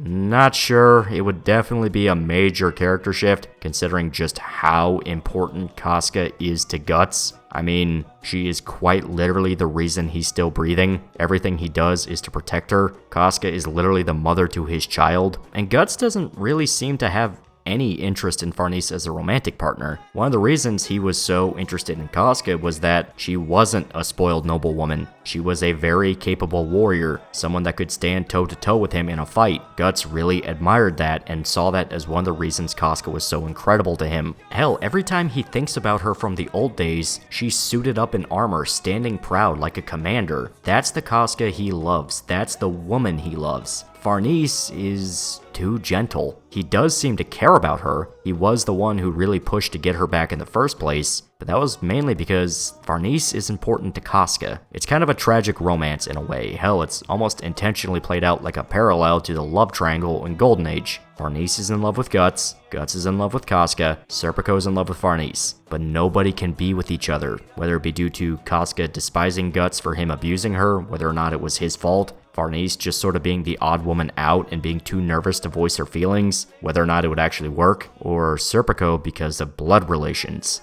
whether or not Farnese even knows about that. It's a complicated web, but that's part of what makes this arc so interesting. Even if nobody can get married or be together in a romantic sense, they do what they can to keep the people they care about safe, because to them, that's enough. Now, some people legit actually wanted Guts and Farnese to get together. I don't necessarily agree with it, but there's worse girls you could have picked. Please don't loot the witch lolly. Her grandma just died. Back to the manga, The stagecoach makes its way through Vertennis, finally arriving at a grand manor hosting the ball. We see some of the other Vandemian brothers, Giorgio and Polizzano. Don't worry about them, they aren't important. Plus, that guy's fat. The main focus is on Magnifico and Roderick, who are standing outside on the balcony drinking together. They watch as it seems like the lords of Midland can't help but get rowdy. Inner politics and old grudges flaring up thanks to how much damage the war has done to the nation. Turns out one noble made a deal with Tudor for support, which is still seen as a mortal enemy by another lord thanks to the 100 Years' War. Despite the man's pride for Midland, it's expected that even if the country were completely liberated, it'll all be chopped to pieces and handed off to stronger territories around it. Sir Owen shows up to break up the fight, absolutely humiliated by the public display, since it only brings more shame to Midland as it is. The noble who started the fight says that Owen is there to search for support as well, but he claims that all he wants to do is unite the old nobility together, not any random aristocrat. They can't afford to keep going at each other's throats. Now more than ever, they need to stand together and keep Midland alive. But the other men aren't as committed. As far as they know, the royal family is dead. Without them, what's the point? Midland's claim to fame was their ancient bloodline, supposedly tying all the way back to Supreme King Geiseric himself. That's the wrong picture. Still, Owen is pissed off at his lack of progress, though he understands. It's hard to feel much pride in a dead kingdom.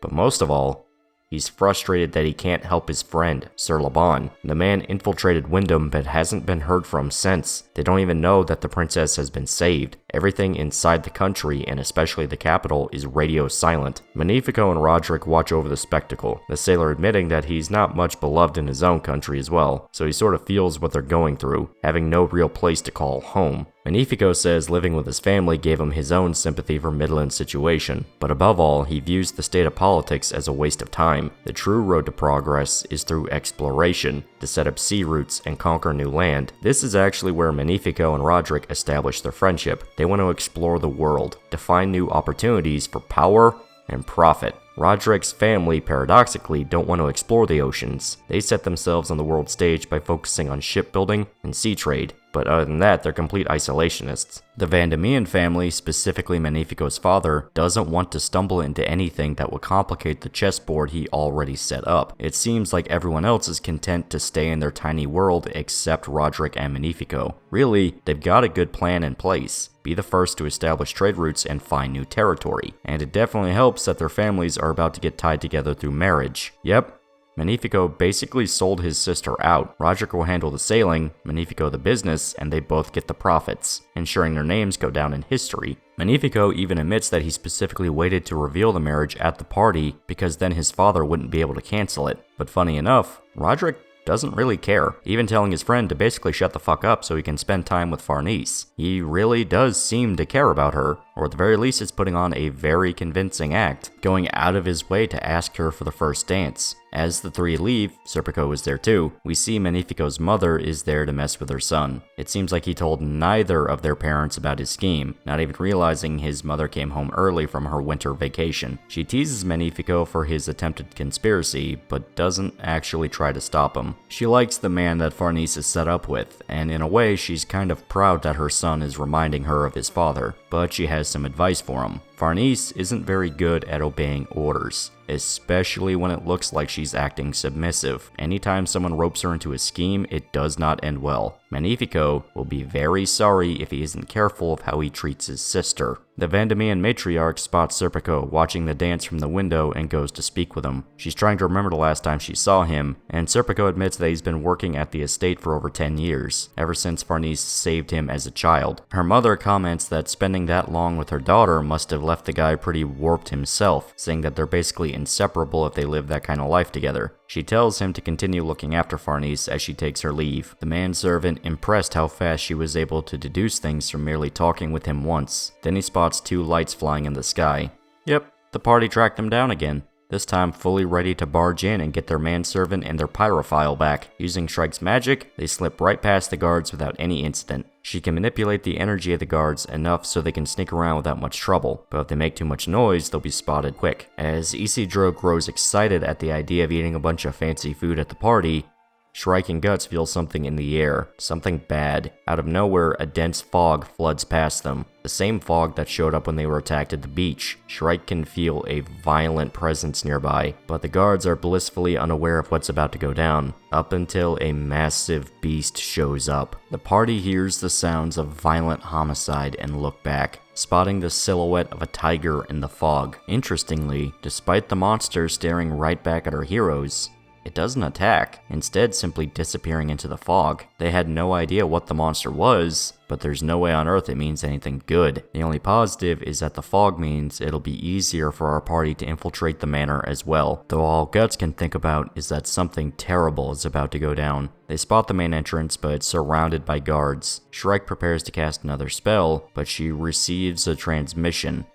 from Serpico. He actually gave them a message to go to the rear entrance to meet with him. They enter through the secret passageway, now inside of a great hall filled with pillars. Serpico arrives, describing it as the Colonnade Chamber. It was a relic from when the territory was taken from the Kushan Empire, now standing as a symbol to the Holy See's victory. He apologizes for bringing them all there, showing that his intentions were less than honest. He draws his sword on the party, refusing to let them, and especially Guts, reach Farnese, finally challenging Guts to a duel one last time. Isidro and Shrike are horrified, but Guts takes him up on the offer. Shrike demands the two not fight, but Guts insists they have to do this. All Isidro can think is that they won't actually try to kill each other. They'll stop their attack short or something, completely unaware of the tense history between Guts and Serpico. The men weren't kidding around. They were really going to fight to the death. Guts tries to prepare a swing, but he taps against one of the pillars. Turns out there was another reason why they were brought there, beyond the seclusion. With so many stone pillars around, it'll be next to impossible for Guts to build up proper momentum for his sword. Meanwhile, Serpico is completely unaffected. The only choice Guts has is to smash through the pillars in order to win. The fight kicks off with a bang, Guts already putting Serpico on the back foot, but with his sword slowed down by one of the pillars, it gives the manservant a chance to counterattack. Guts deflects the sword with his iron hand, though part of his cheek is cut. He retaliates by swinging his sword in a frenzy, breaking down as many pillars as he can, though he can't seem to touch Serpico, who simply dives between each one and takes any chance he can to swipe at Guts. Isidro is impressed at how agile Serpico is even without the magic hood, and how adept the man is at using cheap tricks to his advantage. Serpico himself is confident that his strategy will work, to prevent Guts from building up enough speed to do anything really destructive. But even with this obvious handicap, Guts is relentless, able to actually cut Serpico's hand with an attack. The nobleman knows he can't keep up forever, that Guts will eventually outpace him when it comes to stamina, plus his sword is too thin to break through the berserker armor, so he needs to find a chance to either hit Guts' neck or pierce his head. That's the only way he can win. Guts goes in for a thrust, and Serpico goes for a counter, evading the blade and cutting Guts' hand,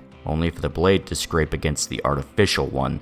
In the middle of a fight, Guts completely changed the grip of his sword, putting the iron left one above his real arm. He read what Serpico was going to do and reacted before he could pull it off. The fight is intense enough for the Beast of Darkness to wake up, slowly bleeding its influence into Guts' mind, though luckily it's not able to take over his body completely, but if it goes on any longer, it could be a problem, not even mentioning that the rest of the party is right behind them. Serpico is amazed at Guts' strength, thinking back on how he and Guts differ not just as fighters, but in life itself. Serpico adapts to his circumstances, hides what he really thinks and feels, just growing numb to the world and doing whatever it takes to keep his cool. But throughout their journey together, he seemed to change right along with Farnese, because of Guts. Guts, despite not really ever being a leader to the group, inspired the two to become more passionate, to fight for what they care about most. Serpico was content with shutting out his own feelings in order to survive, only to run smack dab into a man who does the exact opposite, a man who never once stops fighting the world around him. It made Serpico happy to see the impact he had on Farnese, his half-sister becoming more courageous and trying to find her place in life, all to help Guts in the end.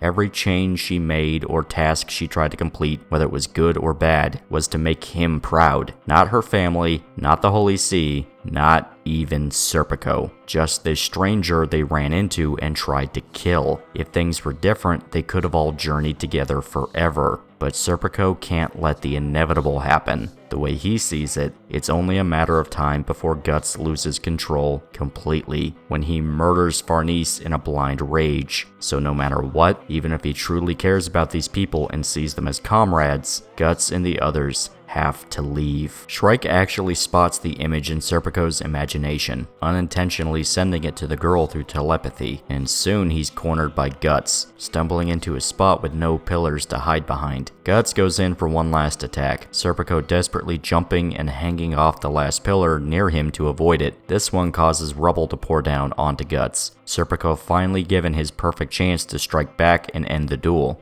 only for Guts to use the Dragon Slayer as a shield, collecting the rubble as it falls down on top of him, and launching the heavy stones right at Serpico. His whole scheme to win the fight was to bait Guts into shattering enough pillars to cause the roof to collapse on top of him, thus giving Serpico all the time he needs to hit a vital area with his sword, except it backfired spectacularly, with Guts himself weaponizing the rubble to pin him to the ground. Serpico thinks maybe his plan was figured out sometime into the fight, but Guts insists it just happened. Still, all seems forgiven now that the duel is finished. Serpico is frustrated at having lost, though he knows it's just stupid to keep trying to stop the man. He's always been intimately aware of just how downright superhuman Guts is in comparison to the rest of the group. This ambush was done out of pure desperation to keep Farnese safely at home, since he knows that she won't be able to stop herself from wanting to come back if they approached her. Shrike tearfully promises that she'll never let that happen, revealing to Serpico she was well aware of his fears.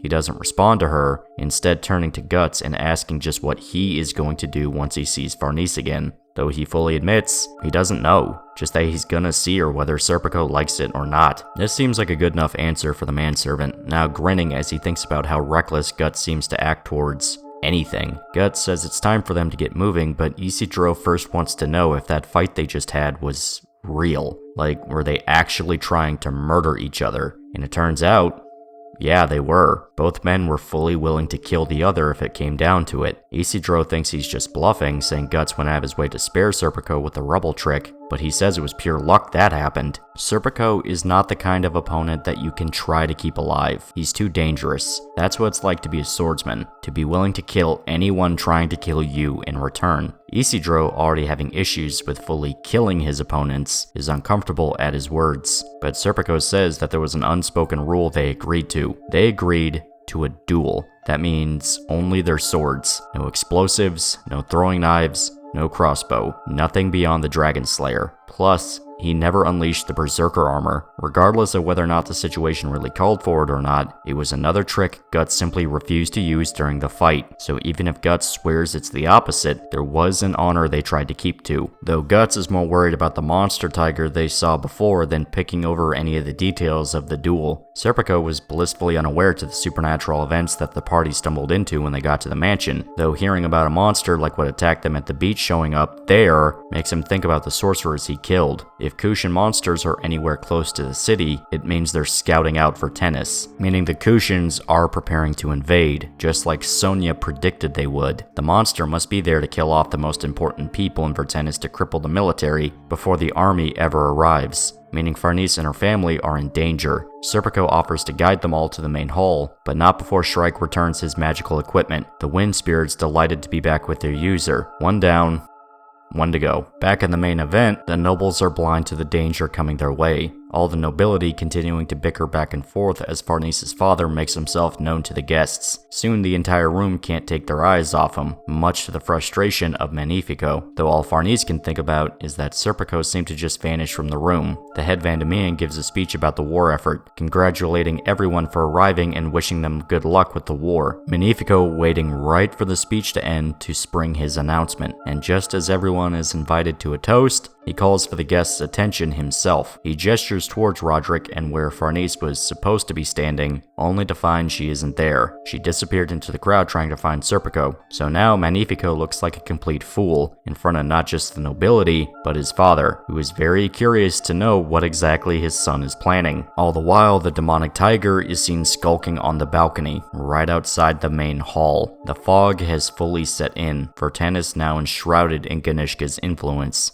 and the demonic tiger explodes through the window, the sudden gust of air knocking out all the candles and turning the room pitch black. The room is sent into a panic as everyone tries to assess the wounded and get another light going, but something is in the room with them. The nobles still have no clue what's happening, even as they're splashed with some kind of fluid and ungodly noises fill the room. It's only when they light another torch do they realize they are caked in blood. The noblemen are being torn to pieces by the demonic tiger, essentially locked in a chicken coop as they have no power to fight off something like this. The guests panic at the sight of the monster, but Farnese recognizes what it is, one of the Kushan mutants. Though that doesn't stop the beast from ripping through the crowd with its claws, the monster free to cut apart as many people as it wants. They try to run for the exit, but the monster blocks off their escape. There's no running away from this thing, they're trapped. Farnese knows the monster came from the astral world. The question now is, why is it here? But she doesn't get enough time to ponder things as she spots her brother and father cowering behind Roderick, who's drawn his sword in an attempt to protect the two. That won't work, but Farnese knows what will: silver.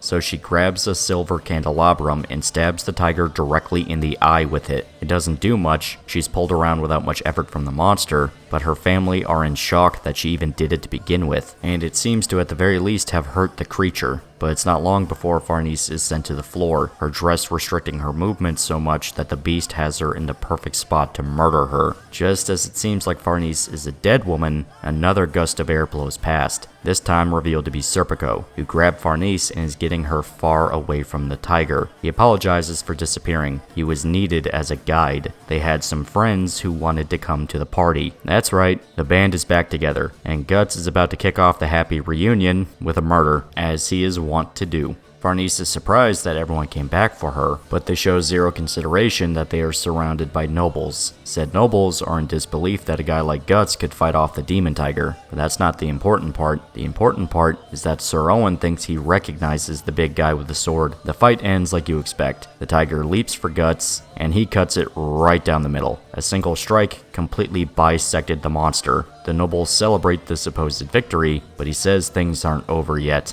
More tigers burst into the hall. Things just got more complicated. Serpico uses his cloak to fly above the monsters, getting her to safety with the others. Farnese seems guilty that she almost abandoned her friends like she did, but Casca is just gleeful she got her friend back, and they don't have time to think about stuff like that. They need to move before they're overwhelmed. Guts suggests just leaving everyone to die, but Farnese begs him to stay. All her family is there, they have to do something to save them. Guts is quiet at the suggestion, Shrike even nagging him for acting too cold, but he relents. They'll save the nobles however they can. Shrike already found the sorcerers controlling the monsters, all they need to do is have Serpico kill them. He leaves to kill the magic users while Guts keeps the tigers busy, seeing it as the perfect workout to get back on his feet. He was resting too long anyway, so he begins the violent actions, cutting through the big cats in his usual fashion. Before long, he's standing on a pile of their corpses. It seems like no matter how many tigers come against him, the big guy with the sword is unstoppable. Some of the nobles talk about trying to recruit him to their armies, all bickering back and forth once again over who gets to recruit Guts, but there's still tigers to deal with. One of them tries to break off from the fight and go after civilians again, but a well-placed bomb from Isidro stops it dead. And to make things even more weird, the elves show up to take a commission from the work needed to save their lives. It's about 3%, depending on what company you use. Nevertheless, the nobles are delighted at seeing the elves, though one of them notices that they're talking about taking their money. A tiger manages to corner two women, who are completely helpless in the face of the creature. Shrike opens her bag, and two small, like snake tendrils fly out and wrap around the tiger.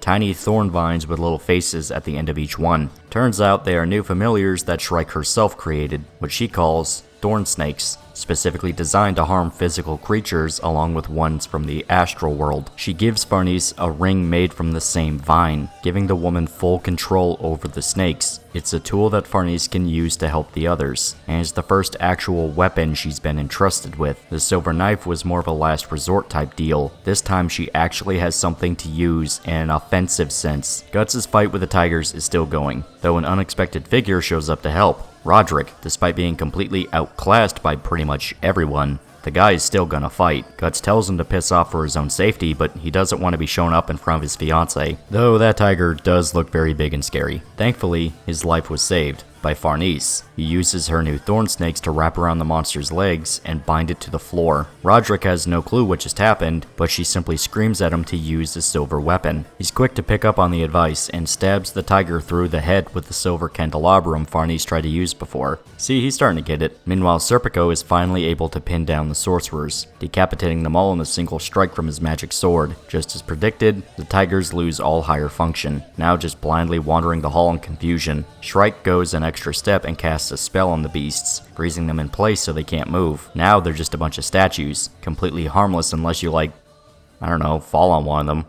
Their teeth look pretty sharp still. The thorn snakes leave the tigers, now wrapping themselves into a tight coil in front of Farnese. Recognizing her as their master, she's happy to accept the gift, though she turns her gaze to Guts, who simply tells her she can still go back to her family if she wants, to that world of aristocrats she grew up in, so it's time to make a choice. Is this the last they're gonna see of her? Farnese goes quiet for a bit, but she's already made up her mind. She's not staying with her family. She never wanted to return home. She simply felt homesick and wanted to visit to the place where she started her own long journey. But her place is with them.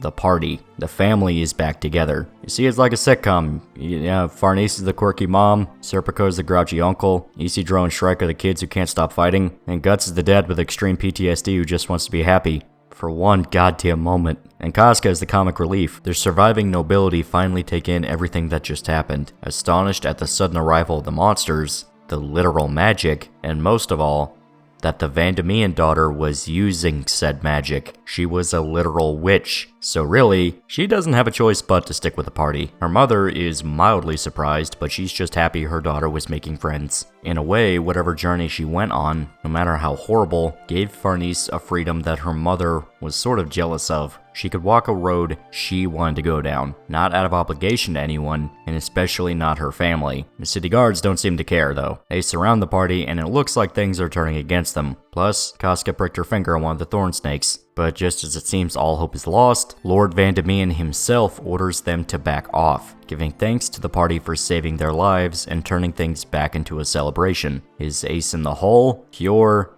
shameless gaslighting. There were never any monsters, they were just animals sent by the Kushans, probably crossbred to be more aggressive. There were no elves. His daughter never used magic. It was all an illusion. The Kushans drugged the food or spread a hallucinogen in the fog. Bro, there's no monsters, bro. You're just crazy. The important part is that the Kushans are coming to raid the city, and their first plan was to kill off the heads of the Holy See and the royal families to spread chaos through the ranks. The fact these people thought they would use magic to do any of that is just crazy. Imagine how crazy you sound, bro. If you're going around telling people about magic and fairies, bro, you look so crazy. Guts is impressed by Lord Vandemian's ability to direct a room, and Farnese can't help but agree. No matter her opinions on her father, the man was powerful. Well, the fog didn't take kindly to being called an illusion, the cloud forming into a manifestation of Ganishka's face as he stares down from the ceiling. Guts picks up right away that the guy is an apostle, but there's nothing he can do. Ganishka is insulted at being called an illusion, swearing that everything was 100% real and even more horrors are on the way, stating that tonight is the start of a nightmare that will never end. He escapes out the broken windows and everyone is left mortified, except Guts. All he can do is rack his brains at what an apostle being their means.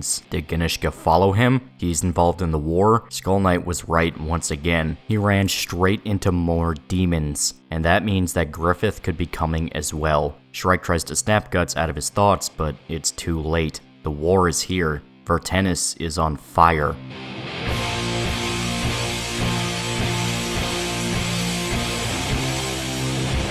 This is it, the final act of the Falcon of the Millennium Empire arc. The Kushans have begun the invasion, starting with the harbor. Some of the local guard try to figure out what's happening, but they're attacked by crocodiles hiding in the water. The strategy is to simply flood the city with monsters, fully aware that the armies have no chance of fighting them off. First the mutated crocodiles, then the Daka, who march into the city ready to kill anything that moves. The survivors at the mansion are helpless to stop the invasion, reports of strange monsters all over the city. And to make matters worse, if the harbor burns, then the party will have no ship to get them to Elfhelm. This is actually where Roderick steps up. He's a naval officer. He's got a ship. He knows a little bit about their journey from Magnifico, but really, all he wants to know is the destination. Farnese seems nervous to just up and demand the ride, but all he cares about is where they're going. He's already made his his decision himself, since right now, staying in Vertanis seems like a pretty bad idea. They tell him about their journey to Skellig Island, and it seems like Roderick has actually heard about it. He doesn't know about Elfhelm or any of the magic stuff, but the island itself is a physical place they can go to, so the deal is made. They make it down to the harbor, then he'll sail them wherever they want to go. It's on the way to his home country anyway. Plus, the ship is a warship, meaning they'll have enough weaponry to defend themselves should anything bad come to discuss things.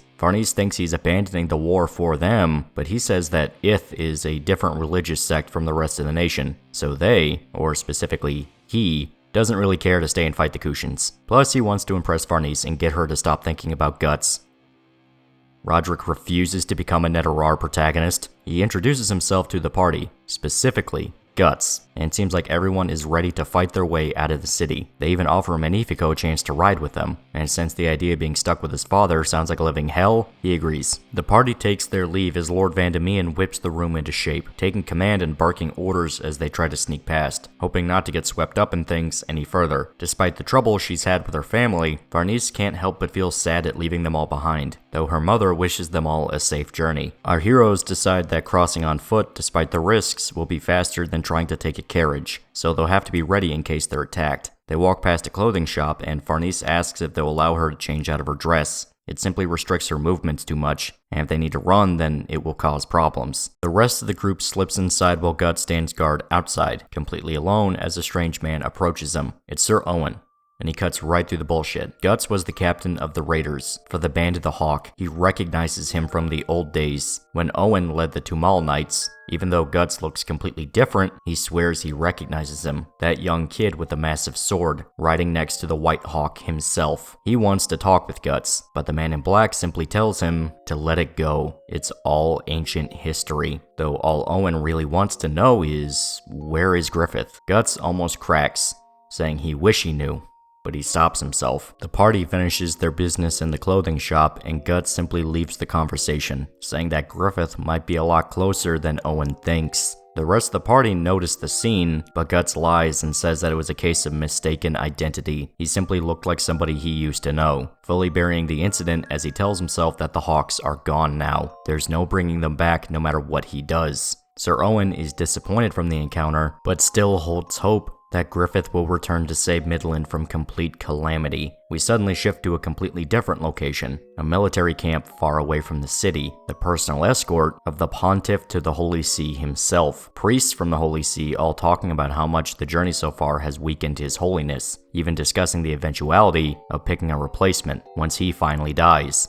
The Pontiff hears all of this from inside his tent, his thoughts bitter and lonely. He never once excelled in his job. He wasn't a bad leader, but he also never did anything to be remembered for, and it comes down to the fact that he plain never cared to. He was born in a good family, never had a bad childhood, so much so that he never felt anger or any intense emotion whatsoever. He simply drifted in life, never thinking about what he was doing. Even when he joined the Holy See, it never sparked inspiration into his life like he hoped it would. He still just kept his head down and took orders, just existing without really living. And now he's an old man on his deathbed, pondering a wasted life. In a way, he's sort of happy to die, to finally end the existence that didn't seem to bring him much of a purpose or reason to keep going, though he does regret not even having a single moment of truly mattering to the world until he sees it. The wings of the great white hawk. The Pontiff receives a vision on his deathbed, the spectacle of Griffith laid out in front of him, giving the old man that chance to serve God just like he wanted.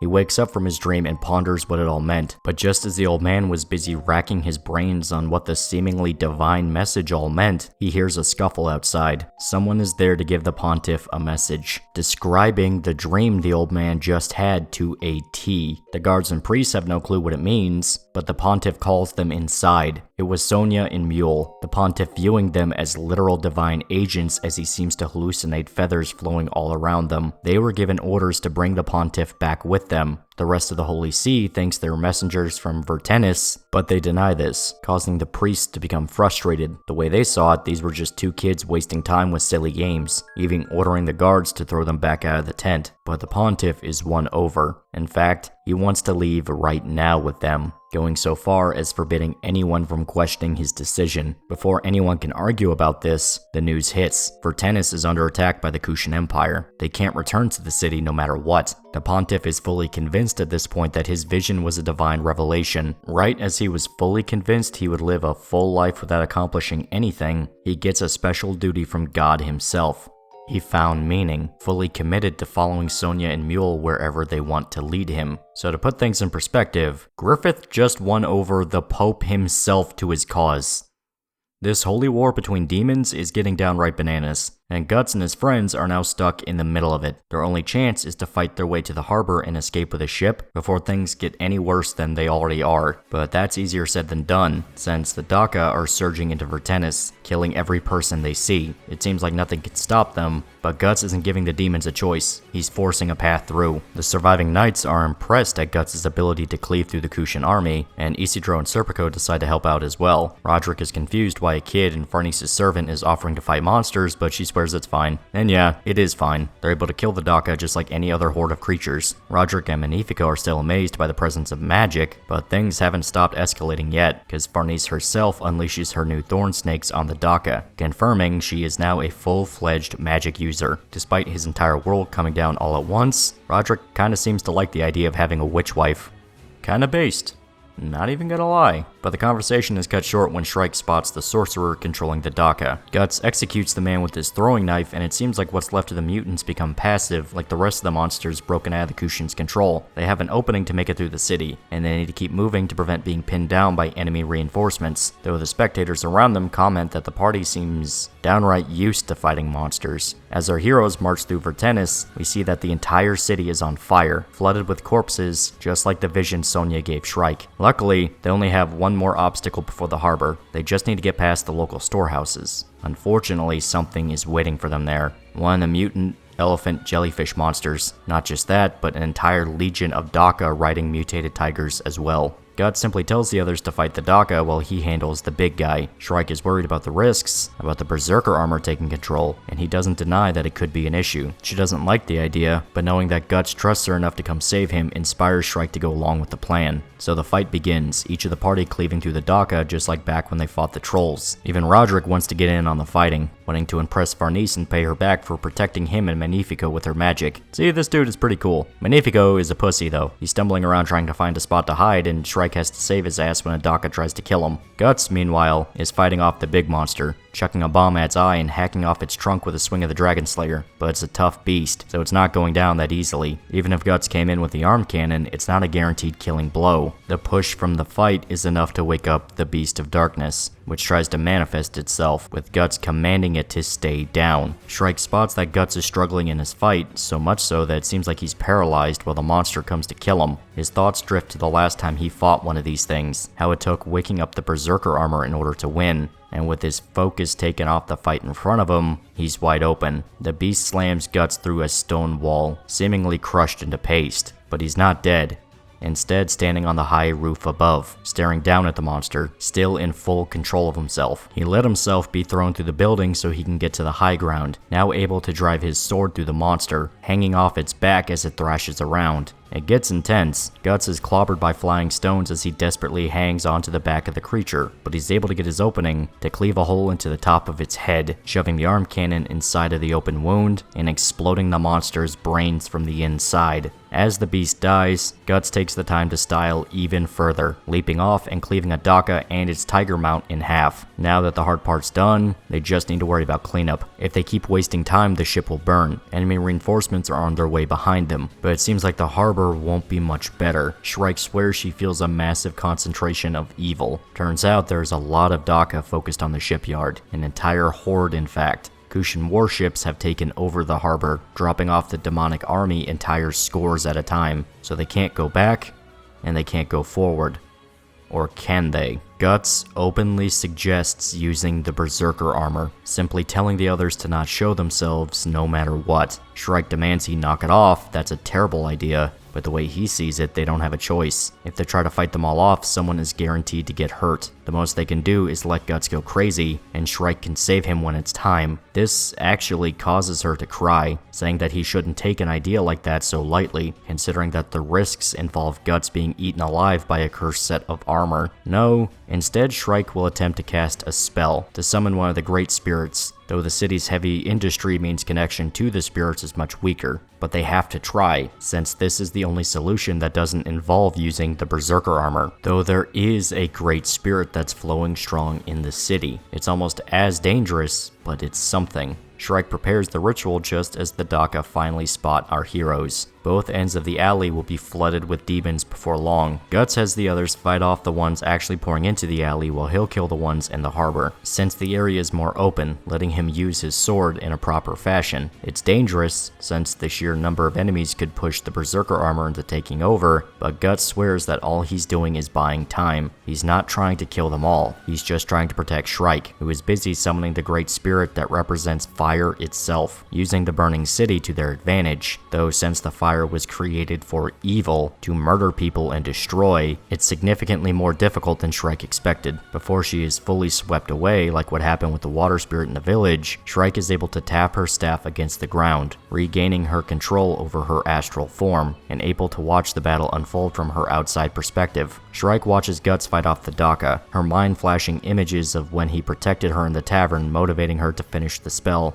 Unfortunately, the demons are still coming, the men at the one end of the alley stuck facing a sheer wall of enemies, just waiting for Shrike and her magic. Guts managed to open a pretty sizable hole at his end, but he's growing exhausted. Not of fighting the demons, he's able to handle even a sudden ambush just fine, but of the Berserker armor, it smells blood. It's trying to take control once again. Farnese and Casca physically watching the Beast of Darkness crawl up Guts' back to take over his mind. Guts has to spend more energy keeping himself in order than actually fighting, and it's starting to become a losing battle. Farnese calls out to Guts, worried about his condition, but she can't move from her spot away from Shrike and Casca, since she's the last line of defense for the women if anything goes wrong. The Daka even start pushing into the alley, simply overwhelming the rest of the men through sheer numbers, and Guts is on his last nerve, grinding his teeth out of sheer strain to keep control of his mind. But a massive explosion of fire bursts out of the alley behind him. Shrike managed to summon the fire spirit, the Wheel of Flame, and through its contract with Shrike, it's now ready to burn away the demons around them. Just like every other time she summoned a spirit, the sheer power unleashed is immense, turning the mob of demons into charred corpses, though the magic is so strong that it's a serious risk that the rest of the party will be wrapped up in it as well. Isidro tries to grab Shrike to pull her out of the path of the fire, but just putting his hand close to her is enough to burn. She's surrounded by fire drakes, the lizards leaving Isidro's magic dagger to dance with Shrike in her trance. Guts has to dive in and grab the children to keep them safe from the spell, taking the brunt of the damage himself. Before long, an entire city block of demons are dead, the path to the harbor littered with burned corpses. The others try to wake up Shrike, who's been knocked unconscious. Luckily, she's alright, now pulled out of her trance, though it sapped the energy out of her to perform such a ritual, so much so that Guts has to offer to carry her on his back to the ship. He himself is pretty banged up from his fight against the Daka, but carrying a little girl is nothing.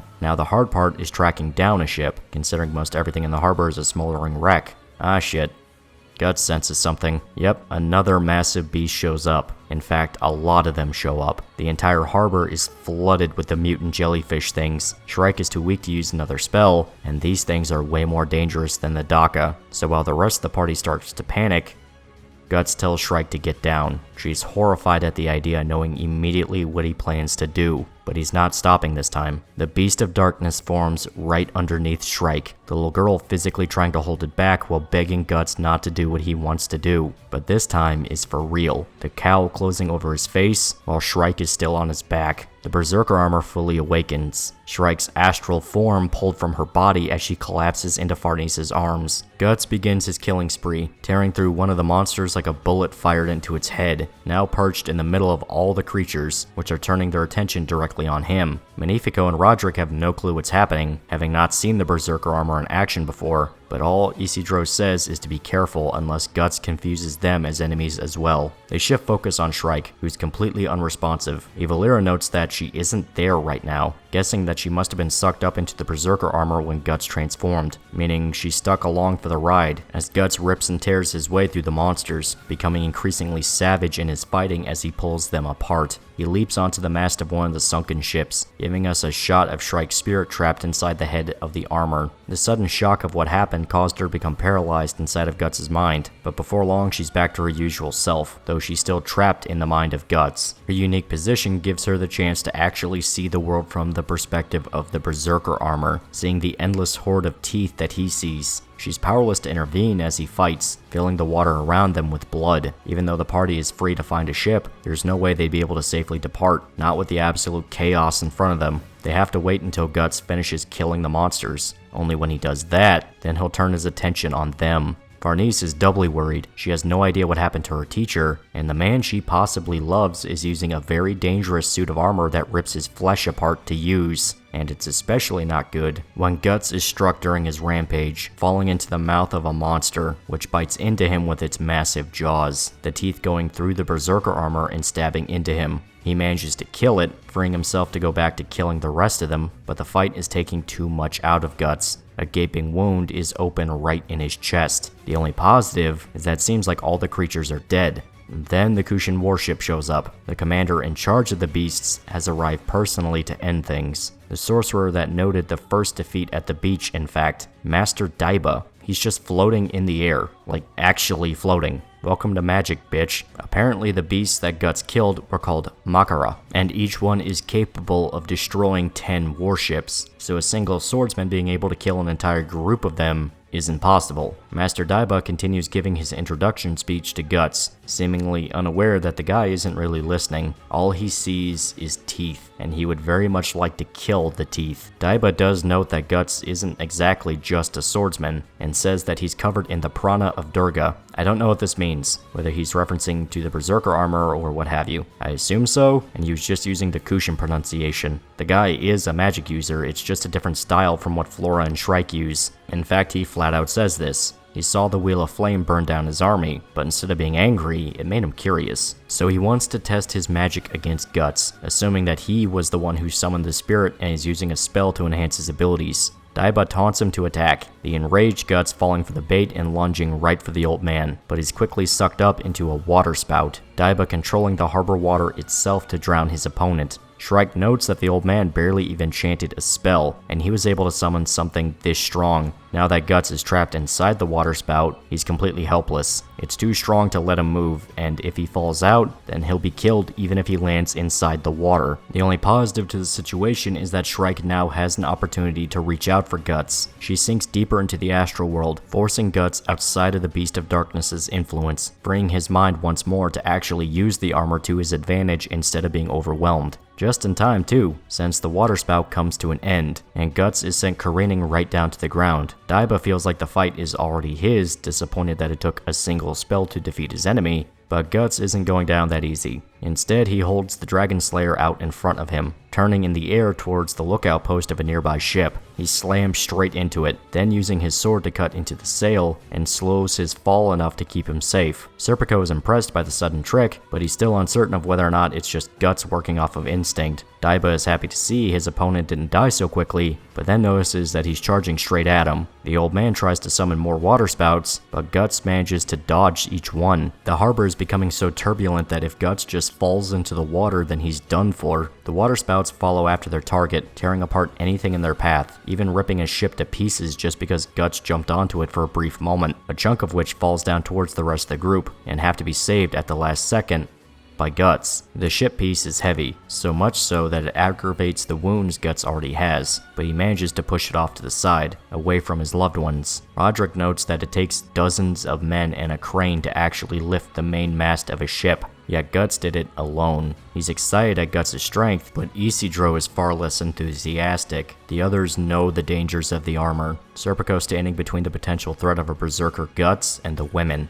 But Guts cracks a joke to ease the tension, showing that he's back in control of himself. Farnese is confused how Guts managed to take back his mind from the armor, but he assures her that Shrike is helping him out. Daiba cuts the heartwarming moment short, firing a water spout directly at the party to send them flying. We find that he actually did recognize that Guts was in a berserker state, but now that he's back to his senses, he might not be strong enough to handle what's to come. We see that Guts grab Farnese and Casca to get them out of the way of the attack, Serpico grabbing Shrike, and Roderick shielding the losers. Casca isn't happy at Guts touching her, but all he can think about is the sizzling on his neck. Daiba is either a full-blown demon or directly tied to one. There's no other explanation. His brand is burning like crazy just being that far away from the old man, and if he's an apostle, then he's a dead man. The sudden, violent desire to kill causes the armor to take over again, if just for a bit. Shrike screaming at Guts to take back control as he accidentally crushes the women in his arms. Shrike warns Guts that he needs to focus. The berserker armor feeds off his hate, and it will look for any opportunity to possess him. The thought of hurting Casca again seems to bring the message home to Guts, who asks Serpico to combo up with him for another attack. Shrike directly speaks to Guts' mind, keeping him centered during the battle. He will use the Dragon Slayer to cleave through the water spout Daiba summoned, opening up a chance for Serpico to attack as well. The old man saves himself from the wind magic with another spout, but now Guts takes a shot. Whenever the old man tries to focus on one enemy, the other goes for an attack, perfectly synced with each other. Daiba escapes the ambush and fully admits that the fight is getting a little too close for comfort. It's impressive that he found two opponents that could challenge him, but Daiba's connection to the Kushan gods gives him their divine protection. They will reward his loyalty with absolute victory. Alright, the bombs. Yeah, Isidro just chucks a bomb at the old man and blows out a chunk of his back. His magic is interrupted all at once, Daiba falling straight down to his ship and at the mercy of Guts. In sheer desperation, Daiba launches another spell, this time manifesting the water around him as a massive serpent. He shows no regard for the safety of his own soldiers. In fact, the entire warship is broken apart as Daiba sits atop his new familiar. He calls it the Kundalini, the strongest familiar he has up his arsenal. It was actually sitting in the ocean before the fight, its presence giving Daiba so much control over the water with seemingly little effort. So now, they're directly fighting the source of the old man's power. Guts tries to cut the Kundalini open, but it's pure water, reshaping itself after his attack. On top of that, it sends a focused stream of water down, slicing through the ship and splitting the whole vessel in two. The Kundalini is immensely powerful and fully under Daiba's control. While Shrike's magic is strong, it's wild and unfocused. Meanwhile, Daiba is aware of the intricacies to the elements. He knows how to weaponize the water itself around him, using the pressurized streams to cut apart everything in his path. And Guts is wasting time and energy trying to cut the familiar despite its ability to completely repair itself. Shrike warns Guts about the power this creature has, that it's technically a living god brought to Earth, but there is a weak spot. Buried deep inside of the Kundalini's chest is a small serpent. The way the magic actually works is that the snake forces the water elementals to form around it, creating the body of the familiar. So if they can get to the snake, they can destroy the Kundalini. It won't be easy. The body itself is like a large river, and they have to track a small target inside of it, plus all the water spouts and jet streams trying to kill them. But it's not like they have any other ideas. So Guts goes for it regardless, leaping right for the Kundalini. He almost gets the snake, but the water is too deep to kill it. He's frustrated at having missed his shot and is sent straight back into the water. Now he's in the belly of the beast, a whirlpool forming around Guts as Daiba tries to finish him off. But Serpico shows up to try and kill Daiba, who encases himself inside of the Kundalini to avoid the wind magic. Though the attack was unsuccessful, it gave Guts the window necessary to escape the whirlpool. The armor's magic taking away the pain helped, since Guts can tap into more strength to swim him out despite the weight of the equipment. But they still have the familiar problem. They can't seem to damage it no matter what they do, and Daiba takes the time to brag, even directly communicating with telepathy to the rest of the party about how they're all going to die. Guts thinks their one chance is to dive directly into the Kundalini and kill the snakes from within. But Shrike hates this idea. He'd be leaping into the one thing controlled by the familiar, the water around it. It'll just end with Guts drowning like before. Shrike is angry because the only other choice would be to try to summon an even more powerful water spirit to rip control away from Daiba, but that's not happening. The connection the city has with the spirits is weak at best, plus she's still exhausted from the fire attack from before. Being able to make a contract with an entity stronger than the Kundalini just doesn't seem possible. On top of that, Shrike shifting focus to summoning a spirit means Guts is left alone with the Berserker armor, which is a very bad idea. Guts seems to think there's a middle ground to the solution, and Shrike seems to pick up on what he's saying. His idea is risky, But now's not the time to worry about stuff like that, considering they'll die anyway if they don't try something. But Guts is certain they'll win. They both share the risk, so she needs to share in the faith that it will work. They're in the same boat, so they need to think as one. Shrike is inspired by his speech and they contact Serpico to help out with their plan. They have one shot to make it work, so it's all or nothing. Their plan is to summon the fire spirit once again, but to focus its power into the Dragon Slayer, essentially enchanting the blade with fire. With the massive blade now burning, Guts has the perfect opportunity to cut through the water familiar, aiming right for Daiba. The old man is able to avoid the attack, however, and Guts is now stuck inside the Kundalini. Except that was the plan from the beginning. The Dragon Slayer is still burning, superheating the water and creating a pressurized steam bomb inside of the familiar. A massive explosion tears the Kundalini apart, and with everyone falling down, Serpico is able to leap in and kill the serpent that formed the familiar, permanently killing it for good. The battle is well and truly won, though Daiba is able to summon a flying mount to avoid a painful fall into the ocean. This pterodactyl-looking thing. I like it. Guts falls into the water, but without Daiba's familiar, it's as simple as swimming back to the surface. In fact, he's kind of happy to land in the sea. Being that close to that extreme heat surely didn't feel good. Shrike is quick to suggest they care for his wounds, but all Guts wants to know is if she's okay. Her astral form takes no damage from the spells, so she's uninjured if a little exhausted, but Guts was used as the living conduit for the magic, so there's a very real risk he could have been burnt to a crisp. So much of a risk that Shrike outright refuses to use a spell like that ever again. Daiba is content with ditching out, fully admitting he was outclassed because of how batshit crazy the guy dressed in all black got. He wants to establish an empire of magic in the world, and he can't do that if he's dead. So Daiba will retreat for now and just figure some things out. But that pisses off his boss. Reminder, the fog that flooded into Vertenis before the invasion is Ganishka himself, so the Demon Emperor himself watched one of his top sorcerers get his ass kicked and proceed to run away, and he will not stand for this. Ganishka focuses the fog into a massive form towering above our heroes, though he actually doesn't seem to care about them, instead focusing the conversation on Daiba. He's angry that so many familiars were killed in battle, even electrocuting his top sorcerer with lightning when he tries to excuse his failures. Daiba is to retreat in shame. They'll deal with him later. For now, Ganishka will handle the interlopers that decided to spoil his invasion. Ganishka is impressed that just 2 swordsmen were able to fight off so many powerful entities, but really they weren't just 2 swordsmen. The Dread Emperor immediately feels Guts' connection to the astral world, but he mistakes it as him being an apostle, an agent of Griffith. Guts is confused at the idea that Ganishka views Griffith as an enemy, considering they were both demons, but the Dread Emperor moves to kill them all. The 2 men are struck with lightning, Ganishka's full power sent down crashing on top of them. Serpico was able to deflect most of it with his wind magic, but it managed to electrocute them both pretty bad. Ganishka, noticing that they managed to actually survive his attack, simply sends more lightning, chasing the 2 men around as they try to get as far away from the Dread Emperor as they can. However, Guts is soon caught by a nasty bolt of electricity, so bad in fact that Shrike is yanked out of his mind and forced back into her real body. Even the Beast of Darkness seems wounded by the attack, letting go of Guts' mind and simply giving him control again. But despite the heavy damage, Guts is still alive. The idea that a human being could survive a direct attack from Ganishka's lightning pisses the Dread Emperor off greatly, who decides to rectify the issue with yet even more lightning. It seems like not only is Guts dead, but he's completely disintegrated. Or is he? That's right, the lightning didn't hit Guts. Instead, it aimed for the tallest metal object nearby, and the Dragon Slayer was standing tall and proud right in front of its wielder, so it acted like a lightning rod and protected Guts from certain death. Ganishka doesn't seem to understand this concept, instead believing that Guts simply withstood the lightning through sheer willpower, meaning he can't be a human. He's now fully convinced that Guts is one of the captains of Griffith himself. The branded swordsman is insulted by the suggestion, swearing that he's human all the way down to the bone.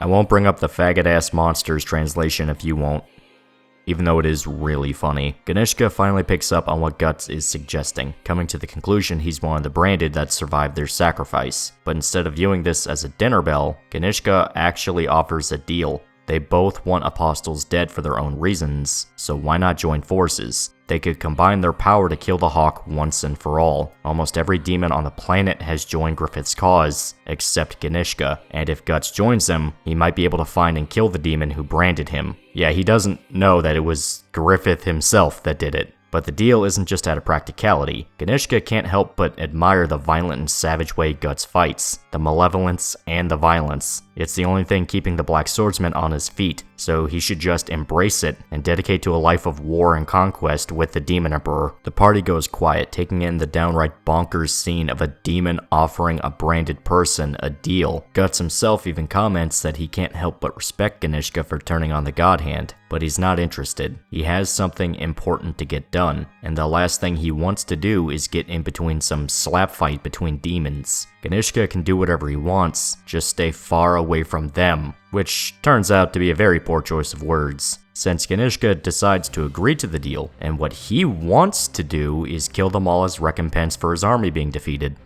So that's not very good, and things only get worse when Ganishka's attention is taken away by something. Something that even Guts and Shrike notice. The Daka are suddenly overwhelmed by Nosferatu Zod. Griffith's army is here. Guts and his friends are now quite literally trapped in the middle of two demon armies, and Guts himself is trapped along with Serpico in front of the Dread Emperor, who is now firing off lightning like crazy to kill the apostles around him. Serpico wants to get the two of them the hell out of there, but Guts insists he leave without him. He'll figure out how to get back on his own, it's too risky to try and save him. Besides, Guts should be safe, so long as he stays by the Dragon Slayer. The lightning will strike the sword instead of him. Of course, that isn't factoring in the possibility of a dead apostle falling down and crushing him, but he'll cross that bridge when he comes to it. Also, Zod is here. Like, right there. Everyone is staring at him. He tries to attack Ganishka, but all it ends up accomplishing is Zod getting electrocuted. The Demon Emperor's fog form means that it's practically impossible to actually harm him. All they're doing is wasting energy on a losing battle. Still, Zod persists, ramming through back and forth, trying anything to actually hurt Ganishka. They even resort to just blowing the fog around, hoping that would somehow translate to actually damaging him, but it's not working either. This time, Zod is electrocuted so bad that he is sent crashing right down on top of Guts. The two send flying into the water together. From there, we actually get a flashback to before Zod left for Vertenis. Grumbeld and Locust wish him good luck in the battle, specifically warning him that Ganishka is all but immortal. No physical attacks seem to hurt him, though Grumbeld isn't too worried, saying that Zod's skills as a warrior should be enough to handle things. As Nosferatu Zod leaves, he runs into Sonya, who gives him a cryptic warning about an important choice he's gonna have to make down the line. You will have to choose between fighting the sword that once wounded him or using it as a much more powerful weapon. To choose between being a beast or a warrior. She then says that Zod's counterpart has to make the same choice as well, clearly pointing at the sudden reunion between Guts and Zod at the harbor, though Zod and Sonya have no idea about what any of this actually means, and just sort of accept that the prophecy will come when it comes. Mule arrives to get Sonya, showing that this took place before they went to go see the Pontiff, and the flashback ends with Zod simply thinking about the warning. Nosferatu regains consciousness in the water, finally noticing that he dragged Guts down with him during the crash. He flies out of the water with Guts in tow, who's just now processing what's happening himself. Zod circles around Ganishka in the air, who's still trying to kill the two despite Guts feeling a sudden desire to cut Nosferatu's head off in midair. The lightning shakes Guts out of his idea, considering that Zod's flight is the one thing that's keeping the two from being electrocuted, and the two discuss their options. Just in time to receive a message from Shrike. It seems like she's slowly figuring out how Ganishka's magic works. He's capable of moving his ethereal form into a deeper layer of the interstice, while leaving what essentially amounts as a familiar made of fog in his place. So regular weapons can't hurt him. But Guts doesn't have just a regular sword. Zod tries to shake Guts off, tired of his new passenger, and assuring him that they'll kill each other once Ganishka is dead. But Guts isn't moving. In fact, he takes control of the flight. He'll help Zod kill Ganishka, much to the Elder Demon's surprise, unaware that the Dragon Slayer is something new. If Guts can wound Slann with it, then somebody like Ganishka would absolutely be damaged as well. Zod recognizes this as the prophecy Sonya gave him, and agrees to the plan. Zod and Guts will combo up to attack Ganishka. Now they just need to find his weak spot. They yell at Shrike to tell them the location of the actual ethereal body of Ganishka, and she tracks it down right at his brow, between his eyes. And with that, Guts and Zod fly straight through Ganishka's cloud form, tearing through his head like a bullet. The attack electrocutes the two like crazy, so much so they crash right back down to the ground once they pass through, but it worked. Ganishka can't keep his form stable, and back at his personal chambers, we see that Ganishka actually suffered a physical wound from the attack. A fresh scar burned onto his face. With the Emperor wounded, the fog pulls out of the city, leaving the demon army exposed and unable to surprise their enemies. Daiba calls for a full retreat, fully willing to abandon their army and even ordering all sorcerers to command their troops to commit suicide, all to keep their secrets far away from their enemies. The Kushans lost the battle and have been forced out of Vertennis. The rest of the party rush over to the crash site, hoping to find Guts alive, but all they see is Nosferatu Zod get up, standing over an absolutely fried Guts, burned to a crisp by the Emperor's electricity. Zod taunts Guts to get back up, ready for another duel like what they agreed upon before, even warning that if Guts doesn't get up, Zod will simply tear him apart right there. Well, Guts actually does force himself to his feet, much to everyone's borderline horror. Guts is covered in burns and beaten to a pulp. Yet, he's still willing to try and kick Zod's ass when challenged, though the demon recognizes that Guts isn't in a condition to fight, though I think Zod in some way feels like he owes Guts for helping him beat Ganishka. Another apostle shows up to suggest Zod kill Guts, recognizing him as the Blackswordsman and as a branded person, so he should be free game. But Zod is quick to punish his own ally, saying that their mission is to wage war, not act as apostles. They'll let Guts and his party go for now. And Guts will not abide by this. If all these demons are in the city, that means that it's possible Griffith could be here as well. Zod picks up on the implication, suddenly growing far more hostile as he asks Guts to spell out, in no uncertain terms, what he plans to do once he hears the answer. If Guts is there to act as an enemy, then he is free game to kill right then and there, beaten to ground beef or not. Guts and Zod stare each other down, and it seems like things are about to continue in a violent fashion, only for Serpico to force himself between the two rivals, reminding Guts that he doesn't care about some feud between monsters. Guts snaps out of his thoughts, looking back at his party and specifically paying attention to the terrified Casca. He's still got a job to do, and he can't waste any more time on his grudge.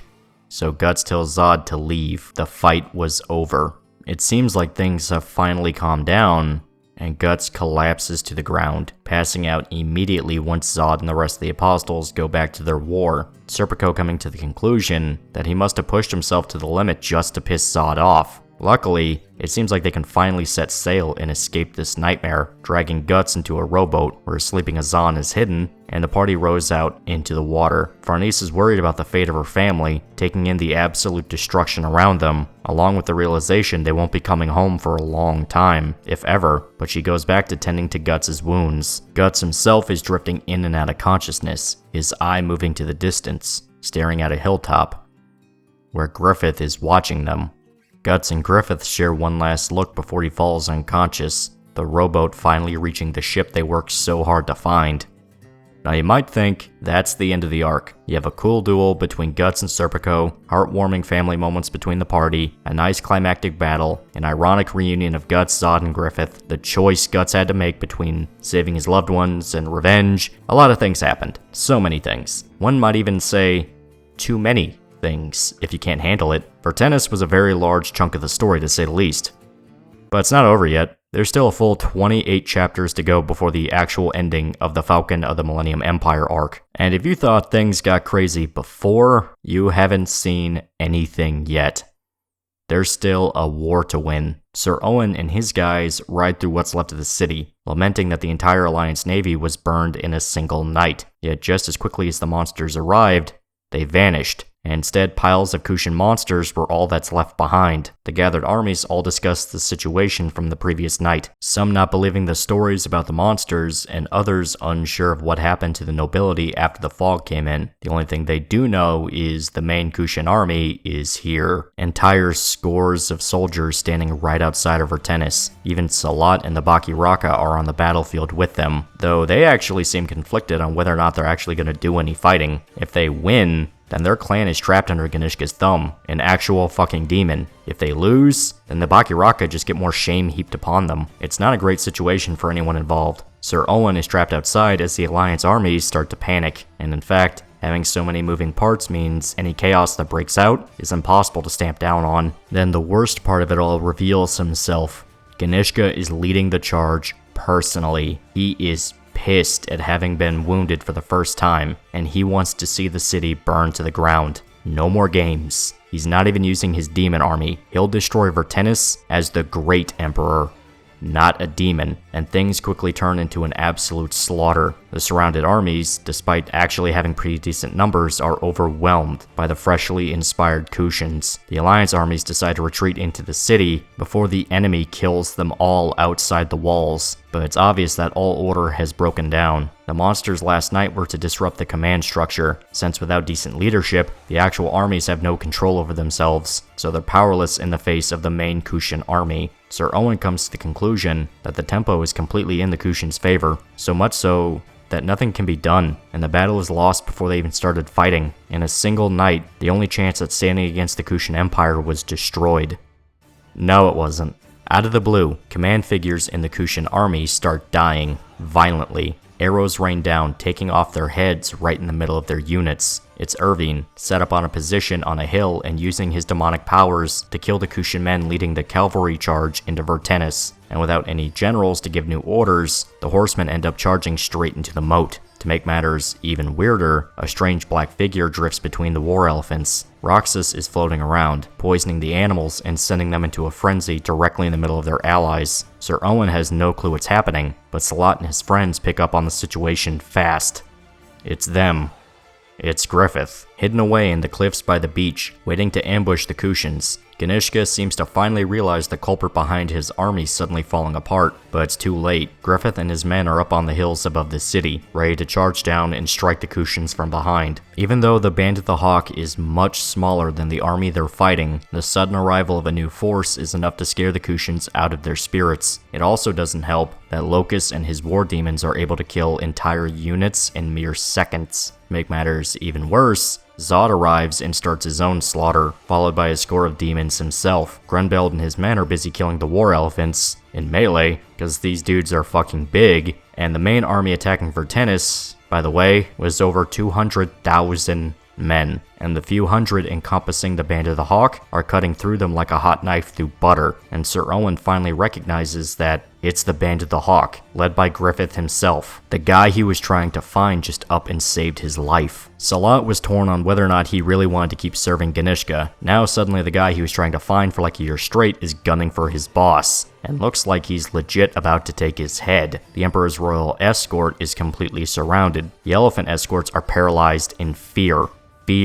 And Griffith goes to Ganishka personally, killing what's left of his guard and standing before the Dread Emperor. Ganishka essentially pissed off his actual god, who just led an army to kill his men, and is now standing right in front of him. It's not even anything he can control. Ganishka just instinctively starts to tremble at the sight of Griffith. The God Hand's voice reaches the Emperor Apostle, paradoxically calming him down even though he knows this is bad news. His apostle nature is forcing him to obey, to worship Griffith like what was prophesized. Salat and the Bakiraka sneak aboard the mobile palace, watching Griffith approach the Emperor, slowly reaching out his hand to touch Ganishka. The Dread Emperor is filled with dread, knowing that if Griffith touches him, he will be broken down into one of his loyal servants. So he explodes into his fog form, reasserting his place as the supreme ruler of the world. Even as Zod and his demons enter the palace, he swears that he will be the one who will become the king of the demons, not Griffith. And now that they're all in his palace, he has the perfect chance to finish off his mortal enemy, though he won't kill him. Instead, he'll electrocute Griffith until he can't move. Then he'll capture him as a slave, so he can show him some things he learned from a little book called the Kama Sutra. But Griffith isn't impressed with the threats, simply saying the air is stagnant. Out of nowhere, the walls of the palace explode in. Grunbeld and his giants tearing down the mobile palace and throwing it to the ground. What was once the Emperor's ultimate symbol of status and authority is now crumbling down to earth into a pile of rubble. Now Ganishka is exposed to the open air, and Griffith comments that he smells the breeze of the sea.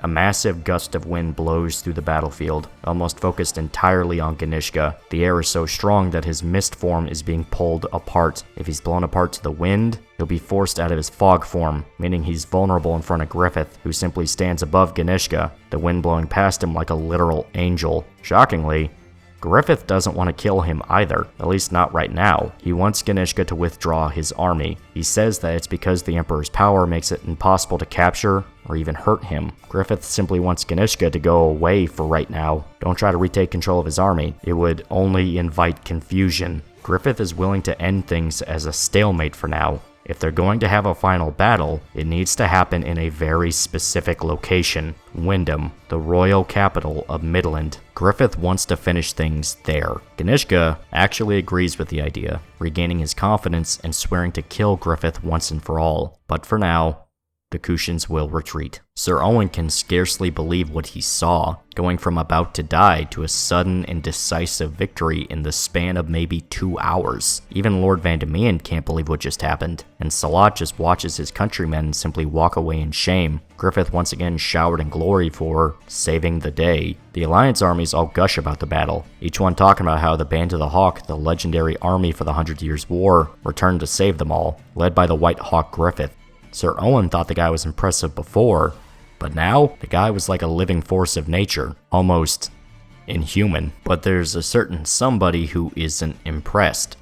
Lord Vandemean. He introduces himself as the representative of the Alliance army, and he wants to know who exactly Griffith represents with his army. The demon claims that the Band of the Hawk is the official Midland Liberation Army, under direct control of the royal house itself. Not only that, but anyone who sets foot in Midland for the war are under his command. If you can't handle that, don't bother coming to Midland. This ends up pissing off some of the Alliance armies, who, if you remember, were all scheming on how they were going to cut Midland into pieces and divide out territory when the war ended. But Griffith isn't backing down. The way he sees it, he has full authority to make these demands, considering they are the sole military force in the country. Some of the Midland nobles that were trapped in the city are offended at this suggestion. Griffith, even after all these years, was a commoner. There's no way he could lead the only regular army in Midland. He has to hand over that responsibility to the nobility, the guys who ran away when things got tough. Sir Locus even calls this out, saying that Griffith and the Hawks were the only ones fighting the Kushans while they all fled the country, and an army that doesn't protect or defend the kingdom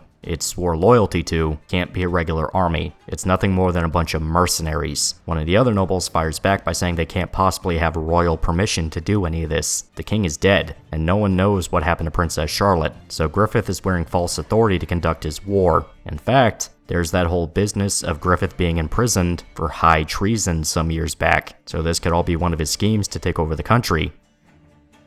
The worst part is he's right, it's just not the way he thinks. Still, this too is refuted by Princess Charlotte. She followed Griffith personally to the city to confirm she is alive and safe. Sir Owen joins the other nobles in paying respects to their once missing monarch, and it seems like old habits die hard, as she gets nervous at the sudden attention. But the presence of Griffith steals her nerves, and she makes her first real royal decree to confirm that she is going to marry Griffith and make him supreme commander to the Midland military.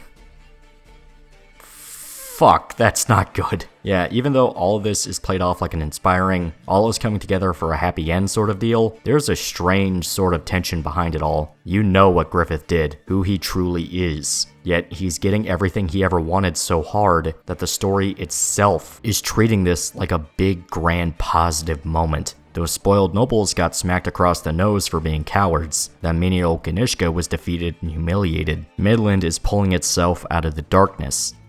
And all it took was a guy plunging it into darkness in the first place. It really does sort of make you, the reader, feel like almost a Lovecraft protagonist in parts. How can you focus on the political scheming after everything you've seen up to this point, when you know how this world really works, and what Griffith truly is? It's almost like watching a literal cult form in real time. Charlotte is happy to be with Griffith, just like she always wanted, but dear sweet God, it's not a good thing in the slightest. Even as she inspires the rest of Midland nobility to join them in freeing the country, you can't help but feel like maybe dead was better. Sir Owen is loyal to Midland through and through, saying that she has every right to stick by Griffith, since they all ran like cowards, begging other countries for help. Meanwhile, the Band of the Hawk just stood and fought back. Of course, there's a lot of circumstances that make this a lot more complicated than it sounds. It's easy to call yourself a coward for not wanting to be torn apart by literal demons, but to him there's no excuse. Besides, Griffith already won the 100 Years' War anyway. What better figure to rally the nobles together and bring Midland back from the brink? So even if they don't like it, they'll stick by Charlotte to the end. The rest of the Alliance armies don't care about all this though. All they know is that the dude dressed like a bird kicked Kushan ass, which was kinda cool, I guess. It doesn't really make them feel any better though. Yeah, gaining their undying loyalty on Griffith's terms won't be that easy. The war affects everybody, not just Midland. It's a war of religion. A full-blown crusade based off faith, at least how Lord Vandermean sees it. If Griffith wants their support like how he wants it, he needs to show why something like national borders stand above the will of God. He would need someone like, I don't know, the Pontiff himself to show up and take Griffith's side, which is just completely impossible. That's his carriage right there, isn't it? That's right, if you remember, Griffith did get the support of the Pontiff earlier, and he decides to show himself in front of the entire Alliance armies, nobles, and the Band of the Hawk. They want to know why he's come to Vertennis, and why he's being escorted by two kids, Mule and Sonia, but you can probably already guess it's to give his support to Griffith, though it's not just support. Honestly, it's full-blown worship. In front of all of his subjects, the Pontiff throws himself to the ground in front of Griffith in a manner that directly mirrors Mozgus's personal ritual from Part 3, but the old man only decides to come to his feet when Griffith gives him permission to. The way the old man puts it, a single look at Griffith was all it took to confirm his vision. He basks in Griffith's glory for a moment, right before turning to the rest of his subjects and declaring that Griffith is a savior sent by God himself, which was revealed to the Pontiff in a divine revelation. The scores of people watching the scene all remembered the dream, the vision shared across the world, of when the Hawk of Light would reveal himself and pull the world out of darkness. So now entire nations are convinced Griffith is Jesus Christ himself made flesh. This is very not good. Remember, he's leading an army of flesh-eating demons that obey his every word. He's still part of the God Hand, the absolutely malevolent force that's been doing nothing but causing suffering to the world for what must be thousands of years at the very least. And the only people that stand even the slightest chance at stopping him? They're on a boat. Welcome, everybody. Welcome to despair. So, the ship the party is sailing on is sort of infamous. Now, the actual amount of time on the boat isn't as bad as what people say, and in regards to the story, it makes perfect sense. But I am not kidding when I say that in real life, our protagonists are stuck on this fucking boat for like 9 years. Miura really slowed down on chapter production due to a mixture of not wanting to risk burnout, planning things out ahead, and training himself to use a more digital art style for the future. All of these factors combined together, along with how the story plays out jumping around to different perspectives, means Guts is stuck on a boat for damn near a decade. In real time. In fact, when I got into Berserk, when I started it all the way back in like early high school, this would have been like 2012, 2013 time frame. Yeah, they were still on that boat when I got into the series.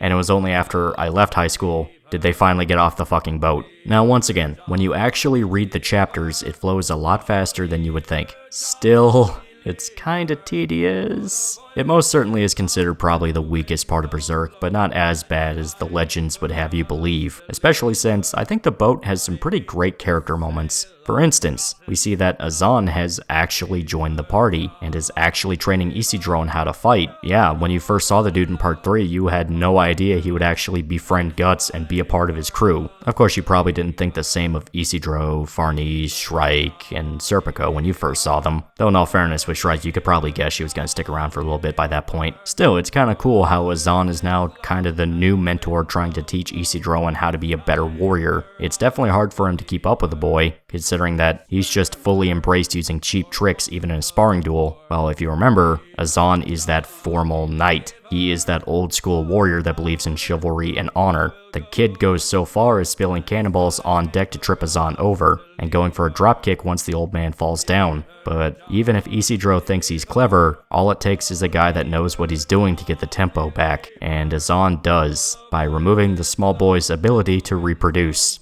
Yep, he had his own cheap trick. A direct nut shot. The rest of the crew enjoy watching the two spar, which apparently became a pretty regular affair, though Isidro is yet to ever actually land a hit on Azan, same as when he sparred with Guts. Isidro complains that Azan won through a dirty trick, but he's quick to remind the kid that his entire fighting style is nothing but tricks. He can't complain if somebody does the same back to him, and it says a lot about the one who taught him, though Puck is willing to take full responsibility for his students' failures. Alright, Azan hasn't met Puck yet.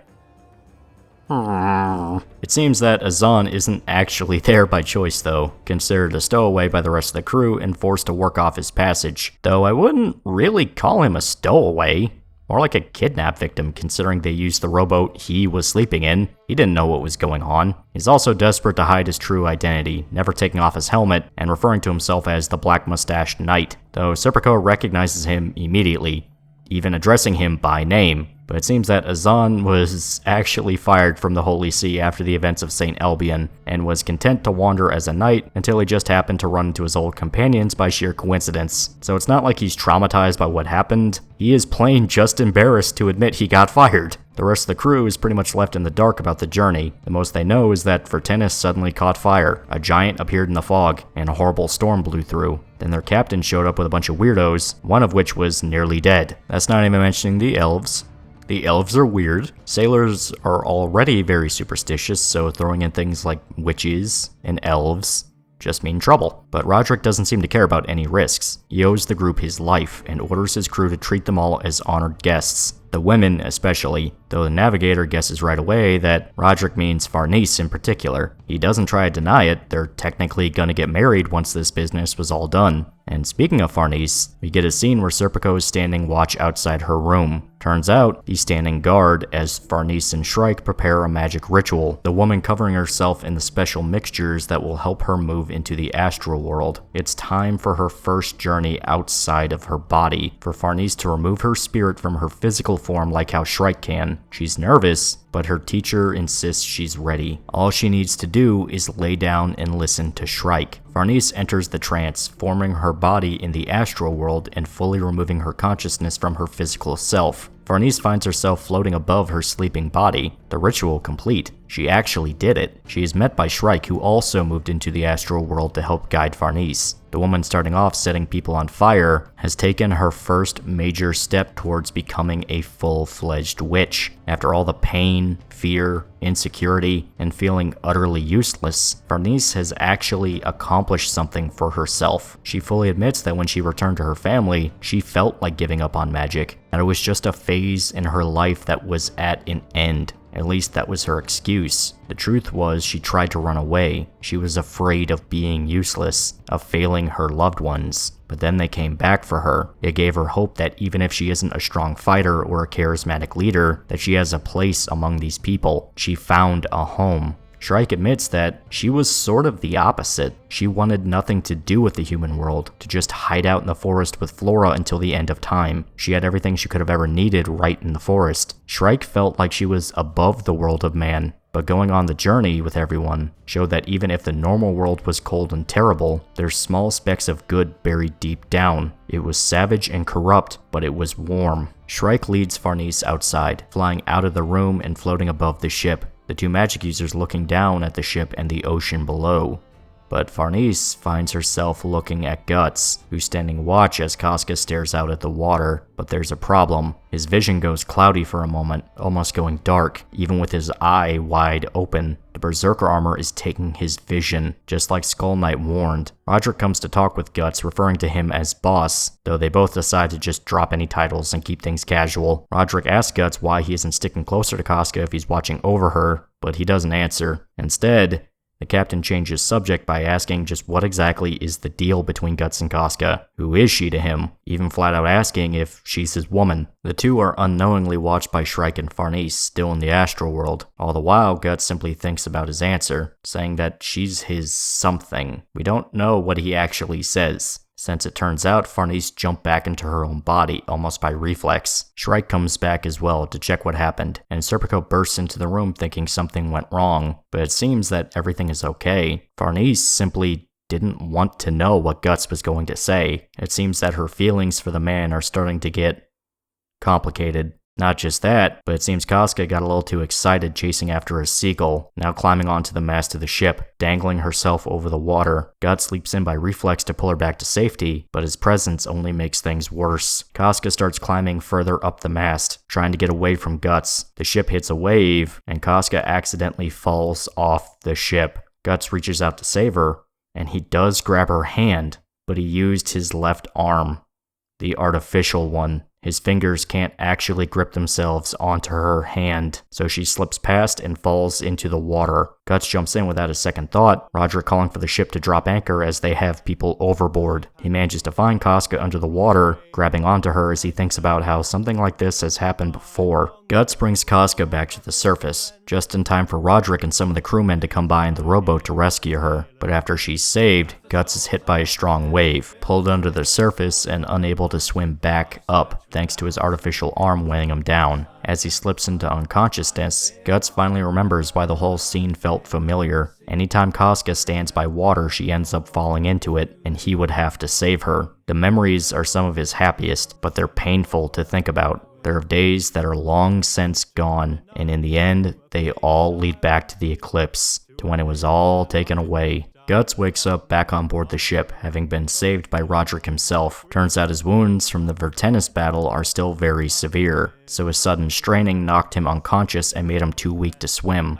But Guts doesn't seem to care. All he wants to know is whether or not Casca made it back okay. She's fine, by the way. Farnese is actually giving her a hot bath. Madwoman already completely forgotten the events of the day. The words calm Guts down immediately. He relaxes back into his bed, but before he can completely rest, Shrike needs to redraw the talisman against his neck, the one to keep the effects of the brand at bay. But his thoughts drift back to his artificial arm. He couldn't catch her this time because his real arm isn't there anymore, just a brutal imitation he plopped in its spot, and the only reason that iron hand is there is so he can kill his enemies, not save anyone. Guts then remarks that even if he forces something back that was lost, it won't be like it was, which is probably one of the most painful quotes of the entire series, since it's Guts outright stating that there's no way things will ever go back to what he remembers, even if he helps Casca, almost pointing to an idea that Guts has some meandering doubt over his whole journey. Casca will come back, but is it really gonna be that easy?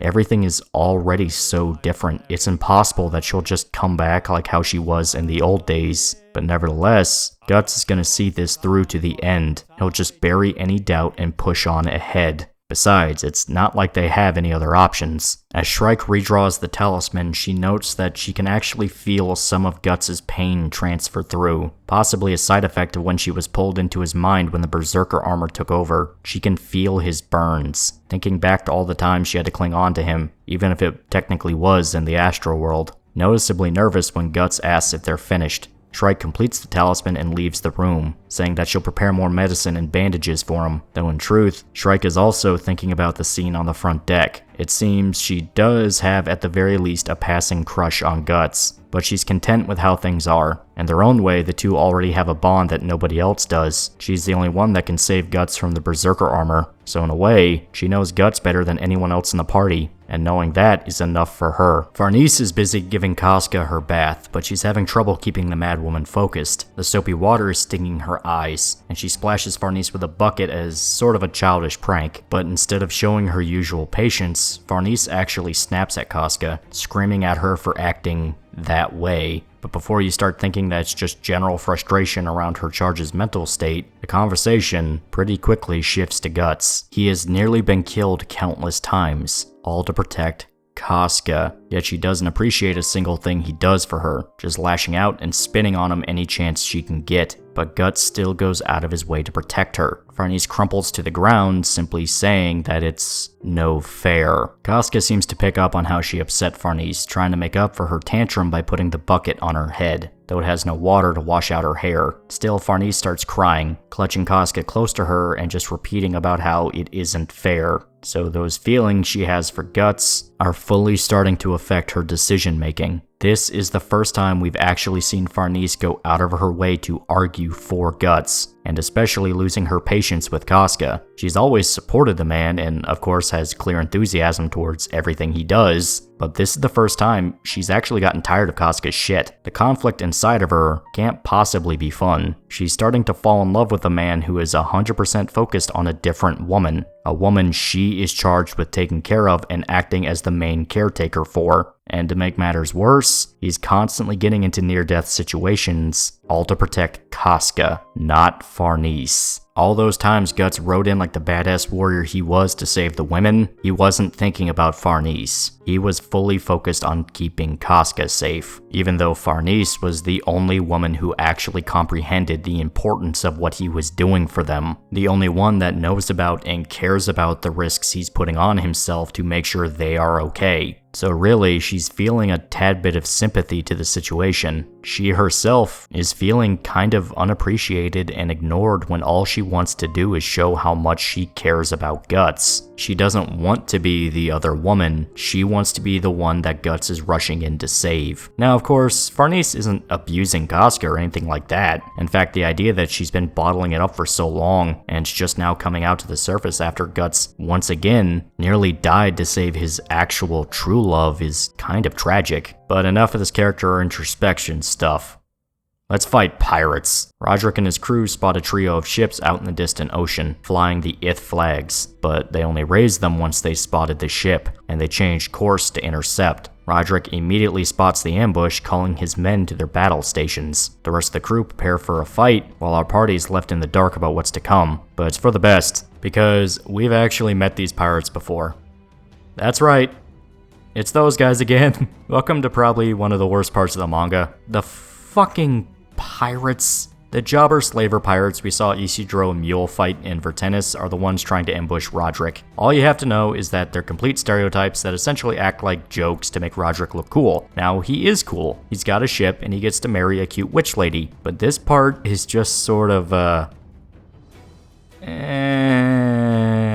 It is important to show why exactly Roderick stands out among the rest of the party, since before, in Vertenis, he was just sort of a dude who could use a sword. But now, they're portraying his skill set as a captain, and establishing that he's a complete badass, not just some prissy noble like Magnifico. But, I don't know, having the pirates be so two-dimensional, especially compared to what we saw earlier in the arc, it can feel like, dare I say it, filler. There's really not much of a point to the battle, and the pirates don't really do anything important to the plot at large. Now, the battle is exciting. It's the first time we've actually seen a naval battle in Berserk, which has always focused on large ground battles or epic fights with fucked up monsters. But I just don't know. Maybe it's because the pirates just plain aren't threatening. We've already seen them get their asses kicked before, and the captain himself utterly humiliated. So having them come back for twosies just sort of feels strange. You might argue that Adon was sort of similar, the guy from Golden Age that constantly gunned after Casca, and you wouldn't be completely wrong. He was also a joke character that only really existed to be pushed around. But Adon at least put up a fight. He was the setup to the 100-man fight, which was a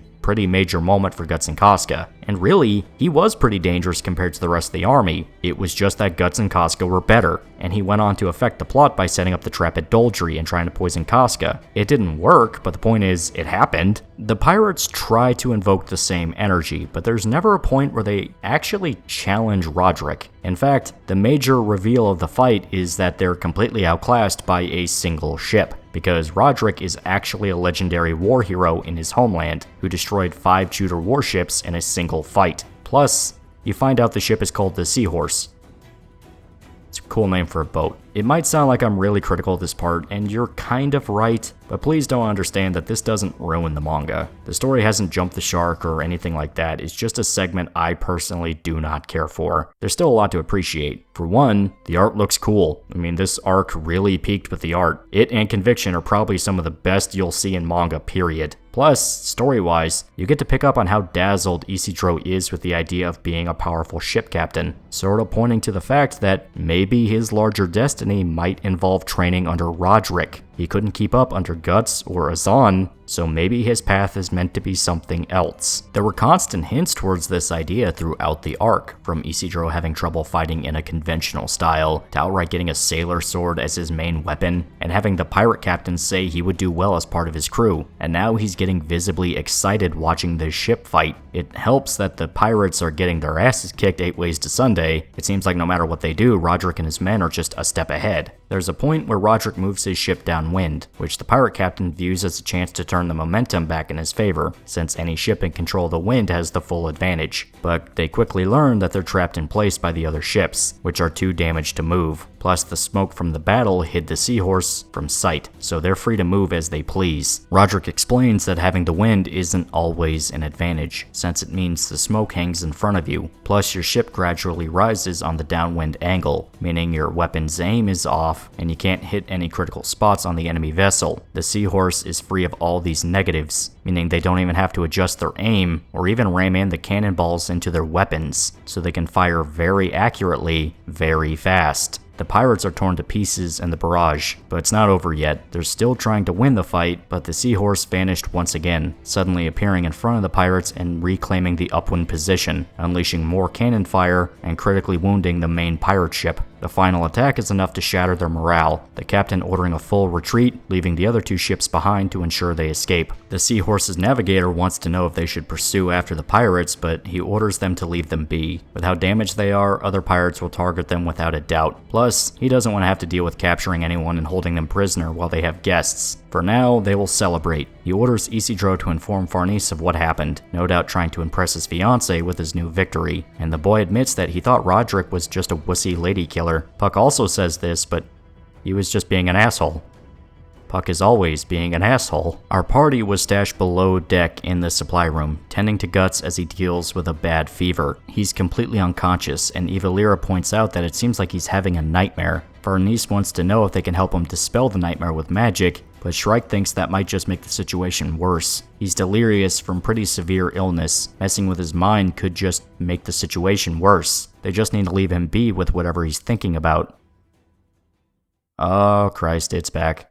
The Beast of Darkness is back to mess with Guts' head, taking advantage of his weakened state to torment the guy. The others are powerless to stop it, simply trying to manage Guts' fever and hoping for the best, but it's very much a problem. The Beast wants to take control again, bragging that ever since Guts acquired the Berserker armor, it's been too late to stop it. Shrike's influence is simply temporary, as are the rest of his companions. Guts is simply clinging on to these people, completely blind to the truth. The closer they all get, the more they strengthen their bonds as friends, the more painful it will be when they're all inevitably killed. Just like in the Eclipse, the Beast taunts Guts to let them become precious to him, that when they die, nothing will stop it from completely consuming Guts, and only then will they be free to murder Griffith, insane and filled with hate, just like the old days.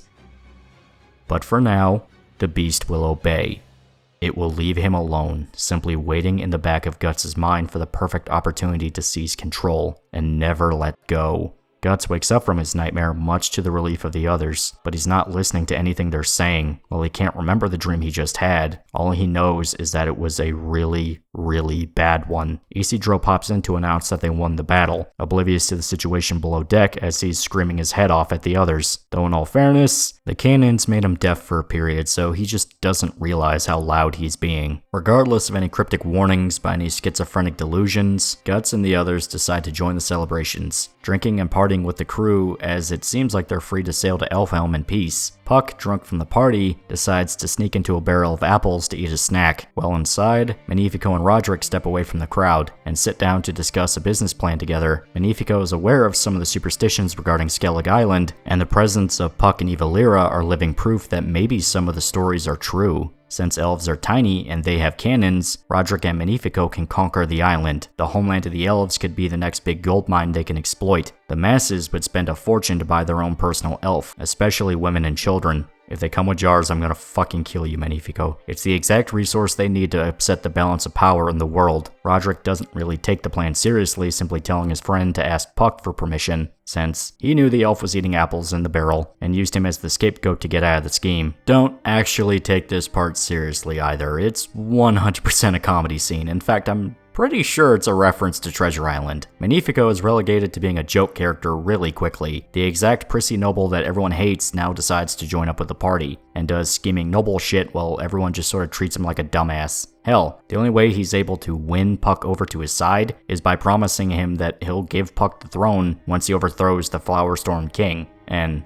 I'm sorry, but anybody that's a personal friend of the totally not 1,000-year-old warrior king who was personally wronged by God himself is definitely not getting outsmarted by a noble guy with daddy issues. Even Puck seems more like he's just humoring Magnifico than actually taking the idea seriously. Or really, he's just outright fucking with him. It's hard to tell anymore. Still, Roderick doesn't really care about any of this. He's more interested in why Farnese decided to climb all the way up the main mast, now just staring out at the ocean from the lookout platform. He panics at first, thinking she might be stuck up there, but she's fine. She just wanted some time by herself. Roderick wants to know what's wrong, but Farnese goes quiet, so he decides to offer his coat. Farnese is thankful, and it seems the gesture was enough for her to admit what's been eating at her mind. Today, she managed to fly higher than the main mast of the ship itself, looking down from the sky. It made her feel like a part of something grand, that she can go anywhere, do anything, but eventually she had to come back down to the physical world, where she felt small, like a single drop stuck in the middle of an ocean. And most of all, even with how much progress she's made with her magic training, Farnese still feels useless. She can't even heal Guts like how Shrike can. The reference to his unknowing romantic rival sparks a slight feeling of jealousy in Roderick, but he keeps it under wraps, instead saying that while the companions are all eccentric in their own way, everyone has their role to fill. So while Farnese might think she's the sore thumb that doesn't belong, she still contributes through caring for Casca. Because she's there to make sure Casca is okay, everyone can fight and go on rampages like they do. So in her own way, Farnese is dealing with the hardest job of the group. Sure, she isn't almost dying every day like Guts is, but the entire quest is about getting Casca to safety and hopefully healing her. They have to make sure she's safe and happy, otherwise this was all for nothing. In a way, the fact that Guts trusted the most important thing in his life to Farnese should be proof that he does see her as a key figure to the group. Roderick is worried that mentioning Guts and Casca's relationship might have made things worse, but it seems like Farnese actually took comfort in what he was saying. The rest of the party winds down for the night, Serpico keeping watch over Farnese while Casca, Shrike, and Isidro all fall asleep. Guts simply rests on the windowsill, making sure everyone is alright before he stares out into the night sky, almost identical to his brooding session all that time ago during the Golden Age.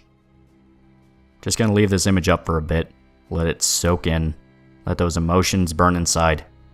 Alright, now that we felt some things and enjoyed some character development, let's get fucking weird. It's time to end this. Prepare for some magic bullshit and some outright HP Lovecraft level cosmic horror, even more than we already got, because remember, we still have a final battle to resolve.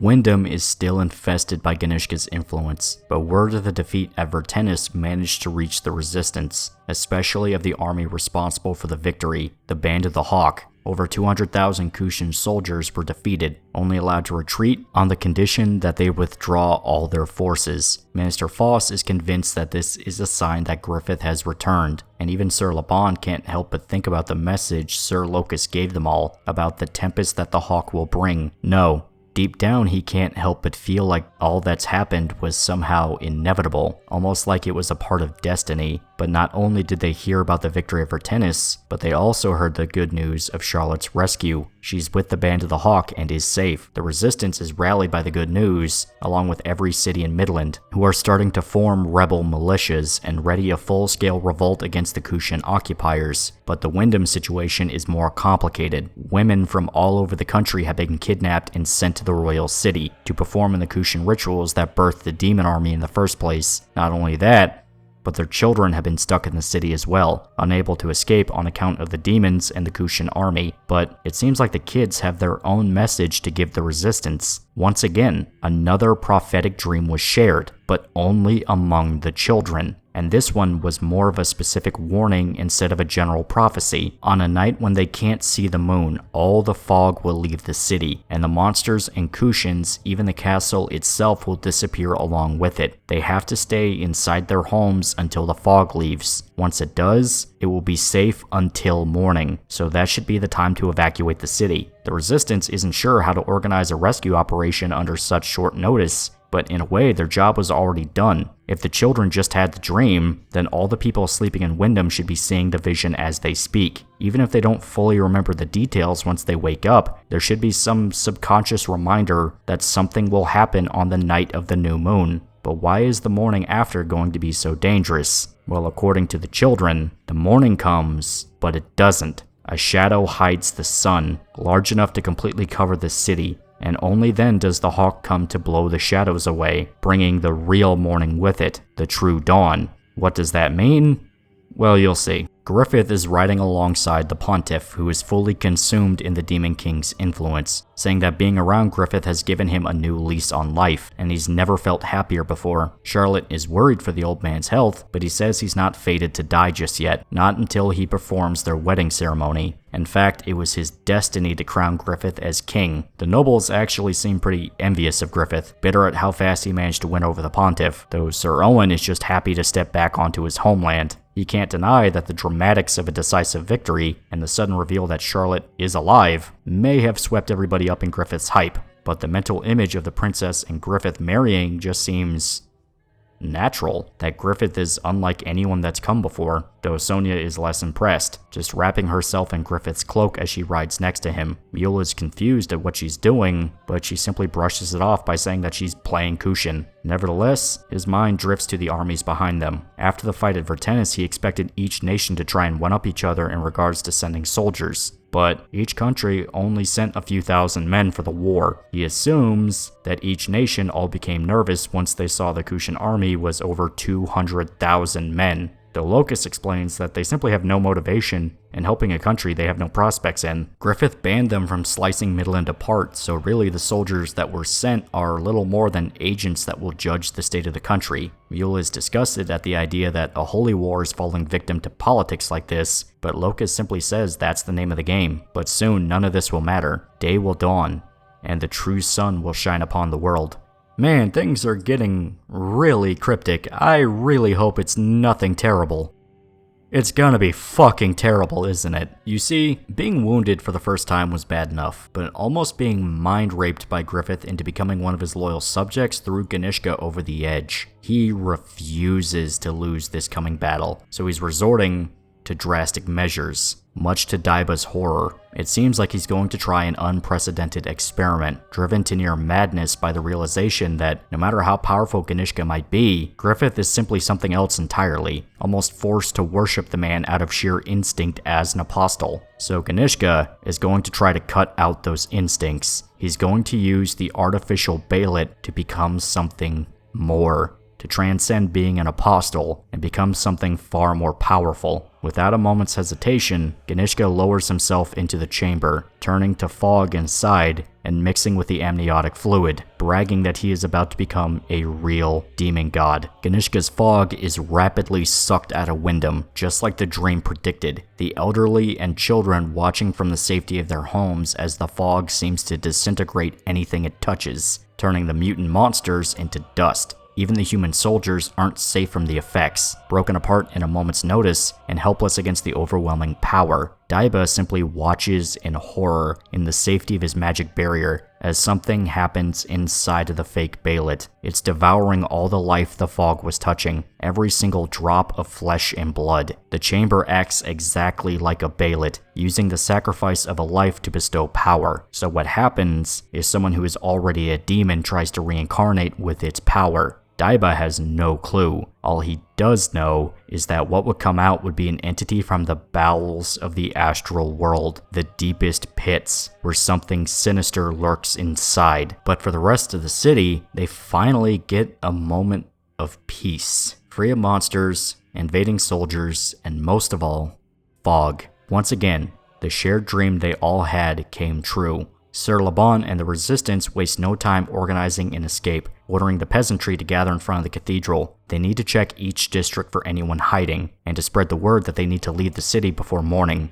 Most of all, the wounded and the sick need help. The plan goes off without a hitch. There wasn't even a hint of panic, and since things are going so smoothly, Laban and his men can check the castle. It's almost confusing how well things are working out, to the point that it feels like everyone is just accepting what's happening like it's a matter of course. But there's no time to think about things. They need to clear the castle before dawn. Yet, All they find are discarded uniforms and weapons of the Kushans. The Resistance was blissfully unaware to the effects of the fog's disappearance, of how the men who used to be inside of those uniforms were completely devoured by the artificial Balit. But there's no time to ponder what happened. They need to head for the castle's prison. They make it through the castle without encountering a single living person, and they're starting to worry that whatever happened to the Kushans happened to the women they kept prisoner as well. But when they finally enter the dungeons, they see that the cells are completely covered with women's clothes. Laban unlocks one of the cells, and we see that they all survived, much to everyone's surprise. Laban tries to explain that they're being rescued, but the women are too scared to move. Only one girl points out that this is like the dream she had. Laban uses this as his chance to convince the prisoners that, yes,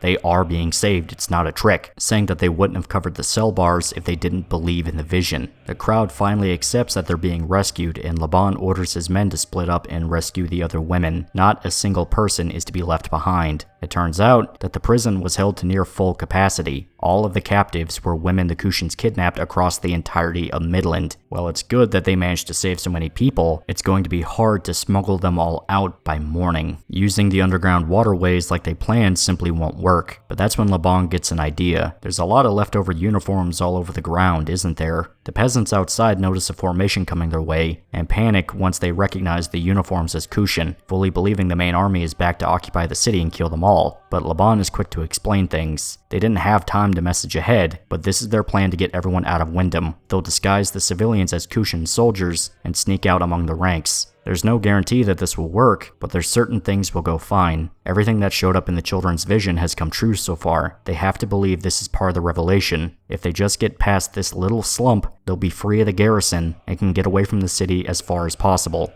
But there's a problem. They run into guards at the gate who want to know what unit they are, and they want the answer in their native language. It seems like they might have to fight their way out, the worst possible case scenario considering they're escorting a massive group of civilians that can't fight. But at the last second, someone comes to their rescue. A Kushan horseman arrives to hand the guard a copy of their orders, saying the whole situation was a misunderstanding. It's one of Griffith's spies in the Kushan army, there to make sure the evacuation goes smoothly. It seems like everything is going according to plan and the resistance is allowed to pass through the gate unharmed. The horseman introduces himself as Jarif, who explains his role with the Band of the Hawk. Laban is surprised that a Kushan is helping the Band of the Hawk, and also holy shit, they're back. But Jarif explains that there's actually quite a few Kushan that split off to fight against Ganishka, which I mean, he's an actual demon, so you can't really blame the dudes. If anything, they're the smart ones. Laban and his men are confused by Griffith's tactics, but then they run into another problem.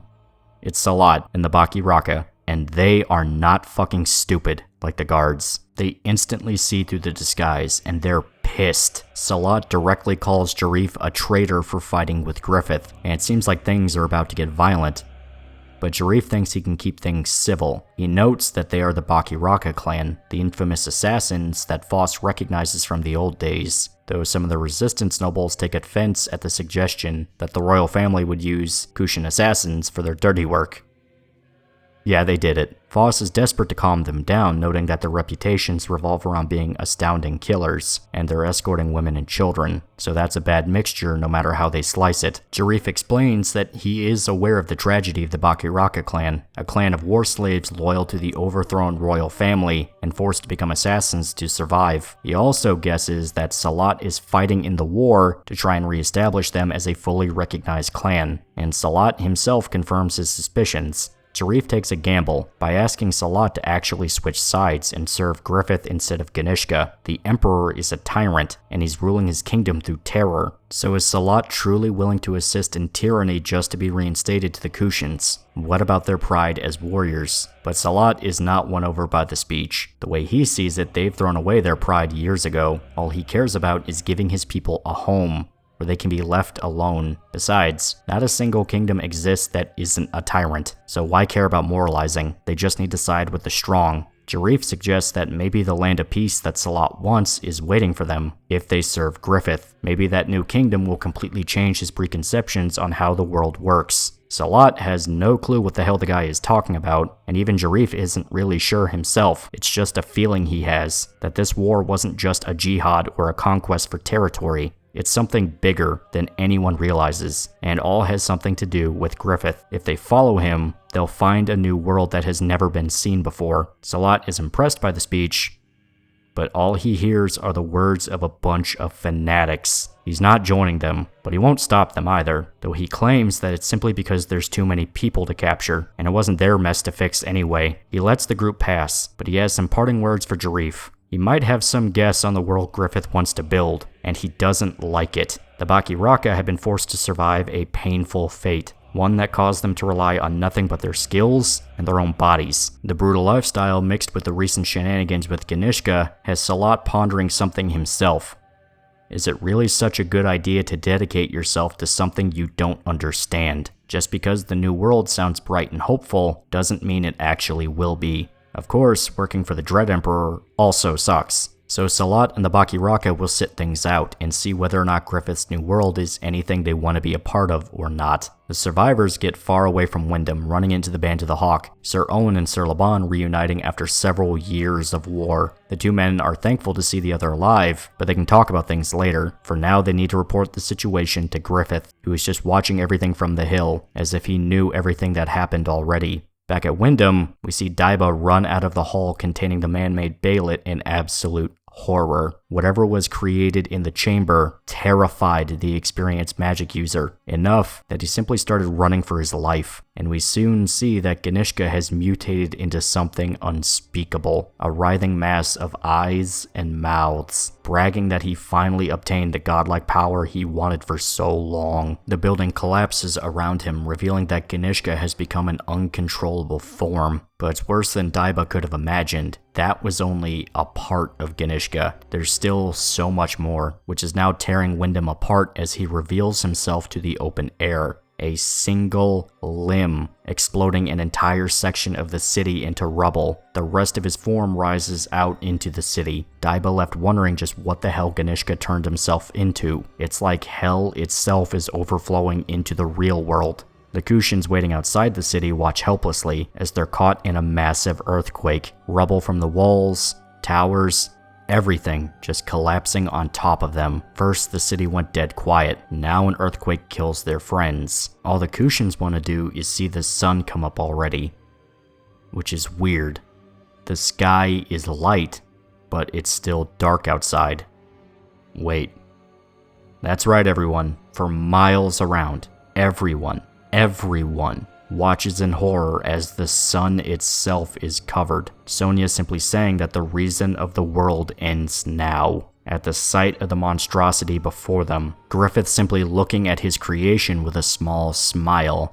The horrific Leviathan standing taller than a mountain, piercing the clouds themselves. Our heroes back on the Seahorse are blissfully unaware to everything that's happening. Isidro is training with Azan, while Serpico takes his position on the lookout post, using his wind magic to help the sails catch a good breeze. Though he's mainly there to watch out for Shrike and Farnese, who've taken to practicing their astral projections as often as they can, but Shrike feels it. Puck and Evalira are busy trying to catch a fish, the latter nagging about the former's usage of a piece of cheese as bait. When Puck goes to swap out his bait for something more substantial, he sees that the Baylet in Guts' pouch might be a good replacement. Guts tries to force the two to knock off the bullshit, but then he feels it, and even the Baylet reacts to the strange goings-on in the world, forming into a complete face. Casca cries out as her brand gives her pain, and Guts goes to look outside, trying to find out just what is causing the strange feeling. Shrike and Farnese are the only two with any sort of clue that a calamity is taking place back on the mainland to the east. And it feels like the world is tearing itself apart.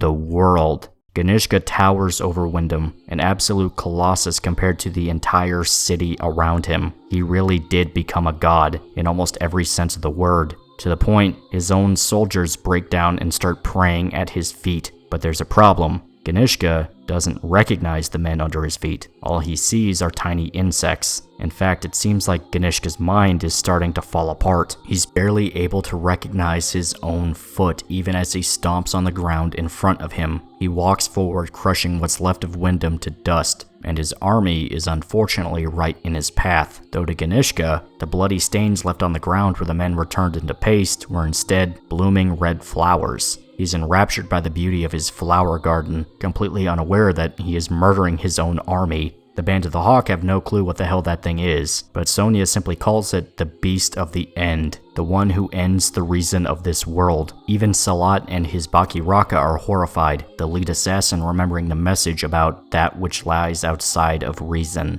It seems like Griffith is going to bring about a new world by fighting a real demon god. All the villagers back at camp are comforted by the pontiff, who simply tells them all to watch the battle unfold in front of them. It is the prophesized time, when the ultimate calamity is defeated by the Hawk of Light. This isn't a time to be afraid. They are about to witness a miracle in real time. They just need to have faith in Griffith. All of Midland is witness to the fight ahead. The sheer mass of Ganishka large enough to be seen from across the country. What's left of the Kushan army is utterly destroyed, crushed into nothing by their emperor, who doesn't even realize what he's doing. Daiba mounts his pterodactyl and flies up to Ganishka's head, desperate to break through to his emperor and make him see reason. But all Ganishka hears is the buzzing of an insect. Some of the heads on Ganishka's body spit fire at Daiba, who evades the attack as best he can. But now the titanic monster is raining fire down from the sky, making the situation seem downright apocalyptic. Worst of all, Daiba fears that Ganishka's ego has completely shattered, meaning that whatever remained of Ganishka the man is completely gone. All that's left is the demon who destroys the world with fire. Shiva, the prophesized god among the Kushans that signals the end of the world. And just as Daiba predicted, we get this scene that shows Ganishka's ability to think is getting worse. He doesn't understand that the insects he crushed were his own army, but soon devolves into not even understanding what a soldier even is. His mind can't handle the sheer power bestowed upon him, to the point that Ganishka's entire identity shatters in his own mind. All he knows is that he is alone in the endless landscape. It really does look like the end of the world, a gigantic monster pouring fire down from the skies, and all Ganishka knows anymore is that there's a light in the distance. Griffith. After all that pride and determination, his instincts completely take over. Ganishka wants to go to Griffith. He doesn't know why, just that it's his purpose to do so. We then see that the fire that Ganishka was pouring down at the world were actually pieces of his body, which reshaped into miniature forms of the larger monster, and they are absolutely just as malicious as the main titan itself, devouring any Kushan survivors that are left and slithering towards the light that the main body is trying to get to. They're coming right for the Band of the Hawk. They have no choice but to fight. Griffith gives a speech to his army, asking the nobility to protect the pontiff and the princess from danger, which they gladly agree to. Sonia and Mule will stay behind as well, much to her annoyance. The ones leading the charge will be the war demons, who transform in front of the clueless civilians, showing their demonic natures and diving into the fight. The final battle is like a scene pulled out of hell itself, horrific monsters killing each other on both sides. It's almost impossible to comprehend, like a scene straight out of the Eclipse itself. The Apostle commanders all show off their abilities. Grumbelt's fire, Locust's lancers, and Zod rips through the Ganishka creatures like he always does. The entire time, the humans are left completely speechless as to what they're seeing. Turns out they didn't realize that the term war demons was a literal description. They're actual monsters. And each and every single human soldier realizes that they are completely helpless in a fight against a real monster. But worst of all, if these monsters are following Griffith, then what does that make him? It seems like they finally recognize what Griffith really is deep down, that he's a demon just like the rest of them, that his very existence is the reason they suffered so much. But then Sonia opens her fat fucking mouth. She uses her telepathy to call all the terrified humans idiots. Prepare for one of the dumbest speeches you have ever heard. I can't even sugarcoat it. You're quite literally about to watch a girl damn humanity to possible extinction. You see, Sonia doesn't think it matters that the war demons are, well, fucking demons. You see, they're risking their lives to save humans. Not only that, but so long as they fight for Griffith, it doesn't matter what you are deep down. After all, they're the Band of the Hawk.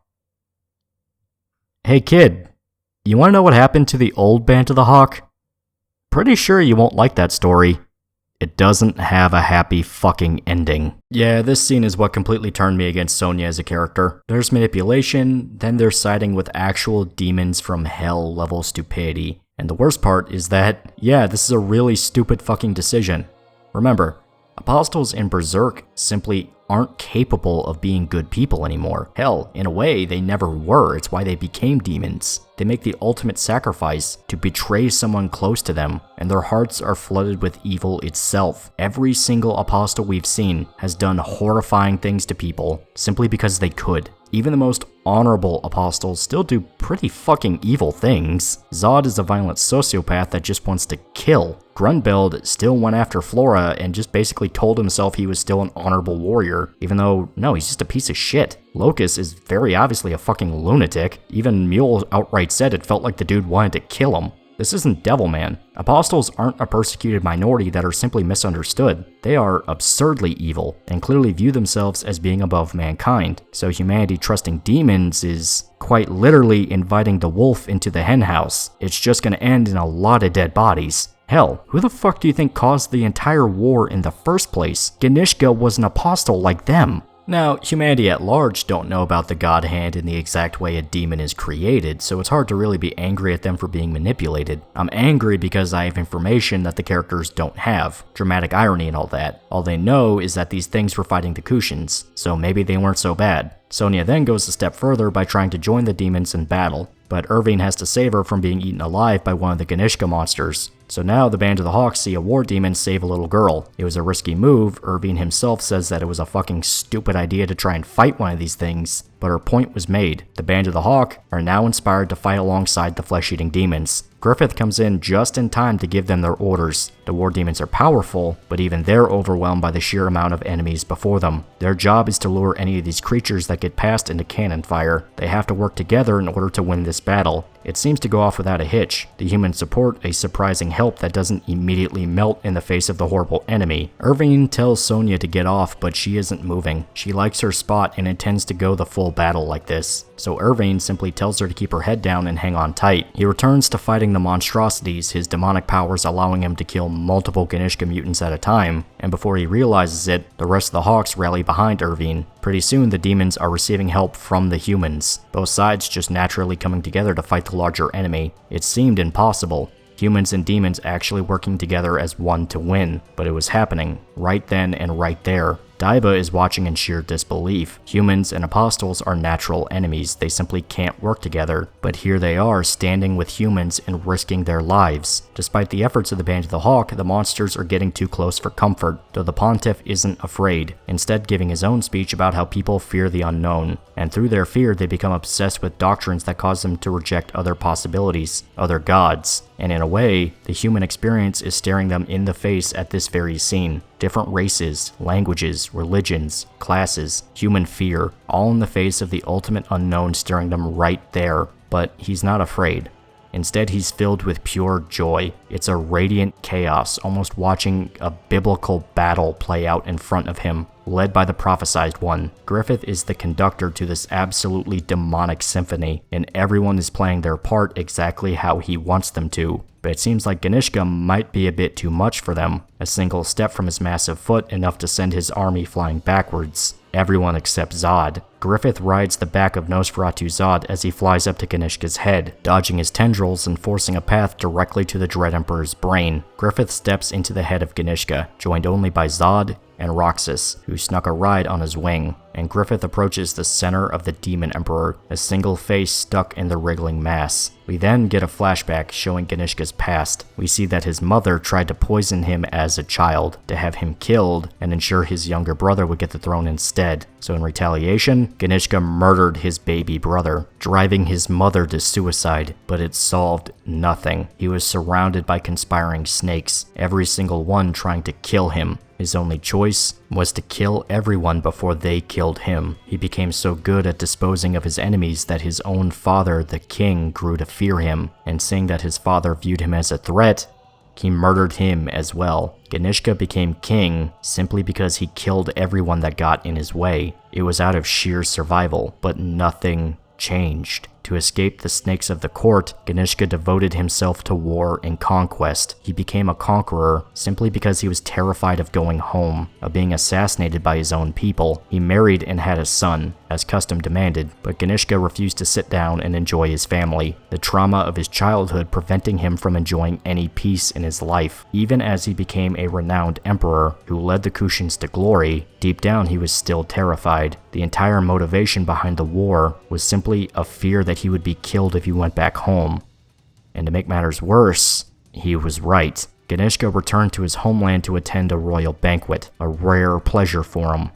But it was a trap. He was poisoned. His own soldiers turned on him. The leader of the conspiracy was his own son, who is implied to have also been traumatized by the ruthless political landscape of the Kushan Empire. Ganishka is impaled by spears, his own son giving the order to murder his father. With his last breath, Ganishka gripped the bailet he acquired some time ago. Just by sheer coincidence, a stranger by the side of the road gave it to him, and through using the bailet, Ganishka sacrificed his own son to become the Dread Emperor, ensuring that nobody can ever kill him. But even with this endless power, he's still stuck in the terrifying darkness of the world. But now there's light in front of him. It burns to look at it. He's afraid of it, but it's warm. A comforting voice tells him that he can see past the blinding light, because the one who holds the light exists in the deepest shadow. It's Femto. Griffith, after so long, is back in his God Hand form, standing above Ganishka and convincing him to yield once and for all. And Ganishka finally gives in, just taking comfort in the warm light. But they're not alone.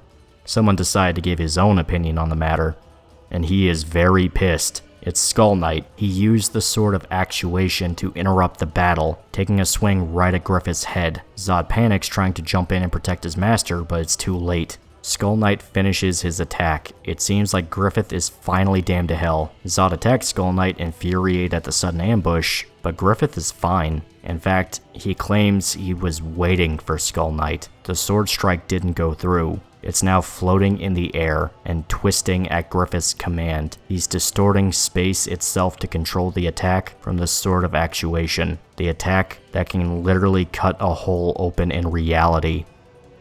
He did it. Griffith won, a twice reincarnated being, and a sword that reaches deep into the astral world. These combined together are the keys to the door. Using Ganishka as the vessel, Griffith managed to split a hole in reality itself. The Dread Emperor is killed in the process. Even his hordes of miniature familiars are wiped clean by the massive burst of energy. The humans and apostles both simply watch as something explodes out the top of the monster, a wave of light that covers the land, consuming everything in its path. Everyone is washed in the wave, which grows wildly out of control, stretching far and wide across the continent. Then the world. Even Guts and his party aboard the Seahorse are hit by the wave. Hundreds of miles away from the battle where it originated, the entire planet is affected by the light. And what exactly did it do? Fantasy has merged with reality. Unicorns and hydras are running around in the open, much to the horror of the humans stuck in the middle of them. And that's not the end of it. Hydras, harpies, giants, trolls, even a fucking dragon. The undead flood the graveyards. Goblins hide in caves. Elves play in fields. All hell has officially broken loose. That's right, in Berserk, the big reality-shattering event that pushes the world closer to the apocalypse is the setting becoming a basic fantasy world, because that means horrible monsters are free to slaughter humans at a whim. The bad end to this setting is it becoming the setup to an isekai story. We then see that the God Hand each inhabit their own specific realm. Slan gets the horny dimension, Conrad is a mass of plague rats and skeletons, and Ubik is... I don't even know why this guy decided to party in a Bosch painting, but he seems happy, and Void has become a giant brain. Ganishka has transformed into a massive tree, branches of pure light stretching across the sky, his presence still hanging above the rest of the country, but now completely transformed into something straight out of legend. The Spirit Tree, rooted in the legends of all mankind, regardless of background, and standing tall and proud right next to the tree, the Old Capital. Not Wyndham, the Old Capital, the city that stood long before Midland even existed, plucked right out of the underground ruins and brought back to the surface. In a way, it seems appropriate that the old capital would come back to welcome humanity to their new world, where Griffith will sit and rule as their king. They dub their new capital Falconia. Griffith, back to his human form and riding on Zod's back, guides his people into the capital, humans and apostles obeying their new ruler without question. And with that, we finally finished the Falcon of the Millennium Empire arc, and needless to say, this was a fucking monster of a video. I'm not sure I have a Spotify playlist big enough to cover the soundtrack needed for this. The current page length for the script is over 111 pages long. This goes beyond just being a long video, it's outright a fucking titan that I'm amazed has not killed me in the process of creating it. So much shit has happened just in this arc alone. Do you even remember when Guts fought snowmen? Do you remember the Sword of the Berserk shit? Do you remember the trolls? I bet you guys don't even remember that I said I would talk about the changes Berserk PS2 made to the story. Yeah, they add a new apostle in for a side segment. He makes Guts fight ghost operations of the Band of the Hawk.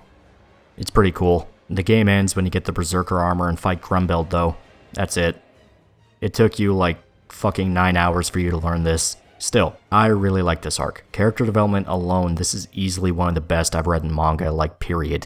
Guts' whole redemption arc was downright incredible to watch, seeing this powerful warrior just be broken down and forced to work with others, and seeing how this impacts his life for the better was beautiful to see. Not even mentioning how much Farnese and Serpico changed. Hell, they're outright completely different people. Farnese was introduced as a lunatic pyrophiliac that tortured people for fun, but now she's become a more quiet, introspective woman that's struggling with her purpose in life. She's finally found that she was meant to be a witch to study magic, and she's trying to work through it, but she's also now dealing with the pain of unrequited love. Shrike was introduced in this arc, and already had one hell of a character arc herself, going from this apathetic, egotistical know-it-all to really caring about the party, and believing that she found a home among this group of eccentric weirdos. Serpico's character arc was pretty blatant. He went from being so protective of Farnese that he was basically smothering her, to understanding that he had to back off in order for her life to get better. Hell, he tried to kill Guts for trying to get involved in her life again, and only once he got his ass kicked did he realize that he was being an idiot. Isidro even had one, realizing that he still has a lot to learn if he wants to become a strong swordsman, and even dealing with issues where he's really afraid to kill his enemies, leading to situations where him hesitating makes things worse. And of course, the obvious development, Casca might be able to be saved. If they can get to Elfhelm, the land of the elves, they might be able to convince the Flowerstorm King to heal Casca's mind. But to balance out this good news, there has to be something terrible that comes with it. The Berserker armor, Guts' new upgrade that takes whatever chance it can to drive him completely insane and nearly kill the guy. It's absolutely much more of a hindrance than a power-up, to the point that it's sucking the life out of Guts, taking his senses away and aging him beyond his years. But he doesn't care. So long as the people he loves are safe, that's all that matters. By contrast, Griffith's journey was so much more simple. It's almost a parody or a joke. He steamrolls the Kushan Empire, gathers a massive army of blind worshippers, got the blessing of all the nobility in the continent, and even the Pope himself thinks it's his destiny to officiate his fucking wedding.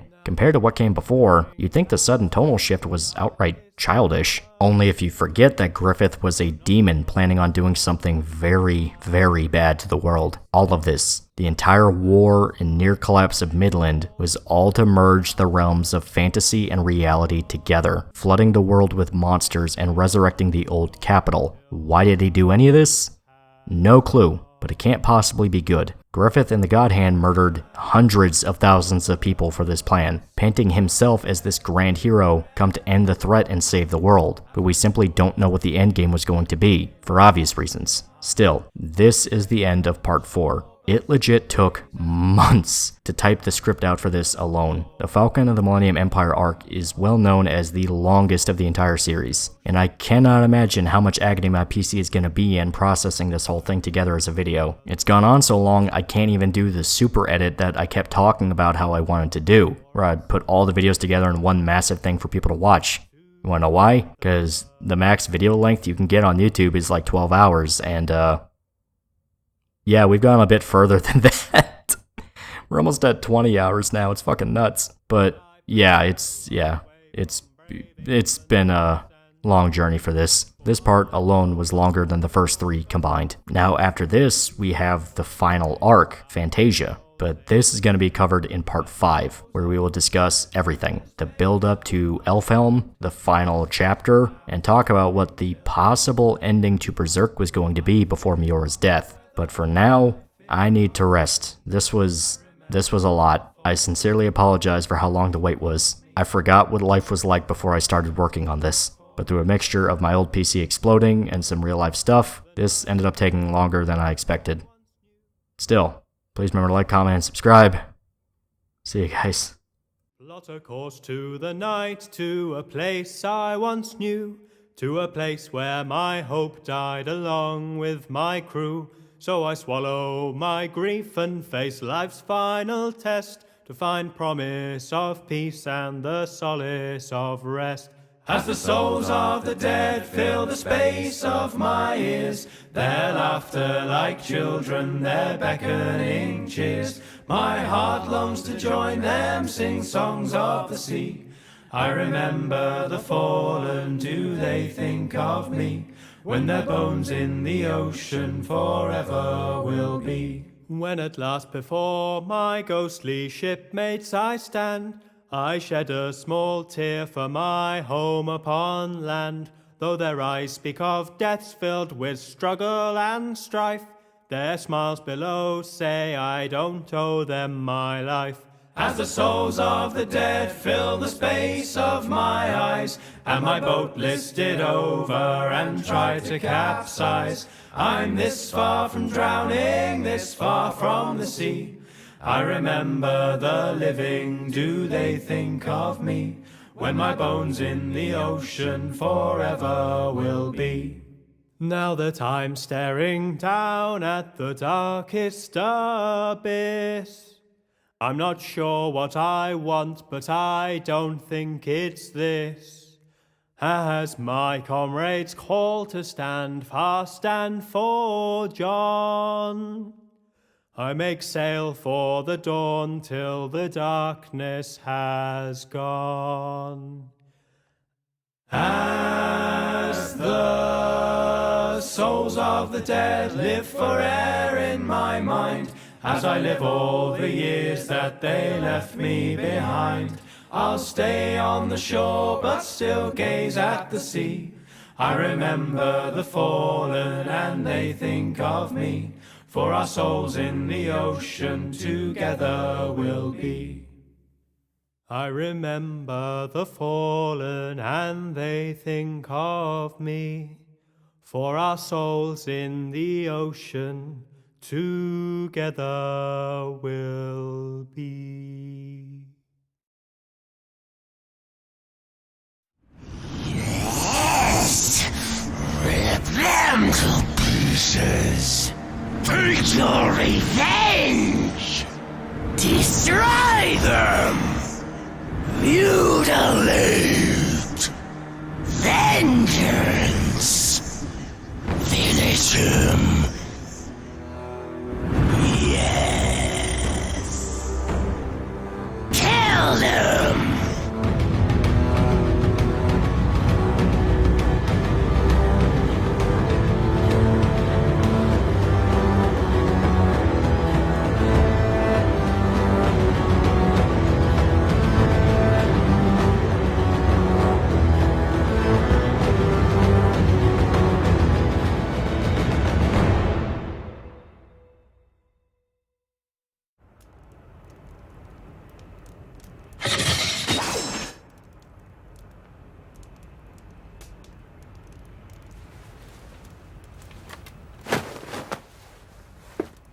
Prithee, be careful. I don't want to see my work squandered.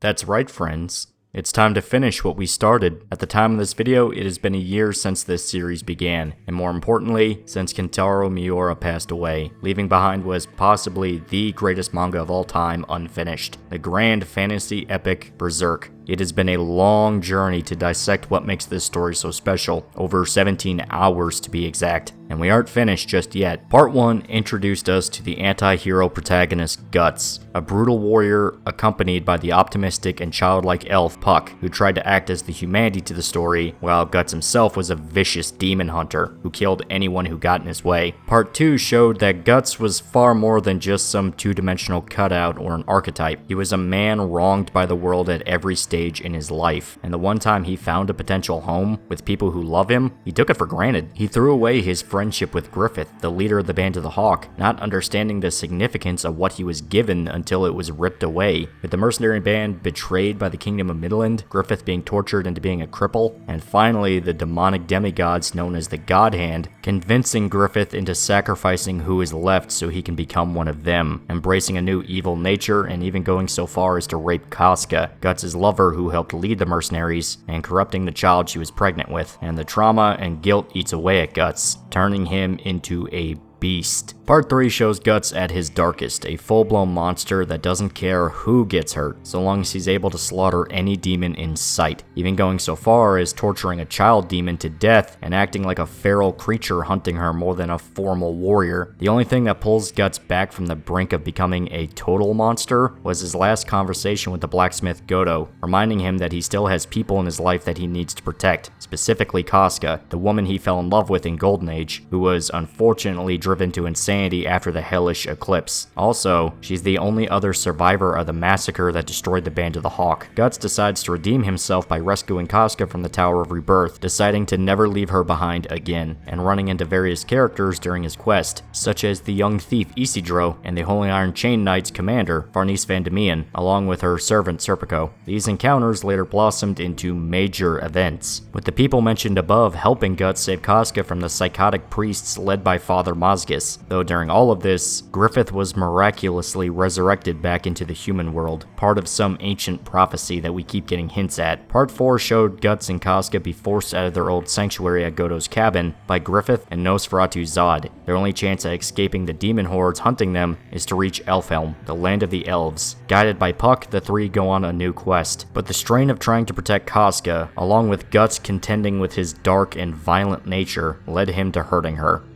Bad, in a way that Guts became terrified of what he was capable of, and unintentionally caused the woman he loves to despise the very ground he walked on. They eventually ran into Isidro, Farnese, and Serpico once again, forming a full party and stumbling into a new world of magic and sorcery, with the young witch Shrike joining after her home was burned to the ground by the demons. Her teacher and mother figure Flora sacrificed herself to save them all, and Guts acquired the powerful yet fatally dangerous Berserker armor, a cursed set of armor that unlocks his full potential as a warrior, yet never stops trying to take control of his mind and demands he literally fight to the death, forcing him to kill everything around him. And the ever-increasingly powerful demons are only getting worse. But despite how dire things became, Guts gained a new chance at a family, slowly becoming a quiet, contemplated father figure to everyone, especially the young witch Shrike, helping her break down her barriers and her ego so she can actually connect with everyone and become a crucial part of the team. During all of this, you saw that Griffith resurrected the banner of the Band of the Hawk, filling his army with apostles, the demons who murdered the original band and are now painting themselves as saviors come to liberate Midland from the Kushan Empire, an invading nation led by the demonic emperor Ganishka. Things came to a head in Vertenis, where every single side collided with each other and a climactic battle kicked off. Guts and Zod even teamed up to wound the emperor, giving everyone the chance to either escape or fight the larger war. But we discovered that the entire invasion was a plan by the God Hand, create the perfect conditions in order to merge the layers of reality, with Ganishka attempting to rebel against the God Hand by enacting a second resurrection with an artificial Baalit, becoming a living god in the process. But even this was a part of the larger plan. Skull Knight, the mysterious warrior who acts as a guide to Guts and is also dedicated to killing the God Hand and their minions, is used as the supposed unknowing pawn by Griffith, who manipulating the Sword of Actuation, Skull Knight's weapon specifically forged to cut a hole between the layers of the astral world, into slicing into Ganishka, causing an almost apocalyptic level event that merges the realms of fantasy and reality together. Now unicorns and trolls are running around with average people, which is very, very bad since this is Berserk, and there were already a million different ways to die horribly in this world. But Guts and his party are completely unaware of all of this, now sailing towards Elfhelm on a ship known as the Seahorse, captained by Sir Roderick, the arranged fiancé of Farnese, who left the Holy See and is studying to be a witch with Shrike as her teacher. That's about the best summary I can give of everything that's happened so far, and it still doesn't cover a tenth of what actually happened. If you're just jumping into Berserk with this video, I'm fucking begging you to watch the other parts before this. This is a massive story with a lot of detail behind it, and we are pretty deep in at this point. If you're just coming in now, you're going to be confused as all hell. To put it in perspective, the big world-ending event that rocks the story is the setting becoming a basic fantasy world. Seeing a dragon is a sign of the end times in Berserk, and we're not made 100% clear if this is the end of Griffith's plans. But now we're on the final arc of the story, Fantasia, taking place immediately after the events of Falcon of the Millennium Empire. Now, as it stands, at the time of this video, this is completely unadapted territory for Berserk. Not one adaptation, no matter what it was, has touched the Fantasia arc. It is fully modern Berserk, and not even the Muso game, the last new adaptation of the source material, even hinted at Fantasia. It's also currently the shortest arc next to Blackswordsman, only reaching about 56 chapters before...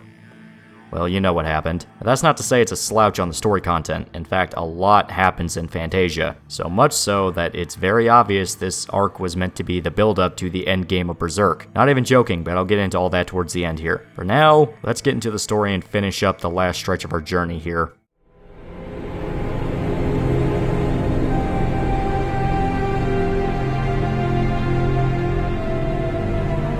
We start off on a... oh god fucking damn it, it's the pirates again. Yeah, the pirates came back. The ones that hassled Shrike and Isidro at Vertennis, and then later got their asses kicked in a sea battle with Roderick and his crew. We're following them immediately after the battle, their ship in complete shambles, though the captain is desperate to hunt down the Seahorse and get his revenge. His first mate thinks this is a fucking terrible idea, but the captain isn't taking suggestions, threatening to use any crew member who wants to mutiny as shark bait. He wants Roderick's head and nothing is gonna stop him. Not even that weird shockwave that blew past them, though we can't deny it was nothing like anything he's ever seen before, and the crew started muttering strange rumors ever since it happened. They're claiming that ghosts are walking around on the ship, and shadows are swimming under the water. The captain brushes the rumors off. He's been a pirate for 25 years and hasn't seen a thing. If stuff like ghosts and sea spirits existed, surely he would already be haunted to his grave.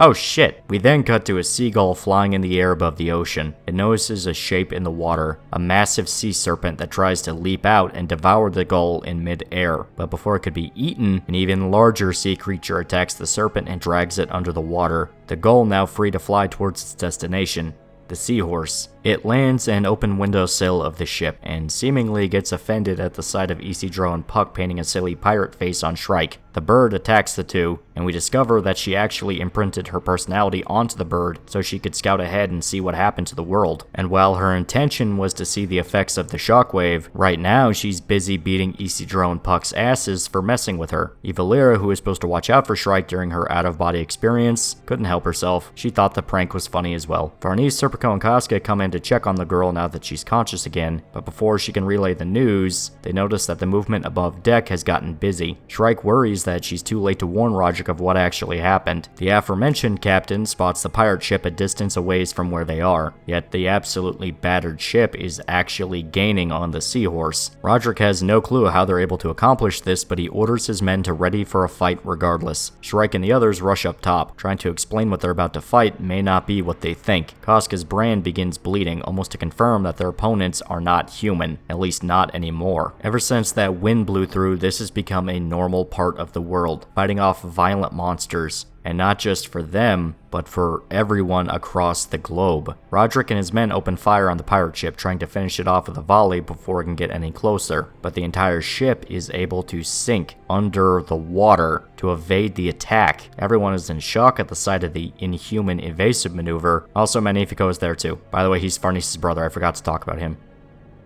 I'm lying, I just didn't want to. Anyway, Roderick spells out what he thinks their new enemy actually is. A ghost ship. It seems they'll need the help of the party after all, since they have the most experience fighting things that aren't human, and if things go really bad, then they'll need the help of this special guest who is suiting up in his cabin. The ghost ship skulks under the water until it has the chance to surface right next to the seahorse, getting so close that it sprays water across the top deck and sends everyone flying. The intention was to try and capsize the seahorse, but even if it failed, they're in perfect range to attempt to board. Roderick has his men prepared for a melee, but the pirates aren't pouring out like they expected. Shrike uses her telepathy to figure out what's going on, coming to the conclusion that the ship itself has become some kind of creature. The pirate captain congratulates her for her quick wits, revealing himself and his crew, now heavily mutated into something, though the party is quick to shit on the pirate captain for losing not once, but twice to them, once at port and once at sea. Turns out the fight at port embarrassed the pirates so bad they lost their chance at honest work and had to go back to raiding ships, only to run smack dab into them again by coincidence. But not only did they retire from their completely legitimate cargo transport business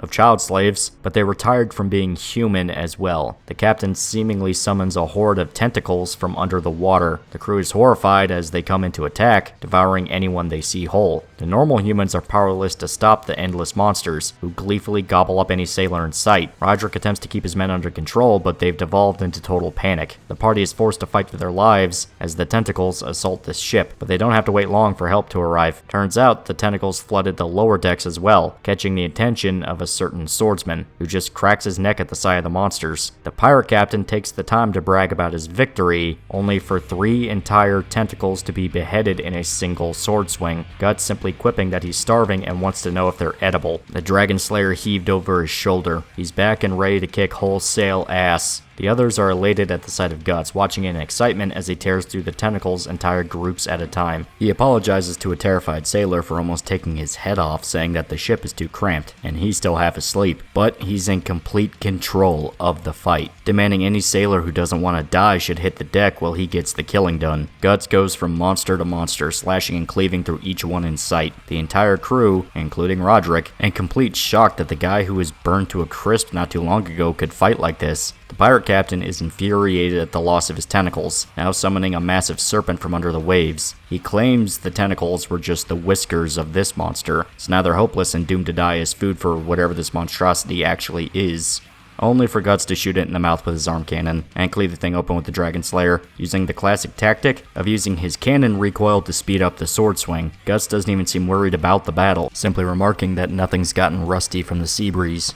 The pirate captain tries to claim that they still have an ace up their sleeve, but Guts cuts him off, saying the men of the Seahorse are combat pros as well, as if on cue, the cannons are armed. While the upper decks don't have a proper angle, the mid and lower decks had enough time to regroup and adjust, meaning there's still more than enough to lay a serious beating on the pirates. They unleash a barrage on the enemy ship, so bad that it's looking like the pirates are doomed to sink for good. The captain cryptically says that now they've made him angry, but before we find out what he means, they're chased away by the morning sunrise. The pirates swear revenge before retreating back under the ocean, but Guts confidently says that it's settled. Everyone's celebrating their victory and taking the chance to relax now that it seems like they're safe. But Roderick can't help but wonder how the pirates became a ghost ship. They saw them just a few days prior, and they had full-blown monsters with them. But there's no time to ponder things. The Seahorse is damaged. They need to find a port to make repairs, otherwise they might be vulnerable should another fight happen. Luckily, they're not too far away from an island. It's run down and only has a single port, but it's better than nothing. As the Seahorse sails to the island, we see a young girl standing by a cliffside, naked and holding a fishing pole. The party is happy to step foot on dry land once again, but Shrike can't help but feel like something is wrong with the island. She can't put her finger on it, but Guts can't really sense what she means. His brand has been acting funny ever since the shockwave covered the world, now just constantly bleeding, like a wound that refuses to close. In fact, it's acting up so much that he doesn't even feel the pain anymore, just a numb sensation on his neck, but he's confident he'll notice something if anything substantial comes to attack them. Shrike swears the entire island is covered in an ominous energy, even suggesting that it's a bad idea to travel deeper than necessary. They should just get what they need done and leave. Unfortunately, the repairs will take until tomorrow morning to finish, so while they might be stuck there, they should stick together and keep an eye out for any strange goings-on.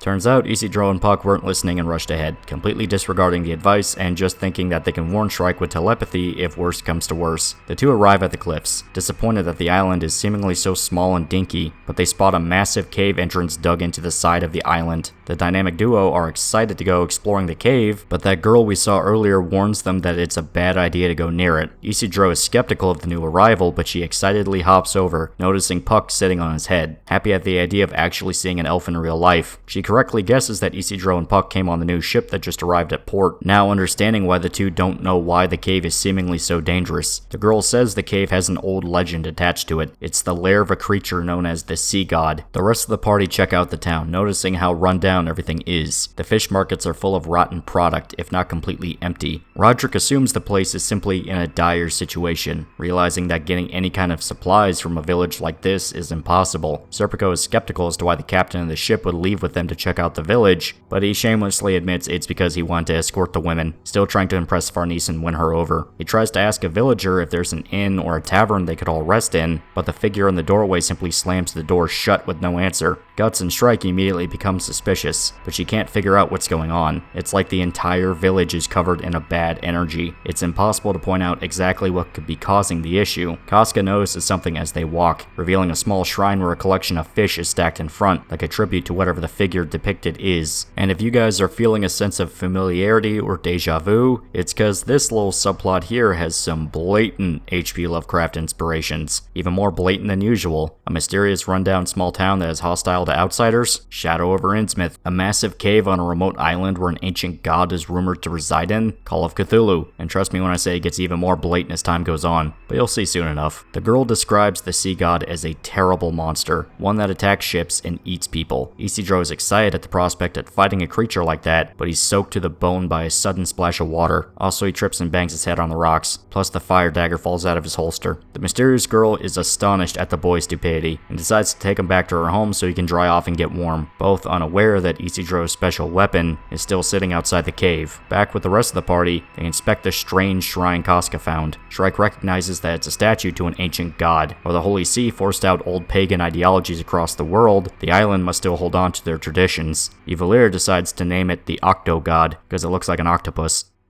Shrike decides to explore the small island on her own, encouraging everyone else to go rest at the inn and wait for her. Farnese is worried about this small child running around a creepy island, but she swears that she's safer there than in a big city, since her magic won't be disrupted like it does when she's in a crowd. We then transition to an unknown girl's cabin, and we see Isidro warming himself up by the fireplace, though he notices the firewood she uses is different than what he's used to. Turns out the village uses peat for fuel, dried grass they bury in the mud so it doesn't rot. They don't have trees big enough to harvest firewood, so it's all they can do. Also, she is naked, something Isidro appreciates. He's like 14, come on, give him a break. The girl cares for Isidro's head wound, and it's not long before his raging preteen hormones kick into high gear. He gives her his name, and we find out the girl is called Isma, which is possibly a Moby Dick reference, since one of the major characters in that book is named Ishmael. Still, Isma is excited to hear stories of Isidro's travels, showing that she's a pretty ditzy and excitable girl, but she seems nice enough. Back with the rest of the party, we see them sit down at the local tavern, Magnifico happy to eat a meal without worrying about any potential seasickness, but the unsettling atmosphere at the inn is hard to ignore. The whole place feels off, plus it smells like fish. Roderick thinks it's cool though, since he's a weirdo. Guts notices some other patrons of the tavern violently eat their meals, just ripping open raw fish, plus their skin looks off. The innkeeper claims he has to get some ingredients from the back room and they should all just serve themselves. Roderick gets up to grab a meal, and Guts insists he should be the one to do it, taking the chance to watch the innkeeper leave from the windowsill, shifting around with inhuman movements. It's pretty clear this is bad news. Meanwhile, Shrike finds the cave entrance that Isidro stumbled into earlier that day. She notes that this is the source of the strange energy that's been plaguing the island. She wants to go in and investigate, while Evilira notices the fire dagger laying on the ground. Now armed, and believing that perhaps Isidro was attacked, Shrike rushes into the cave, only to be attacked by the same tentacles that the pirates summoned during the ship battle, though these seem smaller than the ones before on the ghost ship. Shrike uses telepathy to try and get in contact with Isidro, only to get a flash of Isma's booba in her mind, and the tentacles decide to strike now that she's distracted. Isidro's hormones got Shrike killed. Thank you, Isidro. You stupid bastard. Turns out Isma is delighted at all the stories Isidro is telling. For instance, his battle against the trolls when he finally mastered his dodge roll attack. He wants to take it a step further by showing off his magic dagger, but only just realizes that the weapon is missing. He's worried Isma will think he's lying, but she fully believes everything at face value, mainly because he's traveling with an elf, so he can't possibly be lying. And yeah, there's worse evidence. It then turns out Shrike survived her battle with the tentacles, though she is soaking wet and covered in seaweed, angrily holding the fire dagger out to Isidro while emphasizing how important the weapon is, and how only a complete retard idiot monkey douchebag would lose it. Isidro wants to know what the hell happened to her, but all Shrike says is that she had a horrible time, Evil blaming it all on naughty tentacles. Phrasing. Isma welcomes Shrike to come in and get warm by the fire, and the witch is quick to notice how eccentric the fishing girl acts, showing no regard to modesty to put it in a subtle manner. But Shrike is suddenly struck by a vision. Something about Isma is special. Still, the three all sit down to have a nice meal and rest after their little adventure. Isma is happy that she got to meet an adventurer, an elf, and a witch all in one day. She wants Shrike to tell her some stories as well, but the witch is more interested in learning about the history of the island. But Isma isn't really sure what to say, since to her the whole place is just some shabby fishing village. It's isolated from the rest of the world, and the inhabitants don't like outsiders. The most they ever see is the occasional damaged ship, kinda like the Seahorse. Isma admits she hates the village, saying it is gloomy, and the people are cruel and unwelcoming. She lives alone outside the town, on one hand because she despises the dicks who live there, but also fully admitting that she's the village outcast. Everyone fears her, since she claims to be a Marrow, though she's quick to admit that she's joking. She just wanted to feel special for a moment, but she's not kidding when she says a Marrow is why she's considered an outcast. Turns out her deceased father used to be married to a Marrow, though Isma claims that she's completely human herself. While she's an excellent swimmer, she's not a literal mermaid. Isma never met her mother, and her father never wanted to talk about her. The local village bought into the rumor that Isma's father was in love with a Marrow, and fully believes she is the offspring of this, so even though she's human, they view her as a half-breed creature. Her father was killed after his boat capsized one day, possibly contracting a form of pneumonia or something similar that allowed him to at least return home to die, since his dying words were to Isma, saying her mother would come for her one day. The decorations on the cabin were Marrow charms her mother created long ago, specifically designed to ward off evil, so they would protect her in the meantime. Isma isn't really sure how much of the story she actually believes, since she's never seen a Marrow before, and she had to worry about making it day to day more than anything else. As far as she knew, it was just a story her delirious father told her before he died. But if elves exist, maybe Marrows do too. Shrike explains that Marrow are sea spirits, one that respect humanity and act as good omens for fishermen. So why would this island hate Marrows? Isma thinks it's because of the sea god. Long ago, it rampaged through the ocean, killing anything in its path, even turning the sea into a barren wasteland devoid of life. A tribe of Marrow decided to stand against the sea god, though the battle was costly. Still, they managed to confine it into that very island, returning life to the ocean, and the Marrow left with the war finished. But the sea god is very powerful, and on nights with a full moon, it is able to stretch its limbs out of its prison to attack any passerby to the island. The islanders worship the sea god in an attempt to spare themselves from its wrath, and because of this, they resent the Marrow and anyone who helped them, meaning Isma is public enemy number 1 in the village. Isidro and Shrike immediately recognize that the tentacles that attacked them earlier probably belong to the sea god. And to make things worse, Isma notes that the island has gotten strange lately. None of the villagers have left to go fish, and she swears that they've been watching her lately, and the cave that's supposed to hold the sea god has had some bad noises coming out of it. But not just the island. The ocean itself has felt off. Even meeting Shrike and Isidro is further proof that something weird happened. Ever since the strange wind blew through, the world's become bizarre. So it turns out this exact village might have an ancient homicidal ocean god sealed within it. And now that the layers of the world have been thrown into complete chaos, the prison it's trapped inside might be starting to wear off. And to make things even worse, tonight's a full moon. Oh dear sweet god, no. The rest of the party are still at the tavern, blissfully unaware of the bad news that Shrike and Isidro just learned. Turns out they did manage to get a meal, and they seem to let their guards down, now all talking about getting some rest for the night. Roderick says that the party should get a room at the tavern while he returns to the ship to check up on the repairs, but as soon as he opens the door, they see an entire mob waiting for them. I fucking told you this had Shadow over Innsmouth vibes. Magnifico thinks it's simply the late night dinner rush, or maybe they're welcoming the newcomers to town, but Serpico and Guts pick up on the bad vibes here, the innkeeper explaining that tonight is a very special one.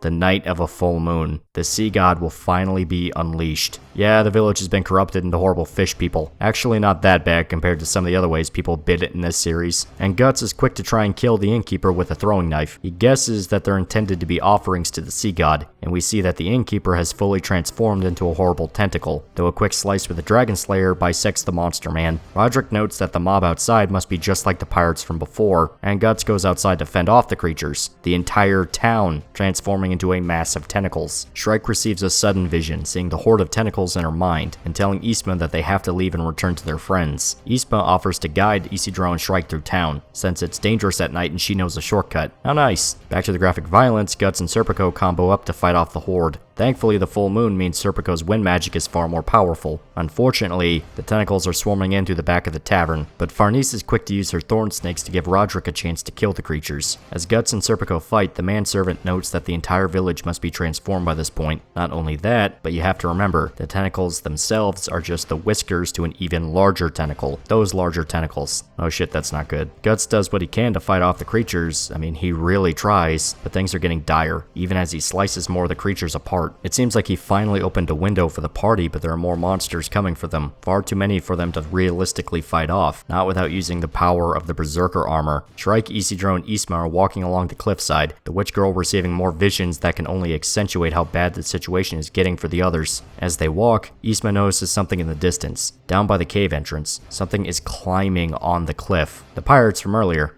I'm fucking begging you, just let the pirates go away. Back of the fight, Guts is doing what he can to finish off the monsters without using the Berserker armor, resorting to using his arm cannon several times in the battle, just to get the force necessary to cut through the tentacles. Still, no matter how hard he fights, the monsters keep coming. If they can just get to the seahorse, they should be able to bombard the village with cannons. They just need a window to make it to the ship. And Ifiko suggests Guts use that power of his, the one that he used at Vertennis. Dude is fully suggesting Guts use the Berserker armor to fight off the tentacles. A suggestion that makes Farnese go ballistic, screaming that he should never use that power, and especially without Shrike being there, which is a very good point, because if he manages to kill the tentacles, but can't rip himself out of the armor's influence, then he risks turning on the group and trying to violently murder them as well. Guts really shouldn't use the Berserker armor under any circumstances. Oh yeah, that pirate ship is back, and the pirates are back too. Guts, for the love of God, use the armor and kill them all. It's the only way. If it's not clear, I really don't like the pirates. They're like a Don on steroids, but at least he actually did something. The pirates are just the bitch-made minions to the sea god. But still, they're back, and they explain that they're the hands and feet of the sea god. Also, the tentacles don't disguise themselves as human. When a human is devoured by the sea god, they transform into a tentacle. Weird detail, but alright, makes sense for weird Lovecraft-style cosmic body horror. Also, the ship itself has these weird little eye stalks coming out of it.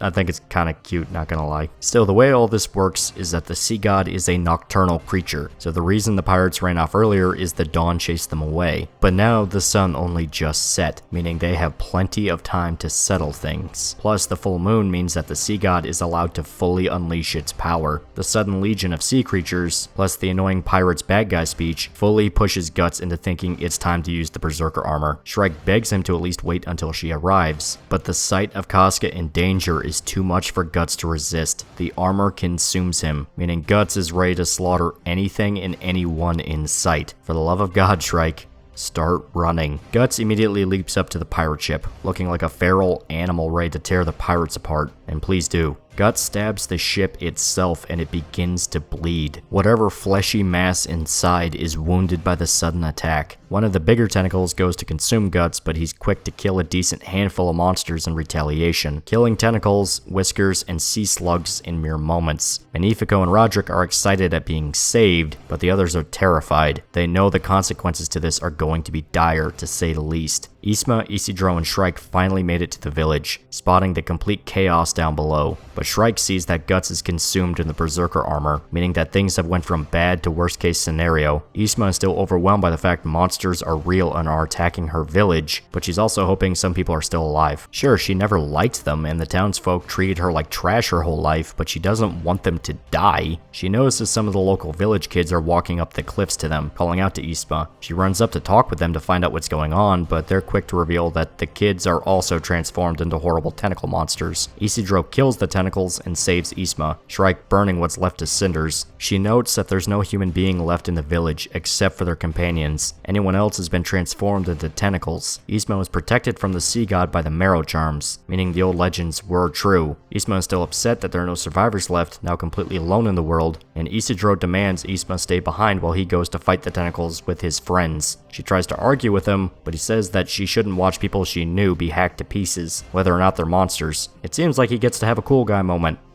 But Shrike is quick to clarify that he'll only be a liability down there. Plus, Guts is consumed by the Berserker armor, meaning he's just as likely to get attacked by him as the monsters. Their only real solution is to protect Shrike as she astral projects into Guts' mind to pull him out of the armor, at the very least so he can control it properly. She attempts to enter Guts' mind but is prevented from possessing him, even forced back into her real body from the blow. The armor has grown far more powerful. It's able to fight off Shrike. Now Guts is trapped inside with no way to get out on his own, becoming far more savage as he kills everything around him. Even the pirates are horrified at the sight, watching scores of their monsters be killed. During the rampage, something grabs Casca's attention, causing her to run away from the group, much to Farnese's horror. She chases after Casca, the sudden ruckus grabbing the attention of a still very much enraged Guts, spotting the two run, which is a very bad thing. Farnese saves Casca from a tentacle, noticing that she ran off to save a child from being attacked. Unfortunately, one of the sea slug monsters rushes in to kill them. Guts murders the monster, unintentionally saving Casca and the kid, though now he's within spitting distance of them and Farnese. The noblewoman isn't sure if Guts meant to do this on purpose and tries to call out to him, but Shrike orders her not to get close. She's finally arrived with the others and the rest of the party converge on their location, Serpico diving out in front of Farnese to protect her should Guts become violent. But speaking of that, they really should figure out what to do before Guts decides to rip everyone to pieces, since the Beast of Darkness is speaking in his ear and offering its own suggestions to the problem here. But a separate voice chimes in Guts' head, telling him to focus his gaze on Casca and a strange mass of light next to her. A small bright hand reaches out to him, touching the armor and shattering its influence on him. We see that it looks like the figure that saved Guts before on the beach. It wants to help him with the armor, demanding he look at the others around him, saying he knows he shouldn't destroy it, that he knows he can't lose them. Guts is torn out of the Berserker armor, finally able to take control of himself again, but it's a struggle, with the armor fighting to pull Guts back into its influence. Shrike spots this as a chance to possess Guts and leaps onto his back, projecting her mind into him and fully ripping him out of the armor, the cowl pulling back off his head. Guts scolds Shrike for trying such a risky move, though she quips that he has no right to talk, considering what he does for a living. Still, he's grateful that she got him out of the armor, and seems like the battle is complete for good. All the monsters in the village are dead. The pirate ships seem to have run off, retreating back to the ocean to avoid being ripped apart by Guts. They turn their attention to Casca, trying to figure out why she just ran off on her own like that. Turns out, the Moonlight Child is here. That's right, they kept bringing attention to the fact it was a full moon. They're all astonished that he just appeared in this ruined village out of nowhere, and Shrike seems to pick up on the pattern here. Every time there's a full moon, he just seems to pop up. Guts thinks of the mysterious figure that pulled him out of the armor, directly asking if he did that. The Moonlight Child just seems to hug Casca as an answer, still not saying a word. Isidro thinks that maybe the kid is from the island, but Isma swears she's never seen him before. Also, she introduces herself to the rest of the party, breaking down crying as she realizes she's the lone survivor. Isidro asks if she can come on the ship with them, since there's really nowhere else for her to go, even getting really emotional and angry as he demands Roderick give the okay, which I mean, he's cool with, since their guests are his guests. Isma is excited at the idea of leaving the island behind and going on an adventure. This is sort of her thing, she's very excitable. Isma is blatantly an example of a cutesy anime girl. That phrase might seem like, let's be perfectly honest here, heresy to fans of Berserk, especially if you look at earlier arcs and their tone, but fuck it. Isma is likable enough as a character, and it's pretty clear she's supposed to be sort of a love interest for Isidro, playing into the idea that his destiny is to become a pirate. I went over this in part 4, but to give a brief summary, Isidro has had multiple hints to the idea that he's not meant to be a traditional warrior like Guts, but more of a sailor/pirate figure like Roderick. His main weapon beyond the dagger is outright a sailor sword. It's that blatant, and Isma is further evidence of this. He clearly has a crush on her, and she's outright a girl who grew up on an island and is supposed supposedly the daughter of a Marrow. Just saying, the hints line up here. Back to the summary, Guts actually argues against just running back to the ship and taking off. If they get attacked at sea, they're done for, and they can't rely on the Daybreak to save them. Their only option to fully finish this is to kill the sea god at the island. Yzma can guide them to the cave, the lair where it's imprisoned. Magnifico points out that the ship could be attacked while they try to fight the sea god, but Shrike claims she has a plan to deal with that. For now, they'll make preparations before beginning the assault. As they march back to the ship, Guts notices the Moonlight Child staring at him again, quickly turning his head as soon as he's spotted. Just as the party leaves the area, the corpses of the sea slugs and the tentacles slither away, leaving just the desolate ruins of the village. Back at the ship, it seems like Shrike and Farnese are preparing for a specific magic ritual, the Formation of the Four, the ritual that Shrike pulled off at the troll village, and she wants Farnese to be the one to complete it. Shrike has to help Guts fight the sea god, and she can't be the one to control the spell. Plus, this is the perfect chance to challenge Farnese and help build her skills as a magic user. She will be the first line of defense against the sea god. All the training she went through with Shrike has to count for something, and this is the only way to ensure they won't be overwhelmed. Farnese isn't too sure if she can actually do this, but she decides to steel her nerves regardless. Guts and the others need her to perform this ritual. Evalira runs off to put up the magic talismans around the ship, while Shrike and Farnese astral project above. Farnese confidently calling herself a true mage for the first time. She thinks about the sheer power she's wielding as she recites the spell, noting the enormous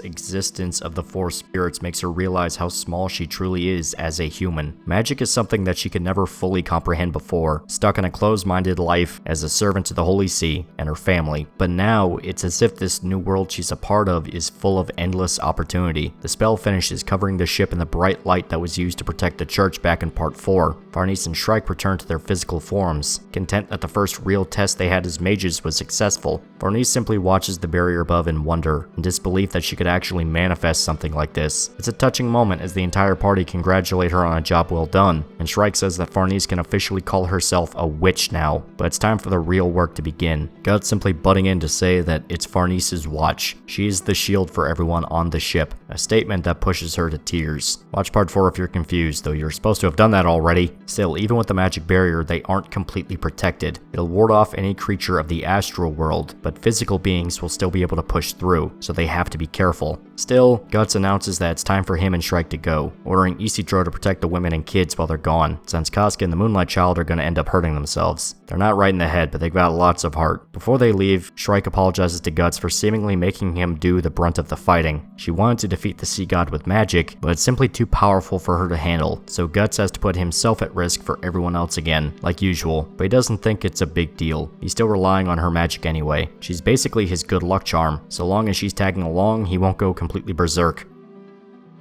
Oh, I said the thing. Shrike hops onto Guts' back, guilty that the Berserker armor is going to put an enormous strain on his body. Whether or not she can keep him under control, it's simply too much for him to handle, but he's doing it anyway. He remarks that he has to fight like crazy to keep the Beast of Darkness at bay, but the minute he thinks about letting it off the leash, it comes screaming to the forefront of his mind. Guts summons the beast while Shrike successfully implants her consciousness into the armor, though as soon as she sinks into his mind, the first thing she notices is that the beast has become substantially more powerful, far more intense and vicious, but she's still able to force it to yield, allowing Guts to stay in control. The party is still wary to get near him, but he's confident that the beast is obeying Shrike, so now they can run off to murder the sea god just as planned. As Guts uses his enhanced agility to leap back towards the island, the Moonlight Child spots something in the water, something that causes Yzma to take notice as well, immediately turning her attention to the water, claiming that she can hear voices. But the interesting part is that she says she can hear them again. Back with Guts and Shrike, his brand is spraying out blood. Whatever's inside of the cave is insanely powerful and very, very evil. Shrike claims that whatever's inside is awake now. The sea god knows they're coming and it is pissed. As the two go further into the cave, Guts notes the Berserker armor actually enhances his night vision, able to trek through the dark lair without much issue, though he says the place reminds him all too well of Qil'Thoth, the dark realm of eldritch darkness, also known as Slant's vagina. Her words, not mine. Shrike claims claims that Quillfoth would have actually been better than the Sea God lair. At least there she could use the spirits of darkness for spells, but the Sea God's sheer power chases away any other entity, so they're basically jumping into the bowels of hell with no support. The two run into a massive collapsed statue, half sunk into the water. She guesses that it's from an ancient culture, acting as a seal for the Sea God to keep it at bay, but she has no clue for sure what it was. And Guts doesn't really give a shit though. He just wants to kill this thing and get out of there. And just as soon as they walk over the statue, do they see a mass of sea slugs rise out of the water to attack. Alright, I'm gonna say it. I like the sea slugs. I think they're cute. I think they're really cute. I like the eye stalks. Oh, and the pirates come back. Even Guts says that he's exhausted of these dudes. The captain gives another bad guy speech about how they're all gonna die and the Sea God's super powerful. You know the drill by now. But he actually does decide to show the Sea God for reals this time, instead of just saying be afraid over and over again. And the Sea God is a massive jellyfish with huge teeth.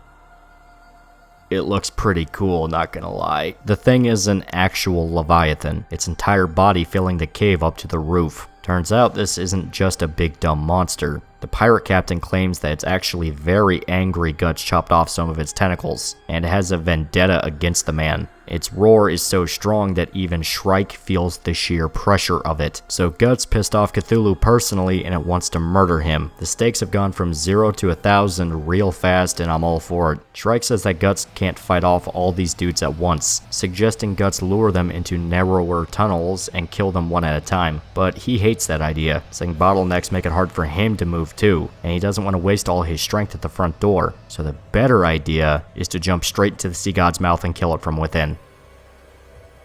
Homie, are you sure that's a good idea? Well, Guts isn't one to second guess himself, so he charges straight for the Sea God, kicking the pirate captain right in the face as he leaps into the air, flying above the sea slugs and fighting past any tentacles that try to swipe him out of the air. Guts doesn't waste his time, however, only doing enough damage to keep the momentum going and still aiming for the Sea God directly. It's an intense dash. Every single thing in the room is gunning after Guts and wants him dead, but he eventually makes it, jumping right into the gaping maw of the Sea God as it closes its jaws right on top of Guts. The pirate captain is certain that he's dead, now ordering the rest of the creatures in the cave to assault the seahorse now that the main threat is seemingly dead. The massive slugs and tentacles march their way out of the cave, the pirate ghost ship leading the assault. Unbeknownst to them, Guts and Shrike actually made it inside without any issue, flowing into the monstrosity's stomach through a capillary. All around them are decrepit, ruined ships, past victims of the Sea God now long since transformed into part of its biomass. The two try to come up with a plan on how to wound the Sea God, noting that even if they start slashing like crazy inside, its stomach is simply too thick. It won't feel like much beyond being poked by a fishbone. Shrike notes a loud explosion outside, thinking that maybe the seahorse is under attack and trying to defend itself, but Guts says that's not the case. Those loud booms are the Sea God's heart. They're hearing its pulse. Guts says that no matter how big the creature seems to be, in the end, anything that sticks you in the heart has to be trouble. He asks Shrike to track down exactly where the heart of the Sea God is located, and she's able to see that it's right above them. They need to find a way to scale the lining of the Sea God's stomach and cut a way into its chest cavity, but there's not much time to think. The stomach is filling up with acid, though Guts views this as a chance to get higher up, leaping from ship to ship as everything is lifting up from the upcoming liquid. But there's something else in the stomach with them. Scores of mites, parasitic scavengers that survive feeding off whatever the Sea God doesn't devour, which are also fighting to make it to the top without being dissolved by the acid. Back outside the cave, the crew of the Seahorse spot the pirate ship and the slugs coming in to attack. Roderick orders everyone below deck as the crew prepares to fight, but they're not budging. They want to make sure Shrike is safe. Plus, Farnese needs to stay to make sure the formation barrier holds. Roderick jokes that Farnese is like the Seahorse's personal goddess, commanding angels to protect them.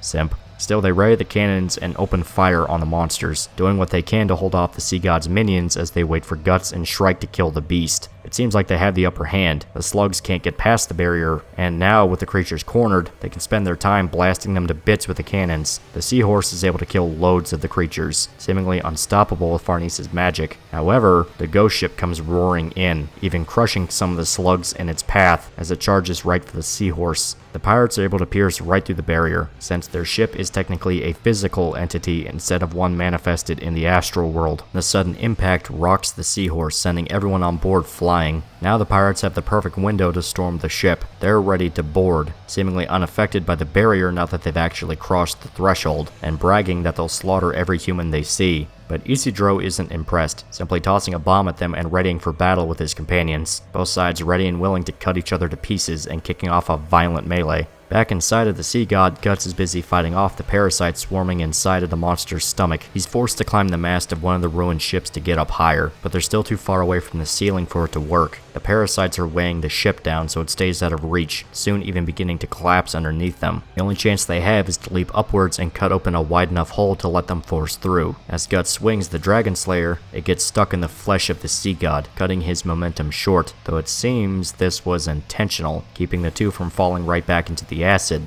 And thanks to all the gas released by the acid, a larger air bubble was built up inside of the stomach. The sudden wound from Guts causes a pressure vacuum, and thanks to the newly created opening, it all comes rocketing out, allowing Guts and Shrike to be sucked outside into the larger body. It turns out the inner workings of the sea god are its own natural habitat, various creatures skittering around and essentially acting as the monster's immune system. Guts says it's time to force their way to the heart, killing anything in their way, even as these skittery spider creatures surround them. We return to the Seahorse to find the fight is still going on, the two crews desperately trying to murder the other. The pirates try to use their new forms to outmaneuver the humans, able to attack from above while their enemies are distracted, but Serpico's wind magic cuts apart anything in his path. We also see Azan is still a force to be reckoned with, able to fight off multiple pirate mutants at once without much effort, still insisting his new identity as the Black Mustached Knight. Farnese does what she can with her thorn snakes, binding any mutant that gets close to her or the other non-combatants. She also readies her silver dagger in case any pirate gets too close. Captain berates his crew for taking so many losses, and Isidro rushes in to kill him as soon as he loses focus on the fight. Isidro is confident in his abilities this time, relentlessly attacking the pirate captain with both weapons and trying to pull off the techniques he's been refining this whole time. I'll be the first to say it, this is actually a pretty good fight.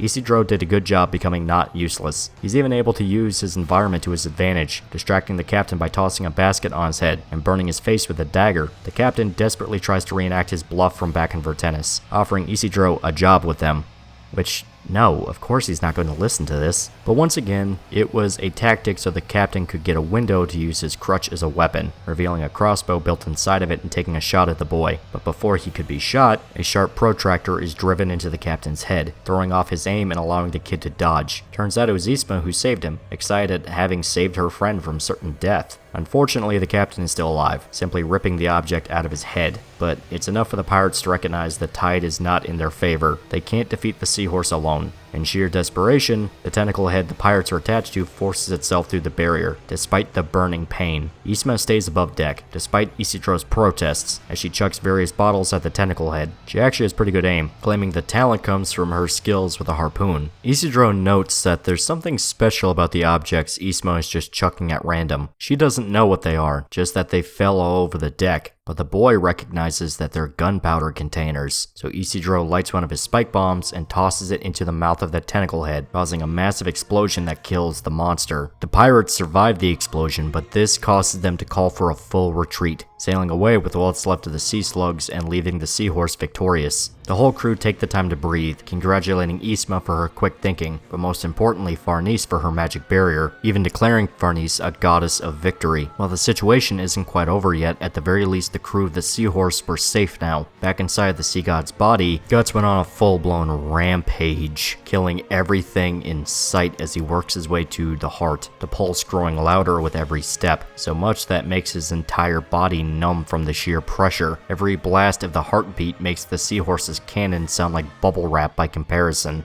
But they finally made it, staring directly at the heart of the sea god. All he needs to do is step forward and slice it open. But the strength of the heartbeat is physically holding Guts back. Just moving his limbs makes him feel like he's underwater. The very air he's trying to breathe becomes stagnant and heavy, and it's only getting worse with every step. The pulse is quickening. Unbeknownst to Guts and Shrike, the sea god is starting to move. Outside the cave, the Moonlight Child is staring out at the island, much to the confusion of everyone on board. Isma is forced to the floor by a sudden, terrifying sensation. A horrible chill racks her body, and the Moonlight Child points out to the distance. The cliffside collapses, entire walls of stone falling into the ocean. The eyes on the Leviathan's heart open, staring at the intruder coming closer inside of its chest. The sea god is afraid, and in response is doing whatever it can to murder Guts and his party by any means necessary, tearing itself out of its island prison. dwarfing the ship as it is unleashed back into the water, and sending every creature living within the sea god down on top of Guts. Not only that, but fully transforms the pirate crew and the sea slugs into tentacles, desperate to use any thrall under its control to kill them all. The entire island sinks into the ocean as the sea god is freed, much to Ysma's despair. The crew unsure of just how to fight something that big and powerful.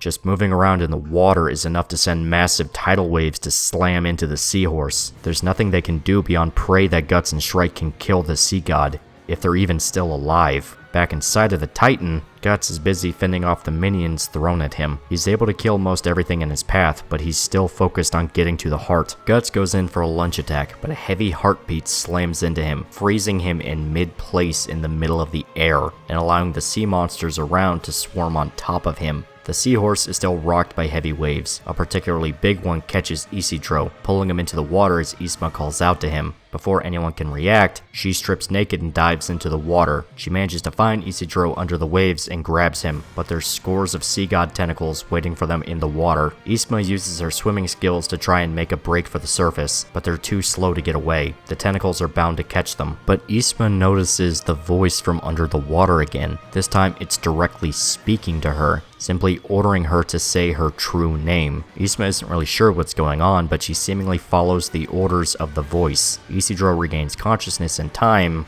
to see Ysma transform into a full-fledged Marrow. He's terrified at the sight of the horrible fish monster girl, but she doesn't give him a chance to freak out, swimming straight for the surface, swimming so fast that they can launch themselves out of the water and into the air, landing safely right back on the deck of the seahorse, the crew noting Ysma's transformation. She herself doesn't really seem to notice or really care. She's too busy trying to wake up Isidro. Thankfully he's okay, but he also can't help but comment that Ysma is a fish. She isn't really sure what he means, not until he directly screams at her about her newly acquired tail. Ysma panics at the sight, completely freaking out at the sudden loss of her legs. Before long she calms down and realizes that her father's stories were all true. She really was a Marrow, but they don't have long to absorb the information. The sea god is still there and still very disagreeable, and they're very much in the fight. Though Isidro does wonder what exactly caused Ysma to transform like she did. She explains that she heard voices in the ocean talking to her, telling her to chant her true name. She's about to blab what her true name actually is, but Evilira cuts her off, saying that magical creatures have a secret name they need to keep hidden unless somebody take control of them, so she should only tell it to people she really trusts. Though Ysma says it's not a big deal if the party knew her secret name. Serpico points out how strange the situation is. How could Ysma chant her secret name if she didn't even know what it was? Something in the water had to have told her the name for her to chant it in the first place. That's the only thing that makes any sense. Also, the Moonlight Child is biting her tail.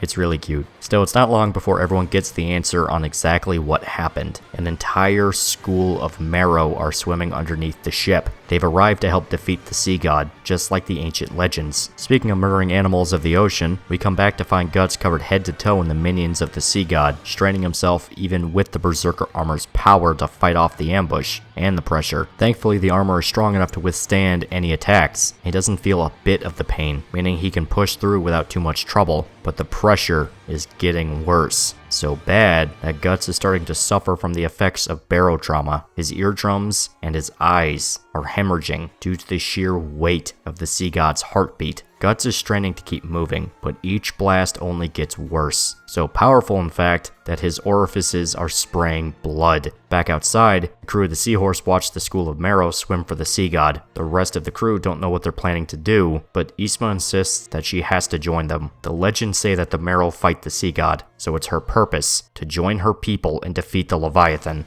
Isidro, terrified for her safety, demands Roderick assist the Marrow however they can, even if all they can do is get in range and fire cannons at the sea god. So this is our big climactic battle. The Marrow and the Seahorse do whatever they can to fight off the sea god and its minions, wounding the beast as the wind shifts in the favor of the sailors, and a whirlpool forms underneath of it, allowing them to maneuver around the beast and aim properly. The barrier Farnese put up burns away any tentacles that attempt to attack, so the Seahorse is in the best possible position for the battle, though Isidro can't help but worry about Ysma, and Farnese worries for Guts. They're in the thick of it. Isma is overwhelmed by her new abilities, able to talk and breathe under the water, along with being far more agile and able to dodge every attack by the sea god's thralls. She's confident in her ability to dodge them, but Isma isn't sure what they can do to really damage the monster. She's almost cornered by a mass of tentacles, but a sudden shockwave in the water paralyzes them. A fellow Mero saved Isma, grabbing her hand and pulling her out of danger. The mermaid explains that their people must fight using song. As the older Mero speaks, Isma realizes that she actually recognizes the woman. It's her mother. She was actually able to reunite with her mom after all these years. Good for you, Isma. You actually get a pretty good ending compared to certain people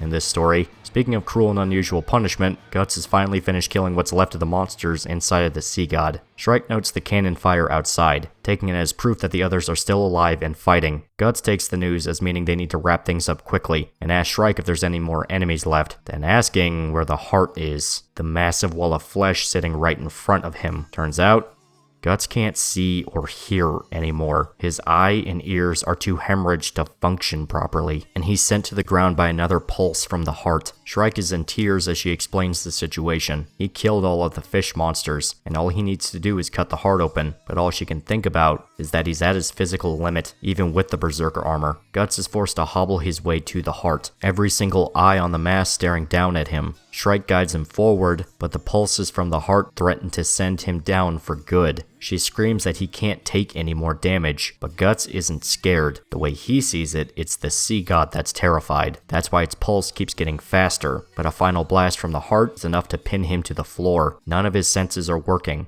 and his body is numb. He isn't sure what to do to finish this, since it's looking like he might be screwed for certain. That is, until they hear singing. Every Mero in the ocean used their song to paralyze the sea god. Isma joins her mother in the attack. The collective power of the Mero strong enough to wound the beast, so much so it begins to vomit into the ocean, its entire body vibrating due to the assault, and clear agony from the magical attacks surrounding it. Isidro realizes that the Mero's song is so powerful that he can hear it above the water. Back inside of its chest, Shrike recognizes the singing, the noise so strong it's echoing around inside the sea god, and the beast is trembling in horror at the sound. Eventually the song goes quiet, at least it seems to. The entire chamber goes quiet. The heart is still beating, but it's nowhere near as explosive as it was before. The singing canceled out the pressure from the heartbeat, meaning this is the perfect opportunity to kill the sea god for good. Unfortunately, Guts is unconscious, Shrike crying as she desperately tries to wake him up so he can finish the fight. Guts is finally able to wake up, even mocking the Beast of Darkness directly for seemingly being so weak. If the beast really wanted to kill something, it would have to work for it. Guts demands the armor sink its claws into his flesh. Let him feel the pain, all to push him forward and straight to the heart. Now fully in motion, Guts marches straight over, blood spraying out of his body like mist as he lifts his sword into the air and brings it down right into the sea god's heart, slicing the muscle open and unleashing a gush of red blood. Guts is sent flying back from the sudden wave, but he did it. He actually did it. He just killed the sea god. The spectators outside watch in wonder as the Leviathan vomits out waves of blood and ancient ship debris. Even the Mero watch in sheer disbelief. At first, the crew of the Seahorse think that maybe it's a desperate attack by the monster to kill them, only to see that the sea god is melting, collapsing down into itself like a deflated balloon. The crew cheer as the battle finally ends, seemingly finally safe after such a horrible ordeal. Varnice realizes that Shrike is regaining consciousness, believing that she willingly returned to her own body now that the fight is over. But just as Isidro asks what happened to Guts, we learn that he's still inside of the corpse of the sea god. Shrike begs Roderick to bring the ship closer to try and rescue Guts. Isidro thinking she's overreacting since he's such a tough bastard, but she explains the severity of the situation. Guts is so wounded that he simply can't move anymore. The two were separated after the sudden rush of blood from the cut to the heart, so the party needs to find him before he drowns or anything worse happens to him. Serpico suggests that maybe he was expelled out of the sea god's body after it vomited, but the Mero swear he's not in the ocean with them. Also, Isma takes the time to introduce everyone to her mom. She thanks the party on behalf of the entire Mero tribe for helping them in the battle, even calling them all heroes.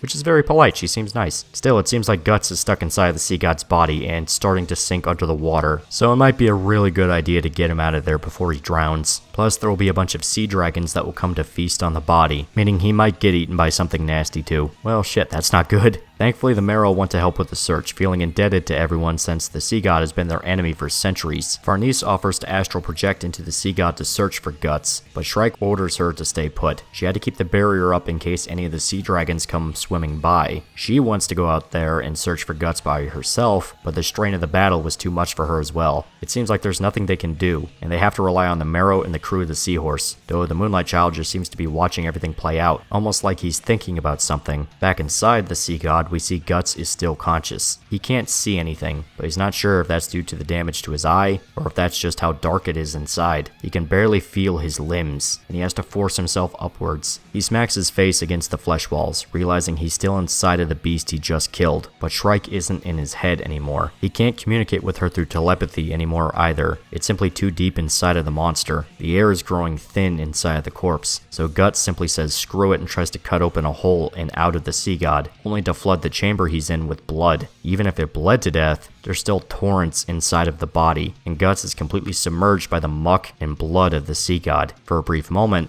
as Guts threatens to slip back into unconsciousness, he truly wonders if this is how he's going to die. Though something appears in front of him. That same mysterious figure from before, that one that always seemed to rip him out of the Berserker armor when all else failed. The figure guides Guts upwards, leading him to safety and out of the corpse. We then see Roderick personally lead the rescue mission to retrieve Guts, despite his crew's hesitance at letting the captain take on such a dangerous job. Nevertheless, Roderick steps right into the mouth of the Sea God, Isidro and Serpico not far behind. Shrike, Casca, and Farnese are still on the ship, with the young witch attempting to reach Guts through telepathy, but as we know, every attempt fails. The Marrow are still attempting to use echolocation to spot where he might be, but it's not really working. And to make things worse, the corpse of the Sea God is starting to sink deeper into the water, so Roderick and the others have to get out of the body before they're all sucked down into the depths along with it. Isidro doesn't want to just abandon Guts, but he's not given a choice. Roderick grabbing him and pulling him onto the rowboat along with the rest of them, so they can get away in time. Meanwhile, Guts is still following the strange figure, noting that the whole time it's frolicking and playing around like a little kid, despite the situation, and always seems to show up when things get tough for Guts, like it's watching out for him. Eventually, the figure points out a specific spot for Guts to attack. He stabs it with the Dragon Slayer, this time unleashing a massive spray of ocean water instead of blood. He successfully cut an opening out of the Sea God. At first, it seems like Guts is at risk of being forced back into the monster by the sudden rush of water, but something grabs his hand. The Marrow came to save him, lifting him out of the Sea God in a scene that is... well, just look at it. It's almost like a religious painting, a beaten and wary Guts, uplifted by these benevolent and kind Marrow. It seems like through this entire story, Guts has only ever seen the worst parts of magic. Sure, he met Puck, an elf, but everything else has been so horrible and violent. Demons, spirits, the God Hand, everything he's met has been actively trying to kill him in some way. Even after he met Shrike and was introduced into the world of magic, he still had to fend off horrifying trolls. And don't even get me started on Slaan's nasty-ass womb. But now, he's being rescued by these beings that are expressly loving and kind. In a weird way, the shockwave that Griffith caused in Part 4 wasn't a completely bad thing. Yes, now all sorts of terrible monsters are free to roam around and kill people, but in the same vein, all the positive and good-natured ones have the chance to help mankind, which the Marrows seem really dedicated to doing. So there's probably tons of others that we just haven't seen yet. A lot of the magic and mythology of Berserk seems to be based off famous European legends, stuff like Norse and Celtic mythology, along with stuff like medieval India and Arabia for the Kushan Empire, and there's still infinite potential on what exactly could be established. Still, the Marrow are able to get Guts to the surface, party ecstatic at seeing he survived. The Moonlight Child in particular just stares out ahead at the scene. Oh, wonder what that's all about. He's still a very good boy though. Sometime after the battle, we see the Marrow swimming alongside the Seahorse. Turns out they decided to personally escort them to Elfhelm as payment for defeating the Sea God, which is pretty awesome. Isidro is curious as to why Isma doesn't want to spend time with her people and decide to just stay up deck with everyone else, especially considering she just saw her mother again, but she admits it would be kind of embarrassing. She spent her whole life as a human, so she's more comfortable around the party. She's confused where everyone ran off to, and Isidro says that Casca and the boy are sleeping. Shrike, Farnese, and the elves are tending to Guts, who is bedridden due to his injuries, though he's a lot better than when they found him. His fucking eye exploded during the fight, but now he's able to see again, and Shrike uses this as an opportunity to teach her student the basics of healing magic. It's nothing really grand or powerful, it's more just manipulating life energy in a way to promote healing. Farnese is getting the lesson, actually able to feel and see the energy, allowing her to manipulate it however she wants. She starts to cry as she realizes that magic allowed her to discover her true purpose in life, finally finding a role in the party so that she isn't just a useless burden. Guts even comments that the energy helps him feel warm, thanking Farnese and saying that she's really good at being a healer, which she appreciates for obvious reasons. She likes him.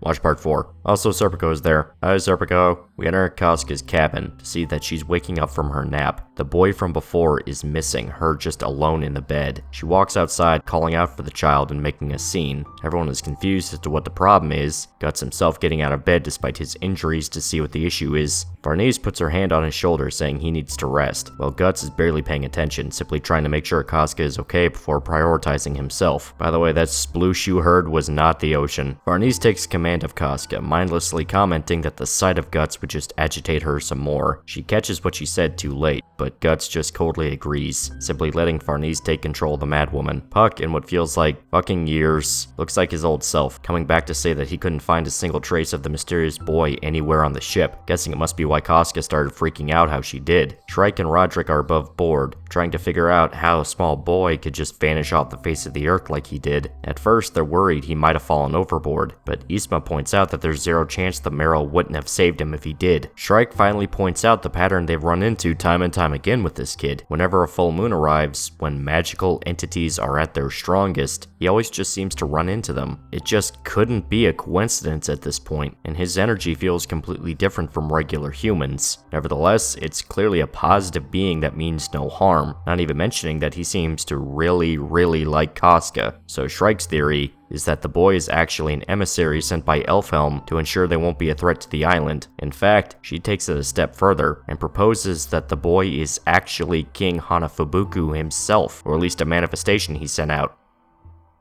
Put a pin in this theory, it'll be important for later. Some of you might already be typing away in the comments, but don't spoil it for everyone else. I'll get the belt. Guts is back in his cabin, resting in bed as he looks at his hand, shaking like a leaf. Guts is trying to make a fist despite the trembling. Not only that, but the light of the lantern is hard for him to actually see. Even with him staring right at it, he turns in bed, trying to get his mind off the ever-encroaching blindness. But Skull Knight's warning about the Berserker armor won't leave his head. His senses will go away, one by one. If Guts keeps abusing the armor like he has been, it won't end well. But Guts thinks that Skull Knight's prophecy won't come true. The journey is almost over anyway. There's no reason to use the armor anymore. He just has to ride things out until they get to Elfhelm. Guts tries to fall asleep, thinking of Casca back in the old days. The strong, confident leader he fell in love with, only for visions of the eclipse to creep into his mind. Skull Knight's other warning comes screaming back in his head that his wish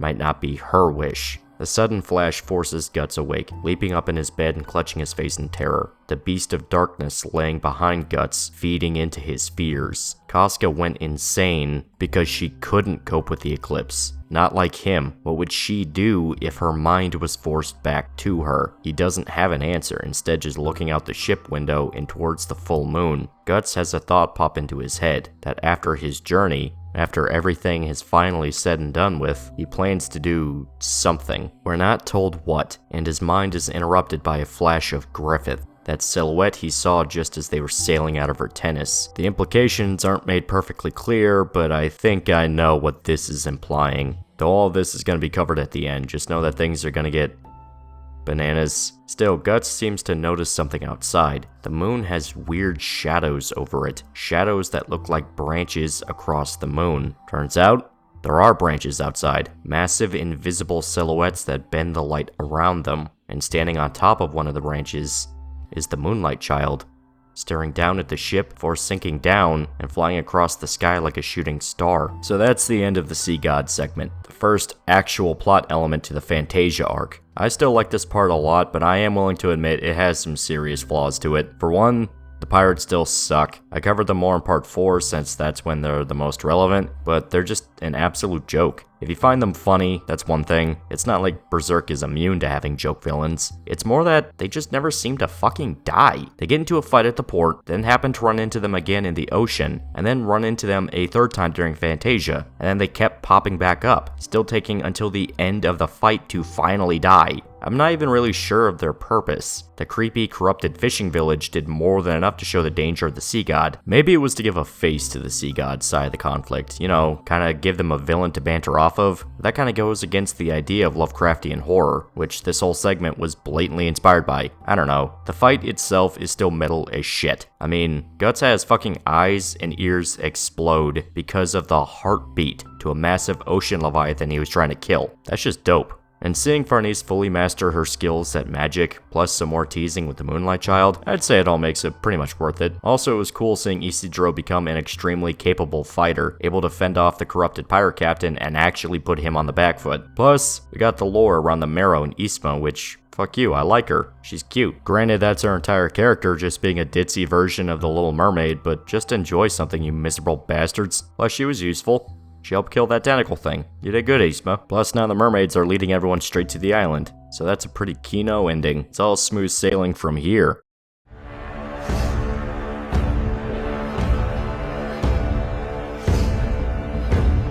Anyway, now is the time to return to the shore. Specifically, it's time for a flashback. I'm not kidding, it's a small flashback segment. It covers the time between when Guts killed Gambino and was chased out of his old mercenary band, to before he killed Pazuzu and met the Band of the Hawk. This flashback is not anywhere near as long as Golden Age, so don't worry. It's just a small bundle of chapters referred to as the Spring Flowers of Distant Days. Now, some of you might be pissed off that I didn't cover this back in part 2. Hey, this is technically part of Guts' childhood, why not just cover it in part 2 so we're not held up here? And the main reason I didn't want to was because this flashback serves more to show how much Miura's views on Berserk have changed compared to when he started. When Berserk began, Miura intended on it basically being a dark fantasy version of Fist of the North Star, combined with Devilman and Violence Jack and Rose of Versailles, an action-packed battle manga mixed with supernatural horror. But as the years went on, he fleshed out more and more of Berserk. It slowly shifted into something else entirely. Now Berserk is more of a grim, bittersweet tragedy, exploring a complicated and compelling protagonist, seeing how much he goes through for the sake of saving his loved ones, and eventually building up to this grand, high, epic fantasy plot, one where the scales have shot up into the stratosphere. Current Berserk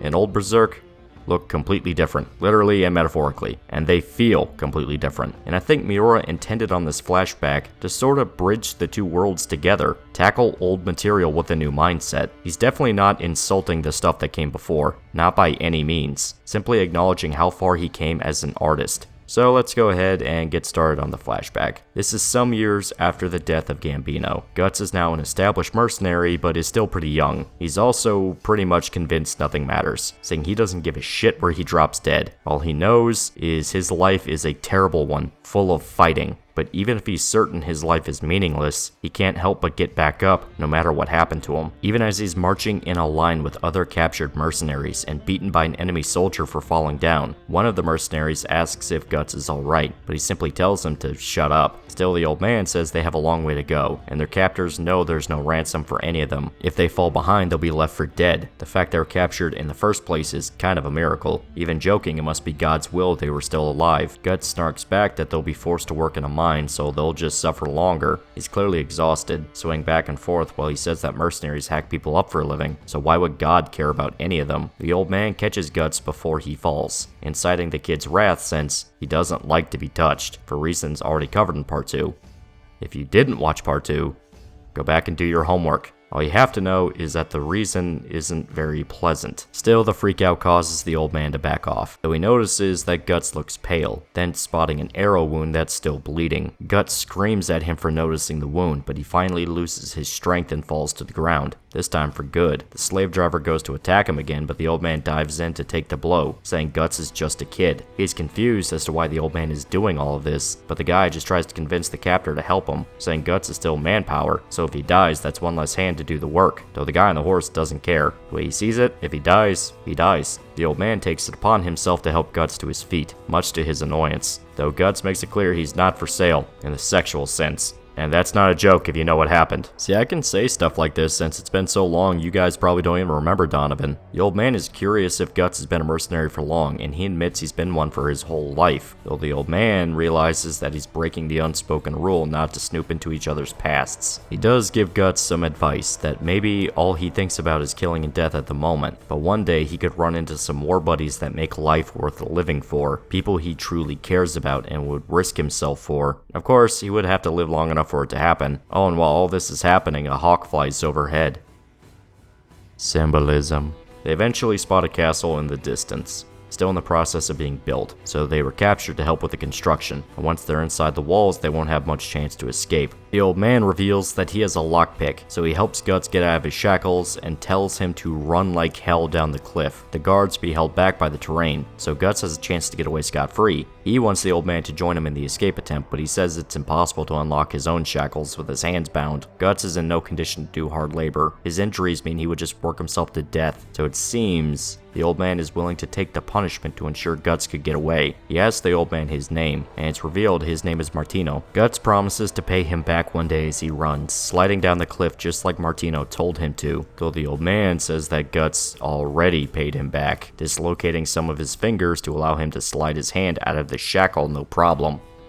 So that's kind of suspicious. Not just that, but it seems Guts' injury slowed him down significantly, to the point the capturing army has the perfect chance to aim their crossbows at him, and fires 2 bolts right into his back, thankfully missing his vital spots but pinning him to the ground. Guts is quickly recaptured, staring at the cliffs above and spotting Martino, completely free and making his own escape, a cocky grin on his face. He got fucked over, to put it politely, used as fodder for someone else's escape plan. Guts falls unconscious due to the wounds, dreaming of a battle he fought with Gambino when he was a child. They aren't sure where an enemy ambush is, and are just saying screw it and rushing in to overwhelm them. The first soldier to cut into their lines gets 3 silver coins. Gambino announced the charge, and Guts rushes out ahead with a number of fellow soldiers. However, he notices that Gambino and his men stayed behind. Turns out they were bait to lure out the enemy ambush, suddenly taking fire from arrows. Even Guts gets wounded in the barrage. Gambino proudly announces that the ambush is in the thicket, and he has the cannons fire into the trees to wipe them out. Gambino snidely congratulates Guts on being a good decoy, then telling him that this was all a good experience for the boy. Everyone who charged were dead. They blindly followed orders and got killed for it. Sure, it's part of a mercenary's job to risk their life in battle, but if you want to survive, you have to be smart. Don't depend on other people or follow them, since they're capable of using your trust for despicable things. In short,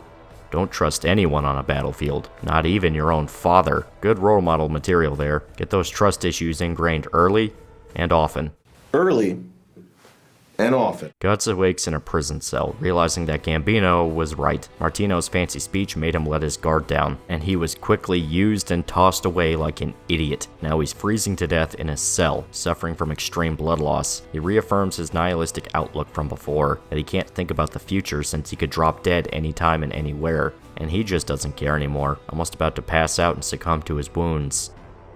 Then he spots a rat, nibbling on a plant growing through the cracks in the stone. Guts lunges for the rat, catching it in his hands and biting into it raw like an animal, even drinking the blood. After finishing his impromptu meal, Guts tries to rest, wondering what pushed him into catching the rat and fight to stay alive again. As he tries to fall asleep, he can't keep his eyes off the single flower in the cell, joking that it's his cellmate in a way. Then something happens. Just before he can drift off to sleep, he notices something in the flower. It looks like a tiny creature is sitting under it. A girl. Guts is convinced he's having a fever dream and is interrupted by a sudden visitor. A regal man with a party of guards barge into his cell, inspecting Guts like livestock. Turns out the guy is the local Viscount, and he wants to know if Guts' injuries are healed. He spits in the guy's face, earning an ass beating by the guard, but the Viscount actually enjoys how lively Guts seems, even asking the guard not to hurt him too bad so he becomes unusable. The Viscount demands medicine for Guts' crossbow wounds, healing him as best he can. Guts is confused as to why he's doing this, but the Viscount admits that he wants the kid to do a job. Guts is to offer his life as a sacrifice for the man's son. He's going into his very first battle soon, so the Viscount wants to bolster his nerves before letting his son go off to war. So they are going to have a duel to the death, and the outcome has already been decided. Guts insults the Viscount by calling him a dotard, basically an old retard, but the joke flies over his head. Still, Guts' wounds were only taken care of to make sure he won't die in his sleep, but he won't be fed to make sure he won't be too energetic when it comes time for the duel. Guts is left alone in his cell again, freezing as he tries to sleep, the cold winter air cutting right into the bone. He has nothing but old hay to try and keep warm with,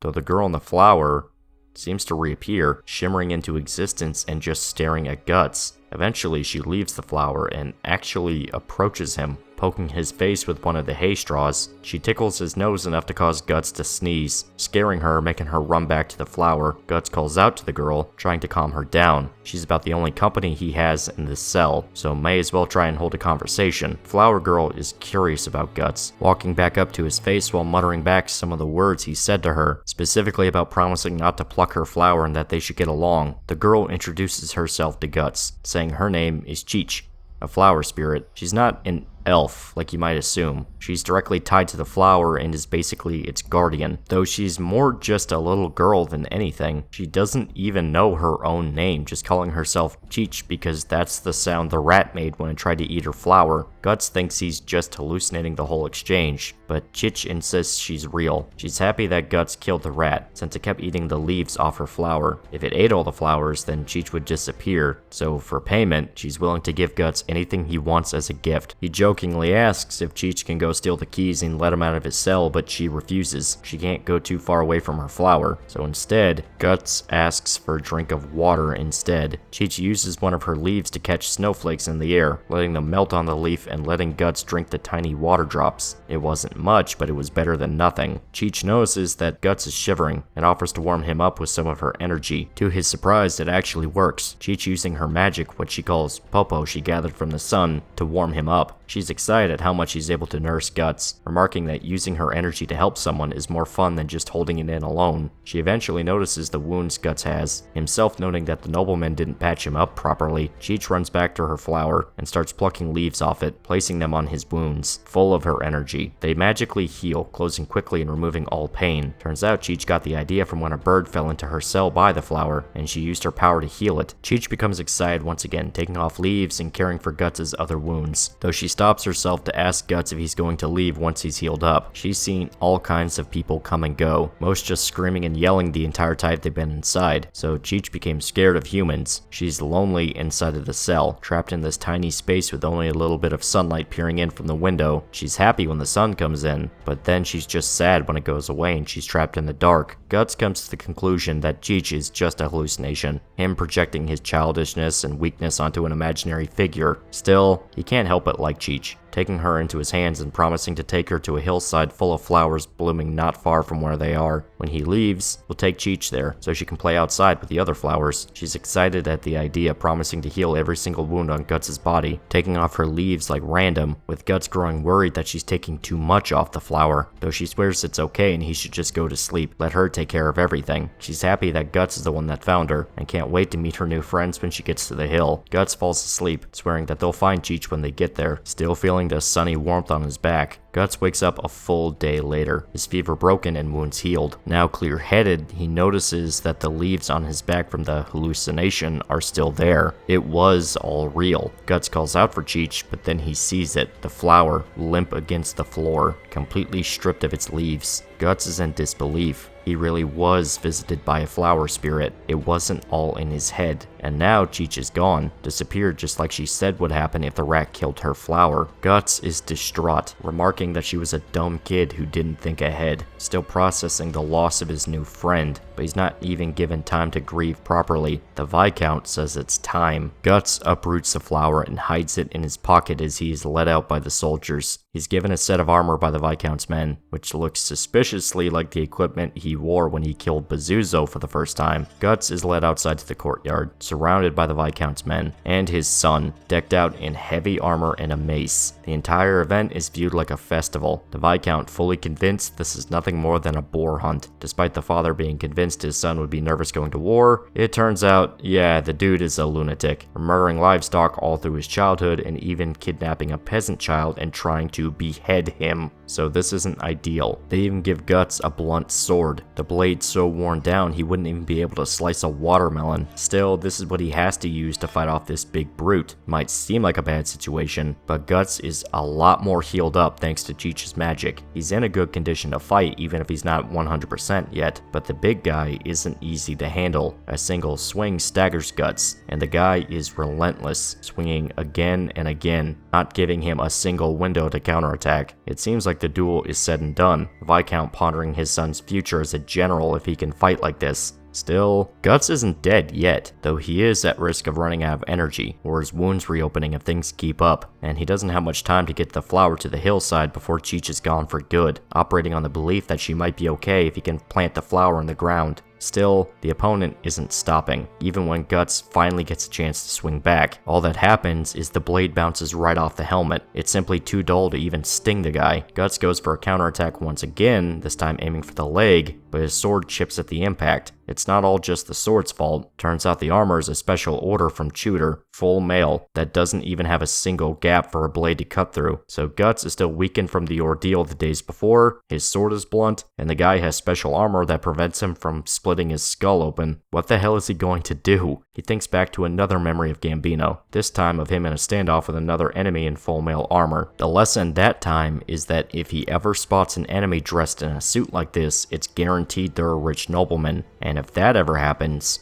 there's a tactic he can use. Back to the fight, Guts manages to redirect the blow, pinning the guy against the ground as Gambino's final words play out about how a sword can do a hell of a lot more than just slice and cut. It can also disable a noble in heavy armor. With the guy on the ground, Guts uses the sword as a brace to keep his arm outstretched, and once he's good and helpless, Guts uses the hilt of the sword to stab out the Viscount's son's eye, taking him hostage and whispering in his ear that nobles are guaranteed to get captured on the battlefield. He demands the crowd clear a path to the gate, threatening to murder the son if they don't move. It's all a bluff. Guts barely has enough strength to keep himself moving, and it seems like crossbowmen are setting up above him, waiting for him to turn his back before shooting. And to make things even worse, the breeze catches the flower in Guts' pocket, pulling it out and blowing the flower out into the air. Guts tries to catch it, moving in just the right way for the Viscount's son to catch the bolts instead of him. The whole crowd panics at the sight of the son being wounded, only for the crossbowmen to be killed by sudden arrows as well. The gates open up, revealing that the castle is under attack by an unknown enemy. A unit of cavalrymen barge in, led by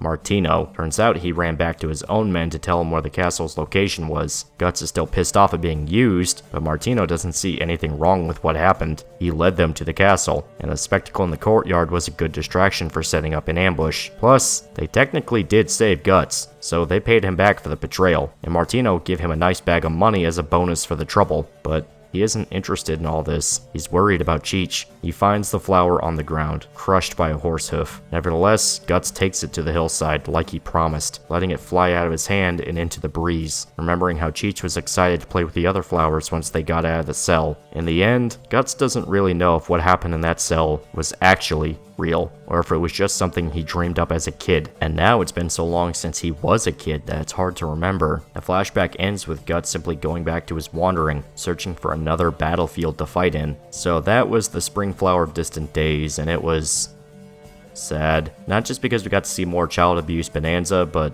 poor Cheech. Poor Cheech. She was just a nice little flower spirit trying to make her friend happy, and she ended up going away because of it. Though that actually does bring up a good point.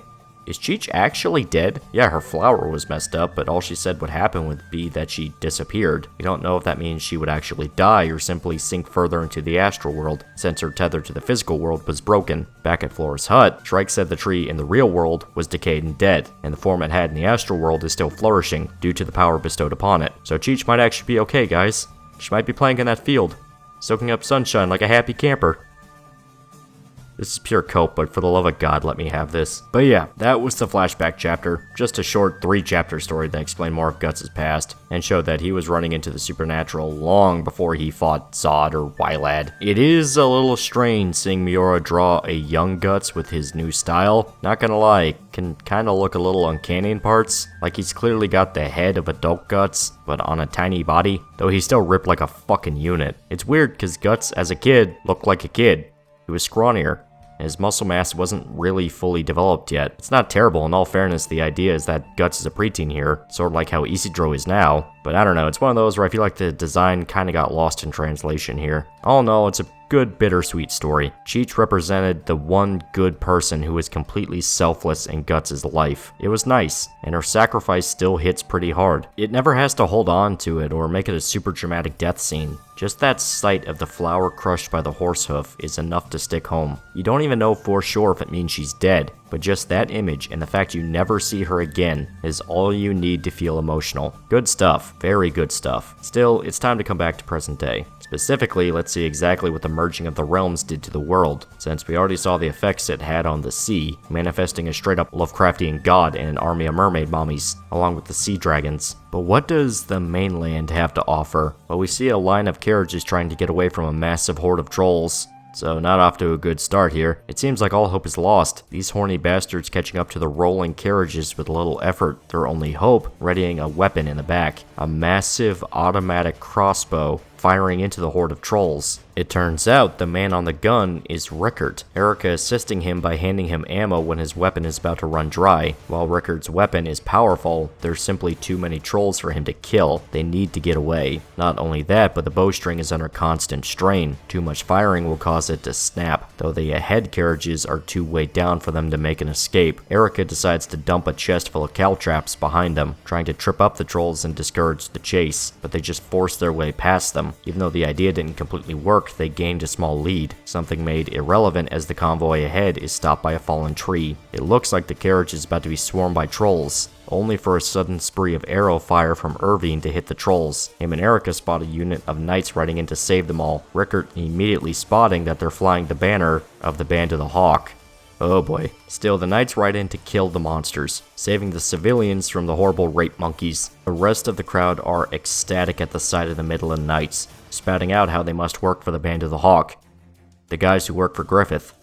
The man who won the 100 Years' War. The dude with the long white hair.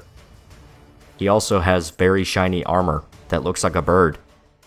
Hey Rickert, you get all that? Still, the knights call off the attack. The trolls successfully routed and retreating back into the forest, though some of the men try to chase after them and ensure they killed as many as possible. Rickert shouts that they need to be careful, since something else was chasing them as well, a massive cockatrice, a powerful creature capable of paralyzing and devouring its prey whole, which this poor idiot almost went through.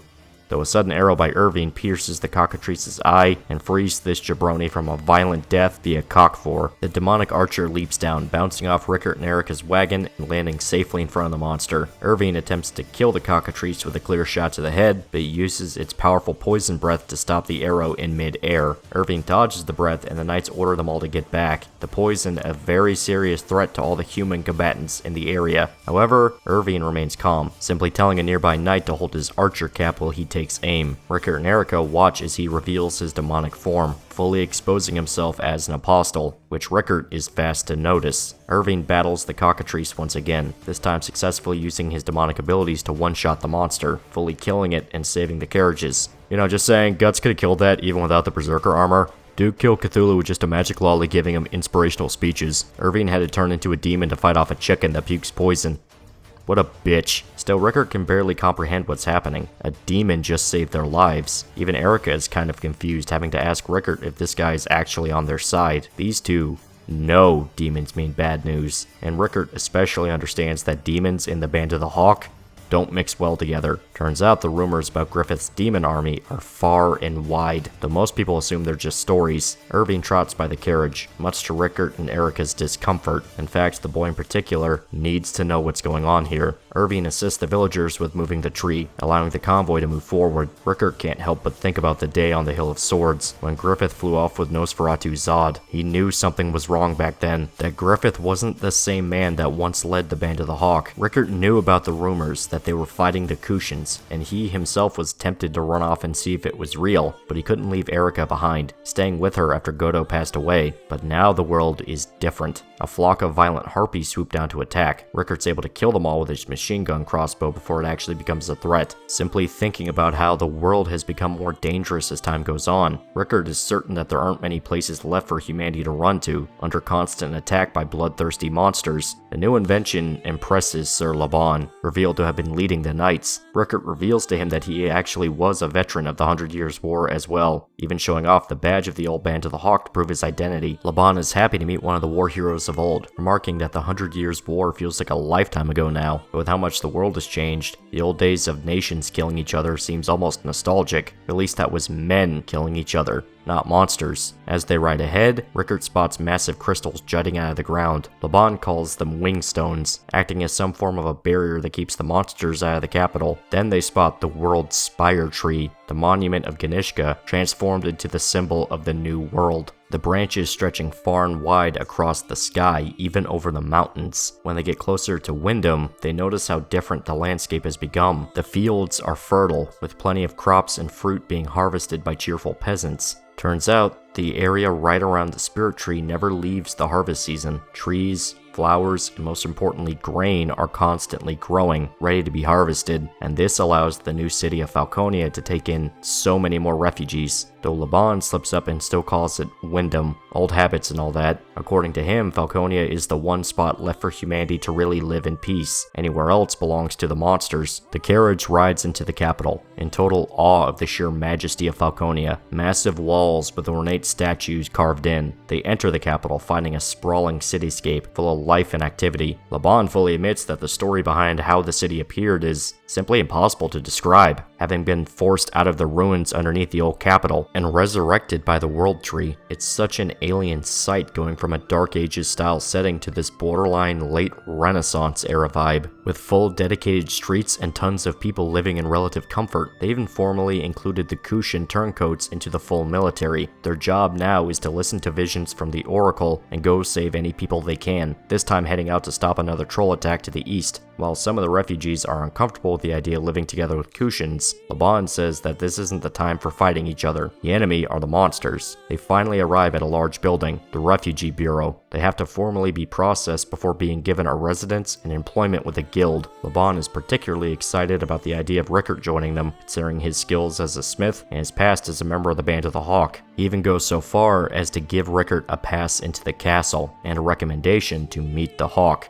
Griffith.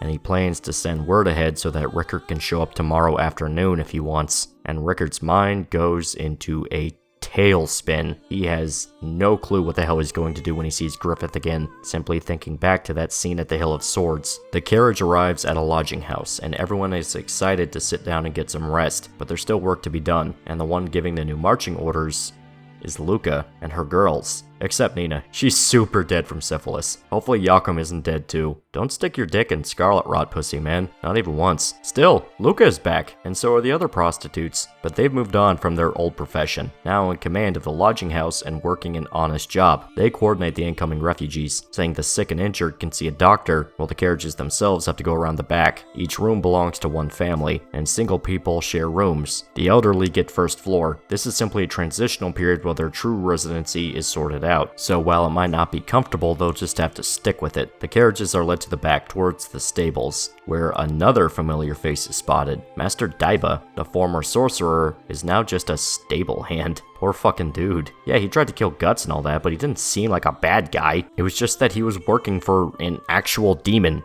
I don't know, I just feel bad for Daiba. He does use his magic to help him with his job though, mind controlling the horses and leading them into the stables without a problem. The girls are well aware that Daiba is a sorcerer, but they don't seem to mind, even if he keeps his pterodactyl monster in the storage barn. Daiba even has to scold the thing in front of everyone for making a scene, which I will admit, that's pretty funny. Luca decides to treat Rickert and Erica to a bath that night after dinner, entering a large ornate public bathhouse. Erica, Luca, and one of the other girls enjoy the warm water, the women wanting to know where Rickert and Erica came from. She explains that they were run out of their cabin by trolls, having to seek refuge in a nearby town for safety. Unfortunately, an ogre attacked that town, so they were forced to join the convoy to Falconia. They heard the rumor that they would be safe in the capital, and eventually all the children had a dream of a great hawk leading them to the capital. Even after Erica woke up, she still remembered it clearly. Lucas says that all the refugees who show up talk about the Hawk of Light, but she and her girls were used to enduring harsh journeys, even making a reference to being chased around by monsters, hinting at the events of Conviction and how the whole adventure of the Tower of Rebirth ended. But now they can all rest in a comfortable city, far away from any sort of terrible creature, and absolutely zero monsters. Nope, none here. The pterodactyl in the barn doesn't count. nor deserving. During the conversation, Luca refers to Erica and Rickert as siblings, something she denies since it's not true, and piques the interest of the older women. It's not a massively important plot point since it's just kind of a funny misunderstanding, but it's a good excuse to keep this image of Luca Titty on screen for a bit.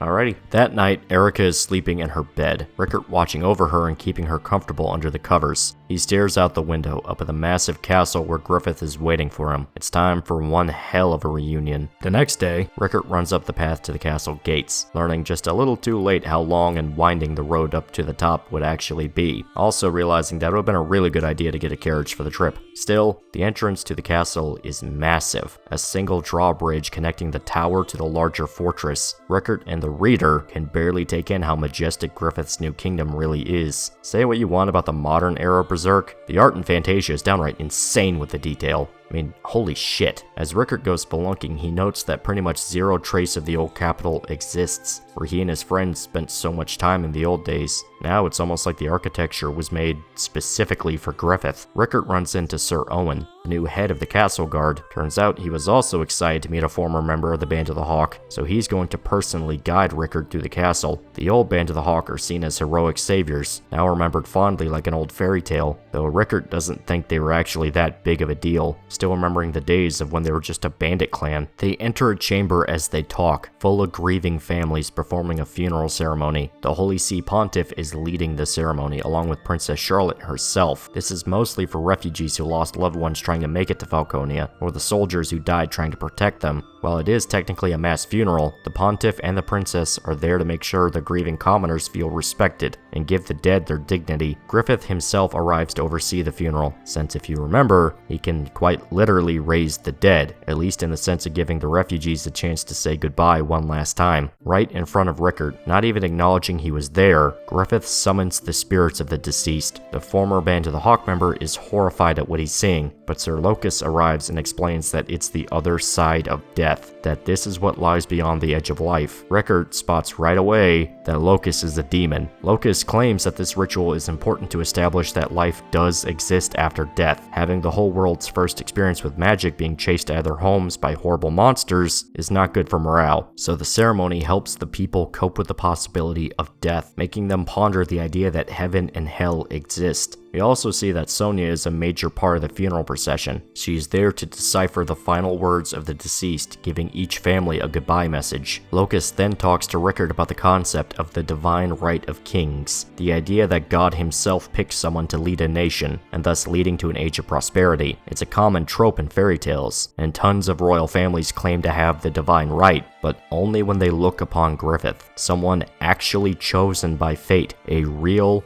living, chosen one, does the full weight of the concept sink in. Of course, this is ignoring the fact that Griffith was picked by Satan, but we'll talk about that later. It's not important. Shut up, look at Luca Titty. As the ritual goes on, Sir Locus offers to lead Rickert somewhere. There's something he feels the boy should see.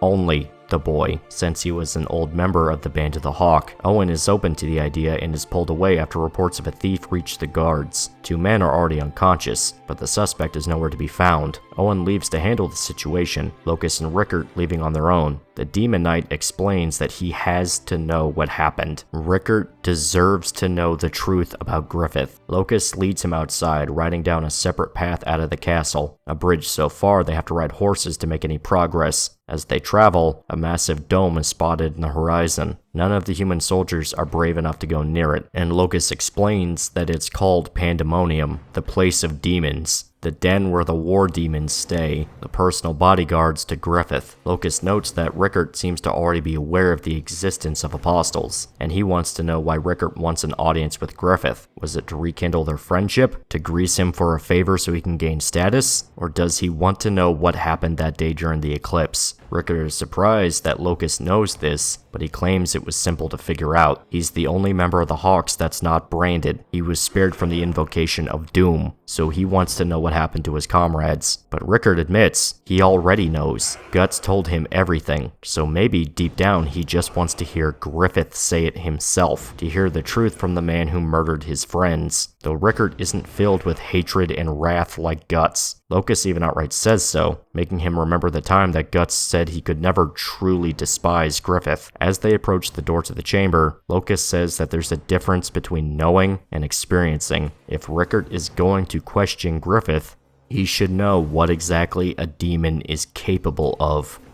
To create a good cliffhanger, we move on to see Erica and some of the local children spying on Daiba from outside his barn. He scolds them and tries to chase after the kids, but he collapses due to a bum knee. Erica checks up on him to make sure he's okay, and the two get to know each other. He jokes that she now plans to sneak into the barn since he can't move, but he hypnotizes Erica with a spell before the idea could click in her mind, forcing her to do his chores while he rests. The spell ends once Erica is finished, Daiba now convinced that he successfully scared her out of trying to sneak into the barn again, but she actually didn't mind the work. She already had to help Godo with his work during basically her entire childhood. In fact, she thought it was kind of fun. As she goes to leave, Erica remembers something and tells Daiba to wait for her to come back, running back to their carriage and retrieving a device from one of the chests, a leg brace that Rickard invented. Luca arrives and scolds Daiba for trying to work while he was suffering from an injury, though he insists it was just joint pain due to age. Despite this, she is happy that Daiba grew closer to Erica. Then, noticing how weird the device on his leg is, Erica explains that Rickard is a brilliant inventor. He can make stuff like explosives and repeating bow guns. The device was made for Godo when his legs became weak. Erica then explains how her father, when he was alive, was a legendary blacksmith who made all sorts of things, even a sword bigger than a person. Though Luca and Daiba aren't sure if they actually really believe her. Who'd make a sword bigger than a human being? Nobody would even be able to swing it. That's just stupid.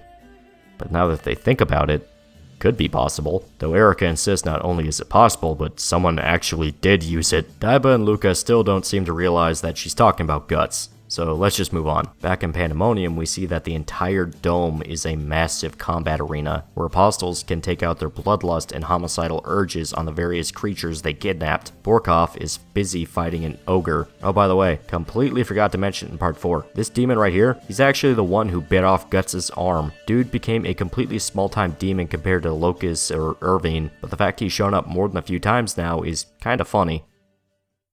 I hope Guts cuts his dick off. Still, Rickard is pissing himself terrified, staring at these horrible monster people. Locust says that as far as the rest of Falconia knows, the war demons use Pandemonium for combat training, but he implies that the real reason is to deal with the urge to kill, the one every single apostle has. Remember, these guys are fully and completely evil. Do they seem to have small specks of humanity?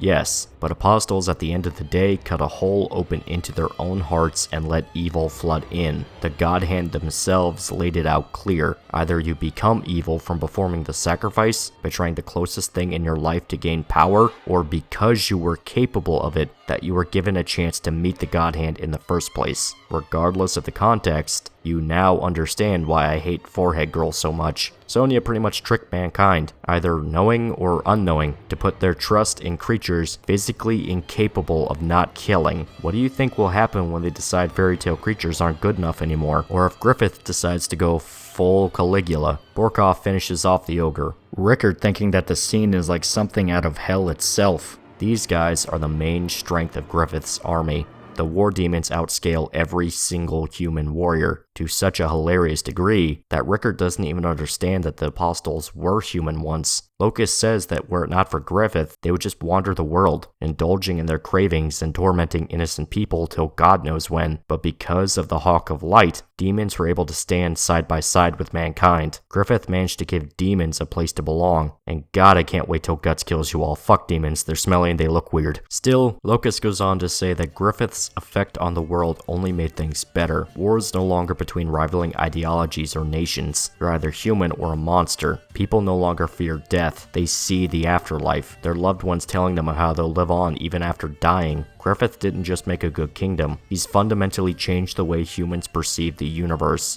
And all it cost was Rickard's loved ones. And Casca's dignity. And sanity. Also, her and Guts' child. Fuck this Disney shit.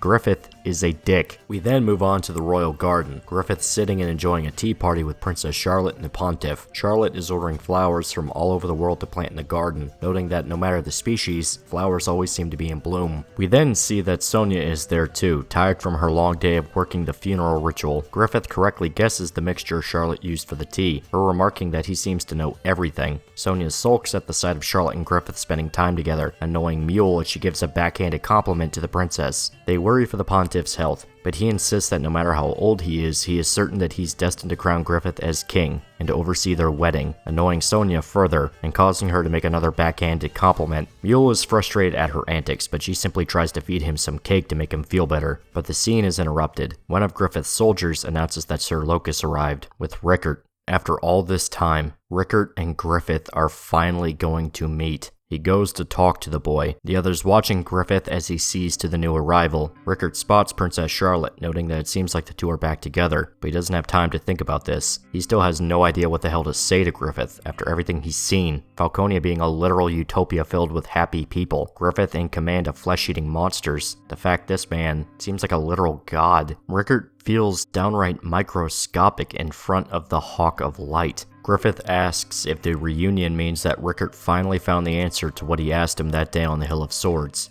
Does he want to join the Band of the Hawk with him after knowing what he did to the old one? And Rickert gives his answer.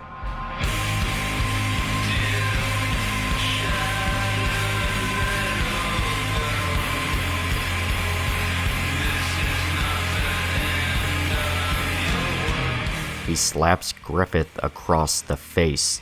The first person in years to land a hit on the God Hand member. Everyone is in shock at the sight. Locus is pissed, but Griffith calls him off. Rickert still has something to say. He was ashamed of himself for a long time that he couldn't join the rescue mission that day. He had a lot of guilt for not vanishing with the others, for not helping Guts try and avenge the Hawks, for not joining him and Casca when they left. But Rickert, he was the one who made the Hill of Swords. He had to grieve in his own way, and Griffith has the gall to ask him to come back after what he did to the only family Rickert ever really knew. He takes out his crest, remarking that the new logo's wings look slightly different from the old one. Griffith even notices that he's right. It's not the same. Rickert says that he was a soldier for the Band of the Hawk, led by Griffith. The Hawk of Light isn't his commander, turning to leave as a final fuck you, giving just a harsh goodbye. Rickert leaves the castle, Griffith simply watching as the others go to comfort him. It seems like he's okay, simply joking that he's been rejected.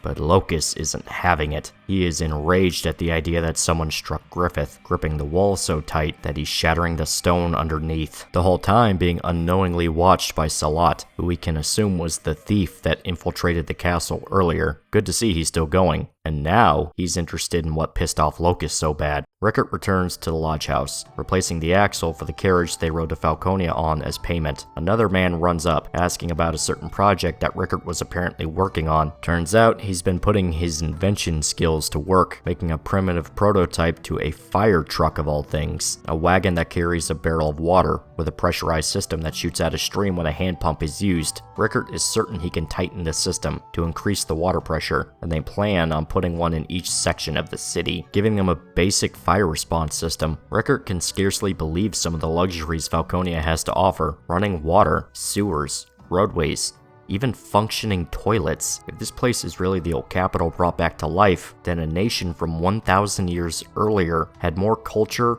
and technology than they did. Luca is equally impressed by Rickert's skills with engineering, saying that he's guaranteed to get decent employment since craftsmen are in high demand. Some of her friends try to hit on Rickert, not even hiding that they want to use his reputation as a former Band of the Hawk member and friendship with Griffith as a chance to climb the social ladder, but Erica isn't happy with the thoughts. But then, Rickert drops a bombshell.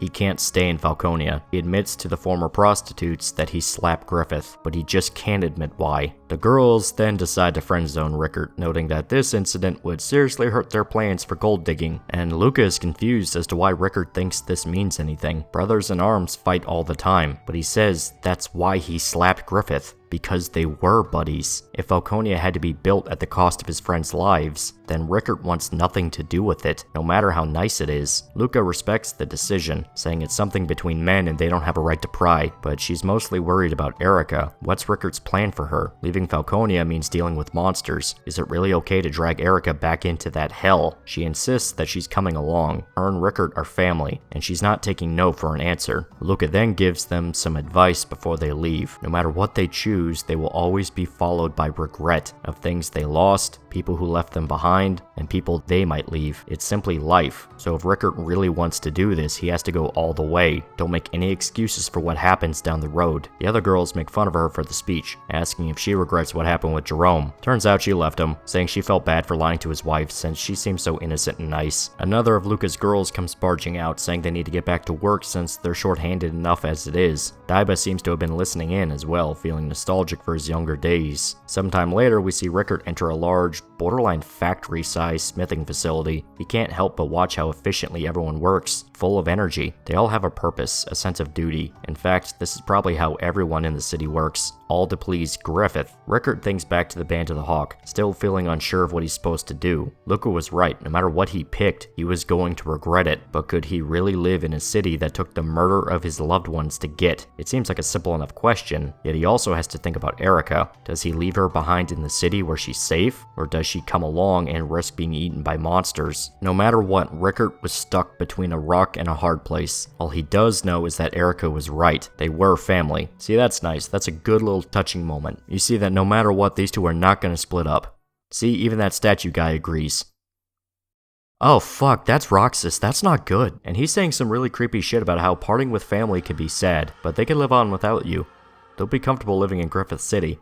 So Rickert can die without needing to worry about what'll happen to Erica. Before the very scary bedsheet man can kill him, however, Roxas is attacked, forced to evade from the sudden onslaught by Salat and his men. He wants to know what made the assassin choose to kill Rickert, whether Griffith ordered it or because Locust did. Either way, both roads point to Rickert knowing something about the Hawk of Light they don't want getting out. So they will kick Roxas's ass if he even thinks about touching him. Rickert is once again stunned, this time at the sight of the guy who led the ambush to kill them all the way back during Golden Age, now saving his life. Though Salat makes it clear that this is a give and take deal. They'll fight off Roxas, and then he tells them what exactly he knows about Griffith. Before they can continue the conversation, Salat has to actually finish off Roxas. The demon assassin remarks that his skills have grown since they last fought each other, but he's still got a ways to go, catching the spinning discs Salat threw out and aiming them right towards Rickert. The Tapasa jump in to save him, then taking the chance to shatter the hiding spot and exposing Roxas out in the open. But this proves to be a bad idea, him catching the two by their feet. However, they reverse the move, revealing that they intended to be caught. They manage to pin Roxas's limbs, outstretching him and giving Salat the window to stab him through the head with his sword catcher. They split the mask in two, and everyone is unsure if they actually managed to kill him or not. But Roxas is fine, slithering behind Salat and trying to stab him through the chest. However, he managed to evade the attack and get some distance. Turns out that his head doesn't necessarily have to be on his shoulders. The Tapasa rip off parts of his cloak in anger, checking to see if Salat is hurt. He's fine, mentioning that he has something stuffed under his armor that soaked up the attack. Roxas sulks over the loss of his mask, mentioning that he liked that one. It actually affects him so bad that he decides to just leave, saying the mood is ruined. They have to give him some time to find a new mask before they can fight him again. He says that he will come back that night when the full moon is out. Salat and the Tapasa can't really put a finger on Roxas. He just seems to do whatever he wants with very little logic behind any of it. Granted, he's the demon. Plus, he was banished from the Baki Raka, so everything about the guy just screams taboo and weird. Rickert finally remembers Salat from the night he attacked the camp, when him and Guts fought, so that's awkward. He's not like angry or scared about it, I mean it was a lifetime ago now, or just shocked that this dude came back and saved him from a demon. It's a little weird. Also, he really needs to start talking or else Salat is going to beat him up, so he might be a little bit scared of him now. Rickert says he is willing to answer any question they have, even the full story about what Griffith really is. But he wants to make this into a proposition. That night, Rickert returns to the lodge house, a happy Erica saying she wants to join him next time he goes to see the blacksmiths, but then starts freaking out at the sight of the cushions behind him, thinking they're scary monsters. I call her racist, but they scare me too. The noise attracts Luca, trying to figure out what got Erica so worked up. But then she also accuses the Kushans of being monsters, screaming out that orcs have gotten into the city. Rickert has to defuse the situation before things go tits up. They seem to resolve the issue, sneaking around the back at the lodging house to avoid being spotted. As they go, Daiba notes their arrival as well. Rickert jokes that it's weird to think the men are assassins considering they draw so much attention to themselves just standing in the street. Salat orders the Tapasa to hide in the stables. Daiba, too nervous to introduce himself to his fellow countrymen. I mean, yeah, that would be a little awkward. Rickert claims that he hired Salat and his men as bodyguards, saying that he plans to leave Falconia tonight. He admits to having an assassin try to kill him, even saying that the guy couldn't have been human. It must have been a war demon sent by Griffith. One of the girls says that it's a sign that he needs to apologize to Griffith, but Rickert can't fathom the idea that Griffith would actually try to kill him. Deep down, he always knew the guy had a shady side, even back in the old days. It's why he was able to sacrifice everyone. Still, the idea that the man he devoted his life to just up and sent an assassin after him is the final nail in the coffin. He's getting out of there. Salat swears that Roxas will come back. The guy is devoted to his job and he will go after his target until he gets them. They all know Rickert needs to leave. But where the hell can he even go? The outside world is full of monsters, and anywhere that isn't Falconia is a wasteland, though Salat swears that there's still somewhere they can go. When the Baki Raka were banished from the Kushan Empire, they were forced to build a new home, hidden away in impregnable land. The clan keeps this settlement going by working as assassins, and every single person who lives inside of it is trained to be a warrior. Between the landscape and the fighters, even monsters wouldn't be able to bust in easily. Ever since Ganishka's defeat, Salat's been conflicted on what to do. Part of him considered working for Griffith, but he just can't stomach the idea of working for a demon again, so he's thinking of just saying fuck it and going home. And with the new circumstances the world is dealing with, Rickert gets a shot to come along. Luca decides to ready some provisions before they can leave, but she still wants an answer. Is he going to take Erica with him? She might be willing to take her in if Rickert wants her to stay behind, but he denies the request. He'll take the girl with him, even if this might be a fucking stupid idea. They're family. Luca thinks having someone to protect will make Rickert more cautious, so maybe they'll end up being survivors by the end. She wishes them all a good journey, and Rickert can't help but tell them about how much this reminds him of when Guts and Koska left. They went on their own dangerous journey, for reasons similar to this, and knowing Guts, Rickert is certain they're still out there somewhere. But now, it's time. Roxas is back. He's waiting for them. The demon assassin stalks Rickert, following him through the dark streets. He creeps behind his target, ready to strike, but then something is set off. A line of fireworks all ignite, distracting Roxas as Rickert readies his crossbow machine gun. Luca and the others watch the fight kick off, begging Erica to stay still until it's over. No matter what happens, they can't be involved with this. If Roxas spots any of them, they might be killed or arrested for sheltering a traitor, so it's up to Rickert and the Baki Raka to kill Roxas. And he's doing a pretty decent job at it, filling the demon up with bolts and even sending one straight through his mask. But no matter how much gets pumped into the guy, Roxas is not going down, bragging that Rickert forgot his head isn't actually where it looks like it is. And he's pissed at having another mask being damaged, taking his anger out on Rickert by throwing one of the bolts back at him, wounding his shoulder. Roxas is impressed that, instead of running for it, Rickert actually ambushed him instead. That takes nerves of steel. The boy says that an apostle once tracked them for hundreds of leagues, referencing the pig demon Guts killed at the end of Golden Age. He knows better than to think he can simply outrun Roxas, and the demon admits that they have their fixations, and his is to murder Griffith by his own hand, but for now he has to follow orders. And that means killing Rickert. Salat attacks Roxas, shredding parts of his cloak with the Irumi blade he attacked Guts with back in Golden Age, and he mocks him for his sadistic tendencies, saying that while he might be a natural-born killer, his obsession with enjoying the act can be fatal. An assassin simply kills his targets. He doesn't toy with them. Salat lashes out at Roxas, shredding his cloak with every attack. Roxas attempts to move his head further down his body, but Salat is quick to respond, using a blade hidden between his toes to slash his face open. It seems like Roxas is finally cornered, but it's not over yet. He manages to use the threads of his cloak to stop the blades, diving in to attack Salat, but he manages to stop them by switching to his hand blades. The two fight well illuminated by the fireworks, each one trying to stab the other with whatever sharp object can reach them first. Pulling off impressive acrobatics, they attack and evade each other. Roxas admits that Salat has become a much better fighter, still remembering him as the arrogant son of the clan leader. Salat admits that he was arrogant, but his battles with Guts helped to humble him, break down his high horse, and allow him to understand what he was doing wrong as a fighter. Now he's a cautious, diligent warrior. and because of that, he can stand toe-to-toe with Roxas, a literal demon. But unfortunately, the fireworks are sputtering out. Soon it will be dark again, meaning Roxas can hide in the dark and pick them off one by one. He chuckles as he tries to slide into the shadows. Emphasis on try. You see that Tapasa were running late because they had to get something ready. Remember the water carriage Rickard put together earlier? The one he made to put out fires? What do you think would happen if you put oil inside of it instead? Yep, they turned it into a fucking flamethrower, coating Roxas in flames. Erica sees the fire outside and she just can't help herself. She runs outside despite Luca's begging to go and try and reunite with Rickard. We see that the fire above anything else really hurts Roxas, gibbering like a madman and begging them not to shine light on him. All the while, the demon is transforming into his real form, towering high above the humans and still burning bright. He uses one of his tendrils to break into the stable, tearing out a horse and lifting it high above its head, ripping it in half and coating himself in its blood. The innards help put out the flames, and he throws the carcass at the carriage, smashing it to pieces. Despite the vast majority of his body being extinguished, Roxas is still burning. He needs something else to put out the fire, and just by sheer coincidence, Erica runs up. Roxas wastes no time grabbing the little girl, lifting her into the air with the same intentions he had with the horse. Roxas goes to tear Erica in half, and Salat isn't able to save her from his clutches. His throwing rings caught and spun on his tendrils. It seems like Erica is dead. Roxas readying his limbs to rip her apart, but a snake slithers onto his claw, biting into it and stealing his attention. Then,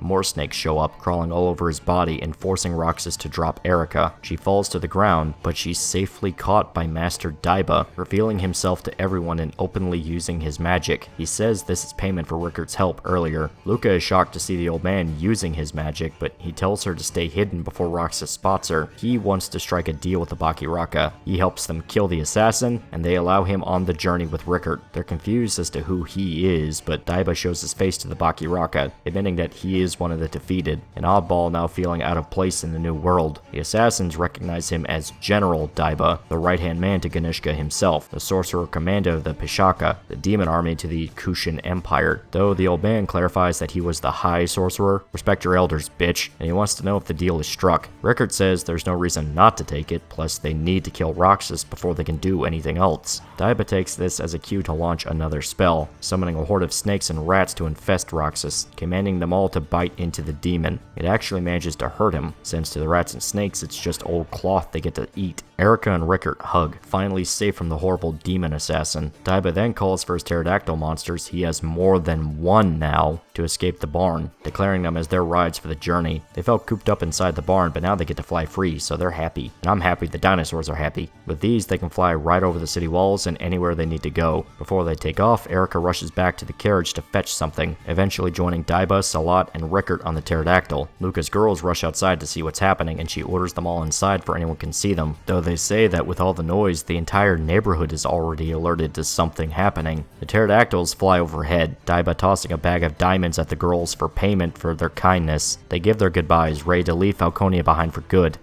But it's not that simple. Roxas is pissed, flying after them like a Chinese dragon. The revelation that Roxas can fly is bad enough, but he's also catching up with them. Erica reveals what she grabbed from the carriage, handing the weapon to Rickard. It was a homemade RPG. Rickard launches the explosive right in Roxas's face, the demon trying to move his head out of the way, but still catching the rocket in his cloak. The explosion seems to work, ripping his cloak apart and sending him straight to the ground. Luca and her girls watch Roxas fall as their friends manage to escape, simply telling them all to take care as they fly out of Falconia. We see Griffith watching from his castle. The pterodactyl is easy to see thanks to the light of the full moon. Rickard takes one last look at Falconia, almost like he's staring back at Griffith, but eventually he turns his head to the front, keeping an excited Erica tight in his grip. So there you go, you got a really cool Rickard segment. Not gonna lie, this was the point where Fantasia really started to click with me as an arc. Not saying the Sea God segment or the flashback were bad, they weren't, not by any means, just that here is where shit got real. You got to see Rickard and Erica again, which is cool, but you also got to look at Falconia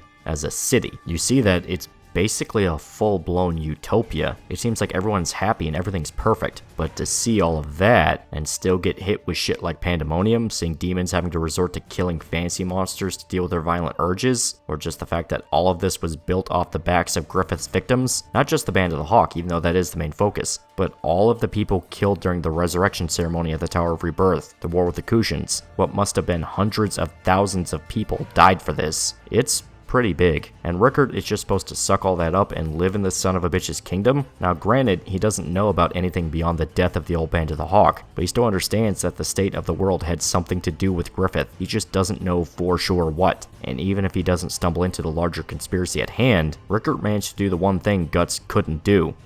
He actually got some payback for what Griffith did. That smack was a downright historic moment for Berserk. A lot of people were hyped beyond recognition to see it. A, because holy shit was Rickard a badass for doing it, and B, it's been hundreds of chapters and Guts hasn't been able to land a single scratch on Griffith. The man dedicated to killing him can't even get close. But the guy who Guts outright said could never truly hate Griffith managed to smack him like a red-headed stepchild in front of his posse, then proceeding to basically tell him to go fuck himself for even suggesting that Rickard would want to join up with him. Good on you, man. That was some GOAT tier shit. Greatest of all time. Plus, Luca came back, and I must simp. Also, seeing the return of the Kushans was cool. Daiba is a fun character, just being a crotchety old sorcerer forced to work in a stable. Considering that he was the top guy for Ganishka, this poor dude fell down in life. Salat actually being able to take on a demon and damn near win was fun as hell, and considering that Roxas is one of the higher tier war demons, it's very possible that the Baki Raka could end up becoming highly skilled demon hunters. Combine that with Rickard's penchant for inventing weapons, and you could almost have medieval Arabia Bloodborne, which could have been the hypest shit. God, real life sucks sometimes. But it's time. Time to move on to the last big chunk of Berserk. Period. Beyond the Grumbell light novel, what you are about to see is the last batch of official Berserk content out there. Only 22 chapters. But what happens in these chapters is something that has to be seen to be believed. This is the first time in a while, almost 20 goddamn hours at that, but I'm going to issue one final spoiler warning. The final chunk of Fantasia's story is both very substantial from a plot and story angle, but also acts as a big payoff to something that was decades in the making. And I'm not joking. The end of the Golden Age arc happened around 1997. Specifically, the last chapter, One Who Hunts Dragons, came out on December 27th, 1996. So the whole plot point revolving around Cascas and Sandy and the repercussions of the eclipse have quite literally been going on for over 20 years. This coming chapter, Landfall, serves as the beginning to the Elfhelm segment of Fantasia. This came out a full 19 years since the end of Golden Age, and I highly recommend you all sit down and read Berserk once through for yourself for the full impact of what's about to come, since this section serves as the conclusion to a long-running plot thread. If you insist on going ahead without reading, I get you, but this is something that truly was special to see play out. First of March, it's clear to me there's something that's uncomforting. Isidro is the first to spot Skellig Island, Puck loudly declaring that they've finally found his beloved homeland. After all this time, literal years, if you were following this as it came out, Guts and his party have finally reached Elfhelm. They can finally get ready to disembark the Seahorse. Guts says that they managed to reach the island safe and sound, though Roderick isn't sure what definition of safe and sound Guts is really using here. Evalira demands Guts thank Shrike for all her hard work, and he actually agrees, patting the young witch on the head, and says that he doesn't know what could have happened if he didn't meet everybody. All Guts is good for is killing people. Healing injuries and watching over Casca is something he just can't do, so he gives the witch his thanks, though it's clear he means it for everyone else in the party as well. They all cram themselves into one of the rafts, ready to kick off their new adventure in the homeland of the elves. Isidro wants to know why Puck decided to leave in the first place, and he jokes that it is an epic tale, painting himself as a grand warrior who did battle with a terrible seagull named Jonah. The two fought time and time again, mostly over food. In time, their bitter hatred turned into respect, and they became rivals. Puck rode on Jonah's back, intending on making it back home to Elfhelm, but the treacherous seagull betrayed the elf, who was simply napping, and not ripping out his feathers because Jonah's a huge douche nozzle. Puck was sent careening down to a passing ship, and from there, he started his own journey. The official Berserk prequel, The Experience. This summer, the party make it to the shore, joined by some of Roderick's men. The Marrow decide to stay in the cove for a while, Ysa's mother giving her daughter a special charm that will allow her to communicate with the Marrow should anything happen. Ysa grew up as a human, so she's not used to the magical world just yet. Her mother then warns the rest of the party of time distortions on the island. Shrike says that she heard fairy tales of elves luring children outside to play with them in their villages, but by the time the children return home, decades have passed in the real world. Inside the cove, time will remain the same, though Ysa's mother recommends they don't spend too long in Elfhelm, not unless they want to say goodbye to the rest of the world for good. Guts is quiet for a bit, something Farnese picks up on. She tries to ask him something, but gives up before she can say anything, simply asking herself what Guts plans to do once Casca is safe. Turns out Azan wants to join the expedition as well, now officially a guard for Roderick's crew. Isidro comments that it's strange to think that to the people on Elfhelm, his adventure of a lifetime was like a blink of an eye. Magnifico tries to talk to Puck about his earlier scheme to overthrow the Flowerstorm King and take over, but Puck completely forgot about that. He's still super on board though. He even has his own crown to wear.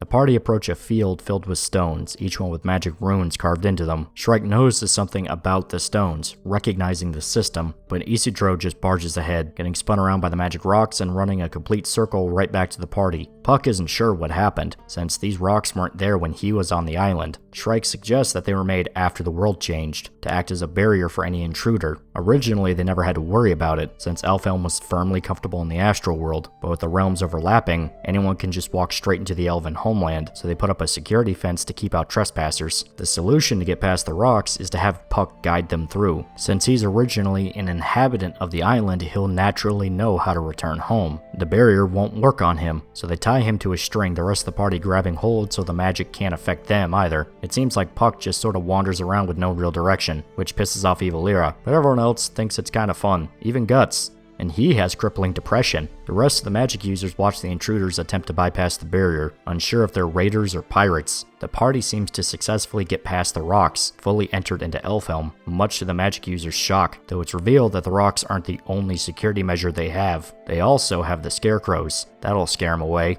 The adventurers enter a large pumpkin field, stakes with large scarecrows on them plopped among the crops. Isidro and Yspa inspect the fruit, but Shrike notes that something is wrong with them. Even Guts can feel it in his brand, and Puck decides to tell them just a little too late that this is a magic pumpkin field, and if you go messing with the crops, the scarecrows get pissed, and that scarecrow is in fact pissed off. Isidro books it, trying to get away from the psycho monster with the big scythe, but Guts is quick to kill it, tearing it in half with the Dragon Slayer, then scolding Isidro for still rushing out ahead despite the constant problems that's caused him. Nevertheless, the entire field is ready to fight. We're not told 100% if the magic users intend to actually kill them. I mean, the scarecrows look creepy, but it's a little extreme to just murder outsiders on sight. Plus, the wording from one of the sorcerers points more to like how Shrike used the golems to scare away the party back in Millennium Falcon War. The intention is to intimidate them, maybe knock them out and toss them back over the barrier if it comes to it, but full-blown murder?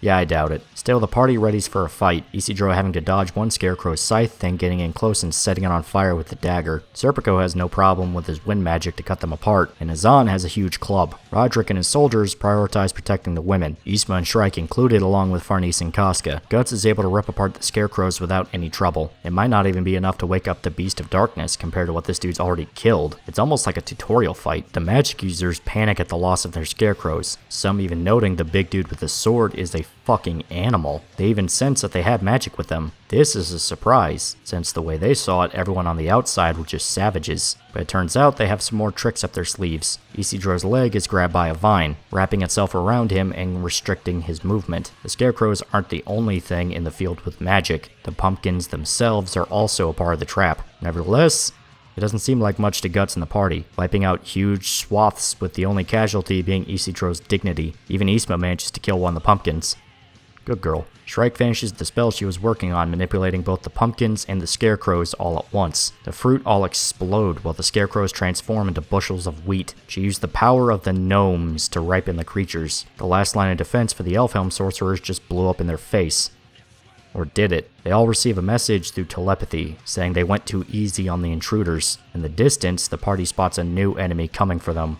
A massive, burning golem. marching straight ahead and ready to actually fight. Shrike calls it a Wicker Man, a magical item that uses the life force of sacrifices, locked inside of a giant figure and lit on fire. The witch who unleashed the Wicker Man is revealed, a woman by the name of Morta. Using the Wicker Man is considered a taboo, but she thinks this is the perfect time to bust it out. Besides, what's the point of having a big weapon if you're not going to use it? The Wicker Man reveals two massive clubs chained to its arms, slamming them into the ground and lighting them on fire. It really feels like Morta might be trying to kill them. The other wizards are angry at the damage she's doing to the field. She's not listening, she's having too much fun. But Guts will not tolerate any more roadblocks. He slides across the ground, aiming his cannon up and firing it right between the Wicker Man's legs. The cannon shot flying through its head, and the attack forces it to the ground, giving Guts the perfect opportunity to swing the Dragon Slayer right into its face, cutting its head in half and releasing the spirits. You fuck with Guts, you are fucking with the best. Dude fucking killed Cthulhu. You think your little shit kids can actually do anything to this dude? The Wicker Man is split open, the collection of skulls inside spilling out. The fire from the statue is spreading to the rest of the field, meaning they should get running before they get in trouble. But Morta is mad that her puppet was destroyed, revealing herself to the party and saying that she's not about to let them get out of the field. Everyone is surprised to see an actual witch, flying on the broomstick and all. Shrike tries to appeal to Morta, saying they aren't enemies and come in peace, and she's surprised to see a magic user in the party, not to mention the elves. The rest of the sorcerers come in to calm things down, saying that, yeah, they saw it too, that was the point. They're trying to figure out what was going on before Morta got involved. Turns out it was a bunch of kids. Literally, mages in training, just like Shrike. They decide to call off the attack to save the field, but with the fire so strong, they might not have much choice beyond getting a guru. As if on cue, a sudden rainstorm forms overhead, dousing the whole field. The fire is extinguished in mere moments, and we see the one responsible for the rainstorm is a wizard, sitting on a goat. This is one of the gurus the children mentioned, a heavily experienced magic user. He thanks the children for trying to stand guard, though he fully intends to scold Morta later for her reckless behavior. Puck actually knows the wizard, calling him Old Ged, who calls Puck a mischief maker in response. Turns out the wizard was trying to get to the barrier to welcome the party, but his goat is too old and couldn't make it in time before the children panicked. His name is Gedfring, one of the leaders to the mage village on the island. Turns out the Flowerstorm King received a message from an oracle, saying a small wind whirling out from the island would draw in many fates and return as a tempest, meaning Puck was going to come home and bring all sorts of trouble with him. Gedfring also had a vision come to him in a dream. An old friend asked him to look after her dearest student when she visits, Flora, from beyond the grave. She's still watching out for Shrike. That's nice. It's a very good grandma. But then the wizard notices Guts and just seems to stare at him for a bit. He invites them all to follow him to the village where they can be introduced to the ruler of the elves. Guts points out that it seems like Gedfring knows everything,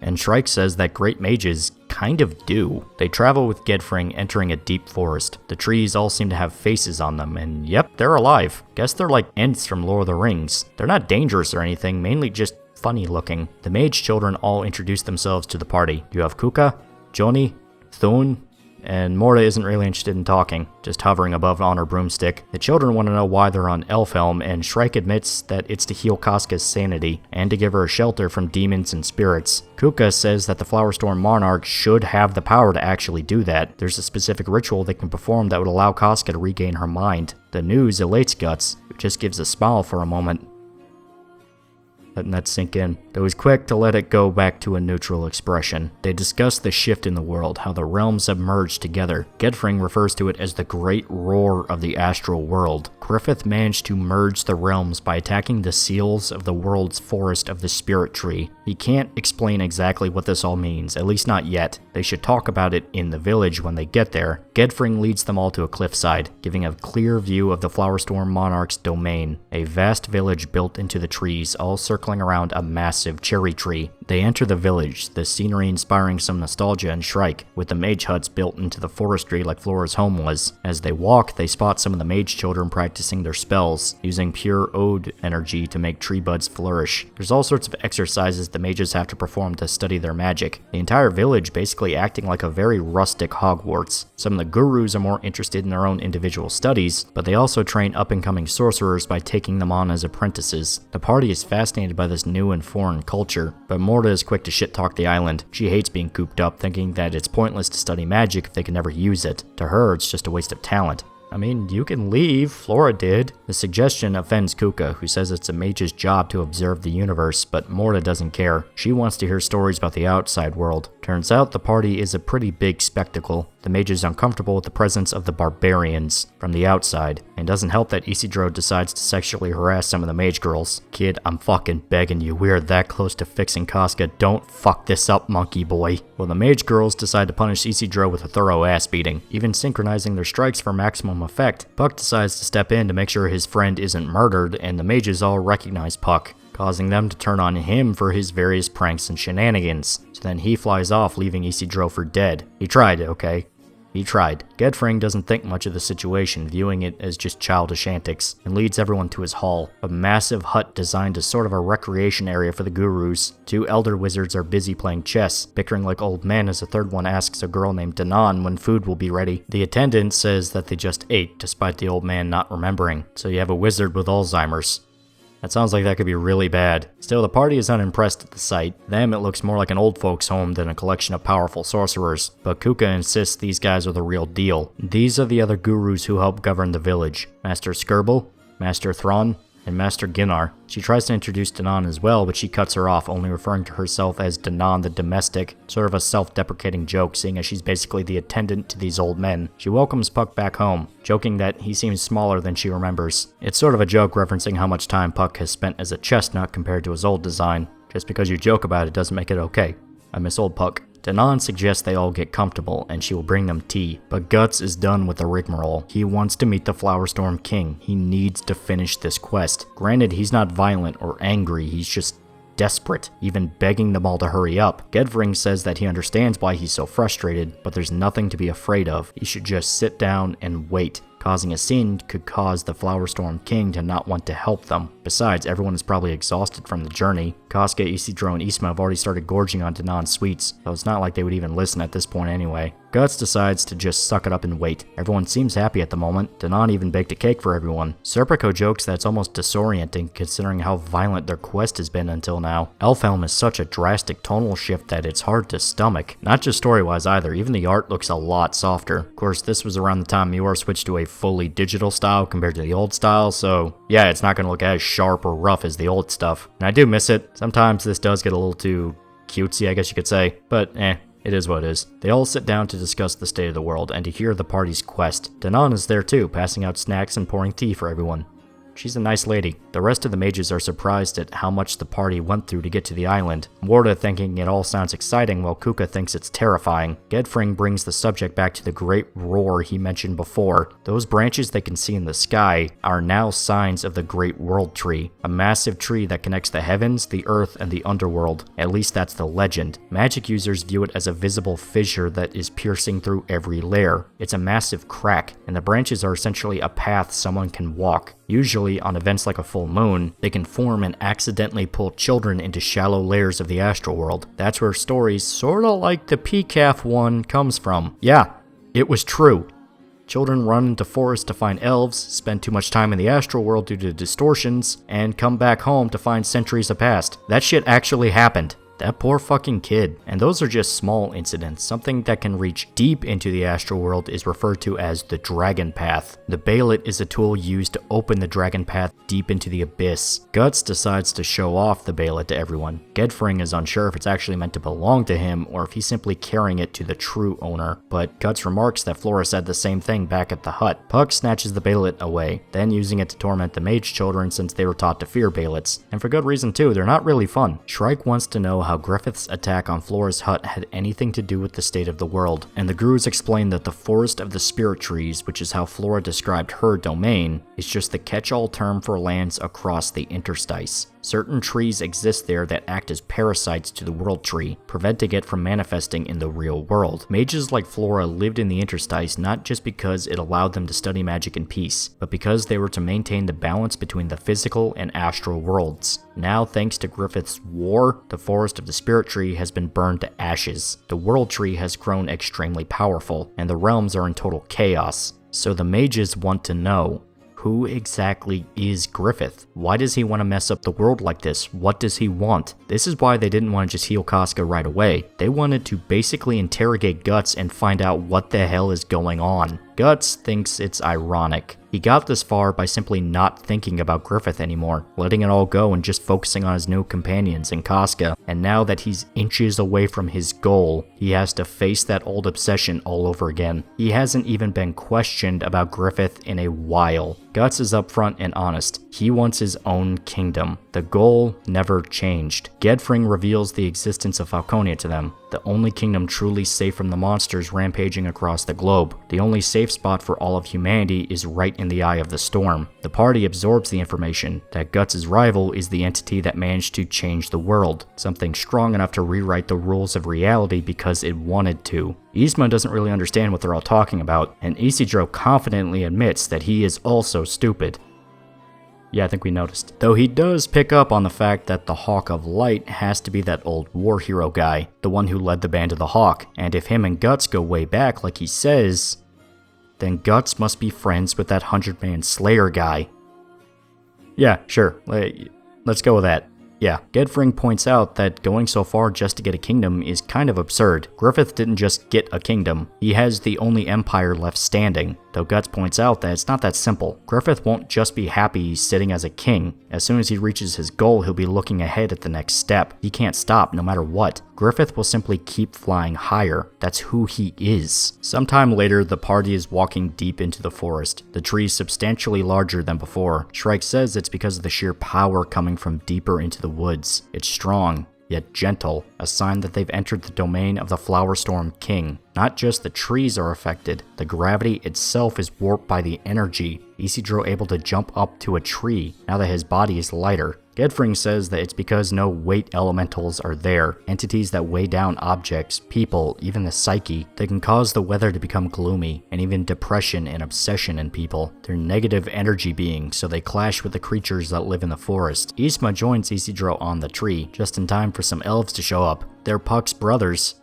There are more of him. Say hello to Pick, Peck, Pook, and Poke. Moving on, we see the rest of the fairy tale creatures come out of the woodwork to watch the new visitors enter the forest. Everything from elves to centaurs. They're completely friendly. In fact, a bunch of elves decide to fly in front of the party, urging them all to come play or sing songs with them. Serpico is pulled away by some wind spirits, sent flying in the air and accidentally knocking Yzma and Isidro off the tree, only for them to land safely on the backs of two unicorns. The whole situation is just bananas. The overly rambunctious elves and critters causing chaos within the party as everyone is pulled off into different areas, and surrounded by the friendly inhabitants of Elfhelm. Evalira tries to act as if she's above all the shenanigans, but even she is pulled into festivities by a small swarm of friendly elves. Puck's brothers come to annoy Guts, their eccentricity enough for him to guess that, yeah, they're all related to the annoying pest. Gedfring asks Danan to do something, and she blows a horn to catch everyone's attention. She orders the creatures to go home, ending the scene and allowing them all to continue forward. They approach the massive cherry tree, seeing all kinds of elves playing in the blossoms. The fruit on the tree grows year-round. In fact, they grow back as soon as you pluck one. Shrike wonders just how powerful the Flower Storm King really is. The spirit tree he commands is huge, and there are so many elves living in it. They're directed through an entrance into the tree, seeing that inside is a massive labyrinth. It's basically a castle. Magnifico reminds Puck of their deal, to announce himself as the king and overthrow the Flower Storm monarch, though he wants Puck to schmooze over the king when he arrives. Puck seems like he's still up for the plan, but he already forgot the last time Magnifico talked to him about it. Dude, just drop the idea already. You're putting your faith in this guy. That says more than enough about why your dad thought you were an idiot. The party arrives in the throne room, the tree laid out almost like a palace. Danan laments how messy the inside looks, ordering the brownies to clean things up for their guests. The creatures start playing music, announcing the arrival of the Flower Storm King. Isidro wonders just what kind of person the king could possibly be. They have to be a big deal if they're keeping order over all these magical beings. Puck is then led to the throne by his brothers, announcing himself as the king of the elves. You fucking dick, I'll fucking kill you. The other creatures are confused at the scene, but they just throw their hands up. If new leadership means they get more free time, then screw it, though they do play around all day anyway. Magnifico is freaking out. Guess trusting the elf who has done nothing but fuck with you and pull pranks was a terrible idea. Puck even goes so far as to pin the whole idea on Magnifico, calling him his financial minister and flat out telling everyone he's sold the kingdom to the humans. Some elf guards and bug armor. Sorry, I I had a PTSD moment for a sec. Anyway, they come and recapture Puck, stopping his coup d'etat early, causing Puck to panic and beg Magnifico, his best friend and right-hand man, to save him. The two are captured for their schemes, the nobleman realizing far too late that this plan was never going to work. Fucking moron. Danan scolds Puck for attempting a violent regime change, saying his experiences in the outside world must have corrupted him. She then drops her attire, revealing that she is an elf. She's a really big elf, with the wings and the ears. Then going a step further and welcoming the party to her elf helm. Say hello to the Flower Storm Monarch. Yep, Danan was the queen of the elves. You might be confused since Skull Knight called her the Flower Storm King, Hanafubuku, not the queen or even Danan. There might be a reason for that though, but we'll talk about that later. Her power is immense, yet it's not threatening. If anything, Shrike is comforted by it. Guts, on the other hand, can't relax. He's finally found the leader of the elves. He's about to call out to her to ask if she can heal Casca's mind, but Danan has something to take care of first. Puck and Magnifico need to be punished. She questions Puck on why he wanted to perform a coup, and he says it's because the king gets to eat food all day and lays around. So Puck wanted to be king of the slackers, though she points out that he already just lazes around all day. Plus, the king has royal duties to perform, like cleaning up after everyone, keeping on good terms with the neighbors, caring for the guru wizards. Some days she feels more like a brownie herself. Hearing this makes Puck immediately switch sides back to Danan, and he's quick to sell out Magnifico as well, pinning the whole conspiracy on him. She points out how stupid the idea of selling elves as pets actually is, since all they do is eat your food and turn your home into a pigsty. Besides, now that the realms have merged, elves are all over the place. There's simply no point selling them if anyone can walk out and just catch an elf in the world, so this entire subplot was for nothing. I'd be disappointed, but that would mean it was meant to be taken seriously in the first place. As punishment for their attempted treason, they're sentenced to the highest capital punishment. They have to help the brownie servants for the day. Now that business is taken care of, we can finally get to the important bits of the story. Danan is aware of their quest, that they want to heal Casca's mind and help her regain her sanity. She claims that it's extremely possible to do this. They just have to use the Corridor of Dreams. The party breathes a sigh of relief at the news, and Danan says that they can start the ritual right away. She requests Casca, Farnese, and Shrike follow her. The ritual requires people with a strong bond with the subject, meaning Farnese, and having an experienced magic user increases the chance of success, meaning Shrike. Guts demands to take part as well, but Danan refuses. No matter how he feels towards Casca, she's terrified of him. It would simply get in the way. As much as he hates the idea of leaving Casca's side, Guts simply sucks it up. He trusts Shrike and Farnese to see this through. They can do this. He just needs to have faith in them. It will take some time for the ritual to finish, so the rest of the party decide to go back to the mage village to avoid being hassled by fairy tale creatures. They'll return once it's all said and done. Danan leads the women into a chamber deep inside of the tree. Farnese wants to know just what the ritual will entail, and the Flower Storm Queen explains that they're going to quite literally enter Casca's dreams. They have to delve into her mind and find out what caused her sanity, then come up with a solution to help her. Farnese isn't sure if this is actually possible, but Danan promises to guide them once they're in her mind. While dreams might be a part of the astral world, they're still heavily influenced by the mind of the user, so they have to find out how Casca's mind works and then see about fixing whatever is wrong with her. They finally reach their destination, a room filled with large mushrooms. The fungus all have spiritual energy from the tree stored inside of them, making them the perfect conduit to put the women into a dream state. Danan instructs them all to sit down on the mushrooms and just relax. Inhale the spores.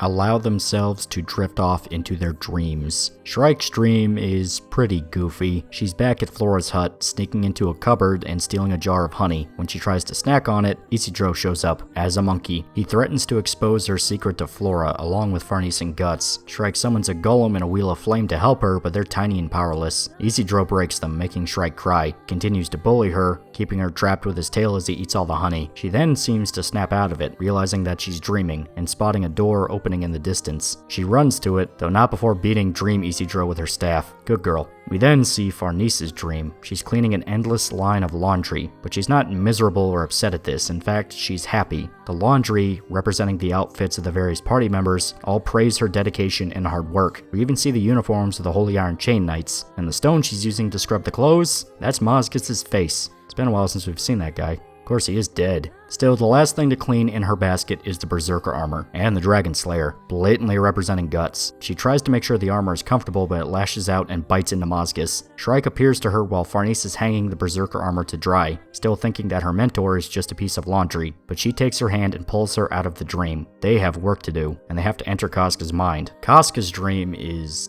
kind of sad. The entire art style shifts, looking like the doodles a kid would draw. Everyone is just a rough sketch representing who they are. Guts himself is just a silhouette, completely black. It's very clear that this represents how far regressed Casca has become, basically just the mind of a small child. They find Casca, and a line of cherry blossoms seem to pull them deeper into her subconscious. This is already weird enough. I wonder what they'll find when they sink further into Casca's psyche. Shit, that's not good. Some of you guys might have gotten sick of happy-go-lucky fantasy wonderland that Elfhelm turned out to be. Cause not gonna lie, it is a little jarring to go from Guts killing Cthulhu or Rickert being hunted by Roxas to... Yeah, that's not to say it's bad or I'm shit-talking it, it's clearly supposed to be a paradise. There's a very clear reason why Elfhelm is so safe and cute compared to the rest of the world. It's specifically because you're seeing the other side of the coin for Berserk. The whole story had us delve as deep as possible into absolute darkness. From seeing demons and apostles, people getting ripped apart, Guts becoming a fucking beast in his quest for revenge, and the psychological and emotional strain his journey with Casca put him on. It's a very bleak road, but now that he made it to his destination, he's essentially rewarded by getting to walk into heaven, or at least something comparable. You can complain about how much more bright the story's become, and you have the right to. Berserk started off as a very grim story with a lot of tragedy and horror, but as the plot progressed, you saw things slowly become a lot more...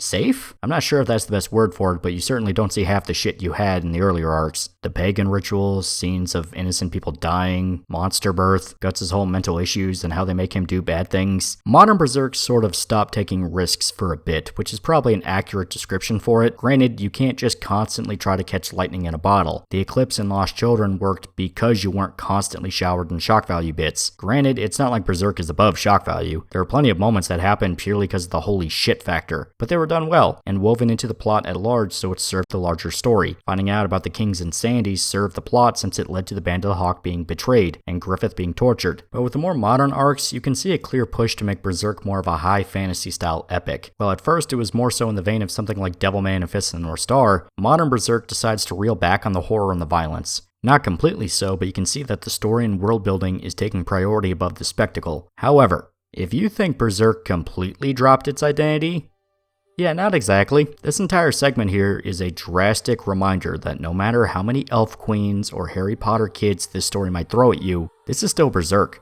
And Berserk can get fucking dark, because now you get to see the real extent of the psychological damage Casca is dealing with. Farnese and Shrike are walking through a desolate wasteland, illuminated by a black sun hanging above. All around them are tattered flags on stakes. They're not sure what could have made Casca's subconscious look like this, but it certainly can't be good. In the distance, they can see a large mountain made out of needles. Their first step is to track down Casca inside of this landscape, but neither Shrike or Farnese really know how to fix her. They're just sort of improvising. Shrike spots something moving not far from them.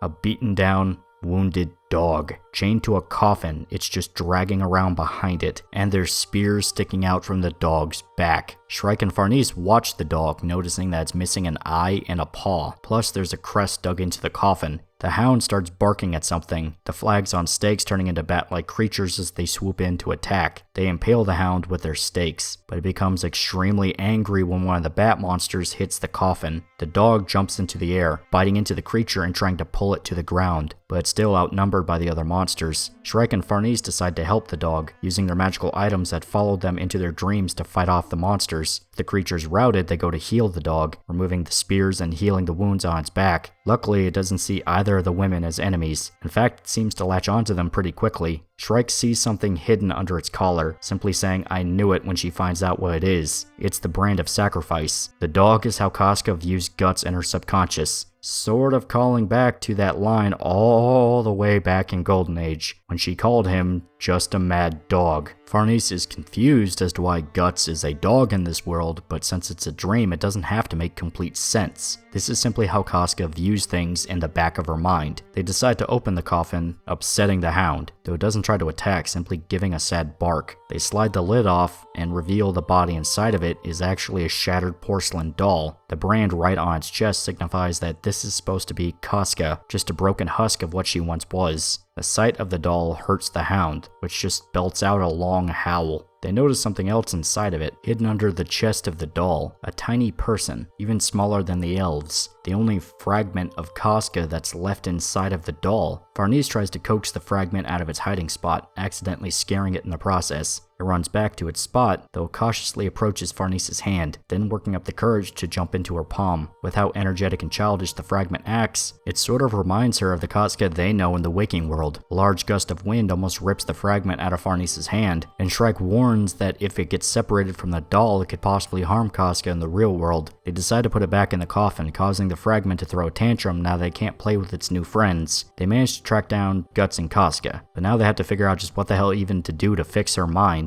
As they talk, another breeze blows past, this time with a collection of cherry blossoms inside of it. They realize that these have been signs from Danan, and they start to follow the blossoms, inviting the hound to join them since it's his wish as well. Back in the waking world, the whole mage village is partying with the fairy tale creatures. Isidro completely hammered and bragging about how many monsters he killed. Isma is equally drunk and showing off her marrow form to the mage children, who totally don't want to harvest her delicious extracts. And Azan is partying with dwarfs. Magnifico and Puck are forced to act as waiters for the event, cleaning up after everyone and getting them food. The whole time this is happening, Guts can't keep his eyes off the cherry tree. He just can't relax, far too worried about the ritual in Casca. Serpico and Roderick decide to join him, bringing a jar of wine and cups, deciding to have a bros night as they wait for the magic people. Roderick tells him to be patient. There's nothing he can do but trust the others to get this done. Serpico jokes that Guts isn't really the patient type, but he admits that this entire journey has taught him a lot of things. When he was alone, it was easy. All he had to do was keep moving forward and tough out whatever happened. But when he brought Casca along,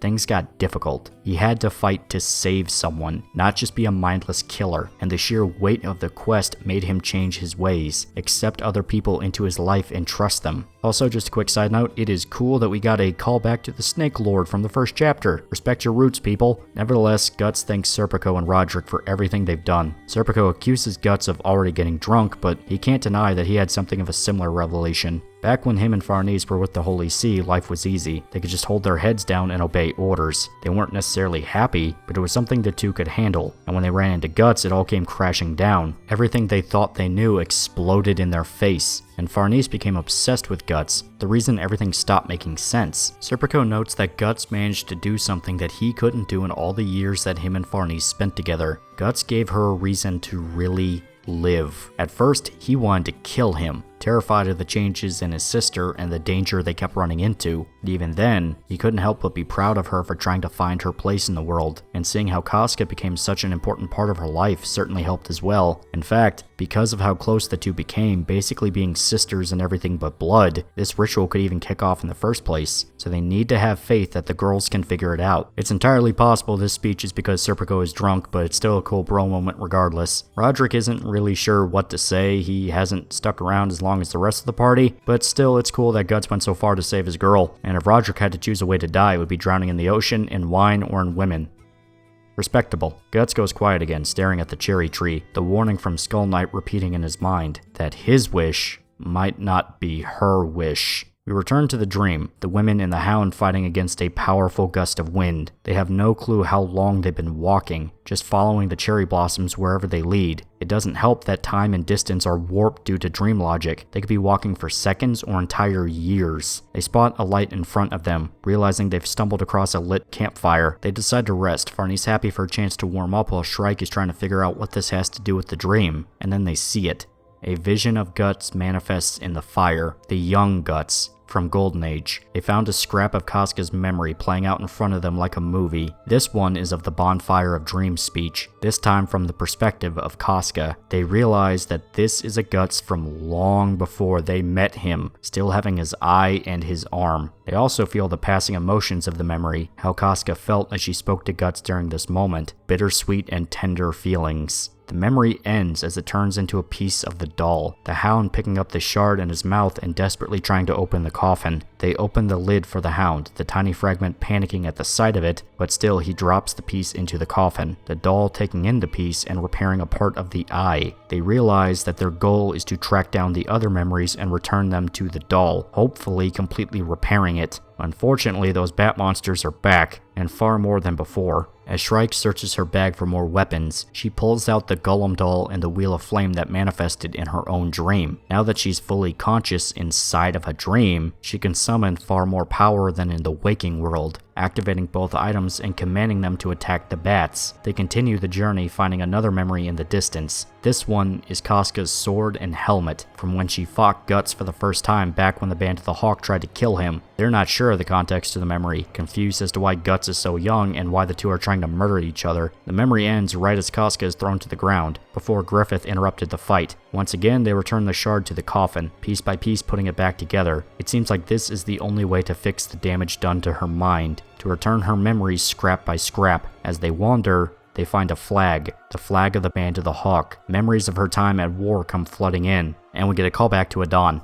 Shrike and Farnese hate him too. Still, they feel the unity that Casca felt with her comrades.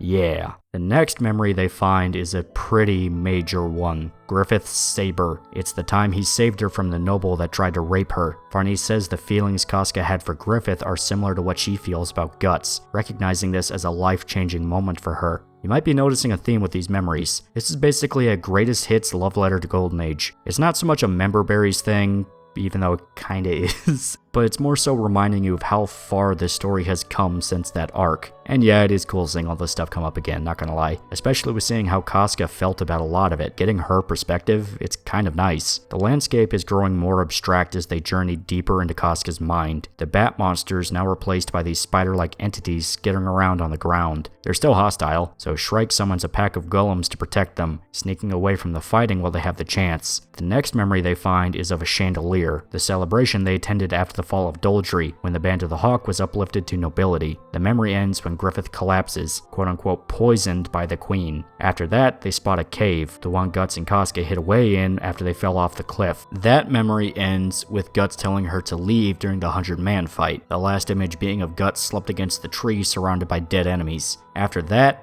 is the duel, when Guts defeated Griffith in a single strike and left the Band of the Hawk. Farnese seems to pick up on the trend the last few memories had, the conflicting emotions she felt towards Guts, and now, this memory ending with Casca watching helplessly as he walks away. Farnese knew deep down that Guts and Casca were in love. Hell, everyone does. It's not hard to figure out. But still, having it rubbed in her face like this is not fun. The monsters change form once again, this time a collection of tentacles wrapped up like a ball. Shrike thinks that the creatures are supposed to represent something Casca despises, getting worse the further they delve into her subconscious. She summons the Lady of the Depths to fight off the tentacle monsters, washing them away with a powerful wave. And coincidentally enough, the next memory they find is of the waterfall, when Guts and Casca fought when he came back to the Band of the Hawk, and it covers everything. The duel, when she injured Guts, how he saved her from her suicide attempt, even when they made the demon infant, I'll word it like that. Farnese desperately covers Shrike's eyes as the memory gets a little too explicit for children, then thinking that she knew this is what the deal was from the start, then forcing herself to say that the emotions she was feeling in the memories are Casca's emotions, just hers, and no one else. Well, it's pretty obvious that both her and Shrike are upset at the revelation. Regardless of any personal bias, they continue the quest, gathering each and every memory they can find, slowly learning more about Casca while bringing the doll back to life. They're not sure how long it's been since they started. It feels like an entire year has passed, yet at the same time, it's like it hasn't even been a day. The doll is only missing a few pieces now, meaning they're close to finishing the quest. All they need to do is reach the mountain, and they can find what's left of Casca. But the mountain has a bad vibe to it. It's covered in a dark miasma, and right above it is the black sun. No doubt whatever is there is responsible for what shattered Casca's mind, so any monsters they might find will be a lot more powerful. The tiny fragment is visibly terrified of going up there, and Farnese tries to comfort it, but it seems like it's trying to say something back to her. The collected fragments allowing it to finally talk. It simply says that there's someone she wants to see. Shrike and Farnese assume she's talking about Guts, saying that she'll definitely see him again since this is his wish too. They push forward towards the mountain, ready to finish this once and for all. As they enter the forest at the base, they find a complete hellscape. The trees are covered in razor-sharp thorns, with decomposing corpses and organs splattered all over. The petals are leading them further into the forest, past the nightmarish sights. Farnese is startled after accidentally stepping on rotten intestines, almost falling back onto a group of spikes had the hound not grabbed her coat. While this might just be a dream, there's still a risk that any damage done to them could affect their real bodies, so they need to be careful. They ponder what could possibly create such a horrible vision in Casca's brain, and it has to be something that could completely shatter a mind and leave lifelong trauma. The small Casca is still shaking, and Farnese offers to put her back in the coffin, but she instead leaps onto Farnese's collar. The hound starts barking at something ahead, the new form the demons inside of Casca's mind have taken. Giant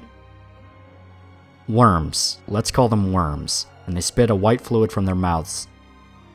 It's symbolic, I swear to God, they're spitting acid. Shrike is quick to use her magic once again, summoning the Lady of the Depths and the golems to attack. The massive worms are quickly defeated, but more show up to surround them. They can't fight them all at this rate. Shrike searches her bag for anything else that might help and finds a tree root wrapped in a cloth. She seems to recognize what it is, using the tree root to summon the rotting root lord, the earth spirit she used to close the troll cave in Millennium Falcon War. The spell successfully kills the worms, and she uses the wheel of flame to clear out a path in the forest, burning what's left of the surviving creatures. Just as they predicted, fighting their way up the mountain is a nightmare. Abominations of all shapes and sizes do anything they can to halt the girl's progress. The monsters also get more blatant with the symbolism. Should I censor this? It feels like even asking is kind of bad enough. The constant fighting is wearing down Shrike and Farnese, even with mainly relying on the summons to do most of the heavy lifting. Just a little further and they can reach a chunk of the forest the monsters shouldn't be able to follow them in. The thorn cedars too close together for the monsters to move through. It would tear them to pieces. But they've got a problem. These gorilla mushroom monsters, that's my story and I'm sticking to it, mean serious business, and Shrike is out of her talismans. It looks like they'll have to outrun them, but the monsters are too fast. Farnese searches her own bag despite knowing her thorn snakes won't do much to these things, but seems to find something else that might help. She brought some things from her own dream as well. Farnese summons the head of Father Mozgus, using its power to kill the monsters chasing them, tearing them into pieces with a grinder inside the talisman's mouth. Now that it looks like they're free and clear, all they had to do is push the coffin up the mountain. The golems are perfect for the task, but it's not long before the trees start closing in on them. Whatever is at the top really doesn't want them there. Casca's mind reflexively doing whatever it can to keep the intruders away. At the apex of the mountain is the final fragment, surrounded by a field of thorns. The black sun hovering just above. The final piece of Casca's mind sits inside of a pod, covered in the thorn vines, glowing through the cracks between the plants. Both the hound and the small Casca react to the sight of the fragment, the dog giving another howl, while the fragment starts shaking in fear again. Just before they can get anywhere close, a massive bird soars right above them. This is the guardian to the last fragment, the worst monster in the entire dream. The sight of the bird causes the hound to become violent, snapping its jaws and growling at the sight of it. The bird circles around for another passover, intent on stopping them from reaching the last piece. Shrike's talismans manage to return to her bag, giving her a chance to fight off the guardian. However, it rips her golem to pieces, and nearly sends them all flying thanks to the wind that blows past as it swoops down. The sheer power at display is indescribable, breaking Shrike's talismans in a single attack. Not only that, but the miasma covering the mountain is changing form, reshaping itself into monsters, a collection of demons. The small fragment is petrified at the sight, so much so that Farnese notices it. Whatever these things are, has Casca paralyzed in fear. Shrike realizes that she remembers these things from Guts' memories when she first entered his mind to save him from the Berserker armor. The hound is furious at the sight of the demons, and the girls piece it together that this is what broke Casca's mind, becoming the embodiment of fear for the madwoman. Shrike summons all of her magic talismans at once, hoping to break a hole through the demons so they can reach the final piece. The push is rough, the thorns cutting into their legs as they drudge their way up the mountain. The bird comes back for another attack, this time actually grabbing hold of the coffin in its talons, lifting it and the hound into the air. If they're dropped from that height, there's no telling the damage that could be done to Casca's mind, so they need to find a way to control the wind. Farnese realizes that she also brought Serpico's wind cloak into the dream, throwing it out and giving the hound and the coffin a safe landing, but the bird is coming back for another attack, dedicated to killing the hound and smashing the coffin. This attack is successful, damaging the coffin and ripping the hound out of its chain, impaling it on the thorns where it lands. They're stuck dead in the water, the miasma too strong to force their way through, and the bird guardian absolutely relentless with its attacks. It seems like they're trapped, but something else flies out of Farnese's bag.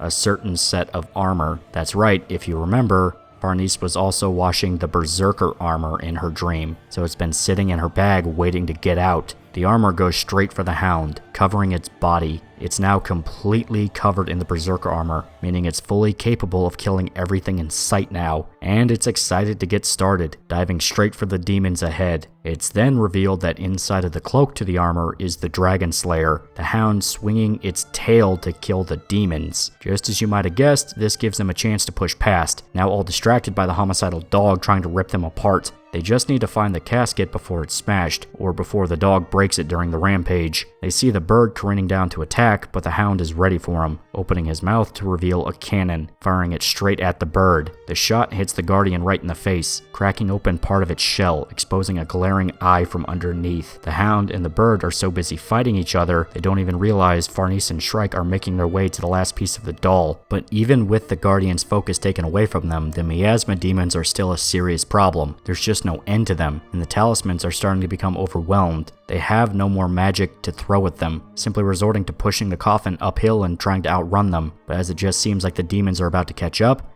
Shrike realizes that there is a magic item left for them to use, her hat. The handmade gift given to her by Flora. Her mistress is summoned into the dream, saying that she did promise Shrike that they would see each other again. Flora uses her fire magic to burn away the demons, finally opening up a chance to finish the quest. The girls make it to the fragment, but it's too high up for them to reach. Farnese summons Mozgus again, giving them a boost so they can tear into the pod containing the final piece of Casca's mind, and they find the demon infant. They don't understand why the last fragment is this mutated baby-looking thing, simply believing it's referencing the horrible monsters they kept seeing on the way up there. Shrike picks up that this fragment has to contain the memories of the eclipse, the horrible slaughter she saw when she entered Guts' mind, so they need to be ready for some horrific sights. Just as Shrike warned, this piece unleashes the nightmares of the eclipse. Unspeakable horror floods their minds. Seeing the massacre of the Band of the Hawk, the demons, Guts being mutilated trying to save Casca, Farnese can barely keep track of what's happening, Shrike simply ordering her to keep focused on the task. But that's easier said than done, since they still feel the emotion she felt during the memory, even the exact moment her mind was shattered, being raped by Griffith as Guts is forced to watch. This memory was the cause of her insanity, turning her into the broken doll stuck in the coffin, unable to process the pure hell her and Guts went through. The final fragment materializes, forming a heart, covered in the same thorn spikes as from the forest. While all they need to do is plop it inside the doll and their job is done, the thorn spikes have Shrike worried. It could be a sign of a curse. As mentioned before, the entire reason Casca went insane is because she couldn't process what happened to her during the eclipse. Just forcing her sentience back into her mind was never going to just magically fix everything. In fact, this might cause Casca to feel unspeakable agony. Skull Knight's warning finally makes sense. Restoring Casca's sanity just means that she's stuck with these memories of when the people she cared about were murdered and she was raped. Is it really the right thing to do to force her to live with all this? Regardless of their opinions on the matter, they're running out of time. The Guardian is coming back, royally pissed off at having the final fragment stolen. The Hound jumps in to protect the girls, biting into the Guardian. He's wounded in the process, thrashed around while hanging onto the bird for dear life, trying to swing the Dragon Slayer into the monster to kill it once and for all. Seeing this as their only chance to restore Casca, they rip open the coffin lid to return the heart. The small fragment is still afraid, trembling at the sight of it, but Farnese assures her that everything will be okay. She knows what it's like to be afraid, unable to move, but it's because of this that she wants to finish the quest. After everything the party's been through, all the fighting, All the pain, the good times, the bad times, it can't just be for nothing. If they wussed out now, everything they've done would be rendered meaningless. Shrike says that really, this is what the entire quest has been about, bonding as one group, looking out for each other, saving one another when they need it. But now's not the time for speeches, Shrike. That bird is really pissed and it's getting closer. Farnese drops the heart into the doll, finally completing it. As soon as it's returned to Casca's chest, the Guardian vanishes, the doll completely reforming, removing all cracks and chips until it fully forms inside of the coffin. The last fragment that needs to return is the tiny Casca, leaping out of Farnese's hand and opening a small door in the spot where the Brain of Sacrifice was sitting. The tiny Casca gives one last look at Farnese, who simply tells her that she'll get to see him again. With that, the ritual is complete. Cherry blossoms raining down from the sky as the hound gives one last howl. Shrike and Farnese did it. As far as we're aware, Casca is back, so the whole dream ritual is definitely a crazy and intense part of the Fantasia arc, not even gonna lie. Not just because of the return to the bleaker, grim tone Berserk is known for.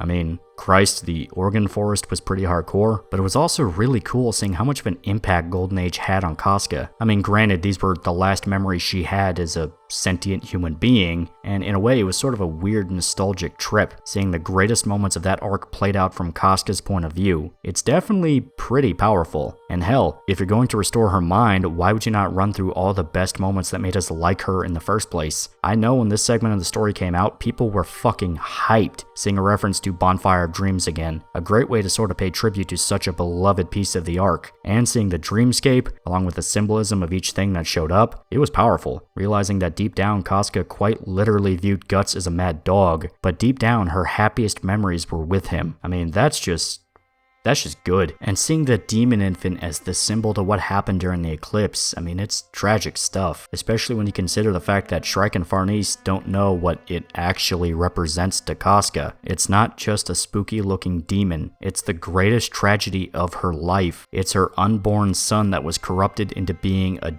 demon, which happened in the event where she lost the Band of the Hawk, the family she knew for a majority of her life. That dramatic irony makes this whole thing sting quite a lot. Something awful at that. It's one hell of a way to wave goodbye to the Casca's and Sandy plot beat, one that was quite literally going on for over 19 years. But now, she's back. Casca Sandy is back. The women wake back up in the mushroom chamber, the ritual finally over. Danan congratulates them all on a job well done, explaining that it was only really a day in the waking world since they started, though it must have felt much longer inside of the dream. But now it's time to see if it really worked. Is Casca actually back?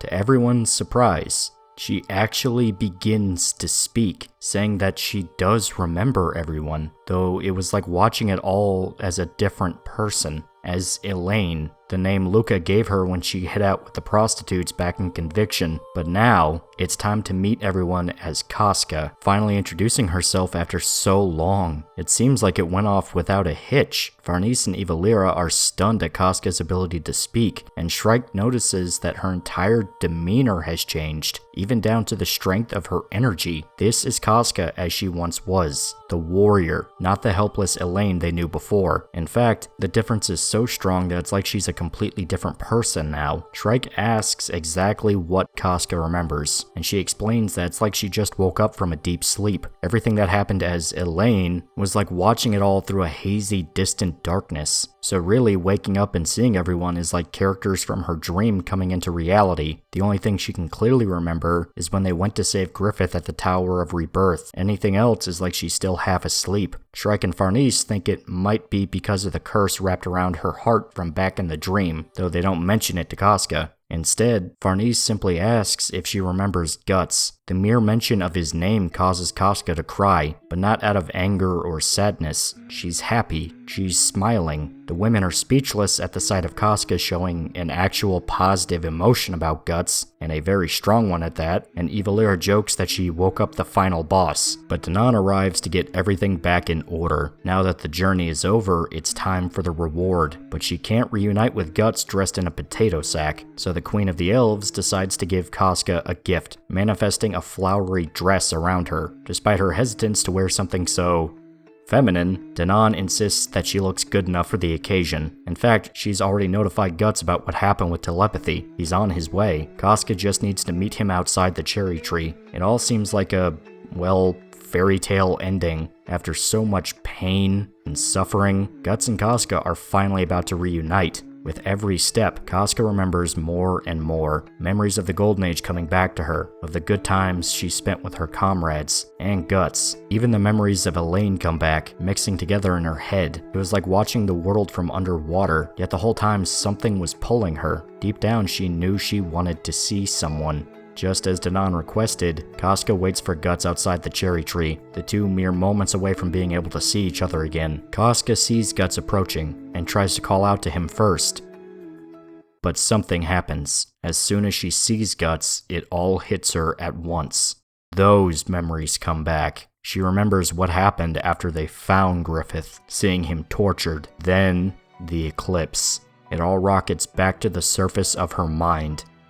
And she screams. It was never going to be that simple. You can't just bury what happened and pretend it wasn't going to cause a problem. It's just like Skull Knight warned. They did everything they could to bring Casca's sanity back, not realizing that it shattered in the first place because she can't handle what happened. She's not Guts, who even then, he dealt with his own insanity issues after the event. Now, do I believe reviving Casca was a bad idea, period? No, it is for the best that she was brought back. It comes down to the whole comfortable delusion over painful reality trope that shows up in a lot of Japanese media, and the correct answer every single time is that living in reality is for the best, and Berserk is really no exception, since just because Casca was seemingly happy having the mind of a toddler, it doesn't mean she actually was. It was just a coping mechanism to not think about what her and Guts had to go through. She was still suffering, it was just deeper in her subconscious. At least with bringing her out of the delusion, there's a chance they can help her work through what happened, and if the worst comes to it, her skills as a fighter are better left unwasted.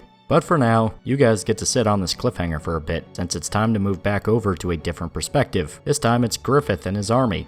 Funny enough, they're busy fighting off a horde of giants wreaking havoc in the area, skinning people alive and turning them into trophies, devouring everything in sight. Yeah, this is a serious problem. The Neo Band of the Hawk arrived to fight. The war demons already transformed and waiting behind Griffith. The two monster armies clash, the human soldiers cleverly using their cannons to wear down the giants while the war demons cut through their lines. It's a pretty brutal fight, the demons absolutely savaging the giants. Griffith charges with his line of cavalrymen trying to give some support for the war demons, and we find that Mule has been absorbed into Sir Laban's unit, having trouble keeping up with the much more experienced soldiers. Sonya gives Mule a warning about boulders falling down from the cliffs above, a sneak attack by the giants. Though they're quickly dispatched, Sonya, still the official medium for the army, uses her abilities to find the leader in charge of the assault, and says that a path has already been cleared for Griffith to charge through, though something in the grove behind that hill is bad news. Griffith charges for the King Giant, covered in armor that he fashioned out of the bones of a dragon, which is, that's pretty sick, not even gonna lie. He also uses trolls as slaves. Griffith is spotted by the King Giant, who orders his men to let loose a fucking Hydra into the battle. Nosferatu Zod goes straight for the monster, trying to rip the Hydra apart with his bare hands. Though every time he tears a head off, another one replaces it, since, you know,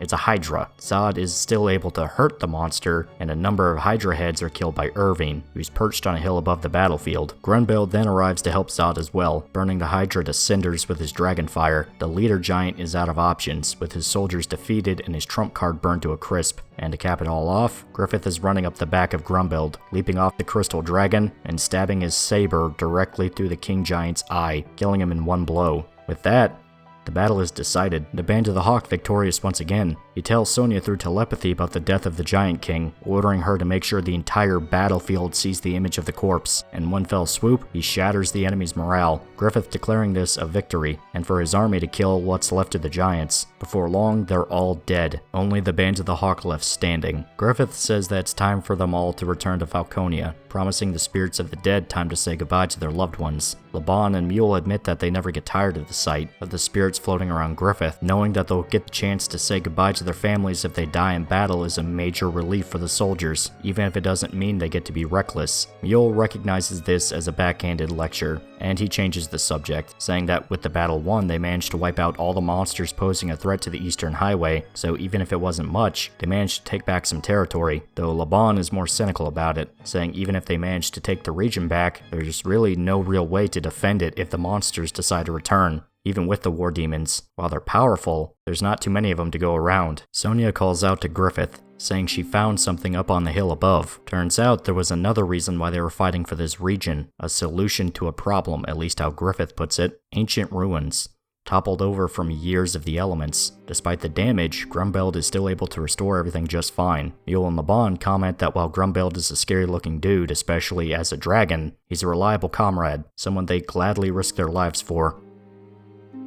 You wanna fucking bet on that, Chief? I still remember Flora, fuck that dude. The ruins are soon repaired, at least as best as they can be. A corridor of pillars now sitting where the ruins once were. Griffith and Sonia seem to recognize how useful this actually is, ordering the soldiers to gather in columns at the base of the hill. The war demons need to revert back to their human forms and put on their equipment again, since if they attempt this experiment as demons, there's a good chance they might be stuck for good that way. The Band of the Hawk march through the pillars, the ruins actually acting as a sort of transportation system, allowing them to access the World Tree branches. Using this, they can ride the branches all the way back to Falconia, cutting down the time it takes to travel substantially. Laban is surprised to see Griffith perform another miracle, and Mule comments that joining up with Griffith means no lack of surprises, though Sonia mocks him for just saying that now. Joining up with Griffith means you're taking part in a literal living legend, not just some weird surprises. And now, with the transportation system worked out, they might be able to send soldiers wherever they need to go, or even evacuate the city should it come under attack. Though Sonia says that's not really how it works. The only ones that actually know how to navigate the World Tree branches are herself and Griffith. If any random person tries to use it, they can end up getting lost and going anywhere else on the planet. But so long as you have a guide, it should be fine.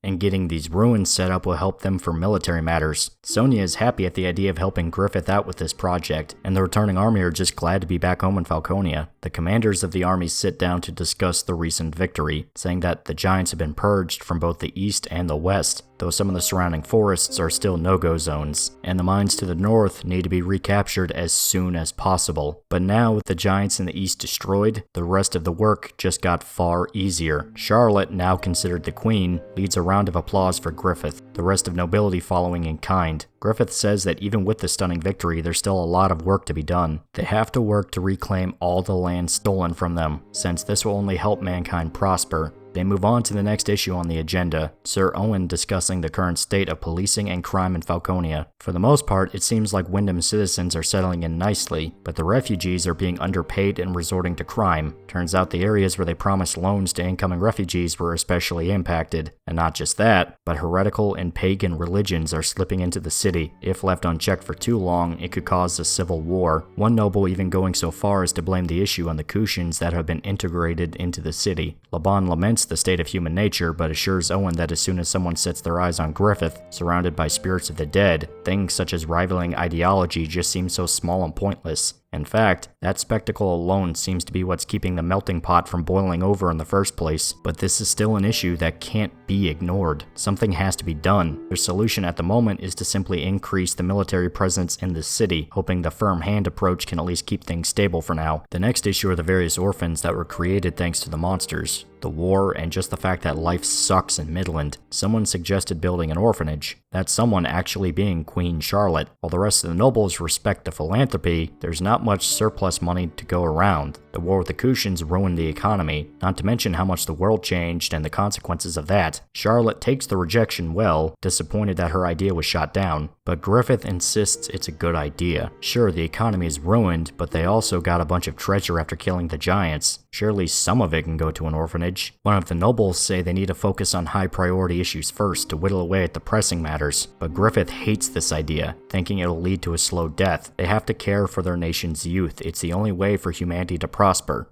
There's that phrase again. So he suggests that they build an orphanage. In fact, they should educate every child in the country. Teach them until they're 10 years old, everything from reading and writing to whatever else they might need. Some of the nobles are skeptical of the idea, since what parent would just give up their kid like that, though Griffith says that promising to feed them at least once a day will be a good incentive. Some of the council are nervous at the idea of educating commoners, thinking it could lead to a collapse in the class system, but Griffith says if they truly care about fixing issues, they need to act now, not when those issues balloon up into absolute disasters down the line. If they truly intend to make this kingdom work, they can't just be a collection of mercenaries and aristocrats. They need the people to stand with them. And in order for that to happen, they need to stand with the people. Allow them to prosper and better their own lives. Stop holding them down out of some withered and broken idea of societal decency. Minister Foss is on board with the idea, but the practical issues are still there.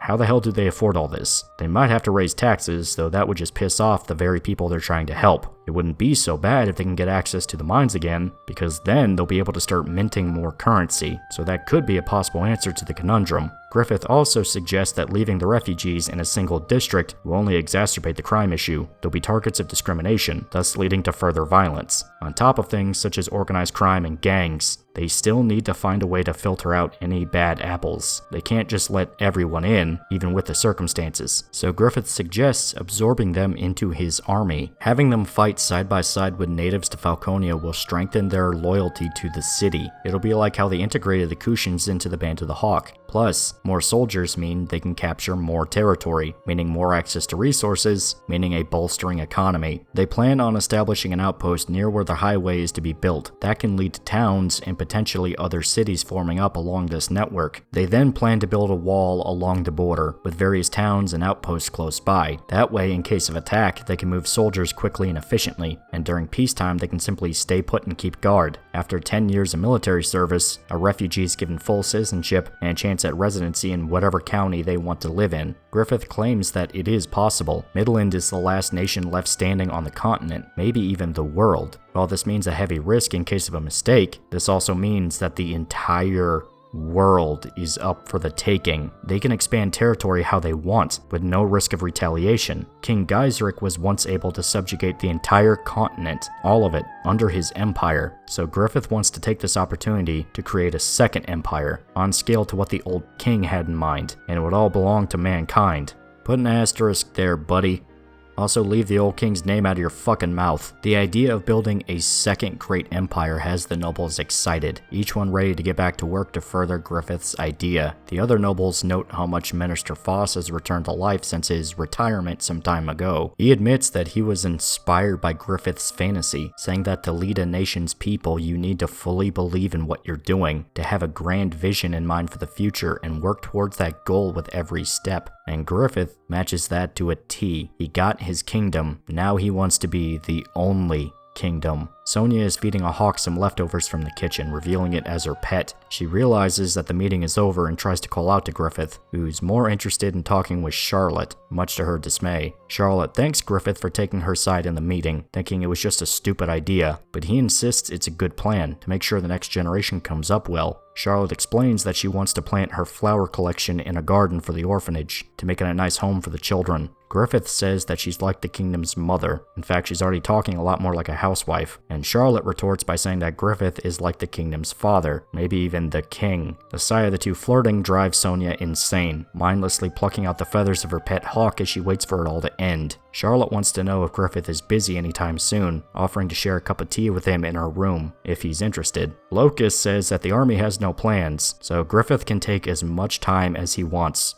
Hint, hint. Sonia offers that they should all spend time together, as in a group, and not just Griffith and Charlotte. But Mule is quick to intervene. She got to spend plenty of time with Griffith during the expedition. Demanding any more time is just being needy. Sonia is annoyed at Mule's intervention, marching off on her own, and he's just exhausted of already having to handle her outbursts. They barely even got back to the city. That night, we see that Griffith and Charlotte spent some time together, her now fast asleep while he sits by the windowsill, bathed in the light of the full moon. Griffith inspects his hair, noticing something different about it. He simply remarks that something is going to happen again tonight.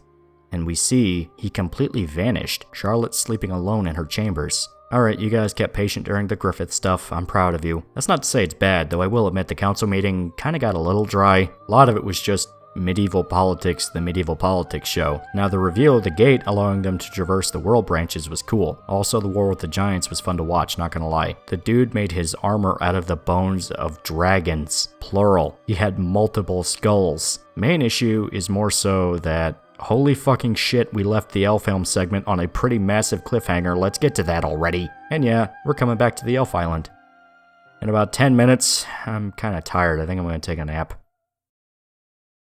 I'm just kidding, let's get back to it. Sometime after the failed reunion, we see Danan helping Casca cut her hair short. She's not sure of how to feel about making the Queen of the Elves give her a haircut, but Danan doesn't seem to mind. She thinks it's kind of fun. Besides, she'd just be doing housework anyway. We also see that Casca requested new clothes from Danan. These ones much more suited to combat, even getting a sword along with it. Casca, in full attire, shows herself to the rest of the party. Them staring makes the whole thing feel awkward, but nobody can deny that she's like a totally new person. Isidro especially surprised by the change. The Casca he remembers was basically like a helpless little kid, thinking back on all the things they had to do just to save her at the Tower of Conviction. Casca says that she sort of remembers this, those memories slowly coming back to her. She wonders whatever happened to the prostitutes who took her in, hoping that she can see them again and thank them for taking care of her. Farnese apologizes to Casca for trying to murder her all that time ago, but she swears it's fine. In fact, Casca wants to thank her for all Farnese did to watch over her during her insanity. She remembers that as Elaine, she always felt safe with Farnese, seeing her like a big sister or even like a mother figure. The words drive Farnese to tears, saying that she was the one who couldn't do anything, and the two hug in a touching moment. Casca saying that she also owes Shrike for all she did as well, though the witch is quick to give Farnese the credit for looking after her while everyone else did the fighting. Isidro is curious as to how good Casca really is with a sword, not used to the idea of a female warrior. She admits that she isn't too sure herself, thinking her skills have gotten rusty over time. She can actually feel how heavy the sword is in her hand. Danan has the perfect solution for this. She summons some sparring partners for Casca to fight, Viking warriors. Well, they call them Vakins.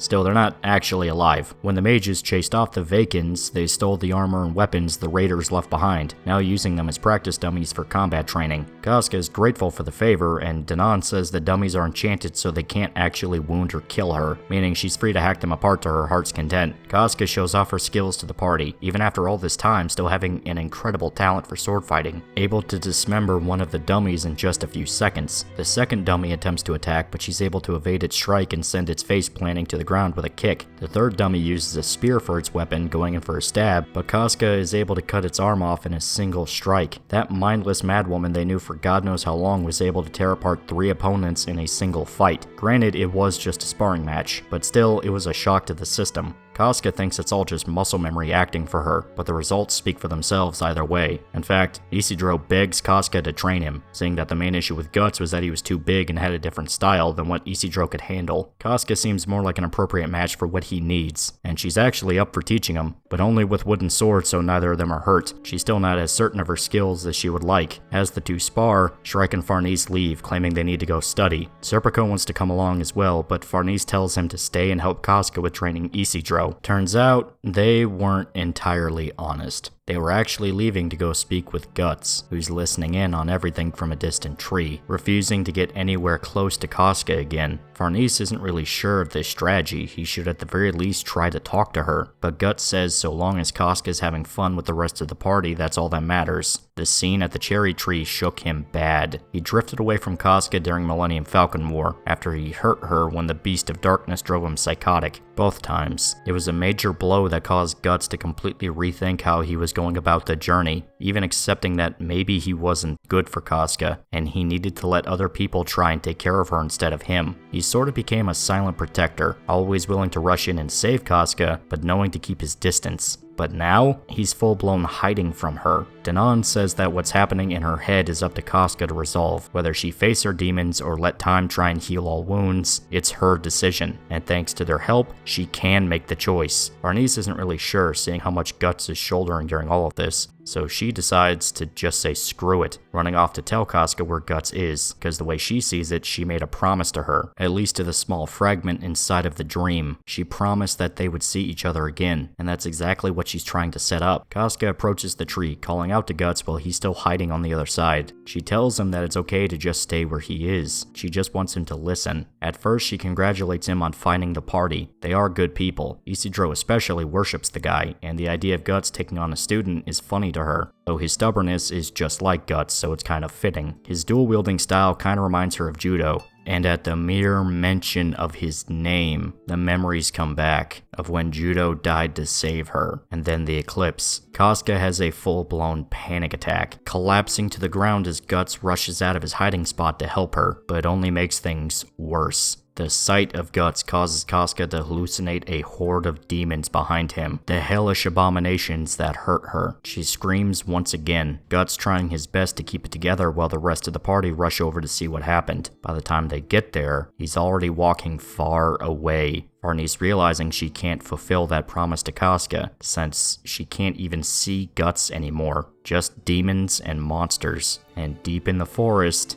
we see Skull Knight watching over the whole scene, finally returned after that whole business of failing to kill Griffith and causing the realms to merge. This can't possibly be good. Anytime he shows up, bad things happen. Sometime after the scene outside, we see Farnese, Shrike, and Danan nursing Casca back to health. She's angry at herself for making another scene, but nobody holds it against her. She spent years being insane. No one's expecting her to just bounce back without an adjustment period. Still, anytime Casca tries to remember something from the old days, she's pulled back into the eclipse. Seeing Guts' face, just hearing his voice, is enough to send her right back there. Before she can have another episode, Danan uses a spell to lull Casca to sleep. She orders Shrike and Farnese return to their studies. She'll watch over her for them. Farnese doesn't want to just leave her alone, but there's really not much else they can do. Though Casca mindlessly grabs hold of Farnese's clothes when she tries to leave, treating her almost like a teddy bear she doesn't want to let go of. Still, Farnese undoes her grip and goes to leave, Danan giving her one last gift before they exit the cherry tree, some of her old hand-me-downs, which she has generously donated to Farnese for her first day of magic school. That was nice. She actually looks like a real witch now. Of course, it's a little weird for a grown woman to be in the same class as a bunch of literal children, but in her defense, things got really crazy in her life. Farnese is nervous to introduce herself to the rest of the class, and her first test to gauge her abilities is to perform the 4 Cardinal Kings ritual, the spell to summon the barrier. Evalira goes ahead and readies the charms. Now all Farnese has to do is chant the spell. Some of the students see that she hasn't even put down a magic circle, a completely amateur mistake. Of course, she's an adult trying to learn magic out of the blue, so obviously she's gonna get something so basic wrong. At best, she'll conjure up a light. Then she up and summons the whole barrier. Gedfring is curious how long Farnese has actually been studying magic, considering the power she was able to put into the ritual, and she guesses that it's been around 3 months. The rest of the students can scarcely believe the idea that somebody studying magic for 3 months could be this skilled. The circumstances around her studies have been, exceptional. Even Morta is impressed, lazing about in a tree instead of actually listening to the lessons. Shrike is the next one to show off her skill, and she wonders what to use as an example spell. She decides to use the darkness itself inside of a hollow of a tree for her spell, once again not even bothering to put down a magic circle. Once Shrike is able to commune with a shadow spirit, she commands it to leave the tree. The entity demands a tribute for the summoning, picking out the apple a fat kid was eating as an appropriate prize, completely covers the boy, blinding him with darkness, but not actually trying to hurt him, instead simply devouring his apple down to the core. Once the spell is finished, the spirit goes away, Shrike able to control her body again. She apologizes to the boy for scaring him, but everyone is far too curious how she was able to summon a spirit of darkness. Those are considered a very dangerous entity to make contact with when you're just a student, and Shrike did it without a magic circle. She says that the circles are really just a formality. You have to make the connections in your head, and during the journey they didn't have time to draw runes or anything like that, so they had to learn how to cast spells as fast as possible. And because she had to constantly track down sources of power during battle, she got good at spotting places spirits could be resting. Also, that specific one in the tree isn't bad. In fact, it's really nice. It just acted up because it got jealous watching everyone have fun outside while it was stuck on the tree. So she suggests that they should give it some food or play with it sometimes. Gedfring is excited to have 2 students already so skilled in magic, and suggests that the rest of the mages should use their experiences as a good lesson for the practical uses of sorcery. He feels feels the need to pay the two back for the lesson, thinking it was a valuable experience for the students. And Farnese already knows what she wants. She wants to learn healing magic, specifically anything to heal the mind and the soul. Gedfring does say that medicine was originally always handled by mages, and Danan arrives to actually volunteer for the job, already guessing that Farnese is interested in helping Casca get over her psychological trauma. Gedfring then offers to teach Shrike how to communicate with beings even deeper inside of the astral realm. Daemons. Not demons. Daemons. These are the heroes and sorcerers who died in the living world, but still exist inside of the astral realm, being able to travel to and from the world of the dead. Flora actually became a daemon after she died. It was how she was able to help Shrike in the dream. That wasn't just a rough idea of Flora, it was actually her coming in to help her student. So Shrike actually accepts the offer, ready to learn more about how life after death really works. Meanwhile, Guts is alone. Completely alone, just swinging his sword on a cliffside, staring out at the ocean, far away from the mages, the village, the forest, and especially Casca. No matter how much he tries, he can't get the image out of his head of Casca collapsed on the ground, clutching Farnese during her panic attack. He isn't really sure what to do now, but Skull Knight arrives to say, it's over. This is the end of the quest. There's nothing else to do. And no, it's not a happy ending. Guts is shocked to see Skull Knight is back, taking the time to brag that everything worked out great, just fine. No problems whatsoever, but Skull Knight can see straight through it, though he is grateful his friend is still alive. However, they can't relax yet. Something big is still coming. Yep, he's back with more cryptic warnings. Even this late into the game, Gedfring arrives to greet Skull Knight, addressing him as Your Majesty. The Revenant actually recognizes him too, saying he was the son of Vid. As a boy, he would actually accompany his father whenever they had an audience with Skull Knight, but now it's been so long that he's become an old man, the leader of the mage village. Guts wants to know just how old this guy really is, but Gedfring says that no matter the answer, it would not really be accurate, since time flows differently in Elfhelm. He is curious about the bond Guts and Skull Knight have, joking that they're thick as thieves when Guts explains that he's constantly hassling him with bad omens. It seems like there was an actual reason for the visit beyond seeing Skull Knight. He wants to take Guts to a man named Hanar, a dwarf smith who knows something about the Berserker armor. In fact, he built it. Skull Knight agrees to tag along, saying he needs his armor repaired as well. As they walk through the cliffs, Morta spots the trio from her spot in the tree, curious as to what's going on with them. Shrike and the other mage children practice flying on broomsticks, but she's having trouble getting the idea in her head. Danan admits that seeing the kids studying how to fly makes her want to join them, and the rest are skeptical if Shrike can actually do it, but she thinks she can actually feel herself starting to float. Only to realize it was actually Morta, sneaking behind her and carrying Shrike into the air with her own broomstick. She claims that it will help her pick up on the basics quicker, flying off with a terrified Shrike. While she flew plenty of times while astral projecting, this time she'll actually die if she falls to the ground. Morta tells her to just calm down and open her eyes, letting Shrike enjoy the air and the scenery, then flying down towards the ground to feel the grass as they pass by it. While the younger witch is still scared stiff, Morta assures her that she's the best on the entire island when it comes to a broom.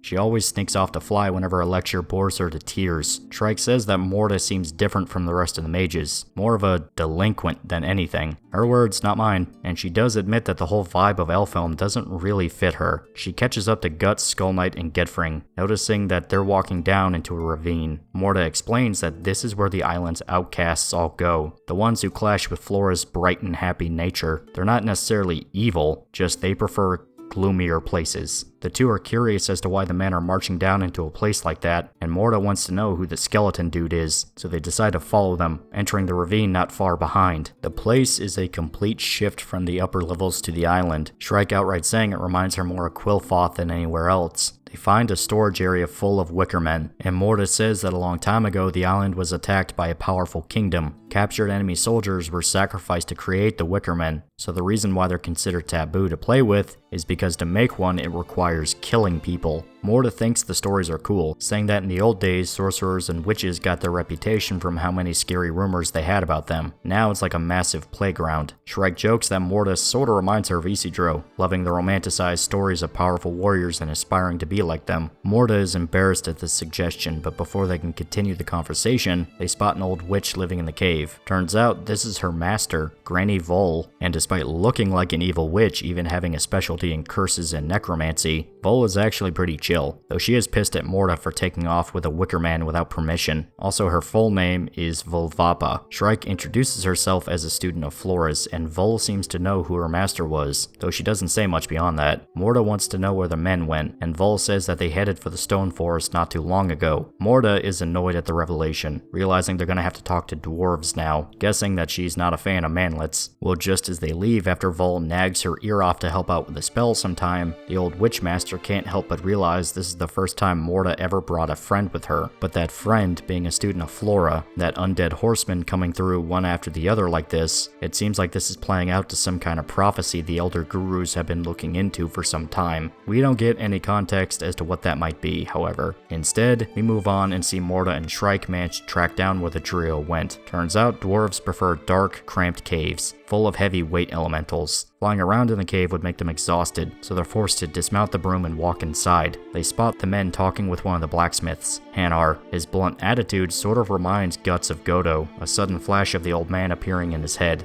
Rest in peace, you crotchety bastard. The dwarf actually recognizes Skull Knight, directly calling him king. The guy seems to essentially be Skull Knight's version of Godo, crafting his armor and equipment. Skull Knight tries to thank him for all he's done, keeping him in good health as he says, but Hanar says that he's basically just rattling around in his coffin, though he's more surprised to see the Berserker armor more than anything, especially standing anywhere near Skull Knight. Gedfring wants the blacksmith to give some advice to Guts, to know exactly what makes the armor tick. Hanar sees that Guts has been using the armor, noting that he seems comfortable while wearing it. Guts says that it has saved him on more than a few occasions, but the dwarf is quick to warn him that he can't take the armor lightly. It belongs to him now, but just because he can use its power, it doesn't mean Guts has mastered what it's capable of. Hanar decides to test out the Berserker armor, slamming his hammer into Guts' chest. It doesn't seem to actually hurt him, but it's enough for the Beast of Darkness to wake up, immediately jumping to Guts' head and taking over his body once more. Guts is fully consumed by the armor, but Hanar was ready for this, summoning hook chains to sink into the armor, pinning Guts in place and preventing a rampage. Shrike rushes in to find out what the hell is going on, and the blacksmith says he wants to unlock a blood memory seeped into the armor to show him what caused Skull Knight to be consumed with rage like he is. The vision is of an event just like the eclipse, demons consuming everything in sight, the landscape a warped, hellish dimension, and most importantly, the God Hand.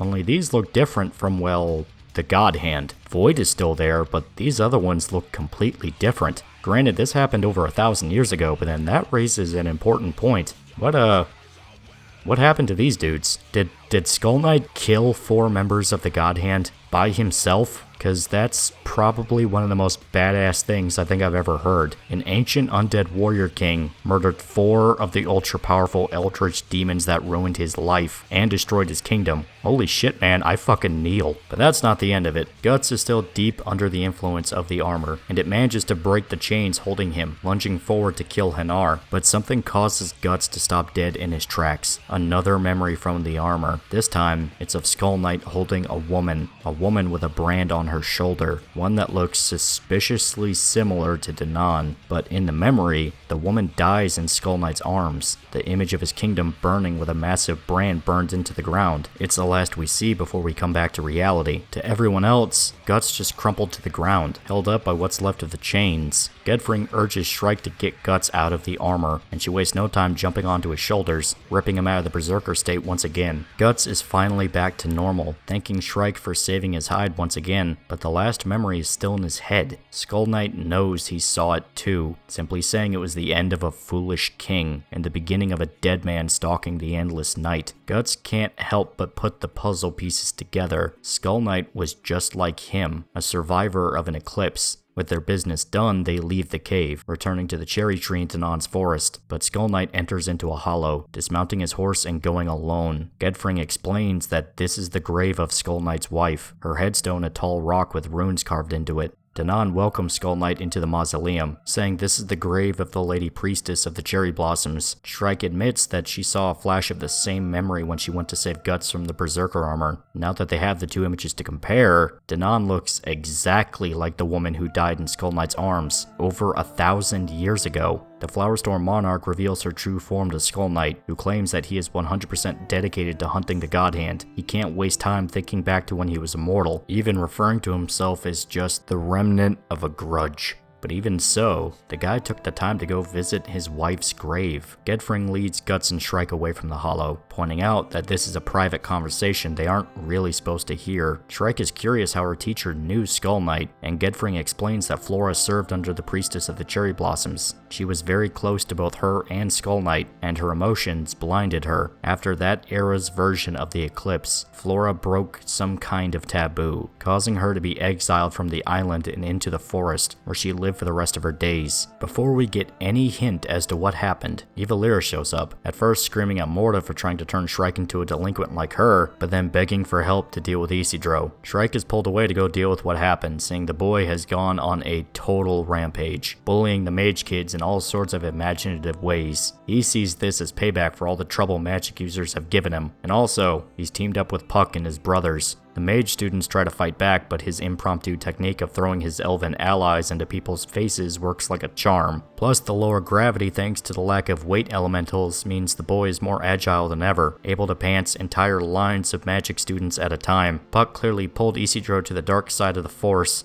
We're gonna have to put the two of them down. Puck's brothers were just following orders. The entire scene is absolutely humiliating for Shrike, seeing this kid who is associated with her and her group cause so much ruckus around the village. Morta's having a good laugh though. I kinda like her. Isidro says that he saved Shrike for last, intending on pantsing her like the others. She takes this as a call to arms, ready to duel this dumbass so they can get back to doing important stuff. Unfortunately, Isidro is distracted by a certain somebody's enchanting laugh. And nothing else. She does have pretty good ones, though. How old is she? I need to make sure so I don't go to prison. Giving Shrike a chance to launch a spell. He manages to dodge out of the way, leaping from branch to branch with ease, intending to ambush Shrike from behind. But before he can get close, he's suddenly yanked out of the air. Something wrapped itself around Isidro and pulled him into its mouth. A Kelpie. This one isn't like the one that tried to murder Serpico, though. It's Isma's friend, so all's well that ends well. She asks the Kelpie to spit Isidro out, leaving him to be beaten senseless by every able-bodied mage in the village. Shrike is impressed that Isma was able to make friends with a Kelpie, and the Marrow girl points out that she's managed to make quite a lot of witch friends herself. Really, Elfhelm's been a sorcerer's paradise. If they stayed here forever, it would be the perfect ending to their quest. A safe place, accepted by everyone, where they could have fun together every day. But Shrike still has questions. What did Flora do that got her exiled? That's something she can't stop thinking about. Guts is thinking back on the events of the day, of a conversation he had with Gedfring. The Guru points out how Guts and Skull Knight are comrades, though to him, the Warrior King is just some ominous old skeleton that won't stop bringing bad news to his feet. Gedfring explains that Skull Knight is not human, at least not anymore. He's driven by pure hate and rage, which might be why he's drawn to Guts, seeing a sort of kindred spirit in the fellow cursed man. Guts says that he doesn't plan on dying like him, and Gedfring says that this is where the crucial difference has to be set. Is Guts going to use his wrath to keep himself alive, or will he let it tear him apart from within? That's something he has to figure out soon, or else it will be decided for him. Guts watches Casca through the window, still keeping his distance lest he cause another scene. Guts swings the Dragon Slayer, saying there's no point thinking about what Gedfring said since there's nothing to do on the island but sleep and practice swinging his sword. Though for a moment, he thinks about Griffith again. He's still out there, still walking around. Could he really just let that go and do nothing for the rest of his life? But someone is there to see him. Someone familiar. The Moonlight Child. He's here now, too. That's right, it's a full moon. Of course he was going to pop up somewhere, and there he is, naked as the day he was born? I don't know, this kid is confusing and weird, but this is it. The final chapter of Berserk. At the time of this video, this is the last piece of Berserk content out there, beyond the Grumbeld light novel. And some people have some seriously mixed reactions about that, especially with it just being a glorified prequel for one of Griffith's jabronis. We might cover that later as its own video. But this is the endgame, and it's a pretty substantial beast. Not so much in page length, but in content. We see the Moonlight Child circling around Guts, getting behind him so he can climb on his back like he kept trying to do at the cabin on the beach. Guts brings the child with him back to the hut, where everyone is sitting down for dinner. They're surprised to see the child is there with them, now clung on to Guts' back and grabbing his hair to keep a firm grip. Shrike believes the sight of the Moonlight Child on the island is confirmation that Danan took the form of a young boy to watch over their journey. It's the only way he could show up in the middle of Elfhelm after all, but that theory is shot in the foot when Danan herself shows up. Shrike is kinda pissed to learn the hypothesis she's stuck to for so long went up in smoke, but she'll get over it. Still, this raises the question, who the hell is he? Guts doesn't really seem to care at the moment, simply pulling the boy off his shoulders and asking the others to take him up to Casca. They oblige the request, taking the Moonlight Child up to Casca's room, where she's still being looked after by Farnese. As soon as the door is open, the boy goes straight for Casca, leaping into her lap. She remembers the kid from her time as Elaine, but doesn't really know much more about him than anyone else. They explained to Danan that this kid always seemed to follow them on nights with a full moon. They assumed it was a familiar, or some kind of entity sent by the Flowerstorm Monarch to ensure they made it to Elfhelm. Danan admits that she was watching them, but she has no clue where the kid came from, and she can't blame them for assuming something was up with the Moonlight Child. His energy isn't anywhere close to human. Really, it's more like he's an elf. Him being able to step foot in Elfhelm is proof that he has no evil intentions. Instead, he might have been dragged to Elfhelm due to the destinies of Farnese, Shrike, and Casca. They have officially been accepted by the island as residents. Shrike is a sorcerer, Farnese is wearing Danan's old outfit when she was a witch like them, and Casca is wearing handcrafted elven hunting gear. The island itself views them as inhabitants, not even mentioning how most of the residents welcome them with open arms. Their destiny somehow affected the child's destiny. Danan isn't really sure why, but it's obvious that the Moonlight Child is really interested in Casca. But not just her, Guts as well is just as connected, but Danan doesn't say it outright, just thinking to herself. Guts himself is outside of the hut, listening in on everything from his spot. Casca wakes up the next morning with the Moonlight Child cuddled up to her. He didn't vanish this time. Casca takes the boy with her downstairs, Isidro coming back from morning training and noticing that the Moonlight Child is still there, even during the day. Danan says that thanks to the flow of time, it's going to take a few days for the full moon outside to pass, so this is the perfect chance to spend some time with the child. The party decides to introduce the Moonlight Child to the rest of the island, playing with him and letting the kid get comfortable with his new surroundings. Danan and the gurus can't sense even the slightest hint of malice inside of him. He's just a kid. Even the elves can't help but try and befriend him. They still want to keep an eye on the Moonlight Child, but so far there's nothing to worry about. We then get a montage of the Moonlight Child playing with the party, fishing with Isidro, swimming with Isma, having a picnic with everyone, also annoying Casca by running off on his own. Farnese comments that everything is so peaceful now, and their bonding sessions have made Casca and the boys so close that they look like a real mother playing with her son. Hopefully this can help Casca deal with her psychological issues, and Serpico points out that they've kind of become a real family in a way, but someone's missing. Guts. He's not there. Instead, he's training by himself, trying to wield the Dragon Slayer without the use of the Berserker armor. But there's a problem. The blade goes flying out of his grip. The shaking in his hands has gotten so bad he can't swing his sword anymore. Guts tries to use a throwing knife to hit a fruit up in a tree, but he misses. His vision is extremely hazy. He can barely see anymore. Without the Berserker armor, he has to deal with the crippling side effects, going blind and losing his strength. But he has a visitor hiding in the armor, the Moonlight Child, popping his head out, then running off with the chest piece before he trips over himself and falls over. Guts picks the kid up, setting him upright before the boy tries to hand him a stick. He wants to have a sword fight with Guts, the older man playing along and dueling the Moonlight Child. He tussles the boy's hair, happy that the kid showed up and lifted his spirits how he did. Guts hears the others in the distance searching for the boy, who ran off on his own to play with Guts, now making the whole party worry about him. Guts takes the armor off the boy, telling him to go back with the others. He watches the child reunite with the party, Casca pulling him into a hug, as Guts hides behind a tree. That night, Casca and the child are sleeping in the same bed again. She remarks how this whole thing feels natural, ever since they found him on that beach. No, even before then, Casca knows she recognizes the boy from somewhere. She gets a nostalgic feeling anytime he's around, a mixture of affection and sorrow, and she can't shake the feeling that she can remember him from somewhere. Then she's hit with another memory, this one of the time Casca was consumed by the blob at the Tower of Conviction, of when the demon infant protected her. Casca jolts awake from the dream, then seeing the Moonlight Child wasn't sleeping by her side anymore. She looks out the window, at Guts and the child standing together outside. Casca bolts downstairs, trying desperately to reach the boy again. The whole time, Guts is just standing with him, listening to him. The child begins to speak for the first time since we met him, but something is happening to the Moonlight Child. His hair is turning white. The child talks about a dream he had. He was a boy sitting under a full moon, embraced by nostalgic warmth, but whenever he wakes up from the dream, all he feels is a sense of longing. But even that disappears, like the morning dew.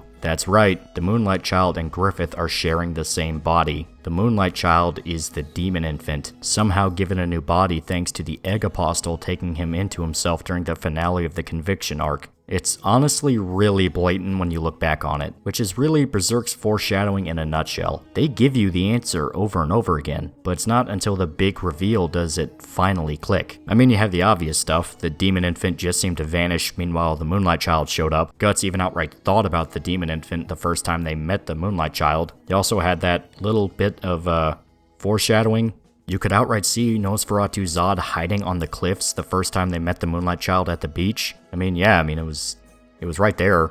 Hell, the very beginning of Millennium Falcon War, part 4, that whole thing, you outright saw Griffith talk about how the demon infant was affecting him and made him save Casca. As stated, pretty blatant stuff. Same thing with Skull Knight and King Geyserich. The point is not this big picture twist, it's more about the details within the twist itself, and it makes you think back on a lot of other possibilities that the story brought up. It wasn't just that Skull Knight was King Geyserich, it was the extent of the loss of his kingdom. It was about the possibility of Danan being his wife. It was about how he might have killed For Godhand. And the whole thing with Griffith and the Moonlight Child, it was not just that, oh, yeah, they're sharing the same body. It was about seeing this tug of war where Griffith seemed to be trapped, constantly losing control of himself to this child who, frankly, just wanted to see his mom and dad. It's sort of Berserk's greatest tragedy in a way, if you really think about it. The one product of love that Guts and Casca made together, when they had sex in the woods and she became pregnant, that was the thing that really fucked Griffith over the most. Now he's stuck in the same body as the child of the two people he screwed over the hardest, forced to feel the guilt whenever he loses control of himself because the Moonlight Child wanted to go see them, and afterwards, he's always left feeling nostalgic. Nostalgic for something he can never have again. It's kind of fitting in a way. But that's it. We've officially reached the end of Berserk. That was the last chapter Kentaro Miura wrote before his death, and Studio Gaga, the current holders to Berserk IP, have made no statement on the future of the series. It's not cancelled, and it's not confirmed to keep going. In a way, it's stuck in permanent hiatus. The irony is very palpable. So now, what can be said? This is the end of our time exploring Berserk, and it's been a massive beast to put it lightly. It took us 17 hours just to reach the final arc, and even that was a plump monster. I hope this has helped you all to finally understand why a series like Berserk means so much to people. This wasn't just edgy guy hits monsters with big sword. It was a real fantasy epic, covering themes like family, betrayal, destiny, vengeance, redemption, and a ton of other ideas. It managed to make a fleshed out dark fantasy setting while never taking the focus away from Guts' emotional journey. And Guts himself went from a scared kid trying to survive as a child soldier, to a violent monster seeking retribution against the God Hand, to becoming a more quiet, introspective man, only realizing at the end that his party, his family, is the reason why he keeps moving forward. This is why this kind of story stands out above so many other pieces of media, whether it be anime, book, video game, or movie, at least to me. It's simply a one-of-a-kind journey, one that threw its protagonist into the deepest pits of hell, and had him crawl his way out until he was finally rewarded in the end, his loved ones now getting to live in a literal paradise. It's not a complete happy ending. His relationship with Casca is, let's put it bluntly, simply too broken to put it back together, and she can't even look at him or hear his voice without it driving her into a catatonic state, so he had to detach from the party and let Casca take his place. In a way, everyone won except Guts. Isidro gets to continue his training and be the strong warrior he always wanted to be. Serpico gets to stay with his sister and watch over her. Shrike gets to study the more advanced forms of magic and learn about the history of Flora and her connections to the Old Kingdom. Varnice gets to become a full-fledged witch, interested in learning how to heal people. Casca, while she was having trouble adjusting, has a new group of loved ones she can spend time with, letting her slowly overcome her psychological trauma and be back to who she was. And Guts?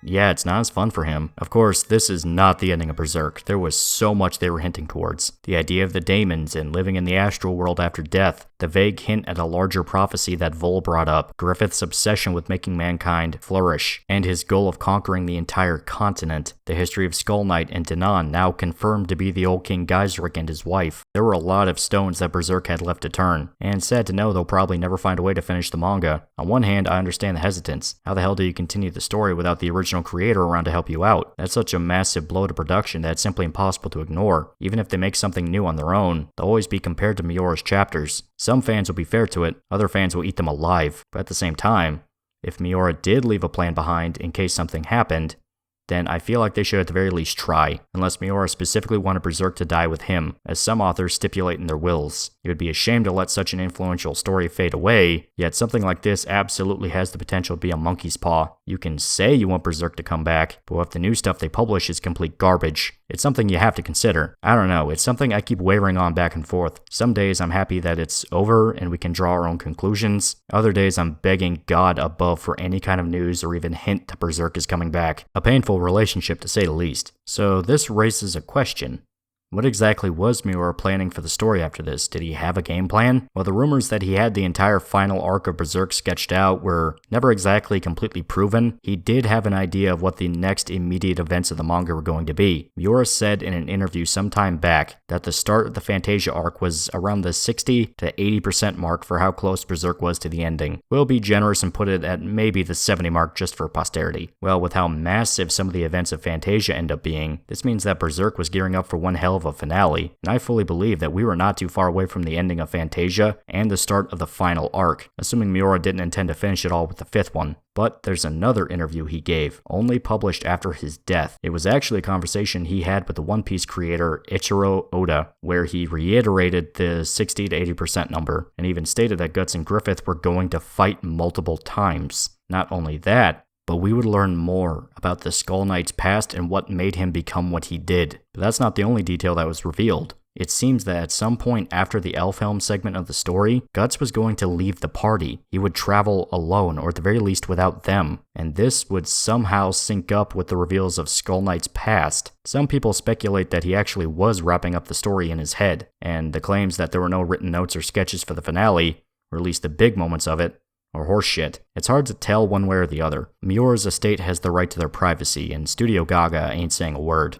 We simply don't know. It feels wrong to just sort of drop things here like this, but what else can we do? I guess we can take a shot at guessing what the finale was going to be, or at least major moments to it. And yeah, we could. I mean, let's be perfectly honest here though, I doubt I would get anywhere close to what the game plan was. For one, I'm not a mind reader, and I did not live in Miura's walls, so I have no clue how accurate I would be. In fact, nobody knows. It's something you just make up in your head. Now, some people love the idea that the final chapter is the final chapter. Guts and Casca get to spend time with their son. The party all live happily on Elfhelm, far away from any demons. Just enough of Skull Knight's past is revealed to confirm he was King Geyserich, something we kind of already knew, and the final gut punch of seeing Griffith miserable, despite getting everything he ever wanted. More than a few fans view it as a satisfying conclusion, but I just can't. Too many hints were given to a larger ending, a big grand finale that would kick things into overdrive, and the idea that Griffith gets to have a happy ending is unacceptable. Yeah, revenge bad, but sometimes it's not bad. Not when you're revenging against a genocidal birdman who raped your girlfriend and turned your kid into a demon. Because, I mean, come on. There's no way on Earth Griffith was just going to leave them alone. An entire island of mages, people Skull Knight specifically said can be powerful enemies against the demons and the God Hand. Granted, they seem to kind of just be doing their own thing and have no interest in waging war. But remember, Griffith wants mankind to flourish. He needs his empire to expand as large as possible. And if the mages even look like they might be a problem, he'll burn the place to the ground. And also remember, this all happened before. Geyserich rose a kingdom that spanned an entire continent and then it was destroyed, dooming him and his loved ones for eternity. Granted, it seems like him and Danan somehow escaped being dragged into hell, more than likely due to whatever taboo Flora broke that got her exiled. As stated, there's so much here that they could explore. I mean, holy shit. You can go on for maybe 2, maybe 3 whole arcs after this. There is so much to get through. There's so much more meat that could be added to these bones, guys. But, fuck it. It's just one of those things. Real life sucks sometimes. And we'll simply never get the end of Berserk. It was sad to know that this is where it ends, but yeah, it is what it is. Until next time, please remember to like, comment, and subscribe. See you. Well, it turns out the universe decided to prove me wrong here. This isn't the final chapter of Berserk. What, you thought you were getting out of here that easy? And an absolute baseball bat to the head shock Berserk is coming back, starting June the 24th. They're gonna wrap up the Fantasia arc and kick off a whole new one. Supposedly, Fantasia was only 6 chapters away from being complete. So when I said it felt like Fantasia was wrapping up, yeah, that's because it was. Berserk has officially been handed over to Koji Mori, Kentaro Miura's best friend of over 40 years, a man that has been well acquainted with the manga. In fact, Miura had him draw drafts of the Eclipse back in the 90s, so fuck.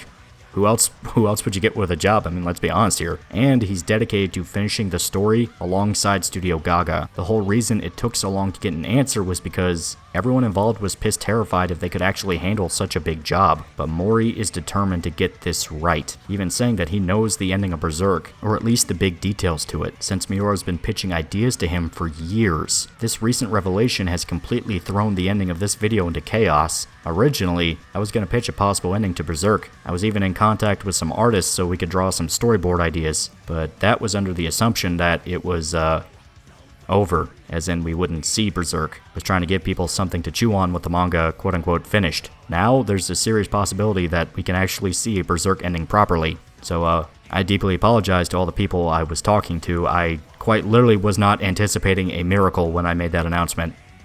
I mean, sorry. I might still pitch the ideas I had as a speculation video sometime later, or if the new chapters end up sucking ass through a garden hose. But for now, I feel like it's best to let the manga speak for itself, because as stated, come June 24th, it might have already happened by the time this video comes out, I just don't know. We will have 2 new chapters to read, and some of the promo stuff they've shown is, substantial, and I'm fucking hyped. I know some people are hesitant at the idea of somebody other than Miura helming the ship, and you have every right to be. Berserk was this man's baby, and he spent his entire adult life working on this. Having a new guy take over, it feels weird, and you're definitely going to see a divide among the fan base between people that like Miura Berserk and Koji Mori Berserk. Personally, I have faith they're going to stick to this. This isn't some Randy that was brought in by the studio for a quick cash grab. These two men have been friends for decades. In fact, a lot of stories and rumors point to Mori being the basis behind Griffith himself, at least with how his friendship with Guts in Golden Age played out. It was supposed to sort of be reminiscent to how Miura and Mori acted in high school together, and Mori put out a statement specifically saying that he almost feels obligated to do this and get it right. So some optimism is excused here. Now, some of you might be thinking, hey, why didn't you delay this video until the Fantasia arc was finished? What's the point of such a beautiful cliffhanger if I can't use it to piss you guys off? Go read the new chapters, you entitled bastards, it's really good. Besides, this technically is still the ending of Berserk, simply the Miura era. And I don't want to be kind of the guy that everyone goes to just to read through the manga. I want you guys to buy it. Buy it, read it for yourself, really enjoy the story in full. It might look like I went through every single page, but I didn't. There's a lot of stuff that's left on the cutting room floor you guys just didn't see, because why would I spoil it? And you guys absolutely should read the manga as it comes out. Buy the volumes, buy the merch, give this series money, I'm fucking begging you people.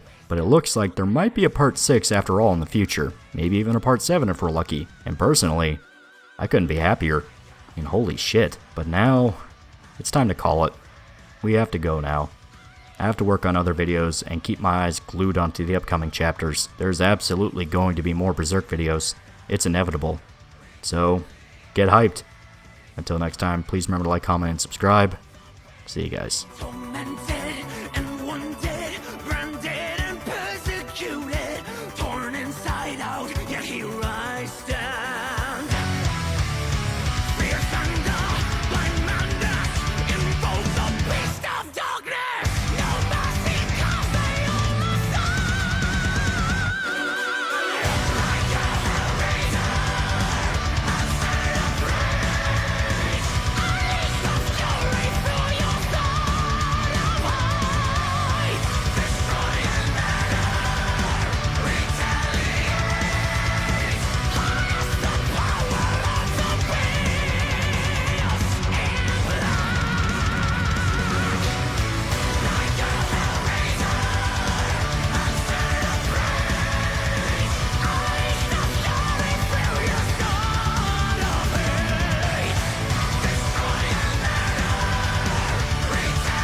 This is something I cannot replace.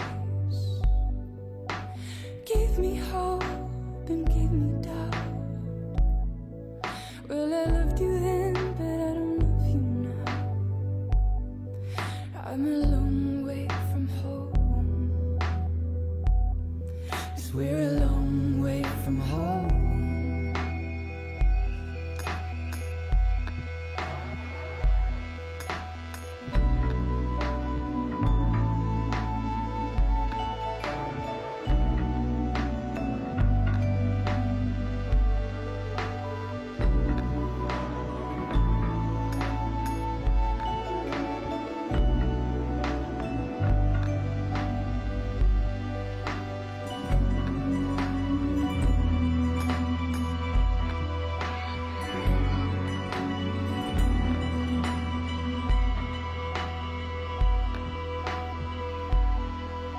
Now listen out, don't walk away.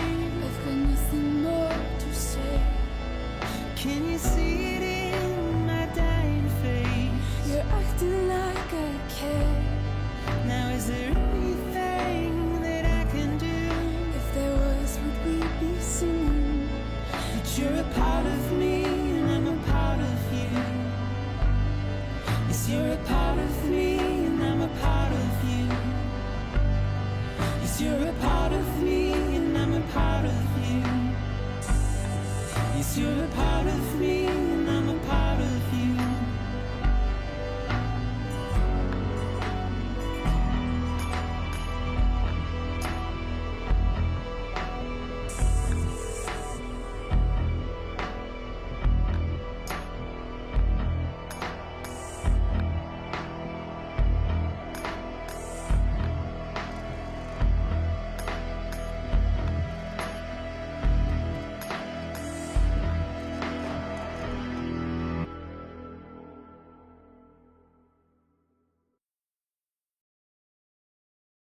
Hey, loser. Do you want a shirt? Do you want a t-shirt? I have shirts now. Look in the description for a link to a t-shirt you can buy. If you don't buy the t-shirt, I'll kill your family. If you don't buy the t-shirt, I'll poison your dog. If you don't buy the t-shirt, you're going to be the only person in town that does not have a t-shirt. Everyone's going to look at you funny. There's going to be social consequences to not having one of these t-shirts. I'm now making express threats of violence against you if you do not buy my t-shirt. I will call the police, tell them how you're not buying my shirt. They're going to plant crack in your house, and they're going to arrest you and then beat you up in a jail cell. Buy my shirt.